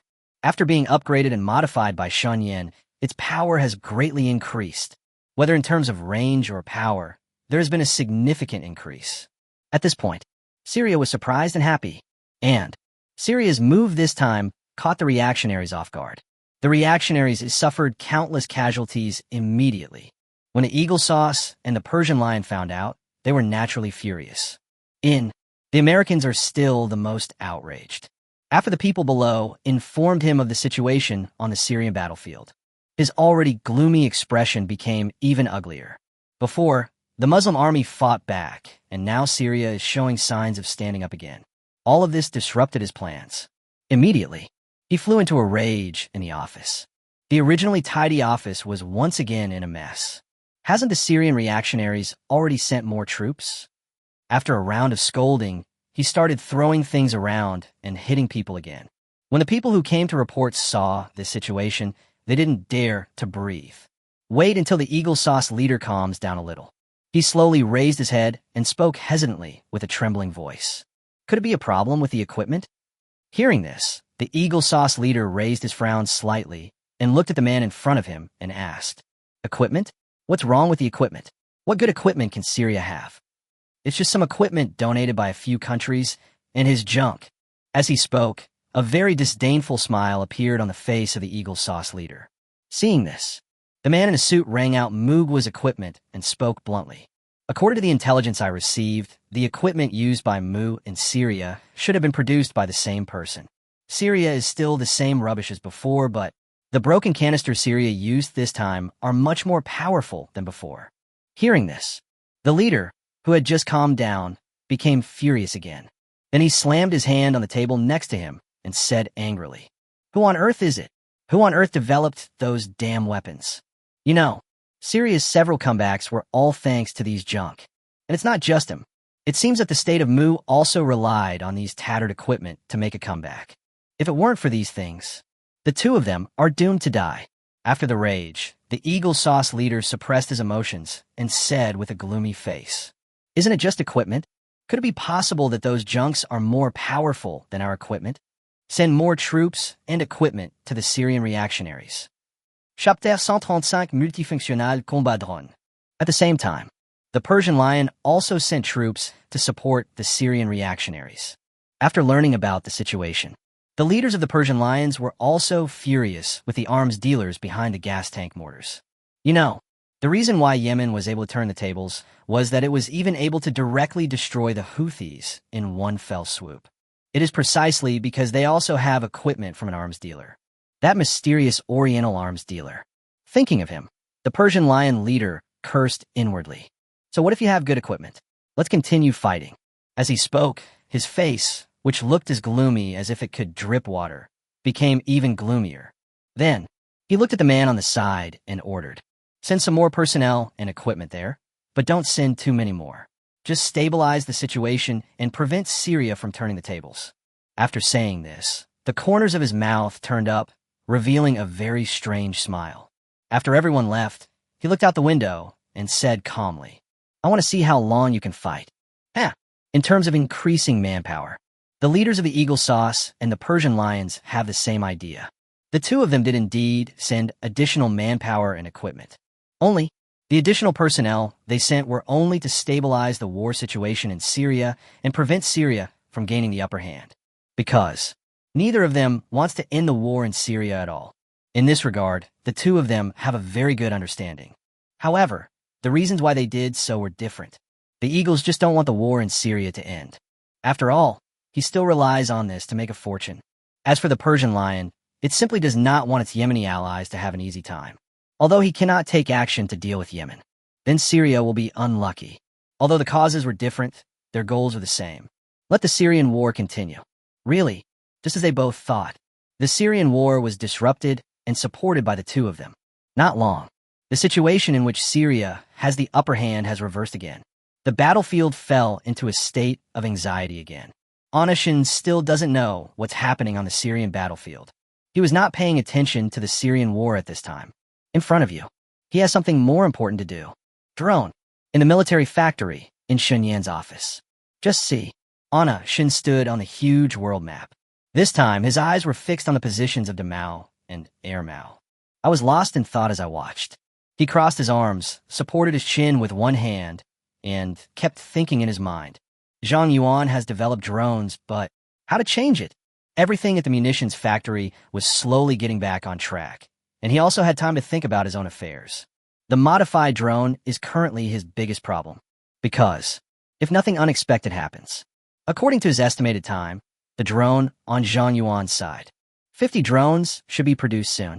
So, before drones were produced, he must come up with a good scoring plan. Astonishing thought about it for a while. After a long time, he held his forehead tiredly and spoke in a hoarse voice. A versatile drone. It's a bit difficult to carry machine guns, bombs, mines, and rockets at the same time. He had already planned the general direction of the reform. Only, the direction of his reform is not ordinary. The reason why he asked Zhang Yuan to develop the drone was that it must be able to bear a weight of 50 kilograms. The biggest reason, what he wanted to send to the battlefields of Damao and Ermao was not an ordinary drone. Rather, it is a multi-functional combat drone, a drone that can be remotely operated and can fight. Of course, only such equipment is high-end, novel, and powerful enough. Only then can you attract the attention of Damao and Ermao. After all, they really have no shortage of equipment. It's like the Katyusha bulldozer. Even though it is very powerful, Damao and Ermao are dismissive of it. They are not bad. Anishun's brain was working rapidly at this time, and he kept twirling the pen in his hand. The drone's maximum load capacity is 50 kilograms, but that's almost enough for just the explosives. As for rockets, machine guns, mines, etc., they must be overweight. The drone's maximum load-bearing capacity is only 50 kilograms. These 50 kilograms are not enough. At most, I can add one more. As he spoke, Anishun covered his face and looked at the ceiling. He felt a little exhausted and said helplessly, 50 kilograms is still too little. How careless. I should have asked Zhang Yuan to get a drone that can bear 100 kilograms. As he spoke, his eyes lit up. How about giving Zhang Yuan a call? Let him bear a full 500 kilograms. As soon as these words came out, he felt it made more and more sense. After all, 50 kilograms is definitely not enough if it's 100 kilograms. I guess it's not enough, but 500 kilograms is definitely enough. Immediately, Anishun's mind became clear. He patted his forehead and said excitedly, a drone with a load capacity of 500 kilograms, preferably bulletproof. There's hope. If this is bulletproof, holy shit, kill them all. If bullets can't destroy it, then we can use smart shells. But drones are small and agile. How can a shell hit them flying around on the battlefield? Absolutely impossible. That's a killer weapon on the battlefield. As soon as this idea came out, it immediately made Shun Yin excited. He excitedly walked over to the chair and sat down. Then he held his chin with one hand and thought carefully. A 500 kilograms drone with a bulletproof fuselage. If that's the case, you can definitely give it a try. Sudden, images of fighter jets rang in his mind. Then a bold idea popped into my mind.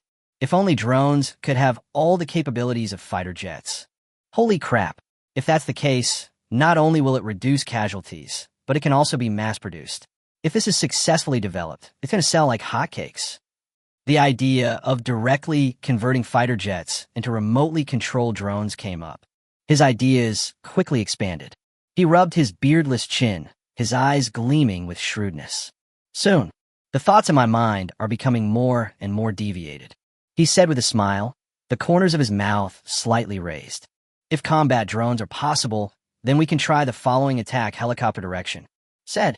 He felt more and more that the idea was feasible. Then he made plans and prepared to send a message to Zhang Yuan. Just as he took out his cell phone, there was a knock on the office door. Director Shun? Hearing the sound, Anishun looked outside the door. Meeting the visitor's gaze, he continued. Director Shun, there are people from the government coming to the door. Hearing this, Anishun was slightly stunned. Someone from the government? What are you here for? Chapter 136, when it's time to pay, you still can't be less. Hearing that it was someone from the government, Anishun raised his brows slightly. As the saying goes, one doesn't visit a temple unless he has something to ask for. This is? Looking for you for something? As he thought about it, his brows furrowed slightly. But, although I didn't have a good feeling, people were coming over there. Even if he doesn't want to go, he has to go. After all, his only support in Pakistan is the government. Then, He put aside the thoughts in his mind and slowly sat up from the chair. Follow the security personnel who came to report and walk out. As soon as he reached the door of the reception room, he saw Vipuri with a smile on his face. And someone he didn't know. But, although he had never met the person before, he could guess the visitor's identity. He raised his brows slightly, then said lightly, "The person who can make Vipuri treat him so politely must be a high-ranking government official." After realizing the problem, he put on a smile. Then, he went into the reception room and greeted Vipuri. "Vipuri, what brought you to the munitions factory today?" "Then he must have come to see you for something. By the way, let me introduce you." Regarding Anna Shun's enthusiasm, when he thought about the purpose of his trip, he immediately felt a little embarrassed. But I'm sorry, he didn't forget the main purpose of this trip. As he said this, he turned his attention to the middle-aged man on the side. Then he pointed at the man and said with a smile, "This is my top leader, Smith. He's the one who gave you the nod for running this military factory. Of course, my contribution is also indispensable." The words fell. The three people at the scene burst into laughter. But, although Anna Shun looked calm on the surface, he had gradually figured out the answer in his heart. Since the top leaders are here, the matter must be very serious. Then he turned his attention to the neatly dressed man and said with a smile, "Mr. Smith, please sit down." After that, the three of them sat down. Then the three of them chatted for a while, until half an hour passed. Anna Shun took a sip of the tea beside him, then looked at Smith and said with a smile, "Mr. Smith, you and Vipley are definitely not here for tea." After saying this, he still had a very polite smile on his face. Smith smiled with satisfaction when he saw Anna Shun was so direct. Naturally, he had seen all of Su Ti's actions since Anna Shun came here, whether it is buying equipment or recruiting workers. No matter from which perspective, Anna Shun is a very sensible and polite person, and now his directness made Smith even more satisfied with him. Then, he smiled and said lightly, "We are here for a reason. We are here to collect our commission. According to our original regulations, we want a 10% share of the arms you sold some time ago, which are manufactured by your military factories. But those products aren't originally produced in Pakistan, so we won't take the 10%. Hearing this, Shunyan understood in his heart. It seems like this is to ask for money. But what you said sounds nice. Since the place of production is not Pakistan, the 10% of arms will not be taken. Is this because of the origin? In his opinion, it is actually looked down upon. However, it is understandable that they look down on the Katyusha bulldozers, gas tank mortars, and steel tube rockets. After all, they are not short of these weapons and equipment. There are so many military factories in the local area, not to mention the commission they make on the arms sales. Who doesn't know? Pakistan has the support of the Eagle sauce. That Eagle sauce is almost the center of world weapons. So, no matter which aspect, the Pakistani government will definitely not be short of weapons and equipment. There is no shortage of various clever weapons. His equipment looked like rags, and they didn't even look at it, although Anna Shun understood it in her heart. However, he still maintained a polite smile. He glanced at Smith and said nothing. Seeing this, Smith continued, "We can give up the 10% of the arms, but the 20% commission. According to our initial agreement, this is still necessary. After all, although those equipment are not produced in our country, your arms are sold from us." Listening to Smith's words, Anna Shun still had a calm smile on his face. In fact, where the two of them couldn't see, Anna Shun's palms were simply clenched. Damn, the product is not produced here, but it has been modified a bit here. The money from the land was not without some black money, and the workers' wages were also quite high. Damn, I just borrowed a place. Result, 20% commission? Isn't this robbery in broad daylight? However, even if he had a lot of dissatisfaction in his heart, this commission must be considerable. Then, Anna Shun picked up the teacup on the side, took a sip, and said with a smile, "I understand the rules. I must pay the commission." As he spoke, he took out his cell phone and transferred money to the account he had transferred money to before. It's still the same account as before. The commission has been paid. After a series of operations, Shun Yin tightened his grip on the phone. "It hurts. This really hurts. Damn, this was all my money, but now I have to give 20% to this group of people. But he is now on someone else's territory, waiting for them to protect him. No matter how much dissatisfaction there is in my heart. But when it's time to pay, you still can't be less. The only option is to give money." Smith, who was sitting next to Shun Yin, sent the money at the same time as Shun Yin. The phone in his hand vibrated slightly. Then, there was a bit more satisfaction in his eyes when he looked at Anashun. Very sensible indeed. It's a good thing to be proactive in spending money. Seeing that Shun Yin was so smart, he didn't hide it. He looked at Anashun and said with a reminder, "According to the intelligence we've received, the Eagle Sauce, the Persian Lions, and some European and American countries are secretly investigating the Katyusha bulldozers, gas tank mortars, and steel tube rockets. After the Syrian war, they were investigating who was behind these weapons. It shouldn't take long to find out who is behind this and where they are." Although Smith didn't point out directly. But, after listening to it, Anashun understood what he meant. Several parties are already investigating him. It seems it's going to cause trouble. Moment. Anashun suddenly felt something was wrong. The palms of his hands clasped beneath him were sweating, and the polite smile he had been maintaining froze. If these people really want to find him, no matter where he is, he can't hide. If they're going to cause trouble. Thinking of the troubles that would happen later, Anashun felt a little irritated. While he was thinking about things, Smith spoke again. There are still some countries under investigation. Chapter 137, such talents must be hidden. Now, in addition to the Eagle Sauce and other countries, the Great Mao and the Rabbit have also been investigated before. However, Rabbit had already investigated it thoroughly before and even covered up some clues. Of course, we are aware of your business, but don't worry, we're also helping you cover up some traces. Hearing this, Anashun's hanging heart was a little less nervous. But he could understand that Pakistan was helping him cover up his tracks. After all, he still paid them protection money on time. 20% commission. This protection fee is quite a lot. He could understand that Pakistan helped him cover up his tracks. But the rabbit's behavior is... What's the meaning? Isn't the country always looking for clues to catch me? Just when he was thinking about something unclear, Smith took a sip of tea and continued. Under the cover of Rabbit and us, those Eagle Sauce people can now find clues to prove that you're rabbits. As for where you are, and the evidence that you are the person behind the scenes, there is none at all. They will not find this substantial evidence, and they will never find it. Hearing this, Anashun's hanging heart was now completely relieved. It doesn't need to be impossible to find forever, as long as he develops nuclear weapons. By that time, even if they found out, what could they do? Isn't it still the same? There is nothing we could do about him. So, just give him some time to catch his breath and do some research and development.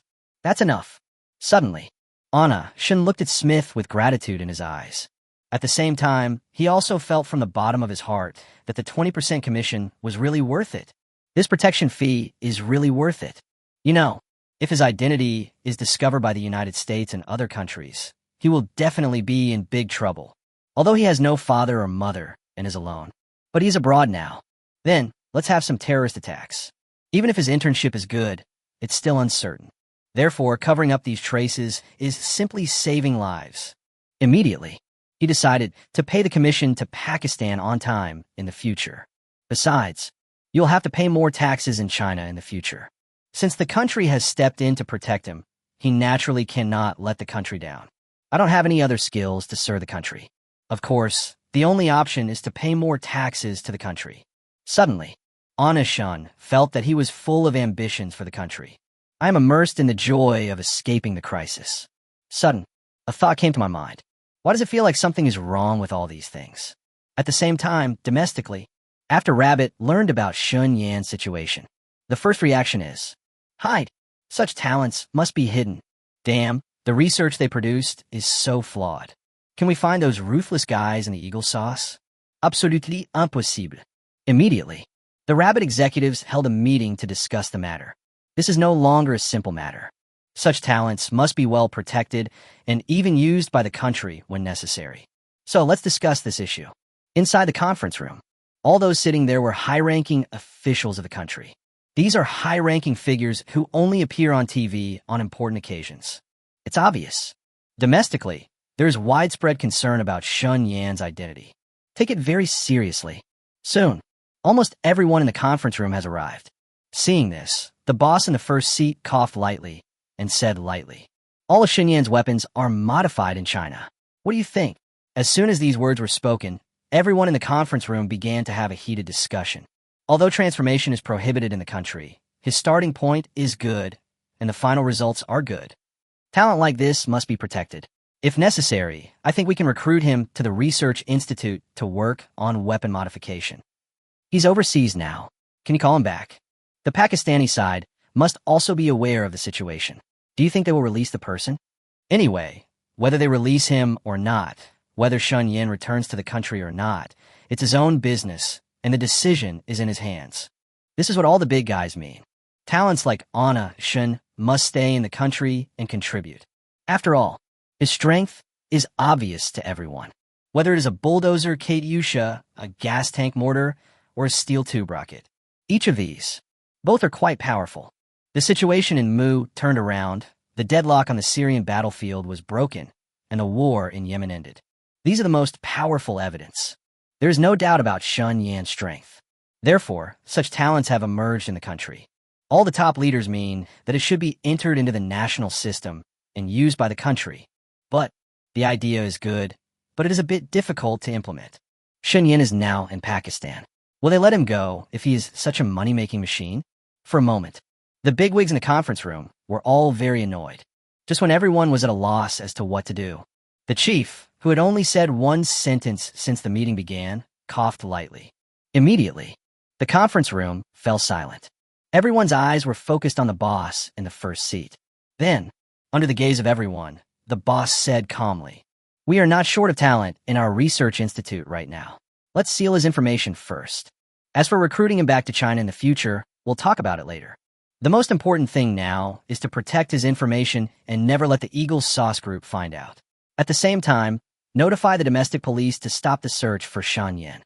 From now on, as long as he doesn't violate the law in the country, we'll try our best to protect him. Any help we can give would be even better." The words fell. None of the bigwigs in the conference room spoke. Silence means no opinion. Among them, there were a few stubborn bosses who still frowned. But as long as you don't express your opinion, it doesn't matter. Afterwards, everyone discussed the international situation and had an in-depth discussion on protecting Shun Yin. After all, the methods used by countries like the United States are strange, so it is better to be cautious. After discussion among a group of bigwigs, at last, everyone decided to include Shun Yan's file in the state's secret file. At the same time, after the meeting of the bigwigs ended, the top leaders in the imperial capital sent instructions to the investigation team. Stop the investigation and return to the imperial capital immediately. At the same time, it's not just the imperial capital investigation team. The Linen police station, the military, and the Haching police station also received instructions from high-level officials. At the highest level, the kind that cannot be questioned, the upper-level meaning is very simple. Stop all investigations into Shun Yin. From now on, if Shun Yin needs anything, as long as it doesn't violate national laws, we will help him if we can. As for what happens to Anna Shun abroad, as long as he doesn't do anything that harms our country, then don't worry about it. Why is he buying it abroad? Chapter 138. Could it be that a trip abroad would involve confidential information? For instructions from the upper layer, Linen police station, Haching police station, and the investigation team were all unaware of this. At this moment, they were busy with Shun Yan's affairs. These days, they never stop searching for Shun Yin. As long as there is news about Anna Shun, they will investigate. Inside the Linen police station office. Just see, the office was in chaos. There are instant noodle boxes and various fast food boxes everywhere. Whether it's the sofa or the chair, there are quilts or blankets everywhere. And the police officers in the office. All of them were dirty and listless. Even the people from the Imperial Capital Investigation Team were no exception. It's almost imageless. Li Jiang woke up in a daze while lying on the table.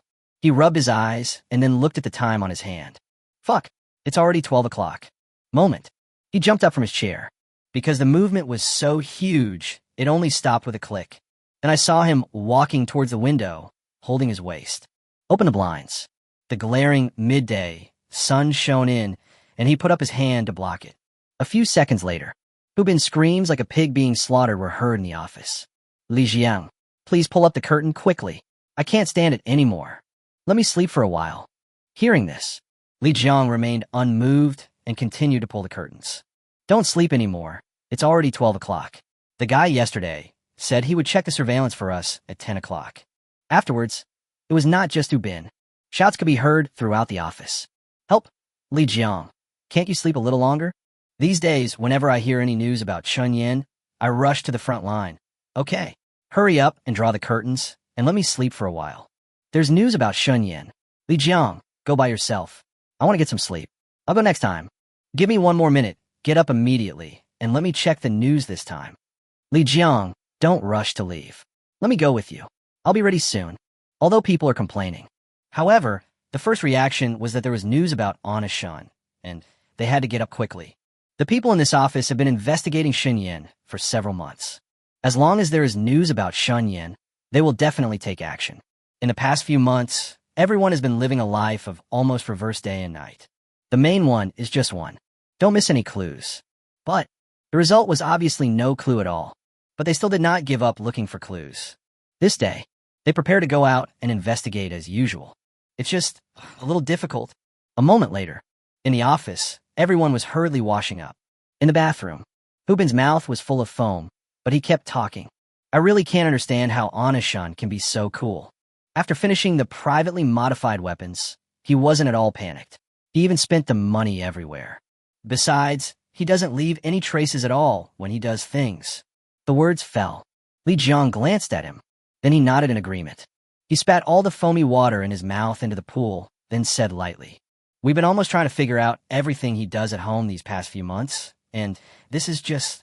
As he spoke, he wiped the foam from his mouth and urged, "Hurry up. We haven't looked at today's clues yet. Who knows? Maybe this time we'll get some results." Finished. He walked into the office. As soon as he walked into the office, he found that the atmosphere in the office was very depressing. Just as he was about to speak, he saw Huang Suo not far away. Then he trotted up to Chief Huang and asked hesitantly, "Captain Huang, why are you here today? We were just about to go out to investigate." The words fell. Director Huang's Adam's apple moved slightly, and the words were on the tip of his tongue, but he didn't say them. Seeing this, Li Jiang was confused.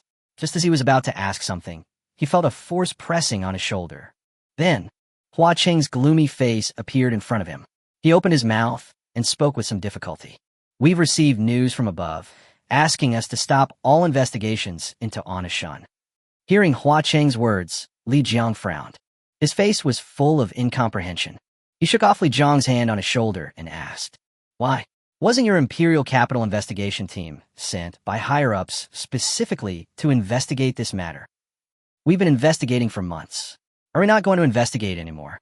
Hearing Li Jiang's scolding, Hua Cheng kept silent with a sullen face.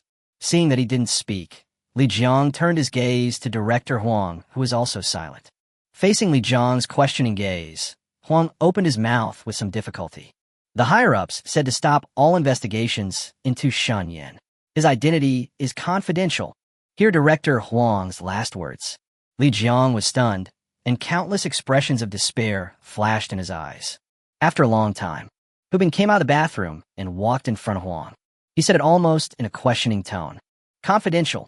Isn't Anna Shin the director of a gas tank factory? Could it be that a trip abroad would involve confidential information? Then what's the point of all our efforts over this period? We've been working day and night, practically pouring all our energy into this matter. Confidential? Stop the investigation." Listening to Hu Bin's questioning one after another, everyone in the office clenched their fists tightly. Although he didn't say anything, his red eyes said it all. This period of time, almost all of our time was spent on this matter. Everyone was exhausted. It's all about a result. Result. In the end, not only did they fail to find any key clues, stop the investigation, only, whether it was everyone's silence, Li Jiang's questioning, or Hu Bin's almost growl. These are just their ways of venting their emotions. The instructions from above have come down. There was no way they would disobey orders. And the meaning above is very clear. Xinyan's identity is confidential. It has come to this. No matter how unwilling they are, the only thing we can do is let it go. There is no solution. For a moment, in the usually busy office, everyone was stunned. No one can accept this, but they have to accept it. Inside the office, dead silence. With the Katyusha bulldozer, gas tank mortar, and steel tube rocket, it has become a big hit in the international arena. Some hidden leaders of various international forces. They all paid attention to Anishan. At the same time, he was investigating Xinyan. Not only the United States, the Persian Lions, and some European and American countries. Some bosses of international organizations have also set their sights on him. for a moment. Various clues about the Katyusha bulldozers, gas tank mortars, and steel tube rockets are flying around the world. The mysterious arms dealer appears in everyone's sight again. Chapter 139. Just be an arms dealer. At the same time, imperial capital. In a courtyard. The courtyard was surrounded by 3 layers of well-trained bodyguards wearing black coats. You can tell from this group of bodyguards. There must be some big shots with important identities in the courtyard. Late autumn. The tall ginkgo tree in the courtyard stands in the center of the courtyard. The bright sun shines directly on the huge floor-to-ceiling windows. The light refracts onto the ginkgo leaves. Just see, under the tall ginkgo tree, a simple mahogany square table. Several big men in Zhongshan suits sat around the round table. Their eyes were now focused on the TV in front of them. International news was playing on the large screen on the TV stand. According to the information we have, this famous daxiao man is the creator of the Katyusha bulldozer, steel tube rockets, and gas tank mortars, which are famous in the Middle East and even the world. On the big screen, besides the host, just a headshot of my superior, Shun Yin, and some of his personal information, and the man sitting at the head of the square table. He looked at Anna Shin's photo and smiled with interest. Then, he stared at Anna Shin's photo, picked up the teacup on the side with one hand, and took a sip. He said lightly, "I hope this little guy can give me some unexpected surprises again. I'm looking forward to his performance more and more." The words fell. The other big guys present also smiled and nodded. Then, one of the big guys said with a smile, "I think if he keeps playing like this, it won't be long before he's going to crash and burn." As soon as these words were spoken, the others nodded. Afterwards, several other bigwigs also started to analyze the situation. "He's making such a big fuss right now. The Eagle Saw side is investigating." "That's right. It's even made international news, but I still hope he can hold on. Someone was covering it up for him. How could he be found out so easily? Vika's system is all over the international news, but where he's hiding is no simple place. Pakistan will help him cover it up. I think he will definitely make other moves. Given his current situation, I'm afraid he will make more moves." For Shunyin, it can be seen that these big guys are very satisfied. After some discussion, everyone showed expectant smiles on their faces. As for the boss in the first seat, he kept looking at Anna Shin's photo on the big screen. After a long time, his eyes narrowed slightly, and he took a sip of the tea in his hand. He glanced at everyone, pointed at the big screen, and said with a smile, "I think he will definitely surprise us again. Perhaps with his help, the country can complete our layout for the Middle East situation more quickly." Finished. He glanced at the others. After hearing what he said, everyone nodded and laughed. Then they talked about some other things. As for domestic affairs, Anna Shin knew nothing about it. After sending Smith and Vipiri away, he wasn't thinking about the drone modification either. The news sent by Smith served as a wake-up call for him. He is now doing business in the Middle East, selling arms to Syria and the Muslim Kingdom. Although Pakistan allows private sales and manufacture of arms, there is no doubt that his actions were legal. But it offends people. What he is doing now seems to be just the work of an arms dealer. But if we trace it back to what happened behind the scenes, his actions have affected the interests of many people. You know, all countries are not easy to mess with. He has affected other people's interests, so how can he get any good results? Anna Shin stood at the gate of the military factory. As Smith's car drove away, the smile on his face gradually disappeared. Eagle Sauce is getting anxious pretty quickly. But fortunately, we can't find out anything now. It seems that the issue of nuclear weapons should be put on the agenda sooner. As he spoke, a wicked smile appeared on the corner of his mouth. Now, he is still very timid. After all, it is the world he gemin. Most countries cannot bear his anger, let alone that he is just an ordinary arms dealer. But he was not panicked. After all, he still has a trump card in his hand. Nuclear weapon. Thinking of nuclear weapons, some thoughts came to Anna Shun's mind. As long as there are nuclear weapons, Eagle-chan, I'm not afraid of shit. Having said that, he turned and walked into the office. On the way back, he took out his cell phone and checked the world situation. Just open Baidu. He first looked up something about Eagle Sauce. Only, there's almost nothing under the search results. Seeing this, he raised his eyebrows and said doubtfully, "There's nothing wrong with this, Eagle-chan." The Eagle Sauce side was very quiet, and there was nothing unusual. Then he searched for news about other countries. The results are the same, whether it is the Persian lion or some European and American countries. On the surface, there is no problem. If is the only exception. Then all that remains is for these countries to support Syria. After some searching, he lay in the chair, looking at the ceiling in amazement. Really, ordinary people certainly can't see the game between this country and the House of Nations. If there's no inside information, what can we tell from the public international news? I can't see anything at all. As he said that, he put down his phone and stopped looking for information. Because, judging from some information he just found, if you don't have any inside information, just read the international news and the international situation, then there is nothing wrong. Without inside information, what else do you want to find out? It's impossible. After thinking it through, Shin didn't dwell too much on it. He looks at the international situation. It's nothing more than studying the situation and doing arms business with those countries at war. Therefore, the inside information of these countries is not important to him. In front of you, there are Rabbit and Pakistan to provide him with cover. There is no problem with temporary life.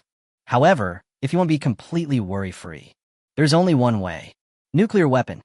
As long as we develop nuclear weapons, then I can sell them however I want. By then, what international situation will we still need to pay attention to? Said. He got up from his chair. Instead of studying useless things like the international situation, it's better to focus on making weapons. I don't have the inside story, but I can still research arms. Well, I'd better just be an arms dealer. As long as the weapons we develop are powerful enough, conquering the world won't be a problem. Chapter 140. You are the person who loves reading the most that I have ever met. The reasons behind the international situation are unclear. Then Shin will tinker with his munitions. At present, the most important research project is the explosive modification of drones. Although now all countries are targeting him, the development of nuclear weapons is imminent. But nuclear weapons, does that mean it can be figured out through research? Even though nuclear weapons can help him get out of trouble, there's no need to rush. After all, now he has Rabbit and Pakistan to cover him, so he has plenty of time to study. However, Zhang Yuan's drone should be ready soon. Therefore, he is now in even greater need before the 50 drones arrive. Think of a plan to reform it. Immediately, he took out his cell phone and opened the chat room with Zhang Yuan. Looking at the input bar, he couldn't help but smile, pursed his lips, and said speechlessly, "What a mess. He can only carry 500 kilograms. Zhang Yuan is not a god. If I put forward this request, will they still be willing to give it to me?" As he said this, he held his forehead with a look of confusion. You know, Zhang Yuan and the others are still in the country. Let's not talk about whether it is possible to research and handle a load-bearing capacity of 500 kilograms. Just talk about the thoughts of this flying man. They're not stupid, and they may not necessarily help him with research. Thinking in his heart, Shin sighed and muttered, "Forget it. There's definitely no drone with a 500 kilograms payload, so I'll just have to make do with the 50 kilograms one." At 50 kilograms, it seems multifunctional isn't going to work. As he spoke, he pulled out a piece of paper from the side. He wrote down all the functions he had in mind. Then the pen tips circled back and forth among several options. 5 minutes later, he still hasn't decided which one to choose. He rubbed his eyes in confusion. Then, he held his chin and murmured in embarrassment. "Why don't you ask the military workers in the factory? Maybe they can still find some solution." Leave the office. Go straight to the R&D warehouse of the technical department. Inside the warehouse, all the technical talents were concentrating on a research at hand, and almost no one noticed Shin Yin coming in. After entering the warehouse, Shin clapped his hands and asked with a smile, "Are you interested in attack helicopters or drones?" The words fell. All the technical personnel in the warehouse stopped what they were doing. Everyone looked up at Shin and, at the same time, glanced around. Just see. After hearing Shin Yan's question, everyone looked at each other, and no one answered. After a long time, Shin raised her eyebrows in surprise and asked almost in disbelief, "Is there not one of you who has dabbled in this field?" Hearing this, everyone threw their hands up, looking confused. Seeing Shin's surprised look, Bonda said helplessly, "Boss, we are a group of people who study artillery shells, explosives, and firearms. As for the helicopters and drones you mentioned, we're not interested in those flying things in the sky. These planes in the sky can't be made into weapons of mass destruction like guns and artillery shells. Why would we, a military factory, research those things?" As soon as these words came out, although the rest of the people in the warehouse didn't say anything, they all nodded in unison. Obviously, there are more than a dozen technical talents in front of us. No one has done any research on helicopters or drones. Seeing this situation, Anna Shun rubbed his temple helplessly. He felt a little regretful. At the beginning, when recruiting talents, why didn't I think of the drone modification project? Although he can research, but no matter how smart this brain is, how can one person handle a project with such high technical difficulty? But now it seems that no one knows how to do it, and he can only go up by himself. Then, he turned around and left the technical warehouse with a somewhat lonely look, looking at his lonely figure. All the technical personnel in the warehouse spread their hands. Then he went about his own business. After leaving the technical warehouse, Anna-shun got in the car. Go straight to the bookstore. As soon as he entered the door, the cashier at the door glanced at him and waved hello. Then, Anna-shun nodded and smiled. The cashier's reaction was obvious.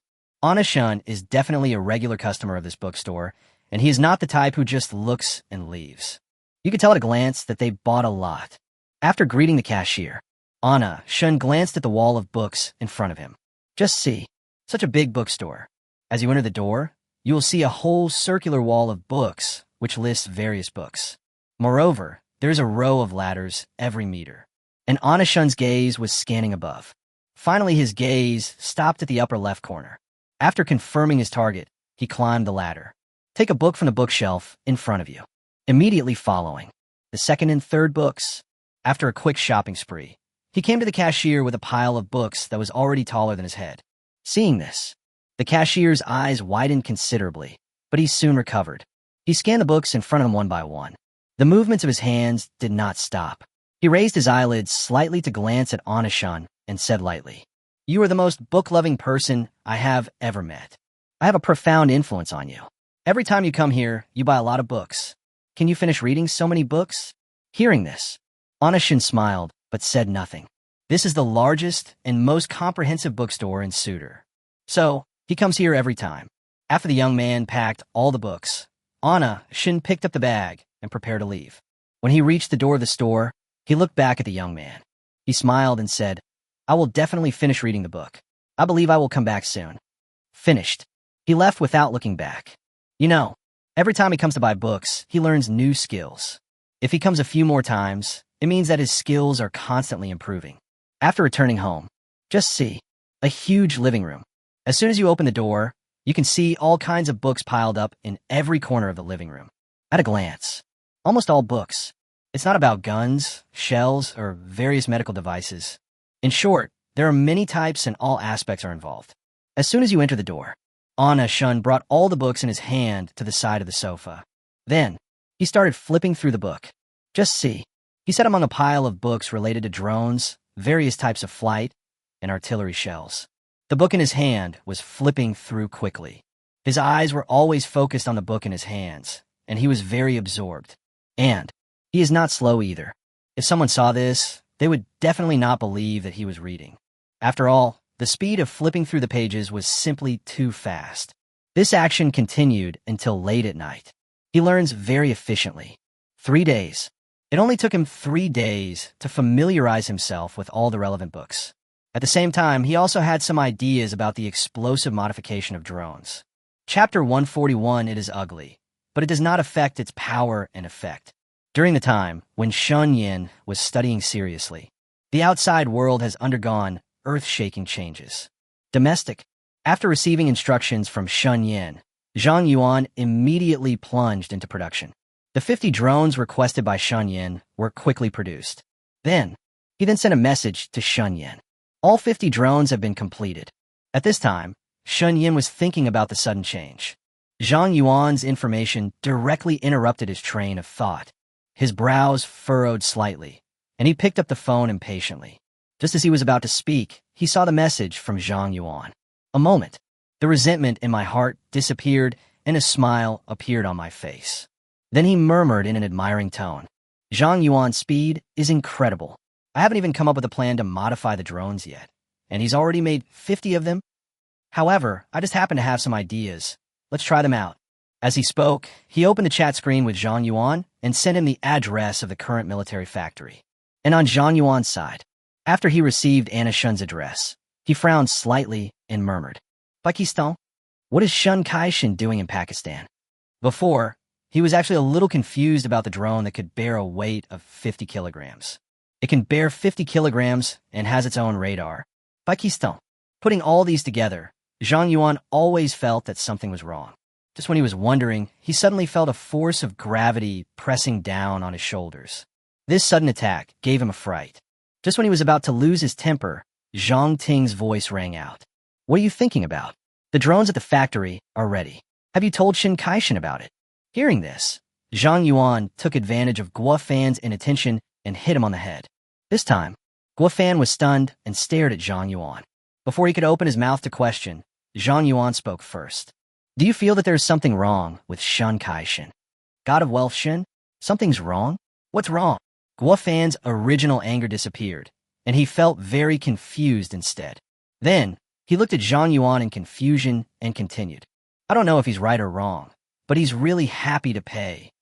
Listening to Guo Fan's words, Zhang Yuan's frown deepened. Really, Shun has always been very straightforward in paying. Moreover, if it weren't for him, they would probably still be in the small warehouse now. He still looked conflicted.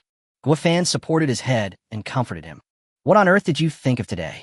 How could there be anything wrong with Shin Kaishan paying money so readily? Don't think too much, just tell him about the drone. Besides, we've started making money recently, so tell him right away. Guo Fan kept talking in Zhang Yuan's ear, and he also listened to Guo Fan's words. Regardless of whether there was something wrong with Shun, there was no doubt about his feelings towards them. So, there is nothing to be confused about. Afterwards, he didn't hesitate, nor did he ask directly.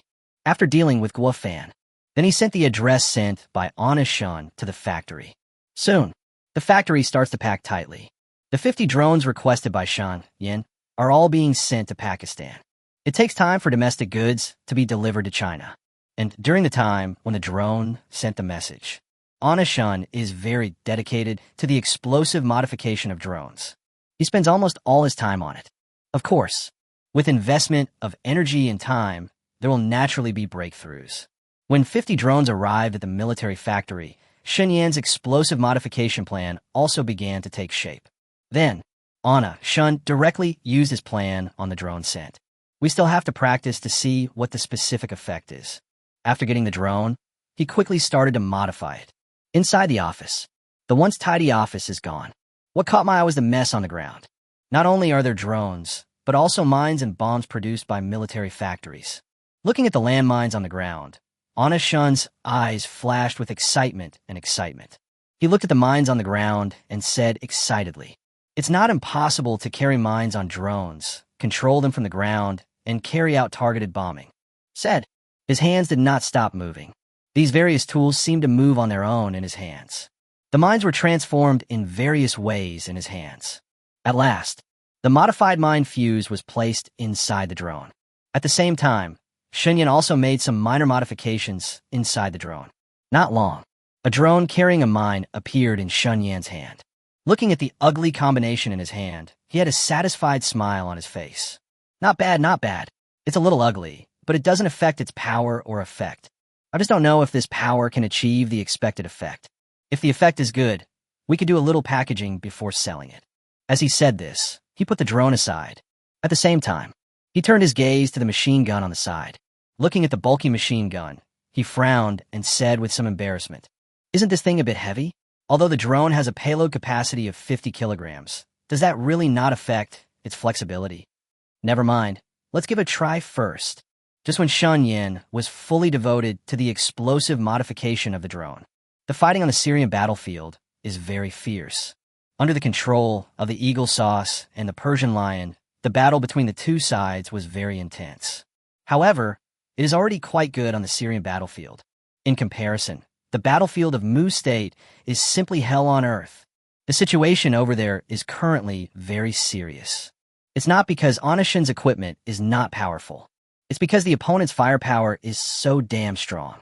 Because the state of Mu directly destroyed 5 military bases of the Dai army at one time. Dai Jun not only suffered financial and material losses, but also suffered countless casualties. So, this directly led to the wrath of the top management of the Hupu. Immediately, he ordered a counterattack. The Hupu's attack is very fierce. This time, they simply ignored the lives of the people. Anyone within the territory of Mu will be retaliated against. Under such a crazy counterattack and revenge. Even if Mugwa had Shun Yan's powerful weapon in his hand, he could not resist the pursuit of the hoopoe bird. For a moment, there were wails everywhere in the territory of Mu State. Not just on the battlefield. Even the residential area on one side was filled with casualties. Corpses and blood were everywhere. The roads were filled with trembling old, weak, and sick people. Countless babies lost their families and even their lives in this inhumane revenge. The streets and alleys were filled with flames of war. The Mu Kingdom was in this almost crazy revenge. The people are living in misery. Chapter 142 money is not a problem. Just place the order. At the same time, in this situation, the most anxious party is the Mu military. The hoopoe came with such force that they had no power to resist. At present, it is their only way to save themselves. Buy arms. Buy arms crazily from Shun Yan. The greater the firepower of the hoopoe, the bigger they will be. You can't just let your opponent bully you at your desk like this. In a rage, the top leaders of the Mu State once again convened an emergency meeting. Inside the conference room, everyone had a heavy look on their face. For a moment, the atmosphere was very tense. The chief boss had the worst expression. He glanced at everyone and said in a cold tone, "The hoopoe has really gone too far this time. The war between the two countries has actually endangered the people." As soon as these words were spoken, the anger of everyone in the conference room was instantly ignited. Immediately, a burst of curses rang out in the conference room. Those hoopoe beasts! If they hadn't attacked us first, we wouldn't have attacked at all. They really have no bottom line. They don't even care about the people. I can't swallow this. They have plenty of arms. Buy them. We should buy arms too. I just don't believe it. No matter how powerful their weapons are, they won't run away from the rocket launchers. These inhumane and underground guys must be punished. The masses are the bottom line of a country. The hoopoe really crossed the line this time, angering all the top leaders of the Mu State. So in such a rage, naturally, they would not swallow this. So, the hoopoe's top management immediately gave the order. Purchase. Must buy arms. Not long. The senior logistics officials of the Mu State received the order. After receiving the order, he immediately contacted Yemen. Who knows? I called Minister Boss several times, but the line was always busy. This made Minister Boss so anxious that he ran around the room. The book he was holding on the phone was shaking constantly. At the same time, his hands kept moving, and he frantically called Minister Ba. Finally, the call was connected. Then his urgent voice sounded on the phone. Bulldozer Katyushas, gas tank mortars, steel tube rockets. We want them all. 500 Katyusha bulldozers, 500,000 each of gas tank mortars, and steel tube rockets. This series of words came down. Minister Ba was completely stunned by what he said. After a few seconds, he realized that this was the Minister of Logistics of the Mu Kingdom. Then he patted his forehead and said soothingly, "Minister Ma, I will pass your order to Anna Shun immediately, and he will give you priority in shipping." Ever since the last time the state of Mu destroyed 5 military bases in one fell swoop, other countries in the Middle East took notice of his equipment, and Syria is still at war. So, Yemen happened to be acting as a middleman again. After all, those equipments of Shun Yan, apart from being ugly, he has almost no flaws, not to mention the cheapness. The key is that they're also upgrading. The power after the upgrade is simply beyond belief. In terms of power, it is almost in no way inferior to the main equipment independently developed by major countries. Apart from the one flaw of being ugly, it is almost perfect in the whole world. The only purchasing channel is Shun Yan himself, and there are 2 middlemen in Yemen and Syria. Shun Yan couldn't be contacted, and Syria was busy with its own affairs. So, Minister Ba's phone has not stopped ringing in the past few days. Once again, Yemen acted as a middleman. Not only the countries in the Middle East, but even some other small countries came to him. This also leads to urgent. It was only after Minister Ma called that he was unable to react for a moment. But, of course, he had heard about the situation in Mu State. You can guess it from Minister Ma's anxious tone on the phone. How serious the situation is in Mu State. Then he said hesitantly, "The prices of gas tank mortars and steel tube rockets have increased by $50 compared to before. Money is not a problem. Just place the order. Delivery must be fast." Minister Ma did not hesitate at all after hearing about the price increase. For the current Mu State, price increase is nothing. Fast delivery is the most important thing. After hanging up the phone with Minister Ma, Minister Ba hurriedly contacted Shen Yin. This time we're looking at 1,000 Katyusha bulldozers, 800,000 each for gas tank mortars and steel tube rockets. By the way, half of these are new orders from Mu State. They're in a rush over there, so the goods need to arrive quickly this time. This time, Mu's army is sending 500 Katyusha bulldozers, 500,000 each of gas tank mortars and steel tube rockets. Just like last time, just send it directly to Mu country. At this time, Anna Shun was fully devoted to the explosive modification of the drone. Only, with the previous experience as a lesson, he would still check his phone while making changes. He also received the order from Yemen as soon as possible. After seeing the message from Minister Ba, he raised an eyebrow and said with a smile, "Looks like they're acting as middlemen again. They're making a lot of money with such a large order." He has always known about being a middleman in Yemen. He was also aware of the price increase there, as to how much it had increased. "I don't know, but I don't care." Then he flipped down again, only to see the following content. His brows furrowed. "Hurry and search for the new situation in the Middle East."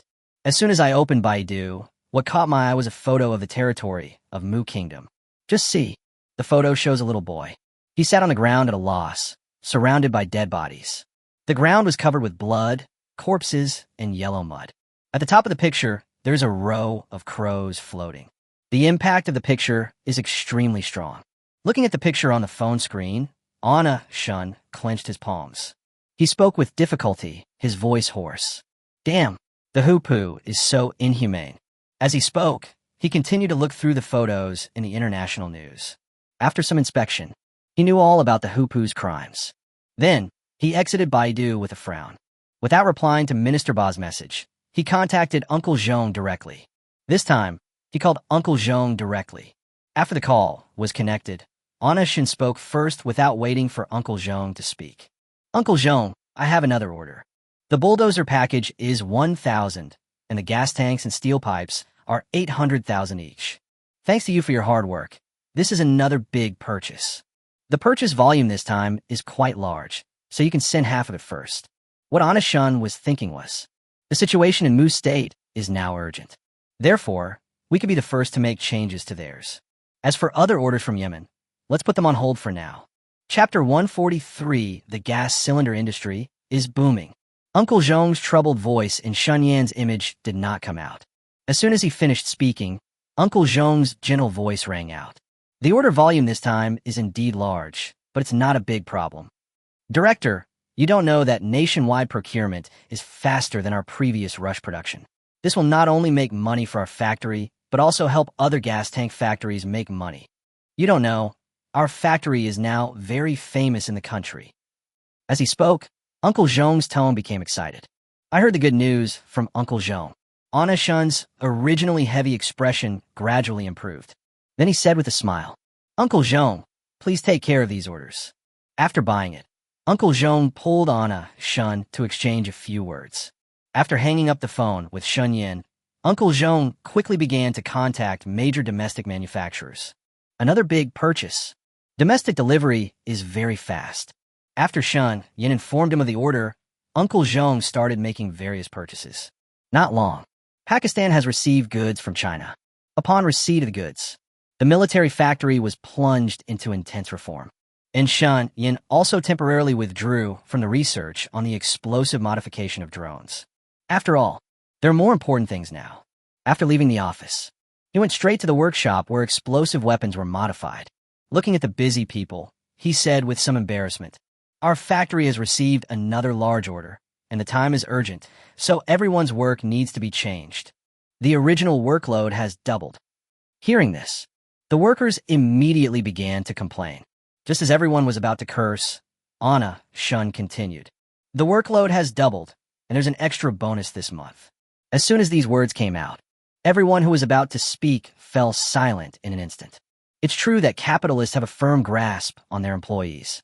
Anna Shun breathed a sigh of relief at everyone's reaction. After all, these are the only people who are making explosive changes. The workload for one group is already quite a lot. This sudden doubling is really hard to accept. After coming out of the renovated workshop, he began to think about it. How about ask Vipuri to recruit some more people? We have a lot of orders from Yemen, and the people in the workshop are definitely not enough. Well, we do need to recruit some people. As he spoke, he already had a plan in mind. But there is no rush to recruit people. There are more important things waiting for him to do. The staff over there were making changes nervously, and after Anishin left, he called Minister Selling. As soon as the call was connected, Minister Ba's excited voice was heard from the other end. Yin, you call me about the order. Is there anything I can't answer? There's no problem with the order, but I need to discuss something with you about the delivery. Hearing this, Minister Ba answered almost without any hesitation. Shipment? Is it about manhwa? Yes. Seeing that Minister Ba was straightforward, Anna Shun also spoke frankly. My idea is to give priority to supplying the equipment we sell to Syria and the Muslim kingdom. After Anna Shun finished speaking, there was a brief silence on the phone. Seeing this, he raised his brows slightly. This is unsatisfied. Before making this decision, Xinyan thought about it carefully. After all, now the Muslim kingdom and Syria are at war. They don't need these arms more than Yemen and the countries that place the orders. However, the key to his decision is still Syria and Mu. They all belong at war now. So, this is what happens if the equipment is placed on the battlefield on both sides. That would definitely be a blast. Aren't these two real wild spokespersons? By then, there will naturally be more people placing orders. This is what happens if the equipment is given to those countries in Yemen. It's just sitting in the equipment room, gathering dust. If that's the case, how can we shine and attract customers? Weapons must be used on the battlefield to be a good endorsement and attract customers. Thinking in his heart, Anishun was about to speak up to persuade Minister Ba. Who knew? Before he could speak, Minister Ba spoke first. Sorry, I just had something to do. We are not in a hurry. Syria and Mu are more in need of this equipment. I definitely have no objection. By the way, you better hurry up and grab that batch of goods from Mu State. We can't afford any delays there. Hearing this, Anna Shin didn't know whether to laugh or cry. But it's good that you don't have any objections. What I'm afraid of is that you have some objections. Just accept it. Seeing that Minister Ba had no objection, Anna Shun breathed a sigh of relief. After Minister Ba accepted Shun Yan's proposal, he then quickly contacted his client. After all, such a large order. But it's not just their own orders. The largest number of them are still customer orders. Therefore, if he accepted Shun Yan's proposal, he would naturally have to spend time trying to persuade the other side. After hanging up Anna Shin's call, he made several more calls. Just see. Inside the office, he paced back and forth with his cell phone in hand. It's about convincing those customers. But the tone was more like a notification, and the tone on the phone was unquestionable. The arms dealer has other arrangements regarding the arms. So, it will probably take some time for the arms you ordered to arrive. After a wave of announcements, Minister Ba slumped in his chair and let out a long sigh. And after listening to the notice from Minister Ba, although the customers in Yemen have some complaints about this, they are willing to accept it. Minister Ba took a short break. There was another knock on the office door. He glanced up slightly. After seeing who was coming, he continued to lie down. Seeing this, Harbit said with a smile, "Why are you so free? No phone calls." Hearing this, Minister Ba glared at him unhappily. Then he continued to lie down, closed his eyes, and said lightly, "Shunyan just said that he would give priority to arranging shipments from Mu State. I agreed and just notified those people." Hearing his words, Harbit smiled and continued playing with the teapot in his hand. Then, something came to mind. He said a little excitedly, "You were mentioned in this meeting. Alan Shun let us be the middleman this time, and our country's economy is growing rapidly."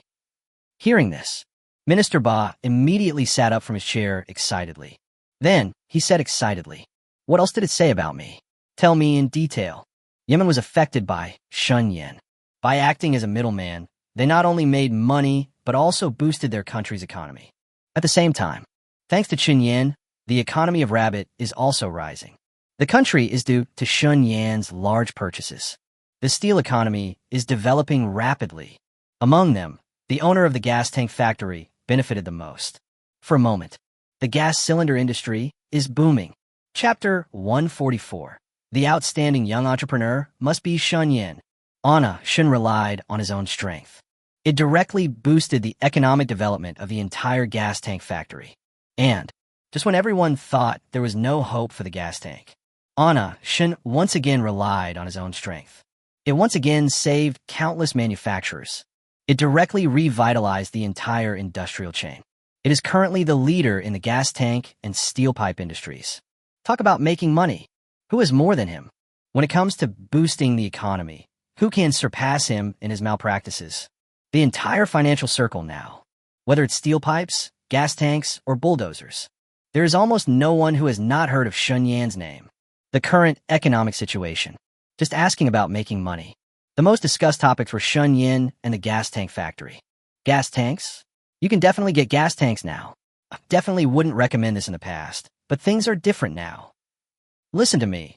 If you want to talk about what business is least likely to lose money, it has to be gas tanks. The gas cylinder industry has a great god like Sun Yan.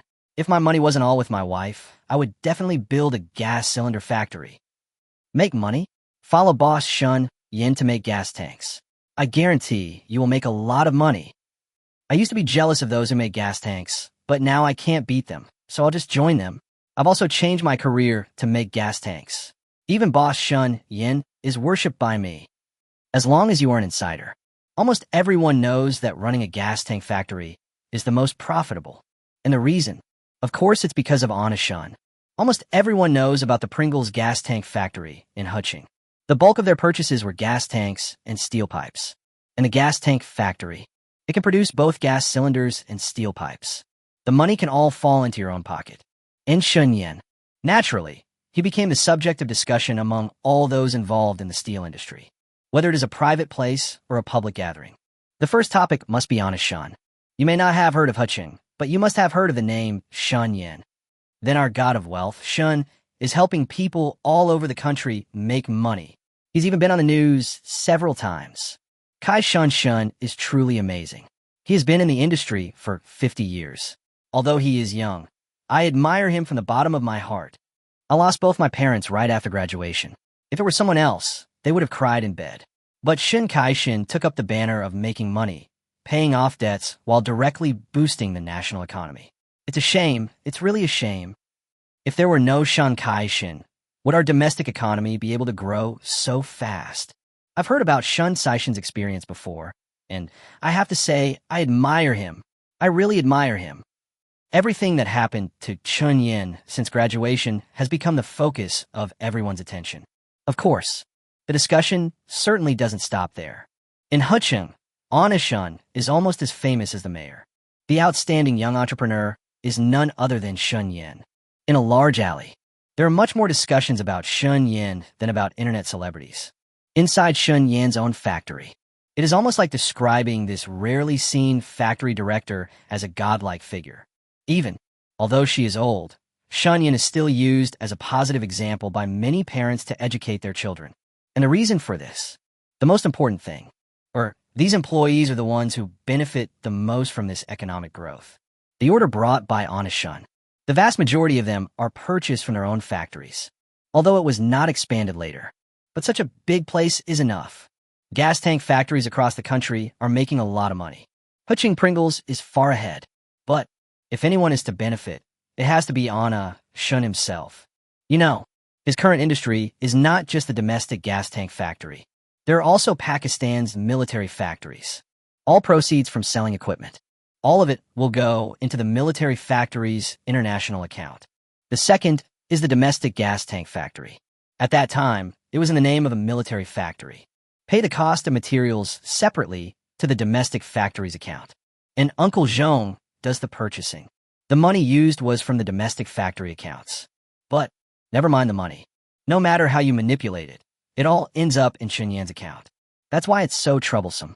The main reason is because he's a law-abiding citizen. While paying taxes to the country, they also don't forget to pay commissions to the Pakistani government. These are all essential. No matter what, the commission paid by Pakistan is like protection money. It is definitely indispensable. In Shun Yan's economic system, if someone really calculates it seriously. That's besides these two. There is also DJI technology. Although he's only a listed major shareholder, if he makes money, the big part must have fallen directly into his pocket. So, no matter how you calculate it, Shun Yan is the one who makes the most money. As for the rumors in the country, Shun knew nothing about them. He has all his time and energy now. All of them are in military factories and modified drones. Even, he still doesn't know that he has inadvertently boosted the national economy. Information about cobalt fruit in China. He hasn't paid attention for a long time. Not to mention the economic aspect. Pakistan, military factory. Anna Shun sat on the ground with a frown on his face, his eyes fixed on the drone in his hand. And the other side, these are the mines that were installed previously. Looking at the drone that had been completely disassembled and was covered with wires, Anna Shun frowned. He looked at the drone left and right, and finally said in confusion, "What's going on? There's nothing wrong with the system when I buy this, so why is there a problem with it when it explodes?" After assembling the drone and mines last time, he'd already tried it once. Only, the drone actually flew. But when you pressed the ignition button, the mine hit the ground, but nothing happened. He had checked the mines carefully, and there was nothing wrong with them. So, the problem now is definitely with the drone. However, the drone has now been disassembled.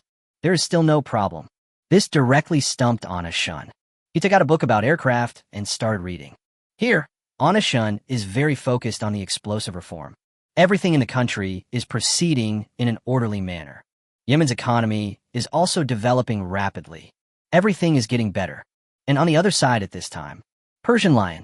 Ever since the Houthi armed forces were destroyed by Yemen, the leaders of the Persian Lion have been unwilling to give in. You know, he spent a lot of time and effort on the Houthis. The Houthis are gone. Can he be willing? So, the Persian Lion is now participating in the Syrian war. But actually, Chapter 145, the Chechen troops are indeed powerful. How's the situation over there? Inside the office, the leader of the Persian Lion was playing with something in his hand, and the man in front of him. It was Darien, who was previously from the Houthi armed forces. The man had a mask on one side of his face, and from the foot exposed between the eyebrows, you can still vaguely see the wrinkles caused by the burns. Obviously, in that raid, although he escaped by chance, he was not spared. In front of the Persian Lion leader, Darien no longer had his previous capricious and violent demeanor. He lowered his head and spoke in a respectful tone. The manpower over there has almost been assembled. Hearing this, the Persian Lion leader nodded with satisfaction. This period of time, externally, the Persian Lion is helping the Syrian reactionaries. But in reality, they continue to work secretly to reorganize the Houthi armed forces. And under their page attention, it was already a tragic scene. Without Yemeni noticing, it has quietly recovered. Then, the Persian Lion leader seemed to have thought of something. He stopped what he was doing and looked up at Darien, asking with a warning. "I've given you another chance. There shouldn't be any problem this time. I've given you quite a bit of equipment this time, and it's all good equipment." Darien raised his eyelids slightly and met the eyes of the Persian Lion leader. He quickly lowered his head, trembling all over. Then he quickly said with assurance, "The last time we did that, we were just a bunch of cowards. We hit it too well. If you give us another chance now, it will definitely not be the same as before, so don't worry. During this reconstruction, we are no longer the Houthi armed forces we were before. With your help, we are much stronger than before." Hearing Dalien's repeated assurances, the man, who had originally had a gloomy face, looked a little better. He waved at Darien. Seeing this, Darien was also very sensible and left the office decisively. Just as the office door was about to open, the Persian Lion leader's voice was cold and contained a warning. "The equipment I've given you this time is very comprehensive, with a little bit of everything. Don't let me down." The words fell. Darien paused on the doorknob. Then, without saying anything else, he closed the door and left. At the same time, on the battlefield of Damao and Ermao, after a period of minor quarrels, finally, both sides are no longer prepared to test each other again. On the battlefield, no matter whether it is big hair or small hair, they have all used extraordinary weapons and equipment, especially the big hair. After the war began to intensify, the Chechen troops of the Damao family were mobilized and went to the battlefield. And the fate of the Chechen troops. Immediately, the war reached a fever pitch. At the same time, the fate of the Chechen troops shocked the world. On one side is the raging Syrian war. On one side was the miserable battlefield of the Moose State. Now there are more Russian Chechen troops. For a moment, the international news is bustling with activity. Netizens don't know where to focus their attention. However, the fate of the Chechen troops still sparked heated discussions among countless netizens. As expected of the Chechen army, they're just entering the game and are going to break the deadlock between the Mao and Air Mao's family? If that's the case, I'm on the Mao's side this time. Holy crap, I have to say, the Chechen troops are really freaking powerful. Mao is sending Chechen troops into battle? Aren't you afraid of backlash from the fierce bandits like Chechens? I have to say, these ruthless old gangsters are really strong. What is this? The Chechen army? The Chechen army, armed with special skills and forged into steel. The fate of the Chechen troops directly attracted the attention of countless netizens. After all, the Chechens are extremely tough, and this is something that the whole world knows. If Russia had sent out Chechen troops, that must be a secret weapon like the trump card. So, after the Chechen troops were killed, countless netizens began to speculate. I wonder if Mao can't hold on any longer. You know, the Chechens themselves are a very brave nation. The Chechen troops were carefully selected and trained by the great Mao. That is definitely a powerful weapon. What Mao did was nothing more than to launch a blitzkrieg against Air Mao. Compared with Da Mao's high profile, the EU's approach at this time seems particularly low-key, even low-key abnormal. Sure enough, it happened not long after the Chechen troops were defeated. The EU is pretending to be low-key and has not taken any action on the surface. But what is the reality? Under the low-key appearance, they're secretly giving Mao crazy support. The current situation of some EU countries. Just see. At the same time, a lot of equipment is missing from the equipment warehouses of these countries. And the final destination of these equipment, that was naturally Mao's battlefield. Support? It's definitely not enough to just give equipment. While equipping that side, a large number of well-trained special mercenaries are also on their way to Mao. And at this time, Eagle Sauce. On the top floor of a tall building, a man stood in front of the window. What his eyes were fixed on, it was the plane flying to Mao. And in the private plane in front of him, sitting right here, mercenaries sent to Mao by EU countries. Then his gaze shifted, looking at the somewhat gray sky in front of him. The corners of his mouth rose slightly. Chechen forces? As he spoke, a disdainful smile appeared on the corner of the man's mouth. Obviously, for the mercenaries heading to Mao, he is full of confidence. He withdrew his gaze, took a sip of the water cup at hand, and said lightly, even Chechen troops would be afraid. The most courageous ethnic group is probably not the Chechens. Said, he had a smile that was full of information on his face. Although EU countries have not directly expressed their positions internationally, but there were a lot of weapons and equipment secretly given, as well as mercenaries from various countries providing support. And these are also changing the original situation of the battle. The Chechen troops are indeed powerful. However, the mercenaries sent by the EU are not vegetarians. Not long, the battle between the two sides became tense. For a moment, the whole world's attention is focused on the battlefield between the Mao and Air Mao. Although the EU has not directly stated this internationally, but the whole world knows it. Behind Mao stand the EU countries. The fate of the Chechen troops this time will inevitably lead to action from EU countries. At the same time, the wars in Mu and Syria are still raging. But in comparison between the two, the attention of people all over the world is more focused on the war between Big Mao and Second Mao. After all, it's worth seeing. Chapter 146, this is not an ordinary Type 95 rifle. As for the matter between the Mao and Air Mao, Shun Yin had naturally heard of it, although now almost all his thoughts are on the Baigai drone. However, he still pays attention to the international situation. Looking at the news on the phone about the Chechen troops' defeat, he frowned unconsciously. Then he took a look at the drone and some modified equipment at hand. A moment, he felt the pressure on his shoulders suddenly increase. However, his pressure increased. But at this moment, he became even more excited. Anna Shin murmured as he watched the reports on the Chechen forces in the international news. The Chechen troops are gone. It seems we must speed up now. There will be a lot of fun on the next big and small battlefields. Said. He put his phone down and started working on the renovation again. At the same time, his eyes lit up. The excitement in his eyes could hardly be concealed. Looking at the drone in his hand, he said with excitement, the more intense the fight between Big Mao and Second Mao becomes, the more opportunities one have. By then, it will be your turn to shine. The war between the Mao and Air Mao became more intense. This is actually a good opportunity for honest Shun. You know, there was a fight between the Mao and Air Mao. This is different from the previous battlefields in Syria and the Muslim kingdom. There was a fight between the Mao and Mao that almost attracted the attention of the whole world. Under such good conditions, as long as his drone is modified, sent to the battlefield between the Mao and Mao. This is truly a world-class advertisement. The future is bright. Thinking in my heart, the speed of the changes in Sun Yan's hands increased a lot. At the same time, he kept humming a song happily. We must complete the explosive modification work before the first phase of the war ends, said. He glanced at the mess on the ground. Then, he grabbed the mine at hand and assembled it with the drone again. After this period of research, he has completed most of the research on explosive reform. He had already studied the problem of fuse ignition. Now the only remaining performance details are some small details from the Baibao reform. He is full of confidence in the drone after the major modification, although his drone has not been modified yet. But he was not panicked at all, although the first phase of the war between the Mao and Mao's family has begun. But do you want it to end so soon? That's definitely impossible. He just needs to work out a plan for the drastic changes before that.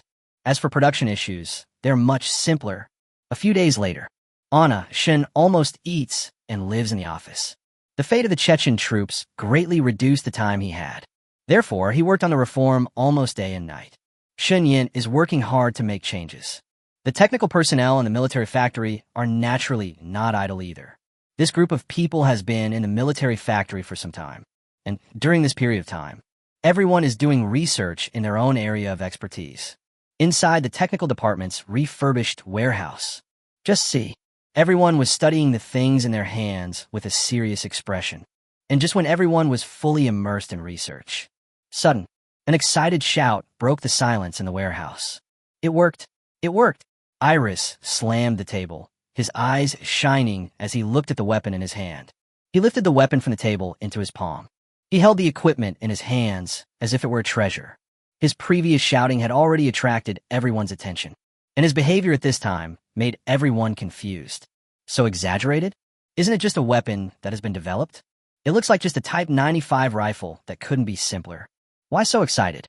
Then, under the puzzled gaze of everyone, Banda moved closer to Iris and stared at the rifle in his hand.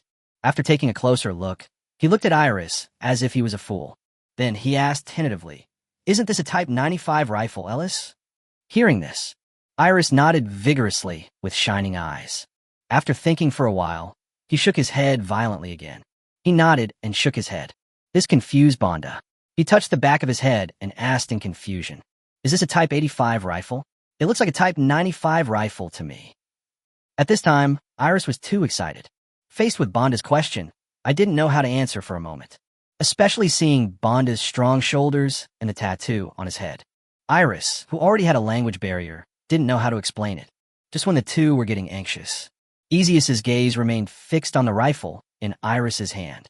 After a careful inspection, he found something wrong. He came to Iris's side and took a close look at the rifle in his hand. Immediately, he pointed at the rifle in Iris's hand and asked in a firm tone, "This isn't an ordinary Type 95 rifle." As soon as these words came out, Iris, who originally didn't know how to explain it, nodded frantically. Banda looked at Iris and Easius with a puzzled look. "Isn't this the Type 95 rifle?" "I don't see any difference at all." Hear what Banda said. Iris swallowed and then composed herself. After taking a deep breath, he said lightly, "This is indeed a Type 95 rifle, but the materials used are not the same as those used for normal Type 95 rifles. Last time I overheard my boss talking about cost reduction upgrades, and it gave me a lot of inspiration. After that, when you were researching the Katyusha bulldozer, you paid attention to it consciously or unconsciously, and then you came up with this." Hearing this, Banda's reaction was not very strong. He nodded thoughtfully, then carefully examined the rifle in Iris's hand. And after Easius heard what Iris said, his pupils dilated almost instantly, and he looked up at Iris in shock. "You mean you learned this method from listening to us researching the materials?" No. Afraid that Easius might misunderstand, Iris quickly waved his hand to deny it. "I just listened to what you said about the materials that could reduce costs, and after doing some research, I chose the most suitable material for the Type 95 rifle." Finished. He stared at Easius's face. Just see. After hearing his explanation, The shock on Easius's face increased. He swallowed. Then he said, almost in shock, "You're quite a jerk. Great God, accept my worship." Chapter 147, You've given me a big surprise. After hearing what Easius said, Bonda became even more confused. He looked left and right at the rifle in Iris's hand. Finally, he turned his gaze to Easius and asked in confusion, "Is there any meaning in this?" Seeing Bonda's puzzled face. Then, Iris placed the rifle in his hand on the table and began to explain seriously. "The materials I use are all very low-cost materials, but the low cost does not affect their use. I calculated that this modification method can be used not only on the Type 95 rifle, but also on the M4A1 carbine, the G63 assault rifle, and some submachine guns. These guns can all be modified in this way, which can directly reduce the cost by 30%. This is explained. Not only Axius was shocked, but Bonda and all the technical talents in the technical warehouse were shocked. Immediately, Bonda asked blankly, his jaw hanging shut, "Directly reduce costs by 30%? 30%? Hearing this, Iris nodded with an affirmative look. Seeing this, the technical personnel throughout the warehouse looked at each other in bewilderment. Bonda's question, just now, it has already attracted everyone's attention. Adding to that Easius's shocked look, they became even more curious. What kind of thing could shock even Easius? Result, it would be better if you didn't listen to this. Everyone was shocked when they heard it. I don't know how he transformed it, though. But, directly reduce costs by 30%. Holy shit, this is such an incredible idea. It's not expensive, and the most important thing is that this guy has really researched it." Immediately, all the talented people in the warehouse gathered around the three of them. The people who were studying the Katyusha bulldozer were the most excited. They walked straight through the crowd, came to Iris, and asked hesitantly, "Can we examine this rifle?" Hearing this, Iris glanced at Easius and nodded. Immediately, the people who were studying the bulldozer Katyusha took the Type 95 rifle on the table aside, as if it were a treasure. After that, several people directly devoted themselves to the research. While studying hard, Easius suddenly realized a problem. They all knew that what Iris had researched was useless. You should report this to your boss. It's their boss who is extremely crazy about cost-cutting. What matters most is not the production cost. Realizing this problem, he picked up the rifle on the table. Then he was about to leave. Seeing this, everyone in the bulldozer research team was stunned. Isn't it for research? What's the point of taking it away? How can we continue our research? Just see. Under everyone's puzzled gaze, Easius pulled Iris out. At the same time, he did not forget to explain to everyone in the room, "I'm going to report this new research to my boss." As soon as these words came out, everyone who was originally puzzled by his behavior suddenly understood. Yes, it is. Their boss deals in low-cost arms. Everyone knows that the boss likes low-cost equipment the most. This can be clearly seen from the weapons he researched and the goals he requested to upgrade. Axius and the other arrived at the door of Onashin's office. Then, Easius knocked on the office door. After knocking twice, Onashin's excited voice came from inside the door. "Come in." Upon hearing this, the two of them pushed the door open and walked in. Only, when I pushed the door, it only opened a tiny gap. The two of them were stunned immediately. Look inside through the open gap. Just see. Inside Xinyan's office, the ground was littered with various machine guns and mines. This scene made the two of them stunned. The two stood at the door, looking at each other. For a moment, the two of them were struggling over whether or not to go in. And, just as the two of them were standing outside the door, struggling with each other, Onashin looked at the door that was only open a crack and stopped what he was doing in confusion. Then his puzzled voice sounded, "Just come in." As soon as these words were spoken, the two who were originally a little conflicted pushed the door inward. This push, the scene inside the door came into view. Just see.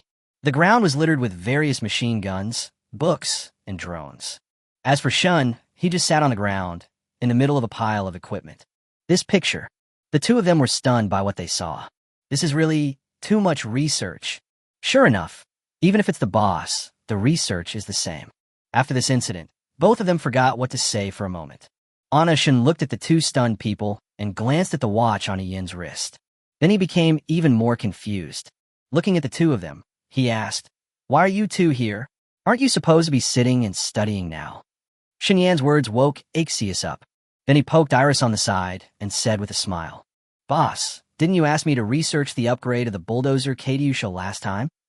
As soon as these words came out, Anna-shun's eyes lit up and she asked excitedly, any progress in the research? No. Looking at Anna-shun's excited expression, Axius pursed his lips awkwardly and continued. It's not me who has made progress in research. It's him. Last time, after you suggested reducing costs, Iris actually showed interest and conducted research. And now, he's come up with a Type 95 rifle with reduced costs. After saying this, he secretly poked Iris, who was silent. It seemed like she knew what he meant. Afterwards, without waiting for Anna-shun to post anything, he took out the rifle in his hand and said with a smile, this is the Type 95 rifle I researched. After the modification, its cost was directly reduced by 30%. And my modification method can also be applied to other firearms. Hearing this, Anna-shun was instantly interested. He put the drone aside and stood up. Only, when he wanted to walk towards the two of them, he discovered the mess on the ground. After an awkward smile, he extended his hand to the two of them. Immediately, Iris understood and handed over the rifle. Taking the gun from his hand, Anna-shun began to study it. After checking it carefully, he smiled with satisfaction. He loaded the rifle in his hand and pointed the muzzle out the window. Bang! After checking the test, a look of surprise appeared on his face. The material has been changed. Not only has the power not decreased, but it's even stronger than before. The changes are good. The range and clarity are much better than before. As he said this, he put away the gun in his hand. Turning to look at Iris, his eyes were filled with excitement. Then he said with a smile, you've given me a big surprise. Just now you said that you could modify other firearms. What are they? Hearing this, Iris replied in a positive tone. M4A1 carbines, G63 assault rifles, and some submachine guns. Anything will do. Chapter 148, it seems that expanding business globally is within reach. Hearing Iris' words, Anna-shun's eyes widened. M4A1 carbine, G63 assault rifle, and some submachine guns. The cost of these guns is reduced by 30%. Talent. He is indeed a talent. This really gave him a huge surprise. Then, Anna-shun looked at Iris and said excitedly, what about the AK-47? Can the cost of this one also be reduced by 30%? At this moment, Shun Yan's heart was about to jump out of excitement. AK-47 is the lowest cost and most powerful submachine gun. If its cost can be reduced further, that would be even better. But if you can't, only the ones mentioned above are enough. Then, under the expectant gaze of Shun Yan and Axius, Iris took a sip of the wine, sighed, and said lightly, the cost of the AK-47 is relatively low, so... As he said this, he shook his head with some regret. Seeing this, both Anna-shun and Axius were stunned for a moment.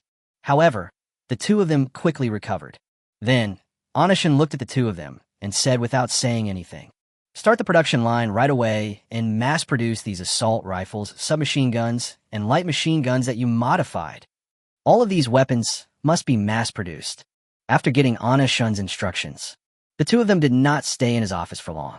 After all, seeing this, there is no place to continue communicating. After the two left, Anna-shun looked at the door that was just closed, his eyes full of excitement and excitement. The cost is directly reduced by 30%. Immediately, Anna-shun began to think about various arrangements in his mind. He sat cross-legged on the ground again, stroking the drone's accessories in his hands and muttering, a 30% reduction in costs. This means that some of the same equipment may even be more powerful than others. I can definitely set the price of these equipment lower. Said, he began to think about pricing. This means that the cost has been reduced so much. There will be more room for pricing. In this case, after some thought, he made the decision immediately. There is no need to price it much lower. Directly, price this type of firearm at the cost price. The more he thought about it, the more it made sense. Then, he took out his cell phone and sent a message to the relevant person in charge. For Iris's batch of firearms, we'll build a separate production line to mass-produce his assault rifles, submachine guns, light machine guns, and heavy guns. Don't raise the price too much. Let's set the price based on the previous cost of these guns. Finished sending the message, Anna-shun was in a good mood, his eyes shining as he looked at the message he had sent. This is all money. Just thinking about it, he felt that this production line had a bright future. Thinking about it, Anna, Shin murmured. If we sell at the original cost price, we can still make a 30% profit. This 30% profit margin, although there are still labor costs, commissions from the Pakistani government, and so on, but even so, it's still a good profit.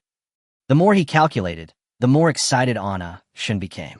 30% profit margin. The profit here is quite huge. Cheap guns can be sold not only to some small countries, but also to some private armed forces. These are private armed forces. It is enough to connect this production line directly to the global economy. As he thought about it, a smile was about to burst out on his face. Thinking about this, he turned his gaze to the world map on the side and said with a firm smile, "It seems that these technical talents were not hired in vain. Each of them is indeed quite capable. It seems that expanding our business globally is within reach." At this moment, Anna-shun was extremely excited because, before they told him the good news, the first phase of the drone modification is completed. A drone that can carry mines and carry out targeted bombing is now available. Not only does it look good, but it also works in theory. But after the test, the targeted bombing has been successfully completed. Everything is moving in the right direction. After the excitement, Anna-shun summarized the things around him. Soon, the office, which was a mess before, is now a little tidier. Although there are still many things, at least I can put my feet down. Get out of the office.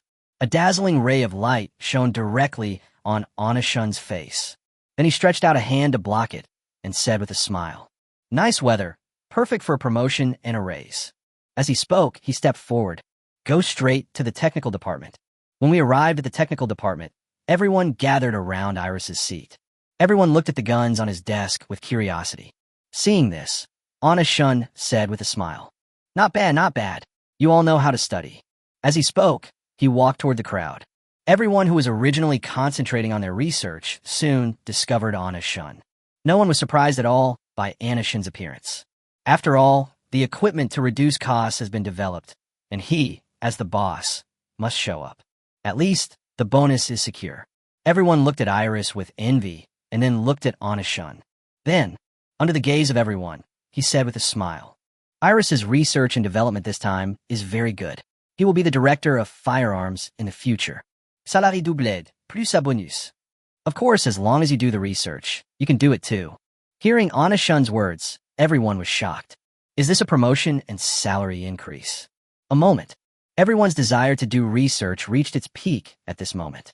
The technical talents who come at Chunyin are all here for the high salary. There is no other purpose, just to make money.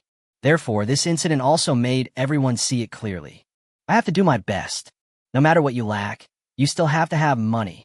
Immediately, everyone dispersed and returned to their seats to concentrate on their research. Seeing this, Anna-shun was very satisfied. He walked over to Iris, patted his shoulder, and said with a smile, "Good job, Director of Firearms. The benefits this time are more than just a promotion and a pay raise.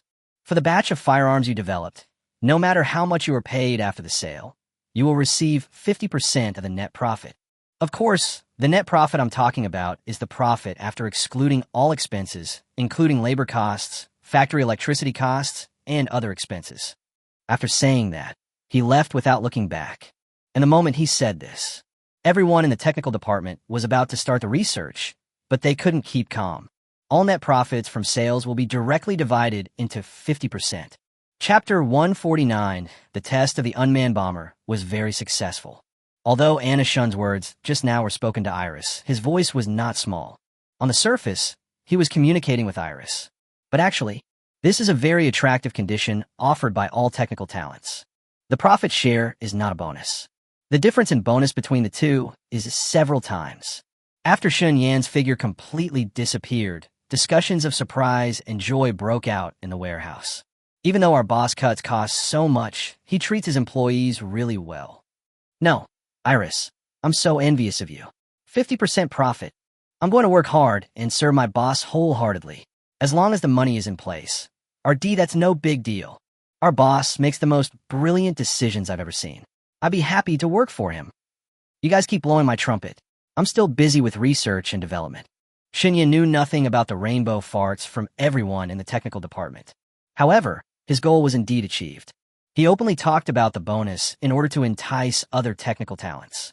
As for the purpose, naturally, it is to motivate all technical talents to continue to forge ahead and do research and development seriously. So, although he doesn't know about the flattery, everyone will work more seriously on research and development. This was exactly what he expected. After leaving the technical department, he went straight to the assembly line.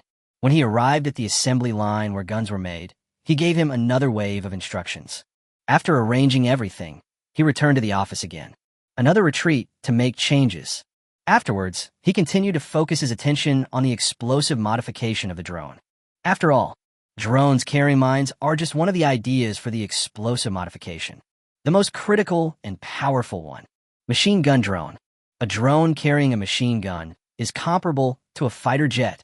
Such equipment, if put on the battlefield, would surely be a deadly weapon that could kill everyone. Here, Anna Shun devoted himself to the explosive modification of the drone. The other side, the military factory also produced an assembly line for firearms according to Shunyan's needs. All the equipment is readily available. Therefore, the assembly line is quick and easy to produce. It wasn't long before the assembly line was completed. A number of firearms with reduced costs were directly put into production. During this period, Iris has been keeping a close eye on the production on the assembly line. The reason is simple. Money.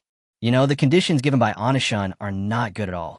The conditions offered are so generous and attractive. Profit sharing. Isn't this more direct than any bonus? Of course. He was not the only one who was watching the assembly line carefully. Other people in the technical department were also busy during this period. That's a role. It is comparable to the king of internal competition in the contemporary postgraduate entrance examination and civil service examination. Everyone stayed in the RD warehouse almost without leaving. All of them are wholeheartedly invested in research and development. While Xinyan was working day and night on the revisions, they were also working day and night on the research and development. But compared to them, Anishun's speed was very fast. Just 3 days, he developed a drone that could carry out sweeping operations. Looking at the assembled drone in his hand, Anishun's face was filled with a satisfied smile. He patted the drone in his hand lightly and said with a smile, "Unmanned bomber, you must not fail during the test later." As he said this, he turned his gaze to the side. "Unmanned sweeper, you better not let me down." After some preparation, Anishun brought the 2 big guys to the military factory's special testing site. Then, he moved the modified mine bomb onto the drone. Connect the lead connector on the drone to the drone. After finishing all this, he didn't waste any time and immediately went indoors to work. Just see, under Xinyan's operation, even if it carries dozens of kilograms of bombs, it still flies very flexibly. In the blue and vast sky, the drone keeps turning over flexibly. And, no matter how difficult the somersault or sharp turn is, the bombs it carries are all firmly on it.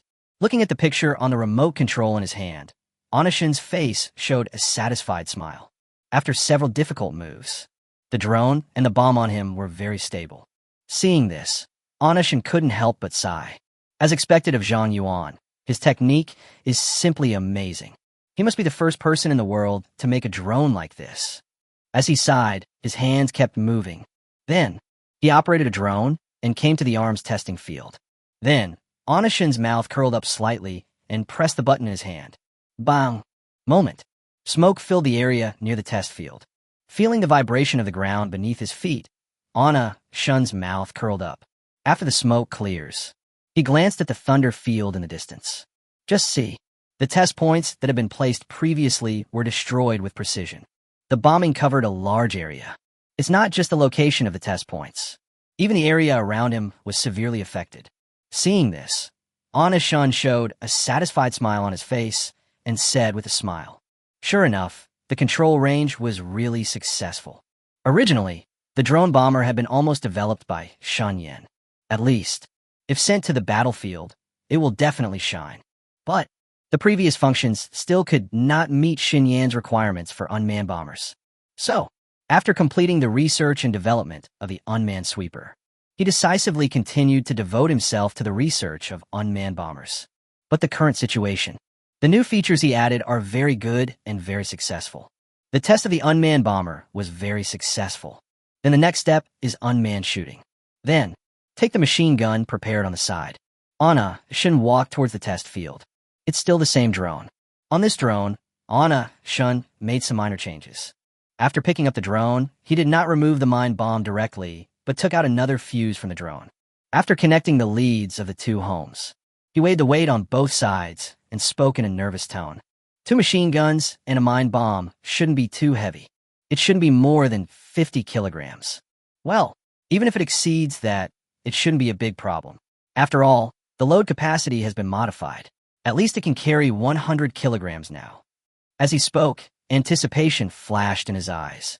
However, he was not sure about the weight of 2 machine guns and a mine. But he was not panicked at all. After connecting the drone and machine gun, Anna Shun returned to the testing room. He looked at the remote control in his hand, his eyes full of anticipation. 2 machine guns and mines are mounted on the drone. If this experiment is successful, it will definitely be a masterpiece. Chapter 150. When Shun Yin takes action, it must be a masterpiece. Just under Shun Yan's expectant look, he operated the remote control in his hand and pushed it gently.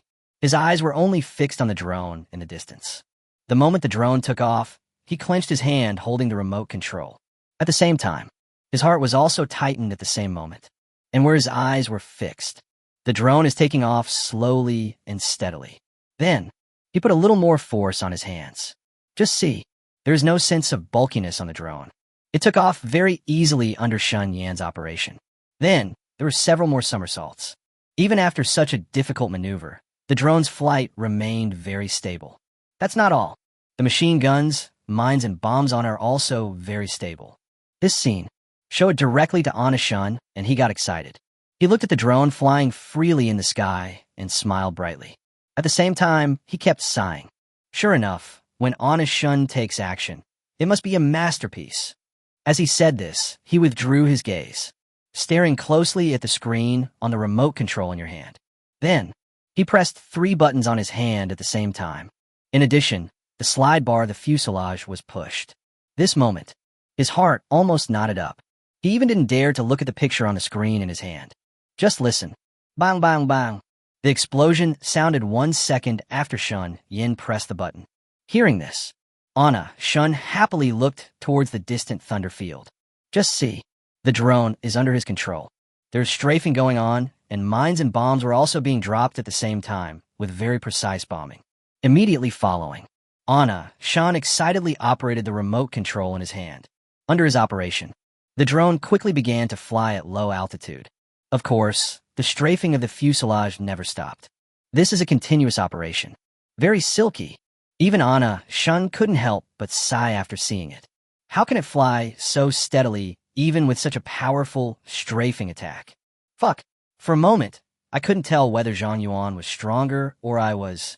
Anna Shun was stunned when he saw the drone flying so nimbly.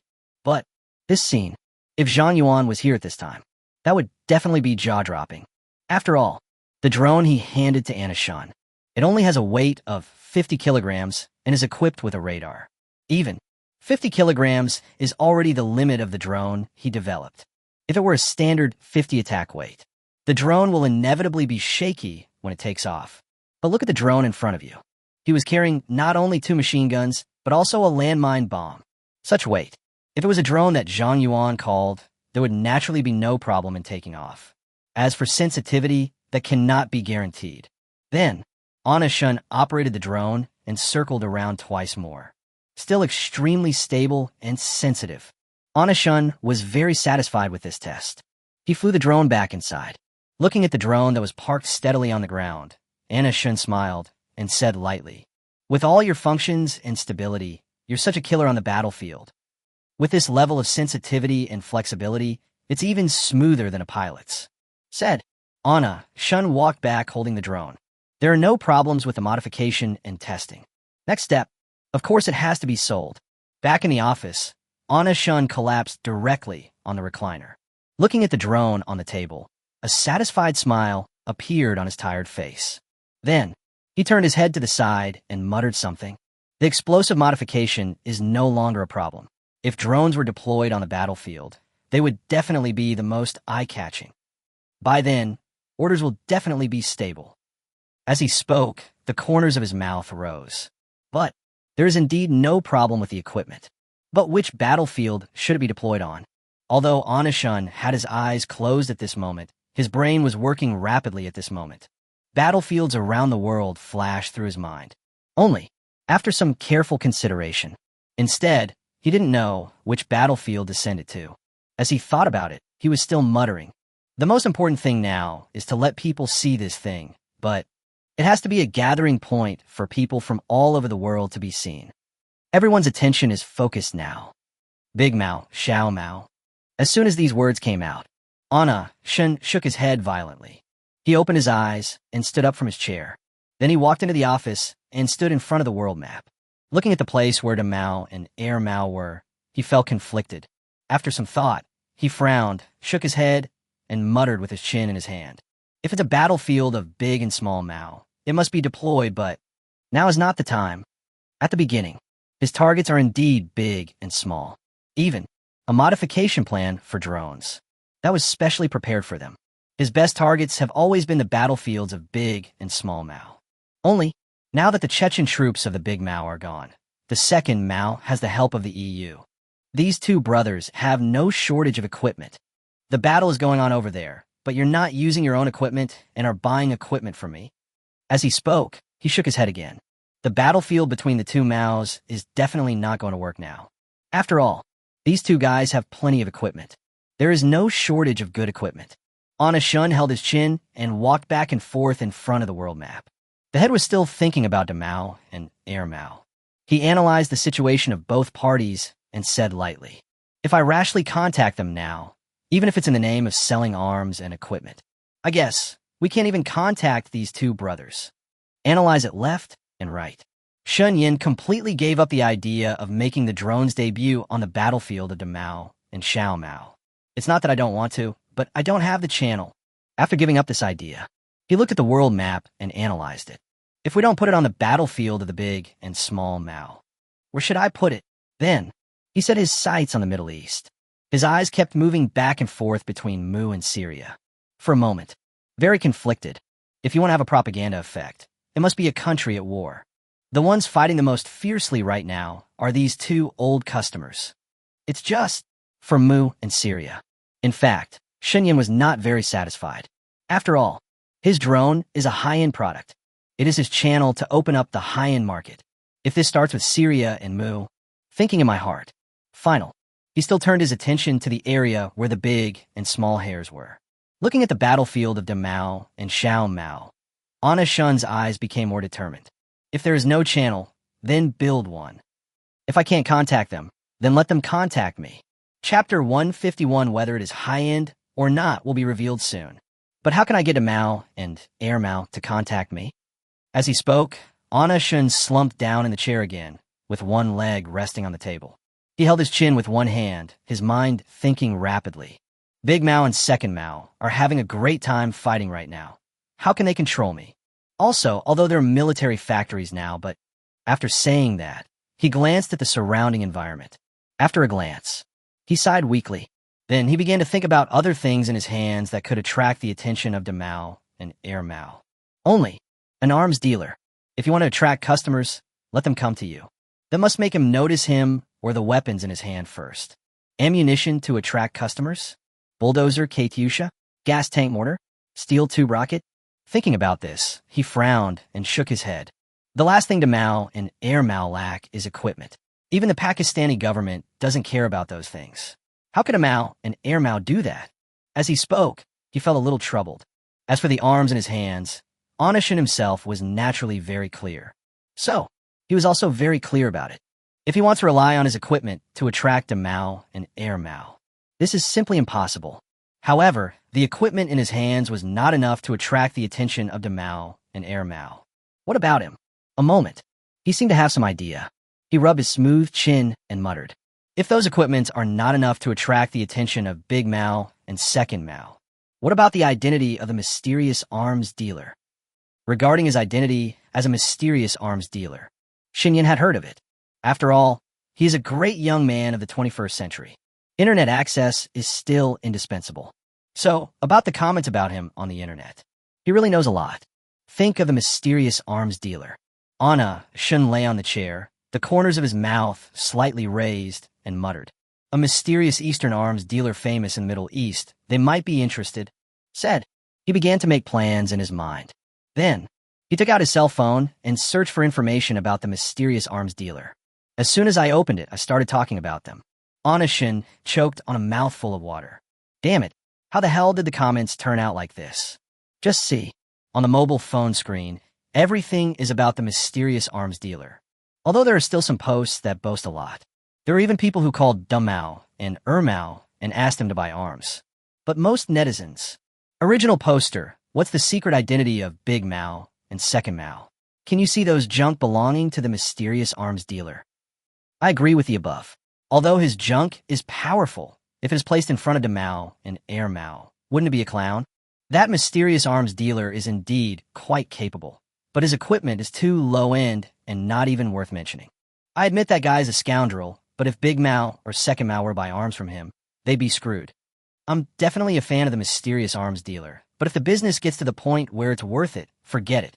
In the comment section, most people were disdainful of the mysterious arms dealer selling arms to the Middle East. After all, everyone in the world knows it. Big Mao and Air Mao. We are all fighting nations, not to mention Russia. Although Air Mao may not be very strong himself, he will find a backer anyway. So, never mind the equipment.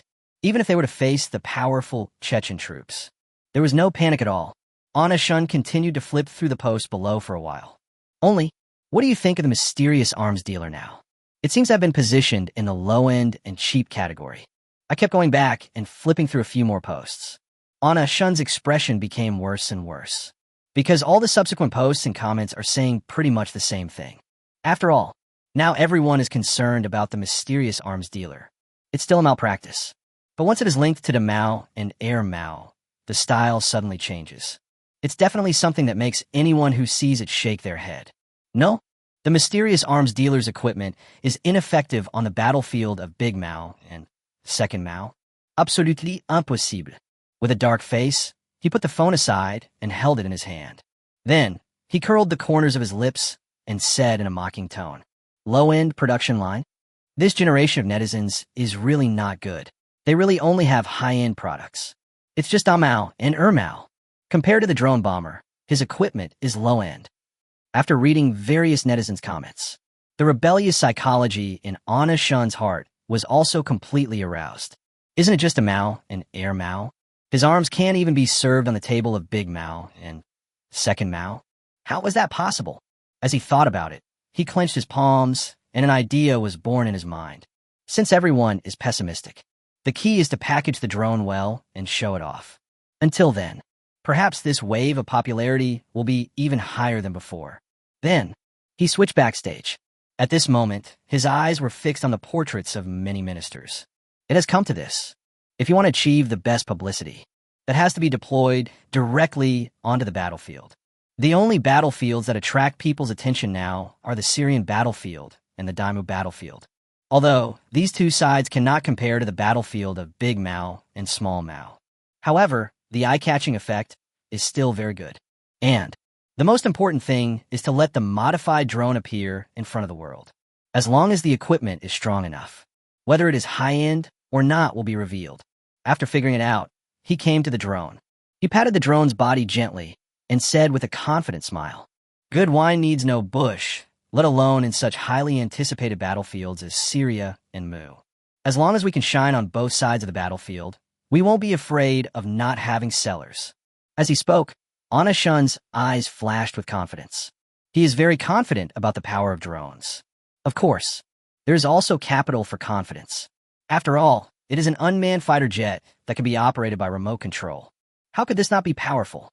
Unmanned bombers and unmanned strafing aircraft.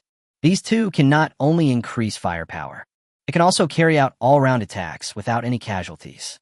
The only drawback, that's probably the price. But regarding the price of the drone, Astonishing himself was not sure. But there is no need to panic. He muttered as he looked at the drone in his hand. Let's go to Syria and Mu Guoxiu first. As he spoke, he took out his cell phone with one hand and opened the chat history with Zhang Yuan. Produce another 100 drones, and the address will be the same as last time. Finished sending the message. He put his phone in his pocket and turned his gaze to the window. Drones are just the first step in opening up the high-end market. Chapter 152. Boss, are you serious? Ding dong. In the DJI office, everyone is focused on their own research. In the huge office, it was so quiet that the only sounds that could be heard were the typing of keyboards and the sounds of various instruments, and the sound of Zhang Yuan's cell phone in such a quiet environment. Very outstanding. However, Zhang Yuan was concentrating on the research at hand at this time. I had no intention of answering the phone. Afterwards, the ringing sound continued to echo in the office. One sound after another, without any sign of stopping. Zhao Yu, who was in the same group with Zhang Yuan, frowned. He kept moving his hands, opened his eyelids, glanced at Zhang Yuan, and said lightly, "Brother Tao, did your He Hongyan call you? Stop it and answer the phone quickly, or they'll get anxious waiting." Hearing this, Zhang Yuan still didn't look up, and his hands were still operating steadily. Seeing this, the keyboard sounds in the office suddenly stopped. Then, I heard the sound of a chair being pulled away. Xia Yejiang appeared beside Zhang Yuan. He picked up Zhang Yuan's cell phone and was about to answer the call. However, after seeing the caller displayed on the lock screen, he paused and said lightly, "Kaishin's call." The words fell. Everyone in the office stopped what they were doing. Everyone's eyes were fixed on Zhang Yuan. Just see. Zhang Yuan, who was still connecting the drone circuits, stopped. Then, he took the phone directly from Xia Yejiang's hand. He immediately clicked the connect button. As soon as the call was connected, Zhang Yuan's calm voice was filled with doubt. 100. Of course. But in terms of time, it may take a while. Ever since I produced 50 drones for Shun Yin last time, no one consulted about that type of drone anymore. Those drones. To put it bluntly, it is a drone customized for Anna Shun. As for mass production and selling it, such an idea has never appeared in Zhang Yuan. Therefore, if we want to add another 100 units, it will still take some time. And after Zhang Yuan finished speaking, Anna Shun on the other end of the phone was obviously a little surprised. However, he soon realized it. Then, he answered very readily. Time is not an issue. And on Zhang Yuan's side, at this moment, he saw several people gathered around him. Everyone pricked up their ears, listening to what Anna Shun said on the other end of the phone. Immediately, Guofan winked at Zhang Yuan.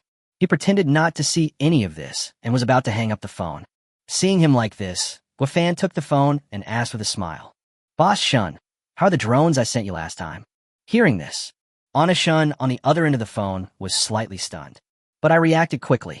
He smiled and said with a smile, "The last batch of drones were very good, both in terms of flexibility and operational sensitivity. If they were put on the market, 100% sales. Investing in you was indeed the right decision." These are indeed Shun Yan's most authentic views. Although when he tested it later, it was the drone that he had modified. But there is no good foundation. Even a radical overhaul cannot turn decay into magic. Ultimately, the drone DJI gave him was good enough. And on the other side at this time, Zhang Yuan's cell phone is on loudspeaker mode. Therefore, Anna Shun's praise naturally fell into everyone's ears. Then, Zhang Yuan smiled without saying anything and took the phone from Guofan. He took the phone and answered Anna Shun with a smile. "If you need any drones in the future, just let me know. We will send this batch of drones to you as soon as possible."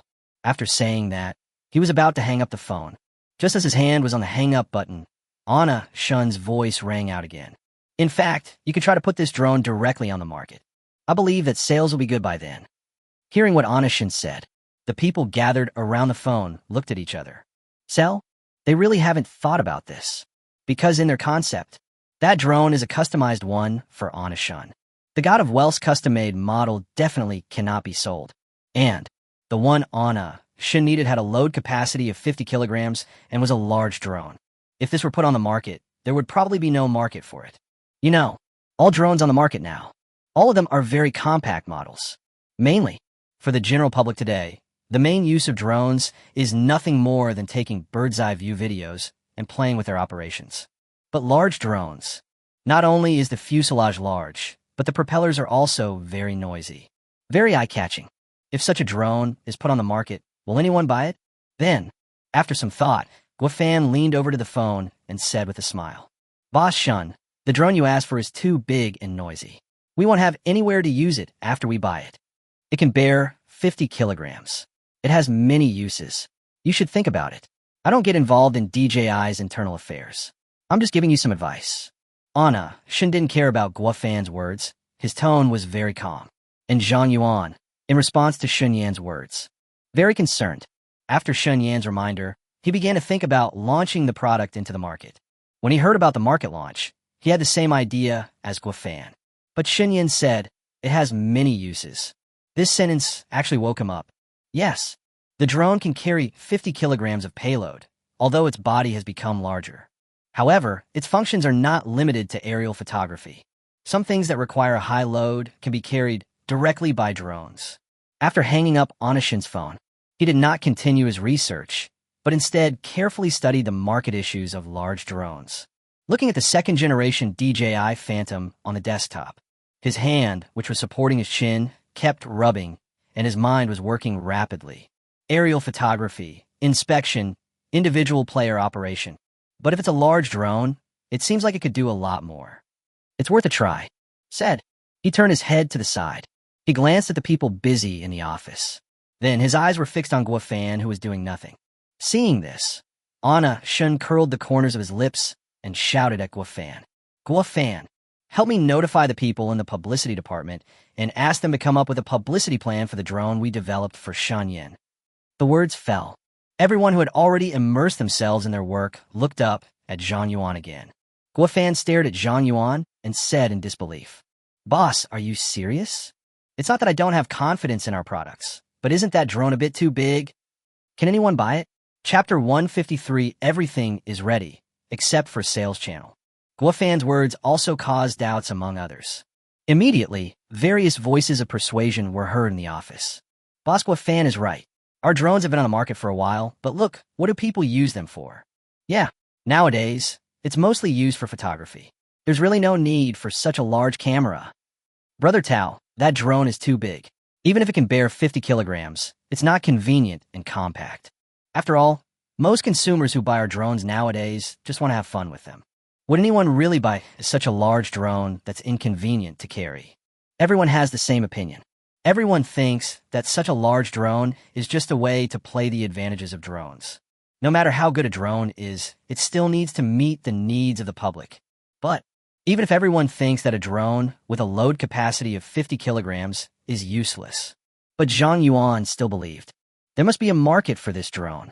Then he glanced at everyone and said calmly, people buy drones now just for fun, but sooner or later they will become obsolete.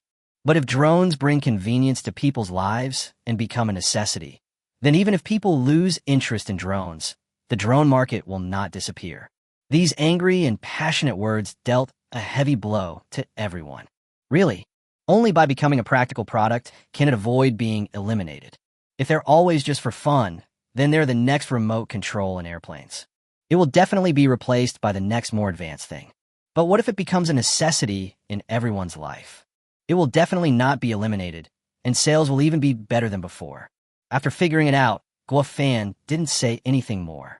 He immediately picked up his cell phone and prepared to go out. Seeing this, Zhang Yuan thought for a moment and added, if the promotional plan over there is acceptable, we will directly put it into production together with the 100 units that Shun Yan requested. After saying this, he withdrew his gaze and continued with his previous research. While DJI was doing production work, Anna Shun did not stop. There is indeed a specific plan for the overhaul. So, he has to seize the time now. While drones are being produced in Zhangyuan, Anna Shun was in the military factory working on the explosive modification of the remaining drones. The remaining 40 drones. The number is not small, at least his office can no longer hold it. So, he brought all the materials directly. Connect the rooms next to the office to create an operating room. The military factory was built very quickly and was completed in just one day. Looking at the operating room in front of him, Anna Shun sighed with a satisfied smile on his face. It's great to be a boss. You can do whatever you want. The next few days, he developed a method of explosive reform based on his own research. The remaining 48 drones were quickly modified. With the experience of rapid modification during previous research, the speed of subsequent rapid modification became much faster. In less than 2 days, in the absence of various tightening circumstances, 50 drones, all modified. After finishing the last modification of the drone, Anna Shun stretched his waist. Then he said with a satisfied smile, "Not bad, not bad. Once Zhang Yuan's drones arrive, they will be able to be deployed directly to the battlefield soon. As he said this, he took off the gloves on his hands. Then, he walked out of the office and went straight to the gun assembly line. Arrived at the workshop where the firearms assembly line was produced. Just see, countless types of firearms are being produced intensively. He came to the end of the production line and took out a submachine gun. The dark and strong body feels warm to the touch. The words above still retain the residual warmth brought by the machine. Anna Shun patted the gun god, pursed his lips, and said with a smile, "It's a good gun indeed. Everything is ready, except for a sales channel. All firearms are currently in production. That's all." The sale was not going very smoothly. During this period, Shunyan devoted all his energy to making explosive changes. So I didn't care about sales at all. And he came this time. I found out after some inquiries. It's so damn cheap, but it can't be sold. The reason is quite bizarre. Because it is too cheap, sales are not very good. This reason, it's amazing. However, he was not panicked. After all, he also has his own unique backer. After taking a tour of the gun assembly line, he didn't stay long. After leaving the gun assembly line workshop, he put his hands behind his back, looked up at the sky, and sighed. It seems the most reliable option is to pay protection money. Alas, another big expense. As he spoke, he walked towards the security room with his hands behind his back. Arrived at the door of the security room. Through a layer of glass, there were not many people inside, just 3, and they were all dozing off on the table. Seeing the situation in the room, Anna Shun was not annoyed. After all, these people are mercenaries. It is really embarrassing to ask someone to look after the gate. Looking at the drowsy people, Anna Shun knocked on the glass at the door. As soon as the knock on the door sounded, an impolite shout was heard from inside the room. "Who is it?" After the words fell, the burly man opened the door in front of Anna Shun. As soon as he opened the door, the man rubbed his eyes, feeling like he was going to get angry in the next second. When he raised his eyes and saw Anna Shun in front of him, he instantly woke up. He pointed at Anna Shun and stuttered when he spoke. "Boss, why did you think of coming to us?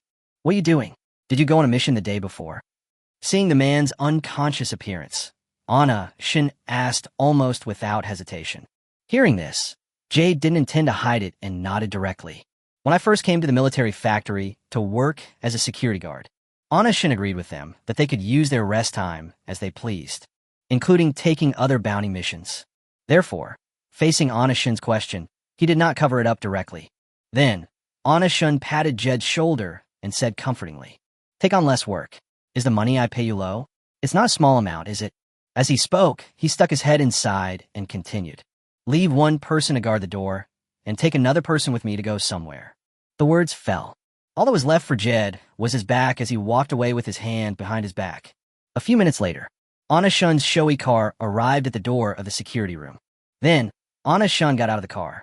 He looked at the 2 strong men looking at each other at the door and urged, "What are you standing there for? Drive. Hurry up, we're in a hurry."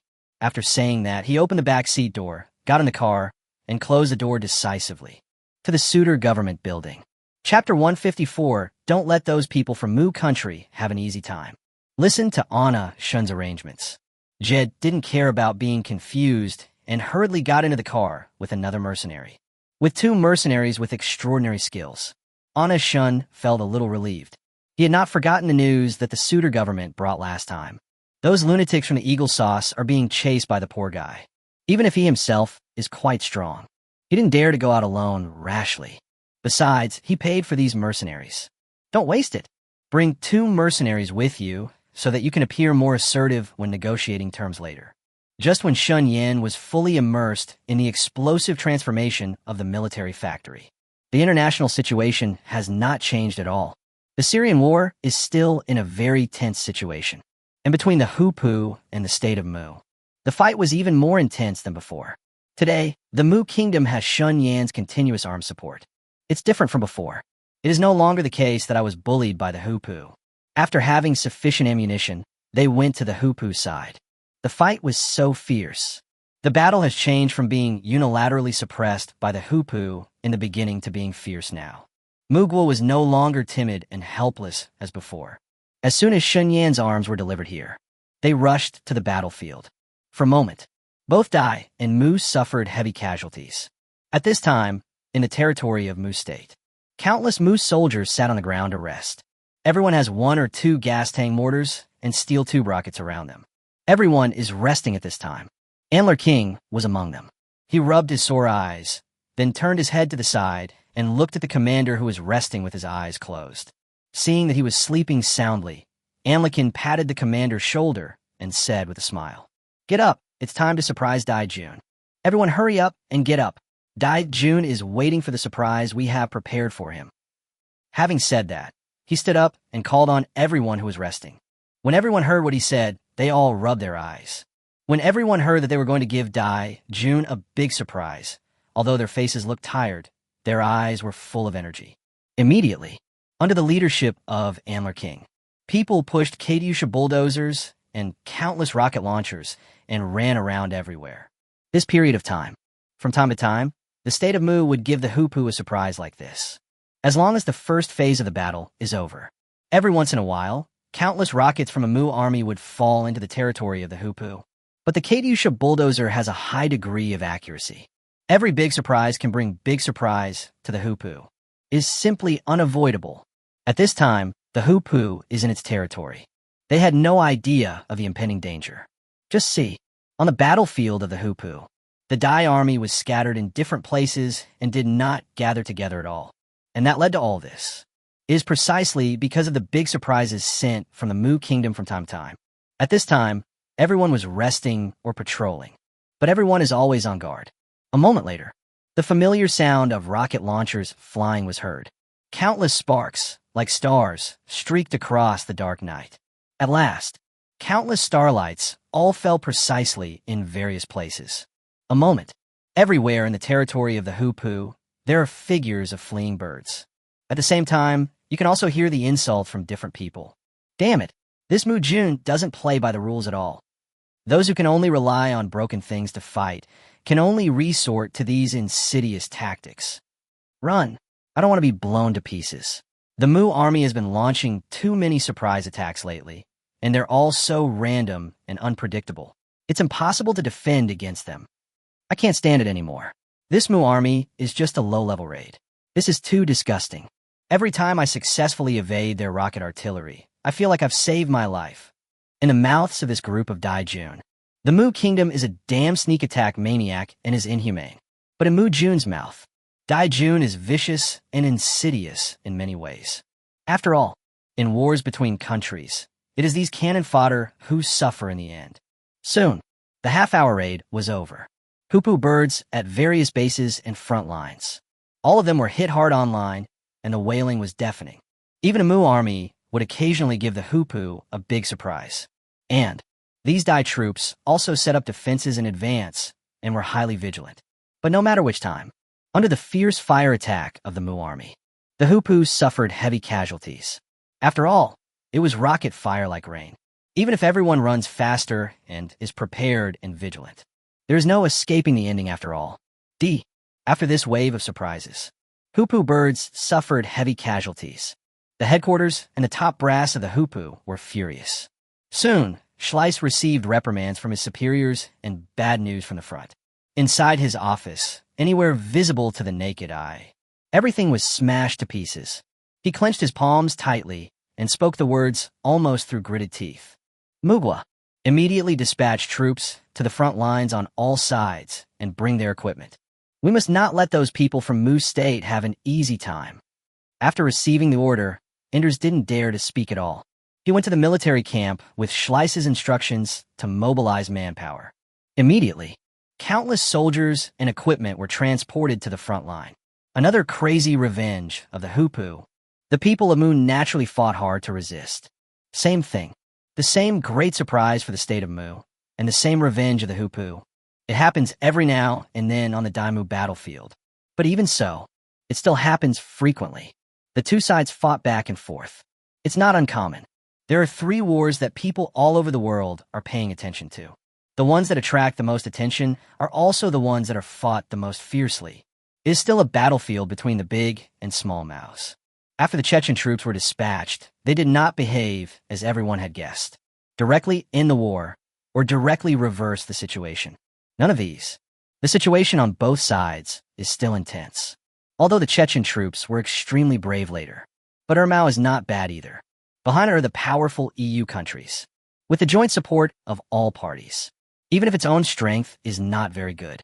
Even if the opponent is the brave and powerful Chechen troops. But they're still not at a disadvantage.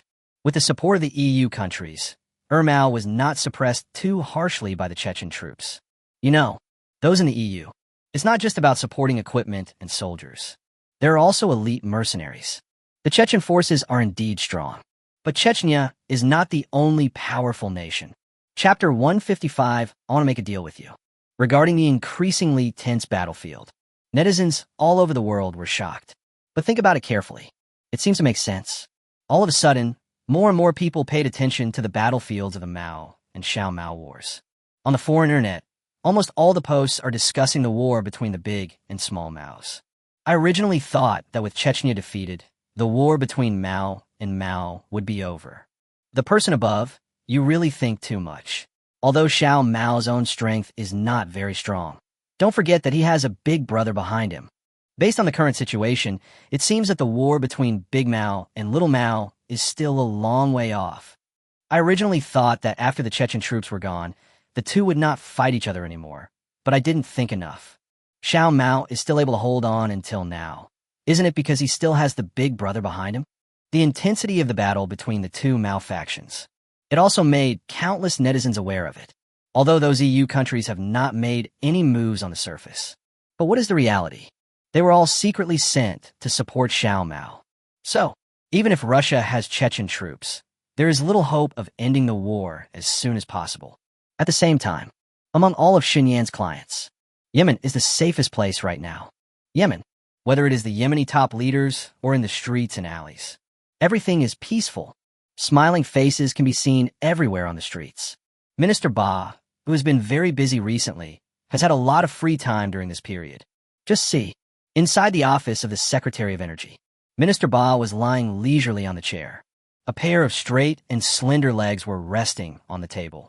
Next to him was freshly brewed tea, visible to the naked eye. Very comfortable. The phone, which had been ringing and vibrating constantly, has become much quieter during this period. Just when Minister Ba was about to fall asleep. Knock, knock, knock. There was a knock on the office door.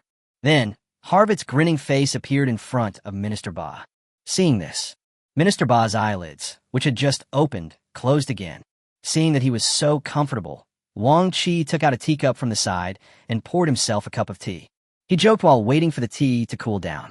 Normally, 9 out of 10 calls to Minister Ba are always busy. Why is it so quiet today? Hearing this, Minister Ba slowly opened his eyes and stood up from his chair.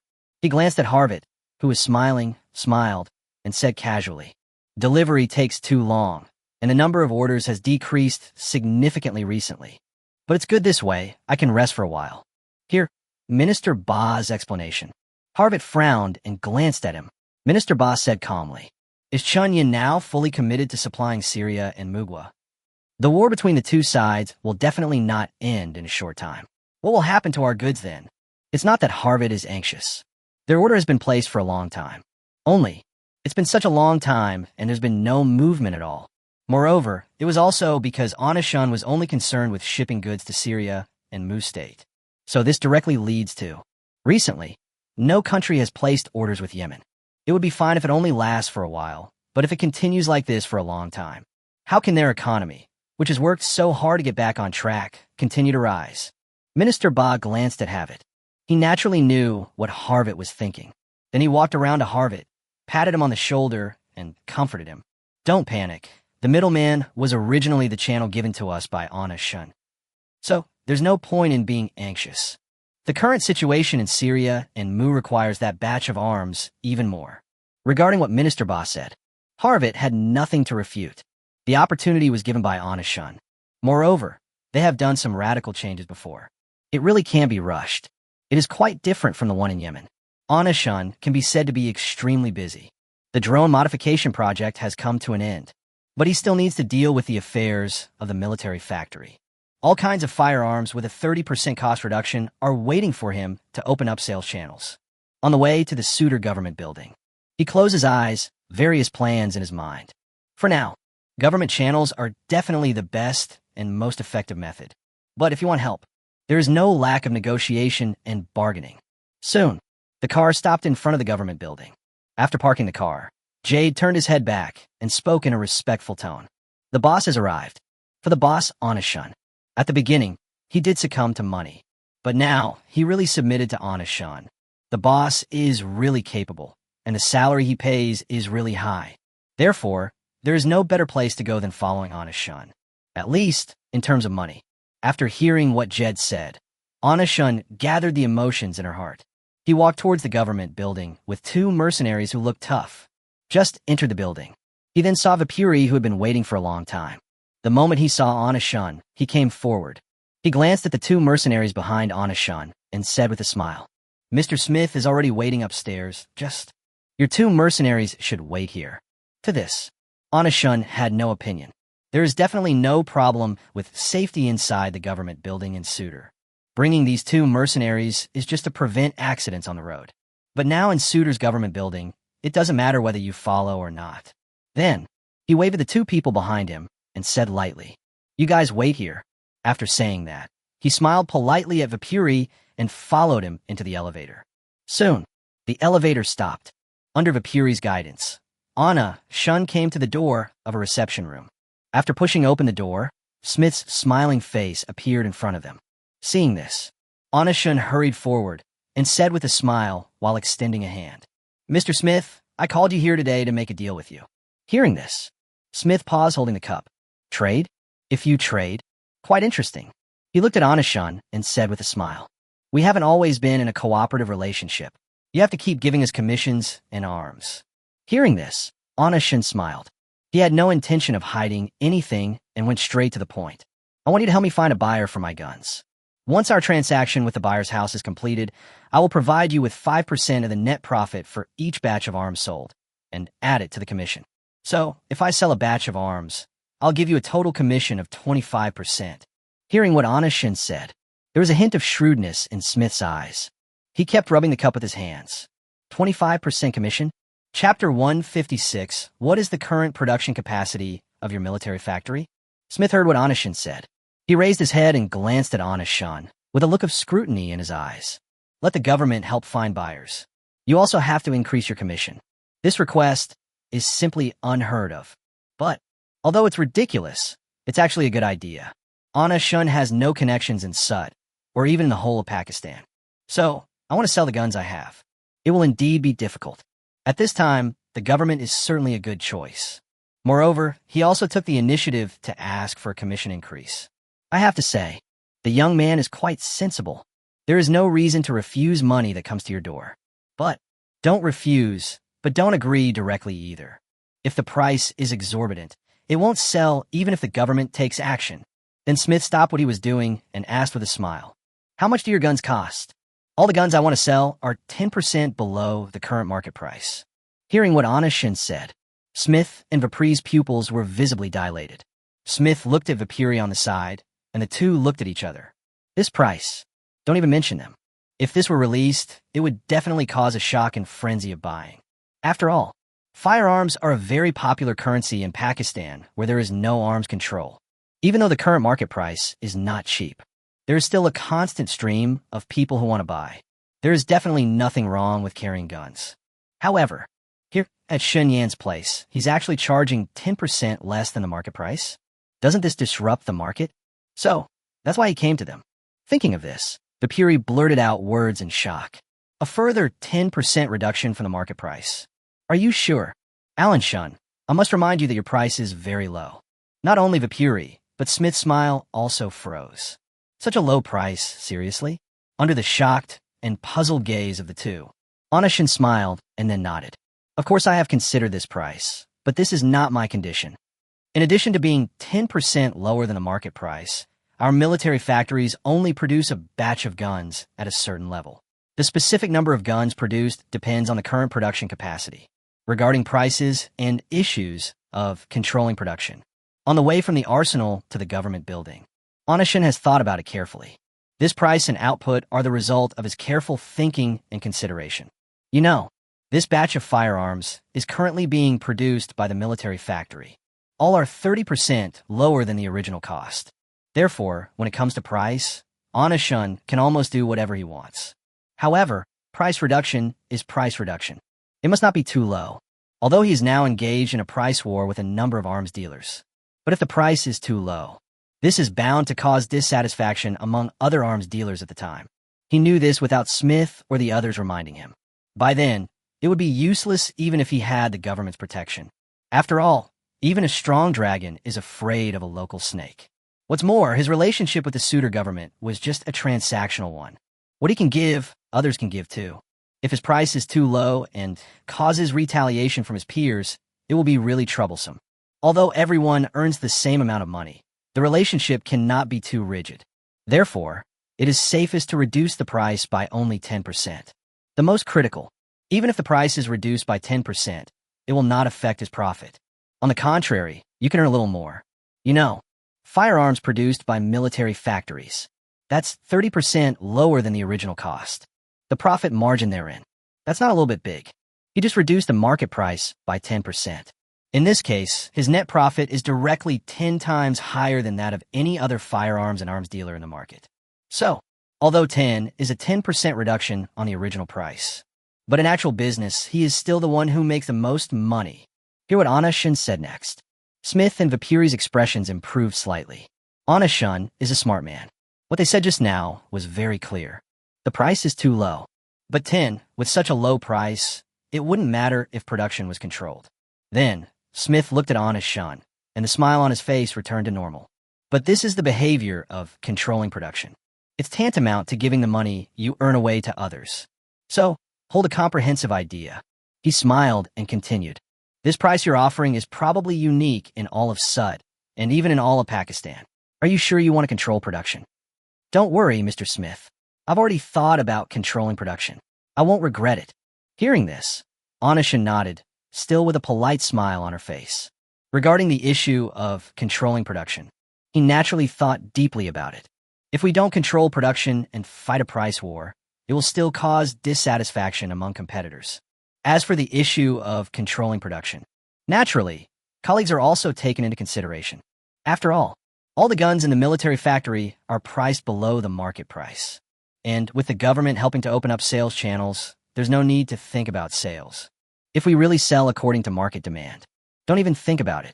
There's a 100% chance that you will be retaliated against by your peers. Its price is already low. What if the production is not controlled? What about other arms dealers? This is simply a catastrophe. Wouldn't people take revenge on him? But it's different if you control production. You still make the same money, but while he can make money, his peers can also make money.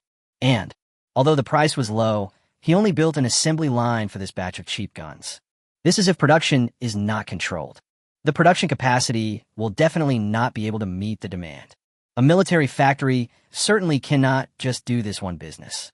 The production of artillery shells and other items must also keep up.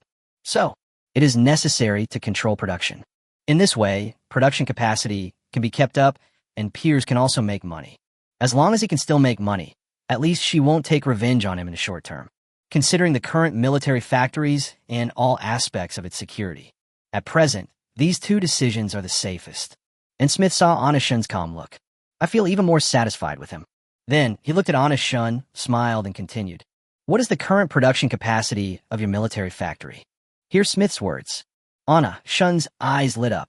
In fact, whether it is controlling production capacity or price, the reduction is only 10%. Neither of these is the safest approach. He actually had a better solution in mind. He glanced at Vipuri and Smith in front of him. The thought in my mind is almost about to burst out. Chapter 157 can also directly create nuclear weapons. If you are really afraid of retaliation from your peers, except that he himself became stronger, he can also directly create nuclear weapons. What if he had just created nuclear weapons? He is not afraid of the Americans, so why would he be afraid of monopolizing the market in Pakistan? But, obviously, he can't research nuclear weapons yet, unable to master the production method of nuclear weapons. But this is just one idea. This idea is still a little unrealistic at the moment. But there's also a realistic and safe approach at hand.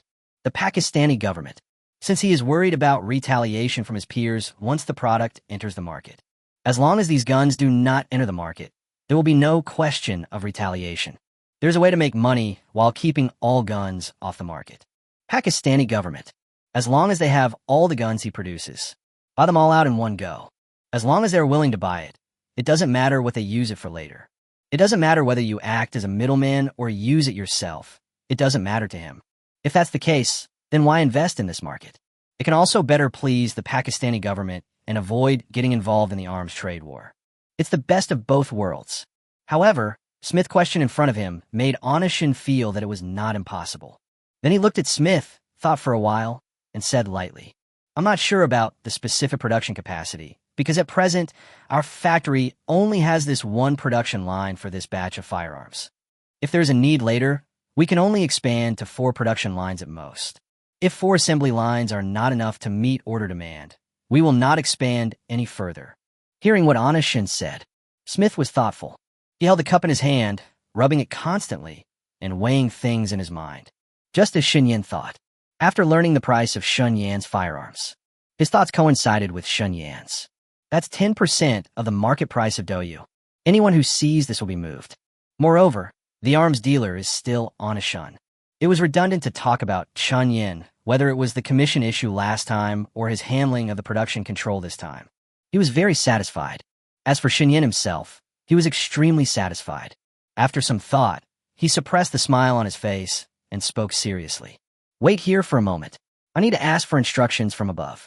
After saying that, he picked up his phone and went out. And Astonishing saw this was the situation. His eyes were shining and his heart was filled with ecstasy. You know, since Smith can ask for commission and also knows the inside information. Of course, the higher-ups instructed him to tell himself, so that was for sure. But since it can come out of his mouth instead of a Puri telling him directly, this fully expresses it. Smith himself is a senior executive. Therefore, if this is just about agreeing to a deal with him, there is definitely no need to ask for permission from the superiors. But if we just buy all his weapons, this is the most likely possibility. Astonishing was ecstatic in his heart, but on the surface he still looked calm. And it was just as he expected. After Smith left the reception room, directly contacted the highest level of Pakistan. After the call was connected, he directly omitted what Astonishing said about asking the government to help sell it. Get straight to the point. Xinyan has a batch of firearms, and the price is 10% lower than the market price. Besides, I've inquired about it, and his production is not very high. I think I can eat all these guns in one go. Such a low price is absolutely unique in the world. After Smith finished speaking, there was no sound from the phone for a long time, probably thinking. A few seconds later, the male voice on the phone spoke in a firm tone. Buy all his guns. With such a low price, even if we act as middlemen, we won't lose money if we sell it secondhand. Astonishing is a talented person, and we can build a good relationship with him this time. After hearing the man's instructions, Smith's slightly furrowed brows instantly relaxed. After hanging up the phone, he composed himself outside the door and then pushed it open. After opening the door, the joy on his face disappeared and was replaced by a polite smile. He sat in front of Astonishing again and took a sip of the tea in front of him. Then, he glanced at Astonishing and said lightly, For the time being, the Pakistani military wants all of your batch of firearms produced. Here's Smith's words. The ecstasy in Astonishing's heart was almost impossible to conceal. Pakistan wants all the firearms produced. In this case, there is no question of revenge from peers. Now, there's only friendly cooperation with Pakistan, and he has an extra layer of protection. But he had anticipated such a result when Smith started asking questions. After all, if the price is only reduced by 10%, no one will refuse it. What's more, what about the military? You know, there's submachine guns, rifles, or light machine guns on the market. No matter which one of these is, the price is very expensive. They're all hot currencies in the industry. Therefore, the Pakistani government will definitely not suffer any loss by responding to this statement. Then, Astonishing looked at Smith and smiled. He lifted one leg and placed it over the other, smiled, and continued. If your government is willing to buy them all, our military factory will also show its sincerity. So, if you're willing, we can supply this batch of guns exclusively to you in the future, and the price could be even lower. The previous price was 10% below the market price. If your Pakistani government buys it out directly, The selling price we offer you will be 20% below the market price. Hearing this, even Smith, who had been pretending to be calm, could no longer sit still. He stared at Anna-shun and said in an incredible tone, 20% below market price? Are you sure? Not only Smith was so shocked, Vipuri's eyes changed when he looked at Anna-shun. He looked at Anna-shun directly, as if he were a fool. Buddy, you are confused. 20% below market price? How much does it cost you? Then, Smith suppressed the excitement in his heart and coughed lightly. He resumed his previous polite demeanor and then continued to ask, 20% below the market price, it's a good deal, but what other conditions do you have? There is no free lunch in the world, and Smith knows this well.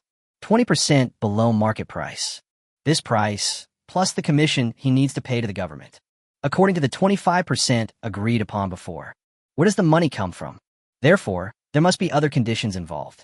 Chapter 158, isn't this asking for more? My request is simple. From now on, you'll not be allowed to take any commissions on any firearms sold to the Pakistani government, nor will you be allowed to take even 10% of the equipment. As he spoke, Anna-shun still had a faint smile on his face, different from his indifference. Smith was originally very excited. After hearing the conditions he mentioned, I hesitated. The 20% commission was gone, and even the 10% equipment draw that had been agreed upon was gone. If that's the case, it's a bullshit loss. Anna-shun really had a good plan. Seeing Smith hesitate, Anna-shun once again put out a very tempting condition. I'm selling it to you at 20% below the market price. I won't sell this batch of arms anywhere else. You can do whatever you want with the weapons you bought. You can sell it or use it yourself. As soon as these words came out, he simply grasped all of Smith's little thoughts. Even if it's 20% lower than the market price, it will not be sold to any channels. If this is the case, they will become the only channel for selling these guns. With such a low price, you can imagine the profit. For a moment, Smith was in a dilemma. After a few seconds, he frowned and looked at Anna-shun, saying lightly, I need to consult my superiors regarding commission and equipment. Please wait a moment. Finished. He just left, and looking at his back as he left in a hurry. Anna-shun picked up the cup in front of him and raised the corners of his mouth where Vipuri couldn't see. After taking a sip of tea, he sat upright and waited for Smith. From the beginning of negotiations to now, he has always been like this, indifferent to fame or disgrace. It was as if everything was under his control. In fact, everything that happened now was within his expectations. For Smith went out to make the call. He was not panicked at all. Even at the current price, he can still make a lot of money. And the most important thing is to supply the Pakistani military. Then there will be no production restrictions for this batch of firearms. Moreover, if all negotiations go smoothly, there will be no commission or deduction for the equipment. After all the calculations, just make a lot of money. It is definitely not a business that will lose money. Different from Shunyan's confidence in winning. Smith was very nervous at this time. He really wanted to make this deal. After all, anyone with eyes could do that. Everyone can see that this is more profitable than buying and selling. But he had no idea what the top management was thinking. If the higher-ups reject it outright, it will be of no use even if he is interested in it. Then, he nervously took out his cell phone and called the higher-ups. The call was answered immediately, as if the man had been waiting for this call. He conveyed the conditions just proposed by Anna-shun to the superiors. There was silence on the line. A few seconds later, a calm male voice came from the phone. Since he's willing to lower the price from 10% below market price to 20%, this clan rule indicates he still has room for profit. Continue to negotiate with him and lower the price a little more. Hearing this, Smith took a breath. Still falling? This is 20% below the market price. Still falling? Which of the firearms provided by Shunyan is not expensive equipment? It has come to this. What's the result? For a moment, he was a little undecided. But even if he had another thought in his mind, but the meaning above had been conveyed, he had no choice. After hanging up the phone, he stood there for a long time, unable to calm down. After a few deep breaths, he looked at the closed door and made a brief calculation in his mind. After getting ready, he pushed open the door. After opening the door, Smith, in front of the two men, returned to his previous polite and gentlemanly self. He sat in front of Anna-shun again. This time there was no other action. He just went straight to the point. We can agree to your proposal. We don't need to pay the commission or the equipment share. But the price. Hearing this, Anna-shun smiled. His face was still as gentle as a spring breeze, but he couldn't help but complain in his heart. Damn, in any case, such a big government. It's so fucking greedy. I've already given in 20%, and you still want to keep bargaining. Isn't this just asking for too much? It's really not easy to save that little bit of commission. Although he was secretly criticizing the Pakistani government, he was still very polite when he spoke. It's 20% cheaper than the market price. I don't think it's that cheap, no matter where you are, even if you produce it yourself. After hearing this, Smith felt a little guilty. Anna-shun was right. Whether it is a rifle, a submachine gun, or a light machine gun, no matter which of these, the cost is not low. And the most important thing, if you produce it yourself, you will need various equipment and manpower. A combination of various miscellaneous expenses. The price given by Anna-shun is indeed unique in the world. However, he understood these principles. But the above task is also straightforward. Bargain. Afterwards, he sorted out his mood and said to Anna-shun with a forced smile, "The price you offer is indeed very cost-effective, but I believe that since you dare to offer such a price, you should still be able to make a profit. So let's each take a step back and reduce it by another 5%. Hearing Smith's words, Squeeze smiled. He picked up the cup in front of him and took a sip of the tea in it. He kept his head down and never looked at Smith. I have all kinds of complaints in my mind. Another 5% drop. This condition is really good. But if it's 5%, it's not unacceptable. We have not yet mastered the technology of nuclear weapons and still need Pakistan's protection. Now that they have said this, it wouldn't be good if he kept refusing. Consider this 5% as protection money." Thinking in his heart, Anna-shun looked up at Smith, who was always smiling. Then, he said with a bright smile, pretending to be lost, "It's not impossible to reduce it by another 5%, but we agreed on the terms. From now on, there will be no commission for this batch of firearms, and there's also the 10% commission on the equipment that we agreed on before." Hearing this, Smith breathed a sigh of relief. At the same time, his clenched hands slowly loosened, and the smile on his face became more natural. He looked at Anna-shun and said with a smile, "I'll definitely agree to your request, but as promised, this is the only batch of guns like this. If you have other equipment from your military factory in the future, you still have to pay the commission, as well as the commission on the equipment." Anna-shun didn't care at all about Smith's words. He stood up first, extended a hand to Smith, and spoke in a friendly tone. "Then I wish us a happy cooperation." Chapter 159, You just divide the coins and don't want them, so you give them away? As for the commissions for other equipment, Anna-shun really didn't care. After all, this commission is considered his protection fee. The protection fee is waived.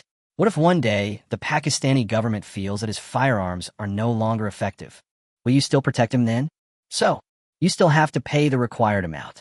As for this batch of firearms, we have already sold it to them at a reduced price, so if they still charge a commission, that would be too much.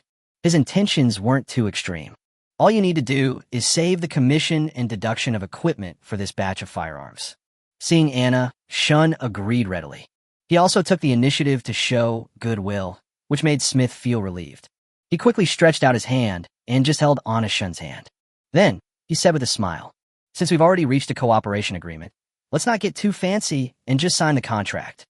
As he said this, he turned his head to the side. Vipuri understood immediately. Before Smith could speak, he ran out. After Vipuri went out, Anna-shun and Smith had a good chat. As long as money is not involved, the two families get along very happily. Soon, Vipuri was holding a huge stack of documents. In duplicate, Shun Yin had one pile, and Smith represented the top brass of the Pakistani government. Looking at the pile of contracts in my hands, Anna-shun smiled and began to read it carefully. The entire reception room was very quiet. There was no other sound except the sound of the two people flipping through the papers of the contract. Soon, the two carefully checked the documents in their hands and signed them, exchanged the information in the other party's hands. Smith and Shun Yanning smiled knowingly. After the contract was signed, Anna-shun stood up and prepared to leave. Before leaving, Smith did not forget to remind Anna-shun, "Be careful, the inspection there has been very strict recently." Hearing this, Anna-shun smiled. He left without looking back. When he reached the door, he stopped and said with a smile, "Don't worry, I have mercenaries around me. For your own safety." He definitely cares the most. So, when he went out, he brought 2 mercenaries with him. And now Smith's reminder shows that his decision was correct. Since he said so, he must have received the news. while being thankful for being cautious. Anna Shun sighed again in his heart. This commission is really worth it. You still have to pay the protection fee. After leaving Suiter's government building, Anna Shun went directly back to the military factory.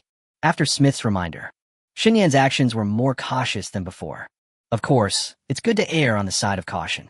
After returning to the military factory, Anna Shun was still not idle. He clicked on the chat history with Minister Ba. I have a batch of equipment to give you, free of charge. Meanwhile, Yemen. In the office, Minister Ba was drinking tea and playing with his mobile phone. Very comfortable. Just took a sip of tea. Ding dong. There was a message prompt above the phone.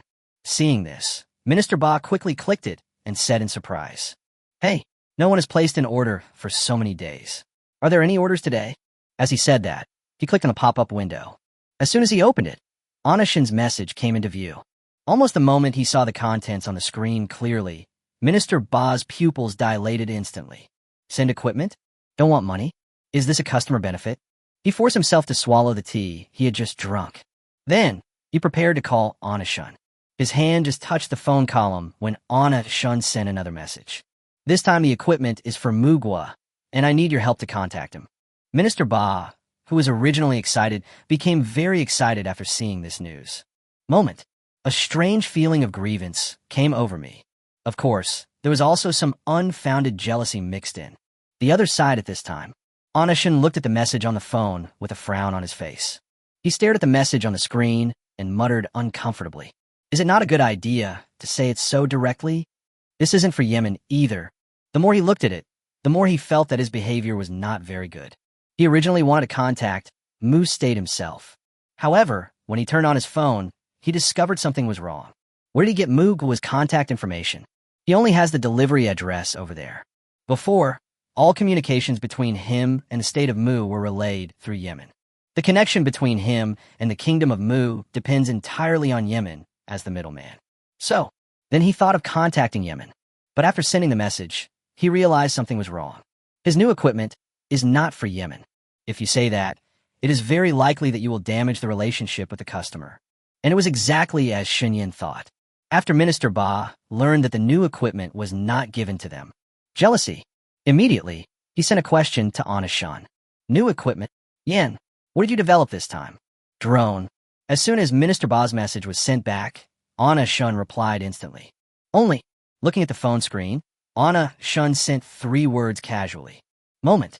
Minister Ba's eyes widened. Drone. It's actually a drone. Alan Anna Shun wants to give the drone to Mugwa for free. No, that's not the key to the problem. As he spoke, he opened the chat history with Shun Yin and typed in the input field. Yin, you can already develop drones. Can you even develop drones? After sending the message, Minister Mai couldn't calm down for a long time. He held his chest with one hand. Unable to conceal the shock on his face, he sighed as he looked at the information on his phone and from RD. Is this brother so fierce? You even dabble in drones. They can even develop drones for use on the battlefield. And he's selling arms. Just as Minister Ba was immersed in shock and unable to calm down for a long time, Anna Shun looked at the message from Minister Ba on the phone, not knowing whether to laugh or cry.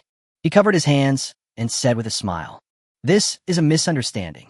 As he spoke, he clicked on the input bar again and explained in detail. You're overthinking it. This drone of mine is not the one you think of. It's hard to explain the details. You'll know when it arrives. Contact them first.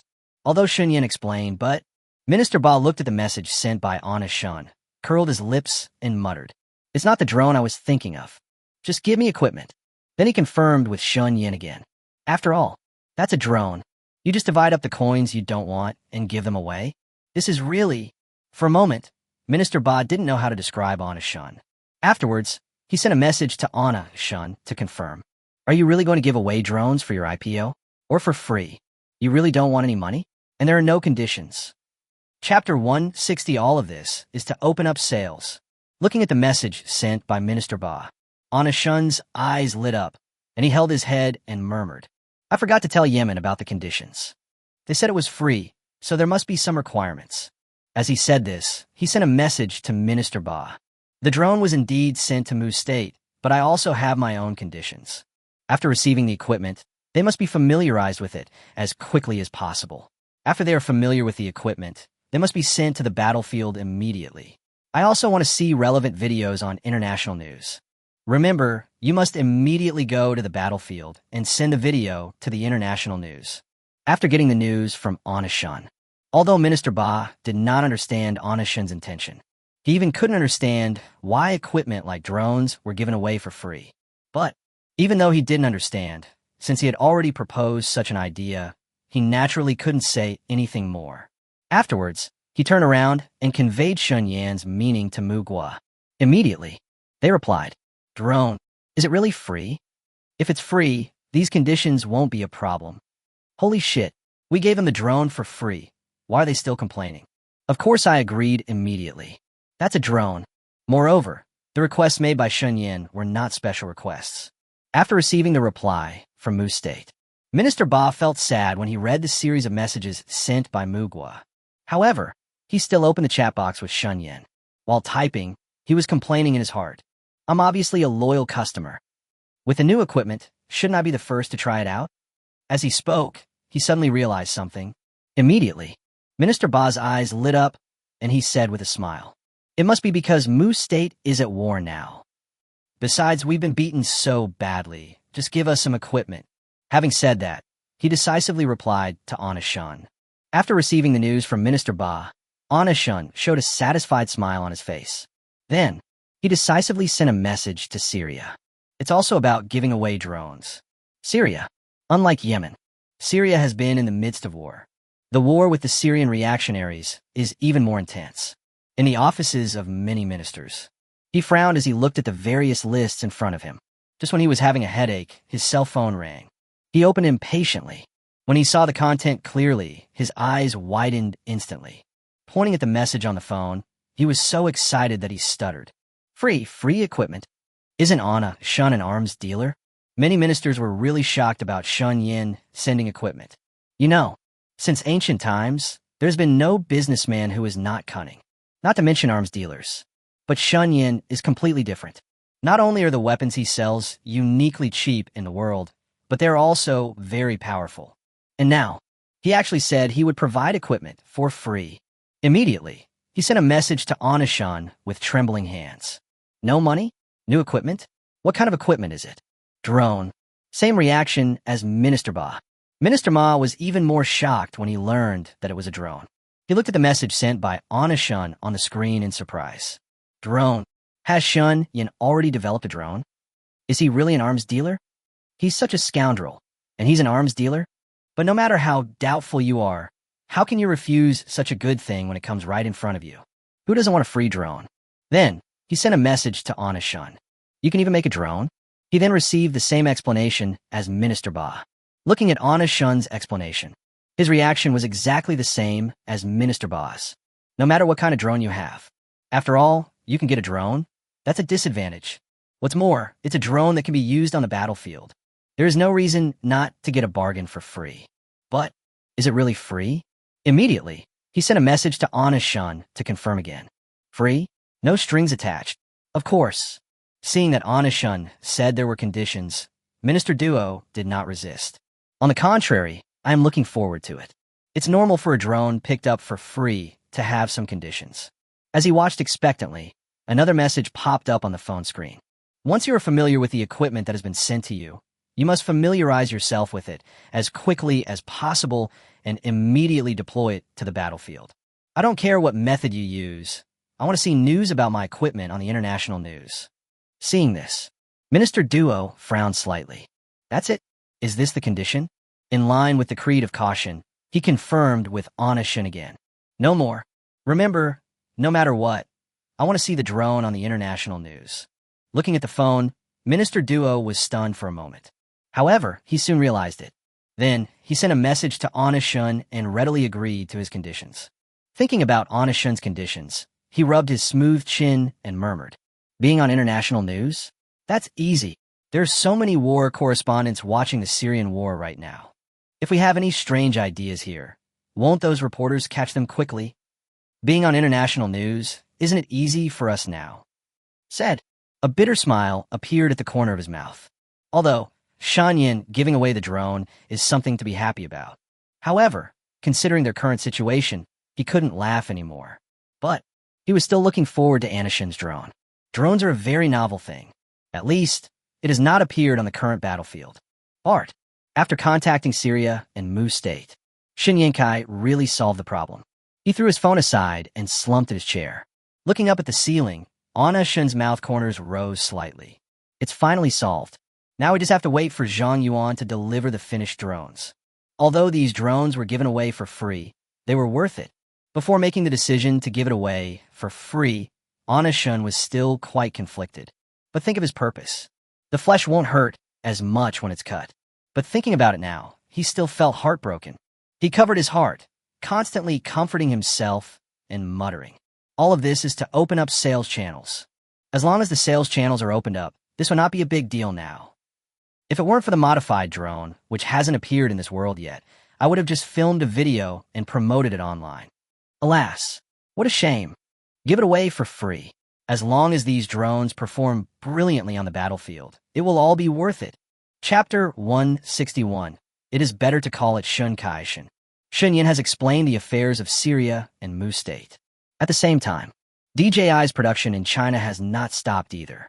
After Shun Yin gave the instructions, Zhang Yuan immediately started production. 100 drones were quickly produced.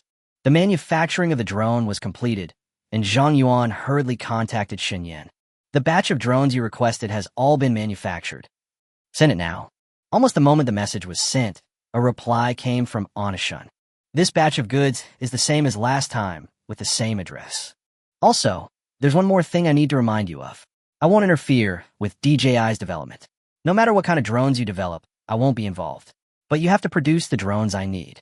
So, there's a high probability that I'll need you to develop another drone for me in the future.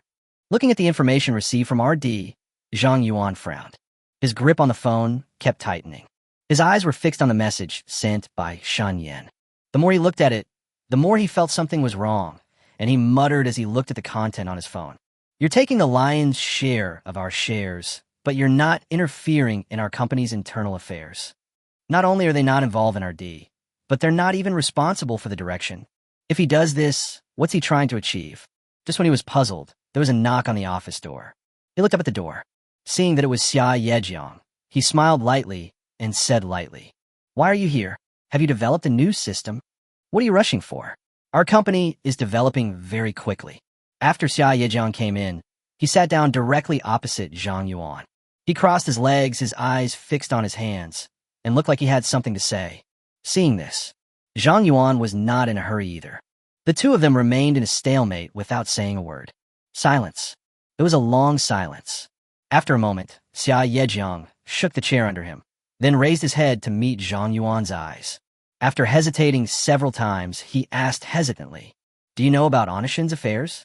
Those things are spreading all over the internet. You must have seen them.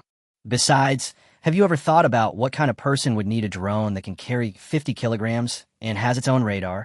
Xia Yejiang either doesn't speak at all or starts talking nonstop. In his words, Zhang Yuan fell in a deep thought. It's not just Xia Yejiang who is concerned about Shun Yan's identity. He also had doubts early on, whether it's the timing of his appearance or his current behavior. It makes people have to doubt. You spend a lot of money to invest in a company, but in the end they just give you money and don't care about anything else. No matter which of these is true, they're all worth our deep consideration. And, on the internet, the name Shun Yin is not unfamiliar. It has been reported in the news and has become a hot topic on social media. Something that hooks him. Gas tank. This kind of thing would not be surprising in the past. But when combined with the current international situation, it is indeed something to think about. So, he never stopped doubting Anishin. Only, Zhang Yuan lowered his head and his gaze rested between his hands. The two hands were moving without any care. Xia Yejiang's words kept circling in his mind. He lowered his head and remained silent. Seeing this, Xia Yejiang became a little anxious. He grabbed Zhang Yuan's hand, which was constantly rubbing, and asked hurriedly, "Have you already started to doubt his future? I don't believe you haven't doubted his identity." After hearing this, Zhang Yuan didn't know how to respond. Then, after some deep thought, Zhang Yuan said calmly, "I know what you're going to say. What identity can Anishin have? This is not known to the entire network. It's nothing more than a gas cylinder manufacturer that drives the national economy. The more money he makes, the more funding we have. Hearing this, Xia Yijiang, who had been calming down a little, widened his eyes again and looked at Zhang Yuan. Under his almost unbelievable gaze, Zhang Yuan walked behind him, patted his shoulder, and said with a smile, "No matter what Anna Shun's identity is, this is not our business. The police don't know about something that the entire internet knows. But isn't Anna Shun still fine now? Besides, if there was no Anna Shun, would we be where we are now?" As he spoke, he supported Xia Yejiang's body and turned his gaze away. Looking outside the glass door, I see people busy at work. Xia Yejiang was stunned. There is one thing that has to be admitted. Without Anna Shun, they would never have everything they have now. So, is Shun Yan's identity really important? A wealthy gas tank manufacturer, or perhaps the identity rumored on the internet? Does it really matter? Seeing Xia Yejiang frowning and not saying a word, Zhang Yuan let out a long breath. Then, he said with a smile, "In fact, there is hardly another investor like him in the entire industry. They provide us with enough money and never interfere with our research and development. If we must point out its shortcomings, it simply makes it more difficult for us to make a more complex drone. But ask yourself, is there something wrong with the direction of development of that drone? That drone will be on the market soon, and then you'll know whether he's right or not." After listening to Zhang Yuan's words, Xia Yejiang said nothing. His eyes were fixed on the door, his lips tightly closed. What Zhang Yuan said makes sense. Shun Yan is indeed a very good investor. There is nothing wrong with this. So, you must look into it carefully. It seems that identity is not important, regardless of whether he is the arms dealer that everyone speculates. In short, they're engaged in the research and development of drones. Even if Shun Yan did something illegal, they were not breaking the law. After figuring it out, Xia Yejiang turned to look at Zhang Yuan, showing a helpless smile, and said with a smile, "It's better to call it Shun Kaishin. By the way, the 100 drones over there have all been produced. Have you told Shin Kaishin about this?" After saying that, he looked at Zhang Yuan. "Just see." After hearing what he said, Zhang Yuan quickly took out his cell phone. What follows is a series of operations. After forwarding it, he looked at Xia Yejiang and said lightly, "I've arranged everything, so don't worry about it." "That's right. Alan Anna-shun just told me that there may be more drones that need to be developed later, so you should be prepared." Hearing this, Xia Yejiang became interested instantly. Then he sat in front of Zhang Yuan again, rubbing his chin, and asked in confusion, "Tell me, what on earth did Anna-shun want to do with the 50-kilogram drone he asked for last time? Could it be? Chapter 162, this publicity plan is very good. Let's choose it." Before Xia Yejiang could finish his words, Zhang Yuan interrupted him. "Why do you care about Shinkaishin? Anyway, we just need to take care of research and development." After saying that, he stood up and picked up Xia Yejiang from the chair. Immediately, he glanced at Xia Yejiang, who seemed a little confused, and said with a smile, "Didn't you say a while ago that you had a new system to develop? Hurry up and do it." As he said that, he pushed Xia Yejiang out the door. Seeing this, Xia Yejiang held his forehead and said speechlessly, "I just stopped gossiping, and you don't have to push me out." Having said that, he left without looking back. He just turned around and was still talking. The new system may be able to be added to the previous batch of drones as a minor upgrade. I'll go back and study first, so I won't keep you any longer. After saying that, he had already walked out of Zhang Yuan's office. Watching his back gradually moving away, Zhang Yuan breathed a sigh of relief.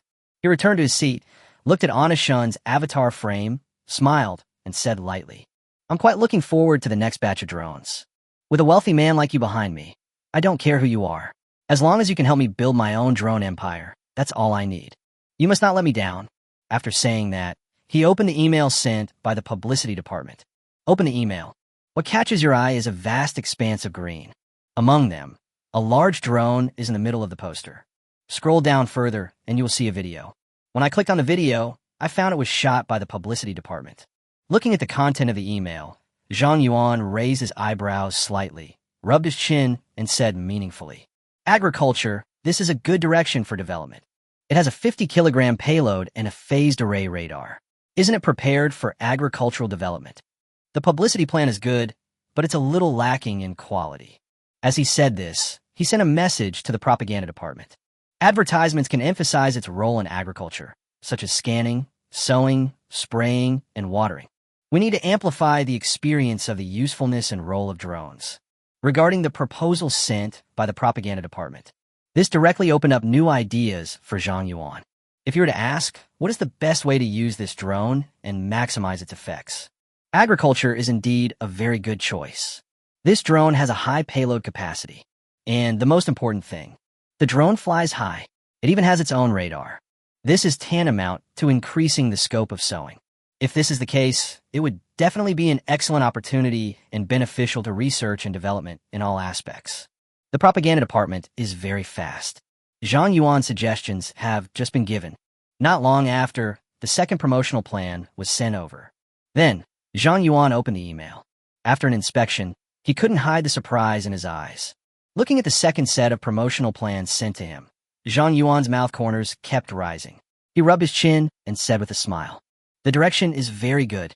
It's true that professionals are different. It's worth the money." Zhang Yuan was very satisfied with this publicity plan, because this publicity plan not only incorporates his opinions. In their publicity plan this time, some other solutions were also added. Agriculture, forestry, and fishery. Very good direction.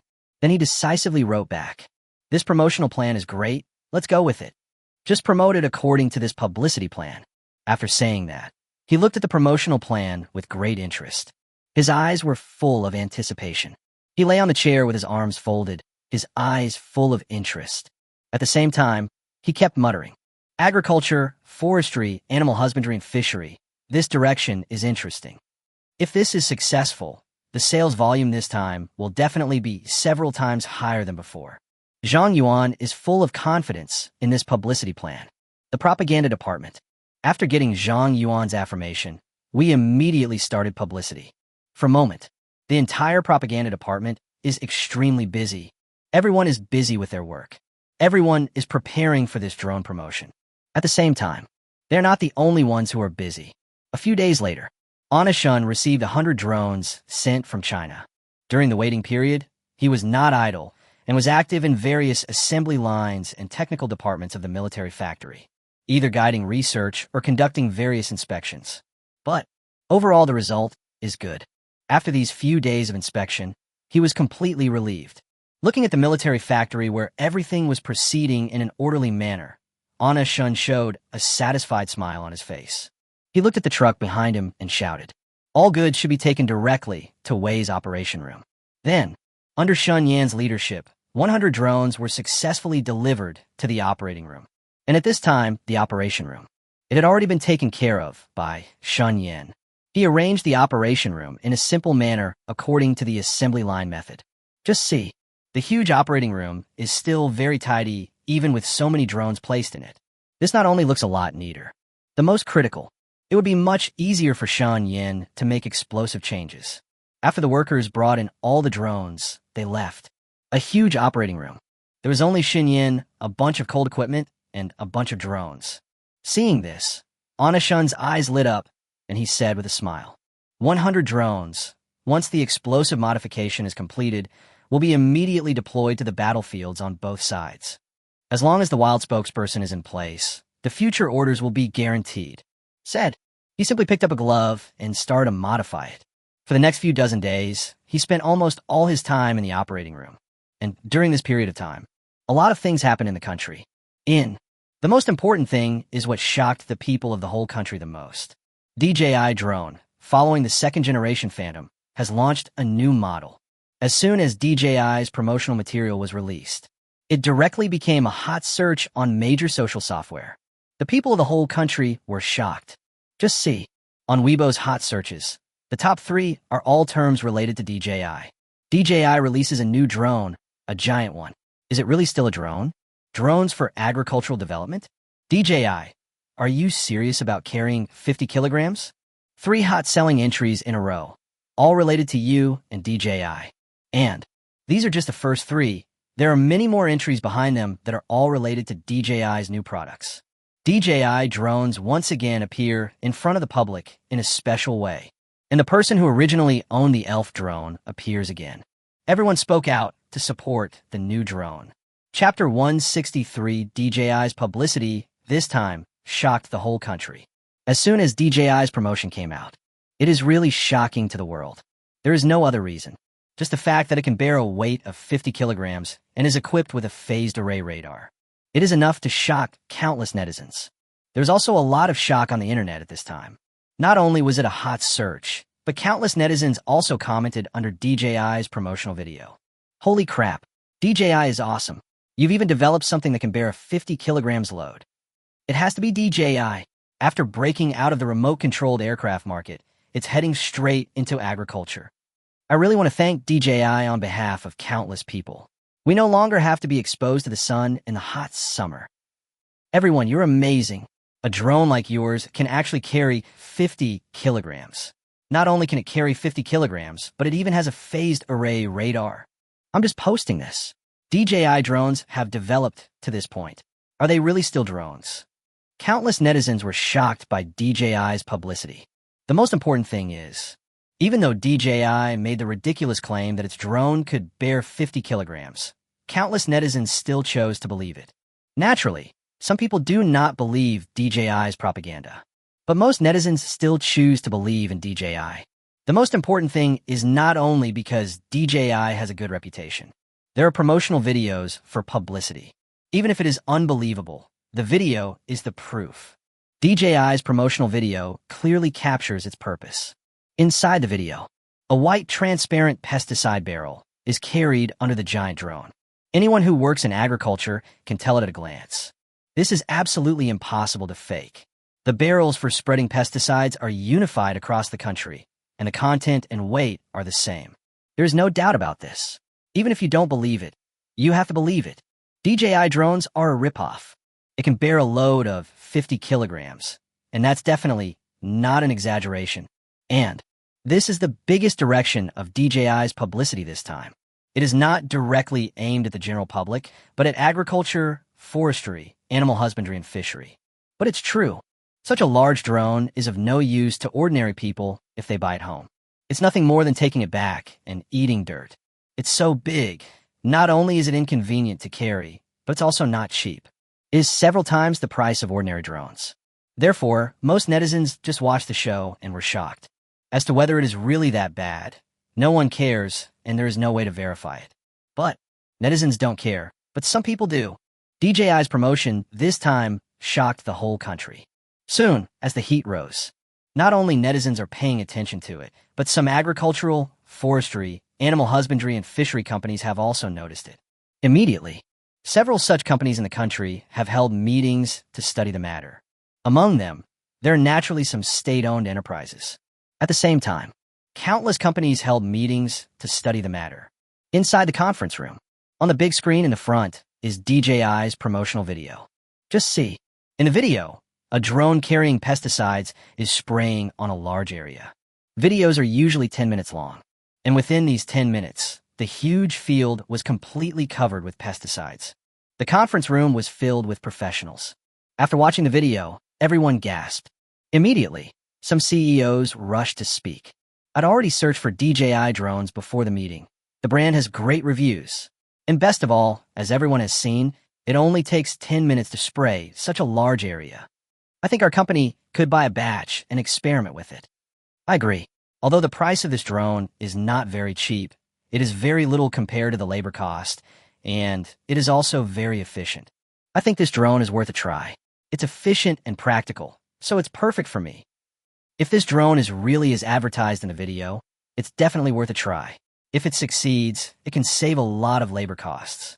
All across the country, agricultural, forestry, animal husbandry, and fishery companies, large and small, are holding meetings. However, the results of the meeting were no exception. All were passed unanimously. Most companies are very interested in this drone from DJI. Of course, the most critical reason that made everyone finally decide to choose DJI. DJI's corporate quality control is very good. Therefore, everyone implicitly trusts DJI's promotional videos. But the main reason is that even if other things are fake, the fact that it can bear a weight of 50 kilograms and carry a phased array radar is definitely beyond doubt. After all, it's a publicity point. As long as there is no problem with the load bearing and radar, then realizing drone seeding is not a dream at all. If drones are operating, Not only does it improve efficiency, but it also reduces labor to a certain extent. Immediately, countless agricultural, forestry, fishery, and animal husbandry companies have turned to DJI. For a moment, DJI's orders for this batch are increasing rapidly. Because the orders are placed by the company, the quantity of each order is not small. At the same time, inside DJI, the sales department was shocked after receiving orders from many companies. Originally, in their opinion, such a large drone, even if it can carry 50 kilograms, it still has one major flaw. It's too big. It's hard to carry. In the sales department's office, the phone rang one after another. For a while, I was extremely busy. 2 hours later, the phone ringing began to gradually become less frequent. The big guy was so tired that he collapsed on chair. Such a large order volume was beyond everyone's expectations. I really didn't expect that this batch of drones would be sold so many times without my participation. It's not just you, it's me too. I just want to ask, aren't most people in agriculture conservative and unwilling to accept new things? I've already asked this question to the client for you, and the answer they gave was, everyone is so outstanding. Excellent, that's for sure. But it's also a good thing to be able to use drones in agriculture, forestry, fishery, and animal husbandry. Not only does it reduce manpower, it also improves efficiency. With high sales, we don't need to promote to each store one by one. It saves trouble. In fact, most people are not very optimistic about this batch of drones. After all, it can bear a weight of 50 kilograms. Although this number is large, it is a bit unrealistic. Moreover, people's first impression of people working in agriculture is that they're old-fashioned and rigid. For new things like drones, originally everyone thought that they would not be able to accept it for a while. However, I didn't expect people to be so receptive. The sales volume of this batch of drones is also surprisingly high. In fact, its sales volume is much higher than that of the previous Phantom series of drones. Chapter 164. Targeted bombing can also be strafed from the air. Anna, she knew nothing about the domestic situation. Whether it is the surge in orders or the feedback from netizens about this batch of DJI drones. He knew nothing about it. At this moment, he was fully immersed in the white modified drone. Since the domestic drone was sent, he has been almost living and eating in the operation room. 20 whole days. I have come out of the operating room only a few times, and his efforts were not in vain. 100 drones have all been modified successfully. Looking at the neatly arranged drones in front of him, a satisfied smile appeared on Onashun's face. He folded his arms and checked the drones one by one.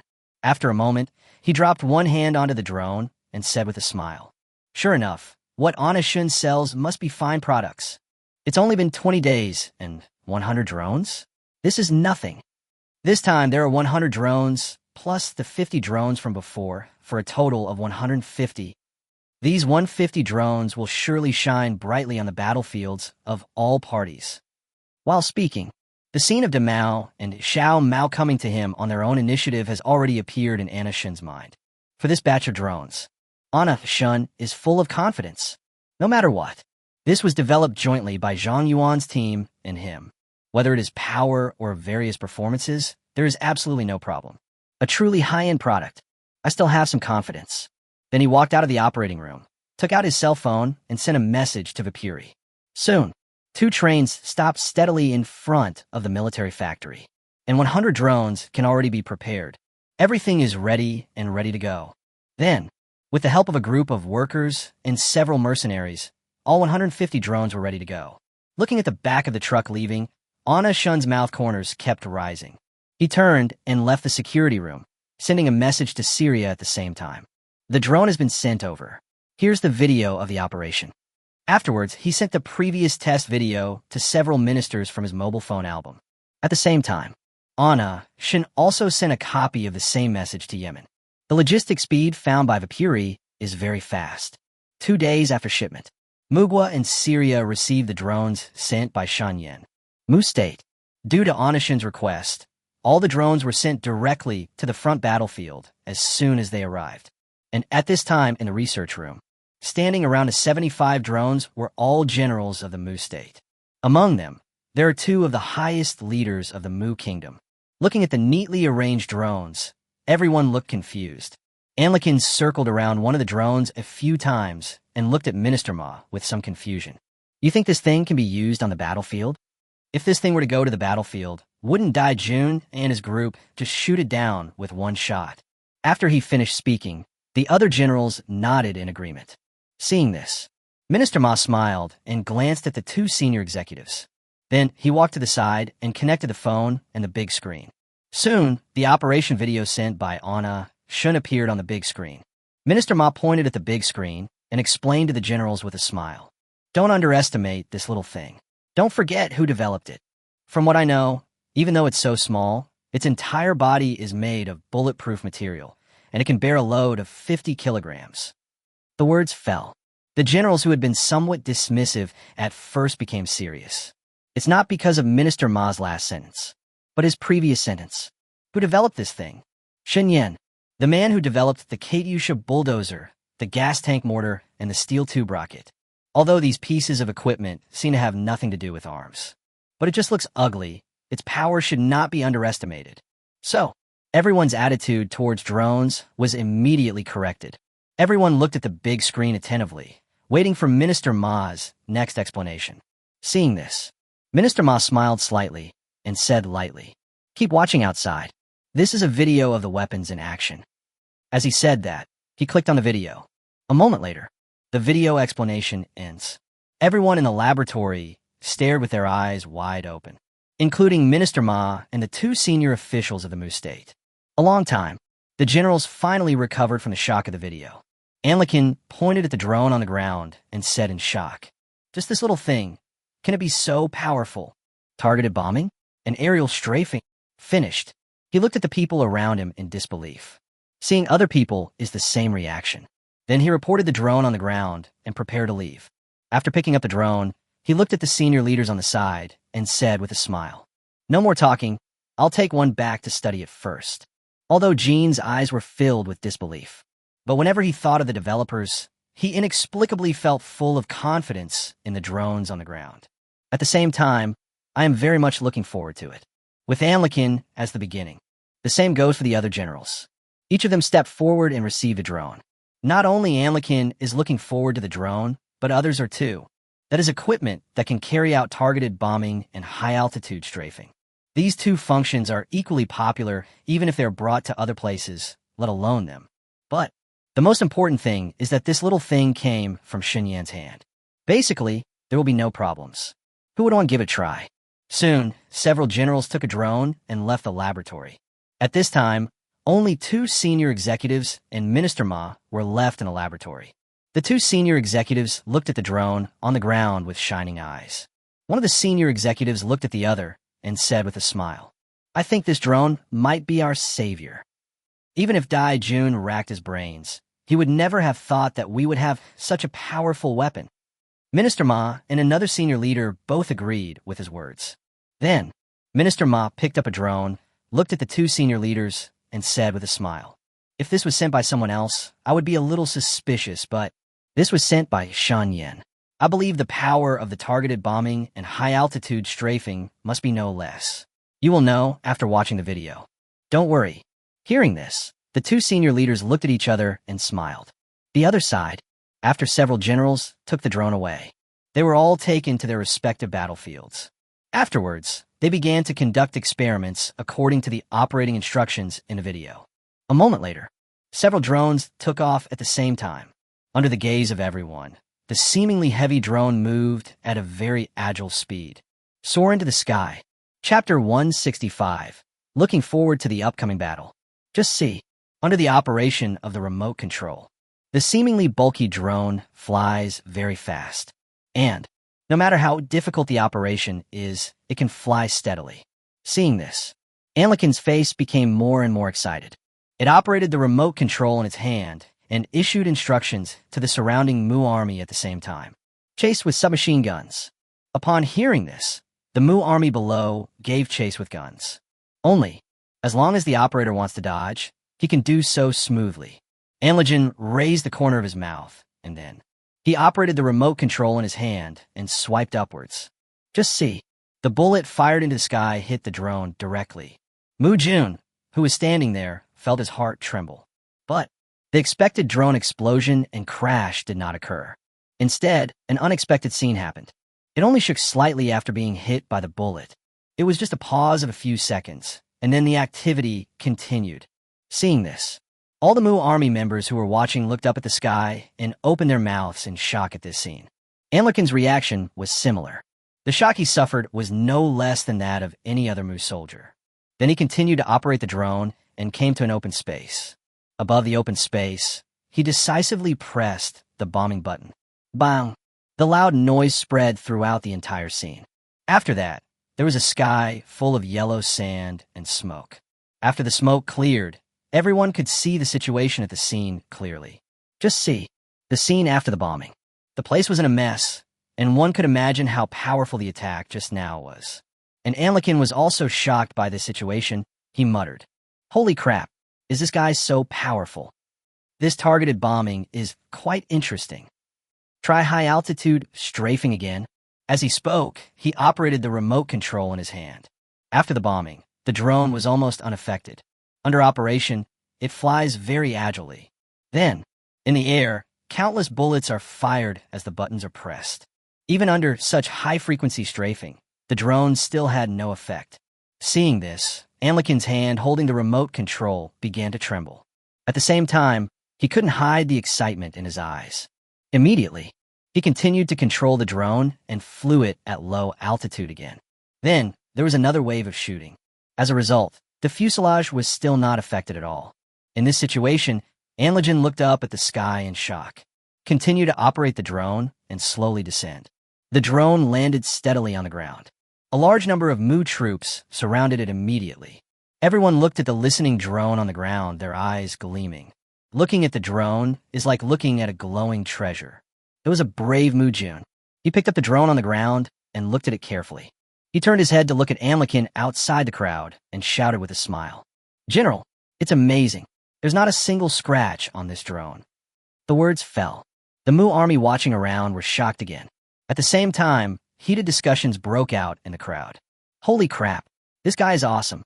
I saw that bullet fire with my own eyes just now, and there's not even a trace. That's nothing. Look at the speed of this drone. It's even more agile than a fighter jet piloted by a human. Don't tell me. I also think this drone's function is worse than a fighter jet? No way. This thing was researched by Shan Yin again. I want to say that Shan Yin, you deserve to be enshrined in the Imperial Temple. It will benefit the battlefield. With this level of agility and flexibility, it's even more stable than a fighter jet flown by a professional pilot. And its low-altitude, strafing, and precision bombing capabilities are comparable to a fighter jet." While the Mu army was shocked by the functions of the drone, they also praised Astonishing nonstop. You know, if it weren't for the bulldozer Katyusha, gas tank mortar, and steel tube rockets provided by Shan Yin, their Mu state had long been beaten to a state where they had no idea what was happening after being beaten by the Hupu. But Shan Yin not only provided so many corrupt weapons, now a drone has been sent that is even more powerful than the previous ones. The most critical, he doesn't want money for these drones. This is simply a high-level help that comes in handy. It's not just the Mu army that is satisfied with the drone. Anlikin was also very satisfied. He withdrew from the bustling crowd. Report the test results just now. In his report, he almost praised the drone to the sky. This drone is very flexible and stable, both in terms of operation and the fuselage. There are almost no shortcomings, but if I had to point out a shortcoming. As for the load, it can only carry a small amount of mines and bombs, and some light machine guns. Not only Anlikin, but also several other generals. After taking the drone back for testing, I was full of praise for it. But everyone also pointed out its only shortcoming. Small load capacity. Only a small number of bombs and light machine guns can be placed. Some heavy machine guns cannot be placed on it at all. Drones will strike. After receiving feedback from everyone, Minister Ma collected these comments. One side Anna, Shun, came to ask for the test results. The next day, everyone in the entire war zone of Mu Kingdom was learning how to operate drones. Of course, everyone is very happy to learn this. Some even scramble to learn. Everyone is very interested in this new equipment. At the same time, on the other side, Syria. After Syria received Shun Yan's drone, same as Mu State, they were also shocked by this little thing. Many Syrian soldiers admire Shun Yan, although none of them had seen Anna Shun. But everyone saw what he did. especially this drone. Not to mention it's free. The power is enough to sweep across the battlefield.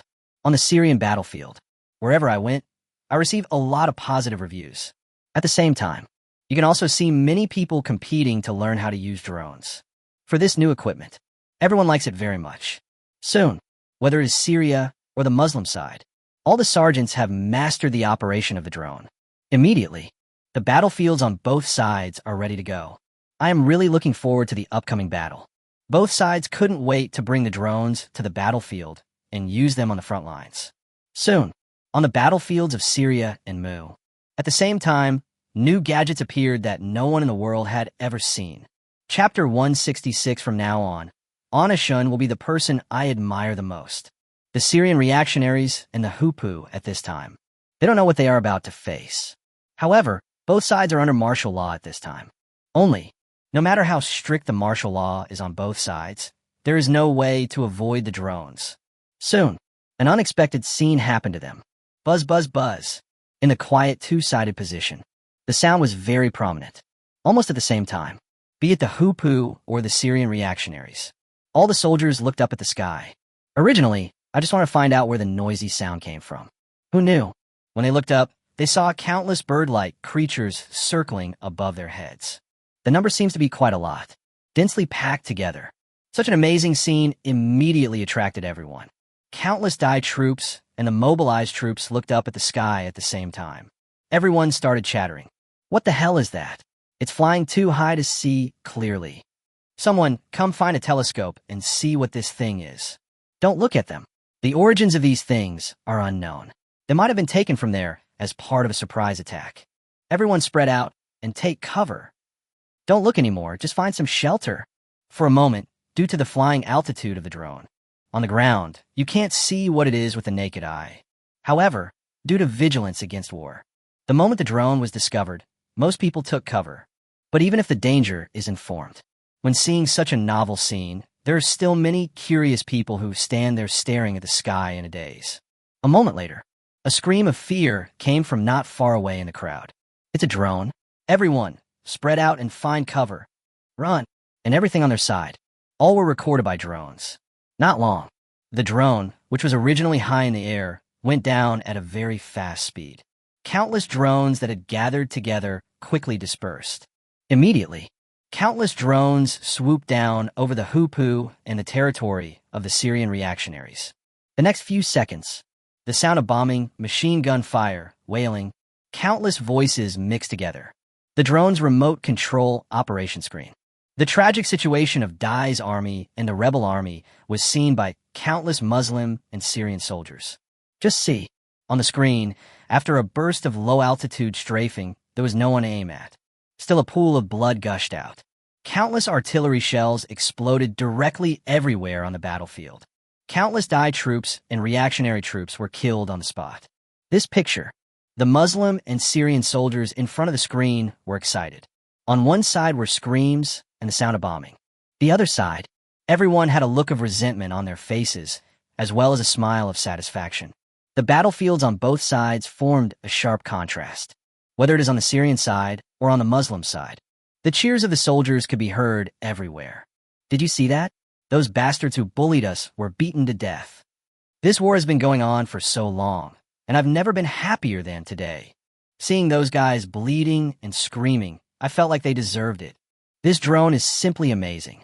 Anashun is simply the most powerful arms dealer I have ever seen. From now on, Anashun will be the person I admire the most. Not only cheers can be heard on the battlefields of both Mu and Syria, there were also many soldiers praising Shun Yen. For a moment, he became the god in the hearts of all Muslim soldiers and Syrian soldiers. And on the side of Dai Jun and the reactionary army, because drones are so new, it caught them off guard. Therefore, after this battle, the casualties were extremely heavy. For a moment, a major breakthrough has been made on the combat fronts in Syria and Mu. After the victory, there's a carnival for each family. Of course, after the carnival, everyone strengthened their defenses, although they have now achieved a major victory. However, the Hupu and the Syrian reactionaries have that kind of nature.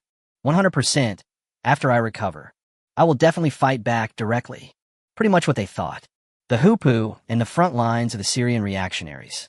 Because of their surprise attack, some of them were scattered. But both sides are now furious. As for counterattack, it is inevitable, but it is still being planned.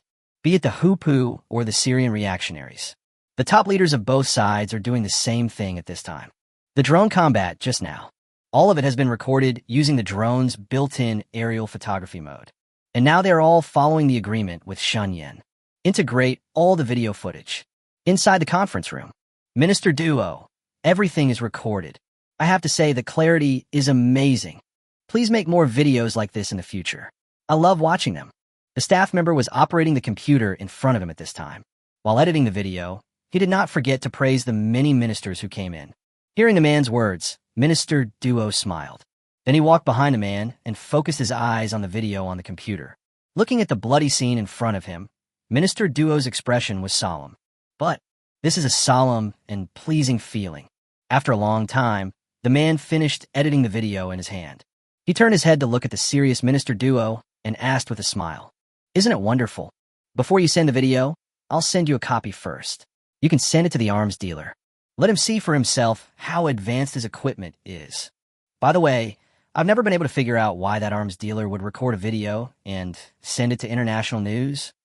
Listening to the man's question, Minister Duo shook his head in confusion. His eyes were fixed on the phone in his hand. A few seconds later, there was still no movement in the phone.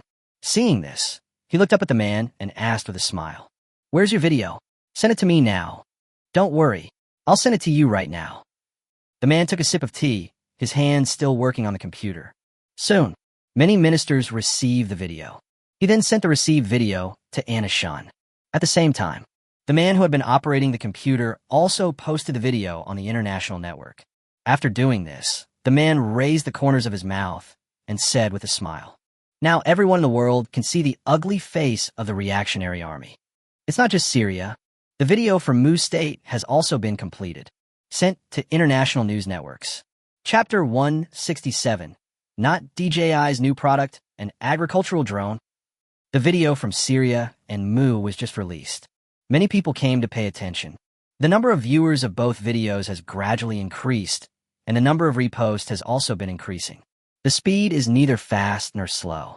But as soon as this type of video is released, it is noticed by international news. Immediately, all the war correspondents stationed in Syria and Mu were dispatched. Just see, at the entrances of countless hotels and inns of all sizes, it is clearly visible that there are countless reporters carrying cameras and various equipment. They walked quickly, and everyone's face was full of excitement. Soon, this group of war correspondents rushed directly to the battlefield. On the battlefield, there are shadows of war correspondents holding cameras everywhere. Countless flashes of light lit up everywhere. This group of people is very fast. After filming on the battlefield, the video was edited directly in the car on the way back, be it videos or photos. With just a little processing, it was sent directly to the international news network. For a moment, on the international news network, there are videos not only from Mu and Syria. As the popularity of these two videos gradually increased, videos shot by some war correspondents on the scene also appeared on the internet one after another. With the addition of war correspondents, as more and more videos were shot, more and more people on the international internet paid attention to this news.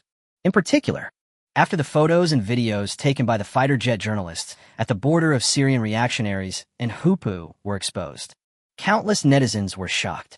More and more people are paying attention to the incident online internationally, and more people are expressing shock. What the hell? What the hell is this? It's so bad. I couldn't even close my eyes. Is that a bomber flying in the sky? No. Can anyone tell me if this is a drone? It looks a lot like a drone to me, but does a drone have this function? That thing upstairs looks like a drone to me, but a drone definitely can't be equipped with a machine gun and turned into a sweeping machine.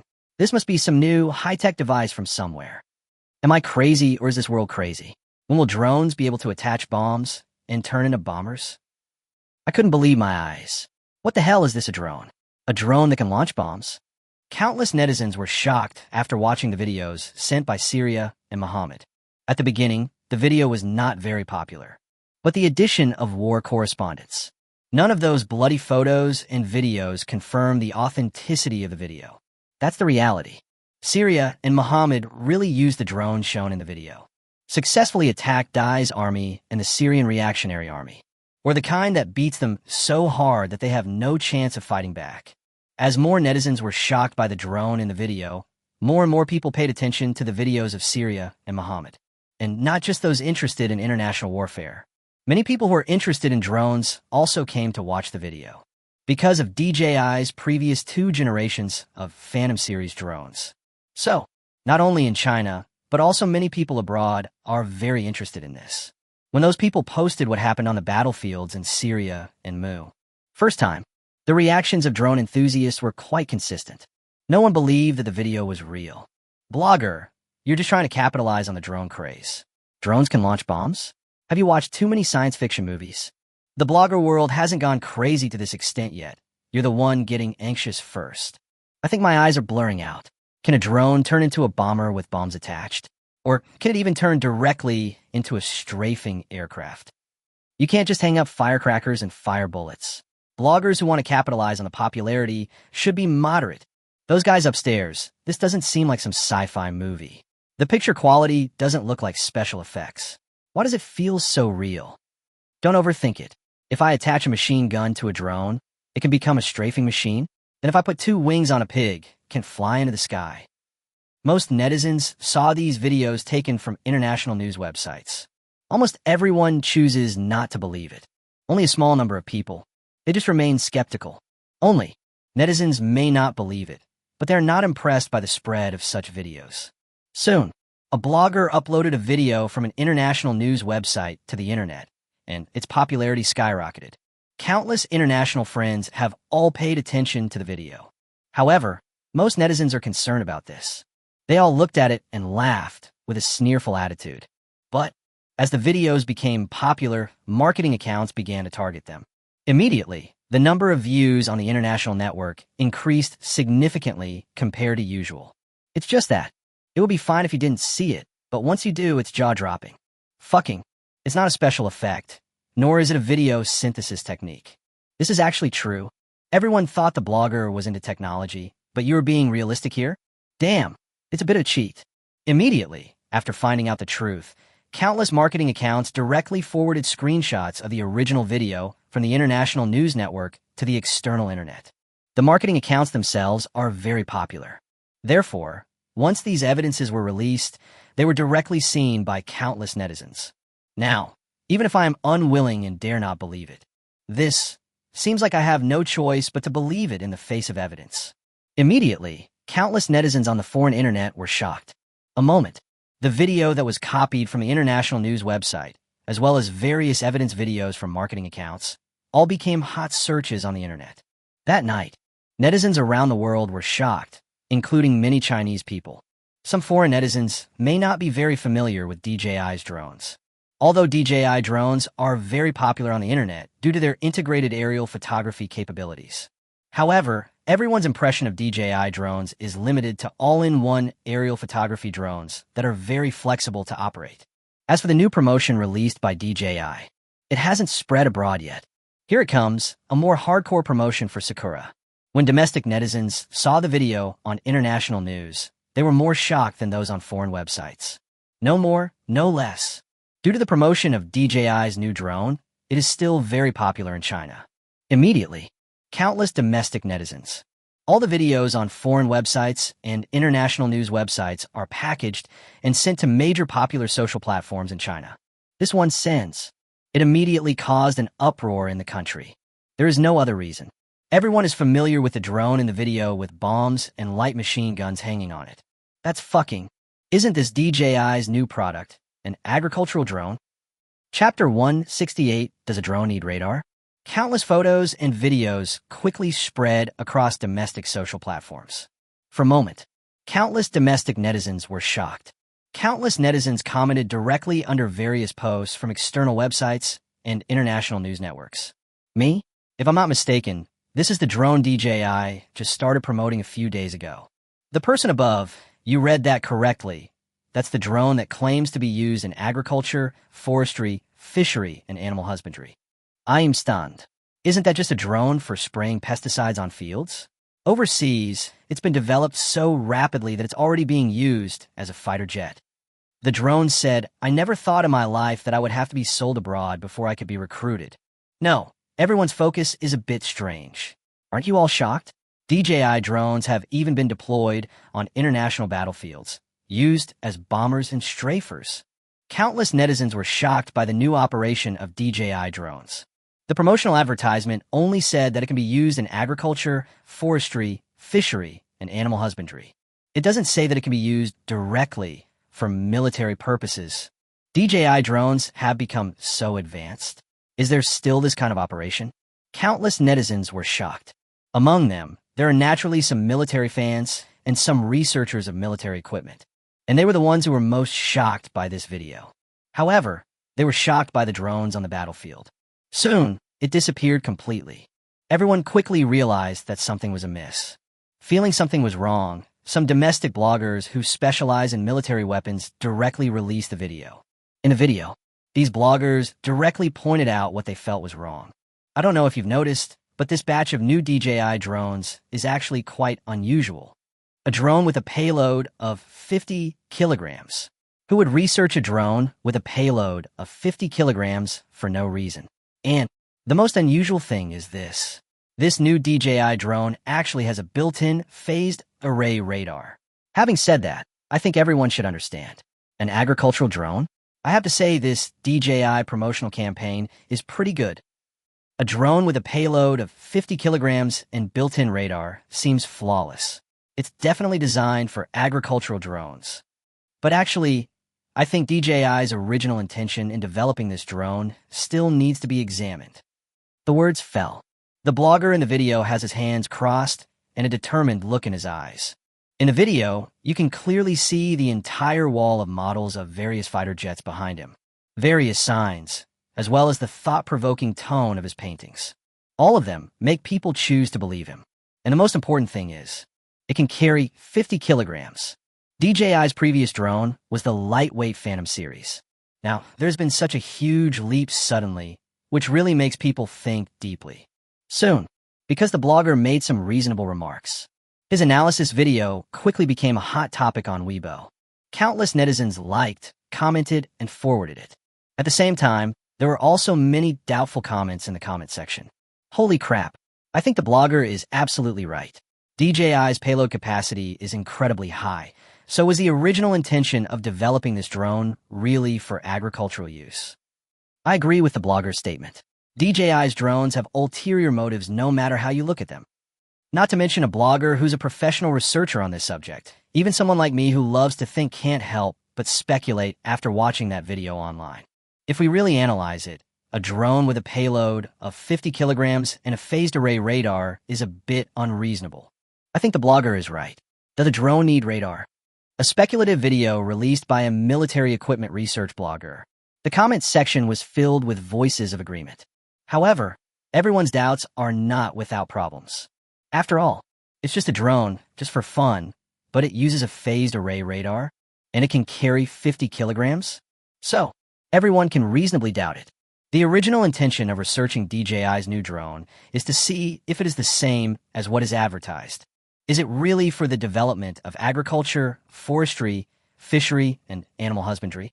Instead of covering up the truth, why not do some other research? Once someone makes this kind of statement, it's out of control. Countless netizens and bloggers agree with this suspicion. Soon, the top entry on Weibo is directly asking questions about DJI. Is DJI's new drone really designed for agriculture, rather than military applications? Burst. And after the popularity of this entry went up, immediately, countless bloggers and reporters from all walks of life launched investigations. You know, this is not as simple as being the #1 trending search in China. This matter is not only extremely popular in Daxia, but also on the external internet. It can only get higher if things continue to develop in this way once the investigation finds out. The quality of the news. Absolutely. Immediately, various media companies began to investigate DJI technology directly. But, just when everyone thought they needed to dig deeper, a huge surprise fell directly in front of everyone. You won't know until you check. Once you check, everything seems to be explained. bright future. In a self-media company, a man walked hurriedly. He had a folder tucked under his arm and could hardly hide the joy on his face. Along the way, it seemed like walking was like walking in the wind. Finally, he stopped at the door of an office. Knock, knock, knock. There was a knock on the office door, and he walked in directly. Without waiting for the people sitting in the office to speak, he spoke excitedly first. Mr. Yu, let me tell you, I actually did check the DJI incident. I thought this kind of thing would take a bit of effort, but you definitely wouldn't expect the result. Hearing this, Yu Xian, who was originally angry about Chao Yang pushing the door open and walking in, instantly forgot about this matter. He stared at Chao Yang's face and asked in a nervous tone, "What do you mean, after you checked DJI? Is there something big to reveal?" Seeing that Yu Xian looked curious, Chao Yang didn't keep him in suspense.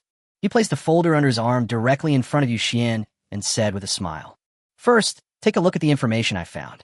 Don't read too much. Just read the first few pages and you'll find what you want." Looking at Chao Yang's mysterious expression, Yu Xian hurriedly opened the folder containing the noodles and money. Really, he had just flipped through 2 pages of the folder when his eyes widened when he saw a page in the folder. Chapter 169, How to Write a Press Release. I don't need to tell you. Look at the contents of the folder. A moment. All the mysteries surrounding Yu Xian have been solved. He pointed his finger at the place where his gaze was focused, looked up at Chao Yang, who was smiling in front of him, and asked hesitantly, "Shen Yan, he is actually DJI's largest shareholder?" Hearing this, Chao Yang nodded proudly. He said with a smile, resting his hands on the desk in front of him, "You didn't expect that. When I first got this information, I couldn't believe it. I really didn't expect that he already had such a large gas tank factory. It was previously reported that it had directly boosted the national economy. Turns out this guy actually has a tech company as big as DJI.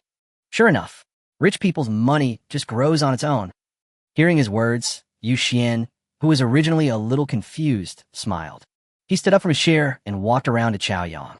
Standing beside Chao Yang, he patted Chao Yang's shoulder gently and spoke earnestly. "DJI drones require a lot of initial investment. It's really impossible for ordinary people to invest in DJI. And as far as I know, DJI used to do research in a small, shabby warehouse. They can achieve everything they have now because they met a noble person. Looking at the information, that noble person should be Anna Shun." As he spoke, Yu Xian held his chin and began to think. Seeing this, Chao Yang's eyes lit up. He turned to look at Yu Xian and said excitedly, "You said that Shen Yan invested in DJI from the very beginning."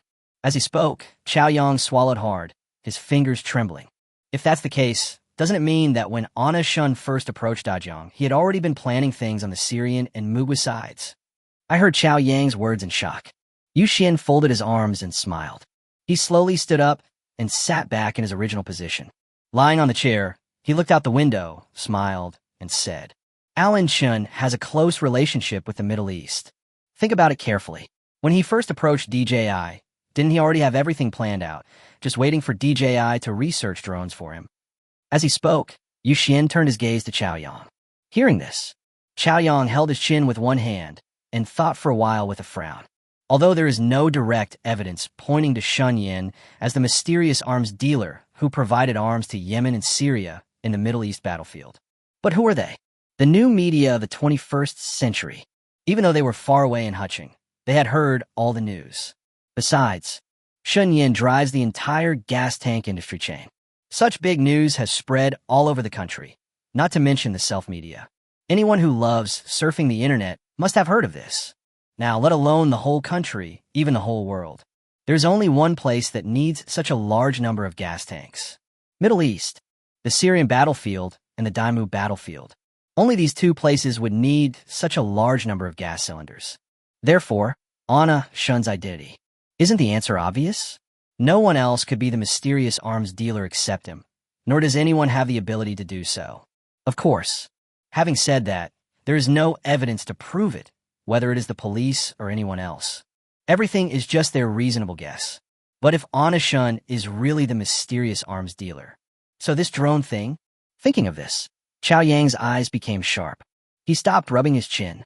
He turned his gaze to Yu Xian and said lightly, "Do you think our conjectures are actually true? I don't believe that Anna Shun would invest in an unpopular project for no reason on a whim. The Syrian battlefield and the equipment from Mu country are definitely related to him, and he must have thought of everything when he invested in DJI. After saying this, he nodded with certainty. Yu Xian had naturally thought about what he said a long time ago. Now that Qiao Yang brought it up himself, he didn't have to be reminded. Then, he took the folder that Qiao Yang had placed on the table and pushed it in front of Qiao Yang again. One hand was on the folder, and with the other hand he made a gesture of invitation to Qiao Yang. Seeing this, Qiao Yang didn't understand what was going on, and he looked at Yu Xian in confusion. He scratched his head and then asked, "What are you doing? Did you find out your information and show it to me?" Seeing Qiao Yang's stupid look, Yu Xian rolled his eyes. After his suggestion, Qiao Yang understood it directly. Isn't it just about producing a press release? Then he put the folder away again and gave Yu Xian a knowing look. Then, he turned and was about to leave. After he turned around, Yu Xian picked up the teacup on the table, took a sip, and said lightly, "I don't need to tell you how to write a press release. Don't worry, the traffic power this time is ours." Qiao Yang waved the folder in his hand and walked out of the office. Looking at Qiao Yang's back as he left, Yu Xian leaned back in his chair with a smile on his face. After a long time, he turned on the computer, and the screen showed the video sent by Manhwa on the international news network. Yu Xian's gaze was always on the drone on the screen. He muttered with a smile as he looked at the strafing drone. "Shun Yin, it's a good topic. Although I can't write too directly, it's still okay to touch on the topic a little bit." After Qiao Yang returned, he integrated all the search information. He sent the finished manuscript directly. Looking at the green tick on the computer page, a smug smile appeared on his face. This wave of traffic is stable. In the next hour, whether it is a press release sent from his company account or a manuscript from a public account, traffic is all rising, and his posts are rushing to the top of Weibo's hot searches with an unstoppable trend. In the first 10 minutes after the press release was sent out, there is almost no mystery behind the scenes. There have been many reposts and likes. Now, after a period of fermentation, the number of views and reposts has reached a climax. The title of the article he sent out was also very simple. Surprise! The mysterious arms dealer who once shocked the world has reappeared. What will he bring to everyone this time? Explosive. The original mysterious arms dealer is a hot enough title. After he organized the title like this, countless netizens clicked in to watch. The content of the manuscript shocked the netizens who read it again. DJI drones have achieved their current success. It's actually related to Shun Yin. Chapter 170, he is really scheming.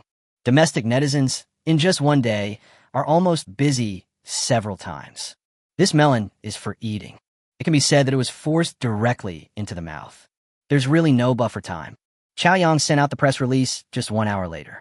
It directly ranked first in the hot searches on Weibo. Moreover, the number of visitors is still growing significantly. But below his comment section, there was also a lot of shock, and it was indeed the case. Even though the blogger didn't mention any names directly, everyone who understands will understand. I have to say, Anna Shun is really awesome. With his own strength, he has caused the countries in the Middle East to fight each other. What are you talking about? Everyone in the comment section. Is the blogger talking about Anna Shun? He's actually the major shareholder behind DJI. I'm really good at predicting things. When I saw the coordinates were Syria, I knew this matter had to be related to Shun Yin. I simply can't find my way in the melon field. So, Anna Shun is actually the behind-the-scenes shareholder of DJI. He also made this drone. Countless netizens were shocked again by this news. You know, across the country, there are very few people surfing the internet who don't know Shun Yin. However, now there's another bombshell news. Is Anna Shun actually a behind-the-scenes shareholder of DJI? If this is the case, then it can be reasonably confirmed. Is DJI's new drone just a military operation under the guise of agriculture? So exciting. A moment. Everyone's understanding of Shun Yin has been upgraded to a higher level. At the same time, the same goes for the mysterious arms dealer. Originally, as the popularity of the mysterious arms dealer continued to ferment, everyone's view of the mysterious arms dealer has gradually gone astray. At the beginning, everyone had an admiring attitude towards the mysterious arms dealer. But after the incident, in everyone's eyes, he became a person who only knew how to mess things up. But now, drones have appeared on the battlefields in Syria and the Muslim kingdom. Everyone's impression of Anna Shun changed again. This guy is not taking the low-end route. He is clearly taking the growth route. After the relationship between Anna Shun and DJI was exposed, countless bored netizens felt that the press release on the internet was not detailed enough. Just go down and investigate yourself. And let's start the investigation from the very beginning of DJI's development. It was almost in order to find the connection between Shun Yin and DJI Home, and all the difficult journeys of DJI were turned over without any trace left. All of DJI's past development history has been made public. Immediately, there are once again many posts exposing the truth on the internet. Surprise! While investigating DJI's past development history, I unexpectedly discovered that DJI's mentor was actually Alan Shun. Fuck! If I hadn't investigated, I wouldn't have known that Shun Yin had already signed up for DJI so long ago, and at that time, DJI was just an unknown technology company. Shocking news, an unexpected discovery of something that has been planned for a long time. When Anna Shun started investing in DJI, he had already started to get in touch with gas tanks. What this means is self-evident. If I don't investigate, I really can't find out what Anna Shun is thinking. He is really scheming. So, DJI is actually a pawn used by Shun Yin to control the world. Posts about DJI survey results are popping up like mushrooms on the internet. The coefficient pops up. For a moment, he actually became an internet celebrity, and everyone's evaluation of him has reversed again. The image of the top 10 entrepreneurs had just been established, but now it has been reversed again. There is no other reason. Countless netizens participated in this investigation on DJI. It is a direct guess that Anna Shun approached DJI with a purpose. The reason for investing in DJI is not because Bull loves a good horse. Instead, he turned DJI into a very advantageous chess piece in his hand. As for purpose, perhaps it was to complete his arms business. In short, among so many speculation posts, the most guessed and the most reasonable. Everyone believes that the reason why Shun Yin invested in DJI was when gas tank mortars and steel tube rockets appeared internationally. The reason is very direct. It was simply at that time that the layout of the war situation in the Middle East began. All of this, if you think about it carefully. It's really scary when you think about it. But this is all just speculation on the internet. But there are just too many of these posts. Even though these are all unfounded speculations, there are still many people making such speculations. The truth is often not noticed by many people. These speculations naturally spread to DJI, but they were just speculating about all this. Just see, in DJI's office building, there were people everywhere whispering to each other and talking with their hands covering their mouths. And the topic everyone is talking about, it's nothing more than various speculations about Anna Shun. Have you heard? He has never appeared. The person mentioned by the main creators is the Shun Yin who is very popular online before. Fuck, I have reason to suspect that our boss and his people don't know Shun Yin's identity at all, and they just got on his pirate ship accidentally. Of course, don't you see how busy those people are? Do they look like they have time to use their laptops? I also can't understand, they don't even understand Anna Shun's identity. So how dare they invest so easily? Fuck, you don't know, I ate melons online, but ended up eating my own company's head. I feel that the main creative team was definitely deceived by Shun Yin, whether it is inside the office or in the lobby downstairs. As long as there are actually dense crowds of people, there are people talking about those speculations about Anna Shun everywhere. However, these employees all believe the rumors on the internet. And they also boldly speculated that Zhang Yuan and others were deceived by Shun Yin. After all, in the eyes of most people, Zhang Yuan and others are big fans of technology. Besides doing research, they also do experiments. So, most people just guess. Shun Yin's identity as a major shareholder was simply obtained through fraud. Of course, these rumors are just speculations and are topics of conversation after dinner. Moreover, they all receive salaries from DJI. Dare to directly offend the big boss. Even if Anna Shun was really as they guessed, what could they do? He is the big boss. However, the rumors did not stop just because Anna Shun was the big boss. People are still talking about it everywhere. Guofan always comes to the company late. Most importantly, he is quite gossipy. So, when he arrived at the company, he happened to hear everyone talking. He was stunned immediately. Anna Shun pitted them. Shun Kai-shin. Chapter 171. Anna Shun is actually an arms dealer in the Middle East. Listening to the discussions of the crowd around him, Guofan was confused. He has always devoted all his spare time to drone research and various games. As for surfing the internet, he no longer belongs to the 21st century, one of the surfers. The only time I might be online, only when the DJI Phantom series was first released. At that time, he held his mobile phone and read the comment section all night. As for what happened next, then there is no more paying too much attention to things on the internet. Even the latest smartphone looks no different from an ordinary old man's phone in his hands. But he can choose not to use those functions, but he cannot live without them. Therefore, he now has no idea what kind of rumors have been spread about Onishun. He took off the conspicuous sunglasses on his face. Then, he directly joined the chatting group. He rarely appeared in front of employees, which led to most of them not knowing him at all. He stuck his head into the crowd and listened carefully with his ears perked up. But, after understanding this, his originally confused face was now filled with anger. What are these people doing? Not only did they talk about Shun Kai-shin, they also slandered him. Shun Kai-shin, give them a layout? Ugh. If it weren't for Shun Kai-shin, their team would probably still be in the dilapidated warehouse in the parish. Finally, he couldn't listen anymore. He interrupted everyone's conversation and asked angrily, "Isn't Anna Shun the big boss of our company? Have you met him? Do you have any evidence to prove your evaluation of him?" This series of questions left everyone confused. Everyone looked at Guofan as if he was a fool. Among them, there is a woman with exquisite makeup. She folded her arms, looked Guofan over from head to toe, and said with disdain, "You look like a sleazy guy who stays at home all day. I don't know why someone like you comes to our company." After saying that, the woman walked away arrogantly. When he left, he didn't even glance at Guofan. This scene, Guofan stood where he was, clenching his fists. His expression was extremely cold at this moment. He turned his head and glanced at the woman's back as she walked away in high heels with an angry look on his face. Just when he was about to call the woman, there were a few people sneering behind me. "You're still looking? Even the beautiful girls don't like you. Go to the internet more often. We don't understand, Onishun. Do you understand? Why are you so protective of the man who screwed our company? What are you thinking?" A few people left the lobby with a sneer and took the elevator on the left to go directly upstairs. Guofan, he stood there for a long time, unable to calm down after hearing what they said. He pointed to his heart and laughed in anger. "I don't understand.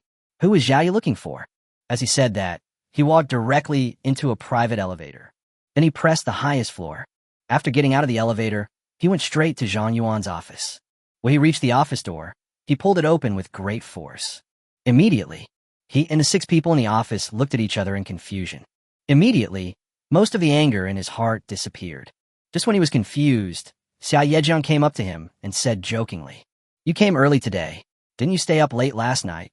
There must be a lot of people downstairs at this time." Guofan, who was originally a little confused after hearing Xia Yejiang's next words, it exploded instantly. He threw the bag in his hand onto the table beside him angrily. Then he ran straight to Zhang Yuan and said angrily, "I get angry when Xia Yejiang mentions this. Guess what I just heard downstairs? The group of employees downstairs are actually slandering Shun Kai-shin.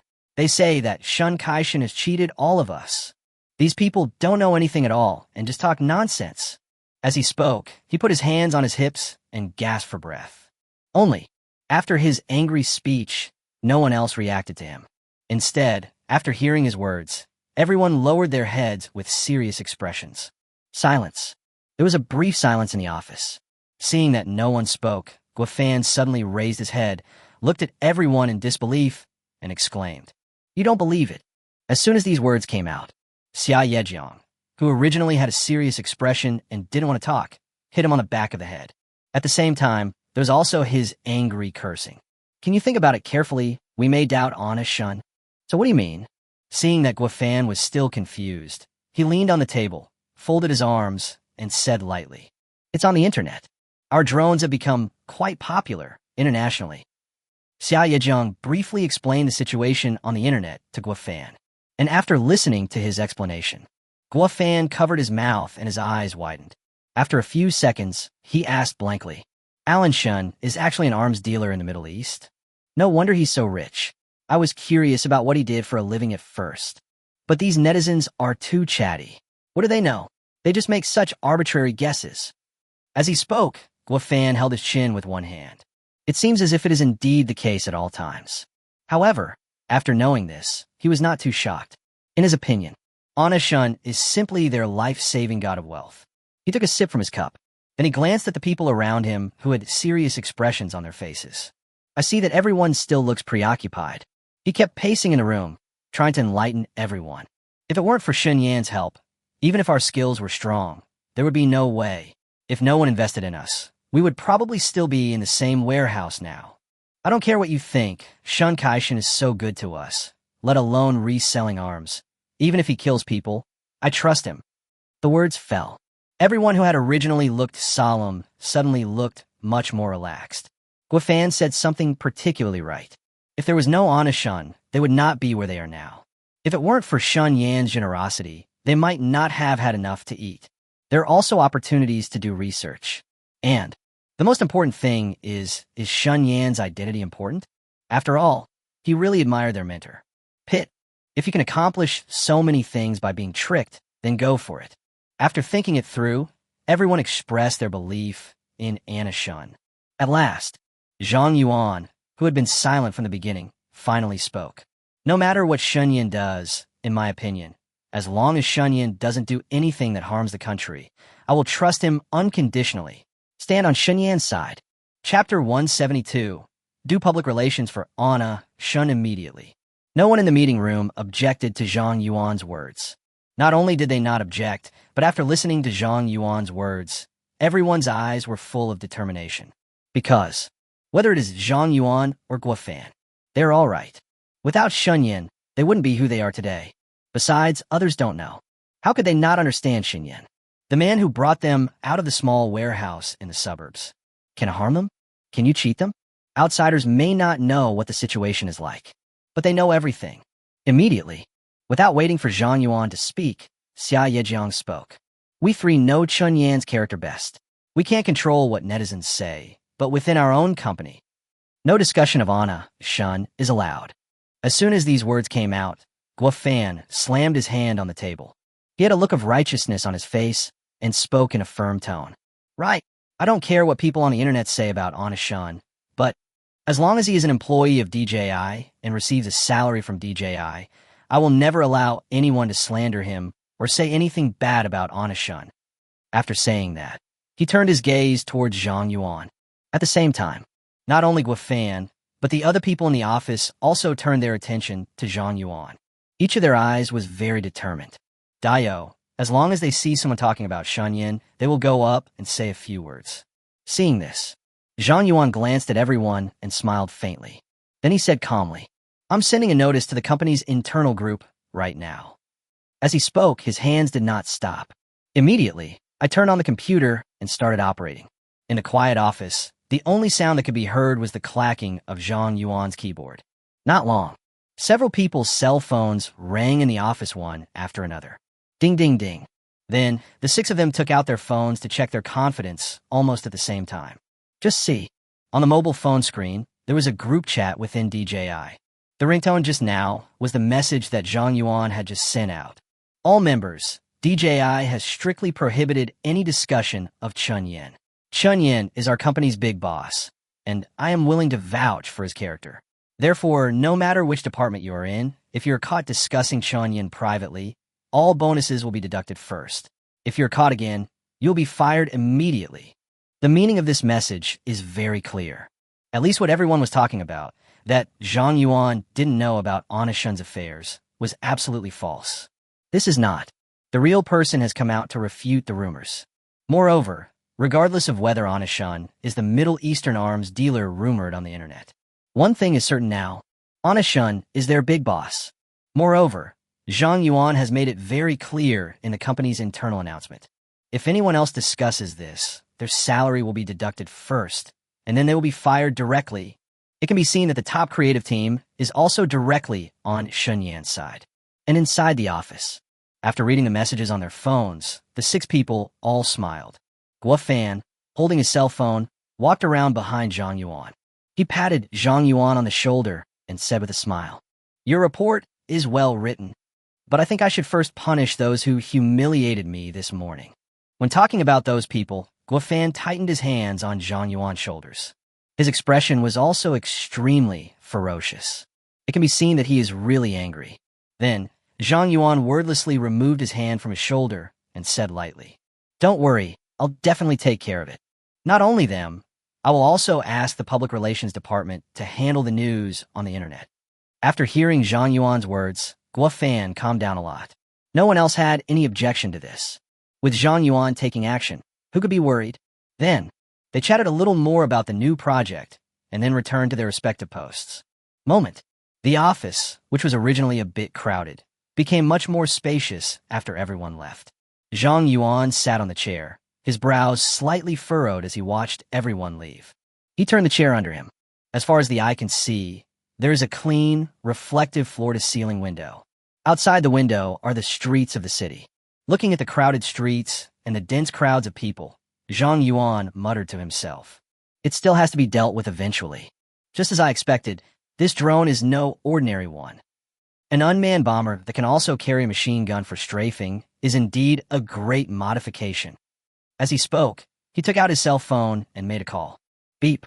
The phone rang for just 2 seconds before the person on the other end answered. "Boss."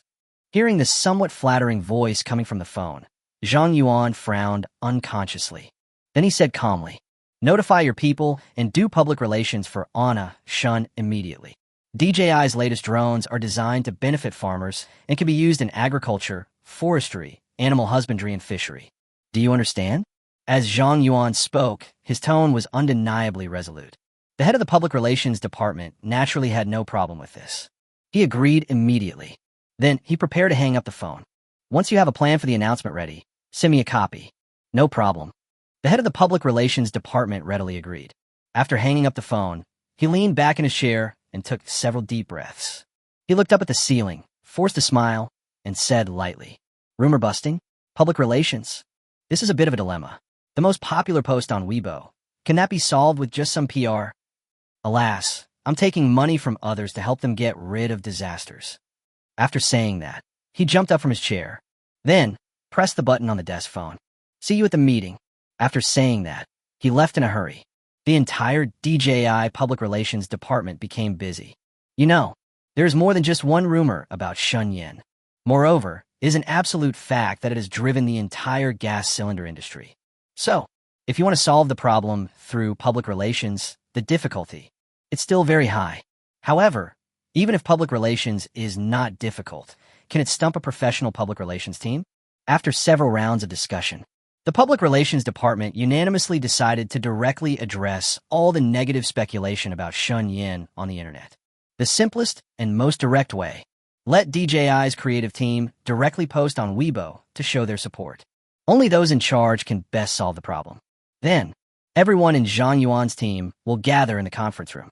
In the meeting room were not only the 7 members of the team, but also staff involved in public relations.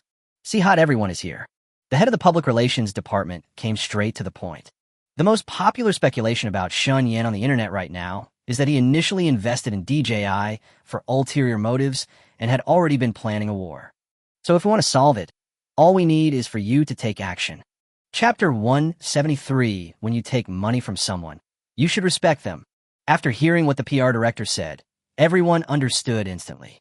So, as long as they can make the initial situation clear, it will be fine. Afterwards, without waiting for anyone to ask, the head of the public relations department spoke again. As for the issue of our company's new products, that's even simpler. The key to this online public opinion is not our product, but our big boss. As long as his problem is solved, everything else will be easy. The words fell. He looked at the members of Zhang Yuan's team. Naturally, they had no problem with the opinions of the public relations director. Then, several people took out their cell phones. After a long time, Zhang Yuan put away his phone, looked at the head of the public relations department, and said lightly, "It's useless for just a few of us to post on Weibo. Our company also needs to issue a notice. How about this? You can just post a brief explanatory text first, and we'll record an interview video. This way, it will show sincerity and strength." The words fell. The public relations director's eyes lit up when he looked at Zhang Yuan. He thought about it for a moment, then nodded. He came to the computer. According to what Zhang Yuan said, he simply organized the copy. Then the content is projected onto the large screen behind him. Just see. On the big screen was the copywriting that the head of the public relations department had just temporarily organized. Thank you, netizens, for your love for DJI drones. But one thing must be clarified. This new DJI drone is not what everyone has speculated. The original intention of the designers of DJI drones, whether it's the previous Phantom series or the current new model, is to serve the people. Everyone can rest assured. Therefore, the design direction of this drone is aimed at agricultural development. The purpose is to improve the efficiency of the national agricultural sector and solve some human problems. After doing all this, the head of the public relations department looked at Zhang Yuan and asked tentatively, "How about this? The company's product explanation is good, but..." After saying that, he looked at the rest of the team. No one had any objection to the sincere content on the screen, but it lacked content. The central topic of everyone's discussion was Shun Yin. As the company's biggest boss, he is also the central figure in this public opinion. In this PR post, you didn't mention a single word about it. Immediately, Guo Fan propped up his head and looked at the director of the public relations department standing above and said lightly, "Isn't this our company's announcement? You didn't say a word to our big boss. Is it any use if you don't mention it? Don't talk about us posting. The company is the one issuing the announcement, and we are us. If you don't explain the big boss's affairs, what's the point of this announcement?" This accusation, it directly choked the head of the public relations department. His idea was that as long as he didn't mention Anna Shun, he could distance himself from this matter. But as Guo Fan said, "Will it be useful if I don't mention it? Please, Anna Shun is the big boss. He holds the most shares in the entire DJI. Can this be gotten rid of whether it is mentioned or not? Such a notice is meaningless." The rest of the team also agreed with Guo Fan's words. Feeling the 7 gazes around him, the head of the public relations department blushed. A few seconds later, Zhang Yuan looked at the head of the public relations department and spoke with authority in his tone. "After the notice, we must defend Shen Yin and clarify for him that he is not what everyone thinks. It is impossible for him to provoke a war. He himself is a kind-hearted and peace-loving person." After saying this, he stared at the face of the head of the public relations department, observing his expression. Just see, after listening to everyone's words and Zhang Yuan's meaning, the expression on his face froze a little. For a moment, I was at a loss as to what to do standing in front of the computer. Actually, whether it's him or someone else in the PR department, be able to come up with the best method that will not affect the company. That is to clarify the original design intention of the drone and distance it from the drones on the battlefield in the Middle East. But, obviously, this is not an easy thing. If there is any good idea to be proposed, it is to not mention Shen Yin. Because in the eyes of netizens, Shun Yin is equivalent to those drones in the Middle East battlefield. Then everything will become a conspiracy theory. Therefore, if we want to not affect the sales of drones, then I must distance myself from Shun Yin. But, looking at the looks of these big guys in front of me, it's obvious that this isn't going well. Seeing that he didn't speak, Zhang Yuan continued. "Shun Yin is DJI's largest shareholder. We all prosper and we all suffer together.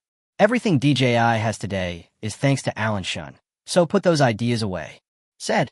He paused playing with his phone and looked at the head of the public relations department and gave instructions. "By the way, remember to add what I just said to the notice. Without Anna Shun, there would be no DJI today." The words fell. The head of the public relations department knew that there was no way out now. Then his hands began to operate on the keyboard. I honestly input what Zhang Yuan just said into the computer. Watching him typing, Zhang Yuan and others showed satisfied smiles on their faces. Immediately, as soon as he heard the movement of his hands, Xia Yejiang immediately added, "I think it's worth adding a little bit. After all, our DJI drones are different from foreign fighter jets. As for DJI's drones and Shun Yin's other businesses, why they changed their nature when they went abroad is unknown." Head of the public relations department, I added this sentence. "I hope you have no objection." Hearing this, the head of the public relations department was shocked and wiped the sweat from his forehead. He nodded and continued working on the computer keyboard. All these big guys have said this. Is his opinion useful? Does it make sense? I'm just a worker who listens to my boss. What opinions could I have? Soon, the head of the public relations department input all the opinions of Zhang Yuan and others into the announcement text. The last moment, he took it upon himself to add another sentence.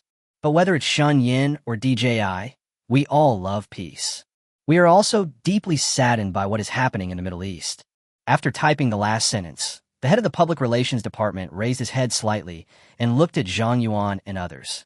After carefully observing everyone's expression, he breathed a sigh of relief. Afterwards, Zhang Yuan and others said that there was no problem. Before leaving, Zhang Yuan did not forget to give instructions to the head of the public relations department. I don't care how you edit this document later, but you must not delete what I said. Hearing this, the head of the public relations department nodded vigorously. After everyone left, the head of the public relations department collapsed in his chair. Looking at the content on the big screen, he closed his eyes helplessly. When you take money from someone, you should respect them. Chapter 174. Feelings, Shun Yin, or a person with a special identity. As soon as DJI's announcement was released, it immediately became the #1 trending search on Weibo. Countless netizens rushed to DJI's comment section at the first opportunity. Immediately, there were countless netizens discussing various things in the comment section. I'm not targeting DJI, but Anashun sent so many gas tanks abroad. Does he really not know what they are used for? Don't we all read international news? And if we don't read international news, we won't know about what's happening in the Middle East. The person above, your statement is a bit arbitrary, isn't it? Anashun is just a gas tank seller, and he not only makes money himself, but also makes money with the entire industry. I don't believe he is that kind of person. I also think Anna shouldn't be that kind of person. The previous worker interview videos were all real. Just based on the fact that Anashun has helped countless working families out of their plight, I will elaborate on DJI's statement. Don't talk about conspiracy theories. If Anashun really had something, would it be our turn to discuss it here? He would have been arrested by the police long ago. In the comment section, there was a polarization in opinions about Shun Yan's statement.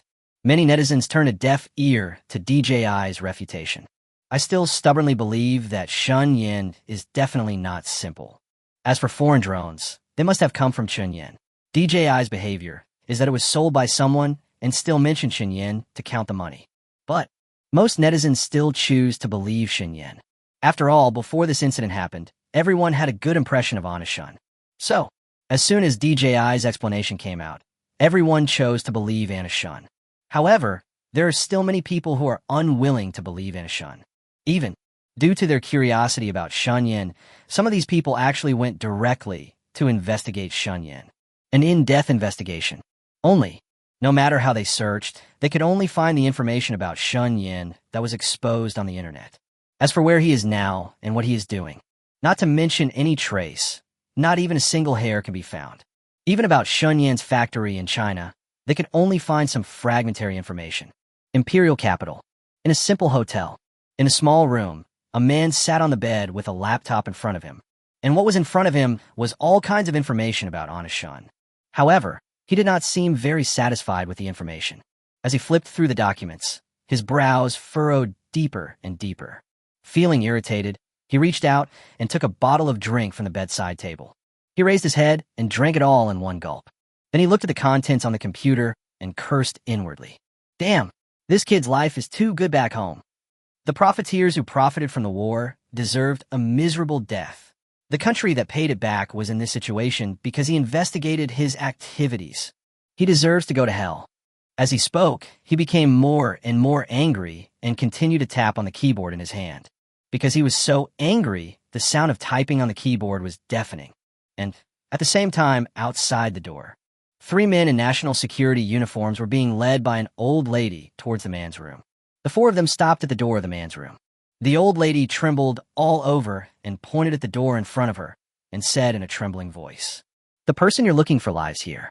Is he a murderer? Are you looking for him because he killed someone?" The 3 Goan people were speechless about the old lady's question, but they still comforted the uneasy old lady. "Don't worry. He's either a murderer or suspected of leaking state secrets. You can go back." Hearing this, the old lady nodded doubtfully. Then he walked out, looking back every few steps. After the old lady's back completely disappeared in the corridor, the 3 national security personnel looked at each other. Zhou Xing pointed at the door and asked the other 2. "According to the intelligence above, the person is here. Go in." After that, the other 2 nodded at the same time. Seeing this, Zhou Xing took the door card that the old lady had just left behind. After opening the door, the 3 of them rushed in. But, as soon as the door opened, a pungent smell hit my head. The 3 of them covered their noses at the same time. Then, He looked at the man in the room and asked bluntly, "Are you Yuan Lianqing?"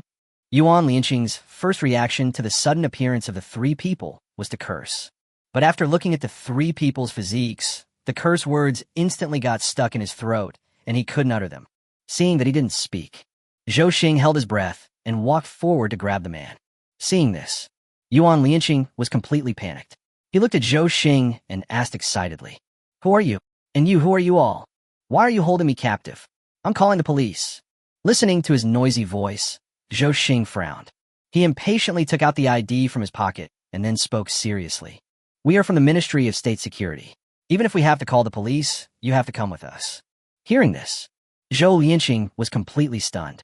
He stared at the three people around him with disbelief. "Goen? Goen wants to arrest me?" After realizing what was happening, he quickly made excuses. "No, big brother, you guys have arrested the wrong person. I'm just an honest citizen. I haven't committed any crime. Why are you arresting me?"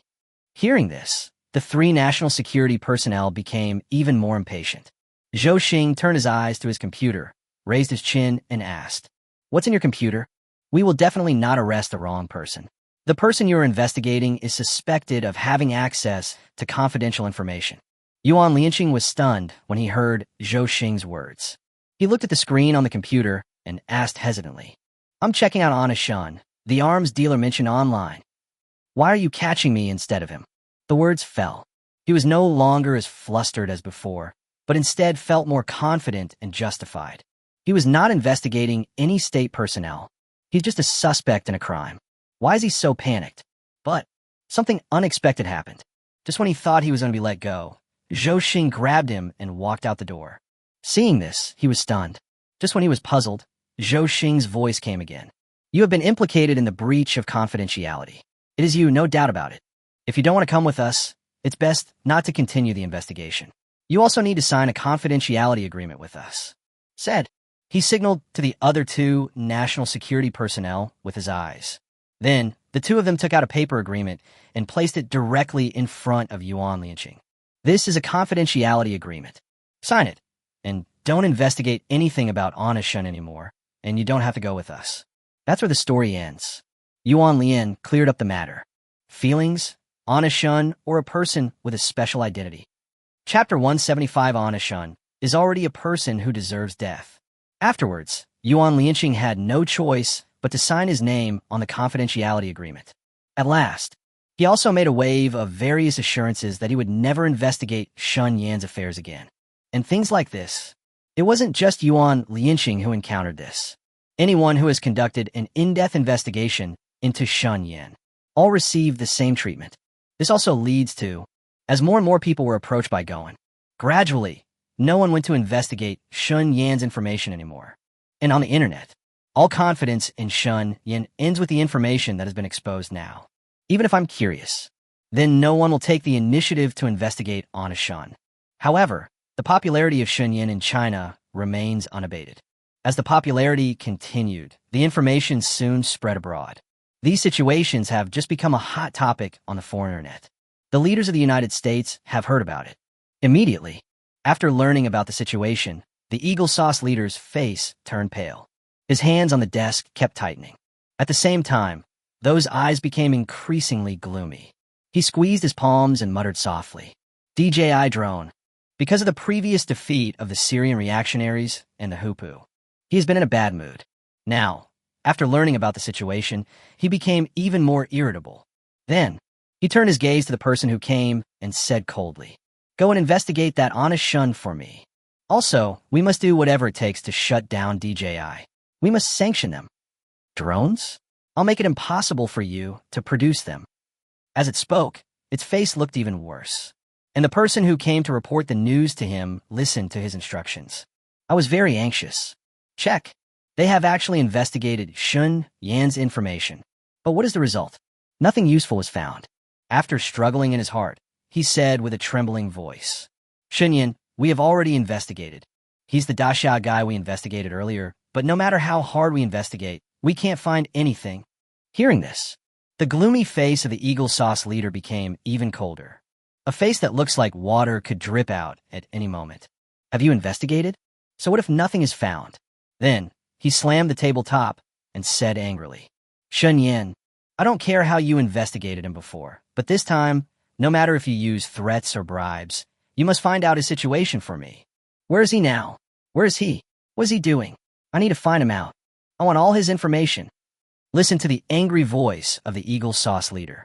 The man standing aside was trembling all over. But even if he knew how difficult this matter was, he couldn't refuse. Then, he didn't say anything, just nodded woodenly. After that, he turned around and fled out of the office. After the man left, the American leader got very angry in the office. A moment later, only after he saw the mess on the ground, did his mood ease a little. He clenched his palms tightly, looked out the window with cold eyes, and muttered, "Xinyan drone, everyone disappear." As he spoke, the anger in his eyes did not disappear, but became even angrier. You know, now he is controlling the situation in the Middle East. Everything should have gone smoothly. But all this is because of the Katyusha bulldozers, gas tank mortars, and steel tube rockets. These rubbish, which he thought were rubbish, ruined his plans again and again. And the instigator of all this, it's Anashun, and it wasn't enough that he made all that crap. Now, there's another drone. It completely messed up his plans. Now in the eyes of the Eagle Sauce leaders, Anashun is already a person who deserves death. What he was thinking about was all the things that Anashun had done that disturbed his plans. The more I thought about it, the anger that I had just suppressed surged up again. After, he vented his anger on all the items placed in the office. While smashing things, he was still cursing. "Ashchun, drone. These things will eventually disappear from the world, just like Anashun. DJI drone. Sanctions will come sooner or later, although the emergence of DJI drones has no impact on the Americans. But it sold so well. In fact, not only in the United States, but also in the military. Inside the Eagle Sauce Army, they are all using DJI drones." Thinking of this, he kicked over the bucket at his feet. At the same time, he kept cursing. Damn, how come they're the only ones in the world that have a drone that can carry out aerial photography? 4 DJI drones.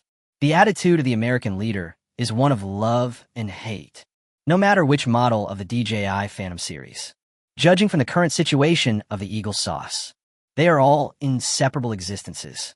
But this situation also brought him a sense of crisis. If DJI's drones sell too well, it will not be a good thing for the Americans. Thinking of this, the leader of the United States finally calmed down. He clenched his clenched hands and looked at the drone model on the table with a look of resentment. "I'm the only one who can earn this money.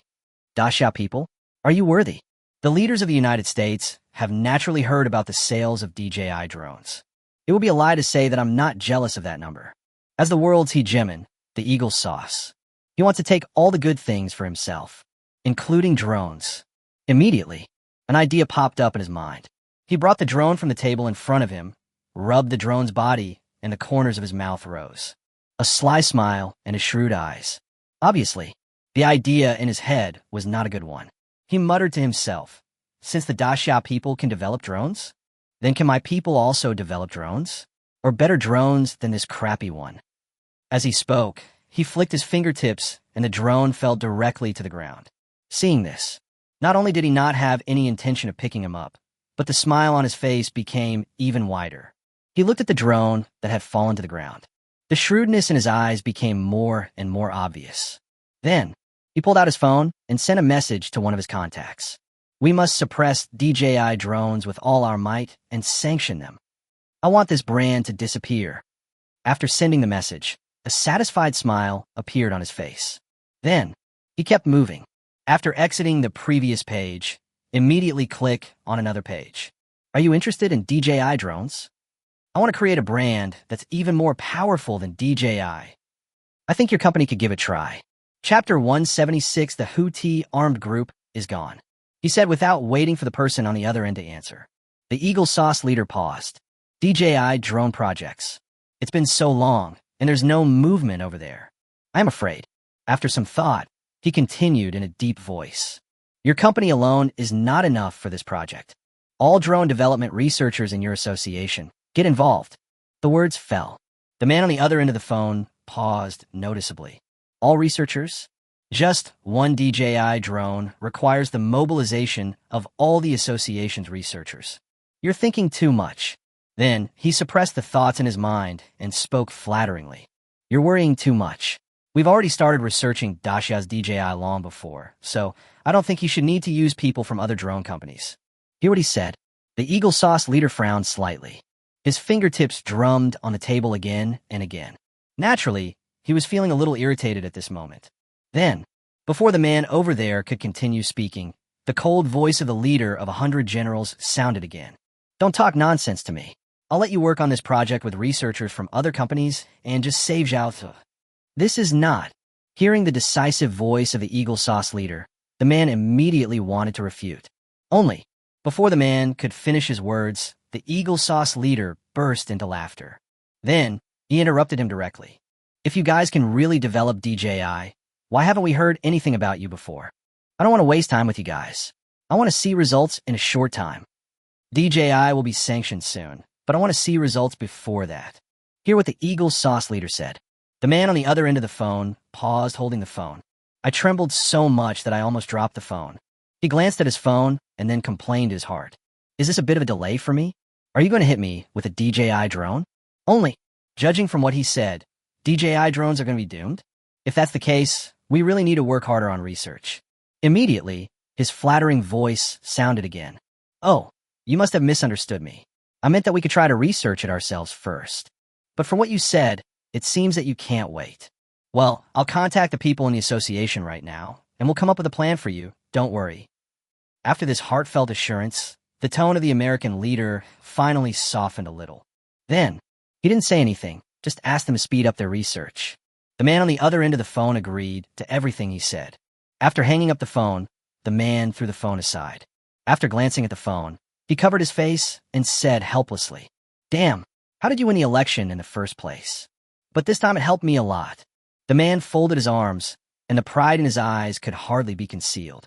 For him, DJI is currently the biggest competitor. If his opponent falls, wouldn't he be the biggest winner? Only, the current drone companies in the United States are all listed drone companies. If you really mean drones, whether in the United States or in the rest of the world, only DJI has the research capabilities in drones. No exageración. In the drone market, DJI is the only dominant player. Now, all the drone companies in the world that claim to be in the world are researching and developing aerial vehicles. Of course, I know these men very well. Chalmers rubbed his prickly chin and muttered. Since the emergence of DJI drones, all of us companies that make remote-controlled aircraft have transformed. We've only just started researching drones. If DJI goes bankrupt, then it seems my chance has really come. After saying this, he immediately took out his cell phone to contact the association staff. And this drone association. In fact, they're the group of people who use to study remote-controlled airplanes like you. Although Charles was reluctant to share this news with these people. But now is not the time to argue about this. DJI is about to go bankrupt, and the person above even gave a direct order. Research on drones can't wait. At the same time as from.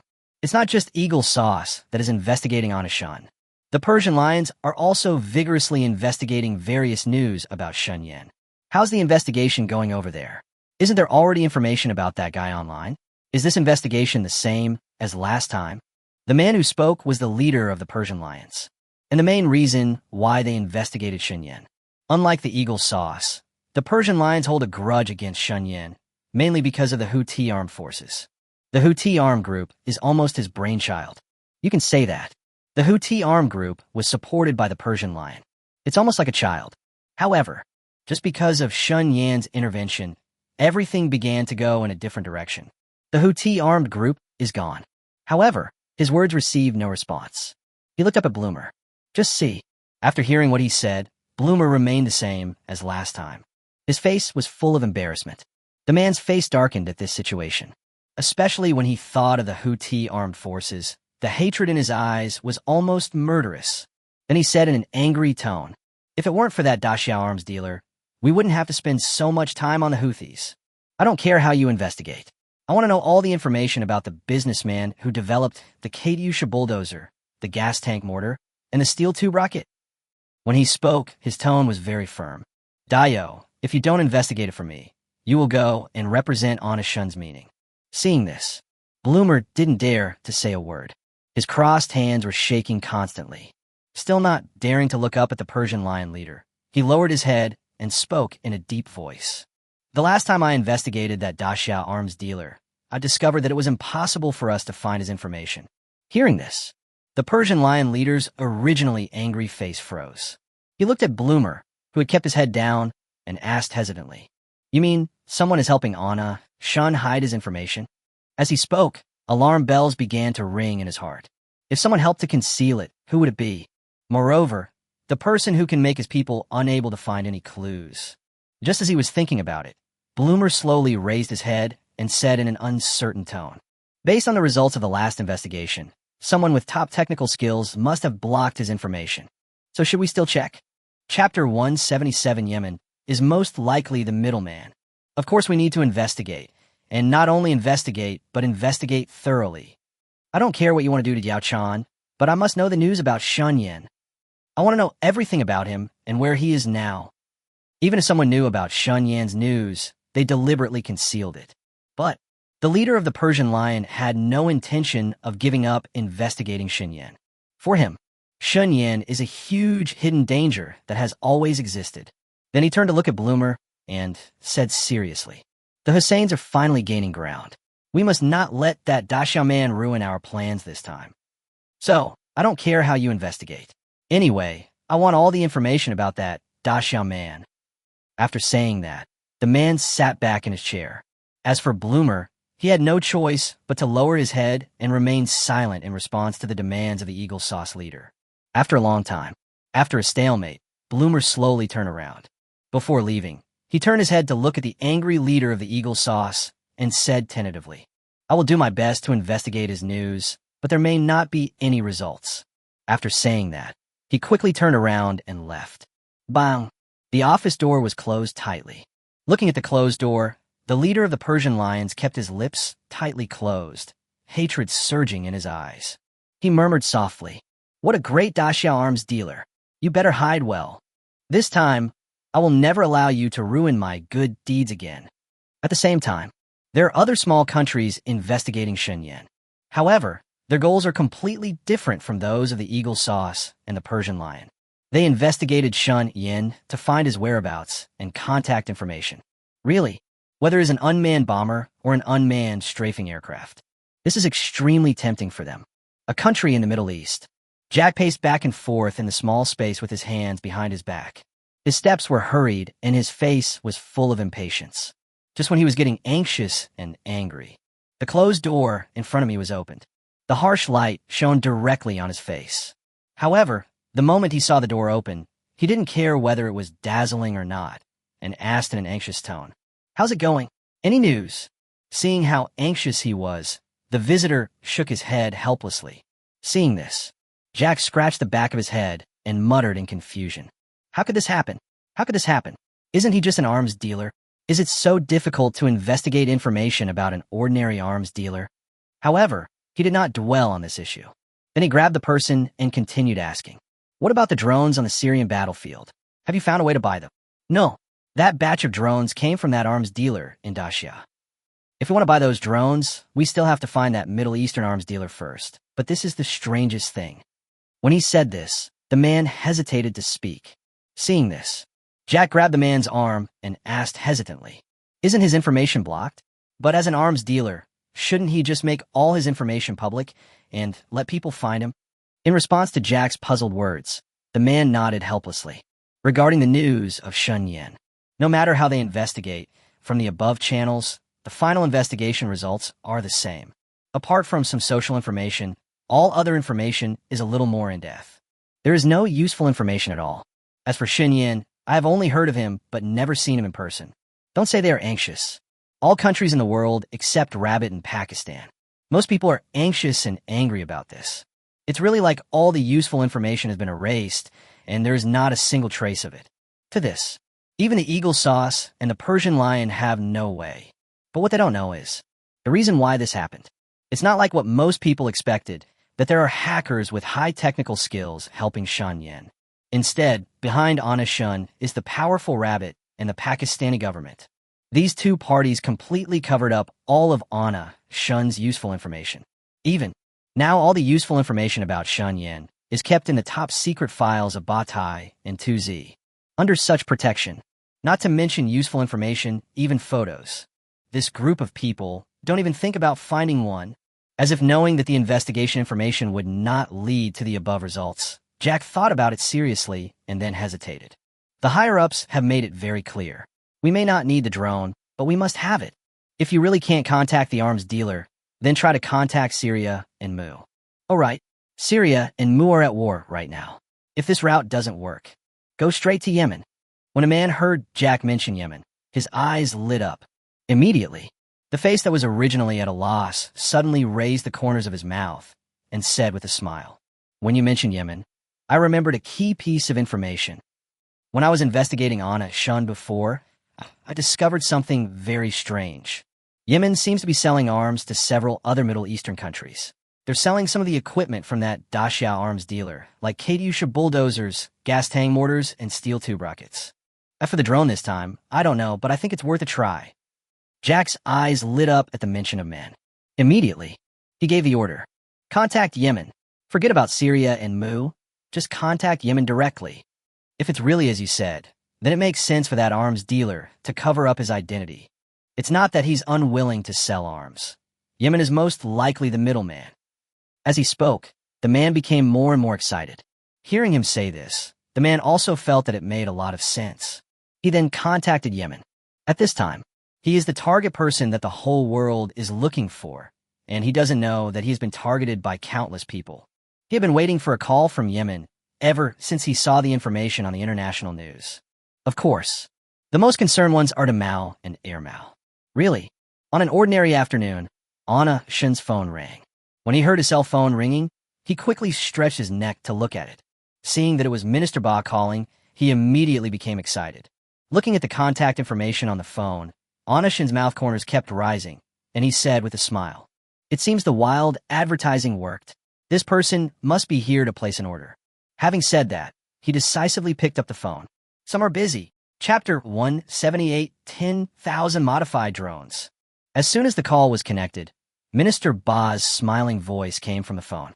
"Yen, when you gave Mugwa the drone, you didn't tell him it was so powerful. Besides, Mugwa Kai has only done business with you a few times, and I am your old customer." As he spoke, there was a hint of arrogance and jealousy in his words. Hearing this, Shinyan's heart skipped a beat. "Oh shit, not here to place an order? Is this the coming of reckoning? From the looks of it, it seems like drones are so cool, they might want one too, right?" As soon as this thought came out of Anna Shun's mind, Minister Ba's tone suddenly changed. There was a hint of flattery in his tone. "Since you can control Mu and Syria, then isn't it? Shouldn't you consider us too?" After hearing Minister Ba's subsequent words, Anna Shun felt a chill in her heart. "Damn, are you really here to ask for a drone, and you want it for free?" "No, absolutely not. Although Syria and Muhammad did not charge any fees, they did provide him with free publicity. Just consider that batch of drones as publicity expenses. But if another batch is sent to Yemen, what a huge loss." Immediately, Anna Shun spoke and rejected Minister Ba very decisively. "The counterfeiting of this new equipment is not cheap, so don't be anxious, Yen. I was just joking with you."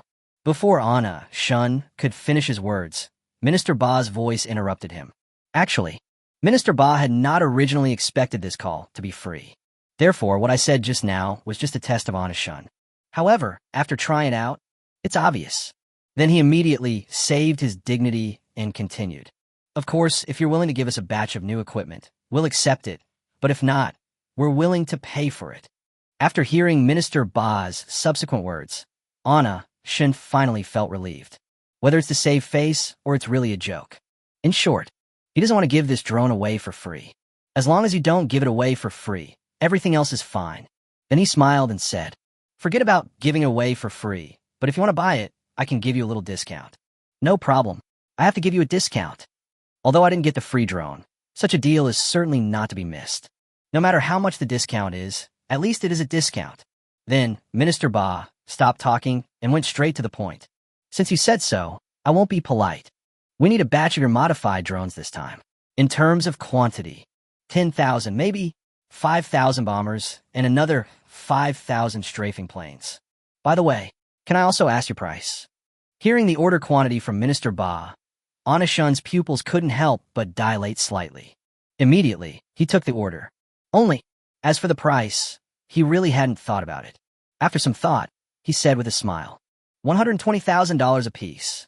The price of a bomber and a strafing aircraft is the same because it is just the price of a drone without bombs and machine guns.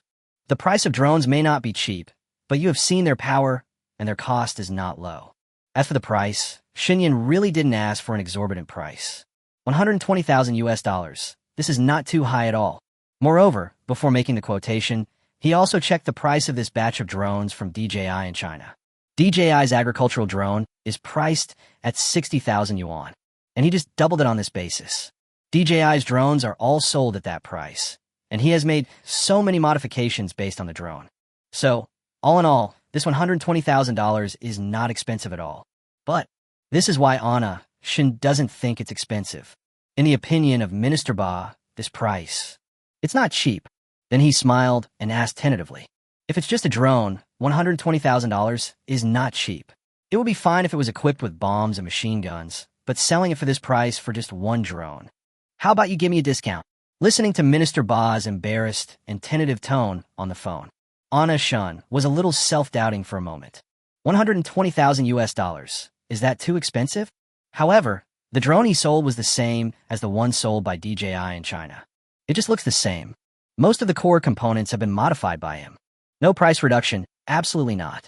After thinking about it, Shunyan said with determination in his tone, the operating system of this drone was developed by me, and its bomb and weapon mounting components have been modified.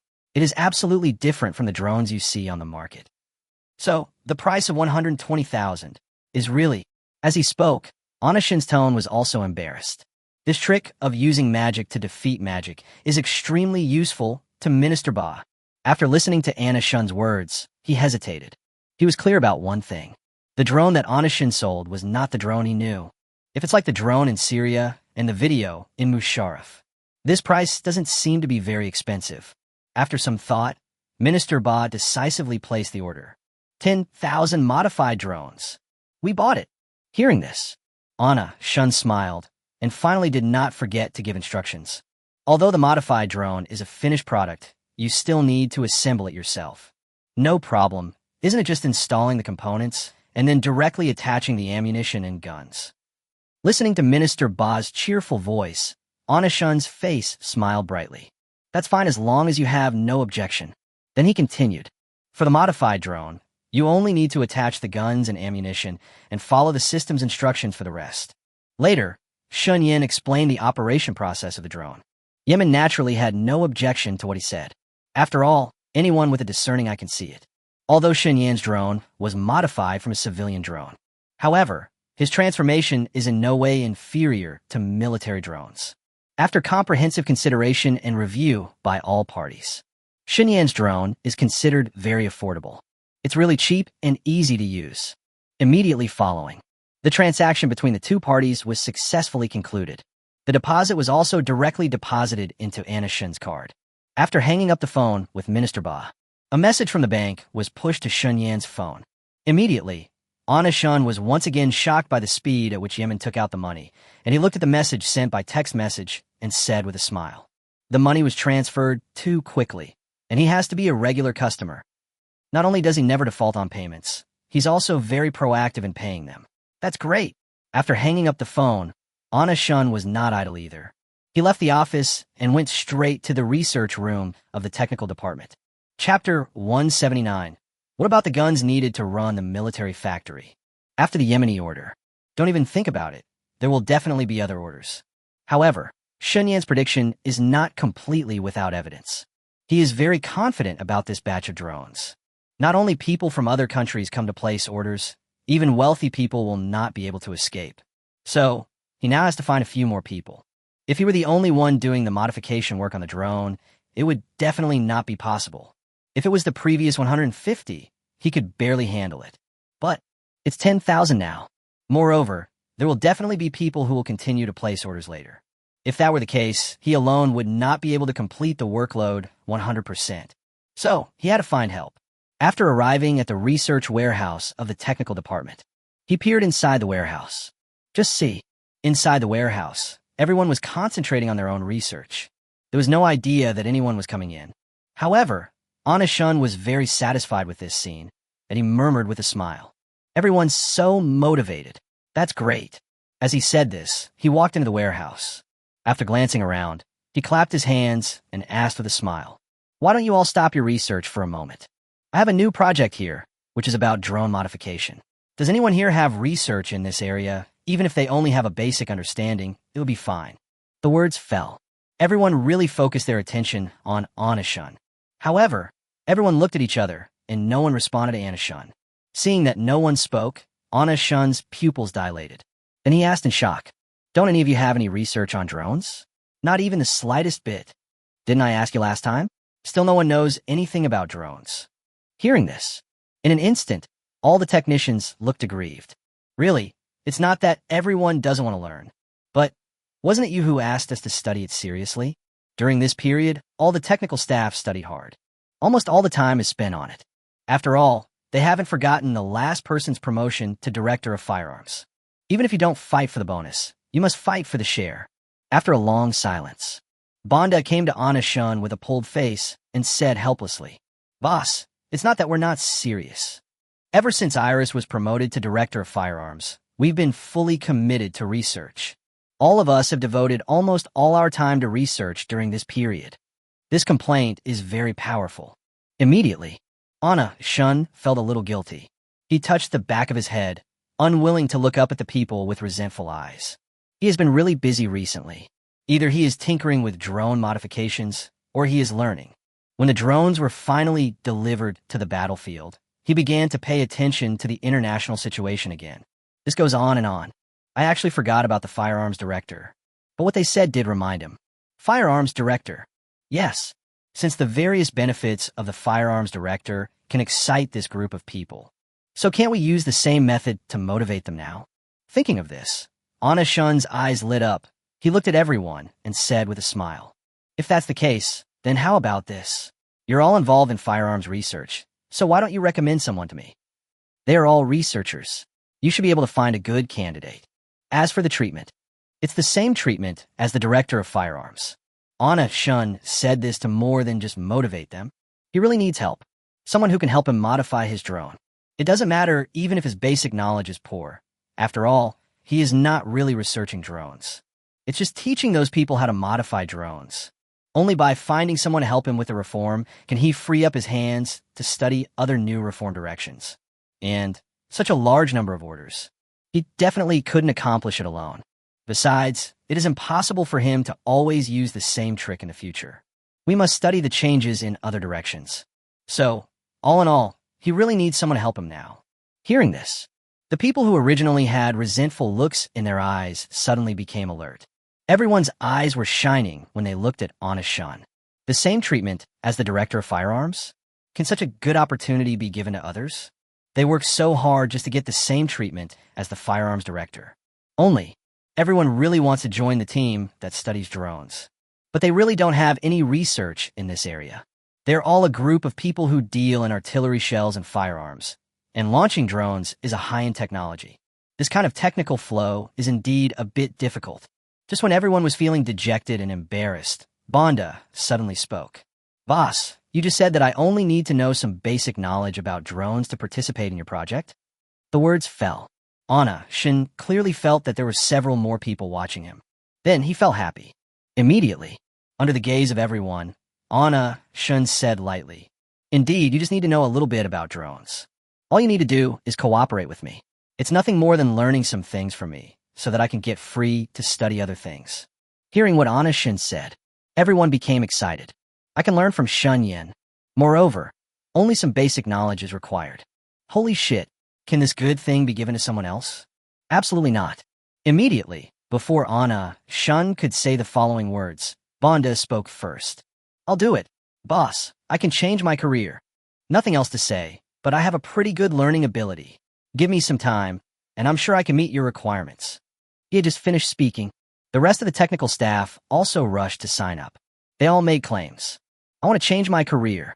After all, who wouldn't want to have such a good thing? The treatment is the same as that of the director of firearms, who can sit still like this. And You just need to master a little knowledge of drones. Isn't this equivalent to, I got a director position for free? You don't need to work as hard as a director, but you can enjoy the treatment of a director. Although the research direction is different, but this is fucking money. Isn't it that everyone comes here, including those competing for the position of director, to make money? However, Xinyan's original purpose was achieved. However, he's in a bit of a dilemma now. So many people want to change careers and sign up to participate in the drone modification project. What about the firearms needed to run the military factories? Besides, with so many people, who should he choose? Chapter 184 production lines specially designed for explosive changes. Just when Xinyan was struggling and didn't know who to choose. Suddenly, a thin-looking man who spoke with a slight stutter squeezed out from the crowd. He squeezed out from the crowd, raised his hands, and spoke with a stutter. I can do it. I have previous experience working with helicopters. The words fell. The whole audience was shocked. The technicians all looked at him with strange eyes. Buddy, have you studied helicopters? Why didn't you say so earlier? Are you involuntarily trapped in the crowd? Not only the technical staff, but even Anna-shun was stunned. It turns out that among this group of people, someone has studied helicopters. No, the last time I came to ask, didn't I ask if anyone knew anything about helicopters? No one said anything at that time. Immediately, Anna-shun asked angrily. The last time I came here, I asked you if anyone knew anything about drones or helicopters. Why didn't you show up then? The words fell. Not only Toby, but the rest of the technicians also looked at a loss. Everyone lowered their heads and was unwilling to look at Anna-shun. At the beginning, I didn't want to change my career to research drones. Didn't you say that the salary would increase with appreciation? But they could only secretly complain about this in their hearts. If you say it directly in front of Anna-shun, I'm afraid it's not appropriate. Seeing that everyone, including Toby, were silent. Anna-shun was confused for a few seconds, then immediately reacted. Moment. He pursed his lips, feeling a little guilty. Then, laughter muttered. It seems like all those people clamoring to change careers and sign up are just obsessed with money. Everyone couldn't hear what Anna-shun said, but he said nothing, which made the technicians panic. What does it mean when the boss doesn't speak? Is this dissatisfaction? This is not because I don't have the ability, but I have the desire to learn. And Toby was the most panicked one. He lifted an eyelid and observed Anna-shun's reaction. Seeing that he didn't say a word and looked unhappy, he immediately stammered and explained. The last time you came to ask, I didn't hear clearly and I only know a little bit about helicopters. But it's easy to switch from helicopters to drones as long as you have enough time. I can do it. After hearing his sincere speech, Anna-shun immediately looked at everyone very cheerfully. Anyone who's researching drones or helicopters, come out now. This is the only chance. After Anna-shun finished speaking, no one spoke for a long time. Everyone looked at each other, and no one responded. Seeing this, Anna-shun nodded, then came to Toby, patted his shoulder, and said with a smile, Then you will temporarily take over the position of UAV director from now on. You will mainly be responsible for learning the knowledge of drone modification from me, and researching new directions for drone modification in the future. Do a good job. As long as you can independently develop a new and improved solution for drones, you can be promoted directly to the position of drone director. Hearing what Anna-shun said, the eyes of the technicians on the side turned red with envy. Fucking missed a great opportunity for promotion and salary increase. But even if I envy you, there's nothing I can do. They don't know anything, but at least they know a little about helicopters. This is winning at the starting line. Then, under the jealous and unwilling gazes of everyone, Anna-shun took Toby and left the technical research warehouse. After leaving the research warehouse of the technical department, Anna-shun brought Toby to his operating room. Anna-shun opened the door of the operating room, and Toby looked inside the room. In an instant, its eyes widened considerably. Just see, all equipment is available in the operation room. The most important thing is that this set of equipment is so neatly assembled. It's like a small assembly line. Isn't this much easier to learn? He pointed at the equipment in the room and stammered. You did all this by yourself? Hearing this, Anna-shun nodded, walked into the operating room, and began to introduce Toby. Even though I've divided the work into different programs, it's still a little difficult to operate properly. Follow me and learn from me for the next period of time. It would be even better if you can come up with a modification plan for a drone. You know how to use the equipment, right? Here are my notes. Study them first. As he spoke, Anashin picked up a thick notebook and handed it to Toby. The height of the book and the degree of wear and tear. Obviously, I flipped through it quite a bit. Then, Toby took the notebook handed over by Anashin. After staring at Anashin's babbling, he flipped through the notebook in his hand. I just opened the first page and looked at the densely packed key points. Moment. Toby frowned and read very seriously. Seeing this, a relieved smile appeared on Anashin's face. After staying in the operating room for a few minutes, he left. Looking at the bright sunshine outside, Anashin stood in the sunlight and stretched his waist. Looking at the bright sun, he said with a smile, 10,000 orders are just the beginning, and things will definitely get better and better. Let's start the entire assembly line and production. As he spoke, he walked towards the production workshop. His original idea was to find someone to make major changes. But after arriving at the technical department, his mind changed. The technical talents are so enthusiastic about their research, it would be a waste of talent to ask them to make drastic changes. So, to produce this kind of work, it's better to just rent an assembly line. Moreover, there are only so many talented people, and once the order volume increases, it will definitely be too late to catch up. It is only a matter of time before a production line is established. Then, Anashin found the person in charge of the assembly line and specially opened 2 workshops. For production lines specially designed for explosive modifications. Finish all this. Shunyan walked towards the garage, and the smile on his face never faded. He swung the keys in his hand and said with a smile, the assembly line is ready, but the workers on the line are still waiting to find Vipuri. As he spoke, he arrived in front of his car. Opened the door and get in the car all in one go. He stepped on the accelerator, left the military factory, and headed straight for the government building. When we arrived at the government building, we saw Vipuri already waiting there. After seeing Anashin, he hurried forward and said excitedly, that drone that's making a lot of noise internationally. You made this. Chapter 181, such a good opportunity, is right in front of you. Why don't you cherish it? Looking at Vipuri's excited expression, Anashin was actually a little overwhelmed for a moment. What is this guy doing? Like drones? Oh shit, he wouldn't want to get a drone for free, would he? As soon as this thought came out, Anashin's eyes changed when he looked at Vipuri. Seeing Anashin's eyes suddenly become alert, Vipuri was stunned. Didn't he build a drone? No, it's impossible. It's all over the internet. It's the arms dealer from Dacia who supplied Katyusha bulldozers, gas tank mortars, and steel tube rockets to Yemen and Syria. Isn't it Anna, Shun?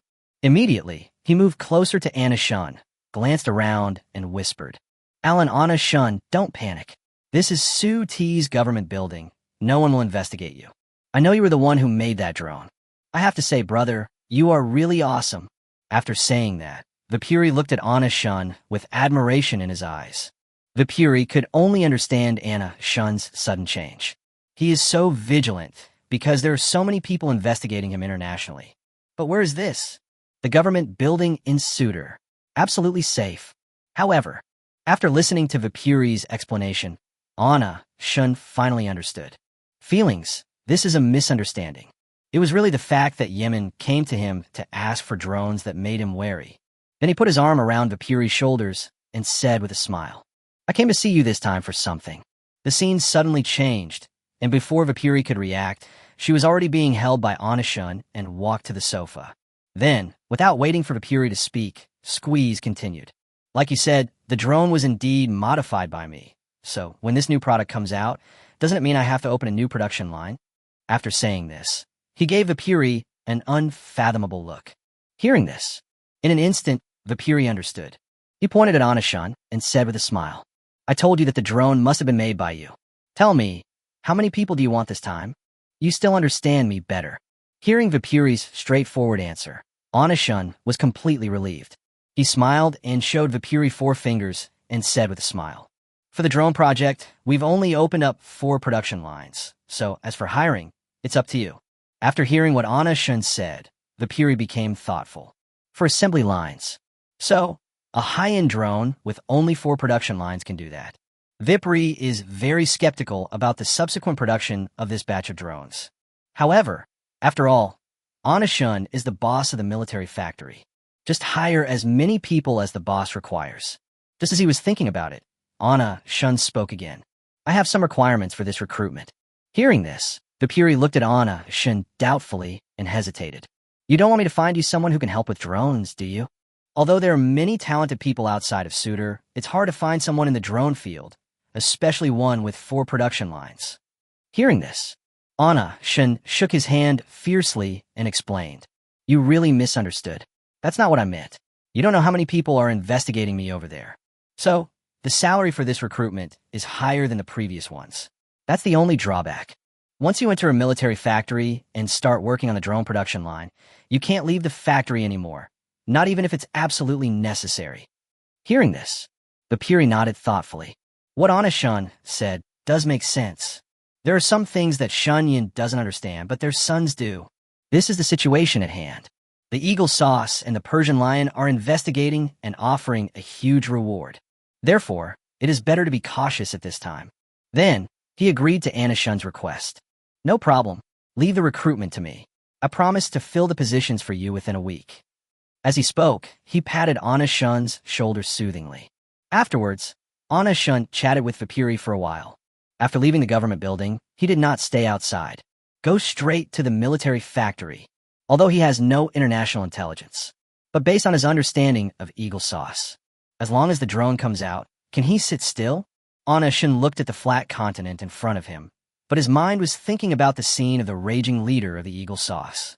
As the picture came to mind, the corners of his mouth rose, and he said with a smile, based on that old man's personality, I guess there are quite a few people internationally investigating me right now. But want to find me? Oh, with the information Smith revealed to him last time, he now has more American ties, as well as some other European countries. That's not panic at all.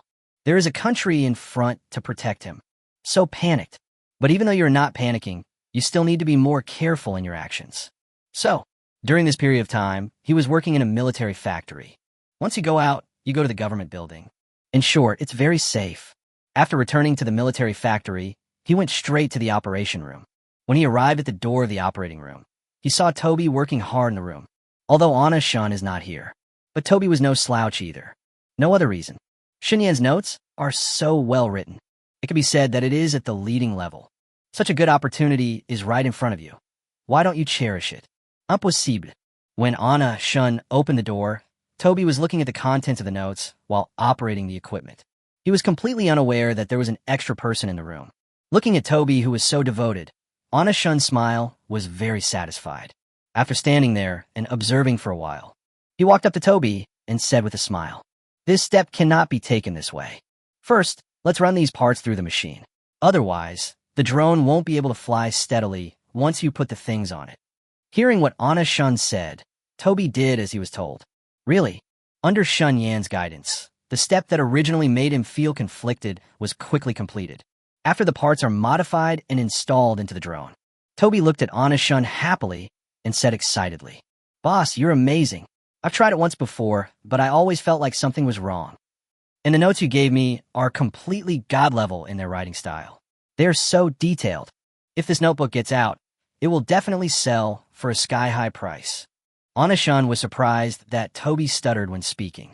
Seeing Toby's excitement, he patted Toby on the shoulder and encouraged him. Don't get excited. In the next period of time, I will personally teach you how to make explosive changes.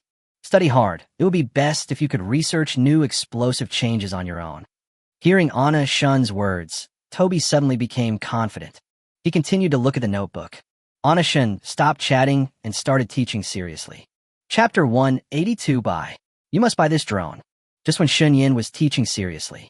Internationally, whether it is the United States, the Persian Lions, or some other countries, it is almost necessary to check all the confidence that can be squeezed out. However, the results were no exception. Apart from the basic information about Shun Yin and society, there is almost nothing to be found. Contact information, current address, all of them are in an undetectable state. In the end, those countries that wanted to buy arms from Shun Yin were left with nowhere to go. We can only set our sights on Syria, Muhammad, and Yemen. It's impossible to contact Shun Yin himself, but there is no problem in contacting his clients. Immediately, the foreign ministries of the 3 countries are bombarded with phone calls almost every day. So this directly leads to Minister Ba has been carrying his cell phone almost everywhere these days. Drone? I can indeed contact Honest Shun, but I don't know whether he will sell it or not. But I can ask for you. Alan Chen's contact information? Sorry, I don't have it here, but if you want to buy a drone, I can try to contact him for you. I don't have a drone right now, but if you need one, I can help you contact one.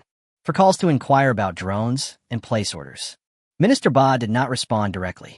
After all, drones are a new item and do not belong to the previous bulldozers, gas tanks, and steel pipes. And he only has the right to sell these. As for the drone, Shunyan hadn't said anything yet, so it was difficult for him to make a decision directly. So, he wants to contact Honest Shun. After hanging up all calls asking about drones, Minister Ba collapsed in his chair, looked at the ceiling, and couldn't help but sigh. If there is no problem with Honest Shun, the economy will definitely be stable this month.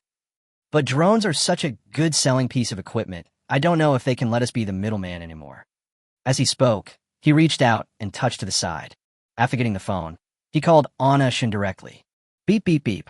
After the phone rang for a few seconds, Honest Shun answered the phone.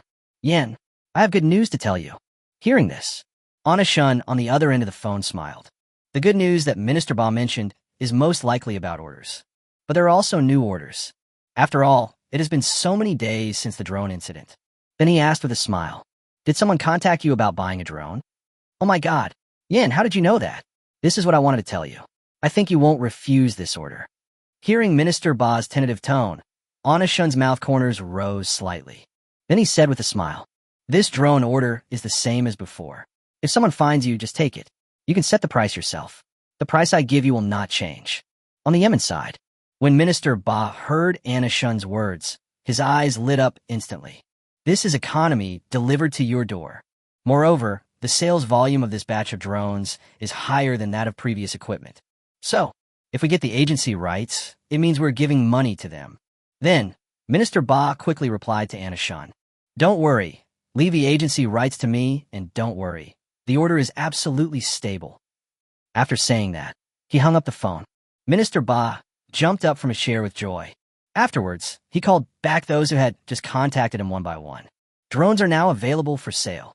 At the same time, many countries also approached Mu and Syria. But, right now, Mu and Syria are at war. They were clearly not interested in the orders. Therefore, the Mu state simply turned a blind eye to these harassments. Mu can't even manage himself. So how can he have the mind to manage others? I replied immediately, no. You know, they can't even take care of themselves now. Give them those things? Where's the time? Besides, he really didn't have it. Even his current equipment, that is all dependent on Yemen to contact Xinyan. Syria was more tactful and pretended not to know. But, after rejecting those who called the Dalai Lama for consultation, Minister Duo immediately contacted Honest Shun. This is a good opportunity, a great opportunity to make money. Afterwards, he hurriedly contacted Honest Shun. Just like Minister Ba's meeting, he also came to talk to Honest Shun about the agency rights. Certainly, the result was the same. Honest Shun agreed directly. At the same time, they also placed an order with Xinyan. The last drone experience was great, so we're planning to place an order for 10,000 more drones, 5,000 each for bombers and strafers. As for the price, a drone costs $120,000. In terms of price, Xinyan is globally unified. No bargaining, no price reduction. After informing me of the price, he also explained the purchase instructions for the drone. I only provide modified drones. As for the bombs and light machine guns, you just need to install them according to the operating system after receiving the drone. After hearing the price, Minister Duo took a deep breath. It hurts. It really hurts. But no matter how much I feel sorry for the money, as long as I think about the power of the drone back then. Immediately, I decided to buy a drone. Afterwards, many ministers placed orders with Xinyan. After that, he still did the work of a middleman. Although the war in Syria is ongoing, there is no sign of it stopping. But precisely because of this, they need the economy even more. Being Xinyan's agent is a good time for economic growth. Just when Syria and Yemen were acting as middlemen. On the international internet, there are videos sent out from Muhammad in Syria, as well as photos taken by journalists on fighter jets. It also successfully attracted the attention of Damao and Ermao. After seeing the drone displayed in the video, inside Damao's battlefield barracks, the man stood up from his chair. He walked up to the person who came to report with his phone. His eyes widened and asked in a shocked tone, "Is this a drone? Why is this drone so different from any I've ever seen? Isn't it a military drone?" Marvin smiled after seeing the general's shocked expression, then explained to him immediately. "This isn't a military drone. It's a civilian drone that a Dachau arms dealer modified himself. I've already done some research, and it's far less expensive than a military drone. The most important thing, you've seen its function and power. It's not inferior at all." General O's eyes lit up when he heard Maven's explanation. If the price is cheap, wouldn't it be the best choice for their current situation? He made the decision immediately. He looked at Maven and said in a decisive tone, "Buy. You must buy this drone." Chapter 183, The Order of 100,000 will never change. It's not just the Mao side. Mao also noticed the news on the international internet. Immediately, the leader general gave the order. "I don't care how you contacted the arms dealers for these drones, but I want to see the stuff. I have a feeling that if we have this thing, the Mao people will definitely not be able to defeat us." After he gave the order, Luce, who was in charge of purchasing the arms, immediately went to prepare. Because there's not only the general on this drone, he also saw hope for victory in the war. Just when Yemen and Syria were busy trading orders, people from Damao and Mao also joined the army of people buying drones, because Russia had previously publicly supported Syria. So, naturally, he got a discount when purchasing the drone. As for Mao, when I first learned that I couldn't contact Anishan at all, he was still anxious. However, Lu soon found out that drones could be purchased in Syria and Yemen. Only Yemen and Syria? It seems that these two countries do not have a very close relationship with it. Luce looked at the two contact numbers on his phone. For a moment, I was extremely conflicted. He looked at the contact information of several ministers in Syria and couldn't make a move for a long time. When Syria was fighting the reactionary army, Russia openly came out to support them. If I were to contact him now, this is a slap in the face. Absolutely not. As he spoke, he turned his attention to Minister Ba's contact information. Yemen. As he spoke, he was still a little hesitant. When he was hesitant in his heart, he kept comforting himself. Now, only these two can buy drones. We can't let Russia get drones by then and still let us be suppressed by them. As soon as these words came out, he immediately called the minister. Although this behavior is a bit shameless. However, the current situation is no longer the time to care about face. "Minister Ba from Yemen, I'm the head of Mao's equipment depot. Can you buy drones used on the battlefield in Mu?" On the other side, Yemen. Minister Ba, who was originally very excited, became angry after hearing the person on the other end of the phone reveal his family background. In an instant, Minister Ba's face changed drastically. He immediately prepared to refuse. However, when the words came to his mouth, he suddenly realized a problem. The money is right in front of your mouth. Why do you want to spit it out? Although, Mao is very unpleasant. But this is an opportunity. Thinking of this, Minister Ba raised the corners of his mouth, pulled out a wicked smile, and then said lightly, "A drone, right? A modified drone costs 180,000 yuan, not including the bombs and guns." After saying this, Minister Ba showed a smug smile on his face. 180,000. This price is 50% more than what Anishin sold it to them. Instead of throwing away the money you have already earned, it is better to make a few cents. At the same time, on the other side of the phone, Luce heard the price quoted by Minister Ba. Pupils dilated instantly. Then, he asked in an excited tone, $180,000 a unit? And that's just a modified drone, without the gun and ammunition attached. Although he didn't say it directly, but his tone revealed his dissatisfaction with the price. After all, the main reason he came to them in the first place was that he had to buy a drone. All sources of information say it is cheap, but $180,000 for a drone, that's a lot of money. Cheap. Just as he was shocked by the price, Minister Ba's indifferent voice came again from the other end of the phone. "Alas, drones are indeed not cheap, but that's the price the arms dealer sold it to us. I just charge you a small commission. I can't just sell it and not make any money." This statement is full of embarrassment. It can be said that he was crying and sobbing. Hearing this, Luce frowned, his grip on the phone tightening. He thought about it. Now he knows all the news about the drone, and Russia must know about it. So, don't even think about it. The order must have been placed there. If that's the case. After weighing the pros and cons in his mind, Luce felt very conflicted. Just when Mao was still struggling. The people of Damao also contacted Syria. On the phone, Minister Duo and Minister Ba had very different tones. He explained the price of the drone to Maven in a soft voice. A drone costing $130,000 isn't expensive at all.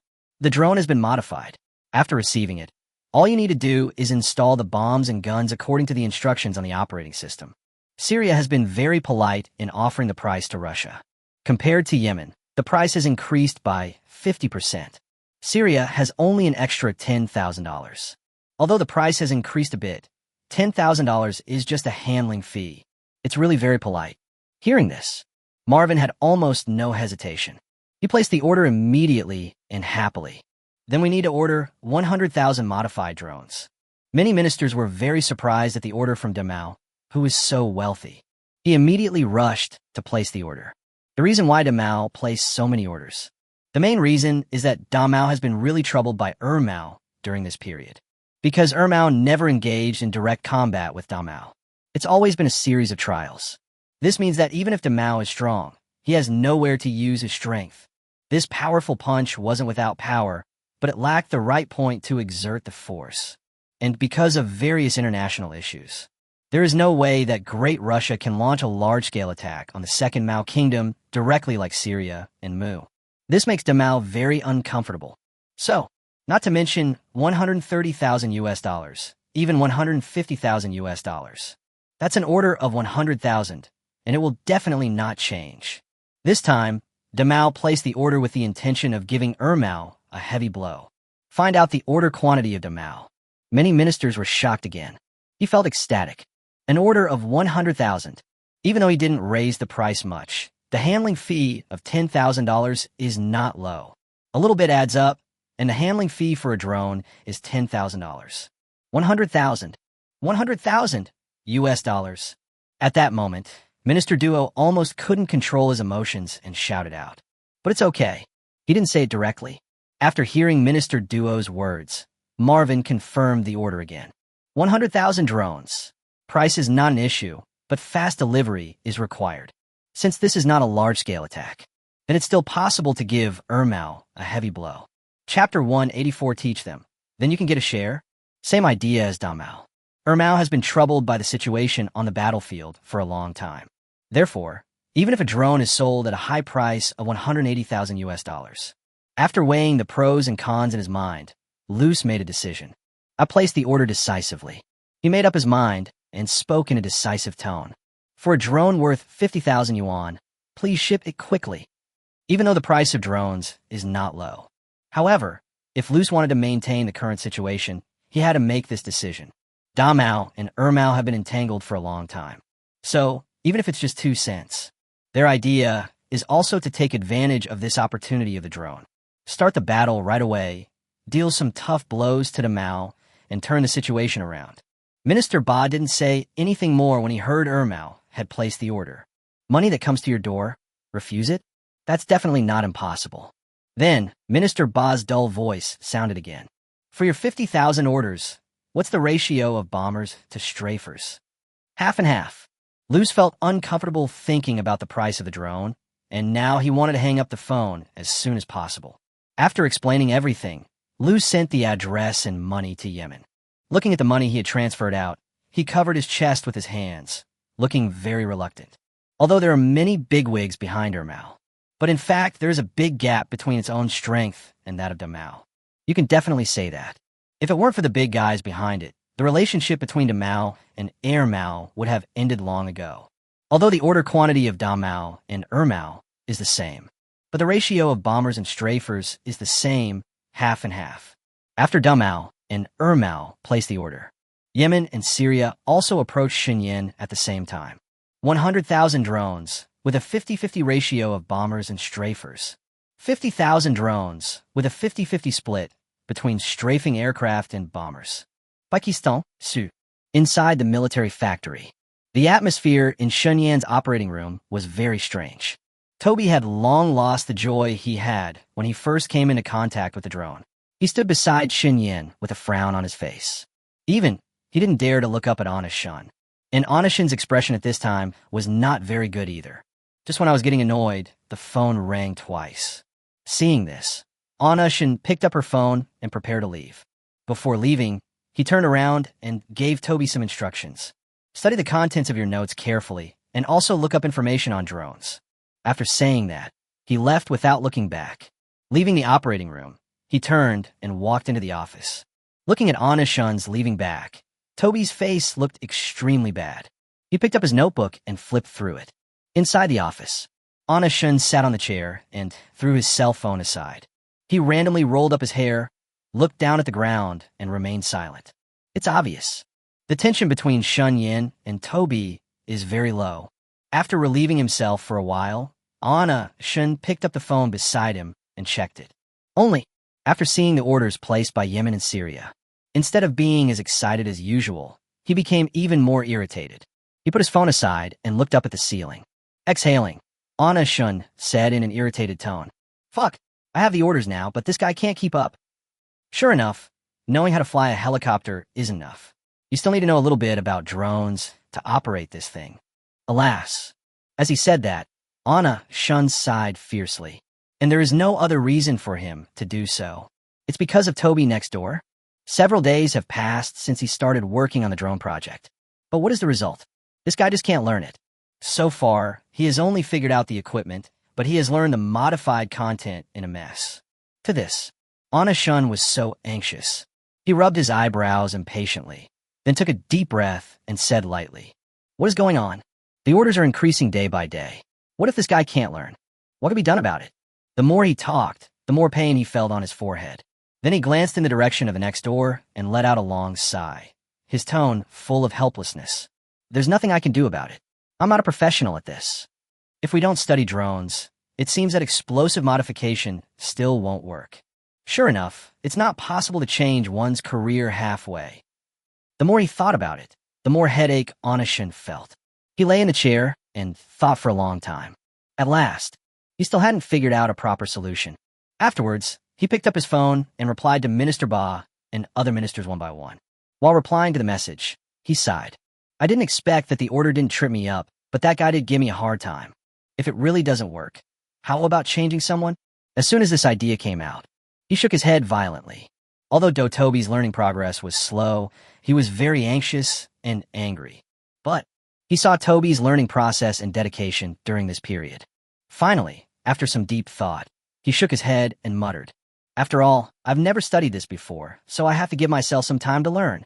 Wait a little longer, maybe he'll learn it in a few days." As he spoke, hope for Toby rekindled in his heart. Then, he sat up from his chair and walked to the operating room next door. However, he still had no intention of making a substitution in the end.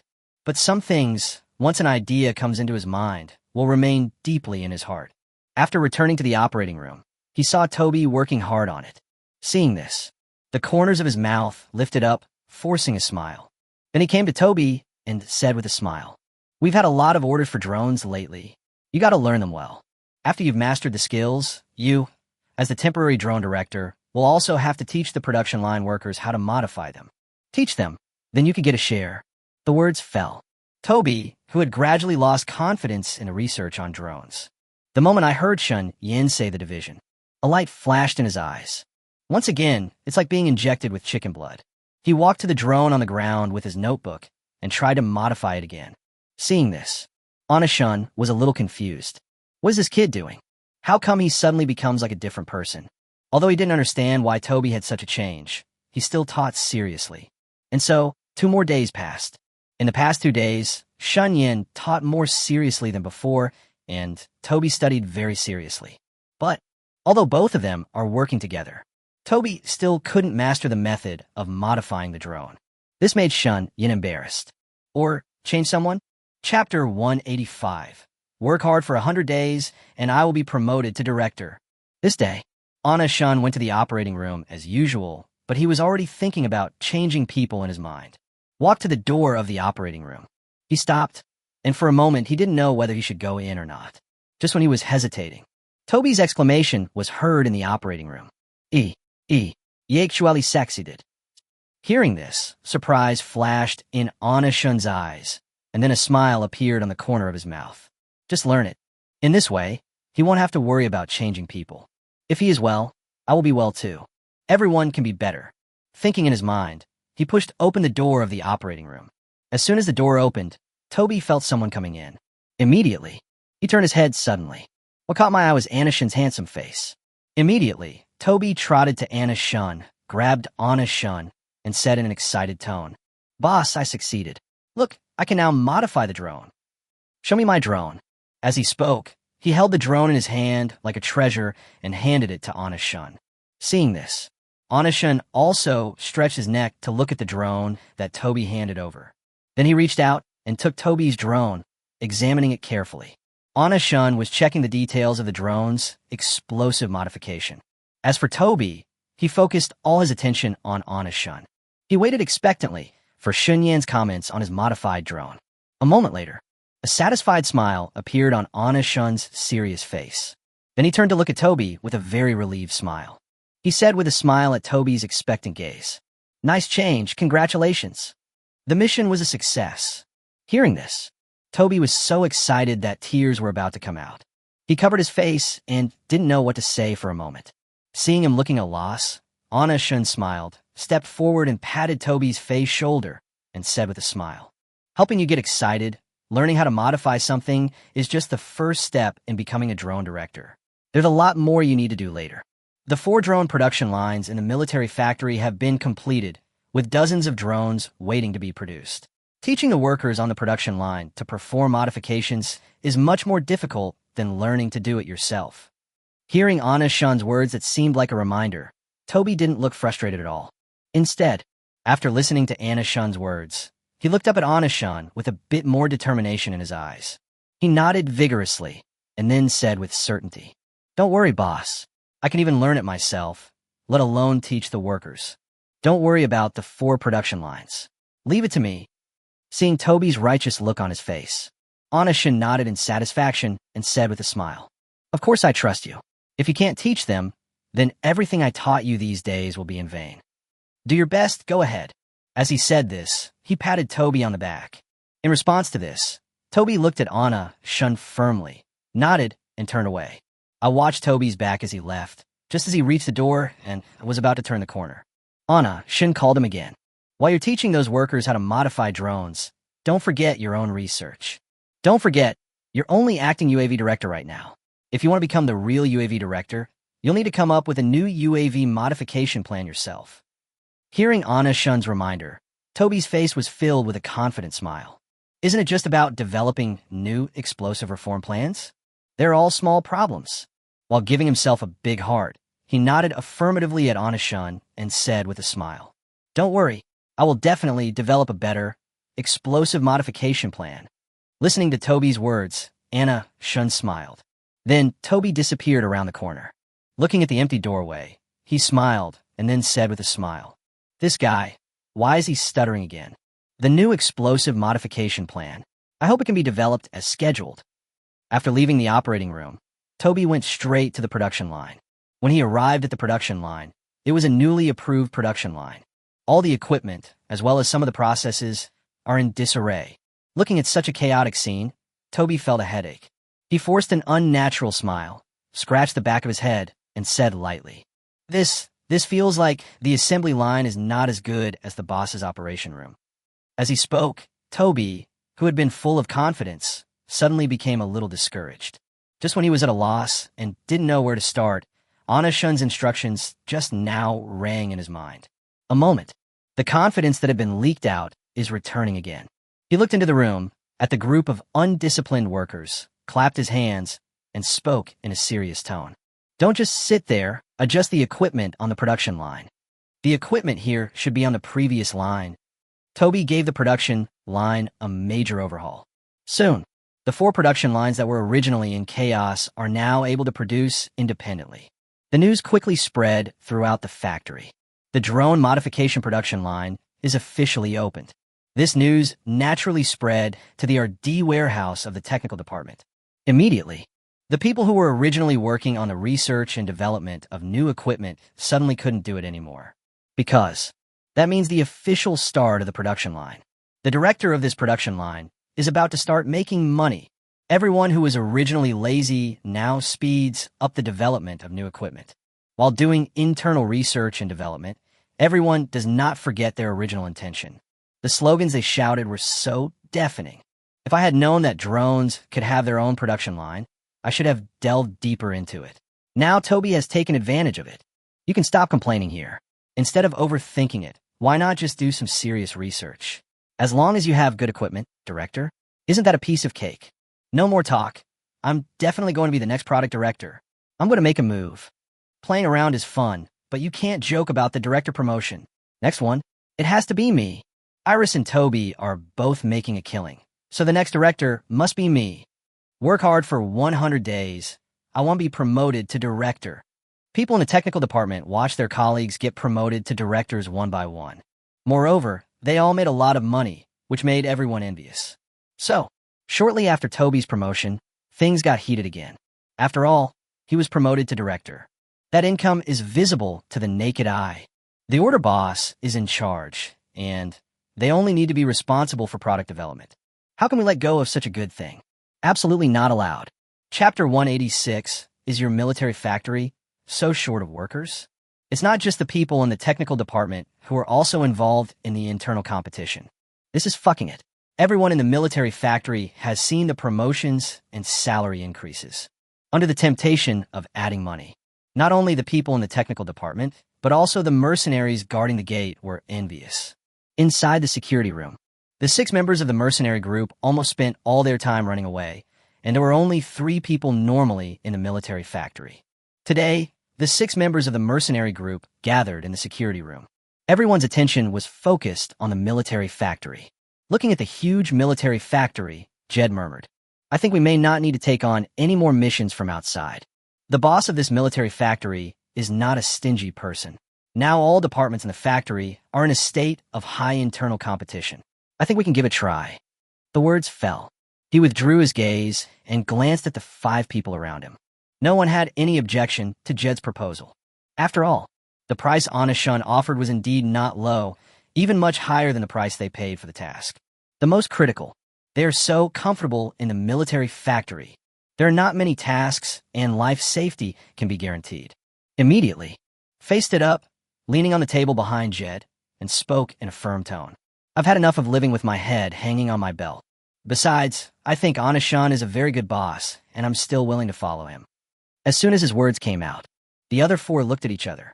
Then, the 4 of them spoke in unison. The whole group passed Jed's proposal.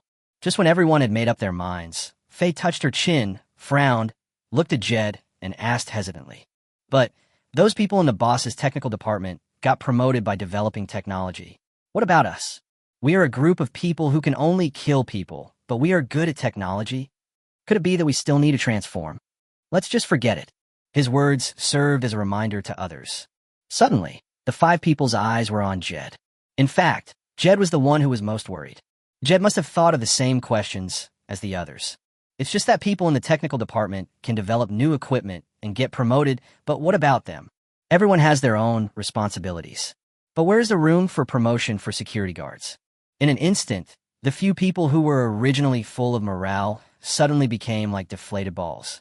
After some thought, Jed still couldn't think of any good solution. He swallowed, looked up at everyone, and said lightly, We make our living by our martial arts skills, so let's improve our own strength first.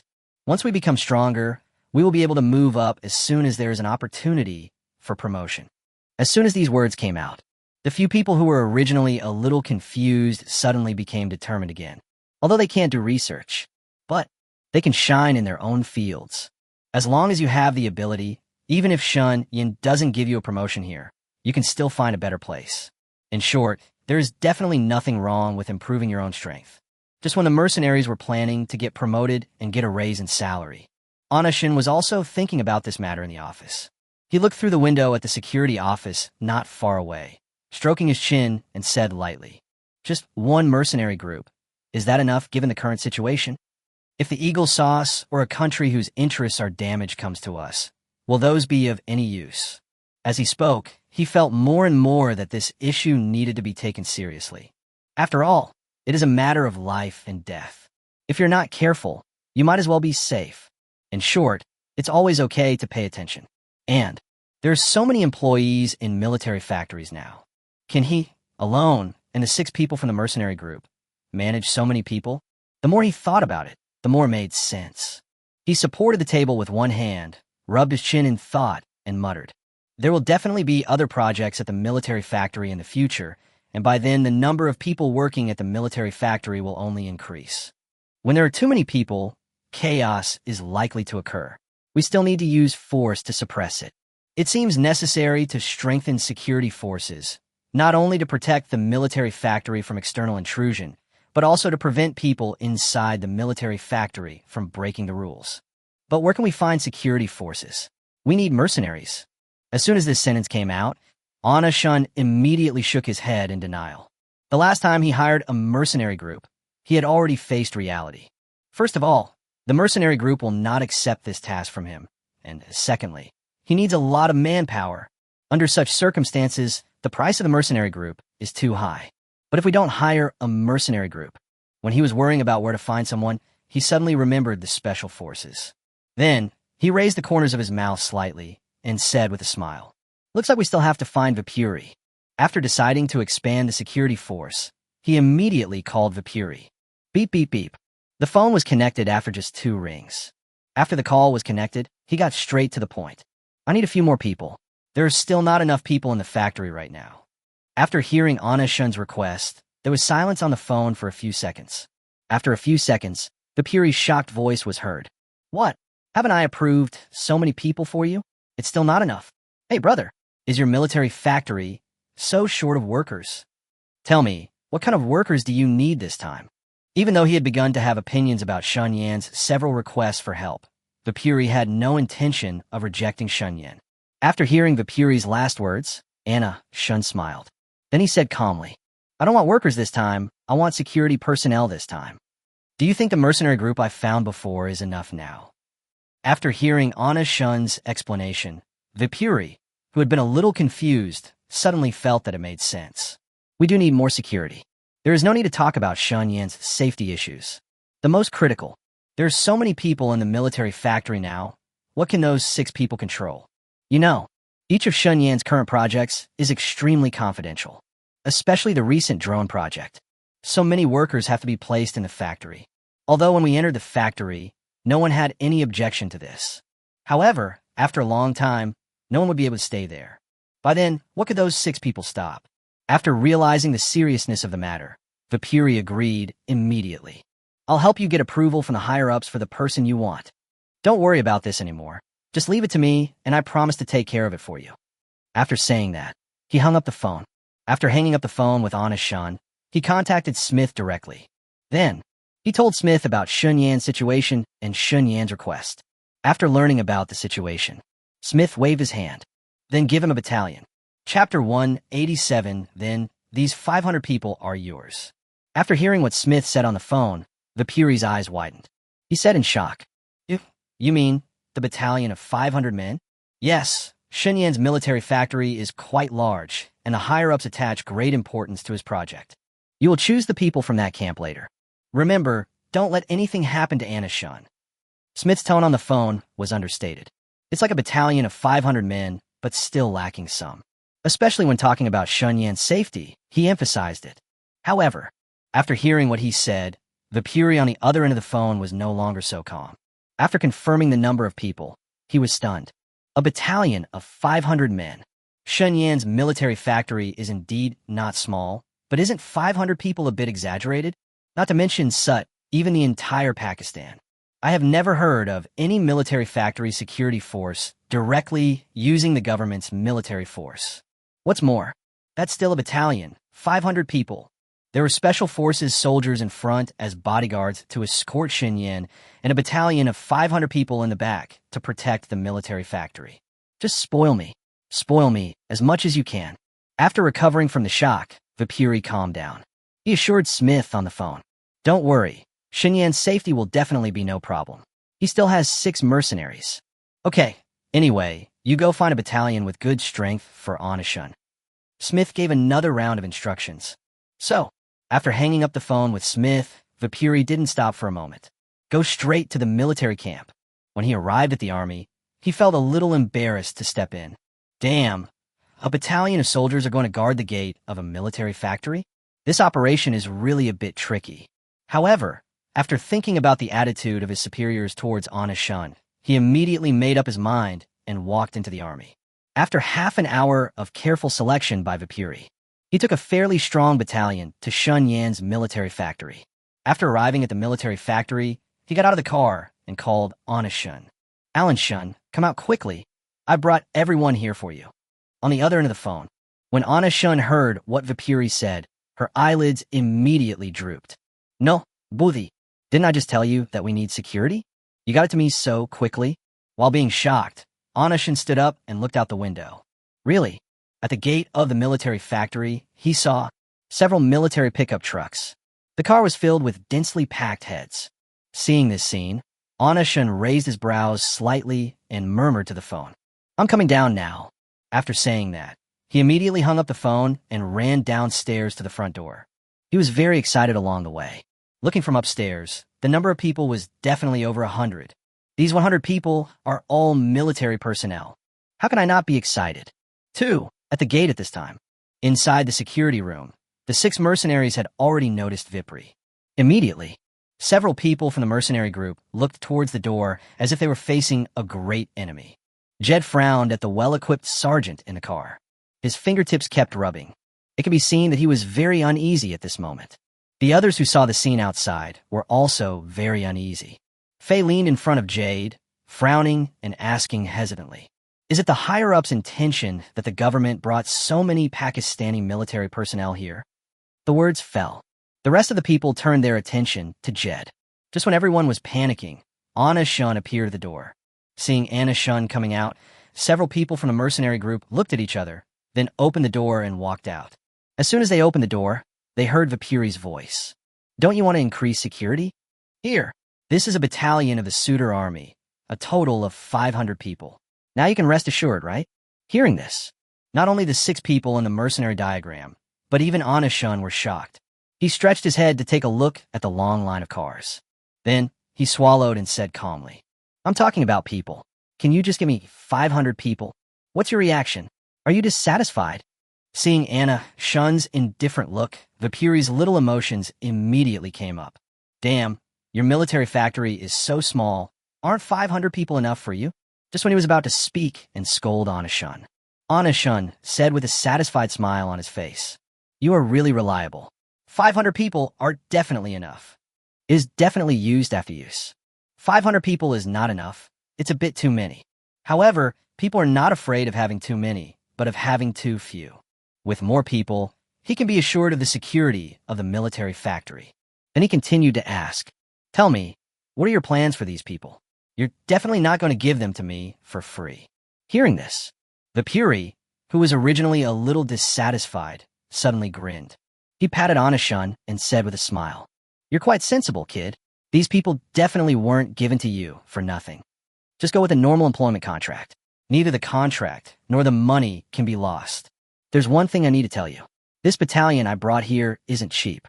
Not only do you have to pay the normal military expenses for 500 people, but you also need to pay our government a rental fee." Hearing this, Anna Shun still had a smile on his face. But in fact, he was already cursing the Pakistani government in his heart. It turned out to be just as he thought. As long as you do business with their government, the price will definitely not be cheap.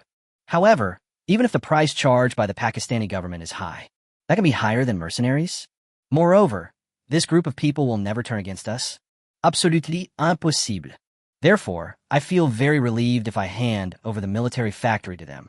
Then, he patted Vipuri's shoulder and said with a smile, "As long as you have the ability, don't worry about the money." After hearing what Anna Shun said, Vipuri looked at Anna Shun with satisfaction in his eyes. Immediately, he shook Anna Shun's hand on his shoulder and said with a smile, "Since you accept the price, sign the contract without delay."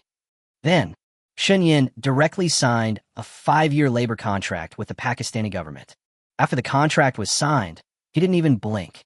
With a wave of his hand, he transferred the money directly to the Pakistani government. Seeing that Anna Shun had given all the money, Vipuri said with a smile, "Then these 500 people are yours. I'm leaving first." After saying goodbye to Vipuri, Anna Shun led the 500-man camp at the door and walked into the military factory. But when some are happy, others are sad. The conversation between Onishun and Vipuri just now fell into the ears of several people in the mercenary group. Immediately, the 6 people looked at each other, and their expressions were not very good. For a moment, the atmosphere in the security room was very strange. Chapter 188, The Boss is so arrogant.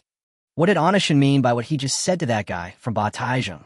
Are those people at the door the new security guards hired by Onishun? After a long silence, Faye looked at Jed and cautiously probed. But as soon as he said this, the weird atmosphere between the few people suddenly became even weirder. After a long silence, Faye's clenched hands were shaking. Unable to bear it any longer, he looked at them angrily and asked, "If those people are new security guards, then what are we? We can't." "Stop arguing. Onishun hasn't said anything about it yet.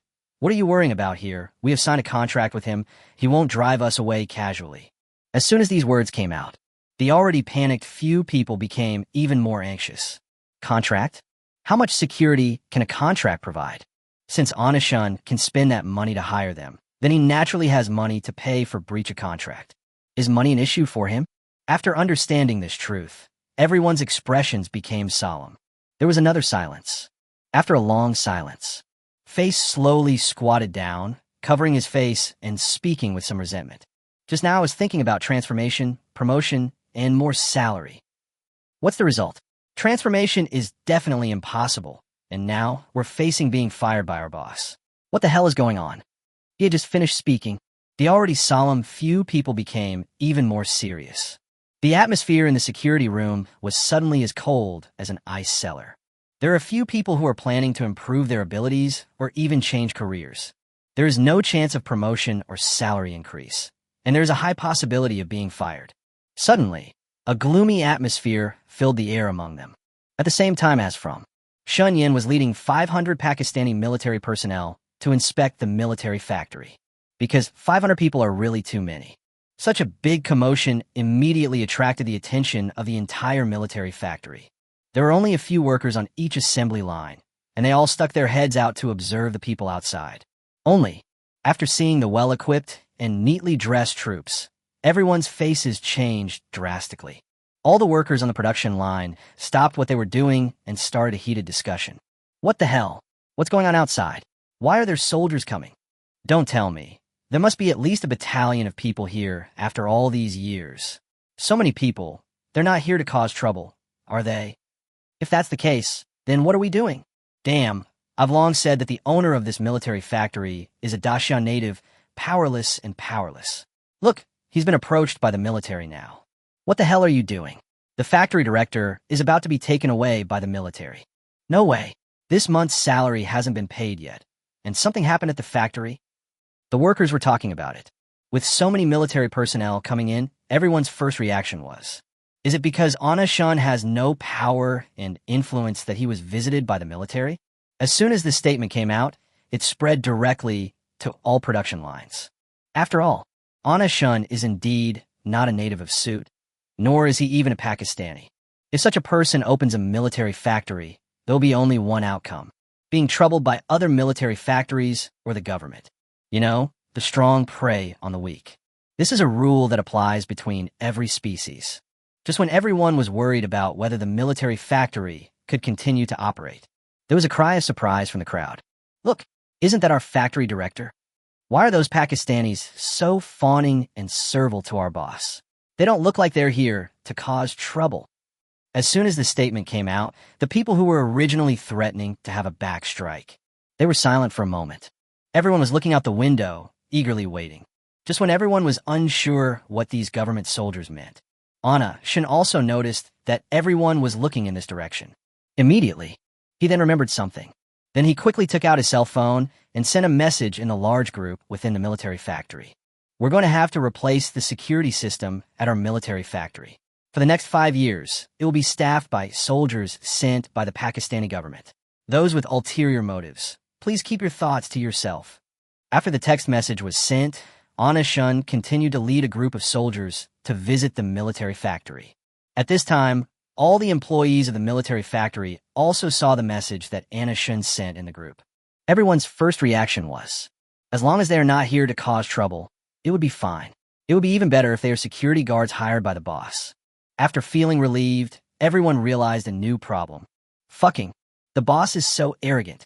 Ask the soldiers of the Pakistani government to guard the military factory for you. For a moment, there are some who are happy and some who are sad in the military factory. Some people are happy about their future security, while others are worried. Naturally, it was someone who had impure intentions before. But at this time, the 6 mercenaries in the security room also belonged to the worried team. When Jade saw the message Anna Shun sent in the group, his heart sank. Seeing his distraught look, the others looked at each other. Immediately, all 5 of them gathered around Jade's phone. After seeing the content of the shopping site, everyone had the same reaction. In every case, there was a mixture of anger and discomfort. The 6 of them lowered their heads in tacit understanding and remained silent. Just when the 6 of them were feeling depressed, the door of the security room was opened. Then, Anna Shun's voice sounded with a teasing tone. "Hey, why are you all here today? Why didn't you go out to take on any missions?" After the words were spoken, no one answered. Suddenly, Anna Shun felt her face flushed. He is a boss. Why does no one pay attention to what he says? Then, he came to the 6 people, patted Jed's shoulder, and said with displeasure, "What's going on with you guys? It's rare for all 6 of you to be here. Are you slacking off? This is a once-in-a-lifetime statement." He received resentful looks from 6 people. Seeing this, Anna Shun was confused. What's going on? None of their wages are owed. Then, Anna Shun felt unhappy. "I don't give you less money every month. Why are you doing this?" Then he looked at them and said in a cold tone, "From now on, you guys are not allowed to take private jobs outside, and you don't have to stay in the security room anymore. From now on, the 6 of you will follow me and be my personal bodyguards. Wherever I go, you will go. The salary will be a little higher than before." Hearing this, the few people who had looked resentful just now were stunned in an instant. Several people looked up at Anna Shun. Seeing this, Anna Shun folded her arms and said in an impolite tone, "Salaries are rising, but your abilities must also rise. Let me be frank. If you maintain this level of strength, I'll replace you if I encounter a stronger mercenary group." Chapter 189, Don't Worry About My Financial Strength. Several people looked at each other in bewilderment at the conditions offered by Anna Shun. "I am confused. The timing is so confusing. Isn't this a surprise from the sky?" Seeing that several people from the mercenary group were silent, Anna Shun was a little unhappy. Is he addicted to security work? Why don't you want them to do it anymore and still have such a face? Then he asked in a rude tone, "Do you have any opinions on my decision? If you have any objections, then continue to do security. As for the bodyguard matter, I will find someone else." Hearing this, immediately, Jed and the others became anxious. Several people surrounded Anna Shun and said with a flattering smile, "Boss, you really misunderstood us. How can we not be satisfied? We are very satisfied." "That's what you say." "Joke. Security, that's what mercenaries are supposed to do. Although the security isn't much better, it's still better than guarding the gate every day. And what is the most important thing? Damn, give me a raise. My God, a salary increase is such a great temptation. How can I refuse?" Then, Jade looked at Anna Shun and promised with a serious face, "Don't worry, even if you don't tell us, we know how to improve our strength. Furthermore, if we don't continue to improve our strength, we will sooner or later be eliminated by the mercenary world. We are very clear about this. Besides, we all don't want to work those days with our heads hanging on the belt anymore. We are very happy to follow you." The words fell. The rest of the mercenaries nodded in unison. "Boss, we will definitely improve our strength. Even if you fire us because of our strength, we will not say no. But this situation will never happen." Looking at Faye patting his chest and making assurances again and again, Anna Shun smiled with satisfaction. This is what an employee should be like. Afterwards, Anna Shun explained the situation to them. After doing all this, he returned to the office. The first thing he did was sit in the chair. Open mobile banking. As soon as I opened the mobile banking app, the first thing I saw was a long string of zeros. Looking at the zeros that needed to be counted, Anna Shun showed a satisfied smile. It has to be said that the Pakistani government is truly black-hearted.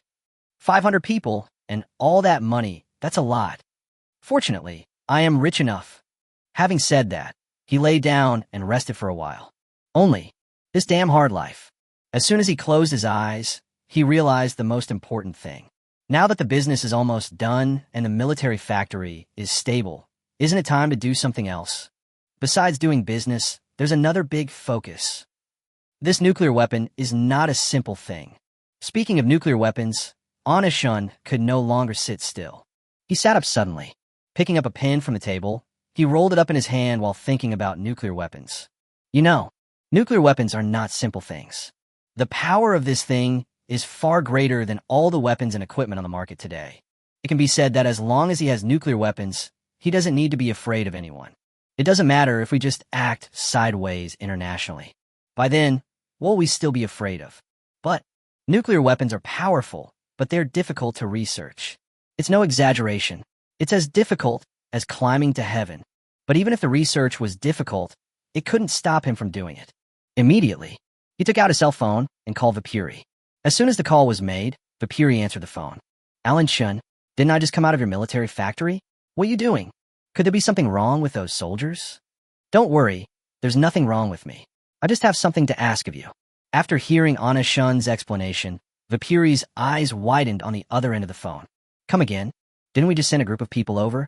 Why is there still something going on? Immediately, Vipuri sat up in his chair in shock. He asked with a shocked tone, Alan Shin, next time if you have something to say, can you tell me everything at once? Tell me what it is this time. Hearing Vipuri's indifferent tone, Anna Shun's mouth curled up. The pen in his hand kept rubbing against the table, and his indifferent tone came out again. I want to apply for another piece of land.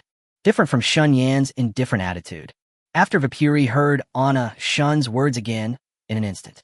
As his pupils dilated, he shouted out, What did you say? You want another piece of land? You wouldn't think one munitions factory is enough, so get another one. Fuck. Anna Shun, are you serious? Listening to the deafening, questioning voice in the phone, Anna Shun put the phone aside. He picked up the phone only after the sound inside it faded away. Then, he started drawing on the white paper beside him with the pen in his hand. While drawing the content, he calmly answered the excited Vipuri on the other end of the phone. Don't get too excited. This military factory can no longer meet my needs. Besides, your government will also benefit from applying for a military factory. Vipuri after hearing what Anna Shin said. Suddenly, I couldn't sit still anymore. Although Shan Yan's establishment of a military factory is a good thing for the Sute government. But after several contacts with Shun Yan, he had already regarded Shun Yan as a friend. Then he looked around, covered his mouth, and whispered, If the production can't keep up, just expand. Is it really necessary to build another military factory? This is really a bit too extravagant, brother. It's okay, just go and apply for land with me. Anna Shin didn't hesitate at all and directly rejected Vipuri's proposal. This is why he doesn't know what Anna Shan is going to do now. If I knew this, I would definitely not try to persuade him. Then, in order to reassure Vipuri, Anna Shun continued to explain. Don't worry, I've thought about this carefully. I want to build another military factory with a different direction. Don't worry about my financial strength. The tone of Anna Shun's words was very firm. Seeing this, Vipuri had no other choice and didn't plan to continue persuading him. Judging from Shun Yan's tone, it seems that this new military factory must be built. Although he was very curious about Anna Shun's new direction, he didn't ask Chiku in the end. He compromised. Then he said helplessly, Okay, since you've already made up your mind, I won't say anything. I'll help you apply. After saying that, he hung up the phone. The other side, Anna Shin put the phone down and looked down at the painting in his hand that had already begun to take shape. Just see, in the middle of Shun Yan's hand, there's a very sloppy building. It's obvious. Although the drawing is crude, you can still tell the content at a glance. It is a 2-story building. It seems that he should stay in the basement. Chapter 190 Boss, you are a bit too generous. Looking at the painting in his hand, Anna Shun's mouth curled up. He rubbed his fingertips on the paper and muttered, Such a building shouldn't be attractive to people. The upper floor is an ordinary military factory, and the underground is perfect for researching nuclear weapons. Nuclear weapons research base. Said. He suddenly realized a very important issue. Now that we have the land, the equipment will be easy to come by. But what about the manpower? With this in mind, he set his sights on the group of people in the technical department. But as soon as this idea came out, he denied it directly. Although the technical talents of this group are indeed impeccable, but if people here go over there to research nuclear weapons, then the military factories here won't be able to operate, and nuclear weapons research will definitely take a very long time. It's definitely not going to work if no one is doing research and development here for such a long time. After some analysis, his already conflicted heart became even more anxious. Do we still have to post job openings online as before? As he thought about it, his brows gradually furrowed and he kept muttering. But if that's the case, the target will be huge and nuclear weapons research still needs to be done in secrecy. Just when I didn't know what to do, he thought again of the group of people in the technical department. This weapons research should be a circle, right? If that's the case, can we try this route of internal promotion? As soon as this thought came to his mind, he stood up immediately. After Anna, Shun walked out of the office, he went straight to the technical department. When we arrived at the technical department, everyone was still as dedicated as ever. But this time Anna, Shun interrupted everyone directly. His footsteps echoed in the huge warehouse. Then he walked to the center of the warehouse and said lightly, "Put down what you're doing. I have something to tell you." When Anna Shun's voice sounded, everyone came back to their senses. Everyone looked at Anna Shun in confusion, waiting for his next instruction. Before Anna Shun could speak, Bonda's voice sounded first. "Boss, what kind of talents do you need this time? It should be quick for me to make the transition now." The words fell. Everyone in the warehouse looked at Anna Shun with gleaming eyes. Then, under everyone's expectant gaze, Anna Shun said with a smile, "We do need some technical talent this time, but you are not capable of it." As soon as these words came out, everyone was immediately dissatisfied. "Boss, just say no to whatever you want. What do you mean they can't do it? Why not? Of course it will work." Then, Bonda came to Anna Shun and said with a resentful look in his eyes, "Boss, why can't we do that? I'm a good learner. You have to trust me. Just tell me what type of talent you want."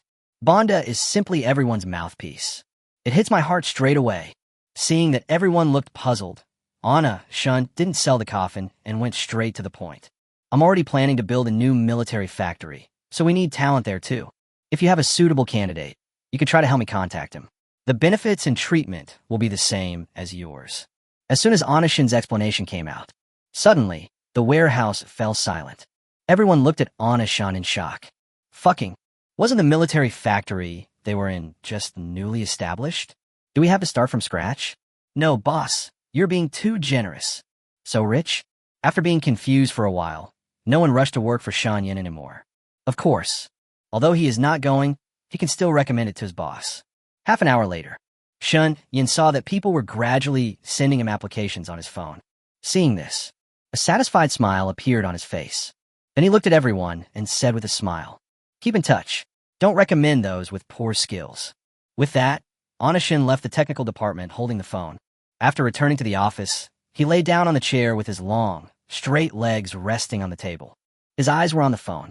Just see, there are various resumes on the screen. There were quite a few people, and Anna-shun was a little dazzled for a moment.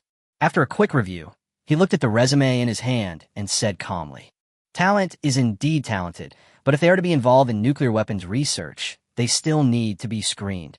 As he spoke, he nodded and checked the resume in his hand again. He muttered, his chin resting on one hand, as he looked at the various resumes. Many of these people have researched nuclear weapons, but there are relatively few people who have conflicts with some countries. When it comes to selecting this group of technical talents, Shin Yin has his own way. First, because of the uniqueness of this project, the research on nuclear weapons must not be disclosed to the outside world at all.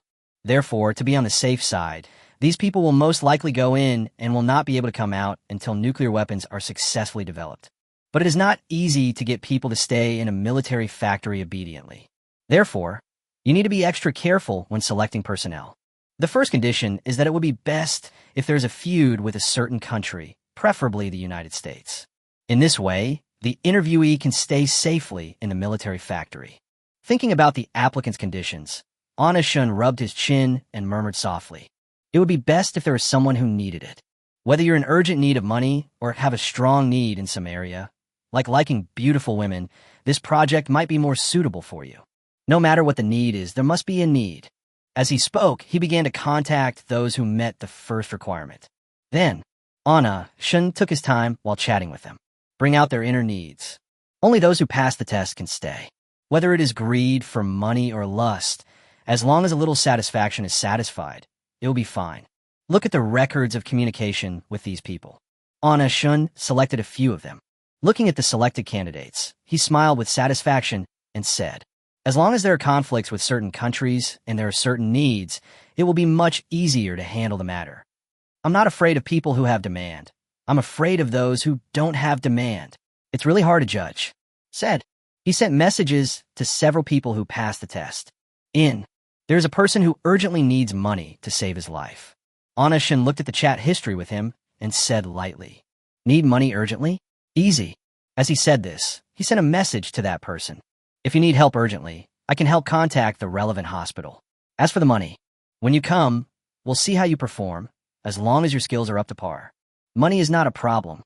Chapter 191, Is there something else that needs the government's help?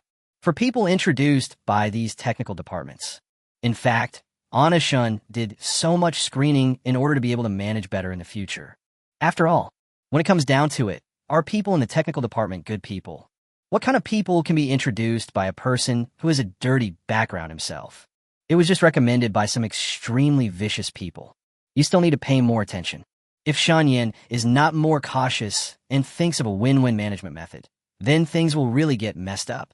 And the nuclear weapons project is still very important to him now. However, selecting people based on needs is a very good method.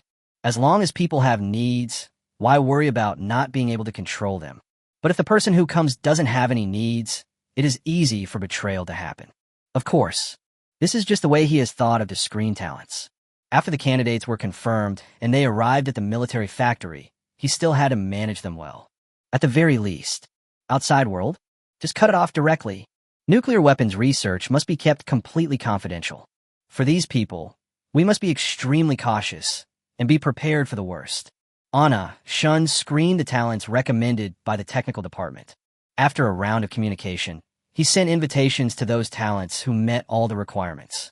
Looking at the talents that had been screened on the phone, Anna-shun raised the corners of his mouth and said with a smile, "These talented people have impressive resumes, but I don't know how capable they are. Let's call the military factory to give it a try first." As he spoke, he sent messages to those who had passed through. After contacting all parties, he paused when he was about to send the address. Looking at the half-entered address, he suddenly thought of a question. "I'm afraid these people can't be put directly into the military factory. It's hard to sort this out one by one, but for the sake of the project, we still have to be careful about the situation." As he said this, he deleted the information he had just entered. Looking at the blank input field, he frowned and thought, "If I hadn't come to the military factory for an interview, where is the safest place to go for an interview, and where can I go?" This question really stumped Shenyan. After some thought, he fixed his eyes on Vipuri's contact information. Immediately, a bold idea emerged in his mind. He kept rubbing his chin and muttering, "If it's difficult for me to take them directly to the military factory, can I ask the government for help? After all, the Pakistani government should be considered one of my umbrellas of protection now. We are all in the same boat, so I think they should be trustworthy." After some analysis, he felt that it made more and more sense. Immediately, he clicked on Vipuri's phone number and dialed it directly. The other side, Vipuri was resting out of boredom. Sudden, a string of melodious music interrupted his thoughts. Then he took the phone from his side. The moment the bargaining chip showed that it was Anna-shun, Vipuri's temples throbbed. He frowned and looked at the caller ID page, muttering, "This guy always comes to my house for no reason. Is there something else that needs the government's help?" As he said that, he turned the phone over. The phone kept ringing. After hesitating for a few seconds, Vipuri turned the phone over and held it to his ear. As soon as he answered the phone, he got straight to the point without beating around the bush. "Tell me, what is it that requires my help this time?" Hearing this, Anna-shun was obviously stunned for a moment. Seeing Vipuri's attitude, he also spoke directly. "If we don't apply for a new military factory, then we naturally need to introduce a group of talents. I've already found the technical talent, but I need your government's help with the interview process. I'm planning to research a new project this time, and the equipment must be top-notch, so I need to be more careful in selecting people." The other end of the phone, Vipuri's eyes lit up after hearing what Anna-shun said. His focus was entirely on the words "more advanced equipment." Even though it was a modified drone equipment, Shenyan did not directly say that it was a top project. Result? If this is the top project he mentioned, then it is definitely above the modified drone equipment. Then, Vipuri felt more satisfied with Anna-shun. Then, He was very straightforward and agreed to Anashan's request directly. Tell us how you want our government to help you. We will do our best to help you as long as we can. After hearing Vipuri's words, Anashan was ecstatic, although this result was expected early on. However, when Vipuri agreed so readily, he couldn't contain his joy. Then, he simply spoke out the ideas that had come to his mind. It's like this. Because my authority is limited, I don't know the background of these people who come for interviews. But for safety and caution, I would like to interview these people directly at the border. At that time, I still need your government to help me check their background while they are abroad. If there's no problem with them, then let them enter the country. Then I interview them directly at the border. Listening to Anna Shun's explanation, Vipuri was thoughtful. Logically speaking, the government should not investigate the selection of talents from within Shun Yan's military factories. However, Anna Shun has skills. The equipment he made was more amazing than the other. Moreover, regarding the level of care shown to Shun Yan, if the matter were reported, the result would be obvious. So, or would just agree to Anna Shun directly? Anyway, it is not difficult to stop a few people at the border and conduct a thorough security check and investigation. After some thought, Vipuri did not refuse and directly agreed to Anna Shun. I agree to your request. Please give me the information of the person you want to interview, and also set a time for your interview. Seeing that Vipuri agreed to Anna Shun, he directly threw away the information prepared in advance and sent it over. After hanging up the phone, he contacted those technical talents one after another. One day later, Anna Shun and several technical talents rushed to the agreed-upon Pakistan-China border. After arriving at the place, the people at the border directly invited Anna Shun to the room that had been prepared early in the morning. Look at the clean environment around you and the polite manners of the people in front of you. Anna Shun couldn't help but sigh in her heart. It's still Vipuri. It's safer to leave things to him. And while Shun Yin was waiting in the house, a group of technical talents who came for interviews also arrived at the border. But the treatment they received was completely different from that of Shun Yin. These people were directly detained by border personnel. Chapter 192, Are You the Arms Dealer? Pakistan-China border. Ori looked at the long queue of people waiting to cross the border and felt extremely annoyed. Immediately, he cursed inwardly while looking at Anna Shun's avatar on his phone. Damn arms dealers. I don't know what they were thinking. Why would they come all the way to the border just for an interview? I'm so annoyed. Damn it. If I see him, I'll definitely give him a hard time. The border security check is very quick, basically just a quick look at the information. So, even if the queue is as long as a dragon, it only took a quarter of an hour to reach Ori. When it was his turn, he angrily threw his identity information into the security officer's hands. Security inspectors are no longer surprised by such situations. He just glared at Ori and then opened Ori's identity information. As soon as the ID card was opened, Ori's ID photo caught the eyes of the security officer. Immediately, he stood up and looked at Ori rudely and said indifferently, "Wait a moment, I have some information to confirm." After saying that, he walked straight into the house without even looking back. Seeing this, Ori, who was already very irritable, became even more unhappy now. He gripped the edge of the table tightly and cursed angrily. Damn, if I had known this interview would be so troublesome, I wouldn't have come. I really don't know if the person Bonda introduced is reliable. If the price offered by the arms dealer is different from what Bonda said. Snort. As he spoke, the anger on his face was clear. However, due to the conditions offered by Anna Shun, he had to endure it even if he felt unhappy. After all, he is the boss. Then, Ori folded his arms across his chest and stood there waiting for a long time. But time passed by minute. Still no security officer came out. After waiting for a long time, not only Ori was dissatisfied, but the people waiting in line behind him also became impatient. But the security guard was not there, and only Ori was standing there awkwardly. Therefore, everyone's criticism naturally turned to Ori. Immediately, someone stood up and accused Ori. Hey, what are you doing in front? Why aren't you leaving yet? That's right. How can you waste other people's time? Are you an illegal resident? If you're the one in front of me and your identity is unknown, please move on. Don't block the way here. You'll waste everyone's time and get arrested. That's right. If your identity is not clean, just leave and don't stay here. Damn it. I've been watching you standing there for ages. What the hell is going on with you? Everyone's accusations were getting dirtier and dirtier. Can Ori bear this humiliation? Immediately, he tightened his grip and prepared to turn around and fight the person behind him. He turned around and gave her a cold look. Then he prepared to take action. Just as he was about to take action, the security guard walked out of the room. He looked at the people behind him who were making a fuss and frowned. Then, he opened the baton in his hand, and a harsh sound rang out along with his cold warning. Don't make trouble. Anyone who makes trouble will just leave. Finished. He turned his attention to Ori, who was about to lose his temper. Seeing Ori like this, he handed over Ori's ID and said lightly, "Go ahead, there's no problem with your identity." Hearing this, Ori immediately turned around and left. Just as he took a step forward, the security officer called him again. "Hey, are you here for an interview? Those who come for interviews don't go that way, go this way." As he said this, he pointed to the direction behind him. Seeing this, we understood instantly. It turns out that all this was caused by that arms dealer. Thinking of this, Ori clenched his fists. Before leaving, he turned his head to look at the person who had just blamed him and cursed in a low voice. "Just wait for me." After saying that, he turned and left. He walked in the direction indicated by the security guard. Just as he was out of sight, a black hood covered his head. He immediately shook off the man and prepared to take off his hood while cursing. Who is it? Get out here. Don't pick it. If you want to interview, you'd better be obedient." Just as Ori was about to take off the hood on his head, a cold male voice sounded. Hearing this, Oi froze in place. After sorting out the chaotic thoughts in his mind, he asked sternly, "Are you the arms dealer?" Ori's warning question received no response.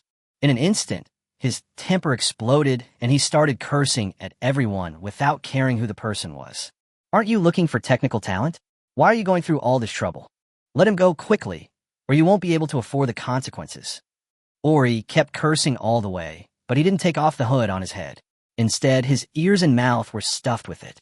Finally, under the guidance of the man, he was pushed into the car. After getting on the car, he traveled a long way before he felt the car stop. After getting off the car, he was pushed forward by the force behind him. Along the way, he was pushed around like this until he reached this point, and he was extremely unhappy. After entering the house, he felt something appear above his head. Then he asked with caution, Who are you? What do you want?" Just as he was about to curse, the hood on his head was lifted. At the same time, the earplugs were opened by the man in front of him. My vision became clear again. Ori frowned and looked at Anashan with a questioning look. It seems to be waiting for an explanation. "Just see." When he met his gaze, Anashan just smiled and said nothing. Then, he ignored Ori's gaze and walked behind Ori. After, Ori saw behind him there were more than a dozen people wearing hoods and earmuffs like him. This time, the look he gave Anashan changed. The initial questioning and anger were no longer in his eyes. A moment later, Anashan removed everyone's hoods and earplugs. In front of everyone, he glanced at them with scrutiny. Then, he walked up to Ori, sat down on the chair in front of him, and said with a smile, "Tell me, what aspects of weapons research and development are you good at?" After saying that, he picked up the teacup beside him and took a sip, and his cold look directly ignited Ori. Although he knew that the man in front of him was not a good person, he just connected the humiliation he had just suffered along the way with the man in front of him.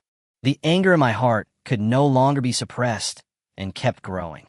Then he asked directly with anger, "You are the arms dealer who called me here." Chapter 193.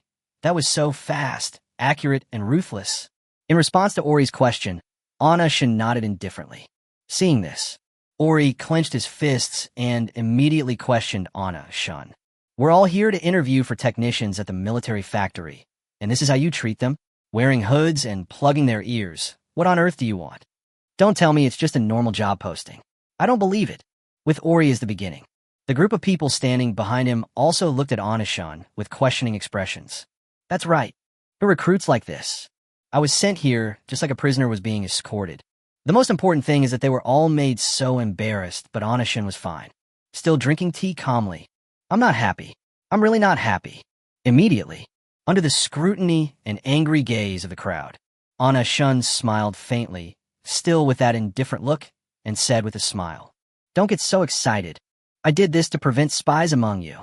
Besides, I was also at the border just now, and I came back in the same car with you, so everyone is treated the same."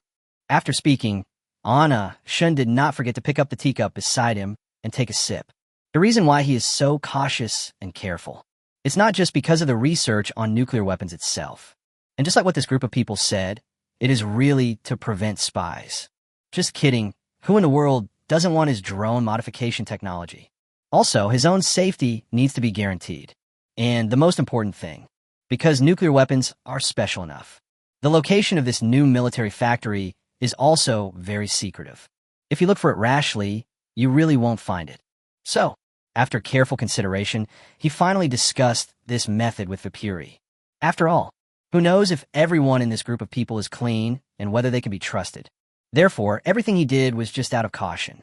The results are also very objective. If these people were sent away, even if we ask them to find it again, can they find it? And everyone was very disdainful of Anishin's statement. Then, Ori glanced at Anishin, who was still calm, and questioned directly. If you don't trust us, why did you call us all in for an interview? As soon as these words were spoken, they immediately ignited public anger. Immediately, everyone glared at Anishin. Regarding such a situation, Anishin was not at all panicked. He took a sip of the tea in the cup, looked up at everyone, and said lightly, I've read all your information, and I've communicated with you pretty much the same way before. I can meet all your needs. I don't care whether you want money or beautiful women. As long as you follow me and work hard, you will get all these things. As he spoke, he glanced at everyone's expressions. Really, after the benefits were directly stated, the anger on the faces of this group of people disappeared for the most part. Seeing this, Anishin smiled. It's a good thing to have demand. Only when there is demand can we control it.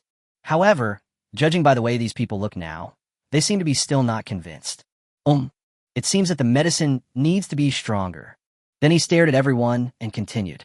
Also, I have already prepared all the requests you made when you communicated with me before. You can enjoy it anytime. After saying that, he stood up, walked around the crowd, and observed everyone's reactions one by one. Just as he thought, after hearing his words, the anger on everyone's faces disappeared.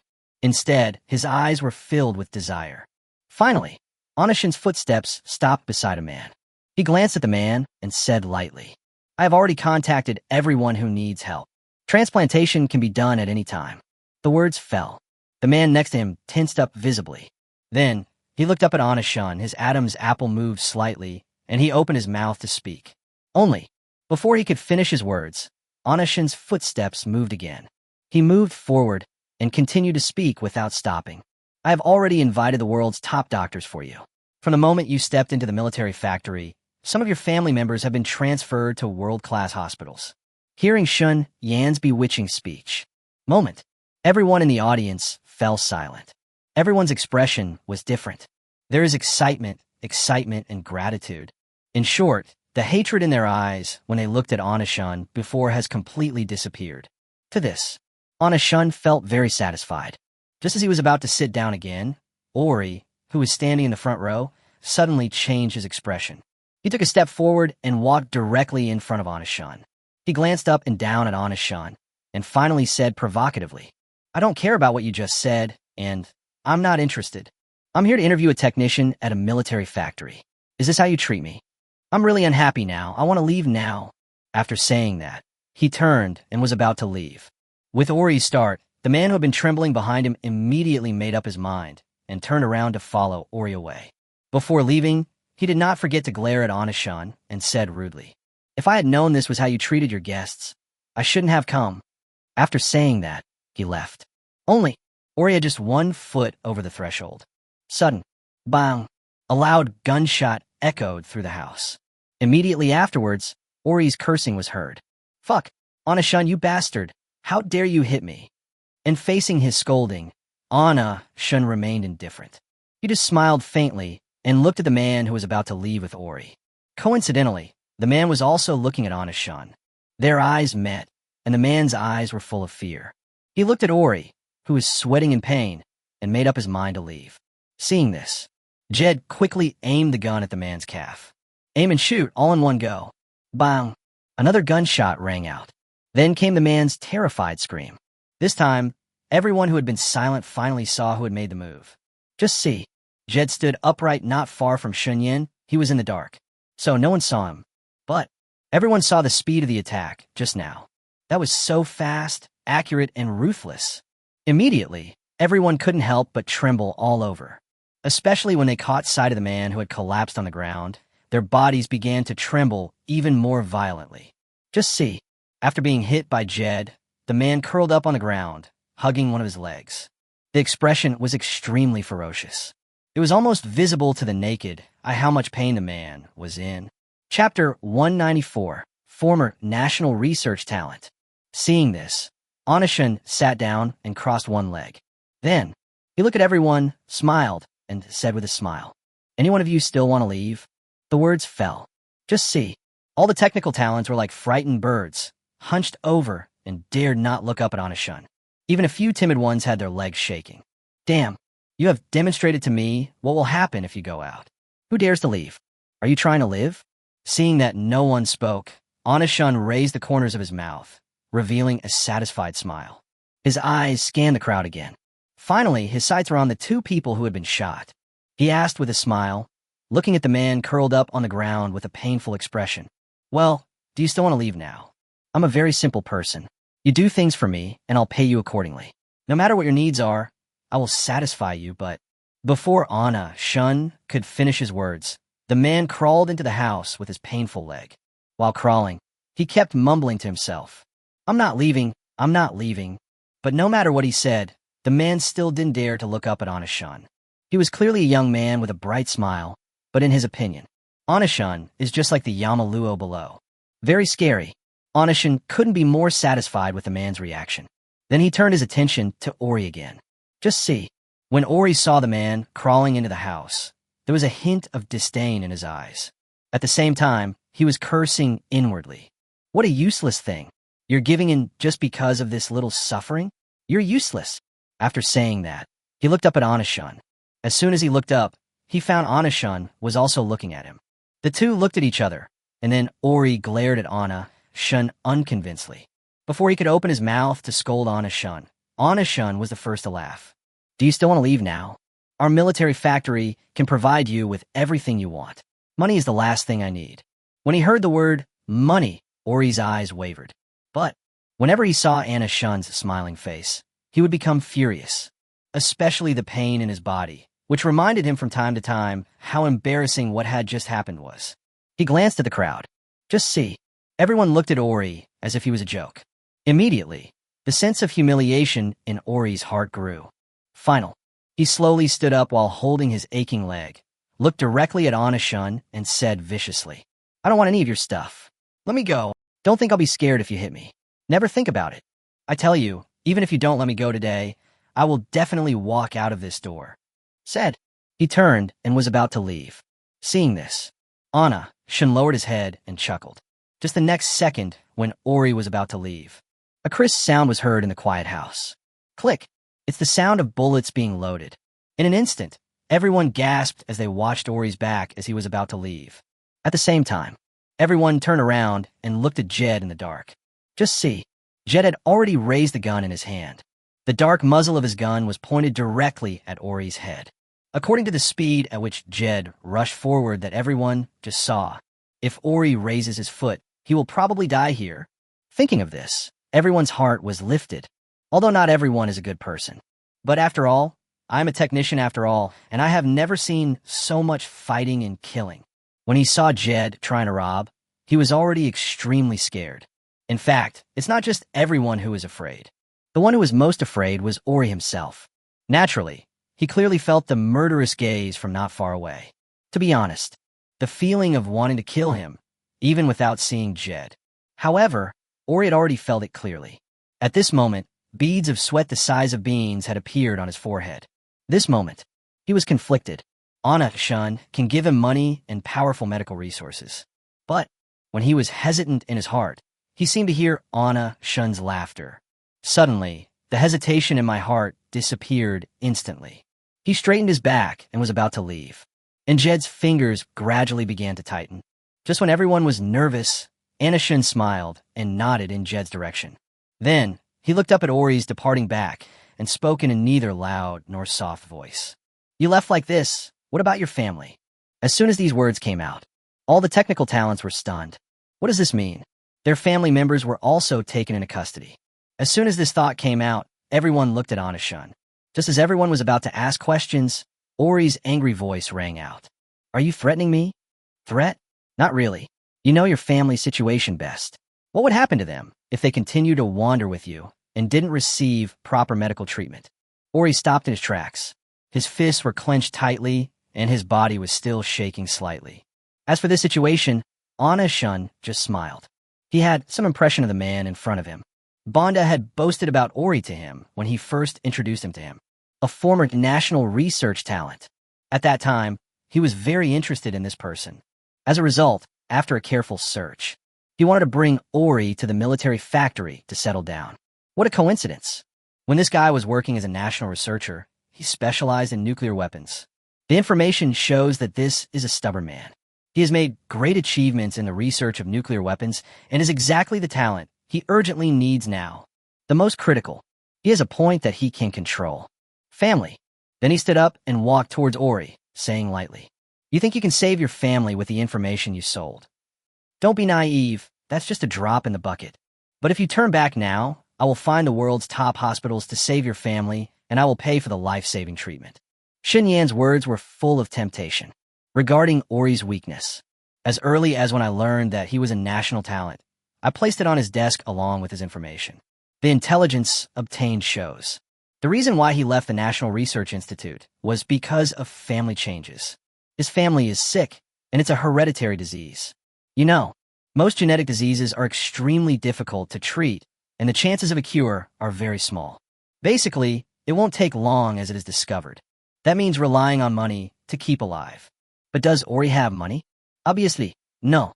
He is just a researcher in a national research laboratory. How much money could he have? But what about the lives of my family members? Chapter 195, this is really bullying. Ori naturally did not have the ability to save his family. So, he reported it to the higher authorities immediately. But the result was that it was left unresolved. The reason is that genetic diseases are not among the government subsidies. At that time, Ori was angry. He worked diligently for the country for so many years, but in the end he did not enjoy any state benefits or subsidies. If that were all, that would be fine. However, the person he has always been loyal to wants him to watch him die without helping him. The person lying in the hospital is the most important to him. Those people just watched him die without helping him? How could he possibly do that? Immediately, in a fit of rage, he ran away with all his years of research results and key laboratory data. That's not all. In order to raise money for his family's medical treatment, he also sold the information he brought out to other countries. Of course, the result was obvious. He was caught. He has not had a decent job since then. He also had to flee the country with his frail family and wander around the world. He met Banda during one of his escapes. The main reason why the two got to know each other. Banda is also an international fugitive. After the two met, they hit it off immediately. When he learned that Anashan was recruiting technical talents again, he recommended Aoli. This is why Ori's information has been reviewed for a long time. He is a fugitive. If Anashan hadn't been there, he probably wouldn't have been able to enter. There is no way Shan Yan is in urgent need of talents now, especially in the field of nuclear weapons. Ori is simply the perfect choice for him. Anashan slowly walked towards Ori.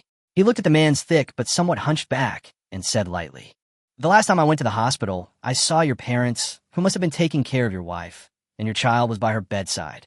Based on what I saw at the time, your wife's condition was already dire. Have you raised the money to save her now? Hearing this, Ori turned his back to everyone with a very painful expression.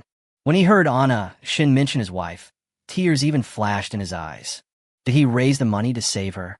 Obviously, no. At least not now. If he had the money to save his wife, he would not appear here, but in the hospital. Ori felt great pain in his heart and clenched his fists tightly. Then he shouted in a hoarse voice, That's enough. I'll take care of the fundraising. I don't need you telling me what to do. Don't say anything more. I'm determined to leave. Hearing Ori's firm voice, Anashin was not panicked at all.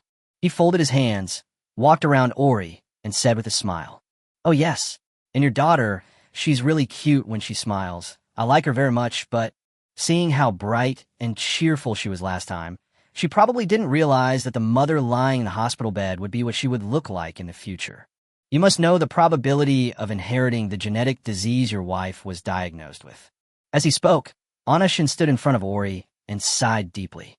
Then, he stared at Ori's expression and spoke with a regretful tone. I can't imagine what it would be like for such a cute little girl to be tormented by illness. Also, if she knew that her mother once had a chance to be treated, but her father rejected it, how would she react? Every word and sentence is heart-wrenching. Not only Ori, but even several technical talents on the scene clenched their fists when Anashin said that. Threaten. This is absolutely a naked threat. Everyone's expression changed drastically now. Everyone's faces were ashen, staring at Anashin. And under the gaze of everyone, Anashin looked at Ori, who was tense, and continued. Are you still willing to help me now? As he said this, he stood aside and made way for Ori. When everyone saw this scene, their faces were all tense. This is really bullying. Immediately, when everyone was very angry, amidst the crowd, a determined male voice echoed in the room. As expected, arms dealers are all ruthless. No one bullies others like you. I quit. I want to leave. With his words, a moment, all those who were left behind after being suppressed by force rioted. Everyone was clamoring to leave. Some people even walked directly out of the house. Regarding all this, Anashin remained calm. He stood next to Ori, with his arms folded, watching the rioting people as if he were watching a show. Just see, the group hadn't even taken 2 steps outside. They were stopped by Pakistani soldiers. Seeing this, he no longer cared about the people in the room. His eyes were on Ori. But time has passed. But Ori still stood there straight like a statue. But his expression wasn't very good. Then, Anashin looked at the motionless Ori with a smile and continued. I gave you a chance, but you didn't want to leave. Since you're willing to stay, I'll tell you something. If you can work well for me, I can lend a helping hand to your family. I can't say I can completely cure this type of genetic disease, but I do have a way to make her less miserable. After saying that, Anashin discovered. Ori just stood there motionless, showing no intention of answering him. Regarding such a situation, Anashin was not panicked. He patted Ori's shoulder and continued. Furthermore, your benefits extend beyond simply allowing your loved one to enjoy advanced medical treatment. Your lovely daughter will no longer have to flee with you. She can now enjoy top-notch education on campus. I will also secretly send people to protect your family, and the people over there will definitely not be able to find them. These are things you couldn't enjoy in your previous unit. Think about it carefully. I can give you some time, but you only have 5 minutes. Finished. Anashin put his hands behind his back and walked to the side. His eyes kept moving back and forth between the riders and Ori. 1 minute passed, then 2 minutes passed. Ori was still the same as before, standing there motionless without saying a word. However, even when the door was opened, he did not leave. Seeing this, Anashin opened the teacup at hand, took a sip, and continued. I just told you what will happen if you obey. Now I'll tell you what will happen if you don't obey. I have the ability to protect your family, and naturally, I also have the ability. If you really don't cooperate, it will not only be you who will die, but also your family. After speaking, Anashin took another sip of tea. Everything seemed to be under his control. Faced with such a scene, he remained calm and composed. Chapter 196, this guy, is not simple, different from Shun Yan's calmness and composure. After listening to the various conditions proposed by Anashin, it really made me feel moved, especially since Anashin not only grasped the heart of the woman he wanted to love, but also his only daughter. My daughter. She has been raised with care by my family since she was little. But in the past year, because of him, I have been hiding from people everywhere. Even when we go to school, we change places more than once. Whenever he thought of his daughter's clean and longing eyes appeared in his eyes. She said, Dad, I don't want to leave. I want to stay. This is not just the daughter's idea. These days of wandering and hiding. He had already had enough. If nothing else, just seeing that Anashin was able to mobilize the soldiers of the Pakistani government is enough. This man is definitely not a simple character. What he said might really be true. A glimmer of hope appeared in Ori's eyes. He clenched his fists tightly under him, and the last words Anashin said hit him right in the heart. Immediately, he made up his mind and turned around suddenly. His eyes passed through the crowd and looked directly at Anashin, who was sitting in a chair and sipping tea leisurely. I'll do it. You'd better keep your word. Hearing this, Anashin put down the teacup in his hand and looked up at Ori.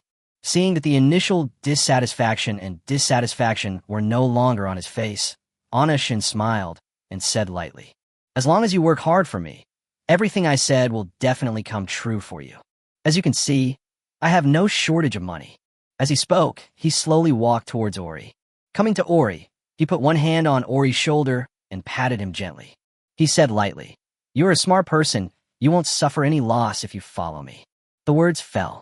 He saw that Ori's face was tense. Seeing this, Shun smiled faintly, and then he turned his gaze to the people who were stopped by the Pakistani soldiers. His hand was still on Ori's shoulder.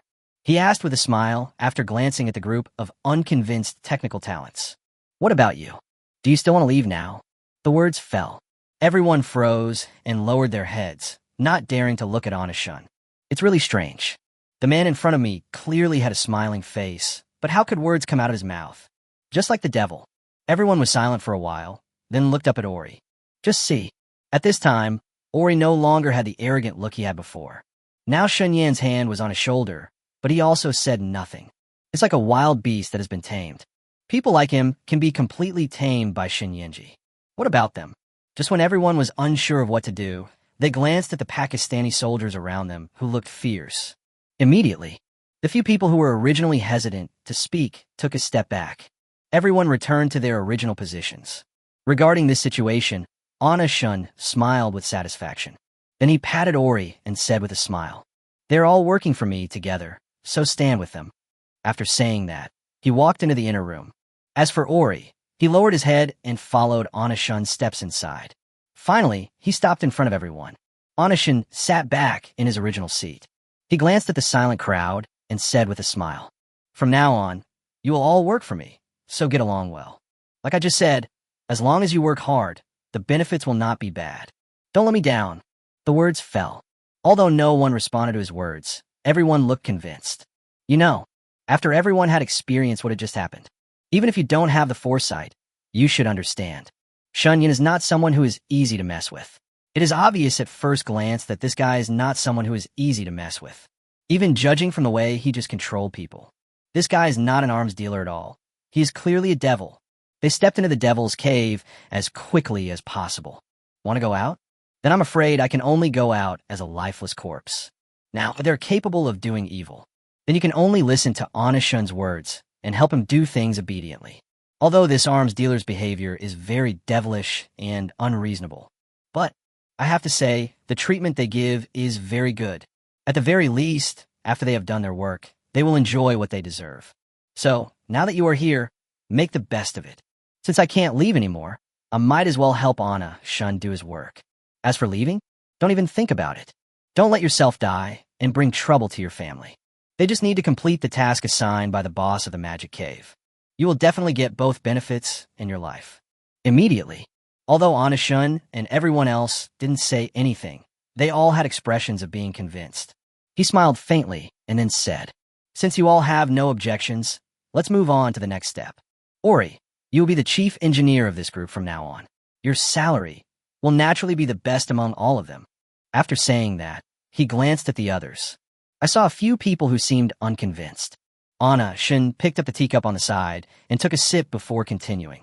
"Of course, the capable will prevail. If any of you have a problem with me, then show us your true abilities. Anyone who is more capable than Ori is always welcome to replace him. As long as you can produce better results, the position of chief engineer can be transferred at any time. But now you just have to listen to my orders." As soon as these words came out, those who were originally a little unconvinced were suddenly shocked. The words I wanted to say to fight for myself were swallowed back into my stomach. The scene was instantly silent, and no one refuted Shun's words. Silence is their answer to submission. Seeing this, Shun smiled with satisfaction. Then he turned his gaze towards Jed and the others. He waved to Jed and the others. Moment. The 6 people who had been standing in the shadows appeared beside Shun. As soon as this picture came out, not to mention the technical talents, even the Pakistani soldiers were shocked. After all, they've been here for quite a while. But they only saw Jed, the one exposed. As for the other 5 people, they were completely unaware. At once, everyone's eyes looking at Shun changed again. This guy is not simple. Then, Shun looked at the 6 people standing upright in front of him and said lightly, "Take these technical personnel to the back for a tour and let them get familiar with the environment of the military factory." He finished speaking. Jed and his companions moved, and a group of technical talents responded almost the moment Shen Yin finished speaking.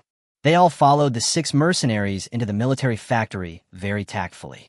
Chapter 197: Family, Money, and Various Needs. The technical personnel and mercenaries have all left. Now the only ones left powerless are Shun Yin and a group of Pakistani soldiers. Looking at the looks of several people, Shin smiled and said in a calm tone, "If it weren't for your help, I'm afraid this matter wouldn't have gone so smoothly." Hearing this, those Pakistani soldiers were stunned. The person in front of me is polite and has a calm tone. Is he the same devil-like person as before? Afterwards, Shun had another conversation with these people. At the end, he even personally sent them out of the military factory. These Pakistani soldiers were confused along the way. In fact, Shun was too polite and gentle. There was absolutely no way to connect him with the devil they had just seen. And from the other side at the same time, under the leadership of several mercenaries, a group of technicians toured the military factory. Of course, these people have not yet come into contact with the underground area. After becoming familiar with the interior of the military factory, a group of technical personnel were taken to the dormitories inside the military factory. Just see, the huge dormitory building is no different from an ordinary residential building, and its interior is even more exquisite. There are several rooms, all of which are independent. Everyone's privacy is completely protected. Only, if I had to say something not so good, it would be that there's a door before going upstairs. This door can only be opened from the outside. Looking at the heavy door, Ori looked at Jed doubtfully and asked hesitantly, "What does this mean? You want to lock Weima in there?" Hearing this, Jed didn't want to explain more first, but thought of Shun's instructions beforehand. Then, he said a little impatiently, "This is the boss's arrangement. Once you enter the military factory, you can only stay in the base. As for your food, clothing, housing, and transportation, someone will naturally arrange it. But suddenly, the boss also said that if someone wants a beautiful woman, she will naturally appear in your house. And if someone wants money, the boss will not let you down. As for the money, the boss will transfer it to your card on time, or to your family's card. No problem." The words fell. It would be a lie to say that everyone wasn't angry when they found out they could never go out again. But their noisy words remained unspoken. It was strangled in their stomachs by the roar from behind Jed. "If you give me everything I want, it's no problem to stay a few more days in this damn place." Then, everyone looked at the mercenaries around them with cold faces. Without saying anything else, they all walked inside obediently. Ori just turned his head to look at the heavy door and walked inside without saying anything else. After settling this group of technical talents, the mercenaries locked the door and left. The 6 people came to the front hall. At this moment, Shun was fiddling with the teacup in his hand. He said calmly when he saw Jed and the others, "Everything has been arranged over there." Hearing this, Tess rushed in front of Shin Yin and told him what had just happened. After learning that those people had all gone to where they were supposed to go, he smiled with satisfaction. Then he turned his gaze to Jed and said lightly, "Jade, please help me contact a strong mercenary group, and don't have too few people." Hearing this, several members of the mercenary group felt a pang of fear in their hearts. What's the meaning? Do you think they're not strong enough? Are we going to replace them again? As soon as this thought came out, Tess immediately rushed in front of Shun Yin and said with a look of grievance, "Boss, you can all see my strength. We brothers have been working hard to improve our strength over time. You can't change us just because we are few in number. Besides, you said you're going to change people, and you asked our boss to help you find someone. Isn't that a bit?" Faye's heartfelt accusation. Immediately, it gained the recognition of the other mercenary groups present. Everyone lowered their heads and said nothing. But even though he didn't say anything, it was true that he looked unhappy. To this, Shin didn't know whether to laugh or cry. He covered his face and said speechlessly, "You are my bodyguards, and I can't stay here forever. Do you want to stay here? Besides, there are only a few of you here. Can you handle it?" The words fell. The 6 people looked at each other. It seems like this is just another misunderstanding. Faye touched her nose awkwardly and shrank back. Then, Jed walked up to Shun and said lightly, "Don't worry, boss. Leave the job of finding someone to me. I will definitely find a strong mercenary group to watch over them." Hearing this, Shin nodded with satisfaction. Then he added another sentence. "You should find a mercenary group first. The price I offer you is the same as the one I gave you before. Besides, not all mercenaries have to stay here. Those people's families also need someone to look after them. We must ensure the safety of those talented individuals and their families. This must be done. In this regard, Shun Yin can be said to be very cautious. You know, the reason why he can control these people and make them do their work honestly in the base. The most critical reason, their families and their inner needs. If something happened to their families, he wasn't sure whether these people would be able to do their jobs properly. So, the first priority is to protect the families of these people. That's not all. It started as early as these people entered the Pakistani border. Those families needed help, and Shun had already made arrangements. Those relatives who were already terminally ill are now receiving treatment. It is hard to say whether the disease can be cured, but it is possible to save the life and stop the pain. Family, money, and various needs. These are the lifeblood of those technical talents. He just needs to arrange all of these things properly. Why worry about not being able to let them do their research properly? The mercenaries dispersed and did their own things. And Shun was thinking about something else. He rubbed the cup in his hand, his thoughts constantly turning. He looked at the empty space and muttered to himself. We do have technical talent now, but the number is a bit small. Nuclear weapons research and development is extremely rigorous. If we want to develop nuclear weapons efficiently and quickly, we'll probably need to recruit a few more talented people. It's not enough to just look for it with empty words. Shun was in a dilemma about the choice of talent. It's not that there is no talent. The world is so big, there must be many people who have made achievements in nuclear weapons. But most of the talents have already been taken away by the country. Where should he find these talents? Chapter 198. Sure enough, Baidu can always give you direct guidance. As for where to find talents, this made Shun Yin quite troubled for a while. Just like before, it is definitely not possible to recruit people with high salaries on the international internet. First, nuclear weapons research is very confidential. Secondly, even if the price offered by Shun is higher, can it be as high as the price offered by the country?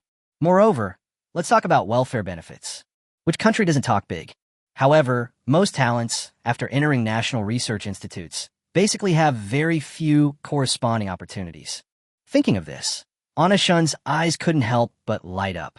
He clapped his hands suddenly and said excitedly, "Yeah, why didn't I think of that? It's true that most of the best talent has been recruited by the country, but how many of them have actually made the most of their contributions?" As he spoke, Shun's mouth corners rose, and the smile on his face was extremely proud. You know, no matter which country, which national-level research institute, is not in a state of internal competition. In such an environment of high-intensity internal competition and exclusion of newcomers, there are many talents like Ori. The more he thought about it, the more it made sense to him. Shun pondered this matter in his heart and kept muttering to himself. Among the talented people in these countries, there are definitely some who are being treated unequally, and some who feel their talents are not being recognized. If that's the case, then we could try poaching people. As he spoke, Shun kept rubbing his hands. He kept looking at his two hands. I was constantly thinking about this matter in my mind, although the idea of poaching people has been proposed. However, it is not easy to find these technical talents hidden in the country's internal research institutes. Let's not talk about anything else for now. Take Ori, for example. If it weren't for Bonda's recommendation, how would Shun know that such a person would go there? The world is so big. It is not easy to find a talented person. Shun thought about this question for a long time. But no matter how hard he thought, he couldn't figure out where to start the investigation. He muttered to himself, feeling very anxious as he thought about it. What about the talented people at the military factory? Can you recommend one? As soon as these words came out, Shun quickly shook his head in denial. Those people are not good people. If something unexpected happens, I'll just be finding trouble for myself. Moreover, they have now entered the base. Whenever we introduce talents, we convey some information to the outside world. That's really hard to guard against. But if we don't go through internal referrals, how can we get involved in the search for talent? Shun kept rubbing his temples because of this problem. But after some thought, I still have no clue. Just when he was getting anxious and didn't know how to intervene in the investigation, he suddenly remembered Ori's information. Immediately, he stood up and said with a smile, "The country where Ori was previously located has been conducting research on nuclear weapons. Perhaps we can start with these countries that specialize in nuclear weapons research," said Anna Shun took out his cell phone very excitedly. After turning on the phone, I quickly opened Baidu and searched for information about nuclear weapons. This search, it is easy to see which countries are researching nuclear weapons. Looking at the several countries displayed above, Anna Shun smiled and said excitedly, "Sure enough, Baidu always gives me direct guidance. Don't panic if you encounter a problem. Search first. However, there are still many countries researching nuclear weapons. Which one should we start with?" As he spoke, Anna Shun's gaze drifted from several countries to others. Just when I couldn't make up my mind, Anna Shun's mouth corners raised, revealing a wicked smile. He rubbed his smooth chin and said with a smile, "Since the eagle sauce is always planning to surround us, why don't I just strike first?" As he spoke, he had already made up his mind. Eagle sauce is indeed a good choice. After all, although I don't want to admit it, I have to admit that the US has done a lot of research on weapons and equipment. Although it is not the best country to study, but they are looking for a lot of talents. The Research Institute of the United States brings together scientific researchers from all over the world, such a place where talented people flock to. What is most inevitable is internal competition and exclusion. Thinking in his heart, Anna Shun said with a smile, "Eagle sauce is indeed a very good choice. There are many fence-sitters here that can be exploited. Talents who feel underappreciated in the eagle sauce won't be like that with me." As he spoke, he turned on his phone and started contacting people. At the same time, eagle sauce. Ever since Shun Yan's drone made its mark on the battlefield, the leader of the eagle sauce has not had a single day with a smiling face. At this moment, he was even more worried about another thing. Just when he closed his eyes and was about to take a rest, his right eyelid twitched violently. Seeing this, he frowned a little irritably. He didn't know it yet. Shun Yan will pull out a big piece of wool from him. His eyelids only twitched a few times. Not long after, everything returned to normal. Seeing this, he didn't care too much. And at this time, on the international internet, an anonymous post was published without attracting any attention. "I need some information. If you're interested, please come and chat privately. The reward is very high." Any ordinary person would not pay attention to this post. But if someone is determined, that may not be the case. For example, people who specialize in these things. Shun Yan's post was sent out. So many people sent him private messages. He clicked on them all and took a look. But after checking them all, they were all just waste. None of them were the ones he wanted. Seeing this, he felt his forehead throbbing. Just when I was getting annoyed, Jed came in. He walked up to Anna Shun and said lightly, "I've selected a few mercenary groups. Come take a look." As he spoke, he handed Anna Shun the information of several mercenary groups he had selected. Now Shun Yan is not very interested in these things. He put Jed's information aside and said irritably, "You go out first, I'll take a look later." After saying that, he covered his face and lowered his head in annoyance. Seeing this, Jed was also very sensible. He turned and prepared to leave. Just as he stepped out of the door, Anna Shun's eyes glanced at the documents on the table. His beautiful eyes lit up. He slammed his hands on the table and said excitedly, "Yes, researchers in each country have their own data. As for their information, it must be stored in the national database. If we hack into it, we'll have it." As he said this, he prepared to contact the hacker. Just as he turned on his phone, he suddenly remembered. Fuck, there seems to be a computer expert in the mercenary group. Chapter 199, If Anna Shun takes action, it will definitely be easy to capture. This is really God helping me. As he said this, he shouted towards the door. "Jade." As soon as he finished speaking, Jed came in. As soon as he entered the door, Anna Shun said excitedly, "I remember you told me that there's someone in your mercenary group who's good at computer technology." Hearing this, Jed nodded a little confusedly, although he didn't know why Anna Shun was so excited. However, one thing cannot be denied. Anna Shun needs help now. Then he called Fei in. Looking at Fei, who looked confused, Anna Shun didn't beat around the bush and asked directly, "How strong are you with computers?" Hearing what Anna Shun said, Fei, who was originally confused, immediately raised a smug smile and said without any modesty, "No bragging, boss. If you want to hack into someone's computer, I can do it for you in 10 minutes. As long as this person is online, there's nothing I can't find out, except for what you don't want to know." Listening to Fei Yi's unmodest words, Anna Shun was very satisfied. Immediately, he slammed the table and asked nervously, "Do you have the confidence to hack into the Eagle Sauce database?" As soon as these words came out, Jed and Faye were both stunned. Even Faye, who had been very confident from the beginning, gave an awkward smile. Both of them looked at Anna Shan in shock. Under Shun Yan's expectant gaze, Faye asked vaguely, "Boss, did I hear you right? You want to hack into the Eagle Sauce database?" Hearing this, Anna Shan nodded without hesitation. Looking at Anna Shan's serious look, Faye turned her head to look at Jed. The two looked at each other. The boss is crazy. He actually wanted to hack into the database of Eagle Sauce. Is it possible for ordinary people to hack into it? Let alone the United States. Even for an ordinary small country, its database cannot be hacked into just like that. Then, both Jed and Faye were a little overwhelmed. Faye came to Anna Shun with tears in her eyes and said aggrievedly, "Boss, if you let me hack into a Fortune 500 company, I have no problem with that. But the Eagle Sauce database." The words fell. Disappointment flashed across Anna Shun's face. Indeed, he was just busy trying to get the talent information in the Eagle Sauce database. I actually forgot. Can ordinary people hack into the database of the United States? Any computer expert can hack into the database of the United States. That would be chaos. The Eagle Sauce will not allow such a thing to happen. After deep thought, he realized that things would never be that simple. The database of the U.S. Eagle Sauce does contain information on talents from all over the world. However, can normal people access the database of the American Hawks whenever they want? Immediately, he rubbed his temples helplessly. He glanced at the bewildered Faye and said lightly, "Do you know any other computer geeks?" Hearing Shun Yan's words, Faye felt a black screen before her eyes. "Oh my God, why are you still thinking about Black Hawk's database? Even if we find a computer expert who is better than him, it is impossible for him to hack into the database of the United States. Don't even think about finding another one. Even if he and the big boss join forces, they may not be able to hack into the Eagle Sauce's database." Then, he looked at Anna Shun with some embarrassment and said hesitantly, "Boss, even if we find another computer expert, it won't be of any use. Don't even mention being a master. Even if you assembled a team of hackers who are masters, they wouldn't necessarily be able to break in. So, boss, you just..." "Wait, what did you just say?"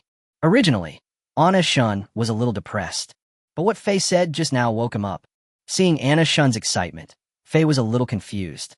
He scratched the back of his head and said in confusion, "Even if you bring in all the experts and form a dedicated hacker team, what about the Eagle Sauce database?" As he spoke later, his voice became weaker and weaker, but he didn't see the hopeful light in Anna Shun's eyes. He was a little excited, and even his fingers were shaking. He looked at Faye and muttered excitedly, build teams, That's a great idea. Oh shit, others may not be able to do this, but who is he? Shun Yin has a strong learning ability. As long as Anna Shun takes action, it will be easy to capture. It's just a calculator. How difficult can it be if he studies it carefully? He immediately gave direct instructions. "Go find me 3 people who have made achievements in computers." Hearing what Anna Shun said, Faye's first thought was to persuade him, but he looked at Shun Yan's excited expression. Suddenly, I felt a sense of anticipation in my heart. But as soon as this thought came into his mind, he denied it. Although he didn't believe what Anna Shun said, he didn't want to spoil the fun. Then he responded to Shun Yan's words. He and Jed came out of the house. Faye pulled Jed over and said in disbelief, "What the hell is wrong with our boss? He actually wants to hack into the Eagle Sauce database." Jed also felt something was wrong about this. He frowned and thought for a while. But no matter how hard he thought, he couldn't figure it out. Why did Anna Shun hack into Eagle Sauce's database? But since he couldn't figure it out, he didn't worry too much. He patted Faye's shoulder and said lightly, "It's normal for us to not understand what the boss is thinking, but you have to find someone for him. No matter how you look at this matter, the boss's orders cannot be vague. You're being overly suspicious. I know that for sure." Faye didn't care about Jed's request, although he didn't know Anna Shun's purpose. Even he was not optimistic about this matter, but no matter what, Anna Shun was still the boss. The boss pays him, and he works, and this will not change. After separating from Jed, he made emergency contacts in the circle. At the same time, Anna Shun's actions were also very quick. He got in his car and drove to the bookstore. He was in a good mood all the way. While humming the song, he kept muttering to himself, "It's just a calculator. It can't faze me." With a team of expert hackers and my own hacking skills, taking over the Eagle Sauce database shouldn't be a problem. After several times of study, Anashun is now very confident in his learning ability. He picked up another large pile of information from the bookstore. After returning to the military factory, he devoted himself to learning calculators. During the time when Shun Yin was studying hard, the outside world has undergone earth-shaking changes again. Chapter 200 This company's system security is just SOSO. Since Yemen and Syria received orders for drones, not only big and small mouths come to place orders. It has also attracted countless countries, large and small, to come and pay huge sums of money to buy drones. You can definitely say that.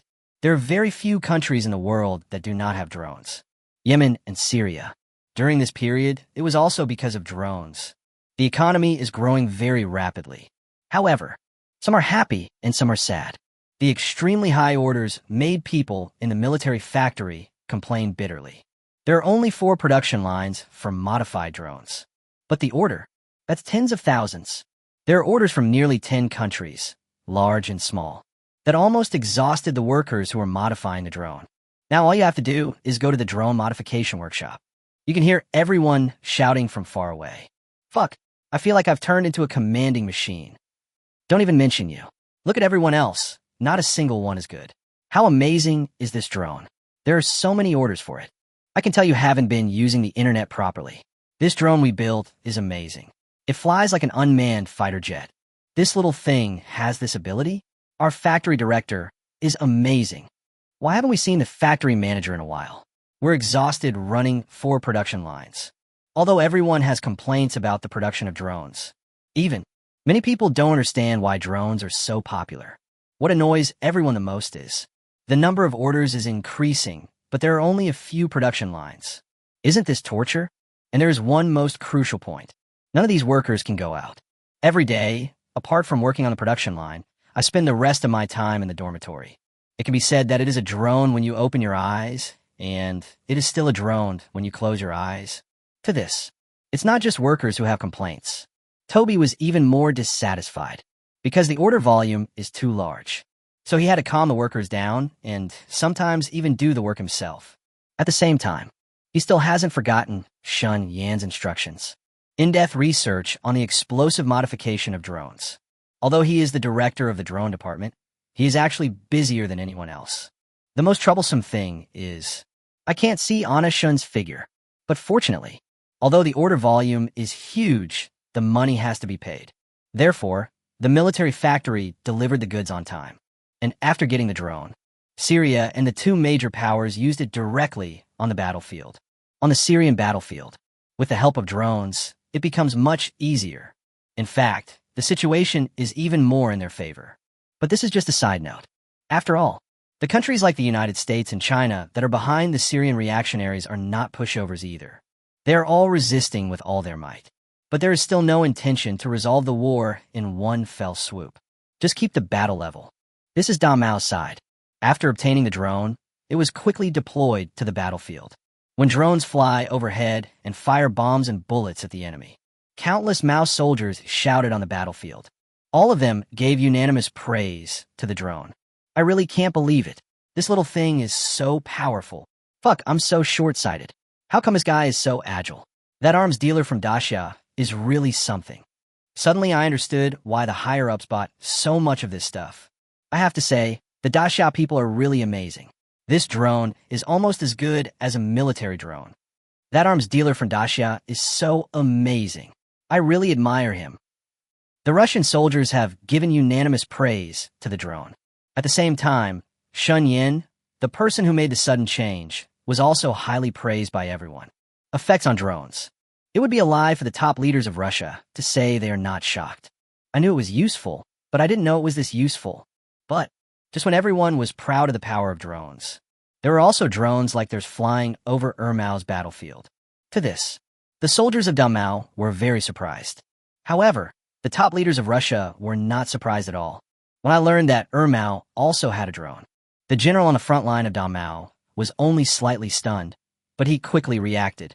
He looked at the person who came to report and said lightly, "Drones are known to everyone in the world, and there's no purchase restriction. It's not surprising that someone like Ermao can't afford one." I'm afraid it's not just Ermao. Other countries should have this thing too. Don't panic. If an army comes, we will stop it. If a flood comes, we will flood it. Be prepared for battle. Since everyone has drones, let's see who has the more powerful firepower. He was not at all surprised that Ermao had a drone. After all, drones are famous for their power. They will buy it, and Ermao will naturally do the same. At the same time, Ermao position. Luce was in base camp, not far from the front lines. He looked at the drone appearing in the sky with a gloomy expression. He said somewhat displeasedly as he listened to the explosion next to his ears. Why did this damn Mao buy a drone? What on earth is that arms dealer from Da Xiao thinking? Give the order to increase the intensity. Since he also has a drone, let's see who can outlast the other, no matter whether it is De Mao or Air Mao. In fact, their purposes for purchasing drones are similar. They all just want to gain the upper hand on the battlefield and then strike a blow to the opponent. Only, this guy, who would have thought that he would have such an idea? The fact that both sides deployed drones into the battlefield naturally made international news. Anna Shin was not clear about the grudge between Da Mao and Mao. He is fully absorbed in the research of calculators. These days, he was either eating or sleeping or studying the books he bought. Just see, in a huge office. Everywhere you look, you can find books about calculators. And Anna Shun was surrounded by a pile of books. That's all. 3 days passed. During these 3 days, Shun Yin could be said to have neglected sleep and food. Almost all of my time was devoted to studying calculators. But it's okay. After these days of research, he has thoroughly mastered the knowledge of hacking. With his current technology, it is no exaggeration to say this. It has reached world-class level. He operated the keyboard in his hand, and after a while of typing, he smiled with satisfaction. Perfect. This company's system security is just SOSO. That's it, and it's the second best product on the list. How can it be so fragile? These days, almost all well-known companies have been hacked. But the result, without exception, all were successful. In his current level, I'm afraid it wouldn't be a problem for him to hack into the database of the Eagle Sauce directly.